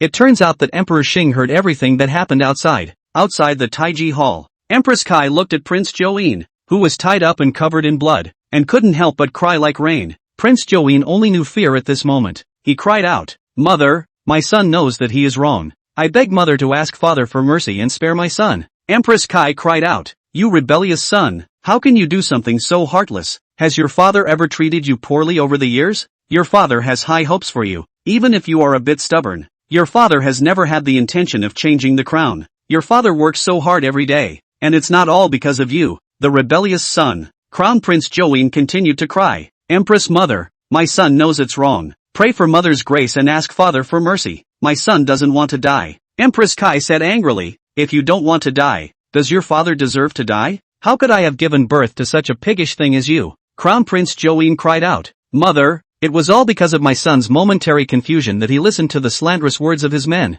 Mother, my son knows he's wrong." Empress Kai cried out, "You this rebellious son, how can you be so bold, doing this kind of rebellious conspiracy thing? What's the point of realizing it's wrong at this point? Men, lock this up in the clan house. When His Majesty recovers from his illness, His Majesty will decide for himself." Jiang Feng didn't even have the heart to pay attention to what was happening outside the hall. At this moment, Jiang Feng just felt a wave of relief in his heart. In Emperor Xing's chambers, when Jiang Feng saw the Marquis of Pingjin, he knew that Emperor Xing had made all the preparations. Even if the Crown Prince revolts, I am afraid there is no chance of success. Jiang Feng even felt that the Crown Prince's rebellion was a good thing for him, because only when the Crown Prince was ambushed, the safety of Jiang Feng's family could be guaranteed. If not, Jiang Feng still had to guard against the Crown Prince's retaliation every day. For such a day, Jiang Feng simply couldn't dare to imagine. Hinty's surgery was a success. In order to prevent infection, no one is allowed to enter the operating room. Jiang Feng. Later, Jiang Feng thought that Princess Changel was a bit inconvenient to serve Emperor Xing, which made Eunuch-in-Chief Gao Changshan enter the operating room after bathing and dressing. It had been more than 2 hours since Emperor Xing woke up. Jiang Feng was ready to go back when he saw that there was no unusual situation. After all, the family has been worried sick. If he didn't go back, Jiang Feng was afraid that Yunyang would get sick from worry. Jiang Feng said to Emperor Xing, "Your Majesty, I haven't returned for many days and my family is already worried. They don't know I'm at the palace yet. Now that you are well, I would like to go home for a visit." Emperor Xing leaned on the bed and waved his hand. "You and Changel both go back to rest. I'll be fine with a tall companion here." Princess Changel, however, shook her head. "Father, let Jiang Feng go back first. My son will live in the palace for the next few days. When father recovers, my son will return to the house. Zhang Feng nodded his head and said, Your Majesty, now that you are not yet deflated, it's better to let Princess Changle stay. The two of us will take turns serving His Majesty for the next few days. Gao Changshan interjected. Zhang Xianzi, what is exhaust? Zhang Feng laughed. In layman's terms, exhaust is farting. Nothing can be taken until His Majesty is gassed. This must be remembered. Princess Nagara already knew all of this by heart. Zhang Feng, don't worry, with me here, nothing can go wrong. Emperor Xing thought for a moment and said to Zhang Feng, You have the recipe for gunpowder in your hands, and I didn't assign you an escort. This matter is a matter of negligence on my part. There is a man named Emoli in my secret guards who is about your age. Let him follow you after this. Chapter 128, Royal Secret Guards. Zhang Feng and Emoli walked out of the palace gate. Moli is very high-strung. Holding a long sword in his arms, he followed closely behind Zhang Feng and didn't speak. Zhang Feng was also greatly uncomfortable when he was suddenly followed by someone beside him. Your name is Moli, right? Yes. Emoli only answered with 2 words, very much shying away from words. Zhang Feng didn't understand Emoli's character. Thought Emoli had left the palace and had emotions in his heart. Zhang Feng thought for a moment and said, His Majesty has asked you to follow me thereafter. Will you be willing in your heart to leave the palace? Just be honest. I'm a good talker and I don't want to force myself on people. Moli sighed. It's the same everywhere for me. Zhang Feng felt that Emoli was a bit hard to grasp. In case Emoli was still one of Emperor Xing's men and then followed Zhang Feng every day, what secrets would he have left to keep? Zhang Feng gave Emoli an amused look. Moli, so now do you listen to me or to His Majesty? Emoli didn't hesitate to say, Since I left the palace, I don't have any relationship with the royal family. From this day forward, I am yours. Zhang Feng was a bit unconvinced and laughed. So what you're saying is that you'll do whatever I tell you to do? Moli nodded his head in a high-strung manner. Zhang Feng thought for a moment and said, Go and kill His Majesty for me. Emoli coldly said, His Majesty's sight is surrounded by a dozen or so secret guards every day. With my current stature, I can't even get 10 paces closer to His Majesty. His Majesty doesn't go out of the palace gates easily. An assassination is highly unlikely. This request of yours, my subordinate may not be able to fulfill. If you insist that I do this, I will also follow your orders and kill straight into the palace. Zhang Feng laughed. Then go ahead. Emoli drew his long sword and headed straight for the palace gates. The guards on the city wall immediately aimed at Emoli with the 8 bulls jades. What man? Stand down quickly. The guards at the city gates also drew their long swords. Emoli turned a blind eye to the 8 cow jades on the city wall, to dragging his long sword, but his footsteps gradually accelerated. According to the Daxing law, those who come within 10 feet of the palace gate with weapons, no amnesty for killing. Zhang Feng saw that Emoli was about to enter the distance within 10 feet of the palace gate and hurriedly shouted, Emoli, come back. Emoli immediately stopped in his tracks. Then he put the sword into the hilt and walked back with a clouded face. Zhang Feng wiped the cold sweat from his head. Just one step away, Emoli entered within the cordon of the palace gates. For the people of this era, Zhang Feng really couldn't understand their thinking, not at all begrudging their lives for the sake of so-called loyalty. Zhang Feng sighed and said, All right, I believe you. Come home with me. Seeing that you are so loyal, after this, I will eat fragrantly and drink spicy food, and I will definitely leave you a mouthful of soup. When Zhang Feng returned to the Zhang mansion, Yunyang immediately hugged him and bawled her eyes out. Xinyu was also holding Zhang Feng's sleeve, fearing that he would disappear, shedding tears one after another. Zhang Junyan was even more excited with old tears. Zhang Feng was the only child in the Zhang family. If anything really happened to Zhang Feng, Zhang Junyan thought that he no longer had the face to meet his ancestors, preparing to run headlong into the pillars of the ancestral shrine. When her family's emotions stabilized, Xinyu began to let Zhang Feng recount what had happened during the period again. Only then did Zhang Junyan and the others realize that Zhang Feng had gone through so much. After realizing that Zhang Feng had fallen into a watery coma, Yunyang and Xinyu couldn't help but shed tears again. By the time Zhang Feng finished talking about the past few days and had his meal, it was already dark. Emoli drove a carriage that carried Zhang Feng out of the city and headed directly to Su Yinger's house. By now there were not many people on the street. While Zhang Feng and Emoli were approaching Su Yinger's small courtyard, a carriage ran across the street. It's also thanks to Moli's good driving skills. He dodged the carriage to the side just in time to avoid being hit. Zhang Feng, who was sitting in the carriage, was in bad luck, because the turn is too rapid.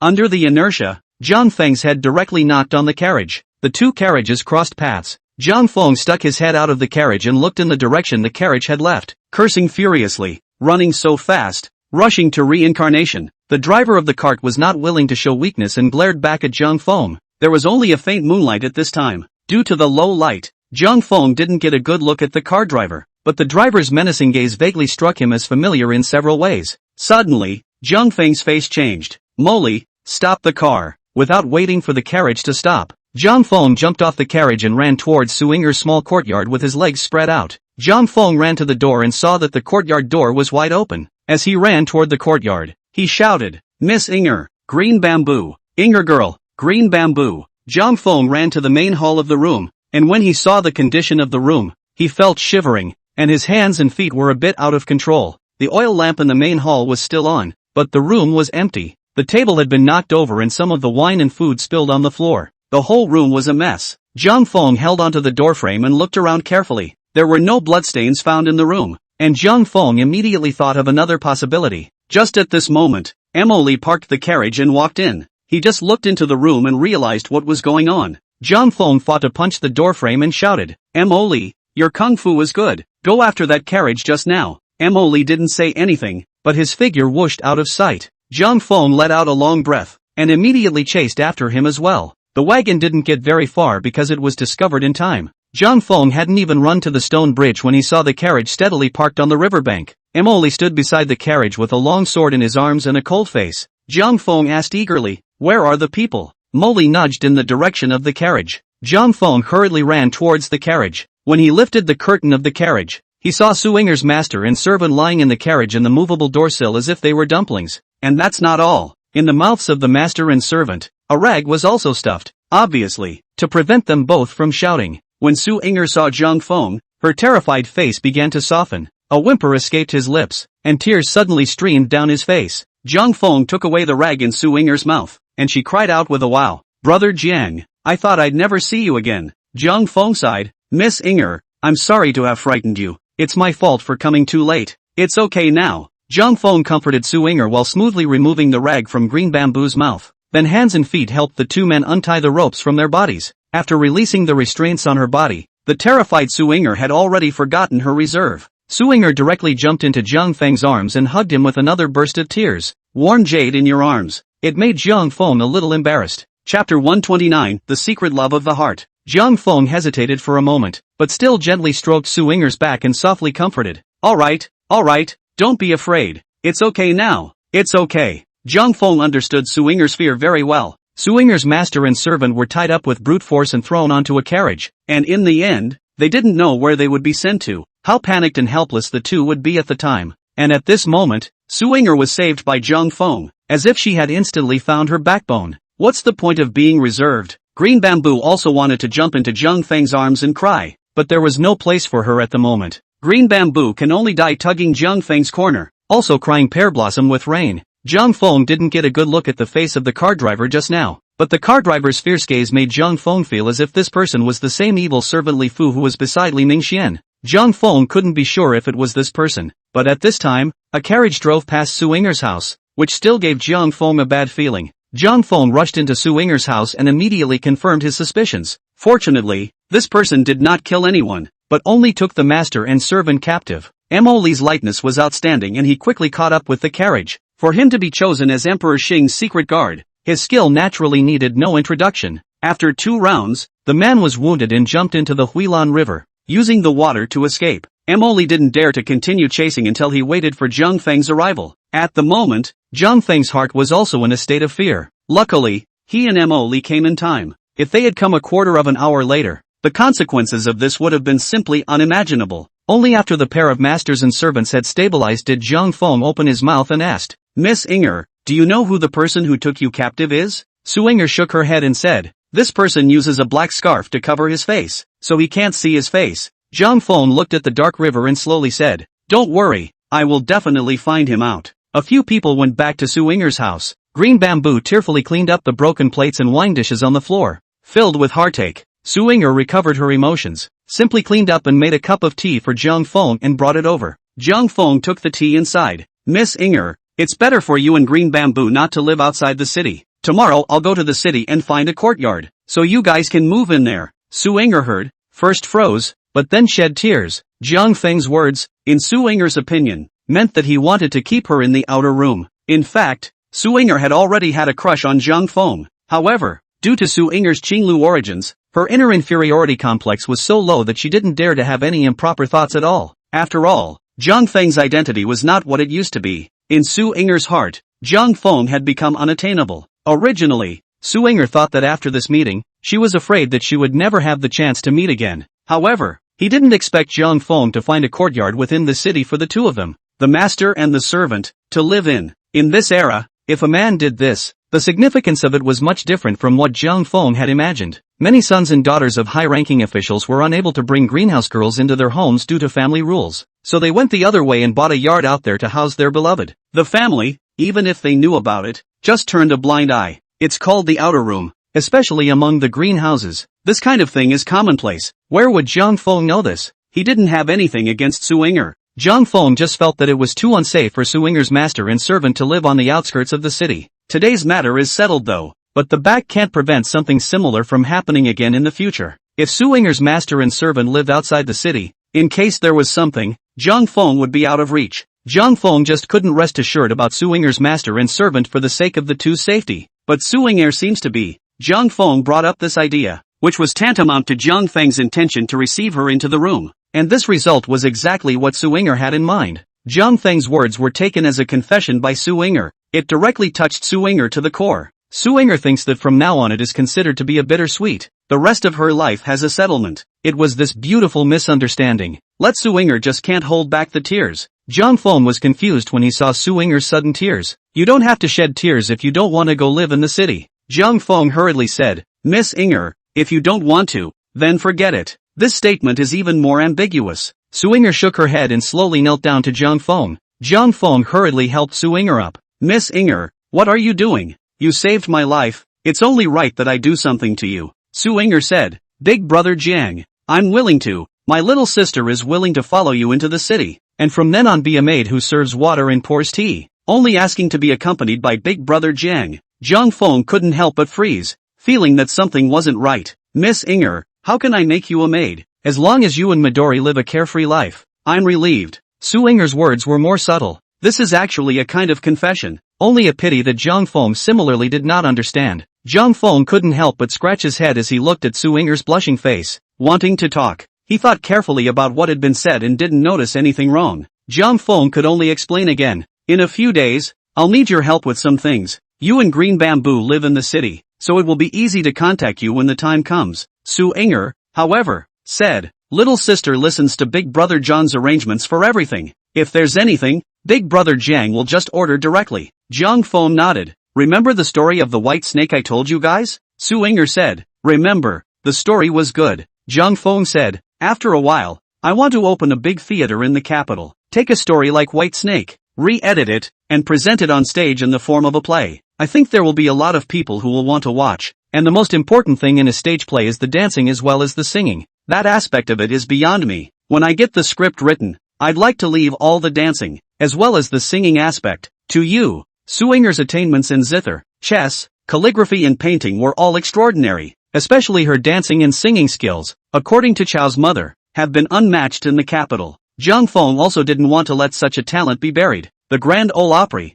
if it does open, is in desperate need of a stage director. Su Yinger would be particularly appropriate. This novel idea of Zhang Feng immediately brightened Su Yinger's eyes. It was a brilliant note to bring the storyline to life in a staged performance. Big brother Jiang, you are simply too smart. He could help Zhang Feng and do what he liked at the same time. This was a dream come true for Su Ying. Zhang Feng laughed. It's good that you're willing. Then we have a deal. Today you rest well. I'll wait until tomorrow to find a yard, and then I'll come back to get you there. Zhang Feng got up to leave, but Su Yinger grabbed his sleeve. Big brother Jiang, today, can you not go? I'm a little scared. Chapter 130. Zhang Feng understood very well Su Yinger's mood at the moment. Today, Su Yinger was so frightened. As a weak woman, it would be strange for her not to be scared. In fact, Zhang Feng didn't dare to guarantee that the injured person would gather his accomplices and kill back again. Zhang Feng thought for a moment and said, Oli, you go home and tell my mother and them. Just say that I have some things to take care of. Then I won't go back to stay today. Oli sniffed and whooshed and disappeared. Zhang Feng's thinking was still stuck in modern times. He thought to himself that there was nothing wrong with staying at Su Yinger's house and then staying in another room for the night. But when Oli conveyed this news to Yunyang, the nature of the matter was different. In this day and age, for an unmarried woman to keep a man in her home was a big deal. Unless the woman doesn't care about any cleanliness anymore. At that time, Su-inger was justified in leaving Jiang Feng at home in order to save him. Now Jiang Feng was safe. However, Jiang Feng still chose to spend the night at Su-inger's house, which couldn't help but make Yun Yang and Qin Yu think more. From Yun Yang and Qin Yu's point of view, the reason why Jiang Feng stayed at Su-inger's house was to set out his attitude. This was the meaning of wanting to receive Su-inger into the room. But Jiang Feng wasn't an ordinary court official. He possessed a title on him, while Su-inger was a person from a greenhouse. From a secular perspective, a person with a title and noble status cannot take a civilian prostitute as a concubine. Even if Su-inger had already gone to her conscience, it was still forbidden by the laws of propriety. Not only would Jiang Feng's move cause offense, he might be reprimanded by His Majesty because of it. But Yun Yang and Qin Yu were not repulsed by this. After all, Su-inger had saved Jiang Feng's life. Repaying a life-saving favor by giving your body in return is not for women alone. Who says a man can't give his body to a man? And this kind of payback is one of the more enjoyable things for everyone. After some questioning from Yun Yang, Emily also told Yun Yang all about Jiang Feng's intention to find a mansion in the city and settle Su-inger's master and servant down. Yun Yang was instantly aware of the situation. Although Su-inger was a woman from a greenhouse, however, Jiang Feng kept Su-inger out as an outsider, and Yun Yang thought that this practice was inappropriate. After all, Su-inger had saved Jiang Feng's life. Now Jiang Feng had just saved Emperor Xing's life. Even if he was reprimanded by Emperor Xing because of this matter, he wouldn't lose a piece of meat. Some gossip, that's even less to care about. Yun Yang directly told Emily to let Jiang Feng bring Su-inger directly to the house tomorrow, without having to set up any mansion outside. The Li family mansion. Li Mingxian anxiously walked around the room, waiting for news from Li Fu. After all, the matter was very sordid. Li Mingxian also didn't dare to tell his family, and was prepared to arrange Su-inger's master and servant elsewhere first after Li Fu got his hands on them. Wait for things to turn around, then bring Su-inger home. Squeak! The door to the room slammed, and a dripping wet Li Fu dashed into the room. At this moment, Li Fu no longer had the demeanor of an expert. A few watercresses on his head, the clothes on his body were also all wet and dripping down. Li Fu received a sword from Emily on his shoulder, leaving his entire arm dripping with blood. Li Mingxian looked at the wretched Li Fu and was horrified. How are things going with Fubo? How did you get like this? Li Fu sighed and said, Second young master. Things have gone wrong. It's just starting to go well. After I captured the two of them, the master and the servant, into the carriage, I had an accident on the way. Li Mingxian said angrily. What kind of accident? Speak quickly. Li Fu sighed. On the way, I met the young man who was with that today. The guards around him are very powerful. I'm not even a match for him. Fortunately, the wagon was traveling along the river and was able to let me borrow water. If I hadn't, I wouldn't have made it back today. Li Mingxian said suspiciously. It's so late. What did that person go to Su-inger for? It's hard not to. When Li Mingxian thought of this, he was infuriated and gritted his teeth. So there was an adulterous affair with this person long ago. Li Mingxian really didn't expect that Jiang Feng and Su-inger would be so close. After being angry, Li Mingxian was suddenly a bit scared. Li Mingxian didn't know Jiang Feng's identity or even his name, but the kind of aura that Jiang Feng had on him made Li Mingxian feel that he must not be an ordinary person. Li Mingxian continued, Uncle Fu, has this person ever seen your face? Li Fu thought for a moment and said, in accordance with young master's orders, I have covered my face with a black scarf throughout, and it was his guards who fought me. He and I just passed each other on the wrong side of the road. Plus it's dark, he shouldn't recognize me, but I can't say anything about this matter. When I met up with him, his guards went straight after him. How could his guards decide that was in my carriage? I can't understand it until now. Li Fu covered the wound on his shoulder and knelt down to Li Mingxian. It's all because of the little one's incompetence, letting the second prince worry. Please chastise the second prince. At this moment, Li Mingxian was annoyed in his heart. He regretted very much that he had followed Li Fu's advice, which had brought things to such a state. But things had come to this. Li Mingxian knew it was useless to complain. It will only end up hurting the loyalty of your men. As a son of a worldly family, Li Mingxian was naturally familiar with these imperial ways. Li Mingxian sighed and said, Uncle Fu, get up. You are not to blame for this. It's so dark and you have a black scarf covering your face. This person may not be able to recognize you. With no proof, I'm sure he can't make any waves. But just in case, don't go out for a few days. Stay home and recuperate. Li Fu stood up and said, Second young master, this matter can't be left at that, can it? Of course you can't leave it like that. Li Mingxian sighed and continued, when we find out the bottom of that person, we will think long and hard. The next day, Jiang Feng got up early, and Green Bamboo had already made breakfast. Several people shuffled around the dining room table, which was missing a leg, and drank porridge. Emily was worried about the thieves going and returning, and was on guard outside the door all night yesterday. Jiang Feng shouted at Emily several times to go inside and rest, but he didn't listen. It's a very characterful escort. Jiang Feng could do nothing about him, so he let him go. Emily hadn't slept all night, but he was still in high spirits. At this time, while drinking porridge, there was also a cold face. Although Green Bamboo couldn't cook, the kanji was not bad. Jiang Feng took a sip of porridge and said to Su Inger, "After dinner in a while, I'll take you to meet my mother first." Snapped. When Su Inger sniffed, her chopsticks directly fell to the ground. Chapter 131, Parallel Glory. Su Inger froze, then said to Jiang Feng with an excited face, "Big brother Jiang, did I hear it right? The old lady really wants to see me?" Jiang Feng nodded and said, "Yes, when Emily went home to report yesterday, my mother instructed me to take you to her, and special instructions to use the front door. My mother is inexplicable. If you don't go through the front door, are you going to be allowed to climb the wall into my house?" Su Inger sniffed and ignored Jiang Feng's flirtation, and froze for another moment. Gradually, Su Inger's eyes have watery mist flooding. Yunyang's meaning was naturally understood by Su Inger. This was clearly in agreement with Jiang Feng's intention to take Su Inger into his family. Jiang Feng looked at Su Inger's expression and was a little unsure. "Air girl." Jiang Feng hadn't finished his words when suddenly Su Inger shouted excitedly, which immediately startled him. Immediately afterward, Su Inger didn't eat her meal and directly ran into the inner room. Not long after, Su Inger's shouts came from inside the room again. "Green Bamboo, come in quickly and help me choose my clothes." "Here you go, ma'am." Green Bamboo agreed, shyly glanced at Jiang Feng, and also ran into the inner room with an excited face. "These two, it's inexplicable." Jiang Feng shook his head and continued to drink kanji. He really couldn't understand how this pair of masters and servants could get so excited just to see Yunyang. Jiang Feng didn't think much about it at all. He thought that Yunyang wanted to see Su Inger, but also just wanted to thank Su Inger in person for saving him. But how can you thank a benefactor in person? In this day and age, there are strict rules of etiquette. The significance of a man bringing a woman he loved to meet his parents was something Jiang Feng simply didn't understand. Su Inger tossed and turned in the inner room for a long time before reappearing in front of Jiang Feng. "Brother Jiang, quickly help me see how my outfit looks like." "Nice and pretty." Jiang Feng looked at Su Inger and couldn't help but freeze. Originally,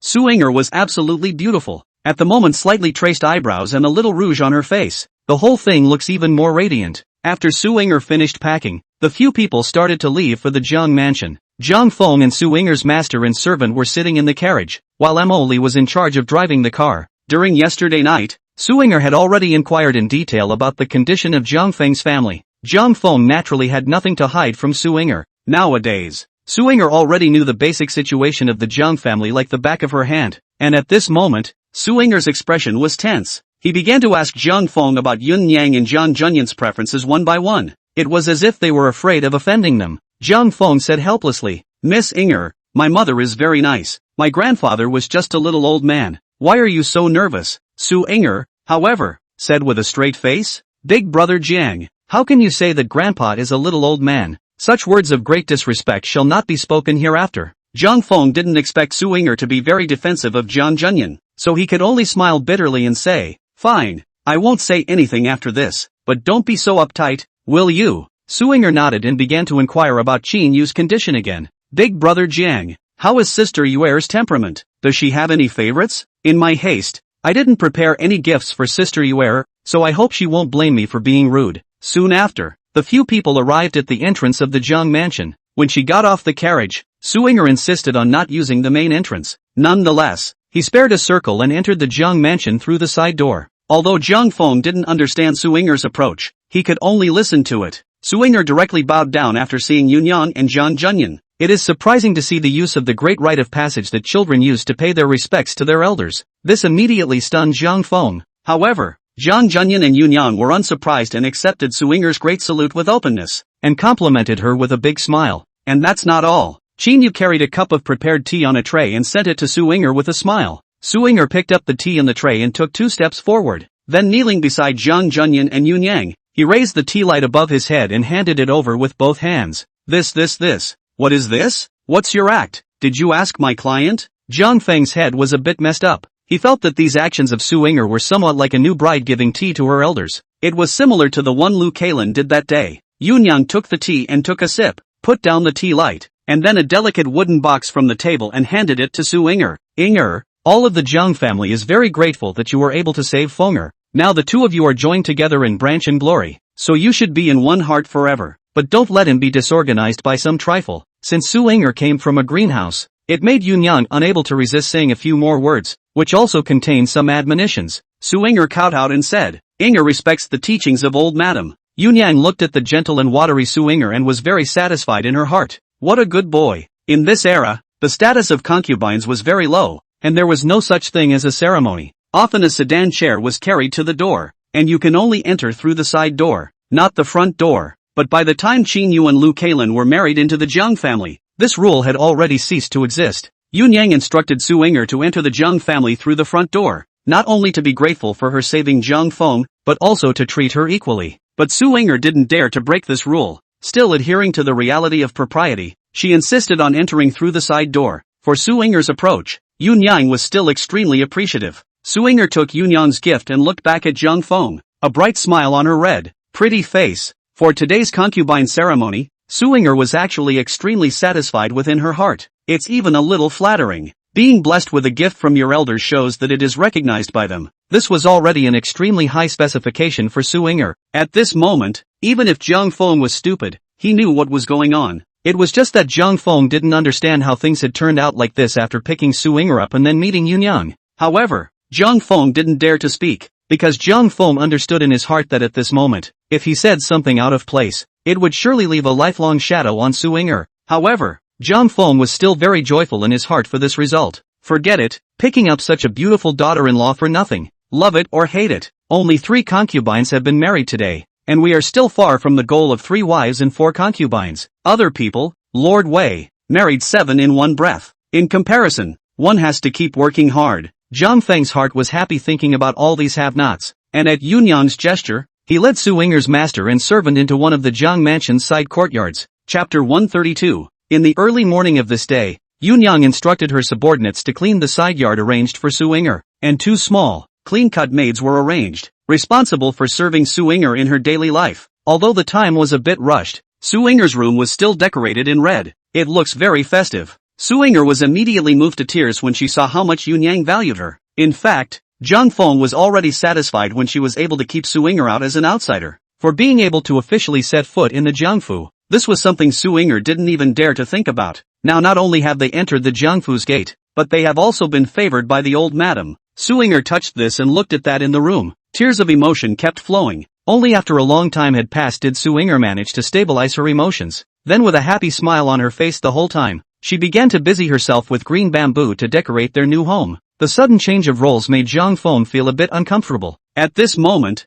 Zhang Feng couldn't do much to help, can only be like a wooden general pestle in the doorway, looking at Su Inger busy figure giggling. Su Inger couldn't help but smile even as she looked at the somewhat rushed Zhang Feng. She really didn't expect that Zhang Feng would still be embarrassed. Su Inger softly said to Zhang Feng, "Big brother Jiang, go about your business. Just me and Midori here." Zhang Feng looked at the blushing, shy Su Inger. "It's almost as if my hands don't know where to go." Zhang Feng coughed lightly before speaking.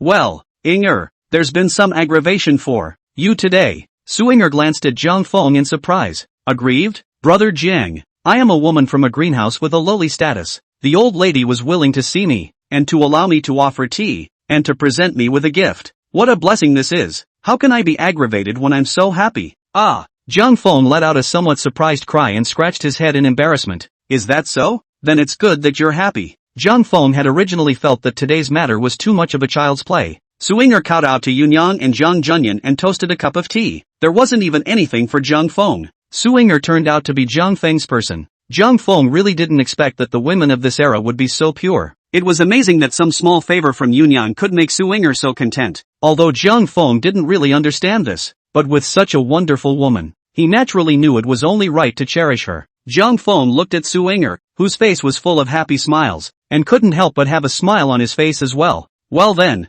you and Midori clean up first. If there's anything missing in the yard, just go to Moon." After Zhang Feng had explained a few things to Su Inger, he went directly to Marquis Xuanping's residence to visit the sick Lu Yuni. The Hofu's gates had already changed their attitudes towards Zhang Feng drastically. With a smile on his face, he bowed his head and invited Zhang Feng into the Marquis residence. When Lu Hongyong saw Zhang Feng and heard him finish the series of things that had happened recently, he also had a sigh of relief. Now that Zhang Feng had saved Emperor Xing, it could also be said that Jane was in the emperor's heart. But as an old man who has been mixing with the court for decades, Lu Hongyong naturally understands the reasoning that serving the king is like serving a tiger. Lu Hongyong was afraid that Jiang Feng would be proud of holding on to his achievements, so he specially cautioned Jiang Feng, although you saved His Majesty's life, you must not get carried away. All the more reason to keep up the good work of being a courtier in front of His Majesty. Jiang Feng naturally accepted the lesson with an open mind. Please don't worry, uncle, I know all this in my heart. Jiang Feng looked at this old man in front of him,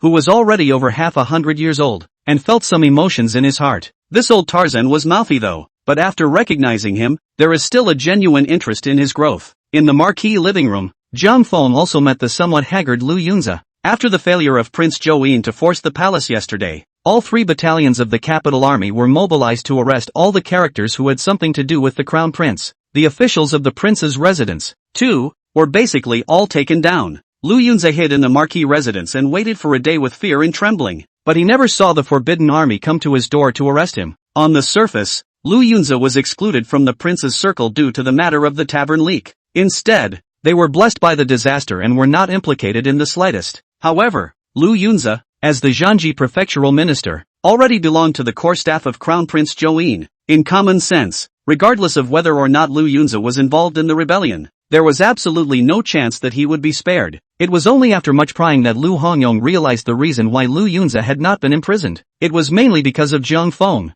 Now Jiang Feng had just saved Emperor Xing. In reason, Emperor Xing couldn't send Jiang Feng's great-uncle to the prison. What's more, in response to Lu Yunze's matter, Jiang Feng had already greeted Emperor Xing in advance. After Lu Yunze knew this, he was still very grateful to Jiang Feng. Jiang Feng, I really didn't expect that the crown prince would be so desperate. It is thanks to you that my humble brother was spared in this matter. After Lu Yunze spoke, he bent down and formally saluted Jiang Feng. Jiang Feng hurriedly supported Lu Yunze. Brother Yunze, a family doesn't talk about 2 families. I'm a man who helps his relatives. Don't say that you didn't follow the crown prince to rebel. Even if you did, I won't just sit back and do nothing. Although Jiang Feng's words made Lu Yunze sound a bit awkward, but in his heart, Lu Yunze felt warm. After Jiang Feng said goodbye to Lu Hongyong, he was led by Lu Yunze and went directly to Lu Yuni's small courtyard. Lu Yuni's body had recovered greatly after knowing that Jiang Feng was fine, but his body was still a bit weak, and he was currently leaning on the bed reading a book. Lu Yuni didn't get up when she saw Jiang Feng come in, just a smile and a laugh. There you are. I'm sure yesterday's treatment for His Majesty went well, too. Jiang Feng smiled and nodded. It went well. Lu Yunze interjected. Yesterday, I heard about the prince's mutiny, and it scared my little sister again. Been worried about your well-being. It wasn't until my father said that the crown prince would surely fail that my little sister put her heart down. Jiang Feng, your little sister is treating you like this. You have to have it in your heart. Jiang Feng said with a straight face. Turnip has done so many things for me. I know it all in my heart. Brother Yunze, just don't worry. Turnip is my wife to the end. For the rest of my life, I'll be good to Turnip. After Jiang Feng's disappearance, everything that Lu Yuni had done for him, Qin Yu and Yun Yang had already told him everything. A soft woman. Surprisingly, he brought his family generals to look for Jiang Feng outside the city for a day and a night. This didn't stop until he later fell ill and passed out. And most importantly, Lu Yuni was thoughtful and decisive. It was because of Lu Yuni's insistence that Princess Changle went to the Autumn Water Poetry Festival that Jiang Feng was able to smoothly enter the palace. If Jiang Feng couldn't meet Princess Changle at the Autumn Water Poetry Conference, I'm afraid things will turn out differently. Chapter 133, Sweet Words. Jiang Feng turned around and looked at Lu Yuni who was leaning on the bed, his heart filled with pity. Turnip, you are my wife. From now on, I will love you, spoil you, and not lie to you. Everything I promised you, I will do. Every word spoken to you is true. No bullying, no scolding, no trusting. If someone bullies you, I'll come to your aid at the first opportunity. When you're happy, I'll be happy with you. I'll cheer you up if you're not happy. Always think you're the prettiest. Dreaming of you, in my heart, you will always occupy the most important place. In these traditional times, the feelings between men and women are very subtle. Such meaty love words. I'm afraid only Jiang Feng in the whole world can say it. When Lu Yunyao sniffed, she immediately felt a wave of warmth well up in her heart, and her face turned red with shame and she buried her cheeks directly in the book. Ryu Yunze, however, got goosebumps. It felt straight up cold. Lu Yunze coughed lightly and continued. It's good that you know. Okay, you two talk. I have things to do, so I'll go to my room. Lu Yunze felt really can't take it. Hurried away. After Jiang Feng sent Lu Yunze away, he returned to Lu Yuni's room. Lu Yuni, whose face was still somewhat blushing, looked at Jiang Feng. A pair of eyes like autumn water were practically ready to drip out of the water. Lu Yuni's two little maids were also thunderstruck by Jiang Feng's fleshy love words. The two of them stood by the bedside, wringing the handkerchiefs in their hands, not daring to look up at Jiang Feng at all. Jiang Feng sat on the edge of Lu Yuni's bed and took her hand. Get well. Our estate outside the city is almost finished. When you get better, I'll show you around. Make sure you like it. As the two little maids are still there, Lu Yunyao hurriedly wrenched her hand free and hid it under the covers. Jiang Feng smiled and said to the two little girls beside the bed, "You two little bitty girls will come out to play for a while first. Don't pestle around here anymore." Exile and Waner bowed their heads to Jiang Feng and rushed out. Lu Yunyao blushed, sneaking his hand out from under the covers again. Jiang Feng couldn't help but smile when he saw this. He took Lu Yuni's hand in his own and continued, "Turnip, there's something I need to tell you, but let's talk first. Anger is anger, but no hands." Lu Yuni blankly glanced at Jiang Feng. "How can I have the strength to beat you? What the hell is going on? Come on." Jiang Feng smiled sarcastically. "You still remember Su Inger who saved me from the water, right? You met once at the Autumn Water Poetry Festival." Lu Yunyao nodded. "Sister Inger is a great credit to our family for saving you. When I'm better, you take me to thank her properly." Jiang Feng continued. "Inger has no relatives and lives alone on the outskirts of the city, and almost taken yesterday night. If Emily and I hadn't arrived in time, the consequences would have been simply unimaginable. I was a little uneasy, so I got her at home." Su Inger's entry into the Jiang family had to be informed with Lu Yuni. This was something that Yun Yang had specifically explained. Although Lu Yuni hadn't crossed the threshold yet, she was, after all, the Jiang family's first wife. After Jiang Feng finished speaking, he hurriedly shielded his face with his palms, preparing for Lu Yuni's anger. Strangely enough, Lu Yuni wasn't angry in the slightest. It's as if this is all to be expected. Let's just say a woman's sixth sense is too powerful. When Lu Yuni met Su Inger, she had long seen that she was interested in Jiang Feng. Moreover, Lu Yuni was grateful to Su Inger, always thinking about how to repay this woman with a kind heart. Now Jiang Feng had taken Su Inger as his concubine. That was something that Willow Turnip would like to see happen. Lu Yuni couldn't help but purse her lips as she looked at Jiang Feng's timid appearance. Inger's sister is all alone. It is only right that she be admitted into the care of the Jiang family. You have done well in this matter, and my heart is in favor of it. Jiang Feng saw that Lu Yuni didn't explode. Then he put down the palm in front of his face and said with a smile, "How virtuous. You get some rest. I have to make a trip to the palace to see how His Majesty is recovering. I'll see you again when I have some free time." After Jiang Feng said goodbye to Lu Yuni, he left Marquis Xuanping's residence and went straight to the palace again. Hindi is recovering well and is already on some liquid food. However, because of the matter of Prince Join, Emperor Xing was in a very unpleasant mood. Jiang Feng didn't dare to get involved in royal matters at all. Don't even dare to persuade.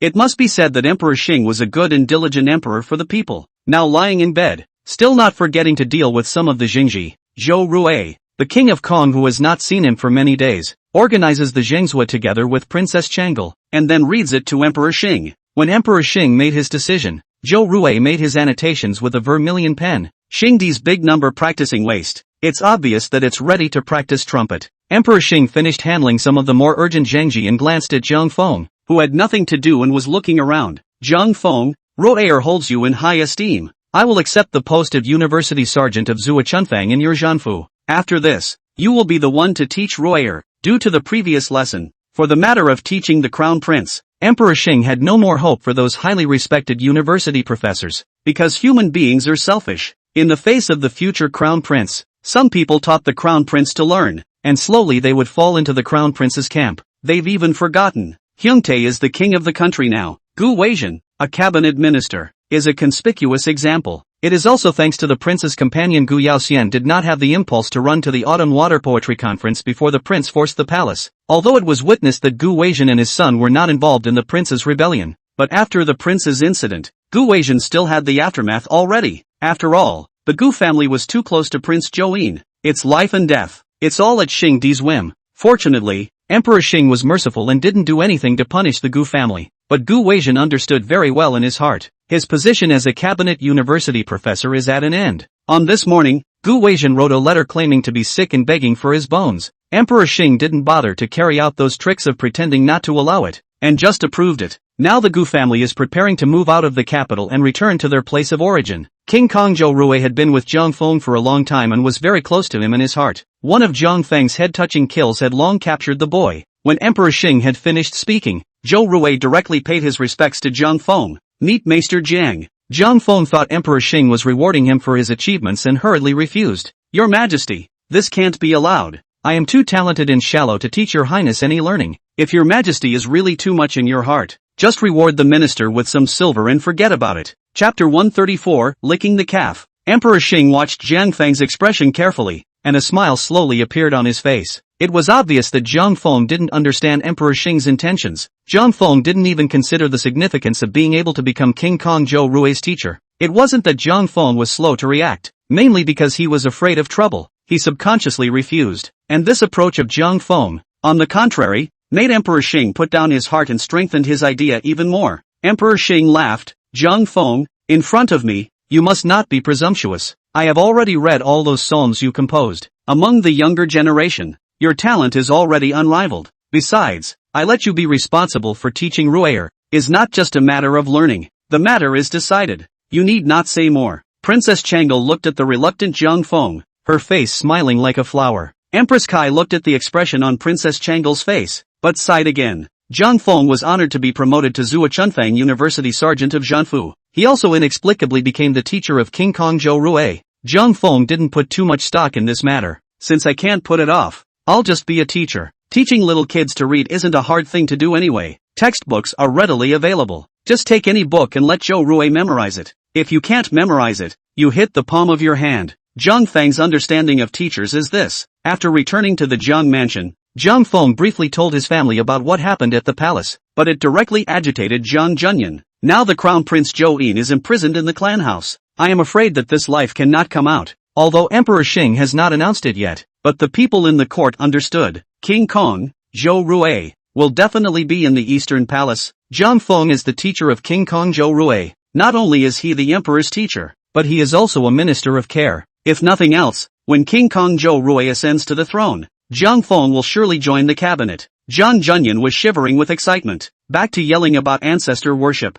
but Zhang Feng was simply not interested at all in joining the cabinet or anything. Nowadays, Zhang Feng's biggest wish was to have endless silver to spend. Better to wait until he's 20 and start his retirement, then left and right, enjoying the food and the mountains. Walk around, enjoy the people and beauty of this era. Since the heavens had favored Zhang Feng by allowing him to live again, Zhang Feng thought that this kind of moping around would be worthy of his identity as a traveler. If you are in a high position, but you are busy every day, this is clearly off topic. There were no secrets in the palace in the first place. Zhang Feng was honored to be promoted to Zhuo Chunfang University Sergeant of Jianji. Shen Hanfei, Du Shaoqian and Zhu Superming quickly got the news. The three of them met together and came to the Jiang mansion to celebrate Jiang Feng's honorary promotion. After Jiang Feng disappeared, the three of them were also anxious. Even at the expense of offending the Crown Prince Zhou, he had to mobilize all his family generals to find Jiang Feng's whereabouts. Zhang Feng was still very touched in his heart when he found out about this. With this, it could be seen that these three people really thought of Zhang Feng as a friend. At this moment when friends meet again, of course, it is inevitable to get drunk.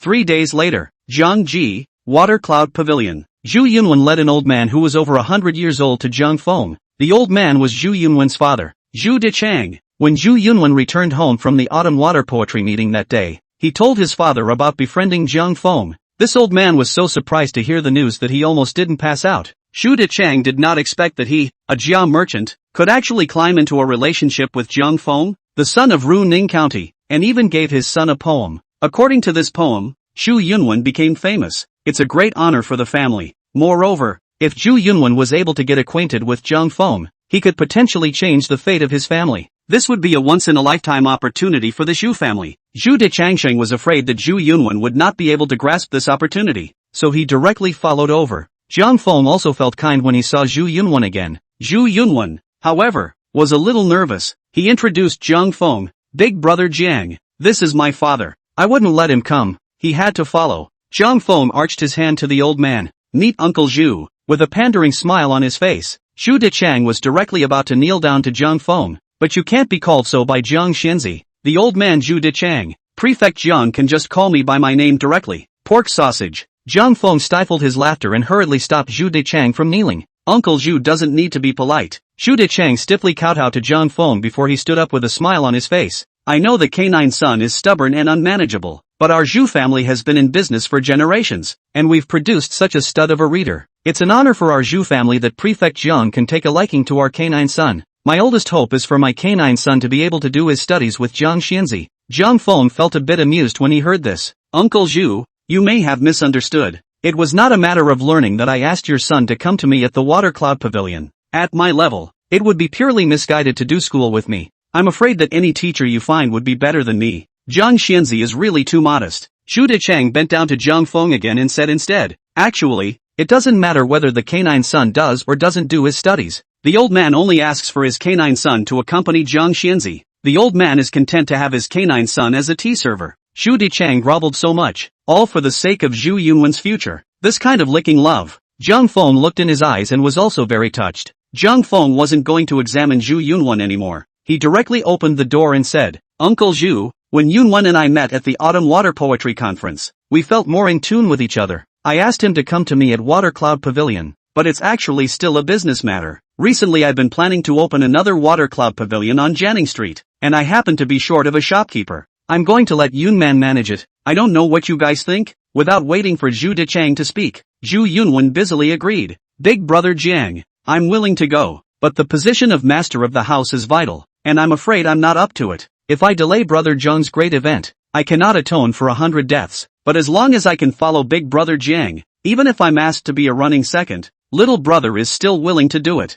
Jiang Feng saw that Zhu Yunwen had a calm character and was not greedy, and being very cognizant of his position, he became even more appreciative of him. Jiang Feng thought briefly, then smiled at Zhu Yunwen and said, good, you're temporarily in Water Cloud Pavilion, as a junior for a period of time. Thank you big brother Jiang. Not a trace of displeasure appeared on Zhu Yunwen's face. Instead, he said cheerfully, from this day on, I am the running junior of Water Cloud Pavilion. Jiang Feng smiled and pointed towards the third floor. Go upstairs to your sister-in-law Qinyu and ask her to find you a suitable costume. Chapter 135. Zhu Yunwen turned back to Zhu Dazhong. Father, I'm going to work. You hurry back. When Zhu Dechang saw that Jiang Feng had left Zhu Yunwen behind and had achieved his goal, he was naturally overjoyed. Both father and son are very astute. Zhu Dechang naturally understood that since Jiang Feng had taken a liking to Zhu Yunwen, he naturally wouldn't let him stay as a running second. The father and son only took this as a test for Zhu Yunwen, but that wasn't Jiang Feng's intention. He just wanted Zhu Yunwen to fully understand the business idea of Water Cloud Pavilion in order to better be the head of the Water Cloud Pavilion branch. After Zhu Dechang thanked him for a while, he didn't dare to delay Jiang Feng's time too much and retreated very sensibly.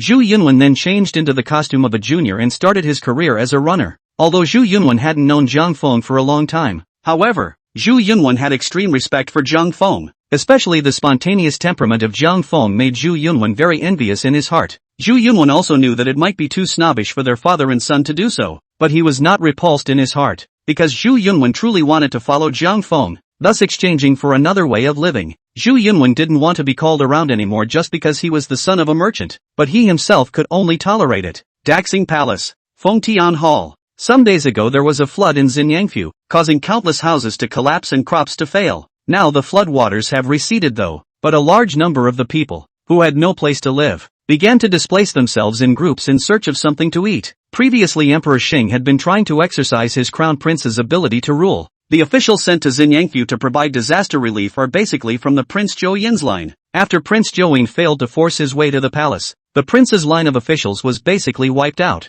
The officials who provided disaster relief in Xinyangfu have long since lost interest in presiding over disaster relief. What's more, they directly deducted the relief materials and enriched themselves, and then defected to another country. Various causes and effects have led to starvation around Xinyangfu, like hell on earth. Emperor Xing's heart is with the people. At this moment, his body had not yet fully recovered, so he dragged his sick body to convene a meeting of the imperial court to discuss the matter of disaster relief. Emperor Xing sat on the high dragon chair, his face full of sorrow and pain. The flooding of Xinyang Prefecture has left hundreds of thousands of people homeless and displaced. I have not been able to sleep at night since I heard of the disaster in Xinyangfu, lamenting the hardships of the people. This disaster is very far-reaching. The size of the affected area and the number of people affected is unprecedented. The relief food sent by the court is but a drop in the bucket, and nothing can be done about it. Today the Xinyang Prefecture sent a letter saying that the victims are already showing signs of rebellion. I can't bear the thought of having to live on top of the disaster. Do the ministers have a good plan? Cabinet Chief Councillor Su Wenshang walked out of the column, bent down and bowed. It is the old minister's unfavorable disaster relief, so that your majesty is worried.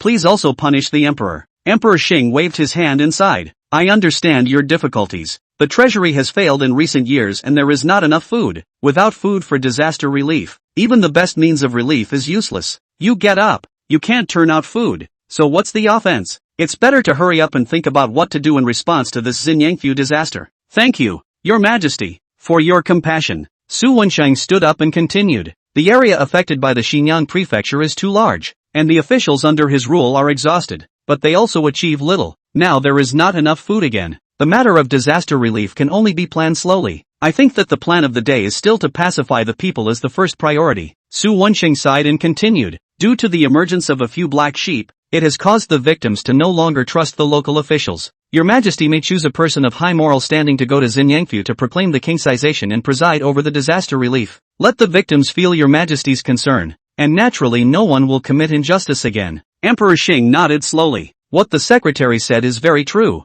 Is there a candidate in mind? Su Wensheng replied. I believe that Jiang Zhenyan, the former minister of the Ministry of Revenue, is an extremely suitable candidate. When the flood occurred in Ishui County back then, it was precisely because Jiang Zhenyan assessed the situation and acted decisively that he didn't allow the disaster to further deteriorate. Now that the Ministry of Justice has ascertained that Jiang Zhenyan's corruption of ink back then was the work of an official under the abolitionist crown prince, Jiang Zhenyan has been wronged for a long time, and it's time to make a comeback. In fact, the cabinet had already discussed these decisions with Emperor Xing. At the moment it's just a matter of walking through the process. The downfall of Prince Joyin has implicated a large portion of the officials. If you're smart, you'll hurry up and write a letter to your old man and still have a life left. Want to fish in the water? The Xing emperors sent them directly to the prison, and never want to step out of the prison door again in this life. For the next generation of the crown prince, even if Emperor Xing was merciful, it would be impossible for him to keep the people who had supported the crown prince in Daxing's court again. However, as a result, a lot of official positions in the court have been left vacant, which has already affected the functioning of the court. This time,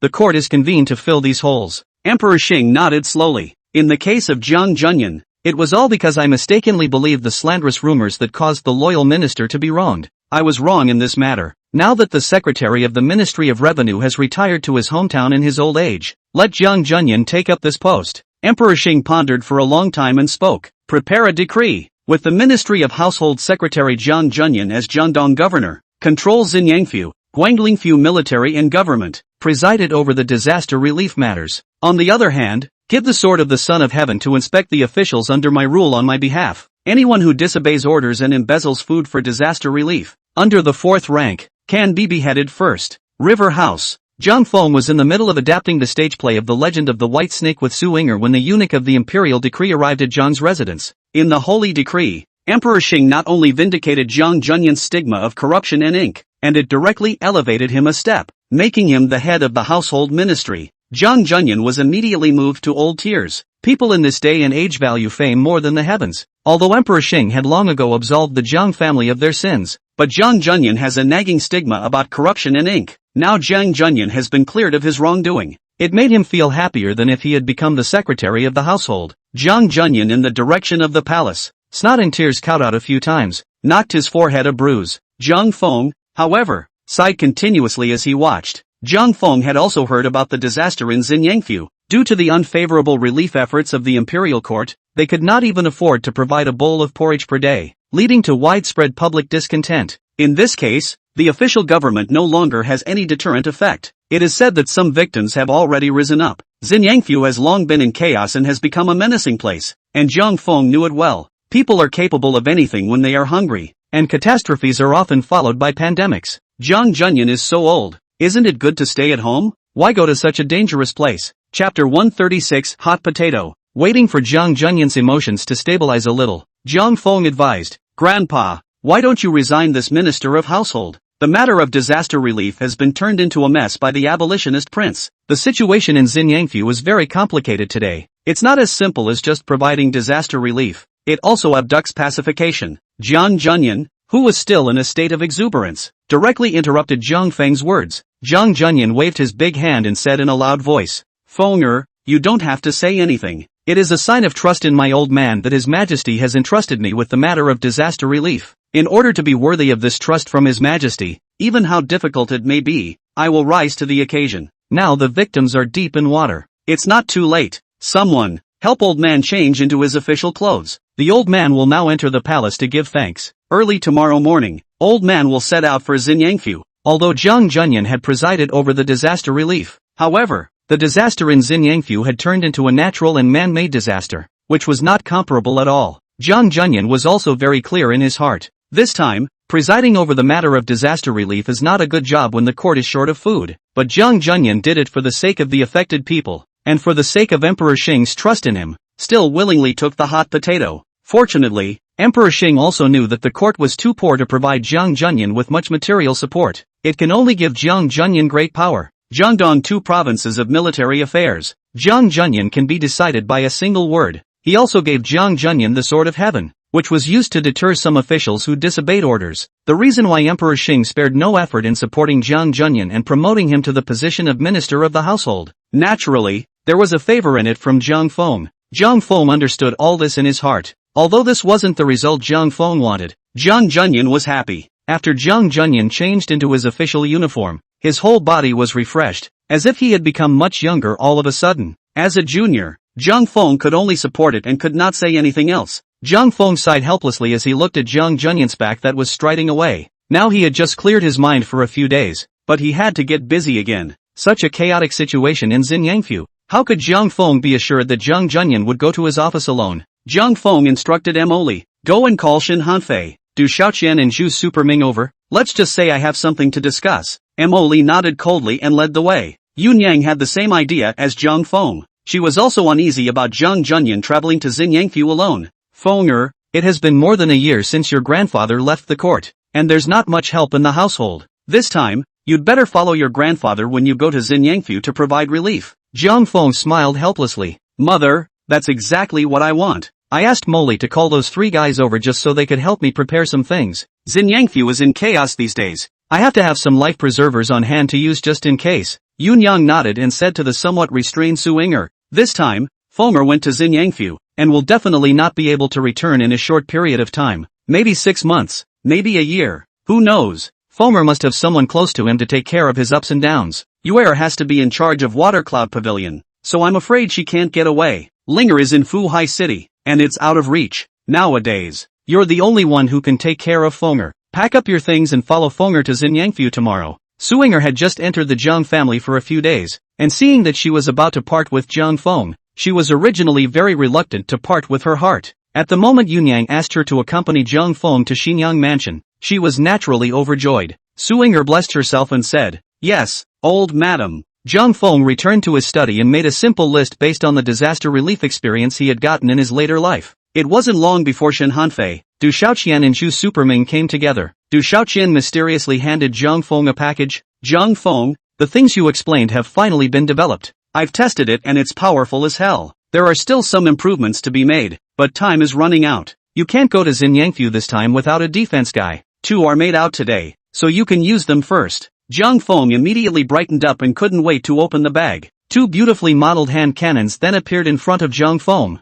Jiang Feng picked up a hand cannon, felt the pattern on it, and laughed out loud. I really didn't expect it. This stuff really gets drummed out of them. Brother Xiaoqian, the person who can create such a thing is definitely talented. I'll see how it works first. If it is feasible, anyone involved in this matter shall be heavily rewarded. Jiang Feng hadn't paid much attention to the Firearms Bureau since it had begun to select a site for reconstruction. Even if something was wrong, it was left to Du Xiaoqian, the young eunuch, to handle. But after Jiang Feng had seen the bamboo sudden fire gun, he had the idea of making a hand cannon. Jiang Feng doesn't know martial arts. If you have a handled cannon for defense, what martial arts masters are you afraid of? No matter how good your kung fu is, you'll be knocked down with a single shot. As for how to make a hand cannon, Jiang Feng naturally knew nothing about it. Jiang Feng could only draw the appearance of the hand cannon and add some plausible theories for the craftsman to study. Jiang Feng really couldn't look at the sudden fire gun that could only be fired by lighting the fire rope. It all feels worse than a stick. By the time the gun went off after the court of fire was lit, either he or she had been cut down. Either that or the people are long gone.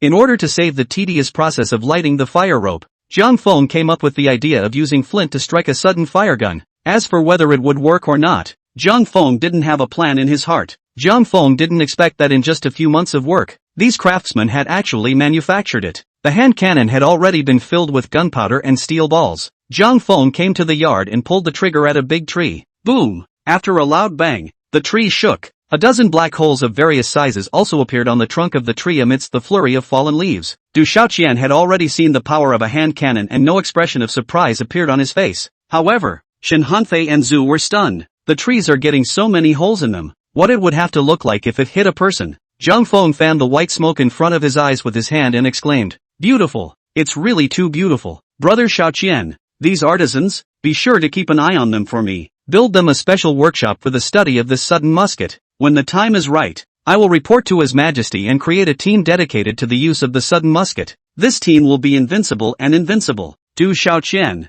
however, laughed bitterly. "Zhang Feng, you're thinking too optimistically about this matter. Take this hand cannon in your hand." Leaving aside everything else for a moment, the barrel alone took 2 craftsmen a month to polish to the point where it would not blow up. You can't make more than a few of these assault rifles a year. And you want to build a team that uses the sudden musket. It's a dream. Chapter 137. Zhang Feng waved his hand in disbelief. Just because you can't now doesn't mean you can't later. We'll talk about this later. You'll let the artisans work on it first. Tomorrow I will be leaving for Xinyangfu. What are the plans for you three? Shen Hanfei spoke up. Zhang Feng, we are all brothers. There is no need to say those polite words. You have something in mind. Just arrange it. All 3 of us listen to you. And I don't know when it started. Without realizing it, Zhang Feng's prestige was established. Now among the 4, Zhang Feng was at the head. The other 3 took it for granted. Zhang Feng pondered for a moment and said, "Alright then, I'll get right to it. This time, when you go to Xinyangfu, not only do you want to provide relief, but you also want to pacify the chaos. Neither Grandpa nor I know anything about the military, the generals in the army. My grandfather was not familiar with them either. You're all military generals with wide connections in the military.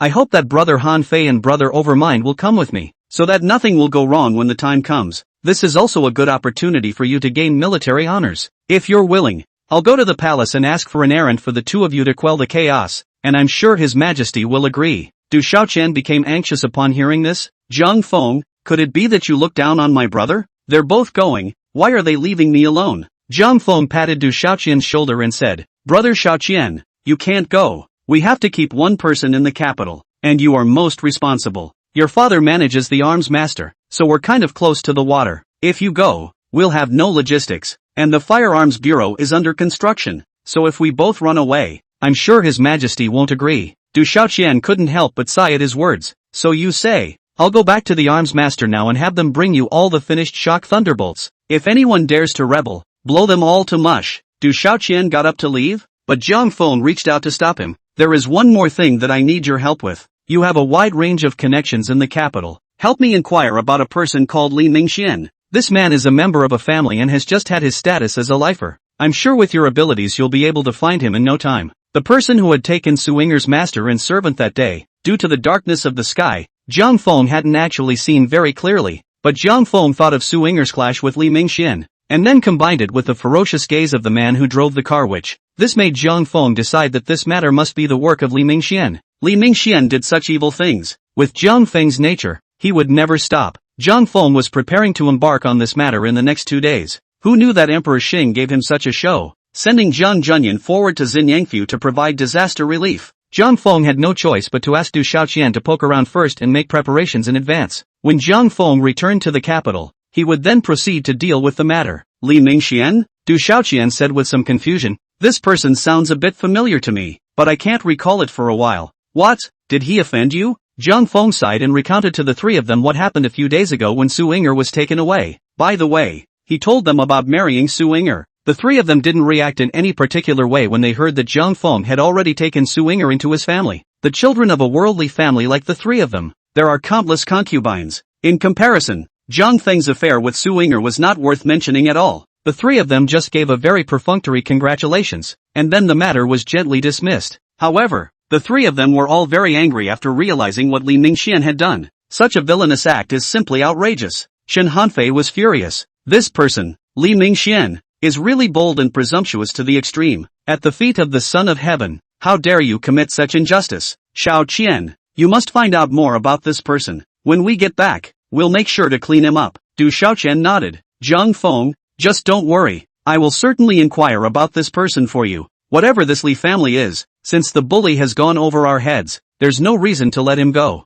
Shu Superming is not interested in these fly-by-night affairs. Hearing Zhang Feng say that he was going to take him to Xinyang Prefecture to quell the chaos, he had been rubbing his fists in excitement. Zhu frowned. You guys are really boring. What's the use of talking about it now? When we come back, we'll find out the identity of this person. Find him and slash him and be done with it. Where's all this? Zhang Feng couldn't help but laugh at his words. Suinger had already told Zhang Feng in detail. The Li family was a big family and had been entrenched in the capital for many years. And in the middle of the capital, relationships are most intricate. Zhang Feng had to find out Li Ningxuan's details before he could make his move. Since he was going to decide to deal with Li Ningxian, he had to kill him with a single shot. Save yourself any headaches and trouble later. Zhang Feng didn't bother to explain these things to Zhu Superming and laughed. Brother Superming is right. So be it. You all go back and get ready to say goodbye to your families. I'll see you at the dock first thing in the morning. Good. That's refreshing enough. Zhu Superming said in a jarring voice. I will go back now and gather the able fighting ministries of my family. I'll see you at the dock in the morning. All three of them went back to get ready, and Zhang Feng rushed to the palace again. Zhang Feng's token to enter the palace was lost in the water, and Emperor Xing gave him another one. Led by the little eunuch, Zhang Feng went directly to Emperor Xing's imperial study, but he didn't see Zhang Junyan. It turned out to be Zhang Junyan thanked the grace, and then went to the Ministry of Households immediately after, to arrange for tomorrow's travel. The old man has a lot of energy these days. Other officials traveling, how to prepare for 3 or 5 days of work, but when it came to Zhang Junyan, he was even thinking of leaving tomorrow. Zhang Feng was also too lazy to persuade. He thinks that as long as Grandpa is happy, as for the rest, it doesn't really matter. Inside Emperor Xing's imperial study, Princess Chang'e and King Kong Zhou Rui were both present. When Xiao Zhou Rui saw Zhang Feng, he smiled and gave Zhang Feng a bow. Meet Maester Jiang. In front of Emperor Xing, Zhang Feng didn't dare to make a fuss and returned the salute in a feigned manner. I have met His Highness, King Kong. Emperor Xing looked at the scene in front of him and revealed a knowing smile. What is the purpose of your visit? Zhang Feng replied. Back to your majesty. I also have a few insights into the matter of disaster and epidemic prevention. I have come today to ask for an errand from your majesty, or to participate in it. Xing Di smiled and nodded. The matter is granted by me. I don't have to assign you any official position. Just follow your grandfather around and advise him as his staff. Has the follow-up of the construction of the Firearms Bureau been all arranged? Zhang Feng hurriedly replied. I've finished making arrangements. With young supervisor Du, there will never be any delay in the construction progress. Chapter 138, The Sorrow of Parting. Emperor Xing couldn't help but nod appreciatively when he saw that Zhang Feng had acted meticulously and thoughtfully. So very good. Zhang Feng followed Zhang Junyan to Xinyangfu to provide disaster relief, which was originally expected by Emperor Xing. Emperor Xing's greatest worry was still that a plague would break out in Xinyangfu. Generally speaking, floods are more prone to plague than droughts. The natural disaster coupled with man-made disasters had already killed many people in Xinyangfu. If another plague spreads,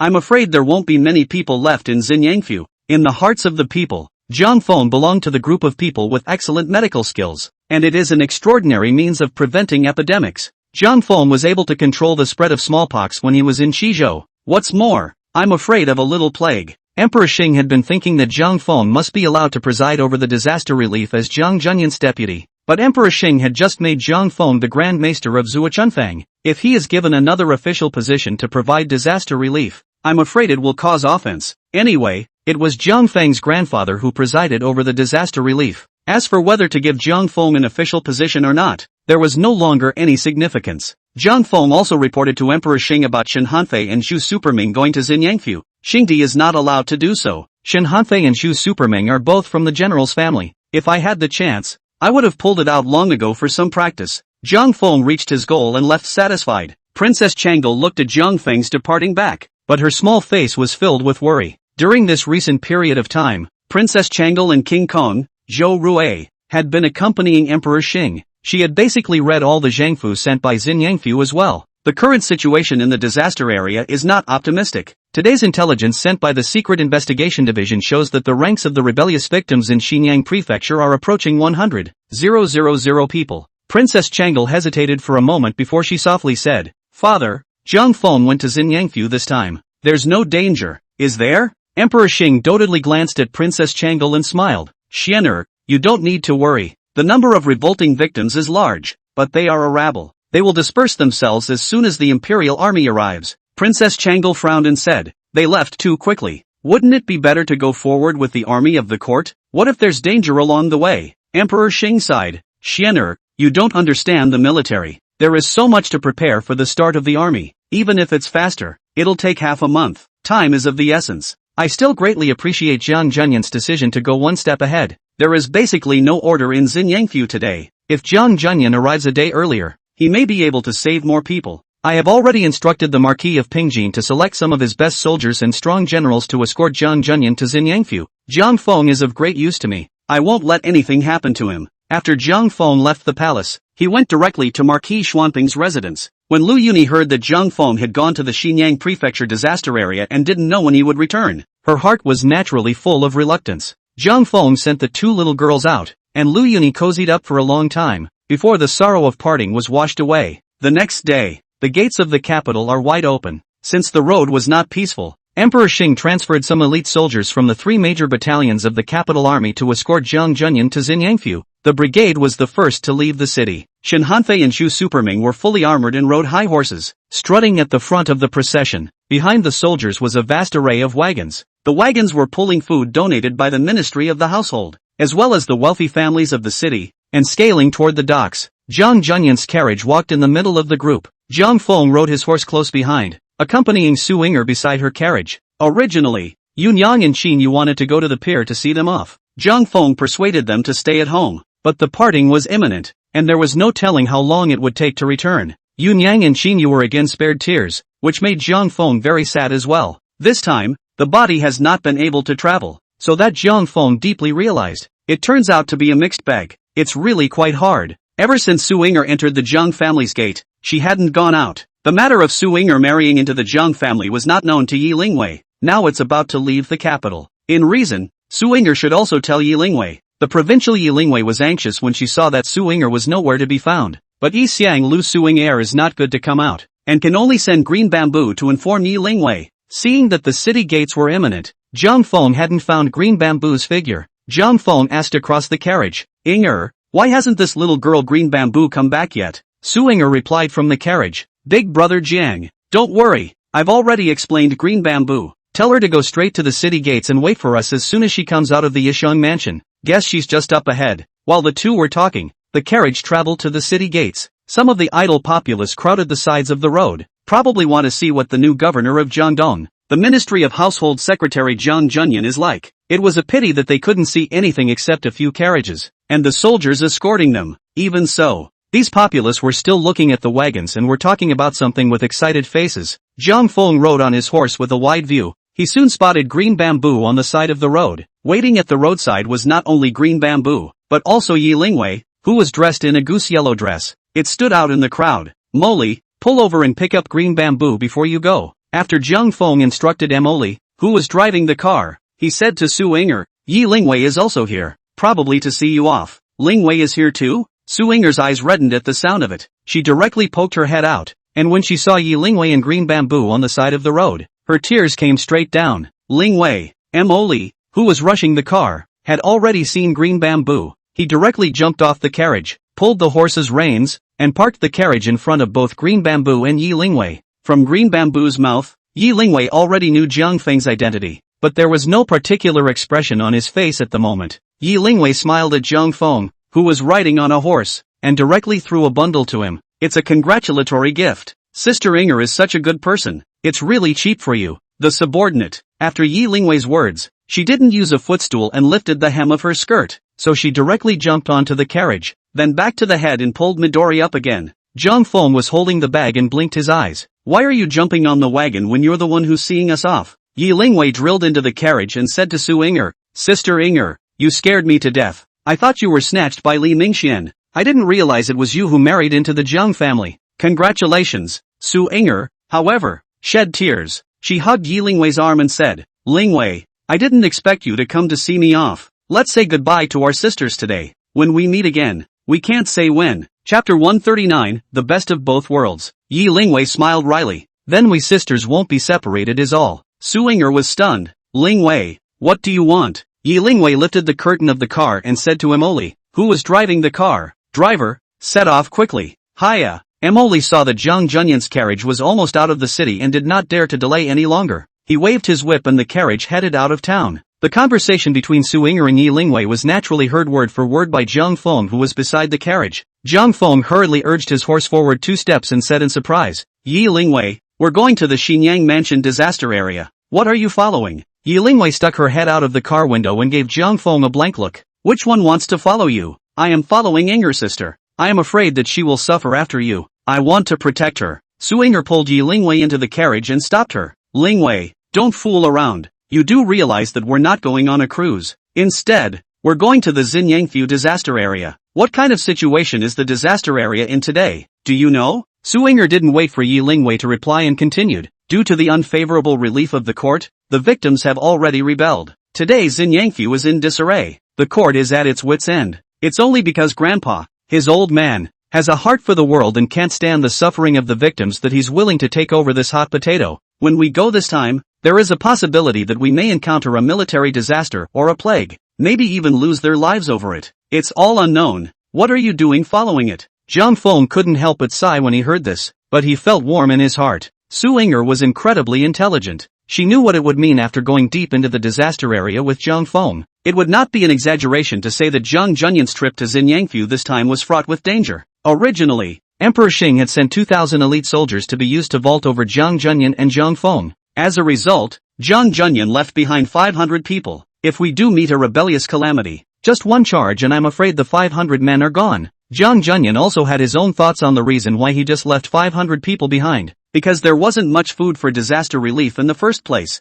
Zhang Junyan was afraid that these big-headed soldiers, on the way, would run out of food. Zhang Feng's bitter persuasion was fruitless, and the earliest it would take for the imperial army to reach Xinyangfu would be more than 20 days. If something happens in the meantime, the consequences are simply unimaginable. Yi Lingwei, however, was full of concern and said, "Sister Ying'er, I know everything you said, but with you gone, I don't even have anyone to talk to. What's the point of me staying here in the capital? I don't care anyway. I'll just laze around. I'll go wherever you go." Su Ying'er frowned. "Lingwei, have you really thought about it?" Yi Lingwei nodded her head decisively. "Sister Ying'er, you don't have to persuade me anymore. I've really thought about it, and the victims are so pitiful. I want to do something for them." Su Ying'er knew that although Yi Lingwei did things impulsively, but for her to make such a decision, I'm sure it was well thought out. Su Ying'er thought about it and stopped persuading. She lifted the curtain of the car and said to Zhang Feng, "Big brother Jiang, things have come to this point. You just let Lingwei follow."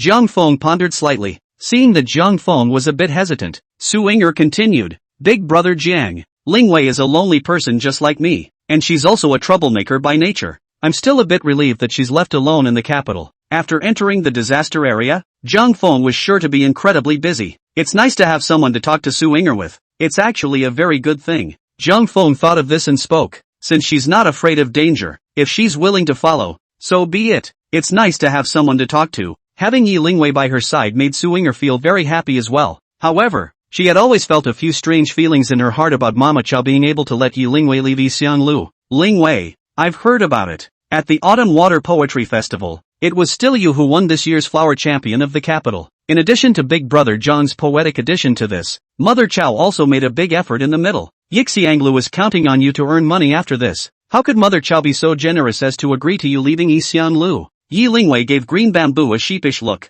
"Mama Chow is really nice, but congratulatory gifts in the package, and there's a share of her among them. As soon as I asked to go with you then, she agreed straight away." Green Bamboo said with a bitter little face, "Sister Lingwei, that's not what you said. You tell Mother Chow to come and see my lady off. Who knew you wouldn't go back straight away?" Yi Lingwei hurriedly covered Green Bamboo's mouth and smiled awkwardly at Su Ying'er. "Sister Ying'er, I wasn't originally from Yixianglu. I want to leave Yixianglu anytime I want. Wouldn't you say that's true?" Su Ying'er looked at Yi Lingwei and smiled helplessly. "Ugh, you've been a flower girl for a few days, and you're just going straight off like that. I'm afraid Chow's mom is going to be furious." Yi Lingwei, however, mysteriously whispered, "Sister Ying'er, I'll tell you a secret. Chow's mom doesn't even have the heart to think about that right now. Because of the abolition of the crown prince, a large number of officials have been implicated. The backstage of the Excelsior has collapsed. I'm afraid the famous Yishang mansion in the capital won't be in business for much longer." Su Ying'er couldn't help but knit her brows when she heard this. In the middle of this capital,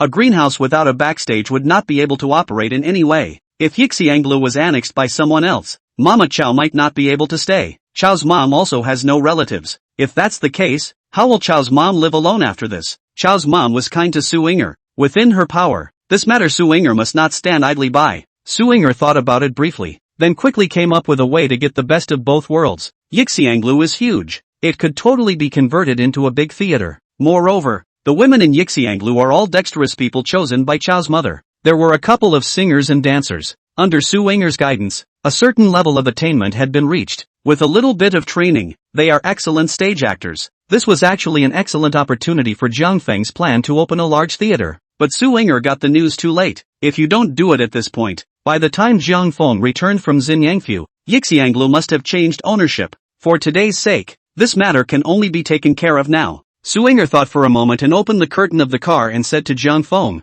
"Big brother Jiang, the backstage of Yixiang Mansion has collapsed. Are you interested in taking over Yixianglu?" Chapter 140 Setting Sail. Yixianglu? Jiang Feng couldn't help but freeze. What do I need a greenhouse for? Forget it. Su Ying'er continued. Yixianglu has a lot of space, and there is also a large theater on the first floor. A little bit of remodeling and it could be transformed into the big theater you're talking about. And the actors for the stage show, they're all readily available. In that case, the performers wouldn't have to be retrained. Jiang Feng was greatly interested when he heard this. If that's the case, would like to consider it. Du Shaoqian is loading the ship at the dock. When we get to the docks, I'll have him feel around first. If the price is right, we'll buy Yixianglu. Now that Jiang Feng was in the heart of the emperor and had become the teacher of King Kongzhou Rui, it could be said that he had become popular in the capital. If he wanted to buy Yixianglu, I'm afraid no one would dare to compete with him. Su Ying'er knew that this matter would definitely come to fruition, and a smile immediately appeared on her face. Brother Jiang,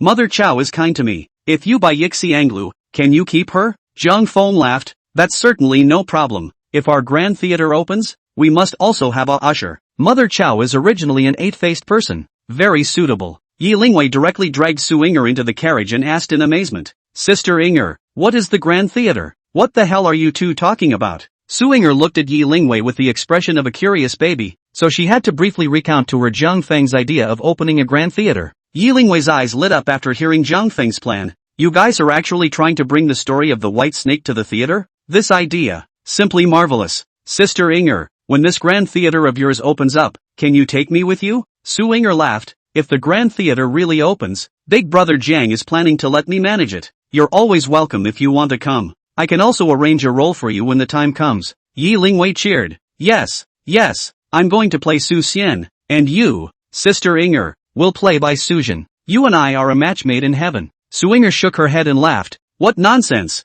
I'm already a member of the Jiang Mansion, so if I were to perform on stage again, it would be detrimental to the Jiang Mansion's reputation. This matter shall not be mentioned again. Su Ying'er's face overflowed with a happy smile as she softly said, "It's because Big Brother Jiang was afraid that I would stay at home and be lonely, so he arranged this for me. My heart is extremely joyful. Actually, by the way, I've entered the Jiang family's door. It's something I shouldn't show my face, but Brother Jiang said that the women of the Jiang family don't have this rule. Do what you like and don't bother with the gossip. He also said that those rules are bad habits and that they should never be used." Su Ying'er couldn't help but laugh as she said this. Yi Lingwei looked at Su Ying'er's happy expression and her eyes were filled with envy. I didn't expect Jiang Feng to be such an open-minded person. It's so rare. In this day and age, when a woman marries, there are rules of one kind or another. It doesn't matter if it's a small door. The bigger the family, the more rules. Most women can only stay at home and raise their children. The chances of them being able to throw their weight around are just not that many. But what young woman wants to stay cooped up in her house,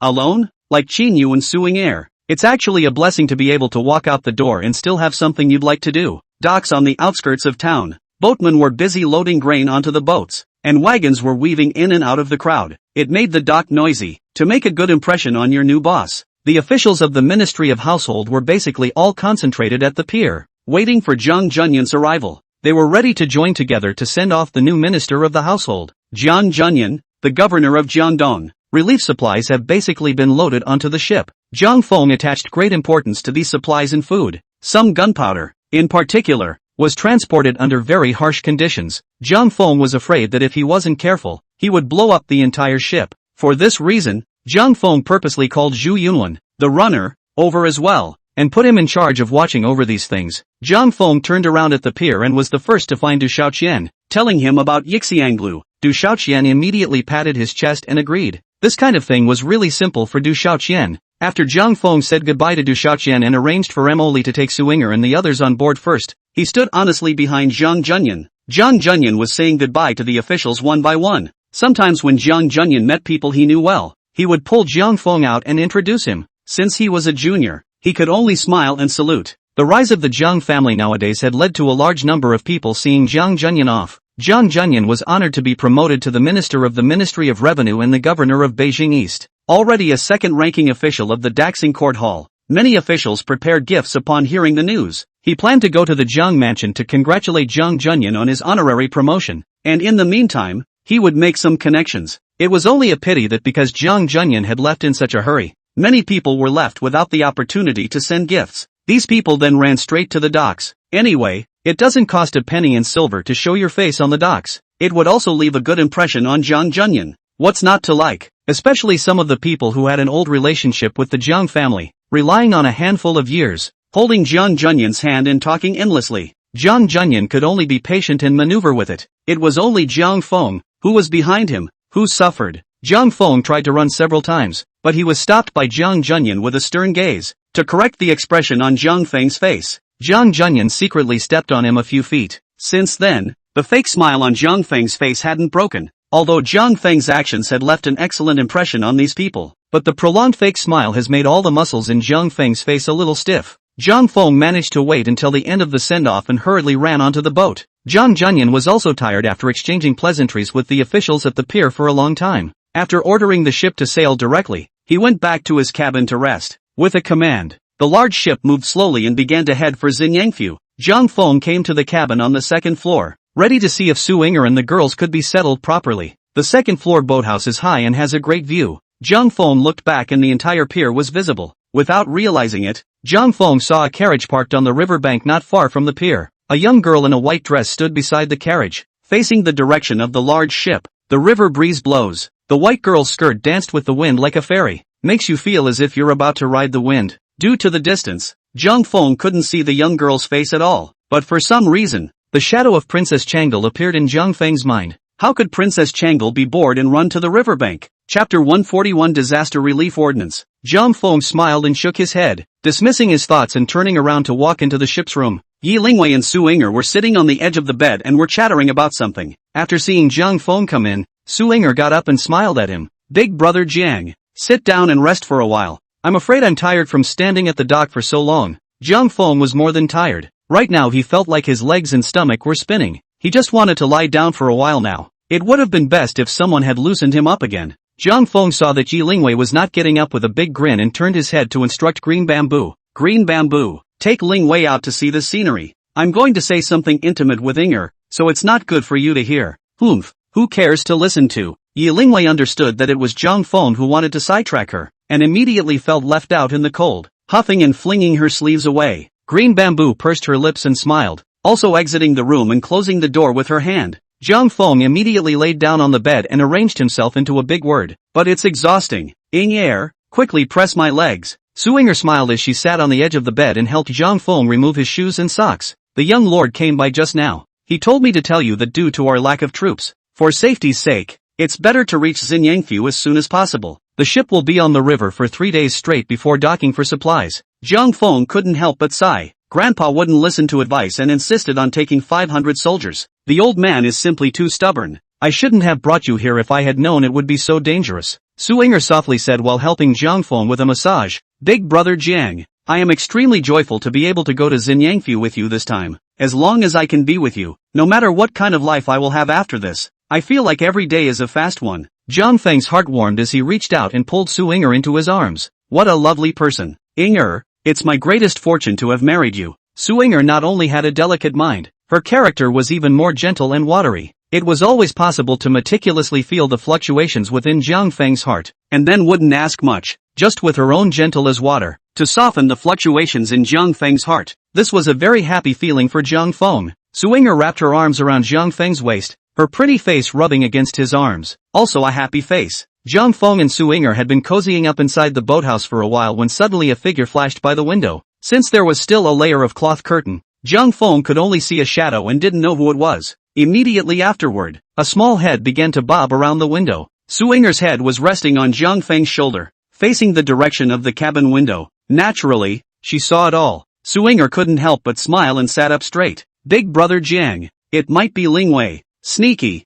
Jiang Feng smiled and stood up, quietly walking over to the window. Suddenly and violently, he lifted the cloth curtains on the window. Ah! Yi Lingwei shrieked in fear and turned around to run. Ouch! In her haste, Yi Lingwei stepped on the hem of her skirt. Again, he shrieked and his body fell straight to the ground. Ping! Yi Lingwei's fall was not light. Jiang Feng frowned and leaned back, feeling pain all over his body. Indeed, this fall directly brought tears to Yi Lingwei's eyes, but she didn't dare to look back due to her weakness. Yi Lingwei got up from the ground with difficulty and limped away. Suinger heard the sound of someone falling to the ground and rushed over to the window. She reached out and glanced outside, just in time to see Yi Lingwei limping. Suinger asked, "Was it Lingwei who fell just now?" Jiang Feng stifled his laughter and nodded. "Just go check on her. I guess I had a bad fall this time." As the flotilla progressed, the crowd drifted deeper and deeper into the disaster area. After the flood, all the counties and villages along the way were devastated. The ragged victims wandered through the wilderness, trying to find something to eat,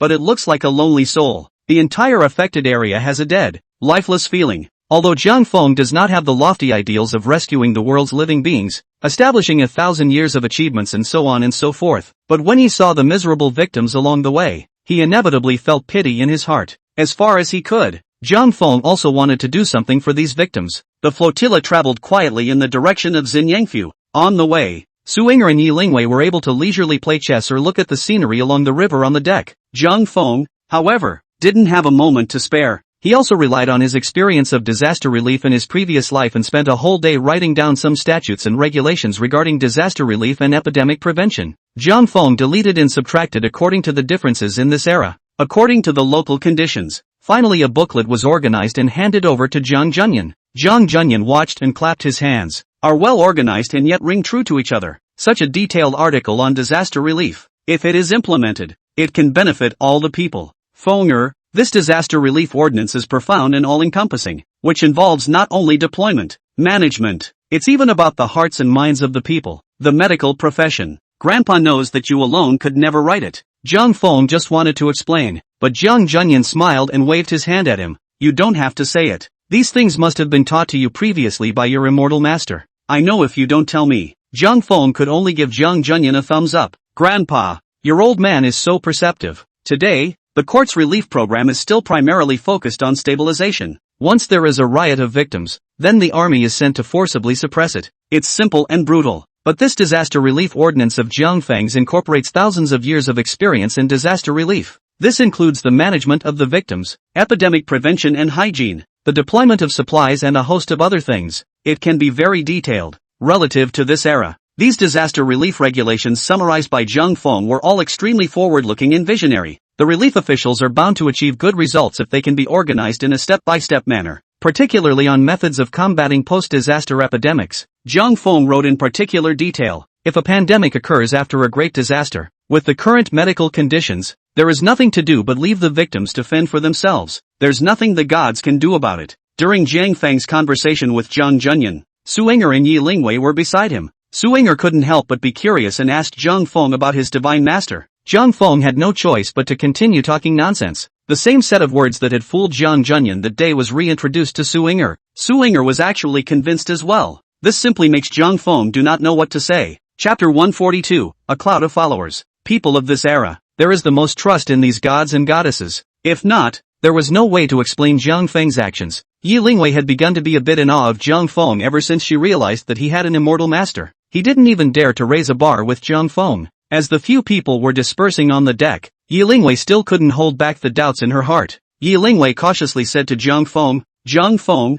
that day on the guillotine, what did your immortal master teach you? Jiang Feng smiled and replied, everything. Anyway, the mess taught me a lot. Yi Lingwei nodded and broke her fingers to count for Jiang Feng. You see, you're very good at Go. I'm afraid you're a rare opponent, and you'll make something to eat that no one else has seen before. The sizzling food, with its unique flavor, is even more unique in the world. Compose a poem at random, and it's as good as it gets. And as a result you'll now be saving the day. Not only do they have advanced medical skills, but they also know how to prevent epidemics. Jiang Feng, what else don't you know how to do? Are you like your immortal master, who calls the wind and the rain and can do anything? Jiang Feng tilted his head and said with a proud face, there's no need to be obsessed with brother. brother, is just a legend. Yi Lingwei skimmed her mouth and said, stinking, which one is obsessed with you? I just don't believe you know everything. Zhang Feng laughed, you're right, I wouldn't be able to give birth to a child, and that's something you're better at than I am. Denizens, nasty. Yi Lingwei immediately turned red with shame and glared fiercely at Zhang Feng before she flung her sleeves away. Zhang Feng felt innocent.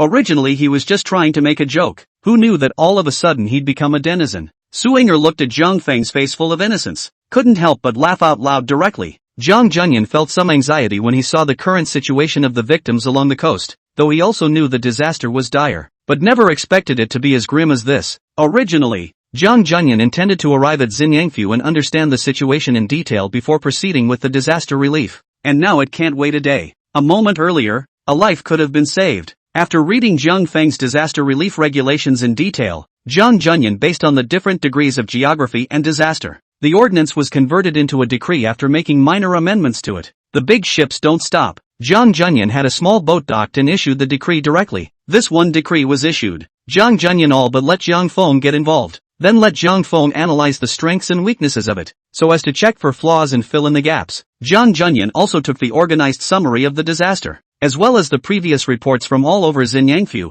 all of which were taken to Zhang Feng. Let him analyze the data in the playbill and get a handle on the disaster as soon as possible. Zhang Feng was tired and dizzy from burying his head in these paperwork every day, though the body was tired. But Zhang Feng understood Zhang Junyan's intention in doing so. It was to cultivate his ability to govern, and also to be able to quickly solve the problems of the victims. For the sake of those poor victims, Zhang Feng naturally went all out. It was only after Zhang Feng finished reading these papers in his hand that he had a detailed understanding of the entire Xinjiang province disaster situation. Due to the previous riots of the victims, it made the government fear the victims like a tiger. Later on, they simply closed the gates of the city and did not care about the victims outside the city. The callous behavior of the officials has made the victims lose hope. The victims have risen up in droves. Today two powerful forces have been formed. A showman called Wan Chanying has taken up the banner of acting on behalf of heaven. There have been nearly 100,000 followers. Wan Chanying's forces have now occupied the city of Liu County. Luckily this person is not radical. Since the stronghold of Loyalist County, it has been on hiatus. No next steps for now. And the other power is even better. Its leader, Luo Hu, turned out to be a temple monk. Legend has it that he was the son of Buddha and was called the son of Buddha. Buddha's son, Luo Hu, knew the power of public opinion. He took advantage of the people's belief in Buddhism to publicize that the great disaster in Xinyangfu was caused by the Emperor Xing's mediocrity and thus the heavenly punishment. The Buddha, however, could not bear the suffering of all beings and sent Luo Hu to rescue the people. Luo Hu struck the banner of equality of all beings and the commonwealth of the world. For a time the follower was like a cloud. Its followers have grown to more than 200,000 in just less than a month. The 18 Luohan under Luo Hu were all extraordinary. All of them are from military families and are familiar with military matters. Several of them, it was said, had been generals in the Daxing army. As for Luo Hu himself, he was not only good at military, but also a strong martial artist. These conditions combined together allowed Luo Hu's power to rise rapidly. During this period of time, Luo Hu's forces have taken on a certain scale by descending Yulin, Lian, and Yishui counties in a row. Except for these two biggest forces of rebellion, there are a number of various hillocks made up of thousands and thousands of victims. The forests add up to a dozen or so. Zhang Feng felt a headache when he saw the detailed information. This isn't a disaster relief trip. Disaster relief plus pacification is not as simple as 1 + 1 = 2. This amounts to a lot harder. The county garrison of a few hundred men alone could not stand up to these rebels. The army sent by the imperial court to quell the rebellion would not arrive at Xinyangfu for at least another 20 days or so. If something else goes wrong on the way, maybe not until a month later. This is outrageous. Jiang Junyan, the governor of Jiangdong, now has just 2 ships of grain and 500 soldiers. What do you want him to use to provide relief and quell the chaos? Zhang Feng simply had a headache the more he thought about it, feeling like his head had gotten bigger and he wanted to leave it alone. But watch the victims die with the fire and water. How could Zhang Feng bear to ignore it? Jiang Junyan and Zhang Feng racked their brains for half a day, but they couldn't come up with any good solutions. He could only utilize the power in his hands to issue many decrees one after another, which were used to temporarily alleviate the current dire situation of the victims. The first decree issued by Jiang Junyan, that is, to make all the counties open their gates and admit some of the victims into the cities on the premise of being able to ensure law and order. In this way, at least the victims will have a shelter from the wind and rain for the time being. The second decree was for the local governors to call on the local rich families to give kanji and work together to tide over the difficulties, as the big ship is always moving. After the decree went out that day, it wasn't until the third day that Jiang Junyan got feedback. Some counties have achieved good results: a bowl of hot porridge to drink, and a place to shelter from the wind and rain. The victims began to be grateful to the government, and public discontent subsided. But some counties are counterproductive. Once the gates were opened, the victims rushed to the city. The officials and soldiers were simply unable to stop the victims, and directly allowed the rebellious victims to enter the county. Long-standing grievances of the victims are like locusts moving through the country, straight up ransacked the entire county. Chapter 143. The riots of the victims, though only an isolated phenomenon, also made Jiang Junyan furious. Jiang Junyan and Jiang Feng had already anticipated this situation and had drawn up countermeasures.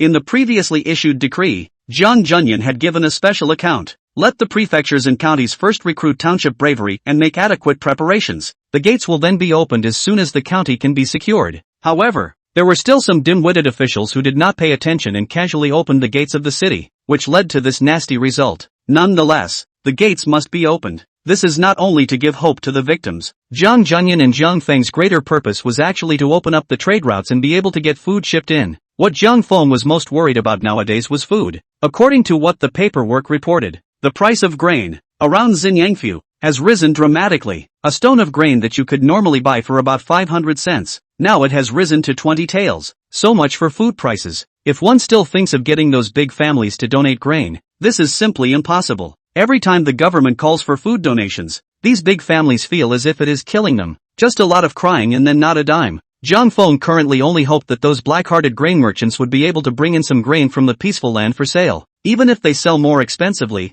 they will be able to drive down the price of food a bit. Even if the price of food can go down by a few taels of silver, it's also capable of surviving quite a few more people. But in this place of riots, no one dares to come, even if the sale of food is very lucrative. What's the use of earning money if your life is gone? For this reason, Jiang Feng even persuaded Jiang Junyan to give an order. As long as merchants trafficked grain to Xinyangfu for sale, no matter how much silver they sold for a stone, there were soldiers to escort them along the way. However, all these decrees had little effect. Now Xinyangfu is full of starving people. Not only in the wilderness, but also the poor people living in the county died of starvation one after another because they could not afford to buy food. Many have even sold their ancestral homes for a bite to eat and have begun to live without a place to live. By now the weather had turned cold, but at least it wasn't freezing. But wait for the snow. Jiang Feng didn't even dare to imagine that. How many of these poorly clothed victims would freeze to death all at once if they didn't have a mouthful of hot porridge to drink? Such a bad situation. If the court no longer supplies relief grain, I'm afraid the victims of Xinyangfu have no other way to live but to rebel. The flotilla had been on the river for 3 days straight and had to dock to resupply. With the sound of the shipwright's horn, the ship docked at the pier in Yongchuan County. The governor of Yongchuan, who had already gotten the news, arrived at the pier early with the county officials and some of the local lodgers. Together, we await the arrival of Jiang Junyan, the governor of Jiangdong. Jiang Junyan had been on the ship for 3 days and was extremely tired both physically and mentally. They wanted to stay in Yongchuan County for one night, as a short rest and recuperation. Although Jiang Feng had long been tired of staying on the ship, he didn't think it was a good idea to stay overnight in Yongchuan County. After all, it's already in the disaster area. In this part of the world, there is always the possibility of encountering rebels. With these 500 soldiers led by Shen Hanfei and Xu Superming, it's impossible to guarantee Jiang Junyan's safety. But Jiang Feng looked at Jiang Junyan's face full of fatigue. He just couldn't bear to object. Jiang Feng thought in his heart, anyway, the dock in Yongchuan County is very close to the county town. In case things go wrong, just run for the hills. So, Jiang Feng pulled on Su Yinger and Yi Lingwei and prepared to get off the boat together. After 3 days on the ship, several people felt like they were in jail. The two women had also long wanted to get off the ship and wander around. Both of them were a bit excited at the moment, and they had even changed their clothes on purpose. But as she was about to get off the boat, Su Yinger looked at the many officials on the shore and suddenly decided that it was better not to go down. Big brother Jiang, Lingwei and I won't go down. You accompany Grandpa to the county seat without having to socialize too much. You've been thinking too much these past few days, and it's time to get some rest. Jiang Feng looked at the officials on the pier and instantly realized what was going on. After all, Jiang Junyan and his party were here to provide disaster relief. Su Yinger was worried that after she and Yi Lingwei showed up and let the officials see the women, they would make it feel like they had come to visit the mountains. I'm afraid that when that happens, it will fall into criticism and tarnish Jiang Junyan's reputation. Jiang Feng didn't care about that and laughed. Yinger, why are you worrying so much? After 3 days on the boat,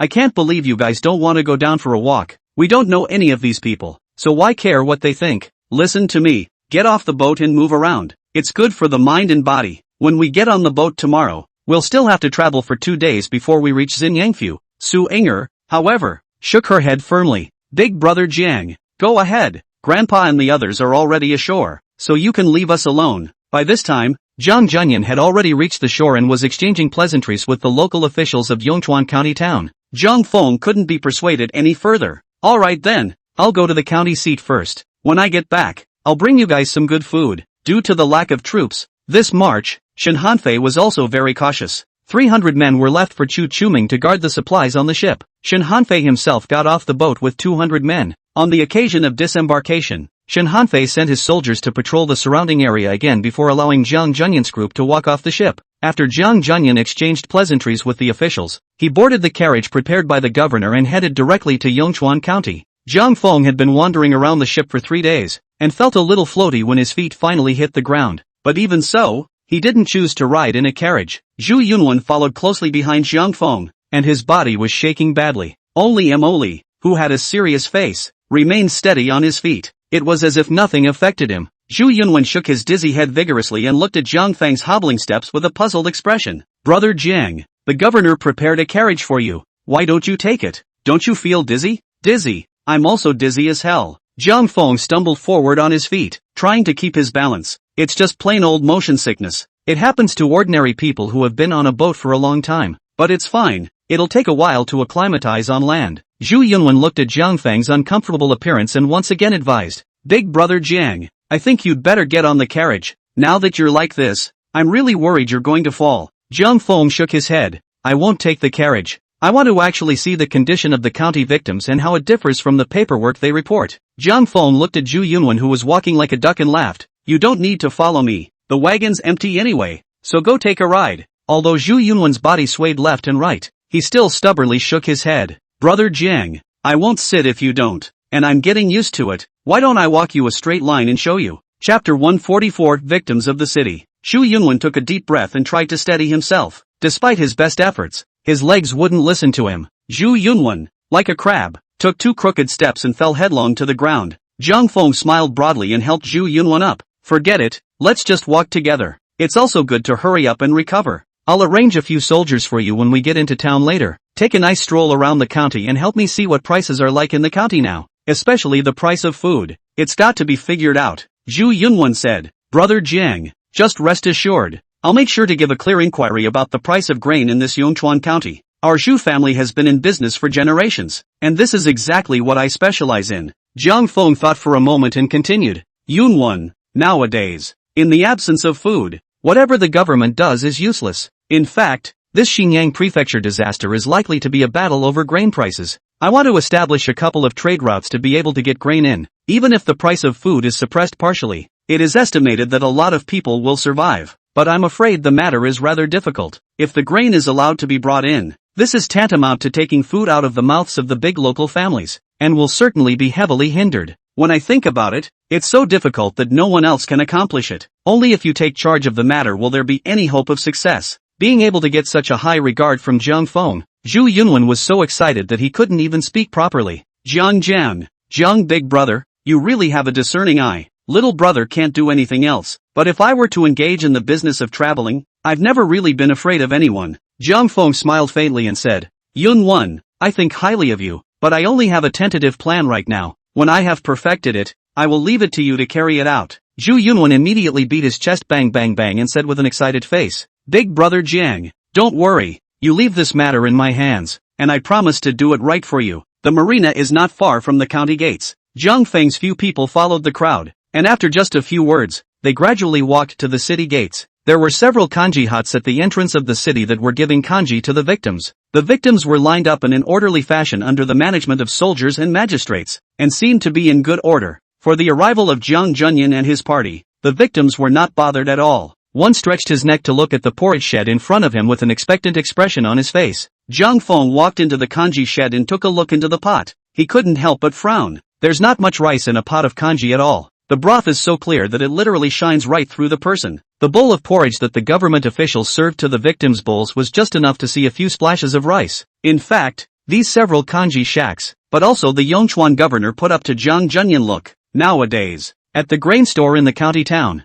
a stone of grain has been sold to 20 taels of silver. Even if the magistrate said no, no one would come out to give kanji. As a last resort, the governor of Yongchuan had to take out the few grains he had at home and set up 3 porridge huts outside the city for show. Zhang Feng, as a university scholar of Zuochunfang, was also Jiang Junyan's grandson. The magistrate of Yongchuan County naturally attached great importance to him as well. Seeing that Zhang Feng did not take the carriage, he arranged for a master surnamed Zhang beside him to accompany him. Master Zhang didn't expect Zhang Feng to visit the kanji shed. Although he was in a panic, it was not good to stop him. At this moment, seeing that Zhang Feng had already seen it, Master Zhang was also ready to stop hiding it. Maester Jiang, I won't lie to you. Today the entire Xinjiang province is short of food. All this rice for the kanji is still saved from the master's mouth. If not, this porridge hut wouldn't even be set up today. Zhang Feng frowned. Those big families in the county will more or less always donate some grain for the sake of their reputation, right? Master Zhang shook his head and sighed. Now that grain prices are so expensive, it's the time for those big families to get rich. How could they donate food? Even if His Excellency, the prefectural governor, went in person, they wouldn't give face. Zhang Feng couldn't help but sigh helplessly. Zhang Feng had already learned about this situation of no one donating food in the reports from all over the world, but he didn't believe that all the big households with grain in the entire Xinjiang prefecture were heartless and uncaring people. Zhang Feng has always thought that in this year of great disasters, even if these squires and rich households are cold-hearted again, with the local governor stepping in, they will more or less always donate some. I do not know that these squires and wealthy households will really be unwilling to donate even a single grain of rice. Luckily, the decree issued by Jiang Junyan had some effect on pacifying the people. The victims lining up for kanji looked contented. Even when they received a bowl of clear porridge with little rice, they kept bowing and thanking, with a look of gratitude. This made Zhang Feng very emotional. What a pure and simple people this is. As long as the government does something, even if it just gives them one meal of gruel a day, I think they will not rebel.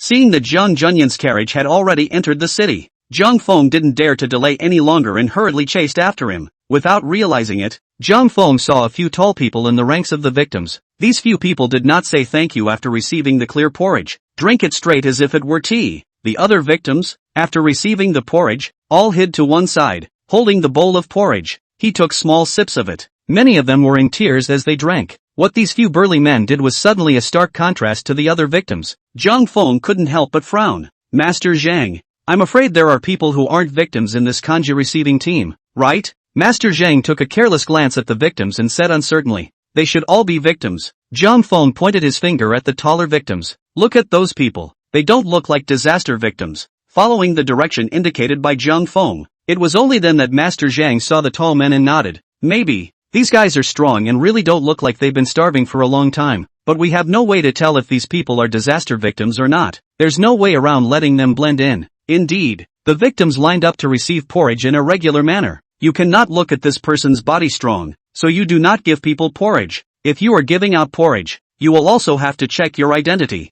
That's simply not going to happen. There was nothing Jiang Feng could do about it, so he could only enter the county with the crowd. On both sides of the city's roads were full of ragged victims, and the number of victims was especially high near the city gates. Even most of them are young people. A little further into the city, the streets looked like they were full of victims gathered in twos and threes. Master Zhang, please teach me. Zhang Feng asked doubtfully. I remember in the decree, 3 orders admonishing the county offices everywhere. It's important to take in the victims within the county, and make sure you do it within your means. The victims in the city must not be allowed to affect the security and environment of the county. How can there be so many victims in this tiny county? Chapter 145, Going Overboard. Master Zhang looked at the victims on the street and felt very puzzled in his heart. What's going on today? I don't usually see this many people. Perhaps it's because the victims have heard that Lord Jiang is coming today and want to see him. That's why they've gathered so many people. Zhang Feng couldn't help but shake his head. How can the victims have the leisure to do these things when they can't even fill their bellies?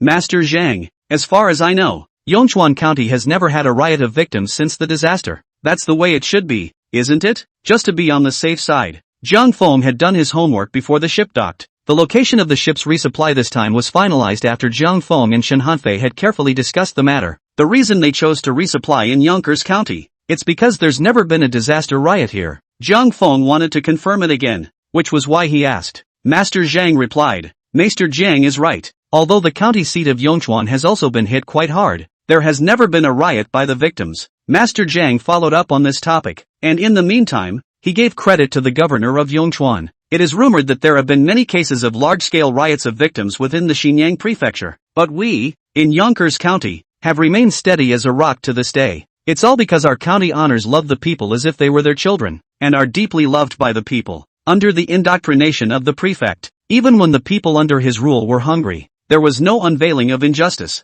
Jiang Feng smiled and complimented. It seems that it's because your county honors have ruled well that the county town of Yongchuan can have such a stable situation. When the disaster is over, I'm sure your county honors will be honored by the court. Master Zhang smiled and arched his hand. Thank you, Maester Jiang, for your kind words. I would also like to ask Maester Jiang to put in a good word for our county honors in front of Lord Jiang. Jiang Feng also arched his hand and said, Good talk, good talk. In a short while, the crowd arrived at the Yongchuan county office. After Jiang Feng sent Zhang Junyan into the county office, he first arranged for a few soldiers to follow Zhu Yunwen and asked him to inquire about the price of food in Yongchuan County. Immediately afterward, Jiang Feng called Shin Hanfei over. Jiang Feng pulled Shin Hanfei aside and quietly asked, Little Lord, do you think it's possible for the rebel army formed by those disaster victims to attack Yongchuan County? Shin Hanfei thought for a moment and said, It shouldn't be possible. As far as I know, there are only a few small groups of rebels within 100 miles of here. They are so weak that they usually don't dare to attack the county towns and can only go to the countryside to do some plundering. And the forces of Luo Hu and Wan Chanying, one in the west and one in the south. It's hundreds of miles away from the county seat of Yongchuan, and there's a Xianhua city in between. I don't think the rebels would ever bypass Xianhua city to attack a small Yongchuan county town. The county seat of Yongchuan has no geographic advantage other than its proximity to the river. Even if they were shot down, it would be useless to them. Shen Hanfei was, after all, from a general's family. Under the influence of the year, it has long been a qualified general. In response to the situation of the rebels this time, Shen Hanfei and Zhu Superming have deduced for a long time. But after all, it was Shen Hanfei's first time leading an army, and his experience was inevitably a bit lacking. At this point, though, the analysis is head and shoulders above the rest. But only an analysis of the current situation was made without taking human nature into account. Jiang Feng nodded his head and said, Little Lord, you have a point. I was thinking the same thing, but with Grandpa in Yongchuan County, things are a little different. You think differently. Suppose you were the leader of the rebels and learned that my grandfather had taken 500 soldiers and traveled south in a boat, and it will rest in Yonkers County tonight. So what will you do? Shen Hanfei thought for a moment, his complexion slightly aghast, but he quickly relieved himself. Jiang Feng, I understand where you're coming from. The rebels don't have warships. Although we have fewer troops, they can't do anything about it. As soon as the ship docks, this is a rare opportunity for the rebels. If we can capture Grandpa Jiang, who presided over the relief and pacification efforts, not only does it pacify the military, but it also boosts morale. It's even more immeasurably important for the prestige of the rebels. That said, I still think it's unlikely that this will happen. The choice to resupply in Yongchuan County was set by the three of us. The others don't know. Grandpa John's desire to rest for a night in Yongchuan County is only temporary. Besides, the main rebel force is hundreds of miles away. It can't come at all without 3 or 5 days. Even if they get the news, I'm afraid it's too late. Jiang Feng, don't worry about nothing. Jiang Feng, however, frowned. Little Lord, do you think it's possible? From the first day we went south, the rebels knew we had plenty of supplies on board, but not enough troops. So on our way to Xinyangfu, we have been closely watching the movement of the ships and looking for an opportunity to strike. Shen Hanfei froze at his words and inexplicably began to get nervous. No, can't it? Would there be such a deep thinker among the rebels? Jiang Feng smiled and said, Don't be nervous for now. These are all just my blind thoughts. The odds are slim, but it's not impossible. Don't you blame me for being nosy. I also know that the most taboo thing about marching is an outsider commanding an insider. The main thing is that we don't have any soldiers in our hands. Breaking through this Yongchuan County town might be done by a few thousand rebels. I have also asked Master Zhang about the number of defenders in Yongchuan County. The entire garrison of the county is just over 300 men. Even with the addition of these 200 men you brought with you, you'll just barely make it to 500. With this amount of troops in our hands, we won't be able to defend it. I had to be careful for the sake of my grandfather's safety. Shen Hanfei nodded and said, So what now? Or maybe we should just go back to the ship. I always feel wary when I let you say that. Jiang Feng looked up at the sky and thought for a moment. There's still time now. There's no need to rush. You go ahead and have those preparing the supplies speed up and try to have them all loaded on the trucks within an hour. and then you take the men to the gates. When we entered the city just now, did you feel that there was something wrong with those victims at the city gates? Disaster victims at the gates of the city. Shin Hanfei thought for a moment and said, I didn't look closely at the time, and now I just remember that there seemed to be a lot of people. Jiang Feng nodded and said, not only are there a lot of people, there are also a lot of young and strong among them who don't look like refugees. I've seen quite a few of these people outside the city where the porridge is given. When I think about it nowadays, I always feel like something's not right. Help me analyze if there is a possibility that the rebels are mixed in with the victims. Want to take Yongchuan County in one fell swoop after dark? Inside and Out? Chapter 146, No Room for Optimism. Shin Hanfei thought for a moment and said with a solemn expression, I'll go to the city gates right now to take a look. If it's really like what you say, this Yongchuan County town can't stay. We must evacuate immediately before it gets dark. 3 consecutive days of eating dry food on the ship had already made Shin Hanfei, who had always been well-dressed, suffer. Originally, Shin Hanfei still wanted to have a big meal in Yongchuan County. Now that the situation is critical, Shin Hanfei does not have the heart to participate in the banquet organized by the governor of Yongchuan. He detached some of the soldiers and asked them to help load the supplies onto the trucks. Then he greeted a few cavalrymen at the entrance to the county courthouse and directly shot his horse toward the city gates. The governor of Yongchuan had already prepared wine and food to receive Jiang Junyan. After Jiang Feng entered the banquet, he sat next to Jiang Junyan and inserted space to tell him the worries in his heart. Quietly, Jiang Junyan took Jiang Feng's words extremely seriously. Now the Jiang family on Jiang Feng are only child. Jiang Junyan do not want a masters and masters by the rebels a pot end. Jiang Junyan routinely encouraged the officials. Then he let the banquet end early on the grounds that he was not feeling well from the continuous boat ride. The magistrate of Yongchuan had already arranged a place for Jiang Junyan to stay in the back house of the county office. When Jiang Junyan arrived at the room, he discreetly detached the subordinates that the governor had arranged. Jiang Feng recounted his guesses to Jiang Junyan in detail again. Jiang Junyan also thought that Jiang Feng's worries were not unwarranted. Nowadays, on the river, other than the fleet of ships in Jiang Junyan's hands, no other ships could be seen at all. Jiang Junyan's daily whereabouts could be seen at a glance. As soon as the rebels estimate the time it will take to resupply the ships, then making some setups in a few counties along the way is actually a pretty simple thing to do. If Jiang Junyan, the relief ambassador, was captured by the rebels before he reached Xinyangfu, let's not talk about the court's rebuke. It's not a small blow to the hearts and minds of the people. The two discussed for a while and did not make a hasty decision on whether to leave Yongchuan County immediately. It was still early in the day at the moment, and it wasn't quite dark yet. The masters are prepared to still wait for Shin Hanfei to come back, depending on the situation before making plans. It wasn't long before Shin Hanfei hurriedly entered Jiang Junyan's room. Shin Hanfei first gave Jiang Feng an appreciative glance before kneeling down on one knee and reporting, Lord Jiang, things have changed. We have to get on the boat now. Being on the march is not as casual as being at home. Due to his duties, Shin Hanfei naturally couldn't call Jiang Junyan his grandfather like Jiang Feng. So in terms of address and etiquette, Shin Hanfei had always been very formal. Jiang Junyan couldn't help but frown at his words. Today he is over 60 years old. 3 consecutive days of sailing had left his body feeling exhausted. Jiang Junyan really didn't want to just get off the boat and get back on it again. But it's done and it has to go back. Jiang Junyan instructed his sidekick, go call the magistrate of Yongchuan over. The attendant led the way. Jiang Junyan said to Shin Hanfei again, Captain Shin, tell me more about it. What kind of situation is this Yongchuan County town in today? Shin Hanfei replied, not optimistic. Luckily, Jiang Feng's mind was well thought out, so that the last general didn't make a big mistake. Just now, the last general made a trip to the city gates. It is surprising to find that there are signs of an increasing number of victims at the gates of the city. Just as Jiang Feng said, there is no shortage of young men and women among these victims. It's almost dark. What are these homeless victims doing at the city gates if they don't hurry to find a shelter for the night? Shin Hanfei asked himself. Then there is only one possibility. At this moment, they are roaming around the city gates, and they must be trying to seize the gates and then join up with the rebels outside the city. In the end, it's also good to take Yongchuan County in one fell swoop. Jiang Junyan sniffed inside again. If the troops in the county are now organized, is it possible to capture these rebels who have mingled with the victims? Shin Hanfei shook his head. Lord Jiang, these people can't be arrested. There must be at least 1,000 victims gathered near the city gates today. It was impossible to tell which were the victims and which were the rebels. There are only 300 soldiers in the Yongchuan County garrison.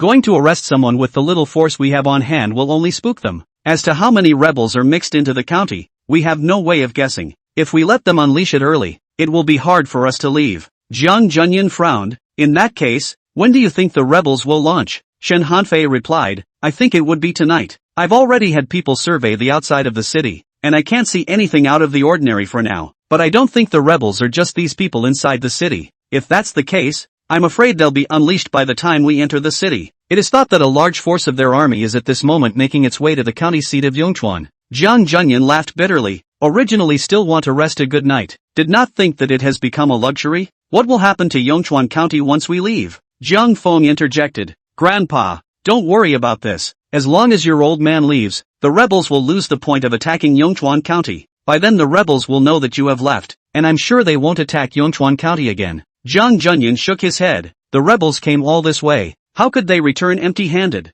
Even if I go to boost morale, they won't spare the county seat of Yongchuan either. Seeing that he couldn't fool Jiang Junyan, Jiang Feng hurriedly advised again. Grandpa, we have too few troops, and the walls of Yongchuan County are low and in disrepair. It's simply not in a position to hold out. I'm afraid we won't be able to do much even if we stay. Now you are under imperial orders. The entire Xinyang prefecture's victims are waiting for you to rescue them. In the event that something should happen to you, it will only add to the rebels' anger. It doesn't help the whole disaster situation. Jiang Junyan sighed. Fenger, why don't you know what you're talking about, Grandpa? But to leave just like that would be to abandon the people of Yongchuan County. Grandpa really has a hard time with his heart. The rebels, in their haste, may not have a sufficient force. They are just delusional even if they want to take down Yongchuan County. But what Grandpa is most uneasy about is the supplies on the ship. Fenger, the matter of guarding the supplies can only be assured if Grandpa leaves it to you. You hurry back to the ship now and help Grandpa take charge of the supplies. When Grandpa triumphs tomorrow, we'll set out for Xinyangfu together. Today the enemy is unknown. Jiang Junyan also didn't know how many rebels would be attacking the Yongchuan County town, but he knew in his heart, staying in Yongchuan County to fight the enemy must be dangerous. The reason why Jiang Junyan made so much padding, its purpose is to trick Jiang Feng to return to the ship. Chapter 147, Guilty as Hell. While several people were talking, the magistrate of Yongchuan County hurried over. Now that the banquet had just ended, Jiang Junyan had just returned to his lodgings and recruited the magistrate of Yongchuan again. The magistrate of Yongchuan didn't know what was going on and started apologizing as soon as he entered the door. Lord Jiang, the county office is in poor condition. I beg your pardon for the poor hospitality of my humble servant. Jiang Junyan waved his hand and opened the door. Due to this official, there is a possibility that the rebels will attack Yongchuan County at night. You were called here to discuss the retreat of the enemy together. The magistrate of Yongchuan County was alarmed. Nowadays, the wind and waves inside the county are calm and there is nothing unusual. Lord Jiang, where did you get this information?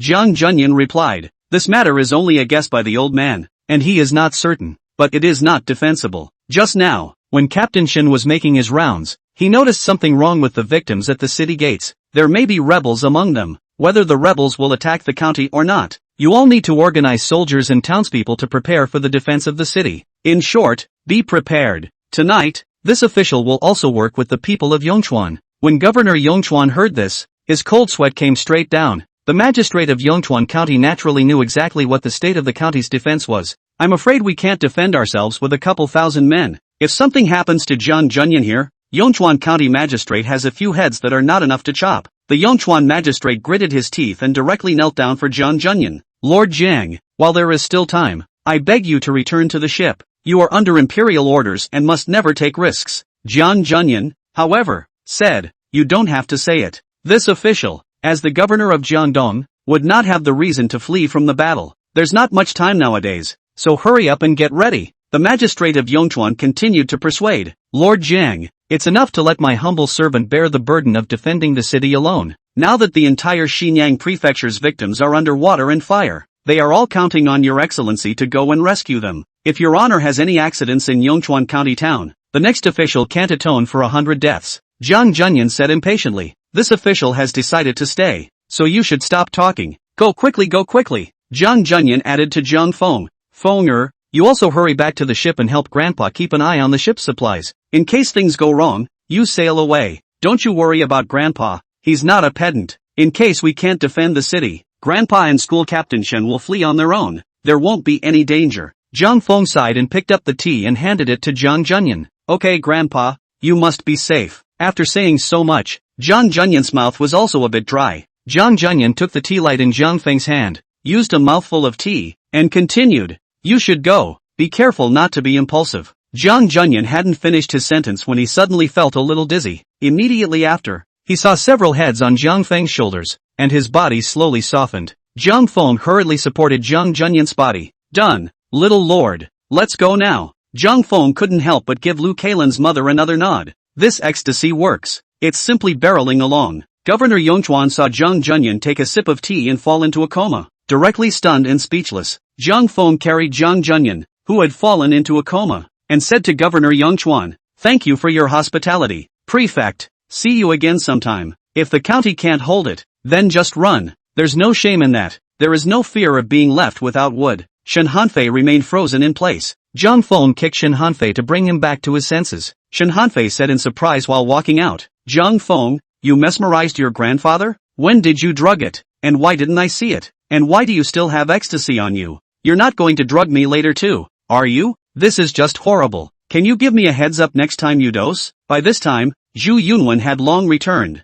and some procured supplies had been loaded on the wagons. Jiang Feng put Jiang Junyan on a carriage loaded with supplies, so he drove the carriage and drove out of the county office. The person sitting in Jiang Junyan's carriage was Li. Before he left, Jiang Feng wanted to draw out the rebels who had mixed into the city to reduce the pressure on Governor Yongchuan. As for whether it will work or not, it's up to God. The entrance to the county town. On both sides of the street at the entrance to the city, a large number of victims were gathered. The motorcade moved slowly through the crowd. Shen Hanfei gripped the hilt of his sword tightly, his nervous hands covered in sweat. A group of soldiers arched over Jiang Junyan's carriage, constantly looking left and right in the crowd. Chirp! A sharp arrow shot out from the roof and directly missed Jiang Junyan's carriage. Shen Hanfei drew his longsword and waved it around, yelling, "Protect the Lord!" The crowd was in an uproar. The victims screamed and began to wander about with the headless. Shen Hanfei used the back of his sword to slash at the victims. "Get out of the way! Hurry up and get out of the way! Anyone who comes near the wagon will be killed without pardon."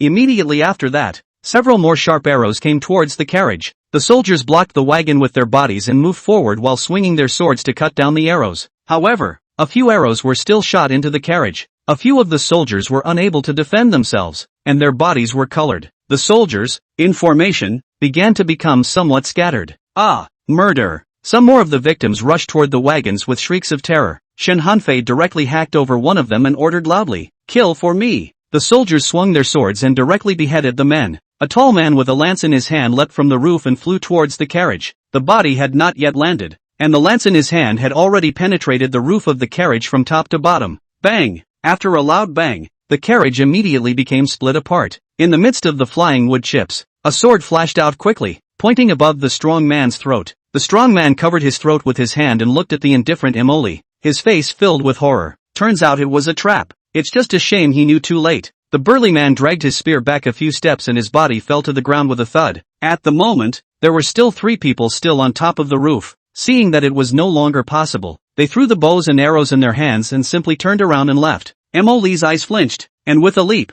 he went up to the roof. Jiang Feng hurriedly said, Li, don't chase after the poor enemy." By the time the crowd had boarded the ship, it was completely dark. With a command, the flotilla began to move slowly. The flotilla traveled on the river for less than an hour, and then they saw the fire in the direction of Yongchuan County. Since Jiang Junyan woke up, he had been standing on the second floor's boat ramp, looking in the direction of Yongchuan County. At this moment, Jiang Junyan saw the fire in the sky, and his hands tightly grasped the planks of the ship's side with a somewhat grim expression. He didn't expect his worst fears to end up happening. Jiang Junyan could only sigh helplessly after his exasperation, although he clearly knew in his heart that even if he stayed in Yongchuan County, he was afraid that it would not help. But at the moment, Jiang Junyan still feels guilty as hell in his heart. Chapter 148, Moral Corruption. 2 days later, Jiang Junyan and his party arrived at the hub of Xinyang Prefecture, Xianhua City. Wang Longji, the governor of Xinyang Prefecture, led the officials under his rule and was already waiting at the pier early.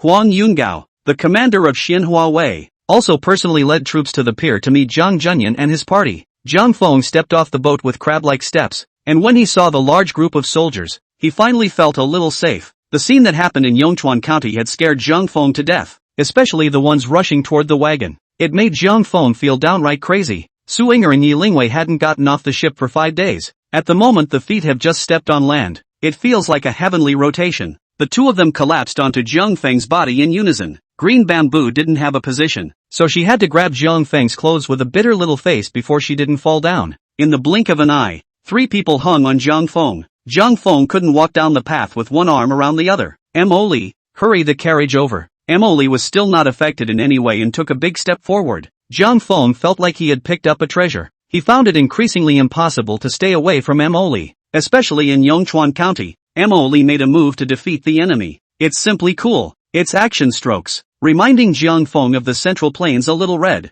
Shen Hanfei and Zhu also walked over with duck steps. Zhu exclaimed, I swear, never in a boat in my life. It's just boring. When Xu Suming saw the soldiers in front of him, his eyes lit up directly. These are all from the Xianhua Guard, aren't they? Why only this many? Daxing's military system was based on the cantonment system. Soldiers did not live in barracks if there was no war. This time, when Xinyangfu was affected, these military households naturally could not be spared. Now less than 1,000 of the 5,000 strong Xianhua guards were left. As a descendant of a general, Xu Suming, based on the formation of the soldiers, he could tell at a glance that the number of people was not right. Shen Hanfei sighed. The people are not the only ones affected by this disaster. The various guardhouses are also experiencing severe attrition. If not, where did so many rebels come from? Molly drove the carriage. Jiang Feng first carried Su Inger and Green Bamboo onto the carriage. The motion sickness caused by continuous boat rides made Yi Lingwei feel dizzy. Instead, she stepped into the stirrups and crawled halfway up the wagon.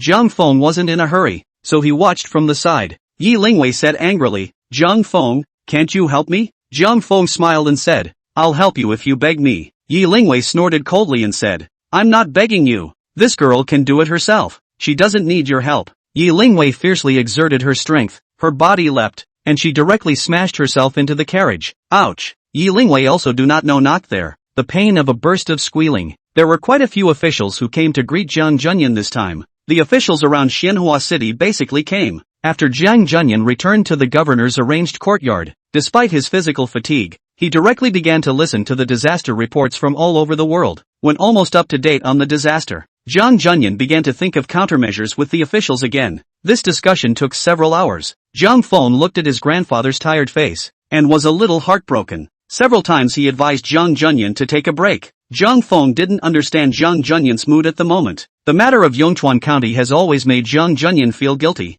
Jiang Junyan desperately wanted to do something for the victims and use it to make up for this guilt he felt. It took almost a day to confer with the officials. It was only then that Jiang Junyan rewrote a decree based on the disaster relief regulations written by Jiang Feng. Then Jiang Junyan distributed some of the food supplies that he had brought in, based on the different disaster conditions in each place. The local governors were suddenly overjoyed. Even if Jiang Junyan's decree was incredibly correct, without the support of food, everything was a mirror. The local governors went back with the few grains they had pulled under the protection of heavy troops. The 2 ships of grain that Jiang Junyan brought were not much though, but for the stabilization of the people's heart, it plays a vital reuse. With this grain, the kanji huts in the counties were built one after another. With the promulgation of the new decree, there was finally a new order in Xinyangfu. The kanji huts outside Xianhua City were also set up one by one. This, however, led to a large number of victims in the surrounding area, who quickly flocked to Xianhua City. There are simply too many victims. Although the porridge was boiled until you could see the silhouettes of people, after a few days of going down, there was 1/3 less food. Jiang Junyan ran around and called on large households to donate grain, but those who donate food are still few and far between. Jiang Feng looked at the corners of Jiang Junyan's mouth that had a few big blisters from his anxiety, and in his heart, he couldn't bear to have his grandfather work so hard. All you can do is keep your feet busy every day and actively look for solutions. Porridge shack outside the city. Jiang Feng squatted next to the kanji shed and watched the long queue of people receiving kanji. Su Inger and Yi Lingwei were not idle either, and came out every day to help with the kanji. Suddenly, Jiang Feng frowned, grabbing a handful of sandy dirt from the ground. He stood up and walked toward the porridge shack. Jiang Feng walked to the side of the steaming pot and directly raised the sand in his hand into it in full view of everyone. Yi Lingwei took the spoon for administering the porridge and jumped straight up in anger. Jiang Feng, what are you doing? How do you expect the victims to drink when you raise sand into the pot? Jiang Feng grabbed the spoon in Yi Lingwei's hand and stirred it in the porridge pot, directly mixing the sand and soil. But the strange thing is, when the victims at the front of the group saw Jiang Feng's actions, they only frowned slightly and didn't show too much anger. Jiang Feng beat up a spoonful of porridge and asked the disaster victim who was holding up the bowl, "This porridge has sand in it. Are you still drinking it?" A fawning smile immediately piled up on the faces of the victims. "Thank you, Your Honor, for the porridge. I'll drink it. I'll drink it." Jiang Feng nodded, poured the porridge into the victim's bowl and shouted. Next, the victims in the back received the porridge, held it carefully, and went away in gratitude. Some, however, quietly left the kanji giving procession. Su Inger looked at all this in front of her and revealed a heartfelt smile. Yi Lingwei was still pulling Su Inger's arm, describing Jiang Feng's abominations. I really didn't expect Jiang Feng to be such a person. These victims have been loathsome enough. He even raised sand and dirt into the porridge. Is it fun to tease these victims? It's simply morally corrupt. Look, he's still laughing. I really want to bite him hard. Sister Inger, quickly scold him. Su Inger asked, Ling Wei, if you're about to starve to death, someone offers you a bowl of porridge laced with sand. Do you drink it? Yi Lingwei rolled her eyes and said, is there any need to ask? I'm starving to death. How can I care if there's sand in the porridge? Yi Lingwei didn't finish her sentence, but suddenly all of a sudden she understood all at once. So it is. It's me who wrongly blamed Big Brother Jiang. Chapter 149. Shortly after Jiang Feng squatted next to the kanji hut just now, he discovered several people who weren't victims. These people are also dressed in rags though, but the fine look is still different from the disaster victims. Jiang Feng guessed that these people might be the underlings of some big families. Today the entire Xinjiang province is short of food. The master's house was underprovided, and these underlings were naturally underfed. So these people mixed in with the kanji giving procession and had a bowl of kanji to drink. Of course, it's not possible to prepare for the fact that it's these big families that send people out to consume the rations of the victims, because as long as the government's disaster relief grain is depleted, the price of food can continue to rise. These people don't get enough to eat, but they don't always starve to death. And a bowl of gruel at this time can sometimes save a person's life. Jiang Feng naturally couldn't cheapen them. Now that the porridge is mixed with sand and dirt, I'm sure these people aren't starving. They would never drink it. Yi Lingwei thought about all this and smiled again as she took the spoon from Jiang Feng's hand. Big Brother Jiang, you go and get busy. I'll do these little things. Just don't worry about it.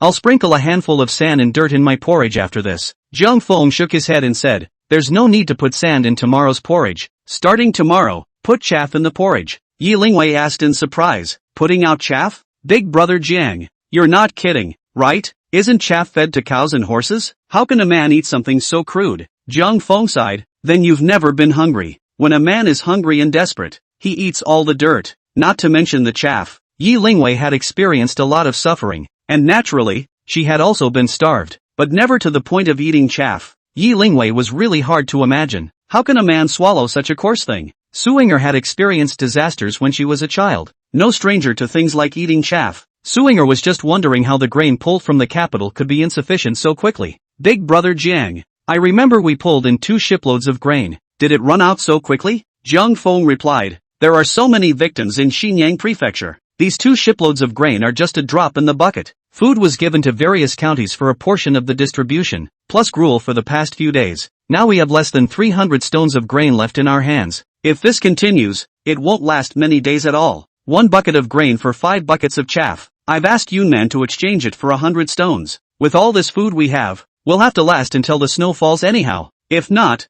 I'm afraid a lot of people will die. When Su Inger and Yi Lingwei heard this, they both fell silent. Along the way to Xinyangfu, on the banks of the river alone, they had seen many starving people. Now it is winter. When it snows, if the homeless victims don't have a mouthful of hot porridge to drink, they will freeze to death. Jiang Feng recruited a magistrate and told this person to continue giving kanji, directly pulling Su Inger and Yi Lingwei away. The number of victims who come to Manhwa City today is increasing. The city is also almost saturated with victims. In the past few days, there have been several cases of shop smashing in the city. The presence of the disaster victims has already had an impact on the security of Manhwa City. The refugee camps outside the city were delayed due to lack of supplies. It's getting colder too. If we still can't resettle these victims, sooner or later something will happen. It's no longer safe outside the city. For these few days, you two stay well in the bio. Just don't come out and help anymore. Su Inger agreed. Okay, in these few days, we will not come out. Big Brother Jiang, but you should also be safe.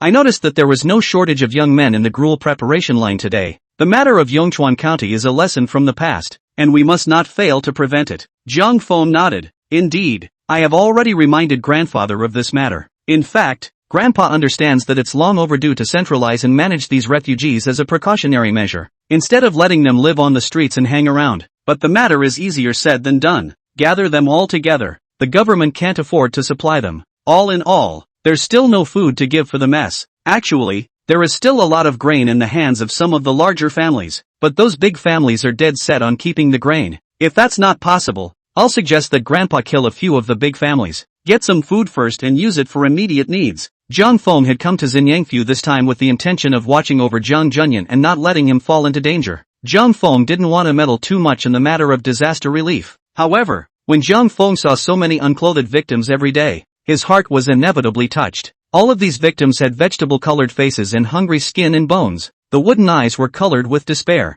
Often, after a good night's sleep, you can't get up tomorrow, not to mention outside the city. In the city alone, many carts of corpses are pulled out every day. It's all a live human life. Zhang Feng felt a little sorry for his conscience if he didn't do something for the victims. As far as he could, Zhang Feng really wanted to keep them all alive. Within these few days, Zhang Feng had done many things. A lot of things, though, didn't live up to his expectations. This put Zhang Feng in a bad mood. Suinger understood Zhang Feng's feelings very well. She also understood that Zhang Feng was just expressing the depression in his heart by telling her these things at this moment. As far as anything killing big families and getting food, that's something only bandits can do. If there was no valid reason, Zhang Feng wouldn't have done it anyway. Suinger naturally wouldn't comment on the matter. She knew that Zhang Feng didn't need her to say anything either. Suinger just silently followed Zhang Feng around, just being a faithful listener. Sometimes being quiet and listening can actually be supportive. Sure enough, Zhang Feng felt a lot better after his rant. Just at this moment, Xu Suming walked over with a group of soldiers. Due to the number of people dying daily, Zhang Feng would be worried about a plague. Zhang Feng then asked Xu Superming to join forces with the magistrates of Xianhua City to take charge of the security of the entire city, as well as environmental sanitation. Xu Superming was also tired from running around in the wind all day. When she saw Zhang Feng at this moment, she immediately complained, "Zhang Feng, can you get someone else to do these things? I've come to fight in Xinyangfu, not here to police how these victims themselves." Suinger sniffed and puffed out a laugh. This is despite the fact that Xianhua City has issued a temporary security ordinance so that the victims in the city are not allowed to defecate anywhere. But where were these victims willing to listen? Often it's settled in a random corner. Despite the fact that the government has built many simple public toilets in Xianhua City, they have not helped much. Chapter 150 Special Recognition. Generally speaking, the reason why there is a plague after a cataclysm, it is all due to the poor sanitation caused by the untimely disposal of animal and human corpses, which breeds a lot of bacteria. But Zhang Feng knew it well. In a densely populated city, the victims defecated everywhere, making a mess of the city's sanitary conditions, and most likely leading to the plague as well. As a precautionary measure, the first thing Zhang Feng did when he came to Xianhua City was to send people to spread quicklime everywhere, which was used to improve the smelly condition of Xianhua City. Then Zhang Feng called Xu Superming over and asked him to join forces with the magistrates in the city and bring people to patrol the streets every day. If someone defecates anywhere, a straight-up beating and a run out of town. It is only in this way that the environmental health of Xianhua City has been improved. Zhang Feng laughed, "Brother over mind, you can hold on for a few more days. When the disaster camp outside the city is completed and the victims inside the city are moved out, you won't have to work so hard. Don't you think that what you did was a small thing? The lives of the people of the city are at stake in these matters, for the plague can only be avoided by keeping the city clean and tidy, so that germs have no soil in which to live. Now that there is no plague in Xianhua City, you take the credit." It was only then that Xu Superming realized. It turns out that managing other people's poop is such an important thing to do.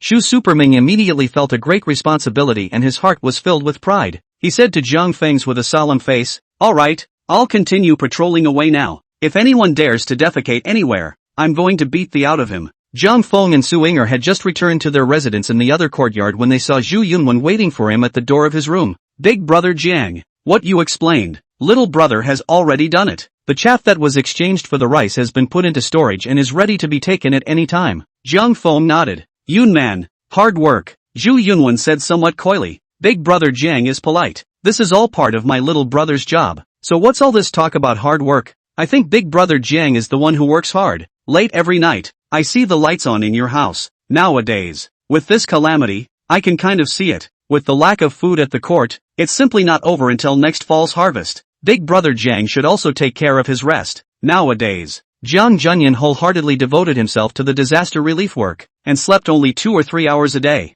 Zhang Feng didn't want to make his aged grandfather work so hard. It was only possible to take on the job of summarizing the disaster situation around the world. Then Zhang Feng thought of daily countermeasures based on his experience in disaster relief that he knew from his previous life, and then handed it over to Jiang Junyan to keep an eye on it. Although Zhang Feng's decision might not be correct either, it at least provided Jiang Junyan with many new ideas. In doing so, it also relieved Jiang Junyan of a lot of pressure. Suinger looked at Zhang Feng, who had always been rather slack, and was surprised that he would be so diligent. She had advised Zhang Feng to take care of his health and not to work too hard. After all, The complexity of the disaster in Xinyangfu was not something that could be solved in a short period of time. That being said, Jiang Feng didn't listen. Jiang Feng was still thinking of hurrying to be able to solve this matter, or to hurry back to the capital. He felt like there was a lot to do. The family house is still not finished. Lu Kalin, who was in Fuhai City, was still waiting for Jiang Feng to pick her up. Counting the time, the period of Jin is almost over in Lu Yunyao's family. It's also time to prepare for the wedding. So many things waiting for him to do.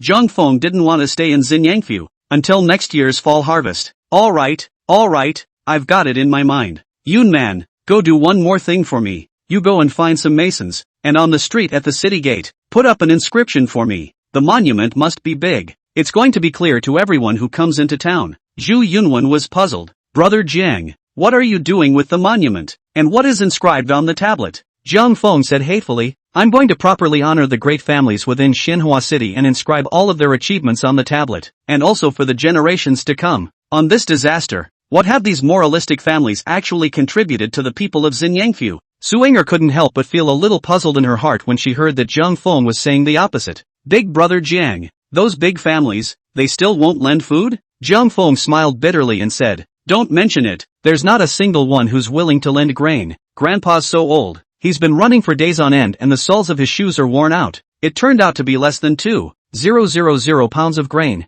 Nowadays, the great families within the Xinyang prefecture have turned into vampires one by one. The disaster is so bad. They are only thinking of taking silver into their arms and taking the opportunity to annex land. There wasn't even an ounce of compassion. Grandpa requested them to set up a few porridge huts outside the city, and they refused to do so, just crying poverty all the time. Since they are in such a difficult situation and a family has donated hundreds of pounds of food, I must preach for them. Suinger couldn't help but cover her mouth and laugh after a little thought. Big brother Jiang, you're so bad. Today in Xianhua City, grain has risen to 25 taels of silver per stone. With such grain prices, Jiang Feng had no hope of getting these great families to donate grain. After discussing with Jiang Junyan, Jiang Feng proposed the method of borrowing grain. The credibility of the imperial court was used as a guarantee to borrow food from these great families. After next year's fall harvest, plus a certain amount of interest, we will return the grain to them. Jiang Junyan followed the plan. Jiang Junyan even personally visited the families of the dignitaries one by one. Jiang Junyan ran for 2 or 3 days over this matter, but did not borrow a single stone of grain. These people are calculating and know it in their hearts. Today grain is 25 taels a stone. When next year's fall harvest comes, the price of grain will return to the original price of a few hundred won per stone. How could they do such a costly deal? But the secretary of the Ministry of Revenue, Jiangdong governor personally door to door. It is not good to refute his face. As a result, each family donated some food to the government office, and each family alone donated several hundred pounds of food. If this matter were to be told, where would Jiang Junyan's face go? The practices of these great families made Jiang Feng furious. Jiang Feng's mind's eye was small. Putting aside the victims for a moment, the fact that these great families did not give Jiang Junyan face made Jiang Feng unable to endure. Since you are unkind, you should not blame me for being unrighteous. Zhu Yunwen is very efficient. It took a short day's work for the stone monument to be erected on the city gate street. The one that ranked first on the stone tablet was the Feng family of Xinhua City. The Feng family has been entrenched in Xinyang prefecture for 100 years. The great families of Xinhua City were basically led by the Feng family. Jiang Feng knew it well. This matter Jiang Junyan borrowing grain cannot be, all because of the Feng family from the cause of obstruction. Chapter 151, 100-year family. Feng's family was rich and had a lot of food. Naturally, so many grain stores in the city are owned by their family. This time, the Feng family donated 800 pounds of grain. Even though some of the large households wanted to donate more grain, when they saw that the Feng family had only donated 800 pounds, none of them dared to exceed the Feng family. The remaining seers are all around 500 or 600 pounds. Jiang Feng used extremely florid vocabulary to praise the contribution this lineage had made to the victims. It was also ordered that this monument should stand for at least 100 years. It is also good for the victims to remember the favor of these families. The stone monument was over 2 men tall. It took 8 horses to barely stand. When the stone tablet was erected, the surrounding area was soon filled with people. After someone who was literate read out the inscription aloud, the faces of the crowd gathered around the stone monument became brilliant one by one. This is not a recognition.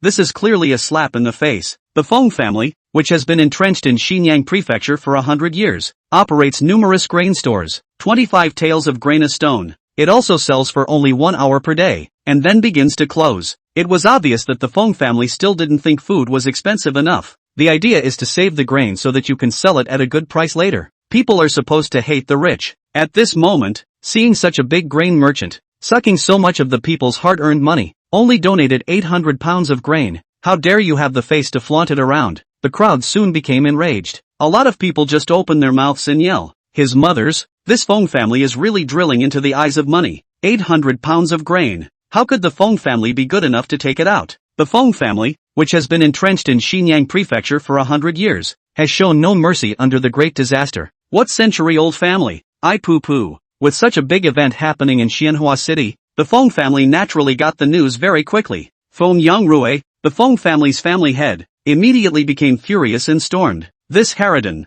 this is trying to discredit the Fong family's century-old reputation. If we let him have his way, our Fong family will be finished. Fong Yangrui is over 70 years old and has lived to become an old fox. He naturally understands. Zhang Feng's move was aimed at the Fong family. The Fong family's old friends are all over the world, and they have a lot of connections in the dynasty. Although Zhang Junyan is the secretary of the Ministry of Revenue and the governor of Jiangdong, but as long as the Fong family didn't have anything to hold on to, Zhang Junyan couldn't do anything to the Fong family, even if the food is sold at a higher price. It was also just a normal range of commerce and did not violate Daxing's laws, so Fong Yangrui has been emboldened. Moreover, the Fong family donated 800 pounds of grain, which was quite a lot compared to other wealthy families. As long as no one proclaims the amount donated by the Von family, the Fong family could even boast that the amount of grain donated by their family was the most in the entire Xinyang Prefecture. But after this vigorous exposure by Jiang Fong, the Fong family's reputation plummeted, and it went straight to the bottom. This made Fong Yangrui sit up and take notice. In this day and age, the bigger the family, the more they care about reputation. Because the family's reputation represents the family's future. If the Fong family carries the reputation of being mean and unkind, after the disaster is over,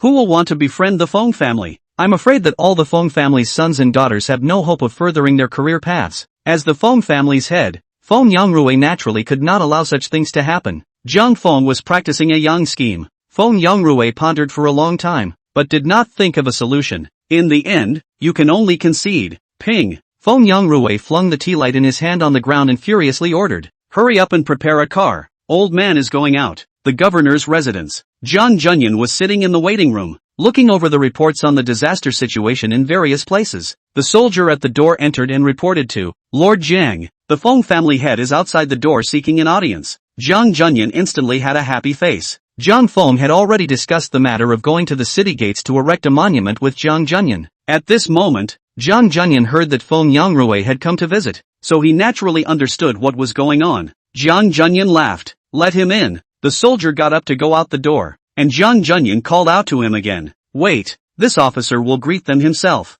For people like Fong Yangrui, Zhang Junyan was extremely contemptuous inwardly, but for the sake of the victims of Xinyangfu to have a mouthful of porridge, Zhang Junyan intends to give Fong Yangrui enough face to meet him at the door in person. Fong Yangrui sat in the gatehouse. Behind them were two underlings, each holding some gifts. Zhang Junyan walked into the concierge, smiled broadly and arched his hand. How could Officer Fong have the leisure to see this official today? Quickly, please, let's go to the living room and talk. Fong Yangrui stood up and arched his hand. I've heard that Lord Jiang is concerned about the disaster victims, and that he is busy until late at night every day. I'm grateful for Lord Zhang's dedication to the people of Xinyang Prefecture, and I'm sending some tonic for you to replenish your body. Zhang Junyan laughed out loud and said, Elder Fong has a heart. Since His Majesty trusts me with the important task of providing disaster relief in Xinyang Province, this official will do his best. These are all part of the job, not worth mentioning. The two of them talked happily and entered the waiting room of the other house on their arms. The underling brought up the tea. Fong Yangrui used a mouthful of tea and couldn't help but frown. But soon,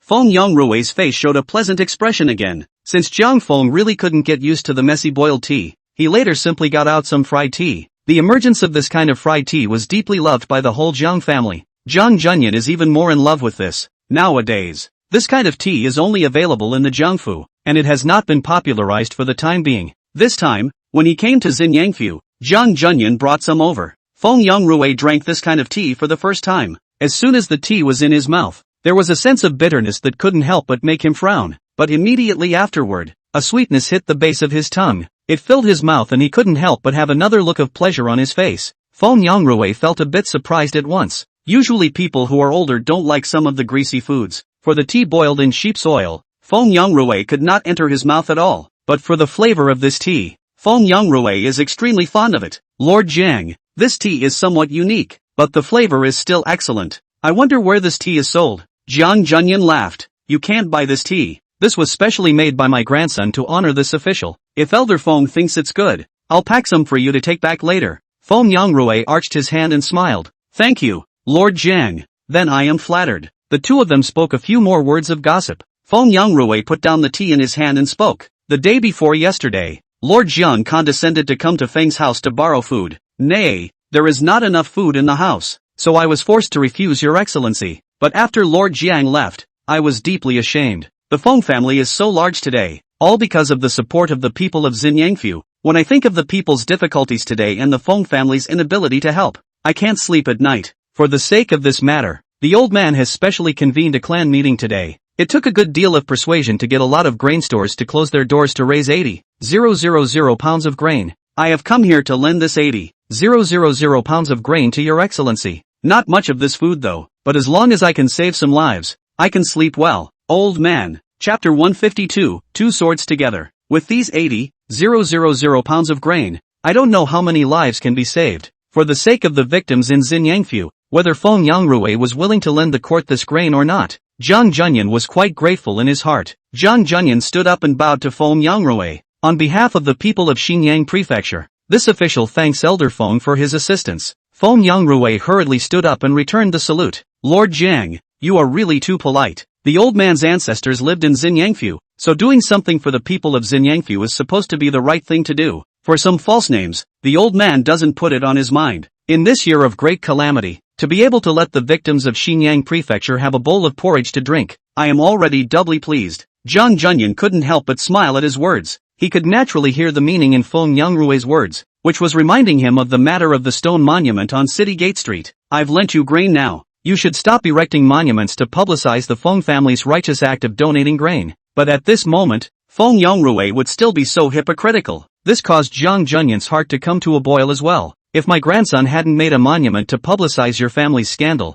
would you have been willing to lend grain? And now it's pretending with me. Since you're willing to pretend, I'll make it happen. Zhang Junyan purposely pretended not to understand and laughed. Elder Feng is truly homely and noble. To do something so beneficial to the country and the people, and still not to seek fame and fortune. I am truly impressed. Feng Yongrui froze at the words. It was obvious that Zhang Junyan took his polite words seriously. Feng Yongrui didn't know if Zhang Junyan was doing it on purpose, so he simply opened his mouth. Lord Jiang, I heard that Maester Jiang is setting up a monument at the City Gate Street to publicize the donation of grain. In my old man's opinion, this matter would be quite unnecessary. Zhang Junyan shook his head and said, Feng's move is strongly supported by this official. Now it's almost winter, but the disaster is still severe and the court is short of food. Every pound of food you donate has the potential to save several lives. There is no reason not to recognize such a great contribution. When I have time, I will also write a petition to His Majesty, so that His Majesty can also know the merits of all of you. Feng Yongrui's face changed again when he heard this.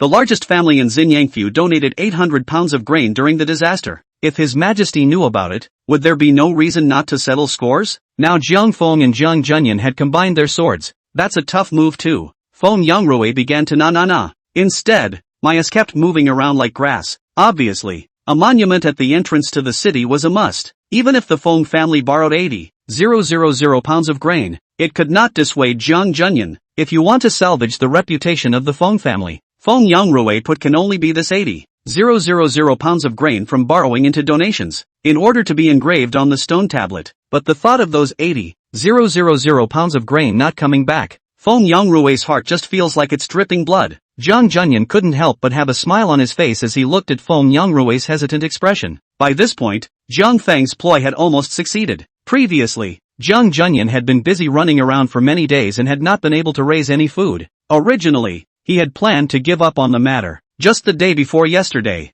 Zhang Junyan had already written to the court, calling on the prefectures and counties around the capital to donate food and goods, and then send them to Xinyangfu as soon as possible. Zhang Junyan, however, never expected it. Such a difficult thing had allowed Zhang Feng to solve it with a single stone tablet. Zhang Junyan took a sip of tea, his heart filled with pride. Feng Yongrui's face was full of tangles and hesitation. It was finally decided that the 80,000 pounds of grain would not be borrowed. Full donation. Trade 80,000 pounds of grain for a Pengwan big brother. It's worth it to show your face in front of His Majesty again. Feng Yongrui covered his heart and said in a trembling voice, Lord Jiang, for the sake of the victims of Xinyangfu, and for the sake of your lordship's loving benevolence, the old man decided. 80,000 pounds of grain. Feng's family donated it all. Jiang Junyan put down his teacup and rejoiced. Come on, quickly go to the city gate street to notify Bachelor Jiang. The Feng family of Xinyang donated 80,000 gene of grain. Had Maester Jiang hurriedly changed the number of donations from the Feng family and read it to the people of Xianhua City. The Feng family's benevolence in helping those in need must be known to the people of the entire Xinyang prefecture.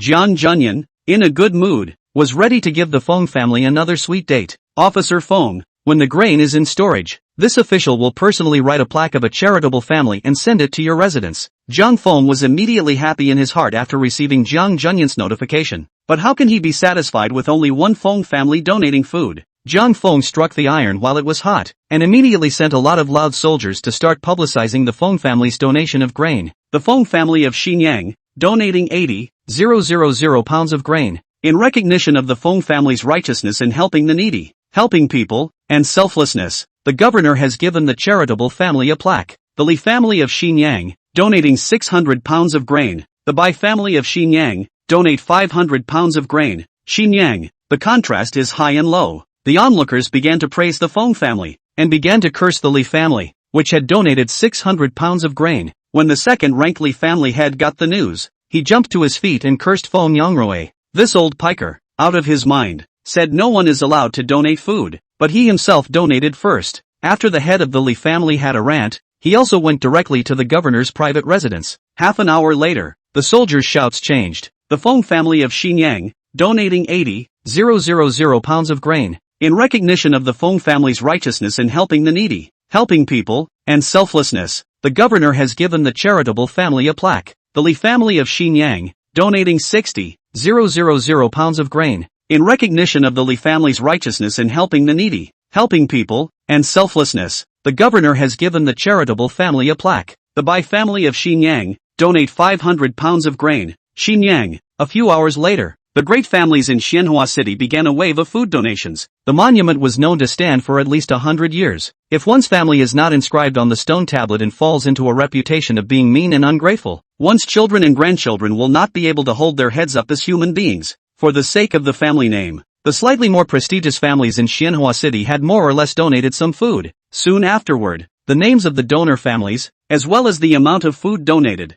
were inscribed on the stone tablets one after another. Jiang Feng sent his soldiers to loudly proclaim it daily, shout out a batch of voices and replace them with another batch. In just 2 days' work, the names of the donor families were basically carved all over the 2-man-high stone monument. The stone tablet is starting to run low, with only a few spots left. Several small clans had almost fought over this matter in order to grab these few spots. Later on, it was Jiang Feng who coordinated in the middle. Let them live within their means and work out a flat number together. The matter was finally brought to a successful conclusion by having a stonemason inscribe their family names side by side on a stone monument. Chapter 153 Establishment of Grain Routes. The great families of this era, no matter how in the shadows, but on the bright side, they are all men of integrity and reputation. When Jiang Feng decided to erect the monument that day, he wanted to use the family reputation as a breakthrough to see if he could turn things around. After the stone tablet was erected, Jiang Feng wasn't sure if it would work. Anyway, Jiang Feng had already prepared for the worst. Even if they didn't achieve the desired result, they must still discuss the Xinyang prefecture's great families. The family has a lot of money, so it donated a few hundred pounds of grain for the victims of Xinyangfu.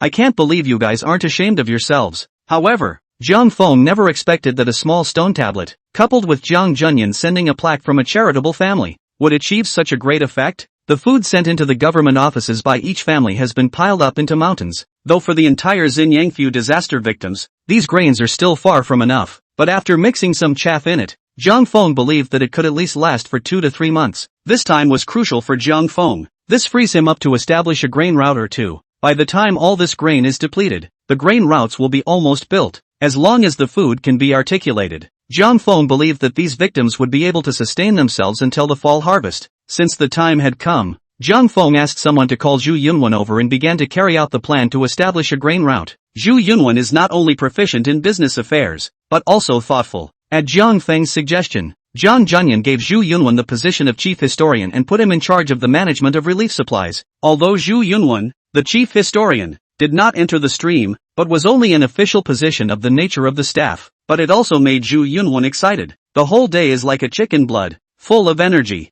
Zhu Yunwen didn't think that he, as the son of a merchant, would have the time to become an official in addition to the imperial examination path. The official position of the chief historian is small, but it also allowed Zhu Yunwen to get rid of his status as a merchant and enter the career path. There is naturally a world of difference between the status of businessmen and officials. This switch in status made Zhu Yunwen even more grateful to Zhang Feng. In his spare time, Zhang Feng taught Zhu Yunwen the Arabic numerals and the new style of bookkeeping. Now Zhu Yunwen had already admired Zhang Feng. I guess now that Zhang Feng said that is fragrant, Zhu Yunwen will also rush up to have a taste. The governor's residence. At the moment, Zhang Feng was practicing his handwriting under Suinger's guidance. Zhang Feng's brushstrokes were really hard to describe. Suinger didn't ask for how good Zhang Feng's calligraphy could be. She only asked for his words to be clearly recognizable. In her spare time, Suinger would let Zhang Feng practice her calligraphy for a while. Zhang Feng wasn't repulsed by this. He didn't want his words, either, to be laughed at all the time. After practicing for a while,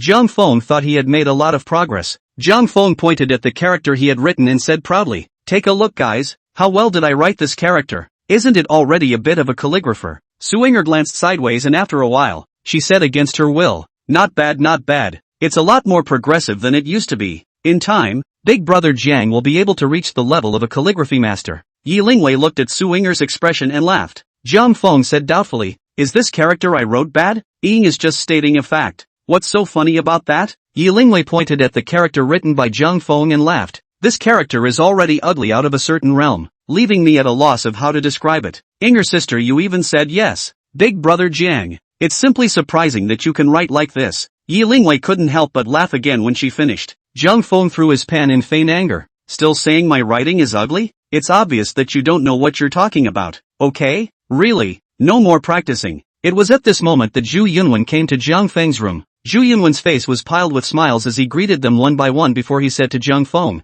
"Big Brother Jiang, you're looking for me?" Zhang Feng nodded. "Yun man, previously I told you about the plan to establish a trade route, and I'm going to start it now." Regarding the matter of establishing grain routes, Zhang Feng had long ago told Zhu Yunwen about it. Zhu Yunwen had long been prepared for this. "Big Brother Jiang, what needs to be done? You just ordered directly," Zhang Feng said. "Yunwen, take a few people and follow the route we've planned and go to Guangling province first." Guangling prefecture is the closest to Xinyang prefecture. This was the first grain route Zhang Feng wanted to establish. Although Guangling prefecture was also affected by the flood, the area affected was not large, so I think there must still be some food stocks. It was a pity that Luo, whose forces were straddling between the two mansions, cutting off their circulation. Zhang Feng had no choice but to ask Zhu Yunwen to make a detour. This time, Zhang Feng gave Zhu Yunwen the task of trying to convince the grain merchants in Guangling province to ship grain to Xinyang province for sale. Zhu Yunwen nodded his head and said, "All right, Big Brother Jiang, I have prepared for this matter and can leave at any time." Zhang Feng took out 2 copies of the letters from his arms and handed them to Zhu Yunwen. "This is my grandfather's personal letter to the governor of Guangling, the commander of Guangling Wei. The governor of Guangling will assist you in convincing grain merchants to ship grain forward to Xinyangfu, and the commander of the Guangling Guard will be responsible for sending troops to protect the safety of the grain route." Zhu Yunwen took the letters in Zhang Feng's hand and said in surprise, "With these 2 letters from Lord Zhang, this matter has become much easier. Big Brother Jiang, just don't worry. If I can't get this done for you, I'm not coming back." Zhang Feng, however, shook his head. "Maybe things aren't as simple as you think. Due to the untimely news, I am only able to know a rough idea of what kind of situation the Guangling prefecture is currently in. As for whether things work out or not, you just have to do your best. In any case, your safety is the most important thing. You take a few more people with you. If it is not possible, hurry back." When Zhu Yunwen heard this, his heart was immediately moved. "Big Brother Jiang, I know, I'm leaving now, so take care of yourself. Now there is no shortage of food for the time being, and the construction of the disaster camp outside the city is in full swing.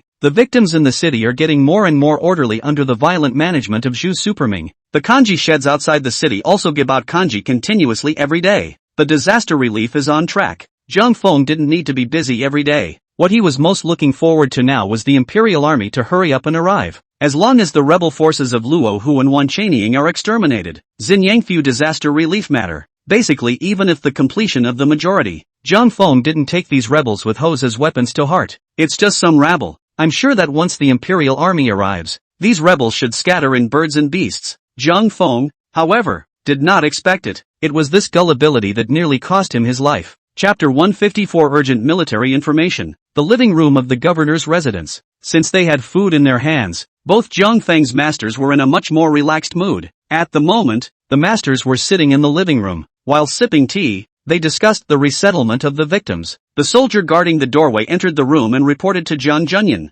Lord Jiang, Lu Jioming, 1,000 household of the Xinyang 1,000 households of the Secret Investigation Division, seeks an audience outside the door. The Secret Investigation Department was independent of court control and was directly managed by Emperor Xing. It's an organization similar to the Jinui. Usually, he is responsible for monitoring the people's morals and keeping an eye on the courtiers' movements. In wartime, he was responsible for collecting military information and turning enemy generals. The rest is okay. The duty of monitoring the movements of courtiers alone was naturally disliked by the courtiers. None of the ministers in the court wanted to deal with the people of the Secret Investigation Department. Zhang Feng had no contact with Zhang Junyan and the Secret Investigation Division, let alone understand what purpose this person had come for. Zhang Junyan waved his hand and said, "Let him in." Not long after, a middle-aged man in his 40s walked in. The man was dressed as a disaster victim, dusty, like he's traveled a long way. Lu Jioming, 1,000 household of the Xinyang 1,000 households of the Secret Investigation Division, pays his respects to Lord Jiang. Maester Jiang.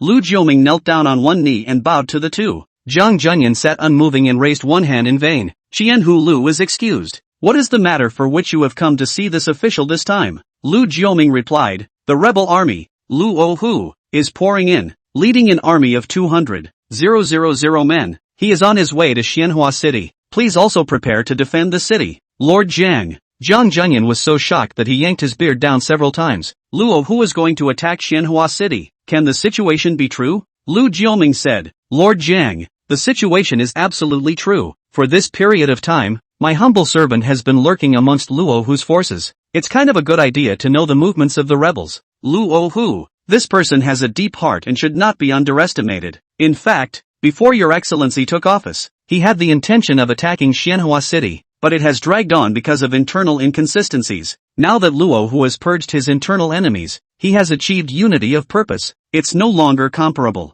Jiang Feng interjected. The matter of Yongchuan County Town, was it done by Luo Hu? Lu Jioming nodded. The matter was an oversight on the part of my officers, but fortunately it was not a major mistake. At that time, my humble servant did not expect that Luo Hu would be so far-sighted. Surprisingly, they would secretly send some people to keep an eye on your lordship's movements. Jiang Feng asked again, what did they do in Yongchuan County after we left? And what happened to the magistrate of Yongchuan? Lu Jioming replied, the magistrate of Yongchuan has been actively resisting the enemy. It's just a pity that the enemy is so powerful that the magistrate of Yongchuan can't fight it. Fortunately, the magistrate of Yongchuan escaped in time as the city was breaking down. After this group of people struck down the county seat of Yongchuan, they didn't do much evil except burn down the county office to vent their anger. Then they looted some supplies and left, and did not stay in Yongchuan County. Zhang Feng and Zhang Junyan looked at each other and both let out a long breath. At this moment, Zhang Junyan heard that the magistrate of Yongchuan had managed to escape. Moreover, the rebels did not brutalize the people of Yongchuan County, and the feeling of guilt in his heart was suddenly alleviated. Jiang Feng asked again, they didn't stay in Yongchuan County, where did they run off to? Lu Jioming replied, after these people left Yongchuan County, the secret detective division scouted many ways and found no trace of them. It's obvious that these people have been reduced to zero again. My humble guess is that this group may already be near Xianhua City. Maybe there are some people, too, who have blended into Xianhua City. Zhang Feng immediately sucked in a mouthful of cool air when he heard this. The heart is also grateful. The incident in Yongchuan County had made Zhang Feng raise his guard. The first thing Zhang Feng did after arriving at Xianhua City was to strengthen the management of the victims in the city. The victims in Xianhua City today are not a scattered bunch. Zhang Feng had made a careful categorization of the victims in the city, and then handed them all over to Shin Hanfei to manage. Disaster victims who dragged their families home fall into the first category. The old and infirm, the women and children of the victims, belong to the second category. A lone disaster victim belongs to the third category. Zhang Feng had divided many areas within the city to house the first and second categories. As for the third category of people, it was Zhang Feng's key target. Such a person has no family and no ties. It is the most unsettling presence among the victims. The slightest temptation will lead to the path of rebellion. And what Zhang Feng was most worried about was that there would be rebel spies in this. In the recent period of time, Zhang Feng had arranged these people out of the city one after another, so that they could build the disaster camp outside the city. Not many of this third group remain in town today, but Jiang Feng understood in his heart. Even so, all the victims must be rescreened, just in case there are still rebel spies among them. With a big battle on the horizon, the city can't afford to be in disarray no matter what. Jiang Feng thought of this and said to Lu Jioming, "You're right. Since the rebel Luo who has long had the intention of attacking Xianhua City, there must be rebel spies within the city. For that aspect of things, you Secret Detective Division are the professionals. Now that the Great War is approaching, I would like to ask Qiantu Lu to take more care of it. Why don't we cooperate for once and try to catch all the rebel spies in the city?" Lu Jioming arched his hand and said, "There is no need for you to be polite. Maester Jiang, if you have any ideas, just instruct your subordinate directly. Lord He, the commander of the capital, has already written to instruct my servant to take orders directly from you." Jiang Feng couldn't help but freeze when he heard this. He thought hard and couldn't remember who the commander of the Secret Detective Division was. Jiang Feng even didn't understand how this commander surnamed he could give him such a big face. But now is not the time to pursue this. Jiang Feng held back the doubt in his heart and continued, "How many days will it take for Luohu's rebels to reach Xianhua City?" Lu Jioming replied, "After my humble servant got the news that the rebels had attacked Xianhua City, he ran back non-stop to report the news. Now that I count it, I've only fought for 2 days. Jiang Feng frowned. "You mean to say that in 2 more days, Luohu's 200,000 rebels will reach Xianhua City?" Lu Jioming nodded and said, "Maester Jiang is right, but it is also possible that the rebel vanguard of Rohu will arrive tomorrow evening." Jiang Junyan wanted to know the questions that Jiang Feng had basically already asked. At this moment, Jiang Junyan thought briefly. There was nothing more he needed to ask, so he ordered the soldier at the door, "Come on, quickly find Wang Longji, the governor of Xinyang Prefecture, and Huang Yungao, the commander of Xianhua Wei." Jiang Feng interjected, "Go for a few more people and call Shen Hanfei and Zhu over as well." The soldier at the door led the way. Chapter 155, The Great War is at hand. Jiang Feng saw Lu Jioming's face was full of tiredness and spoke, "Thousand household Lu must be physically tired after traveling all the way. You go ahead and rest with some meals. I'll have someone call you over when everyone arrives." Seeing that Jiang Feng was so careful and considerate, Lu Jioming couldn't help but be a little touched. "Thank you, Maester Jiang, for sympathizing with my humble servant." When Lu Jioming left, Jiang Feng couldn't help but sigh. "Grandpa, why don't we just run? The entire Xianhua city has less than 2,000 soldiers combined. These 2,000 men are probably not even enough to stand on the city walls. How can they resist these 200,000 rebels of Luohu?" Jiang Junyan frowned. "Fenger, Grandpa already ran once. Even if I die in Xianhua City this time, Grandpa won't run away. Grandpa did it because it was his duty. But you're different. You hurry up and pack your things and take Inger back to the capital. Whether or not this Xianhua City can be defended, Grandpa will live and die with Xianhua City."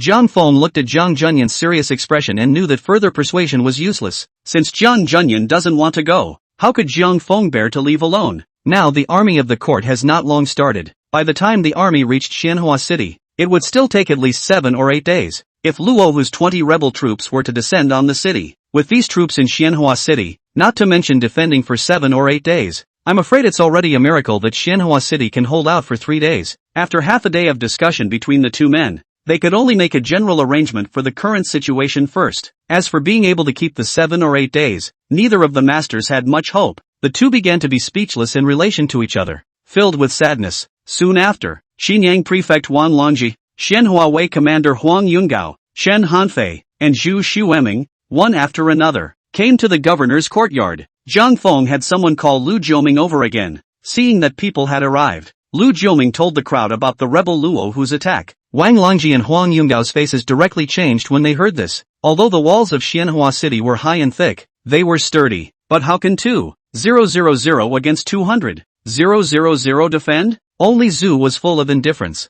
As soon as he heard that the Luohu rebels were coming to fight and attack Xianhua City, he rubbed his hands together in excitement. ******** him. The bastard is finally here. Shen Hanfei frowned. As light as you say, Luohu has 200,000 men. How can we fight this battle? Zhu Superming, however, said disdainfully, listen to all his nonsense. He said he brought 200,000 men to attack Xianhua City. Do you think he really has 200,000 men? Fighting the Jin that year, my dad took less than 20,000 men and bragged about 100,000.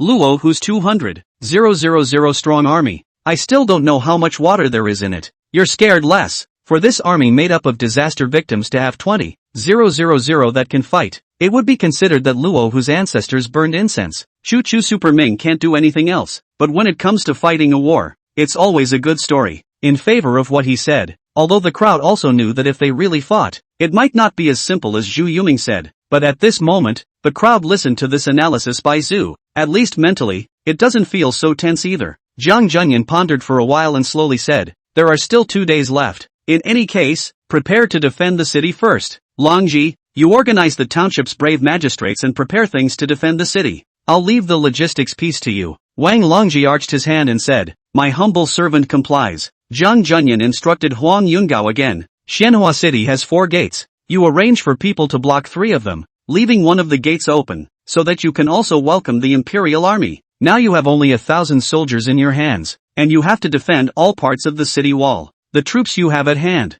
you see to the arrangements. Huang Yungao thought for a moment and said, Lord Jiang, the 500 soldiers in the hands of Captain Shen are all men who can fight with one. Can you give these soldiers, too, to the command of the last general? Shen Hanfei's eyes immediately glared at Huang Yungao. Same with the army generals. Huang Yungao naturally knew who Shen Hanfei's old man was. A great general in the army like Lord Shen could be said to have been a special presence in the Daxing army. Huang Yungao, as a small guard commanding officer, to the only son of Xin Guogong's family, naturally, never dared to offend. He hurriedly smiled and explained, Captain Shen, heaven and earth, I really have no intention of offending you. At present I have less than 1,000 soldiers in my hands. How can we defend it when it is divided into 4 gates, each of which can have only 200 men? The situation is critical today. If we want to wait until the Imperial Army arrives, we will only have a chance of success if our soldiers are in harmony. The usefulness of these 500 elite soldiers in Shen Hanfei's hands had been discussed in detail by Zhang Feng with Zhang Junyan just now. The two were unanimous in their determination.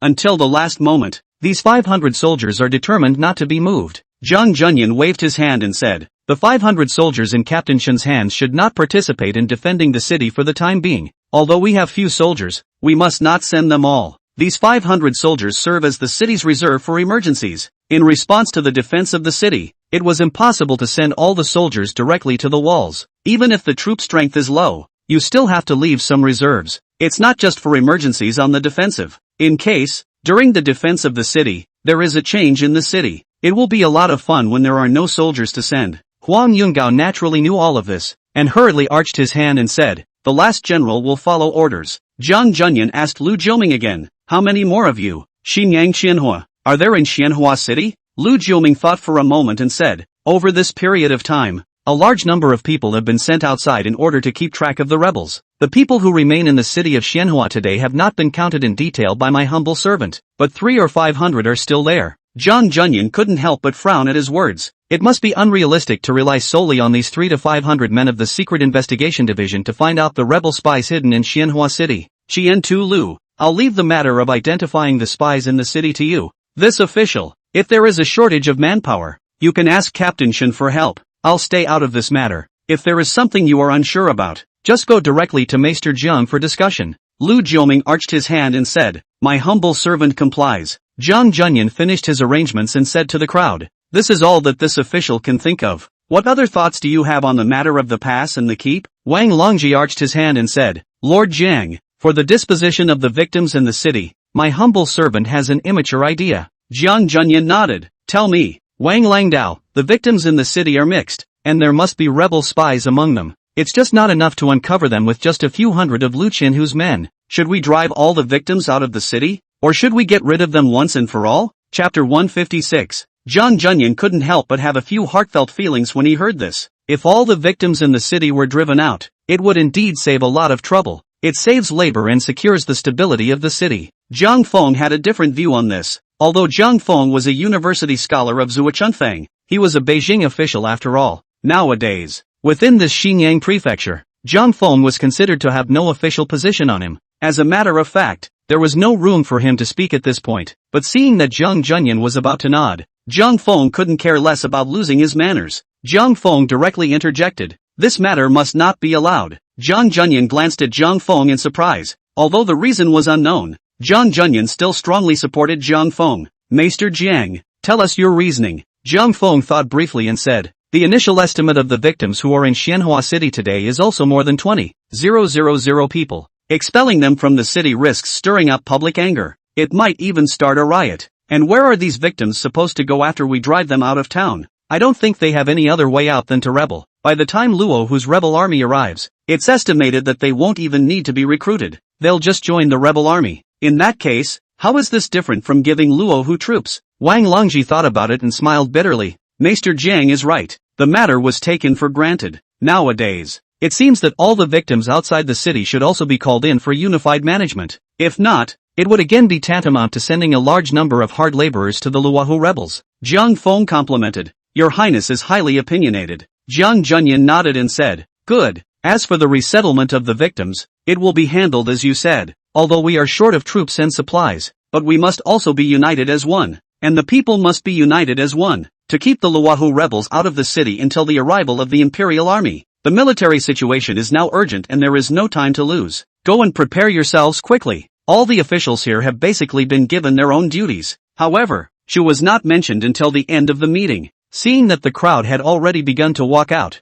Shu Suming was instantly anxious. Zhe hurriedly stood up and said, Lord Jiang, what should I do? Now that the Great War is imminent, I don't have to worry about the victims Ting themselves anymore. Do I? Zhang Feng understood that Zhu Suming's most heartfelt desire was to fight. With his dilettante personality, he's definitely up for a fight. Zhang Feng didn't want to put Zhu Yuming in danger, because he had promised the Marquis of Pingjin that he would bring back Chu Chuming in one piece. Zhu Suming's father had a life of military service. Moreover, he has been exporting dirty words all day long, so it can be said that he has a nature that is not afraid of the sky and the earth. However, Shu Superming's trip to Xinyangfu to quell the rebellion had made the Marquis of Pingjin nervous. After all, swords are blind on the battlefield. A stray arrow could have taken a man's life. 2. On the occasion of his departure from the capital, Marquis Pingjin specially found Zhang Feng and asked him to take care of Zhu Superming. Marquis Pingjin also knew that his son was a bit of a jerk. He listens to no one as long as he thinks it's the right thing to do. It's useless to beat up. Fortunately, Zhu Superming met Zhang Feng, and something changed. Although he was still tenacious, Zhu Superming always obeyed Zhang Feng's words. The Marquis of Pingjin both wanted to pull Zhu Yuming into the battlefield for some exercise, yet he was afraid that he might be in some danger because of his reckless nature. At that time, Zhang Feng looked at the tangled expression of Marquis Pingjin and understood very well the kind of care that an old father had for his son. Therefore, Zhang Feng had always intended to let Shen Hanfei and Shu Superming mix some credit for quelling the chaos under the premise of safety. When we return to the capital, we can also let Emperor Xing reward us for our achievements. Zhang Feng proposed. Grandpa, School Captain Zhu is quite familiar with the distribution of the victims in the city. It's better to let him join Captain Shen and go help catch the spies. Shu Superming sniffed, but his face was full of reluctance. Lord Jiang, I don't want to go catch spies. It's boring. Can I follow Commander Huang to defend the city? Huang Yungao, who had walked to the doorway, sniffed and immediately stopped in his tracks. Just a moment ago, Huang Yungao looked at Zhu Superming's tower-like figure and had long wanted to pull him to defend the city. In particular, the ministry that Zhu Superming had brought from his own home made Huang Yungao's eyes water when he looked at it. Although there were only a few dozen people, each of them was 100 refined soldiers. If all of these men were to participate in the defense of the city, it would be a great arm for Huang Yungao. But Chu Suming's old man was a member of His Majesty's inner circle, the Marquis of Pingjin, who had made great achievements in battle. This made Huang Yungao not dare to open his mouth at all. If Chu Suming has an accident while defending the city, just based on that violent temper of Pingjin Ho, it is estimated that he can tear apart the bones of Huang Yungao. Zhang Junyan thought for a moment and said, Jade does not become a weapon unless it is cut. Since you want to defend the city, follow Commander Huang, but be careful, follow all the arrangements of Commander Huang, and do not act recklessly. Shu Superming immediately rejoiced. Thank you, Lord Jiang. Zhang Feng saw that Zhu Superming insisted, so he couldn't force his way through. He walked up to Huang Yungao and cupped his fists. Brother Overmind is participating in a war for the first time, so please ask Commander Huang to take care of him. Huang Yungao naturally understood what Zhang Feng meant. Zhang Feng was cautioning him not to put Zhu Xueming in danger. In fact, if it were not for the lack of troops defending the city, Huang Yungao would not want to use these second-generation officials. Huang Yungao hurriedly arched his hand and said, Please don't worry, Maester Jiang, I will make the proper arrangements. Shu Superming achieved his goal and followed Huang Yungao to leave happily. The crowd, each in their own way, began their preparations for the battle. Shen Hanfei led his troops out of the city, preparing to bring in all the victims from the construction of the disaster camp outside the city. And the half-built disaster camp had to be dismantled only then. There is a lack of supplies today. Zhang Feng didn't want to cheapen the rebel Luo Hu's forces any further. After the crowd left, Zhang Junyan thought about it and still felt that it was not safe for Zhang Feng to stay in Xianhua City. Thus, Zhang Junyan began to bitterly persuade Zhang Feng to leave Xianhua City again. Zhang Feng naturally couldn't agree, and he had long made plans that even if he had to leave, he would have to take Zhang Junyan with him. Live and die with Xianhua City. This topic was obviously off-topic for Zhang Feng. If Xianhua City can't be defended, Zhang Feng planned to let Shen Hanfei's 500 elite soldiers take them and run away together. As for what was said about these 500 men being a reserve, not to be moved until the time of truth, actually, all of these are excuses. Using these 500 elite soldiers to run away was Zhang Feng's real purpose. But these words, Zhang Feng naturally couldn't speak to the straightforward Zhang Junyan. To get away from Junyan Zhang's crushing thoughts, as a last resort, Zhang Feng took Emily up to the walls of Xianhua City. Zhang Feng stood on the high city wall with an unrivaled view. The movements of the victims outside the city are basically at a glance. Shen Hanfei led the troops to maintain order, allowing all the victims of the work for hire outside the city to return to the city, and the dismantling of the disaster camp is proceeding in an orderly fashion. Zhang Feng looked at all this in front of him. He felt a sense of urgency before the big battle coming at him. Chapter 157 Lush Trees. About 10 miles outside of town, there's a thick grove of trees that Zhang Feng's heart was suddenly touched when he saw the woods. It is conceivable that the rebels had little siege equipment in their hands. When the rebels are at the city, they will surely take the trees in place and have the craftsmen cut them down and use them to make siege equipment. What's wrong with Huang Yungao? As the commanding general of Xianhua Guard, you don't even know how to clear the field and hold the wall? At the moment, Huang Yungao was on the high wall at the city gate, and was arranging the city defense supplies with the soldiers. Zhang Feng thought about it. It was deemed necessary to go and remind Huang Yungao about that forest outside the city. Zhang Feng then walked directly towards Huang Yungao. Commander Huang, there's a situation I'd like to tell you about. Huang Yungao put down the supplies in his hands and clapped his hands as he walked towards Zhang Feng. Maester Jiang, please speak. Zhang Feng raised his hand and pointed towards the patch of woods outside the city. Commander Huang, look at that forest outside the city. Zhang Feng was suddenly a bit speechless. In the blink of an eye, the trees fell in a large swath. In a vague way, Zhang Feng saw many soldiers again,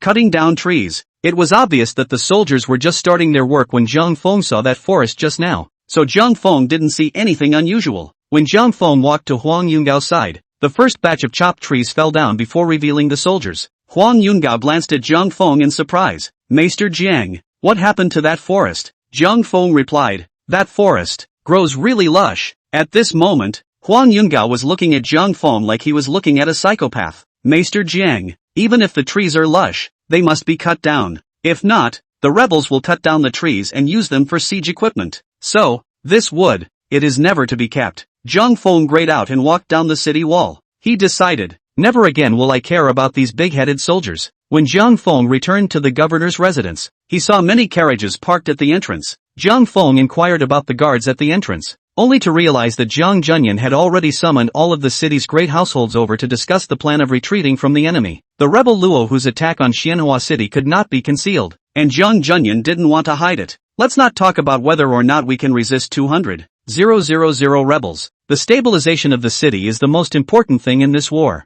Moreover, Zhang Junyan had another purpose, and that was the manpower of these big families. There are not enough soldiers to defend the city today. Even if some more folk were gathered, they could only be used for the matter of carrying supplies. It must be unrealistic to rely on these folk to defend the city. But in these large families, they tend to keep many guards who look after their homes. These guards would usually have martial arts skills on their side, and most of them were ruthless men who had seen blood. Using these guards to defend the city, I'm sure they can be of some use. These big families all panicked when they heard the news that the rebels were coming to attack. They know it very well in their hearts. If the rebel Luo who captures Xianhua City, the first to suffer were the big families like them. Understanding the seriousness of the matter, these people were very cooperative with Zhang Junyan's proposal, with more or less people coming out from each family. But when Zhang Junyan called on all households to donate food and goods again, these people immediately changed their attitude and began to cry poor again. Zhang Junyan sighed helplessly and repeatedly. If the rebels entered the city, these large family members would basically end up losing both their money and their people. It will only be a cheap shot for the rebels when the time comes.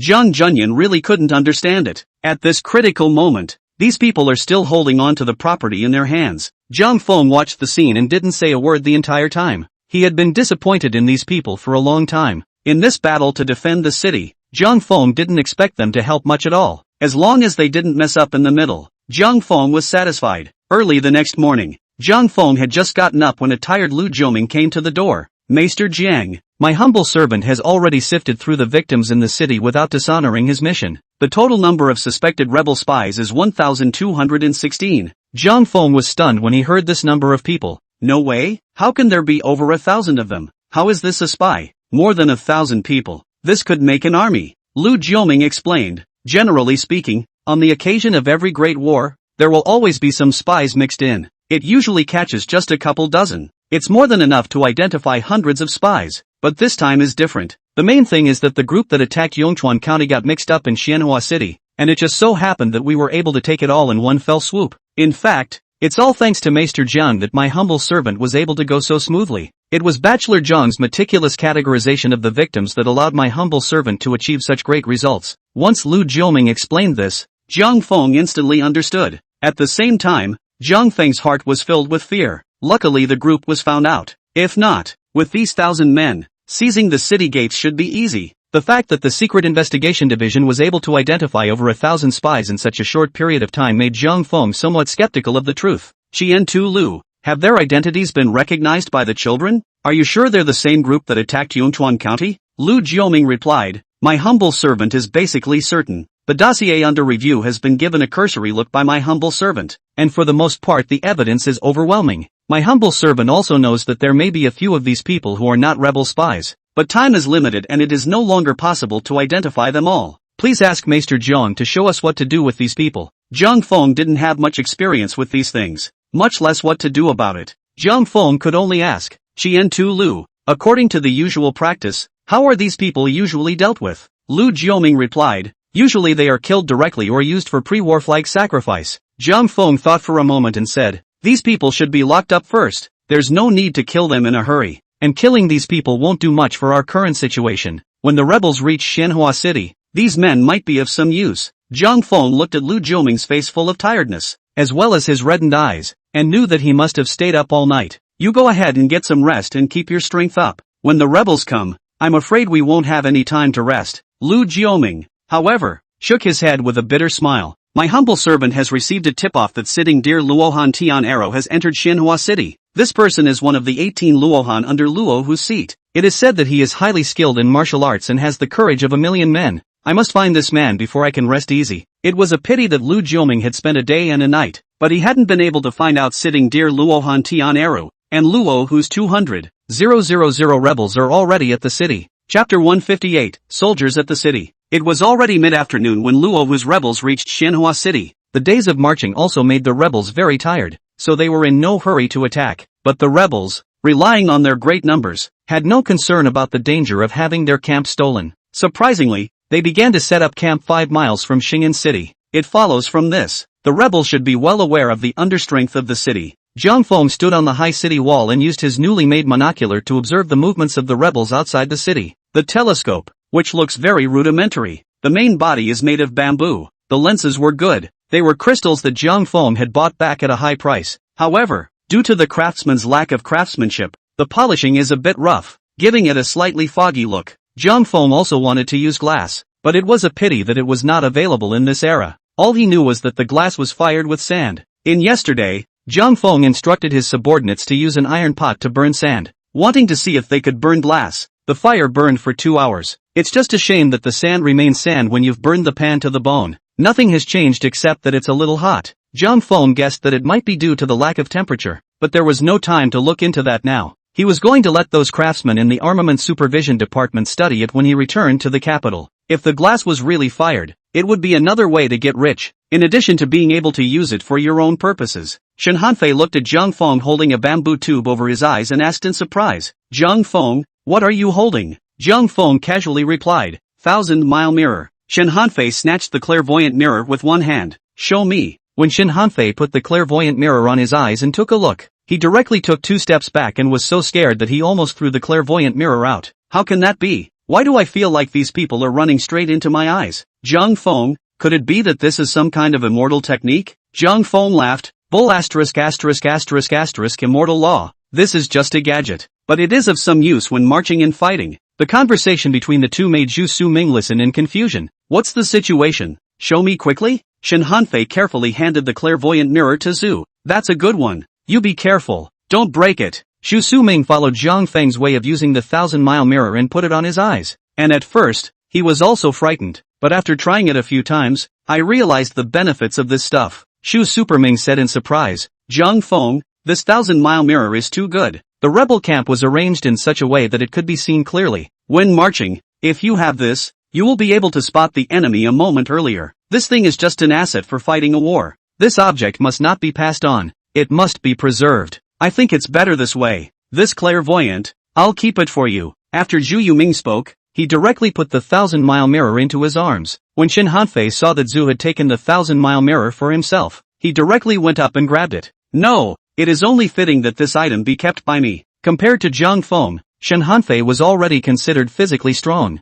However, Shen Hanfei was obviously not enough compared to Xu Superming, who had a bear-like physique. Xu Superming just gave a gentle push and pushed Shen Hanfei out a long way. This clairvoyant mirror is mine. No one can snatch it from me. Zhang Feng laughed. Look at you two, this point of interest. This clairvoyant doesn't work. It's simply too crudely made. You guys can use this one for now. When we return to the capital, I'll find someone to make one for each of you. Shen Hanfei sniffed, and only then did he stop. Zhang Feng, but let's make a deal. When you return to the capital, make a few more. I'd like to give one to my father. I'm sure his old man could use it. Zhang Feng nodded. Okay, I'll make a trip to Fuhai city in a while, just in time to bring it to your father. Lu Jiuming hesitated for half a day before speaking. Bachelor Jiang, can you make one for the last general as well? The secret scouting division, because of its duties, often goes to spy on the arrangement of the enemy's camp, and it has cost many lives to do so. If we had this 1,000-mile mirror, the brothers wouldn't have to go deep into the enemy camp. Zhang Feng patted Lu Jiuming's shoulder. No problem. When Zha saw that Shen Hanfei was not going to grab the clairvoyant mirror with him anymore, he took the clairvoyant mirror out of his arms and looked at the rebel camp. It's so clear. This thing is too good to be true. I can't believe I can even see the rear army's food arrangement. I told you the 200,000 were watered down. Judging by the number of tents, it would be nice to have 100,000 people. As for the remaining tens of thousands of folk, they are not capable of fighting at all, and are not to be feared at all. From Zhang Feng's point of view, the outside of Xianhua City was densely packed with rebels, literally impossible to see at a glance. The tents were even connected one to the other, continuing directly out for more than 10 miles. How can this be counted? Zhang Feng really couldn't figure it out. How can Zhu, the mallet, use a 1,000-mile lens to figure out the approximate number of rebels? At first, Zhang Feng didn't have any feelings for 200,000 people, just as a number. At this moment, Zhang Feng saw the real 200,000 people, or maybe more than 100,000 people, and felt a shock in his heart.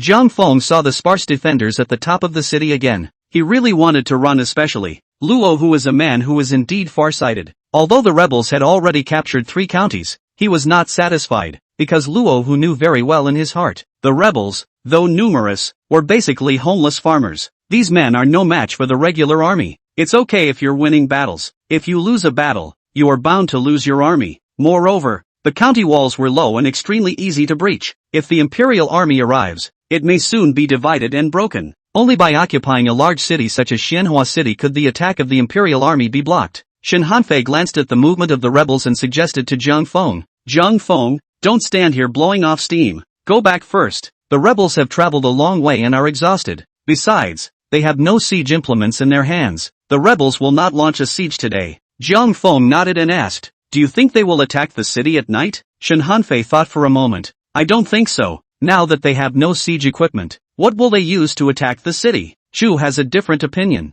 That can't be prepared. Who says you can't attack a city without siege equipment? Now sitting dear Luohan Tian Arrow is still hiding in the city, and I don't know how many men he has brought with him, in case he seizes the gates at night. This Xianhua city doesn't just break. Chapter 159 Cutie. Officials. Xu Superming gave Lu Jiuming a disdainful look. That said, your secret investigation division is really useless. You can't even find a spy. Being pointed at and scolded, Lu Jiuming's face suddenly looked a little bad, but in the way of Zhu's identity, Lu Jiuming did not dare to refute. Zhang Feng hurriedly rounded up. Brother over mind. You can't say that. Qiantu Lu and the others have done their best. Xianhua City is so big, how can it be so easy if you want Qiantu Lu to find out Tian Erhu in just one day? Lu Jiuming's face eased up when he heard this. In fact, he didn't care in his heart about how Zhe said about him. What Lu Jiuming cared more about was Zhang Feng's opinion of him. Although Lu Jiuming didn't know what kind of relationship Zhang Feng had with Commander He of the capital, but since Commander He instructed him to follow Zhang Feng's orders, it was evident that it wasn't as simple as an ordinary old friend.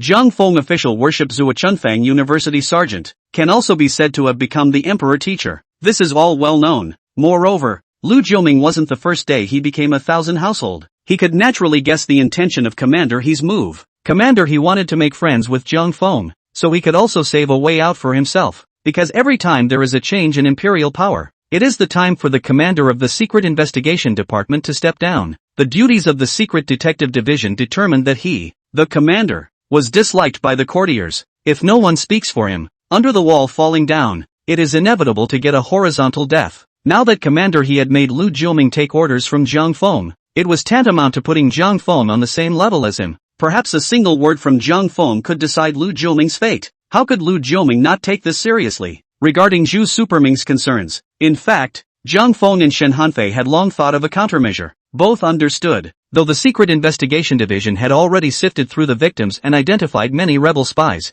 but there will always be leaks. In order to prevent the rebels from collaborating with each other, the only place where the city gate was not sealed, Shen Hanfei had long ago made arrangements. Shen Hanfei told the residents at the city gate to move out, and 200 soldiers were ambushed in case anyone seized the city gates, whether or not Tian Era was captured. This was something that had to be done. Zhang Feng thought briefly and said to Lu Jiuming, now that the rebels are at the city, it's time to deal with those rebel spies. Tonight, let's give the rebels a gift. Zhang Feng suddenly proposed to deal with these spies, and a few people didn't know what kind of medicine he had in his gourd. Under curiosity, Shen Hanfei and Zhu also followed. Shortly afterward, several people came together to the place where the rebel spies were being held. Xinyang Chitos, Secret Investigation Division. Zhang Feng also didn't know what tactics the Secret Investigation Division had used to find more than 1,000 rebel spies among the more than 20,000 victims. From this point alone, Zhang Feng still had great admiration for Lu Jiuming. The courtyard of Xinyang Chitos is huge.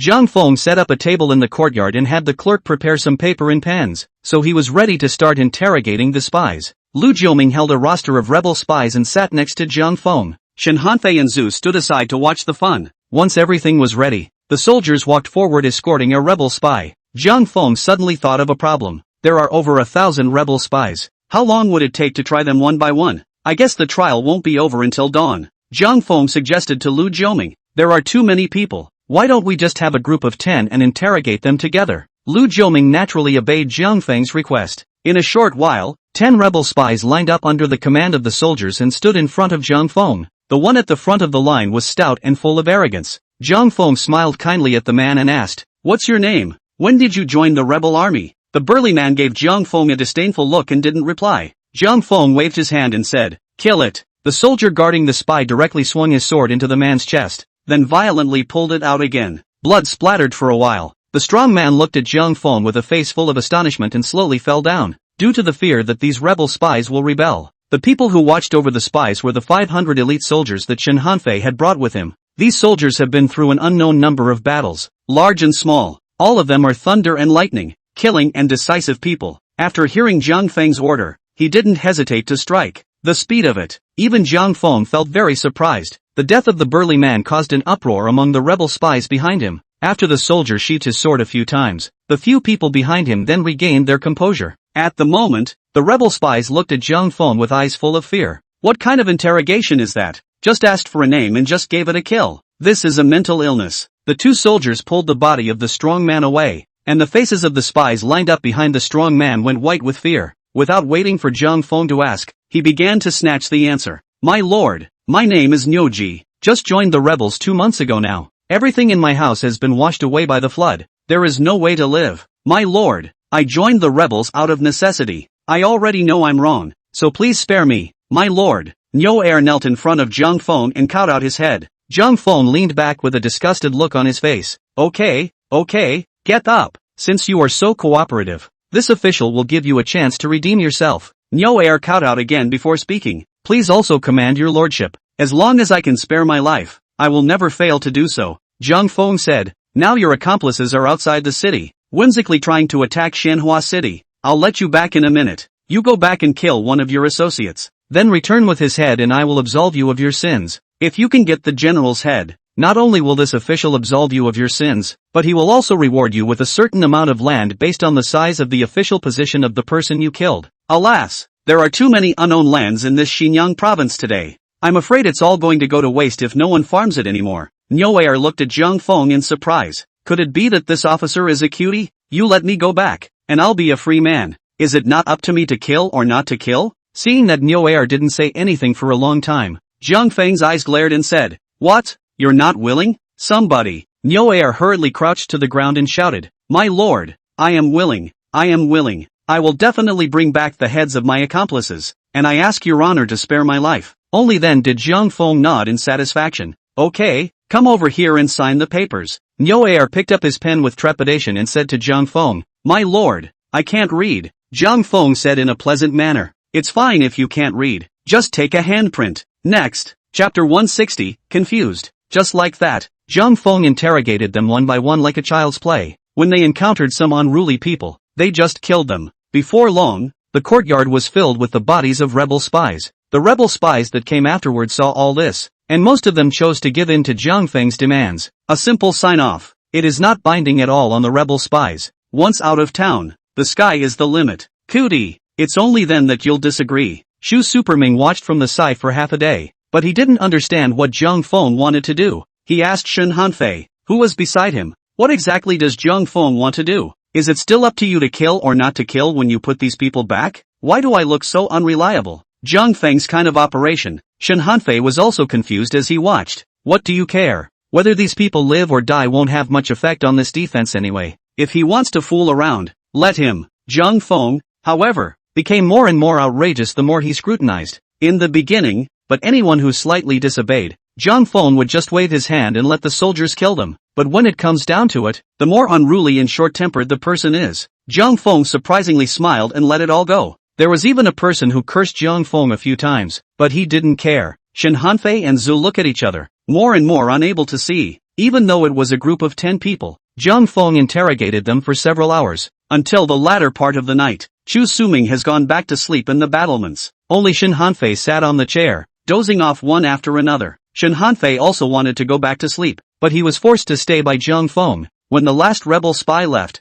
Zhang Feng yawned and rubbed his frozen hands. Zhang Feng didn't expect the latter part of the night to be so cold. "Snot is freezing out of my nose." At that time, Zhang Feng was only considering the courtyard to be convenient for killing, so that the rebel spies would have a stronger visual impact, without taking into account the temperature. "I should have gotten a bigger room for the interrogation. It'll fit 10 people. The big deal is that I don't have to clean up the whole room with blood all over it anyway." Zhang Feng was bored with these thoughts and stood up to stretch, walked over to Shen Hanfei and kicked him directly in the face. "Wake up!" Zhang Feng really didn't understand. How can Shen Hanfei fall asleep on a stool in such a cold day? Shen Hanfei rubbed his eyes, stood up and looked around, and asked, "Finally done?" Zhang Feng nodded. "You will arrange for some men now to send all these rebel spies out of the city." "I can't, it's freezing me to death. I'm going back to bed." "Alright, you hurry back." Shen Hanfei agreed and headed straight for the door. Before going out, Shen Hanfei couldn't help but ask, "Zhang Feng, what exactly do you want to do?" Zhang Feng waved his hand impatiently. "Go ahead, just a little experiment. As to whether it will work, I don't know." Though the bodies in the yard looked large, there were actually only about 100. The remaining rebel spies still numbered more than 1,000. Shen Hanfei opened the city gates, drove these people out of the city, and left them alone. At this point in time, the rebel spies couldn't believe it either. This dog officer will actually release them. At first no one dared to move the rebel spies. They just froze for a while, but as he watched, the gates began to close. In any case, they were finally free of the control of soldiers around them. There were some resourceful people who were the first to come back to their senses. "Start spreading your legs." Seeing this, the others used all their strength to run towards the camp across the city gates. A time of dust. At this point these rebel spies didn't even dare to turn back, just desperately running forward, wishing their parents had given them 2 more legs, because they were afraid that Zhang Feng was teasing them. Let them go first, then shoot them with random arrows. Such boring tricks abound in historical warfare, to say the least. When they ran to the rebel camp, that's when they really believed that the dog officer had really let them go. At this point it was the latter part of the night though, but the entrance to the rebel camp was still lighted. The camp guards on night duty saw so many people come hooting and hollering and immediately sounded the war drums. Knock, knock. The camp guards beat their drums while shouting, "Enemy attack! Enemy attack!" The whole camp was in an uproar. The fire spread through the camp as each torch was lit. A group of archers had drawn their bows, just waiting for an order to start releasing arrows. The rebel spies hurriedly shouted in a chorus, "Don't shoot arrows, don't shoot arrows, it's us back." Because of the dim lighted night, how could the rebel generals tell if they were friend or foe? "Come on man, stop. Anyone who comes near the camp 10 feet will be killed without pardon." Among the 1,000 or so rebel spies, there were also several high-ranking generals among them. At that time, Zhang Feng didn't bother to screen it, so he just released it. At this time someone recognized the general officer at the entrance of the camp and rushed out of the crowd cursing, "How Lao Lu, quickly let them put away the arrows. If you dare to release an arrow, I'll make sure to crush your balls for you and call you Sister How instead." In the joyous mood of the aftermath, the rebel spies all started laughing. Immediately afterward, someone else took a few steps forward and shouted, "How Lao Lu, quickly open the fortress men and let me in." This person spoke in a voice that sounded somewhat familiar to How Lao Lu. How Lao Lu held up the torch for a closer look, seeing that this person was actually his former top boss, one of the 18 Luohan under Luo Hu's seat, Joy Lohan, Lu Deshang. Although Lu Deshang is unassuming in appearance, he has a deep heart. This time, the plan to follow Zhang Junyan's worship and wait for the opportunity to rob food and kill people has always been Lu Deshang's responsibility. Due to time constraints, although the Secret Investigation Division had already found out that Lu Deshang was one of the leaders of the rebels, it did not look deeper. They didn't even think about it. This unassuming-looking man in front of him would be one of the 18 Luohan under Luo Hu's seat. How Lao Lu recognized Lu Deshang and hurriedly smiled and said, "So it's General Lu who has returned." Lu Deshang walked forward while impatiently saying, "Knowing that it's this general, why don't you hurry up and open the door?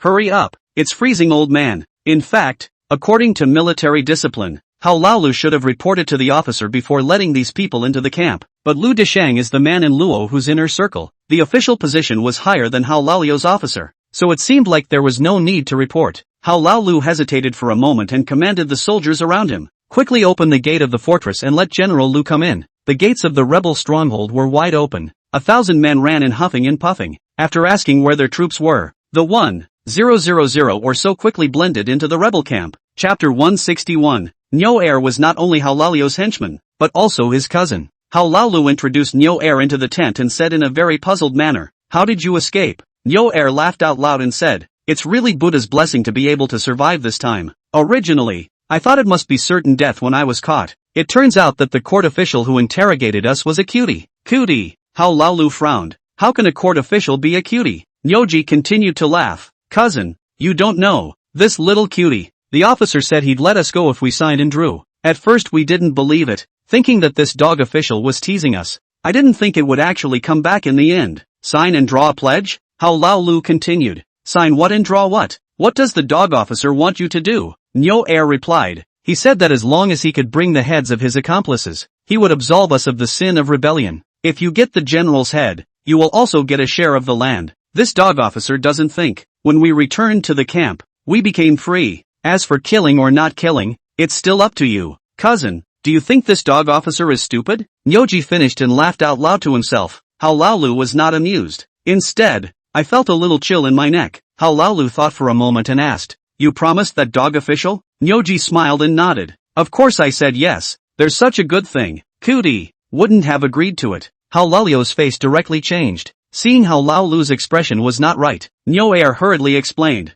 "Cousin, don't think too much. At that time, I agreed to the dog officer, and it was just to stay alive, because those who did not agree to this condition were put to death by the dog officer. I wouldn't kill an accomplice for land." How Lao Lu nodded with a gloomy face. "I know, get some sleep." This conversation between How Lao Lu and Nyo Er was played out in much the same way in all parts of the rebel camp. Without realizing it, the whole rebel camp is starting to take on a bit of a secretive air. How Lao Lu was a little sleepless after listening to Nyo Er's narration. The more he thought about what Nyoji had said, the less he felt it was plausible. How could the court leave something as big as dealing with a spy to a little cutie? How could the court leave such a big task to a cutie? Maybe Nyoji really did go rogue. It was only then that he was fobbed off with these unsupportable words. Once the seeds of doubt were planted, they began to spread unstoppably. How Lao Lu thought to himself. Usually there was no shortage of scolding Nyoji. Will Nyo Er kill him for this and go to the dog officer for land? As long as you have land, you can have a good life. Wouldn't it be better than a rebellion?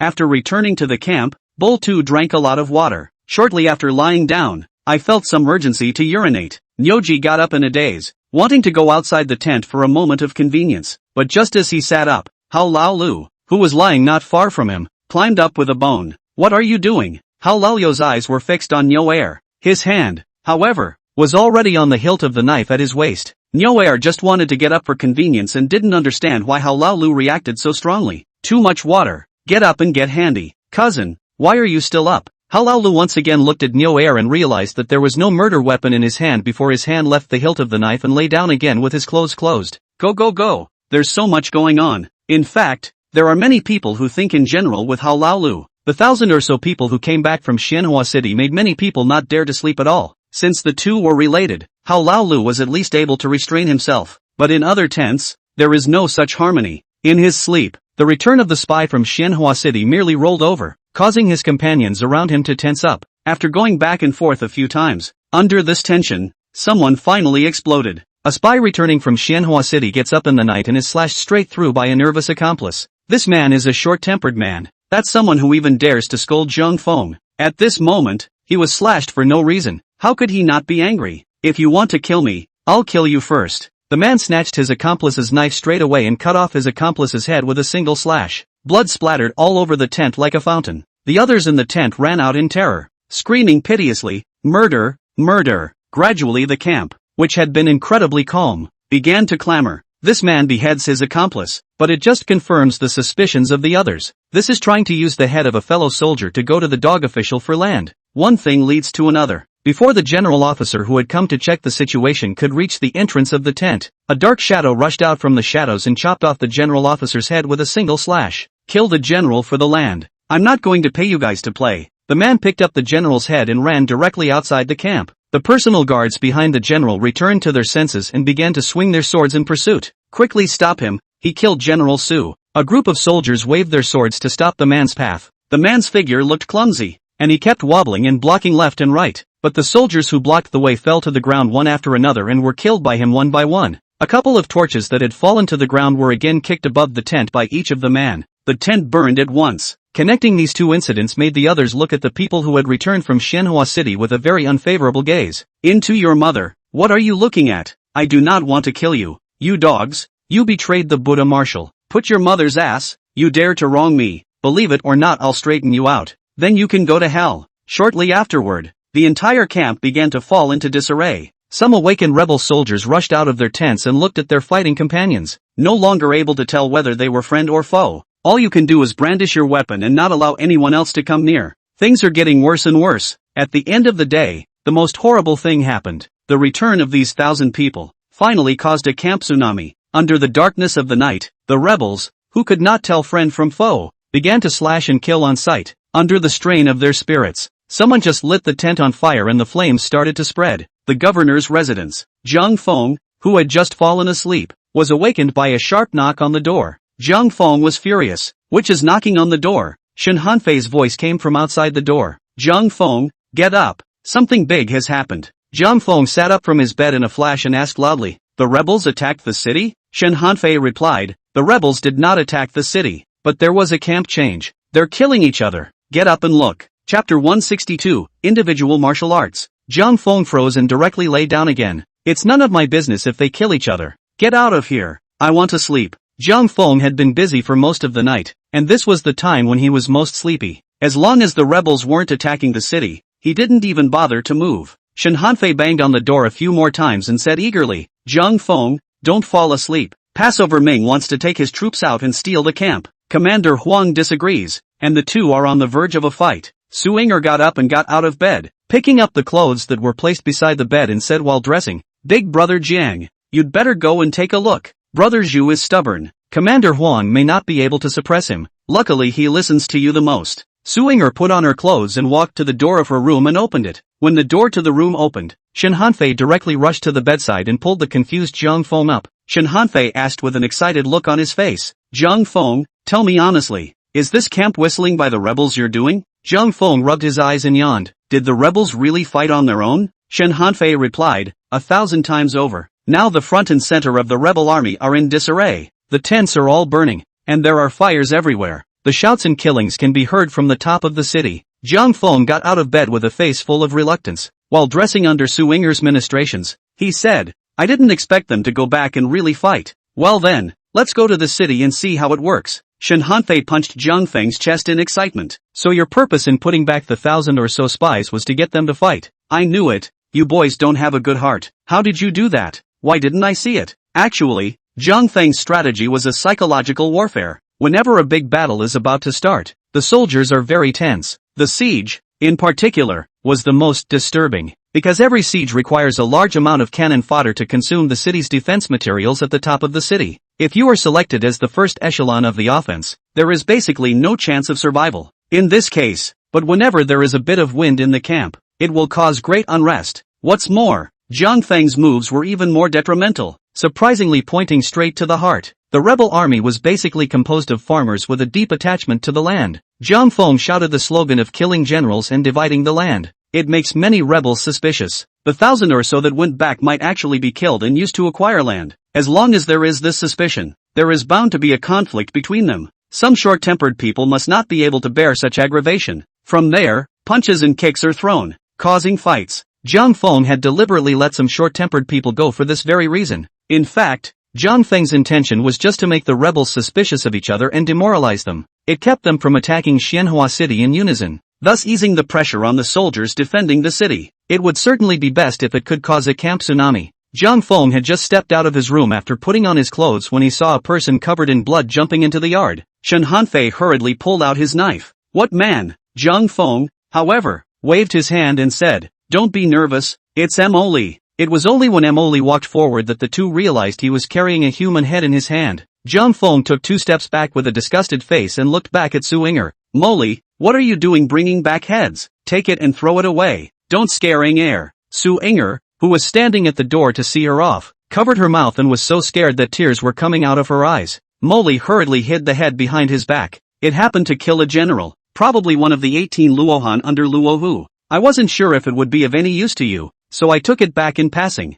Jiang Feng's eyes lit up when he heard this. Give the head to Huang Yungao to hang on the city wall. Then you hurry up and change your clothes and get some rest. Molly nodded and whooshed out of sight. It turns out that the person who killed the general officer at the rebel camp was Emily. Jiang Feng had added another layer of insurance in order to make his plan work. He instructed Emily to disguise himself and blend in with the 1,000 people. Jiang Feng had originally thought that in case these people went back and didn't enter the camp successfully or were guarded, Emily then intensified the conflict in it, and had to make them fight among themselves. Jiang Feng didn't expect the rebels' military discipline to be so loose. Surprisingly, without checking each and every one of them, he let the 1,000 or so people go straight back to the camp. Actually, it was still Jiang Feng who was overthinking it. The rebels were made up of numerous victims of the disaster. The generals are also of all 7 religions and do all sorts of things. They were no match for the regular army of the court. What kind of military discipline do you expect from them? Shen Hanfei, after seeing Emily dressed up and the human head in his hand, without even needing Jiang Feng to explain,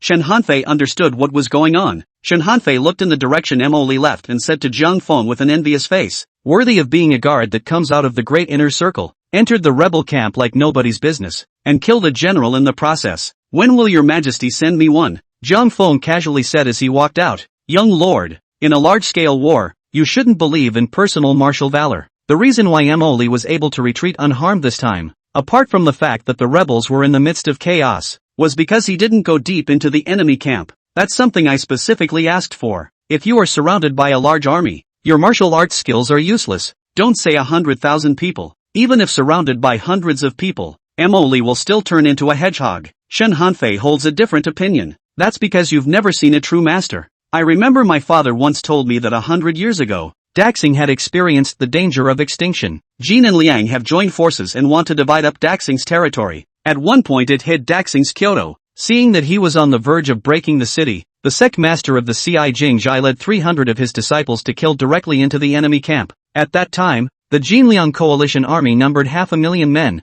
and it didn't manage to hold back these 300 men. These last 300 killed the center camp, decapitated and killed the Union leader. The Jinliang coalition army was under a group of dragons without a leader, and that's why the army was defeated. If it wasn't for these 300 experts of Ci Jingjai, our Daxing would have been gone long ago. Originally, Jiang Feng was still a bit unconvinced, but this number of 300 people reminded Jiang Feng of the famous Battle of Little Shanghai in history. The Yu family army used 300 warriors to block the attack of tens of thousands of Jin troops. Although the whole army was finally destroyed, it also killed 2,000 to 3,000 enemy soldiers. Jiang Feng also recalled a movie, The 300 Spartan Warriors. Though there were only 300 men, they were 1 against 1,000. Against hundreds of thousands of Persian troops, it dared to make a fierce attack. Chapter 163, Killing to Stop Killing. Zhang Feng thought carefully before realizing that this matter was not impossible. So it seems that the martial artists of this era are still somewhat underestimated. Maybe martial artists can transform into super scions if they can cultivate inner strength. Lu Kailan just stomped her feet, and the little raggedy boat could go as fast as a blimp. This kind of phenomenon that violated physics was not something that Zhang Feng could have imagined in the first place.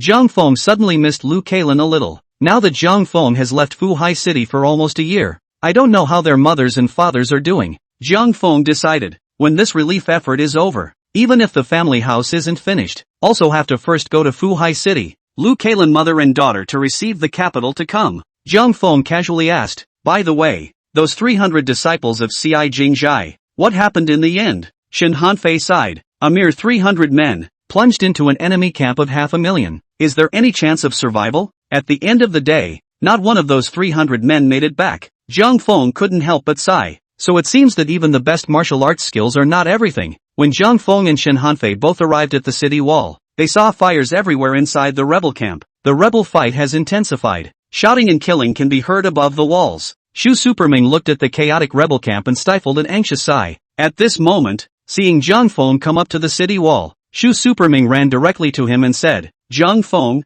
quickly persuade Commander Huang. Hurry up and tell him to give me the military power. I'm going to steal the camp. Today, Manhwa city has just over 1,000 soldiers, using more than 1,000 troops to steal 100,000 rebel camp. This is something Zhang Feng doesn't even dare to think about. No, you stay put. Shu Superming stomped his feet. Zhang Feng, the rebels are having a camp tsunami. This is a once-in-a-lifetime opportunity. If we can succeed in stealing the camp, the defense crisis can be solved directly. Even if it's not good enough, it's good enough to be able to burn the rebels' rations. Although Shu Superming had a point, this move was just too risky. If it had not succeeded, the 1,000 men would have folded in the rebel camp. Who will defend the city then? Zhang Feng stood on his tiptoes and patted Zhu Superming's shoulder, soothingly saying, Brother Superming, I understand how you feel, but with this amount of troops in our hands, we really can't take any chances. If you fail, it's the same as sending Xianhua City directly into the hands of the rebels. For the consequences of this, no one can afford it. After thinking about it, Shu Superming could only sigh helplessly.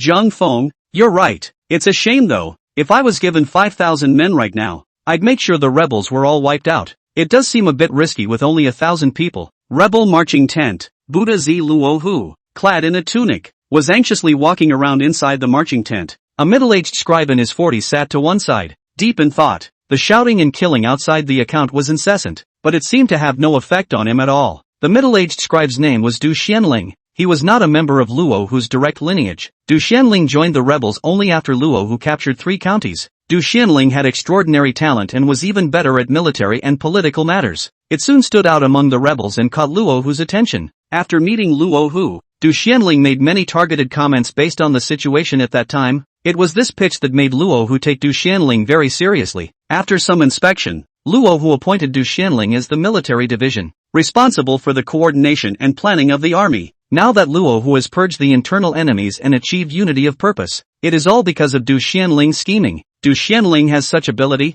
yet he is not well known. Luohu had also suspected that Du Xianling might be from an enemy country, but he didn't care, because Rohu is a dreamer. He hoped that one day he would be able to fight his way into the capital and thus ascend to the imperial throne. So to anyone who can help Rohu realize his dream, he's all over the place. Luohu came to Du Xianling's front and asked eagerly, Military master, besides killing to stop killing, is there really no way to think of? These soldiers can be my compatriots. Du Xianling sighed, Martial Buddha, you have no idea of the horrors of Ing Shao. There's simply no other way to think about it other than the suppression route. If we don't dispose of it properly, our more than 100,000 people will soon go up in smoke. How should the Buddha Marshal conduct himself at that time? At this critical moment, it is all the more important for the Buddha Marshal not to have a woman's heart. As long as the rear army's rations have not been affected, there is still a battle to be fought. Let's do our best today. Luohu let out a long sigh to the sky. In that case, let's kill. Luohu glanced at the entrance to the tent and began walking around again, impatiently waiting for news from outside the tent. Under the confusion, the front and center armies had basically killed each other. It is also thanks to Luohu's instant decision to listen to the advice of military division Du Xianling,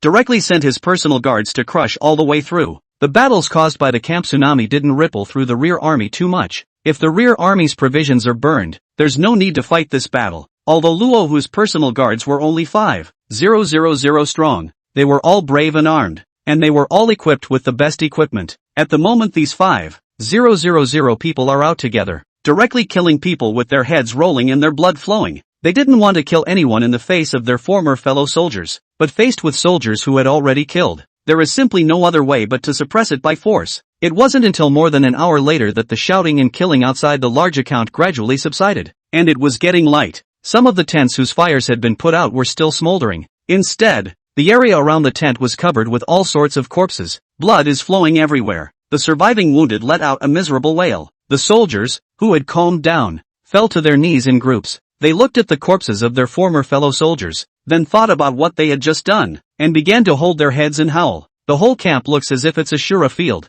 Luo, who sent to suppress the camp tsunami of the pro-guard generals, also began to return one after another to the central army tent to resume their orders. Until this time, Rovo didn't even understand what had happened to cause the camp tsunami. After some investigation and inquiry, the cause of last night's camp tsunami gradually surfaced. The 1,000 or so people who came back from Xianhua City basically became dead under the sword. The only dozens of people left were also found one by one and brought into the marching tent. Immediately after that, the tied-up Hao Laolu was also brought in. Speaking of which, Hao Laolu also had a great life. When he saw that each of the soldiers under his command was as ferocious as a god, cutting down people on sight, he knew that Ing Xiao could no longer be stopped. Hao Laolu had a bright idea and directly lay down in a corner of the tent to play dead. Most of the soldiers had lost their minds and just knew how to hack and slash one after another. Hao Laolu, who was lying in a corner of the tent, was surprisingly unattended. That's what allowed him to dodge the bullet. Chapter 164, Compulsion. Hao Laolu's cousin, Niu Er, was not so lucky. After Niu Er got up in a daze, he saw the soldiers outside the tent fighting with each other, and even thought of going forward to discourage them, only to be slashed in the face. Luo, who was furious and pointed at Hao Laolu. "You bastard, how can you be so bold? 1,000 men,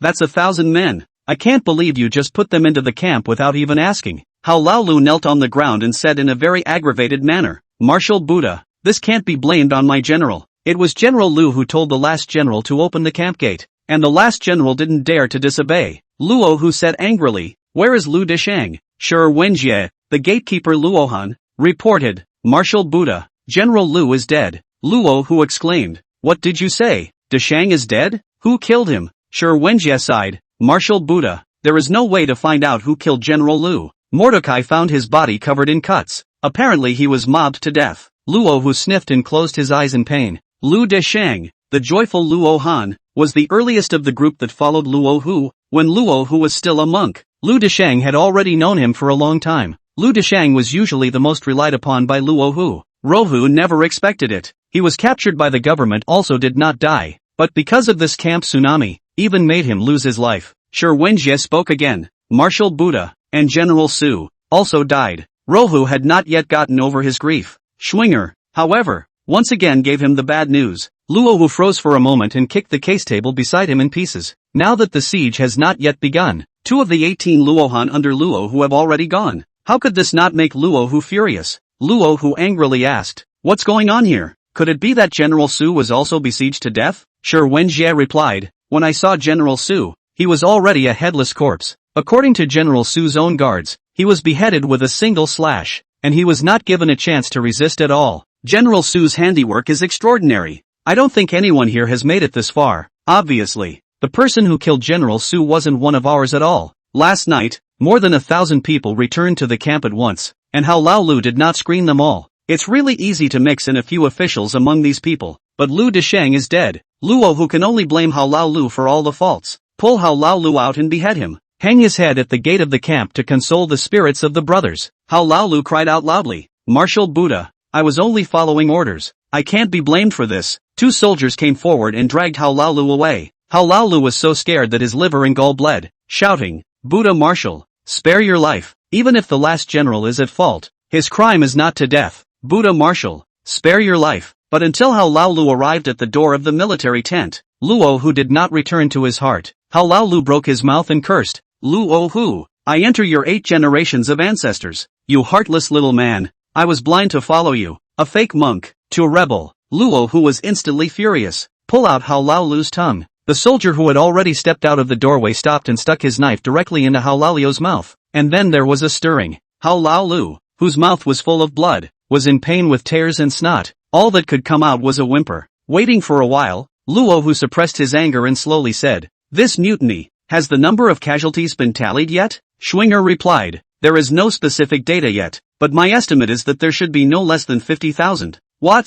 50,000? Luo who directly stared with wide eyes and loudly asked, "How could so many people die in a small mutiny? Are you mistaken?" Sure, Wenjie sighed. Martial Buddha. Since ancient times, the thing that combat generals fear the most is a camp whistle. It's only usual for tens of thousands of people to die in a killing spree caused by a camp tsunami. We lost 50,000 people this time, or we were able to suppress it in time. These people in Luo whose hands today can be said to be his direct line. It is also the capital that Luo who can stand on the world. Now it had lost more than 50,000 men at once, which made Luo whose heart ache as if it was dripping blood. And the culprit who caused this disaster was all because of one man, a cutie in the mouth of a rebel spy. Officer Jiang Feng. For the name Jiang Feng, it was the first time Luo who had heard of it. But it cost Luo who more than 50,000 men directly. Luo who gritted his teeth and said, Jiang Feng, he's not a man, he's a fiend. This person is good at demagoguery and is a traitor to the Buddha. He is evil and temptation personified. May all those who believe in the Buddha in the world be put to death. Luo who swept around the tent and slowly said, "From now on, reorganize the army. Early tomorrow morning, the siege will begin." When the generals and officers left, Du Xianling was left in the tent. Only then did Luo who hatefully say, "Warlord, this sinister villain called Jiang Feng, where did he come from? Have you ever heard of it?" Du Xianling raised his head and slowly said, "Martial Buddha, I still know something about this person, Jiang Feng. It is said that this person's medical skills are extraordinary, and that he cured the dim-witted ruler's intestinal carbuncle, which allowed the dim-witted ruler to live on. And this man is even deeper in his heart. The deposition of Crown Prince Zhouyin is also said to have been orchestrated by this person. Its purpose is to make the Din King change his crown and thus become the imperial master. Now that this person is young, he has already been appointed as a university scholar of Zuochunfang. His grandfather, Jiang Junyan, was originally a man who was greedy for ink, and because of this man's scheming, he was reinstated by the fainting ruler as the minister of the household. Luo who looked at Du Xianling with a complicated expression. I didn't realize that the military counselor knew so much about the affairs of the Daxing court. Du Xianling replied with an unchanged expression, "My humble servant has taken great pains to learn this information, all for the sake of Martial Buddha's great cause." Luo who nodded his head and said,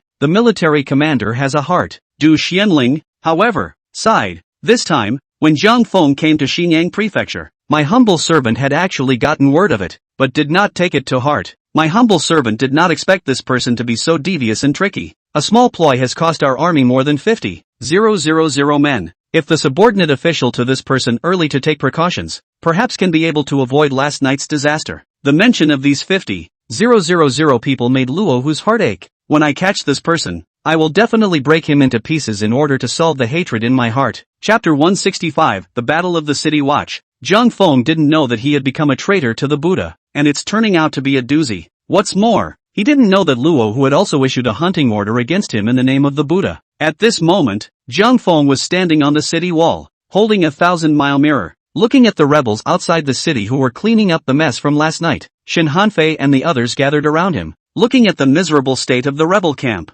Huang Yungao, who had been frowning, finally revealed a smile this time. In this battle to defend the city, the one under the most pressure was Huang Yungao. Huang Yungao only has 1,000 soldiers. The governor Wang Longji spent a lot of effort, and promised a lot of money, finally recruited more than 3,000 township bravery. The guards of the big families in the city who look after their homes are only 500 or 600. All of these people add up to less than 5,000. 5,000 against over 100,000. This was something that Huang Yungao could not even dare to imagine. If the city breaks down, others may have a chance to escape, but only Huang Yungao couldn't, because Huang Yungao was the commander of Xianhua Wei. The sin of abandoning the city and fleeing was something he could not bear, so even if he dies, Huang Yungao can't involve his family and children. Originally, Huang Yungao thought that this battle of defending the city was the time when he lost his life, but he never thought that Jiang Feng had used an offensive strategy. Then the rebels lost tens of thousands of men. Though Huang Yungao didn't know exactly what the rebels' losses were, but from the tragic degree of the rebel camp fighting last night, it seems that this camp tsunami loss of strength, 30,000 to 000 people are still there. The rebels came confidently to attack the city of Xianhua. Now before the war has even begun, the rebels are fighting amongst themselves. It's not exactly a blow to morale. And with so many dead rebels, it's bound to disrupt the army's formation and deployment. Wait for the rebels to re-smooth these. It simply can't be done without a day or two of work. In this way, it was the same as allowing Xianhua City to hold out for another day or two. At this very moment, a scout captain was being assisted by 2 soldiers as he walked up to Huang Yungao. "My lord, I am fortunate to have contacted the Imperial Army," Huang Yungao said eagerly. "Where has the Imperial Army arrived now?" The scout captain replied. "The army has entered the territory of Xinjiang Prefecture. After the last general reported Luo Hu's attack on Xianhua City, the vanguard troops have already begun their hasty march. Within 3 days, it will surely reach Xianhua City." Since the moment Huang Yungao learned that the rebels had attacked Xianhua City, he had sent out his soldiers to send out letters asking for help. Finally got feedback today. Xianhua City can achieve a final victory if it can hold out for 3 more days. Huang Yungao excitedly struck the city wall with a palm strike. "I don't believe it anymore. 3 days can't last. Pass the word down and tell those little brats, just hold out for 3 days, and the Imperial Army will be here." The soldiers on the walls started shouting with joy when they heard the news. The soldiers were at first inwardly terrified at the prospect of facing so many rebels. After watching the rebels kill each other yesterday, confidence was finally restored a bit. Now with this good news, there was a surge of morale. But Huang Yungao and a few of them knew it in their hearts. These 3 days were not so easily resisted. The reason why Huang Yungao acted like that was nothing more than a morale booster. After the show, several of the men looked in the direction of the rebel camp and speculated about the rebel losses. The only one who didn't look toward the rebel camp was Chu Suming. He looked very nervous as his eyes were fixed on the 1,000-mile mirror in Jiang Feng's hand. Chu Suming had already treated the 1,000-mile mirror as a treasure. "Can't wait to sleep with it in my arms." Except for Jiang Feng,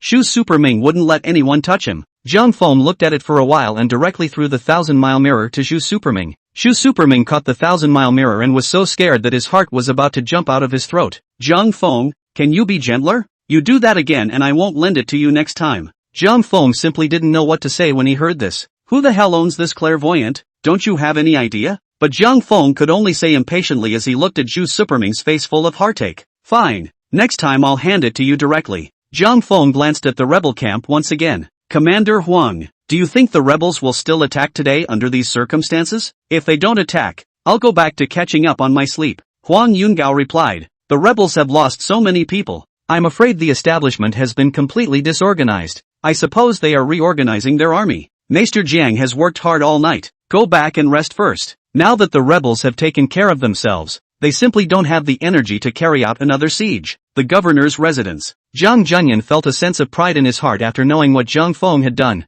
"This is my grandson, Jiang Junyan. Not only is his talent extraordinary, but his marching and fighting are unmatched. A casual strike could cost the rebels tens of thousands of men. Jiang Junyan wants to offer his ancestor again. It's just a pity that the Jiang family's ancestral hall isn't here." At this moment, after Jiang Junyan saw Jiang Feng, he was praising him for a while. After the compliments, Jiang Junyan, however, turned his words around. "Fenger, now that the rebels are in immense internal chaos, it's a good opportunity to leave Xinhua City. The rebels are surrounding 3 and may not have the energy to set up an ambush in the gap. Such a good opportunity. It would be a shame to miss it again. Listen to Grandpa and hurry back to the capital with Inger. It's enough to have Grandpa to guard the city. There's no need for you to follow Grandpa and risk your life again. If anything happens to us, how will you let your mother live from now on?" Jiang Feng laughed. "Grandpa, don't try to persuade me. I won't leave unless you come with me." Commander Huang's men sent to contact the Imperial Army have returned, saying that they will reach Xianhua City in 3 days. "It may not be impossible for us to hold on to Xianhua City for 3 days,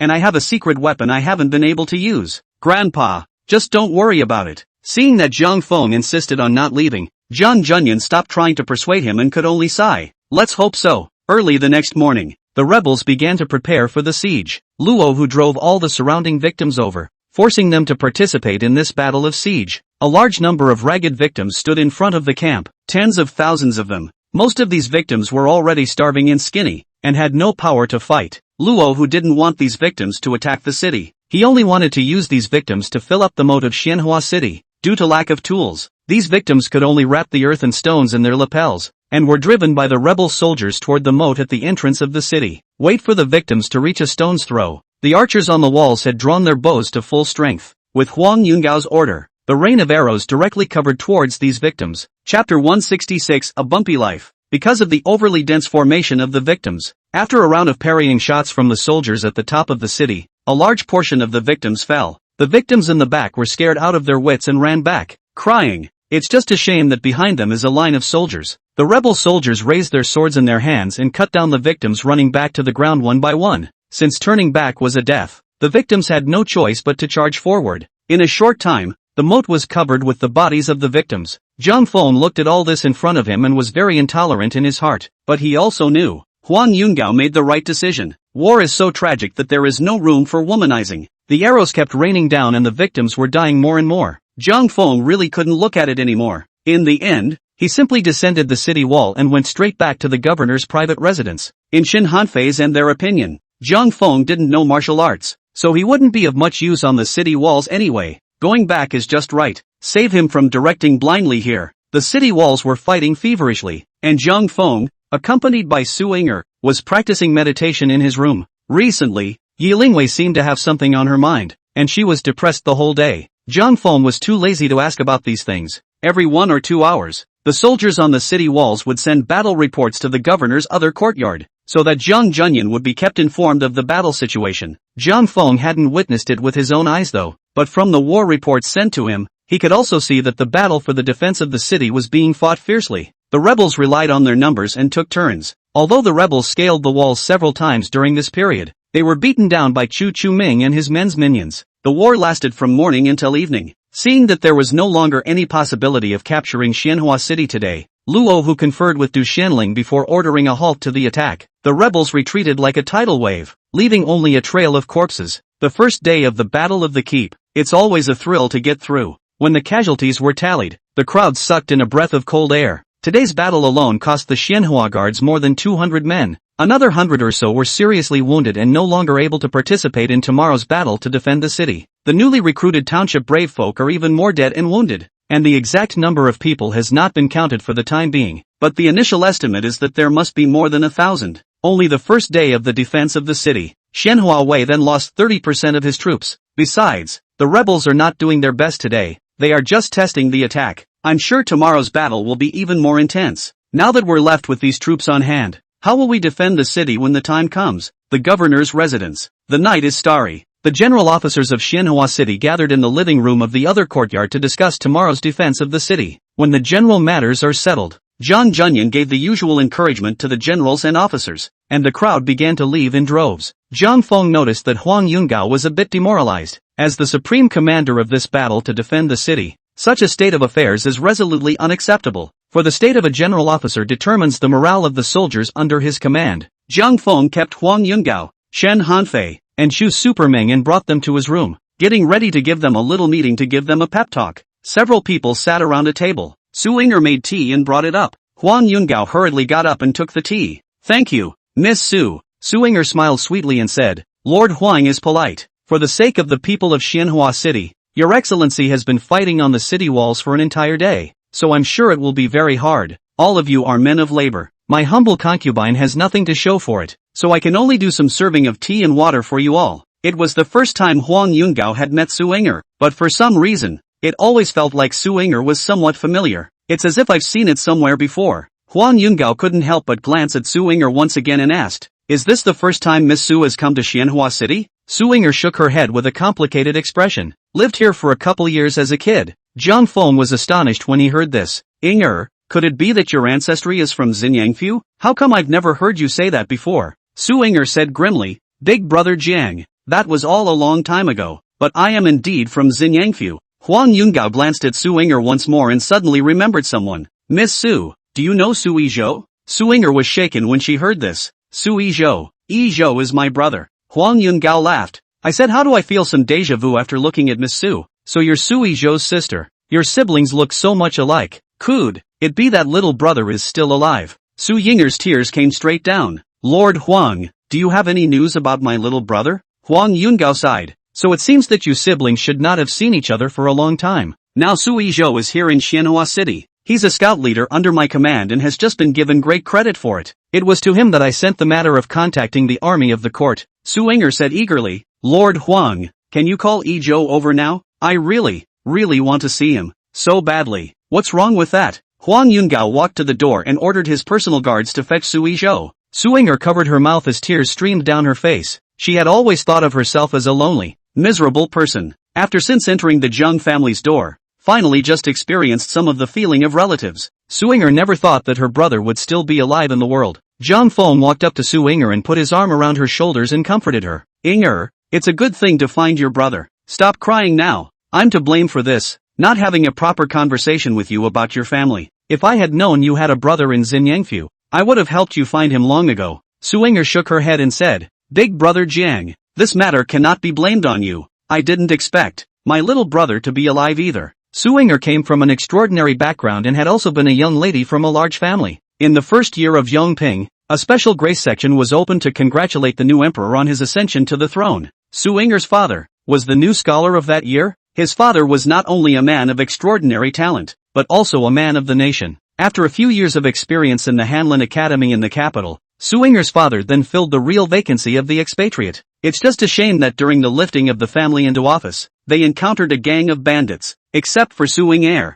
the family died at the mercy of the bandits' swords. Suinger saw with her own eyes that Sui Zhou was also cut by the bandits and fell at her father's feet. Therefore, she had always thought that Sui Zhou was also killed by the mountain bandits. The reason why the bandits left Suinger alive was because they wanted to sell her to a greenhouse. Although Suinger was only 8 years old at the time, however, due to her extremely beautiful appearance, it could already be seen that she was a complete beauty. If Suinger was sold to a greenhouse, it would be worth at least 200 taels of silver, because a woman of her stature and age, it's most popular with the pimps in the greenhouses. With a few years of training, she will become the head girl of a greenhouse. Because of this, Suinger went to Yixiang Mansion and ended up becoming the flower girl of the capital's greenhouses. Chapter 167. Suinger simply couldn't sit still under her eagerness. Later on, she simply took green bamboo and went directly to the entrance of the other courtyard to wait. After Suinger left, a few people used some tea. Zhang Feng put down his tea and asked casually, What do you all think about tomorrow's battle to defend the city? Huang Yungao sighed. Maester Jiang, there are capable people within the rebels. In today's battle, most of the rebels have made some tentative attacks. They have been looking for weaknesses in our defenses. The rebels have organized so many attacks today, so I'm sure they've already learned a few things. I'm afraid the rebel attack tomorrow will be even more violent than today. But today's battle cost us nearly 40% of our troops. Although the governor has recruited some township braves again, he can only get them to throw thunderstone rollers. If the rebels had climbed the city, they would have had no choice but to run. I won't hide it from Maester Jiang. Tomorrow's battle to defend the city is not very optimistic. Shin Hanfei nodded and said, After all, it's still a problem of insufficient troops. If I can't, I'll drag all my men up there tomorrow. In the original plan, Shin Hanfei's 500 elite soldiers served as a reserve and could not be moved until the critical time. And Zhang Feng's intention, these 500 elite soldiers were for running away. But no one was expecting it. On the first day of the defense, the rebels were able to scale the city. This is tantamount to getting to the crux of the matter.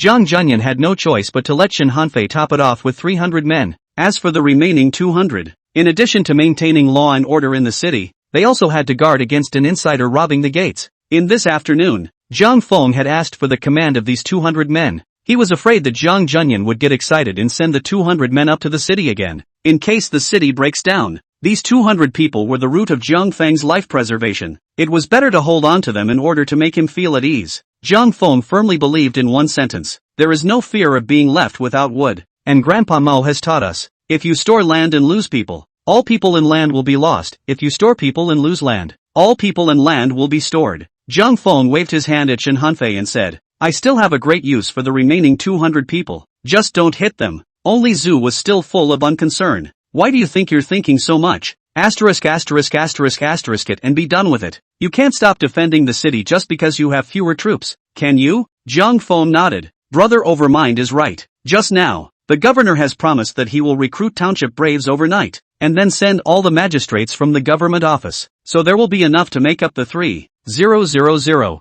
plus the troops you have on hand, and some guards from the big houses. Our total strength is kind of up to about 4,500. I think relying on these troops in our hands, holding out for 3 days is still no problem at all. Have faith in yourselves. The only way to win this war is to have faith in yourself. Huang Yungao sighed. Although those township braves are numerous, none of them have been on the battlefield, and their fighting ability is too poor. It's okay to let them play downwind. If an enemy army climbs up to the top of the city, it'll all be chaos at once. It doesn't work at all. Zhang Feng, however, shook his head and said, Commander Huang, words can't be said like that. We are defending the city. It doesn't take much for these townspeople to be battle-hardened, throwing thunderbolts and rolling logs and pouring gold juice down the lower city. Someone has to do it, right? Yesterday's battle left the township braves dead by more than 1,000 men. These people have no duty to defend the city. In fact, they don't have to die. I don't think it's just for the bounty that they're up on the walls. These men also wanted to save their wives and children from their families from the rebels. In this battle of the keep,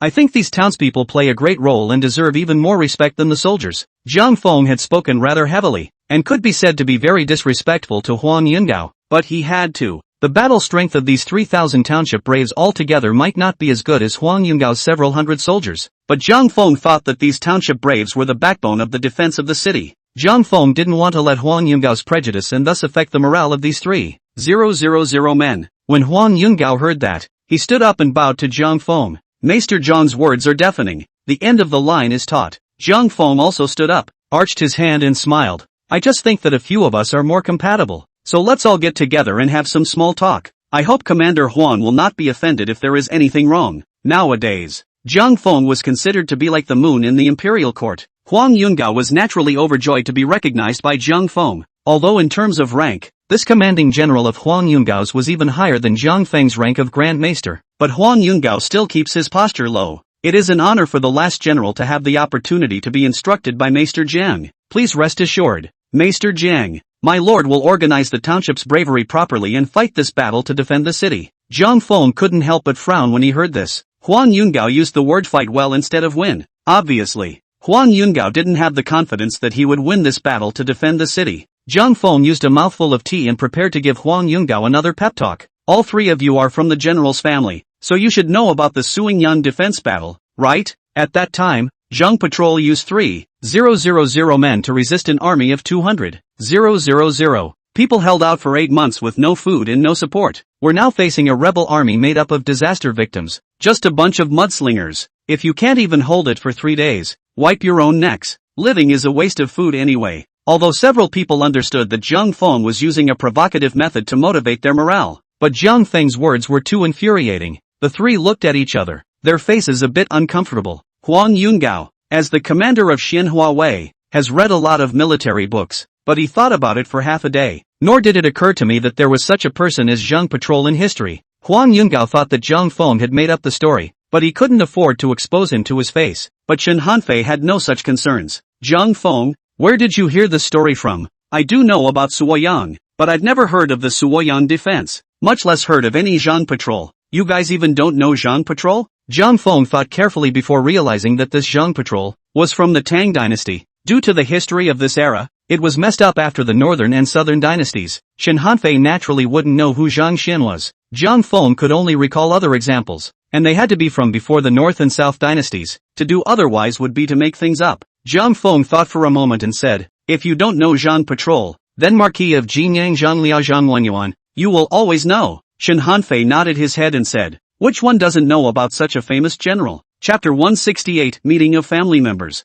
Zhang Feng continued, back then, when Zhang Liao guarded Hefei, did he hold back Sun Quan's 100,000 strong army with a few thousand soldiers in his hand? Sun Quan had to have been fighting for half a month at that time, right? And in the end, they went back crying in their dust. Shen Hanfei said strangely, although Sun Quan did retreat in the end, it doesn't seem like he cried. Sun Quan is also considered a man of his generation. How could he do something so disgraceful? Zhang Feng, you made this one up. Zhang Feng didn't expect Shen Hanfei to actually be a fan of Sun Quan. He waved his hand impatiently. When I say he's crying, don't you interrupt. There were also Zhang Qi and Shen Pu during the northern and southern dynasties, who led more than 3,000 generals to hold on to the lonely city of Shui. The hundreds of thousands of northern Wei Tuoba's army didn't attack, did they? Look at people and look at you. Although we lost a few hundred men today, the rebel losses must be at least 5,000 or more, right? Today we have almost 500 men left, but we only have to hold out for 2 days.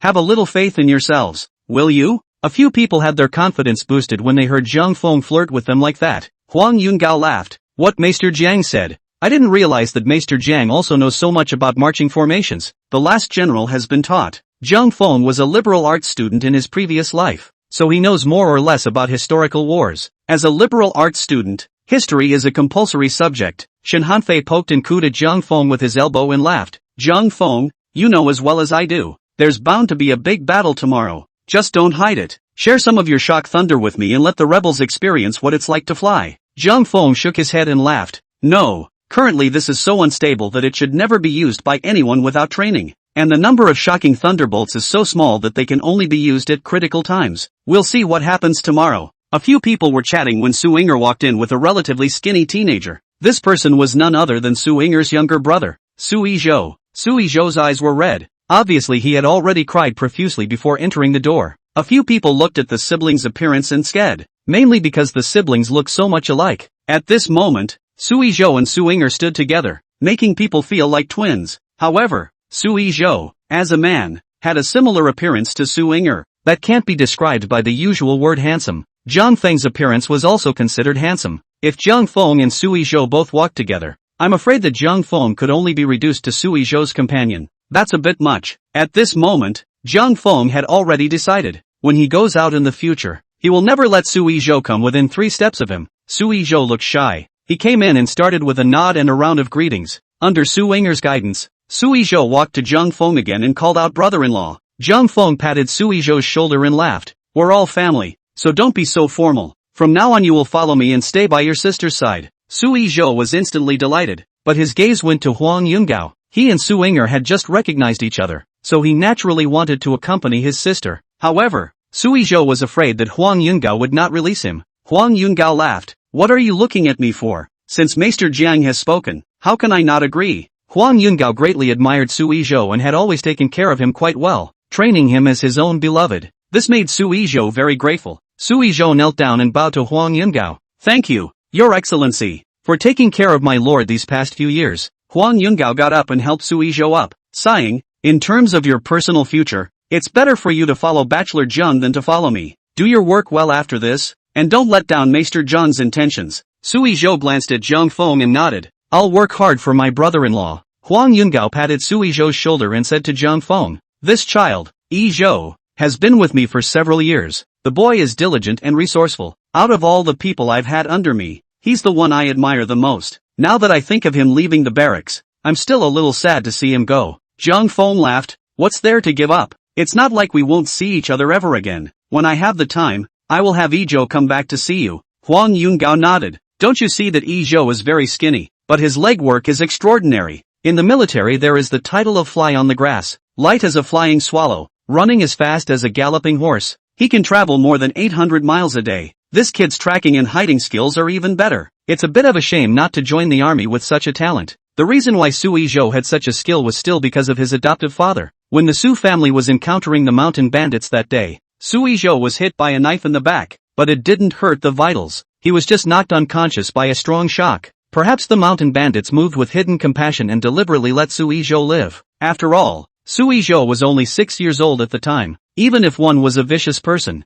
I am afraid that he would not have the heart to strike out at a 6-year-old child. When Su Yizhou woke up, all that was left was a floor full of corpses. As a 6-year-old, Su Yizhou couldn't do anything but cry. Luckily, his cries attracted a hunter passing through the area, which saved him. This hunter is very old and even more childless. However, this person has an extremely high level of martial arts training. From then on, Su Yizhou followed this hunter in his life. He hunts in the mountains daily and has honed his skills. It was only after the old hunter passed away that Su Yizhou became a soldier under Huang Yunmao's hand at the encouragement of his companions. After Su Yizhou entered the military camp, he quickly rose to prominence in the army by virtue of his exceptional skills. Huang Yungao, with his discerning eye, brought Su Yizhou to his side and made him the leader of the scouting team. Originally, Su Yizhou thought that he would live like this for the rest of his life. However, he didn't expect Su Yinger to not only be alive, but to even meet again in Xianhua City. After the crowd left, Su Yinger and Su Yizhou once again embraced each other. While shedding tears, they tell each other about their experiences. It was as if there were endless words. Zhang Feng could only sleep alone in the room by himself. Feng's study. The oil lamp's flame swayed like an elfin dance. Feng Yongrui held a book in his hand and read it for half a day, but he couldn't read it. Feng Yongrui knew everything about today's battle in the city. He was also very pessimistic about tomorrow's battle to defend the city. Feng Yongrui sighed and walked over to the window. In the yard outside the study is a large pond. The silvery moonlight poured down from the sky. enveloping the pavilions in the pond and making everything seem dreamlike. Feng Yangrui looked at the pond outside the window, and his heart only gradually calmed down. Chapter 169, Merit from the Dragon. The Feng family's mansion has been passed down for 100 years. It is unique in its own way. Underneath this pond, there is a large dark room. The entrance to the dark room was inside the gazebo in the middle of the pond. Just in case, Feng Yangrui was ready for the city to break down. The silver in the Feng family's silver vault, as well as some of the family's valuables, had all been transferred inside the dark room, and the dark room was stocked with fresh water and food. Its portion is enough for 50 people to live for 6 months. Feng Yangrui has already planned it. In case the city breaks down, we'll just hide in the dark room for a while and talk about it. Feng Yangrui is not optimistic about the future of the rebels. Even if the rebels occupied Manhwa City, he believed that the court would not allow the rebels to occupy Manhwa City for half a year. When the rebels have retreated, the Feng family was still the largest family in Manhwa City, and he,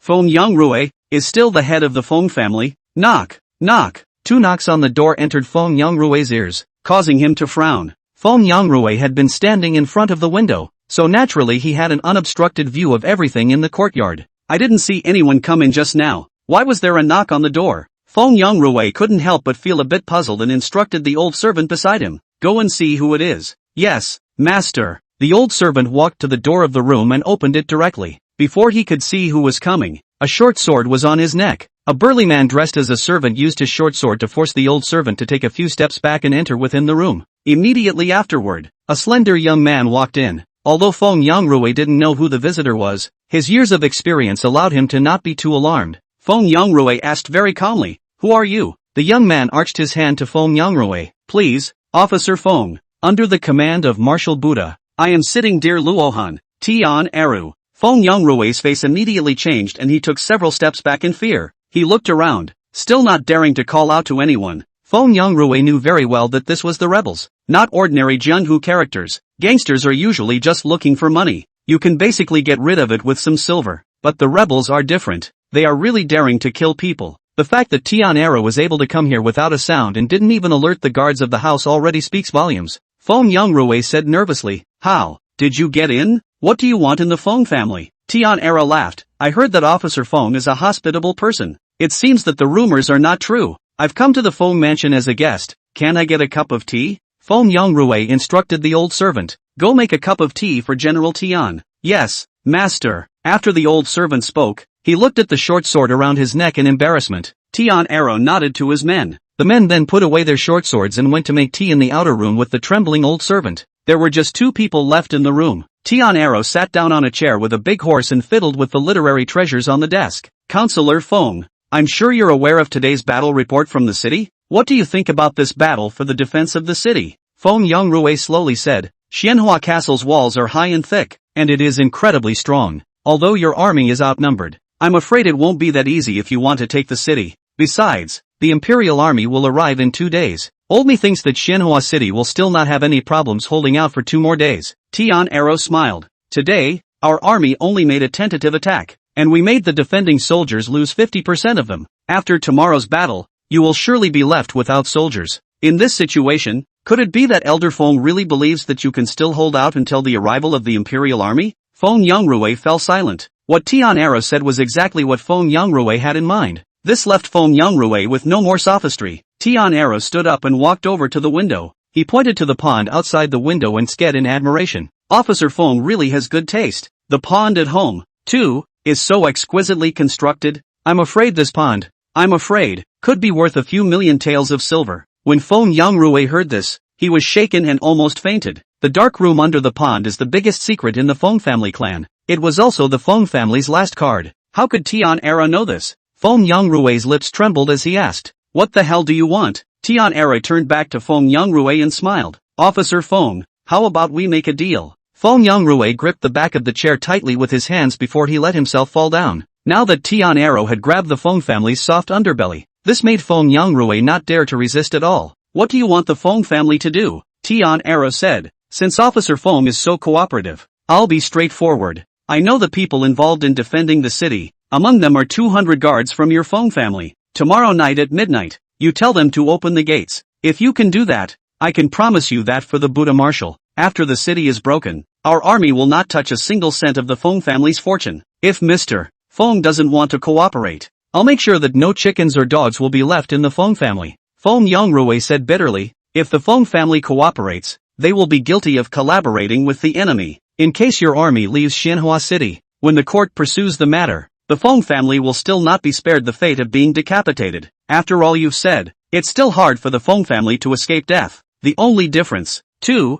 is just a moment sooner or later. Tian Era shook his head and said, this is a poor statement from Officer Feng. The Buddha Marshal has the heart of the world and aspires to universalize and liberate all the people. Such a bosom is the weather of a king of a country. Now that our army has 200,000 troops, it is already strong enough to fight against the imperial court. In the future, this world of Daxing will surely belong to us. The Buddha commander. The fainting ruler's virtue is not worthy of his position, and he has lost the hearts of the people. When we capture Manhwa City, we will surely form a new court. The things that employee Feng is doing now are also considered to be from the dragon. Perhaps Marshal Buddha, in his joy, will grant Elder Feng a position as a third duke. When you become an officer under the Buddha Marshal, there will be a large army to protect your Feng family. And what fear do you have of the vengeance of a faint-hearted king? Feng Yangrui mumbled, obviously not optimistic about the future of the rebels. Tian Era thought for a moment and continued to persuade, if Officer Feng still has concerns, I can help you kill those who know about it. The only ones who can know that it was your Feng family guards who opened the city gates are the guards at the city's head.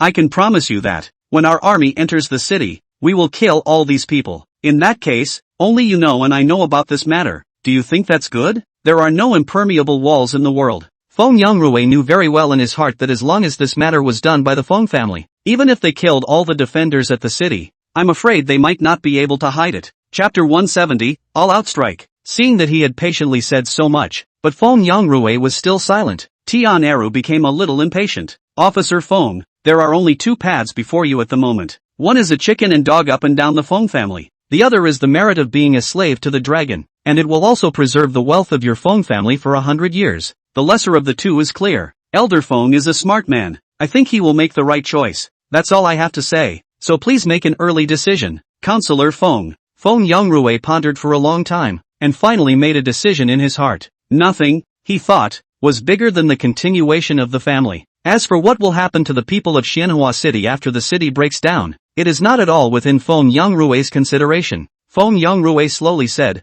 General Tian, this matter is answered by the old man. I don't ask for any high rank or salary. I only ask to preserve the Feng family's foundation for 100 years. General Tian promised Lao Fu something. He must do it before he does it. Tian Eru rejoiced. Please rest assured, Officer Feng, when I, Tian Eru, speak, I have always been true to my word. Just promise you something and never go back on your word. The two men struck a deal and both felt a sense of relief. Just at this moment, the doorway creaked and the old servant walked into the room with the steep tea. Feng Yangrui looked at the tea light and let out a long sigh. The old man traded 80,000 pounds of grain for a bag of tea. This tea has a different flavor and is deeply loved by the old man, but every sip makes the old man very distressed. General Tian might as well taste it. Tian Eru has been lurking in Manhwa City for a long time. He was naturally aware of the fact that Jiang Feng had erected a monument at the city gate. Tian Eru laughed. Such an expensive tea. I would like to savor it. The old servant placed the tray on the desk, then picked up a cup of tea and respectfully handed it to Tian Eru. General Tian, please have some tea. With pleasure. Tian Eru took the tea and skimmed the floating tea leaves with the lid of the cup, then took a sip and couldn't help but nod his head. Bitter in the mouth but with a sweet aftertaste. Good tea indeed. This is much better than the boiled tea at the tea house. Feng Yangrui laughed. This kind of tea cannot be bought on the market. It is said to be found only in the governor's alibi. Since General Tian also likes this tea, why don't you go to the governor's other house once tomorrow and fetch some back? The old man doesn't have much left, so he really can't afford to give it away again. Despite his tigerish name, Tian Eru was actually a person with a delicate mind. If not, I'm afraid he would have been arrested by Lu Jiuming long ago. Tian Eru naturally heard Feng Yangrui's meaning. Feng Yangrui was trying to get Tian Eru to personally lead his troops to the governor's other compound and kill Zhang Junyan and the others, because if Zhang Junyan manages to escape, the things that the Feng family has done will surely come out in the open for all to see. Feng Yangrui wants Zhang Junyan to die, but he didn't want to bring it up bluntly and fall on deaf ears. Tian Eru naturally did not have such concerns as Feng Yangrui.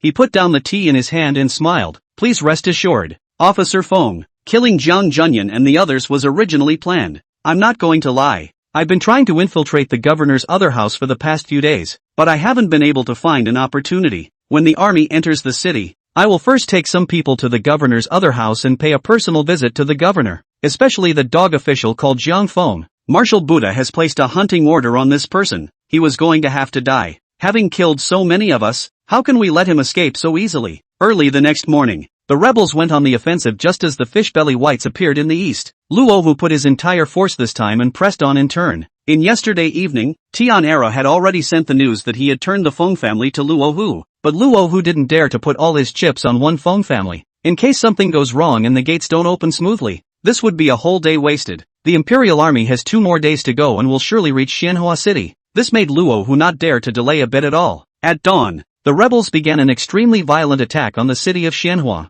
Luohu's idea was also very simple. Although the army was large in number, it was not a regular army and had never participated in such a large-scale siege battle. Take turns today, just as a practice. It's nice to be able to attack. If they didn't take it down, they would follow Tian Era's plan and carry out a night attack. By yesterday's battle, the rebels have been made to feel out several weak points in the defenses of the garrison. Today, all of Luohu's Luohan were out in force, not sparing any manpower at all, focusing on attacking these locations, and several times they climbed up the city walls. This made Huang Yungao immediately feel the pressure increase, and he fought very hard. Luohu also had the civilian craftsmen dismantle the supply wagon and make a few rudimentary stone throwers. Although very few boulders managed to hit the walls, it did put a lot of mental pressure on the defenders. The city's head changed hands several times, and it was only through the desperate efforts of Huang Yungao and Zhu Superming that the city was narrowly captured. Although Shen Hanfei was not good at kung fu, he had cut down several rebels with the help of his guards. Toward evening the rebel attack became more and more violent.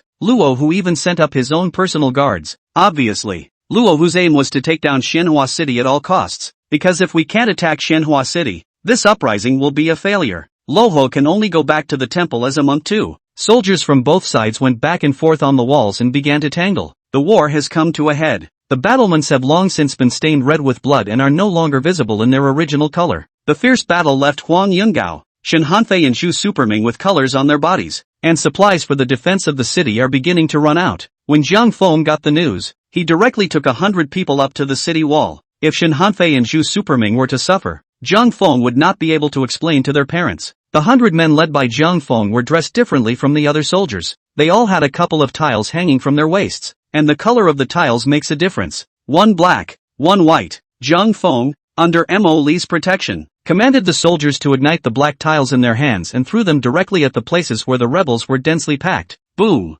boom. After a few loud bangs, a large amount of iron nails and pieces of iron began to fly in the sky, directly causing a large portion of the rebels to fall, and the rebel ladder, too, became fragmented. Rebels fall off the ladder like dumplings. The entire battlefield suddenly quieted down a bit. At this time there is no more fierce shouting and killing, only the miserable wounded covering their faces full of iron nails wailing. The rebels there have seen this before. Originally they were both very superstitious people, thinking that Jiang Feng had cast some kind of demonic spell. Each of them was scared out of their wits.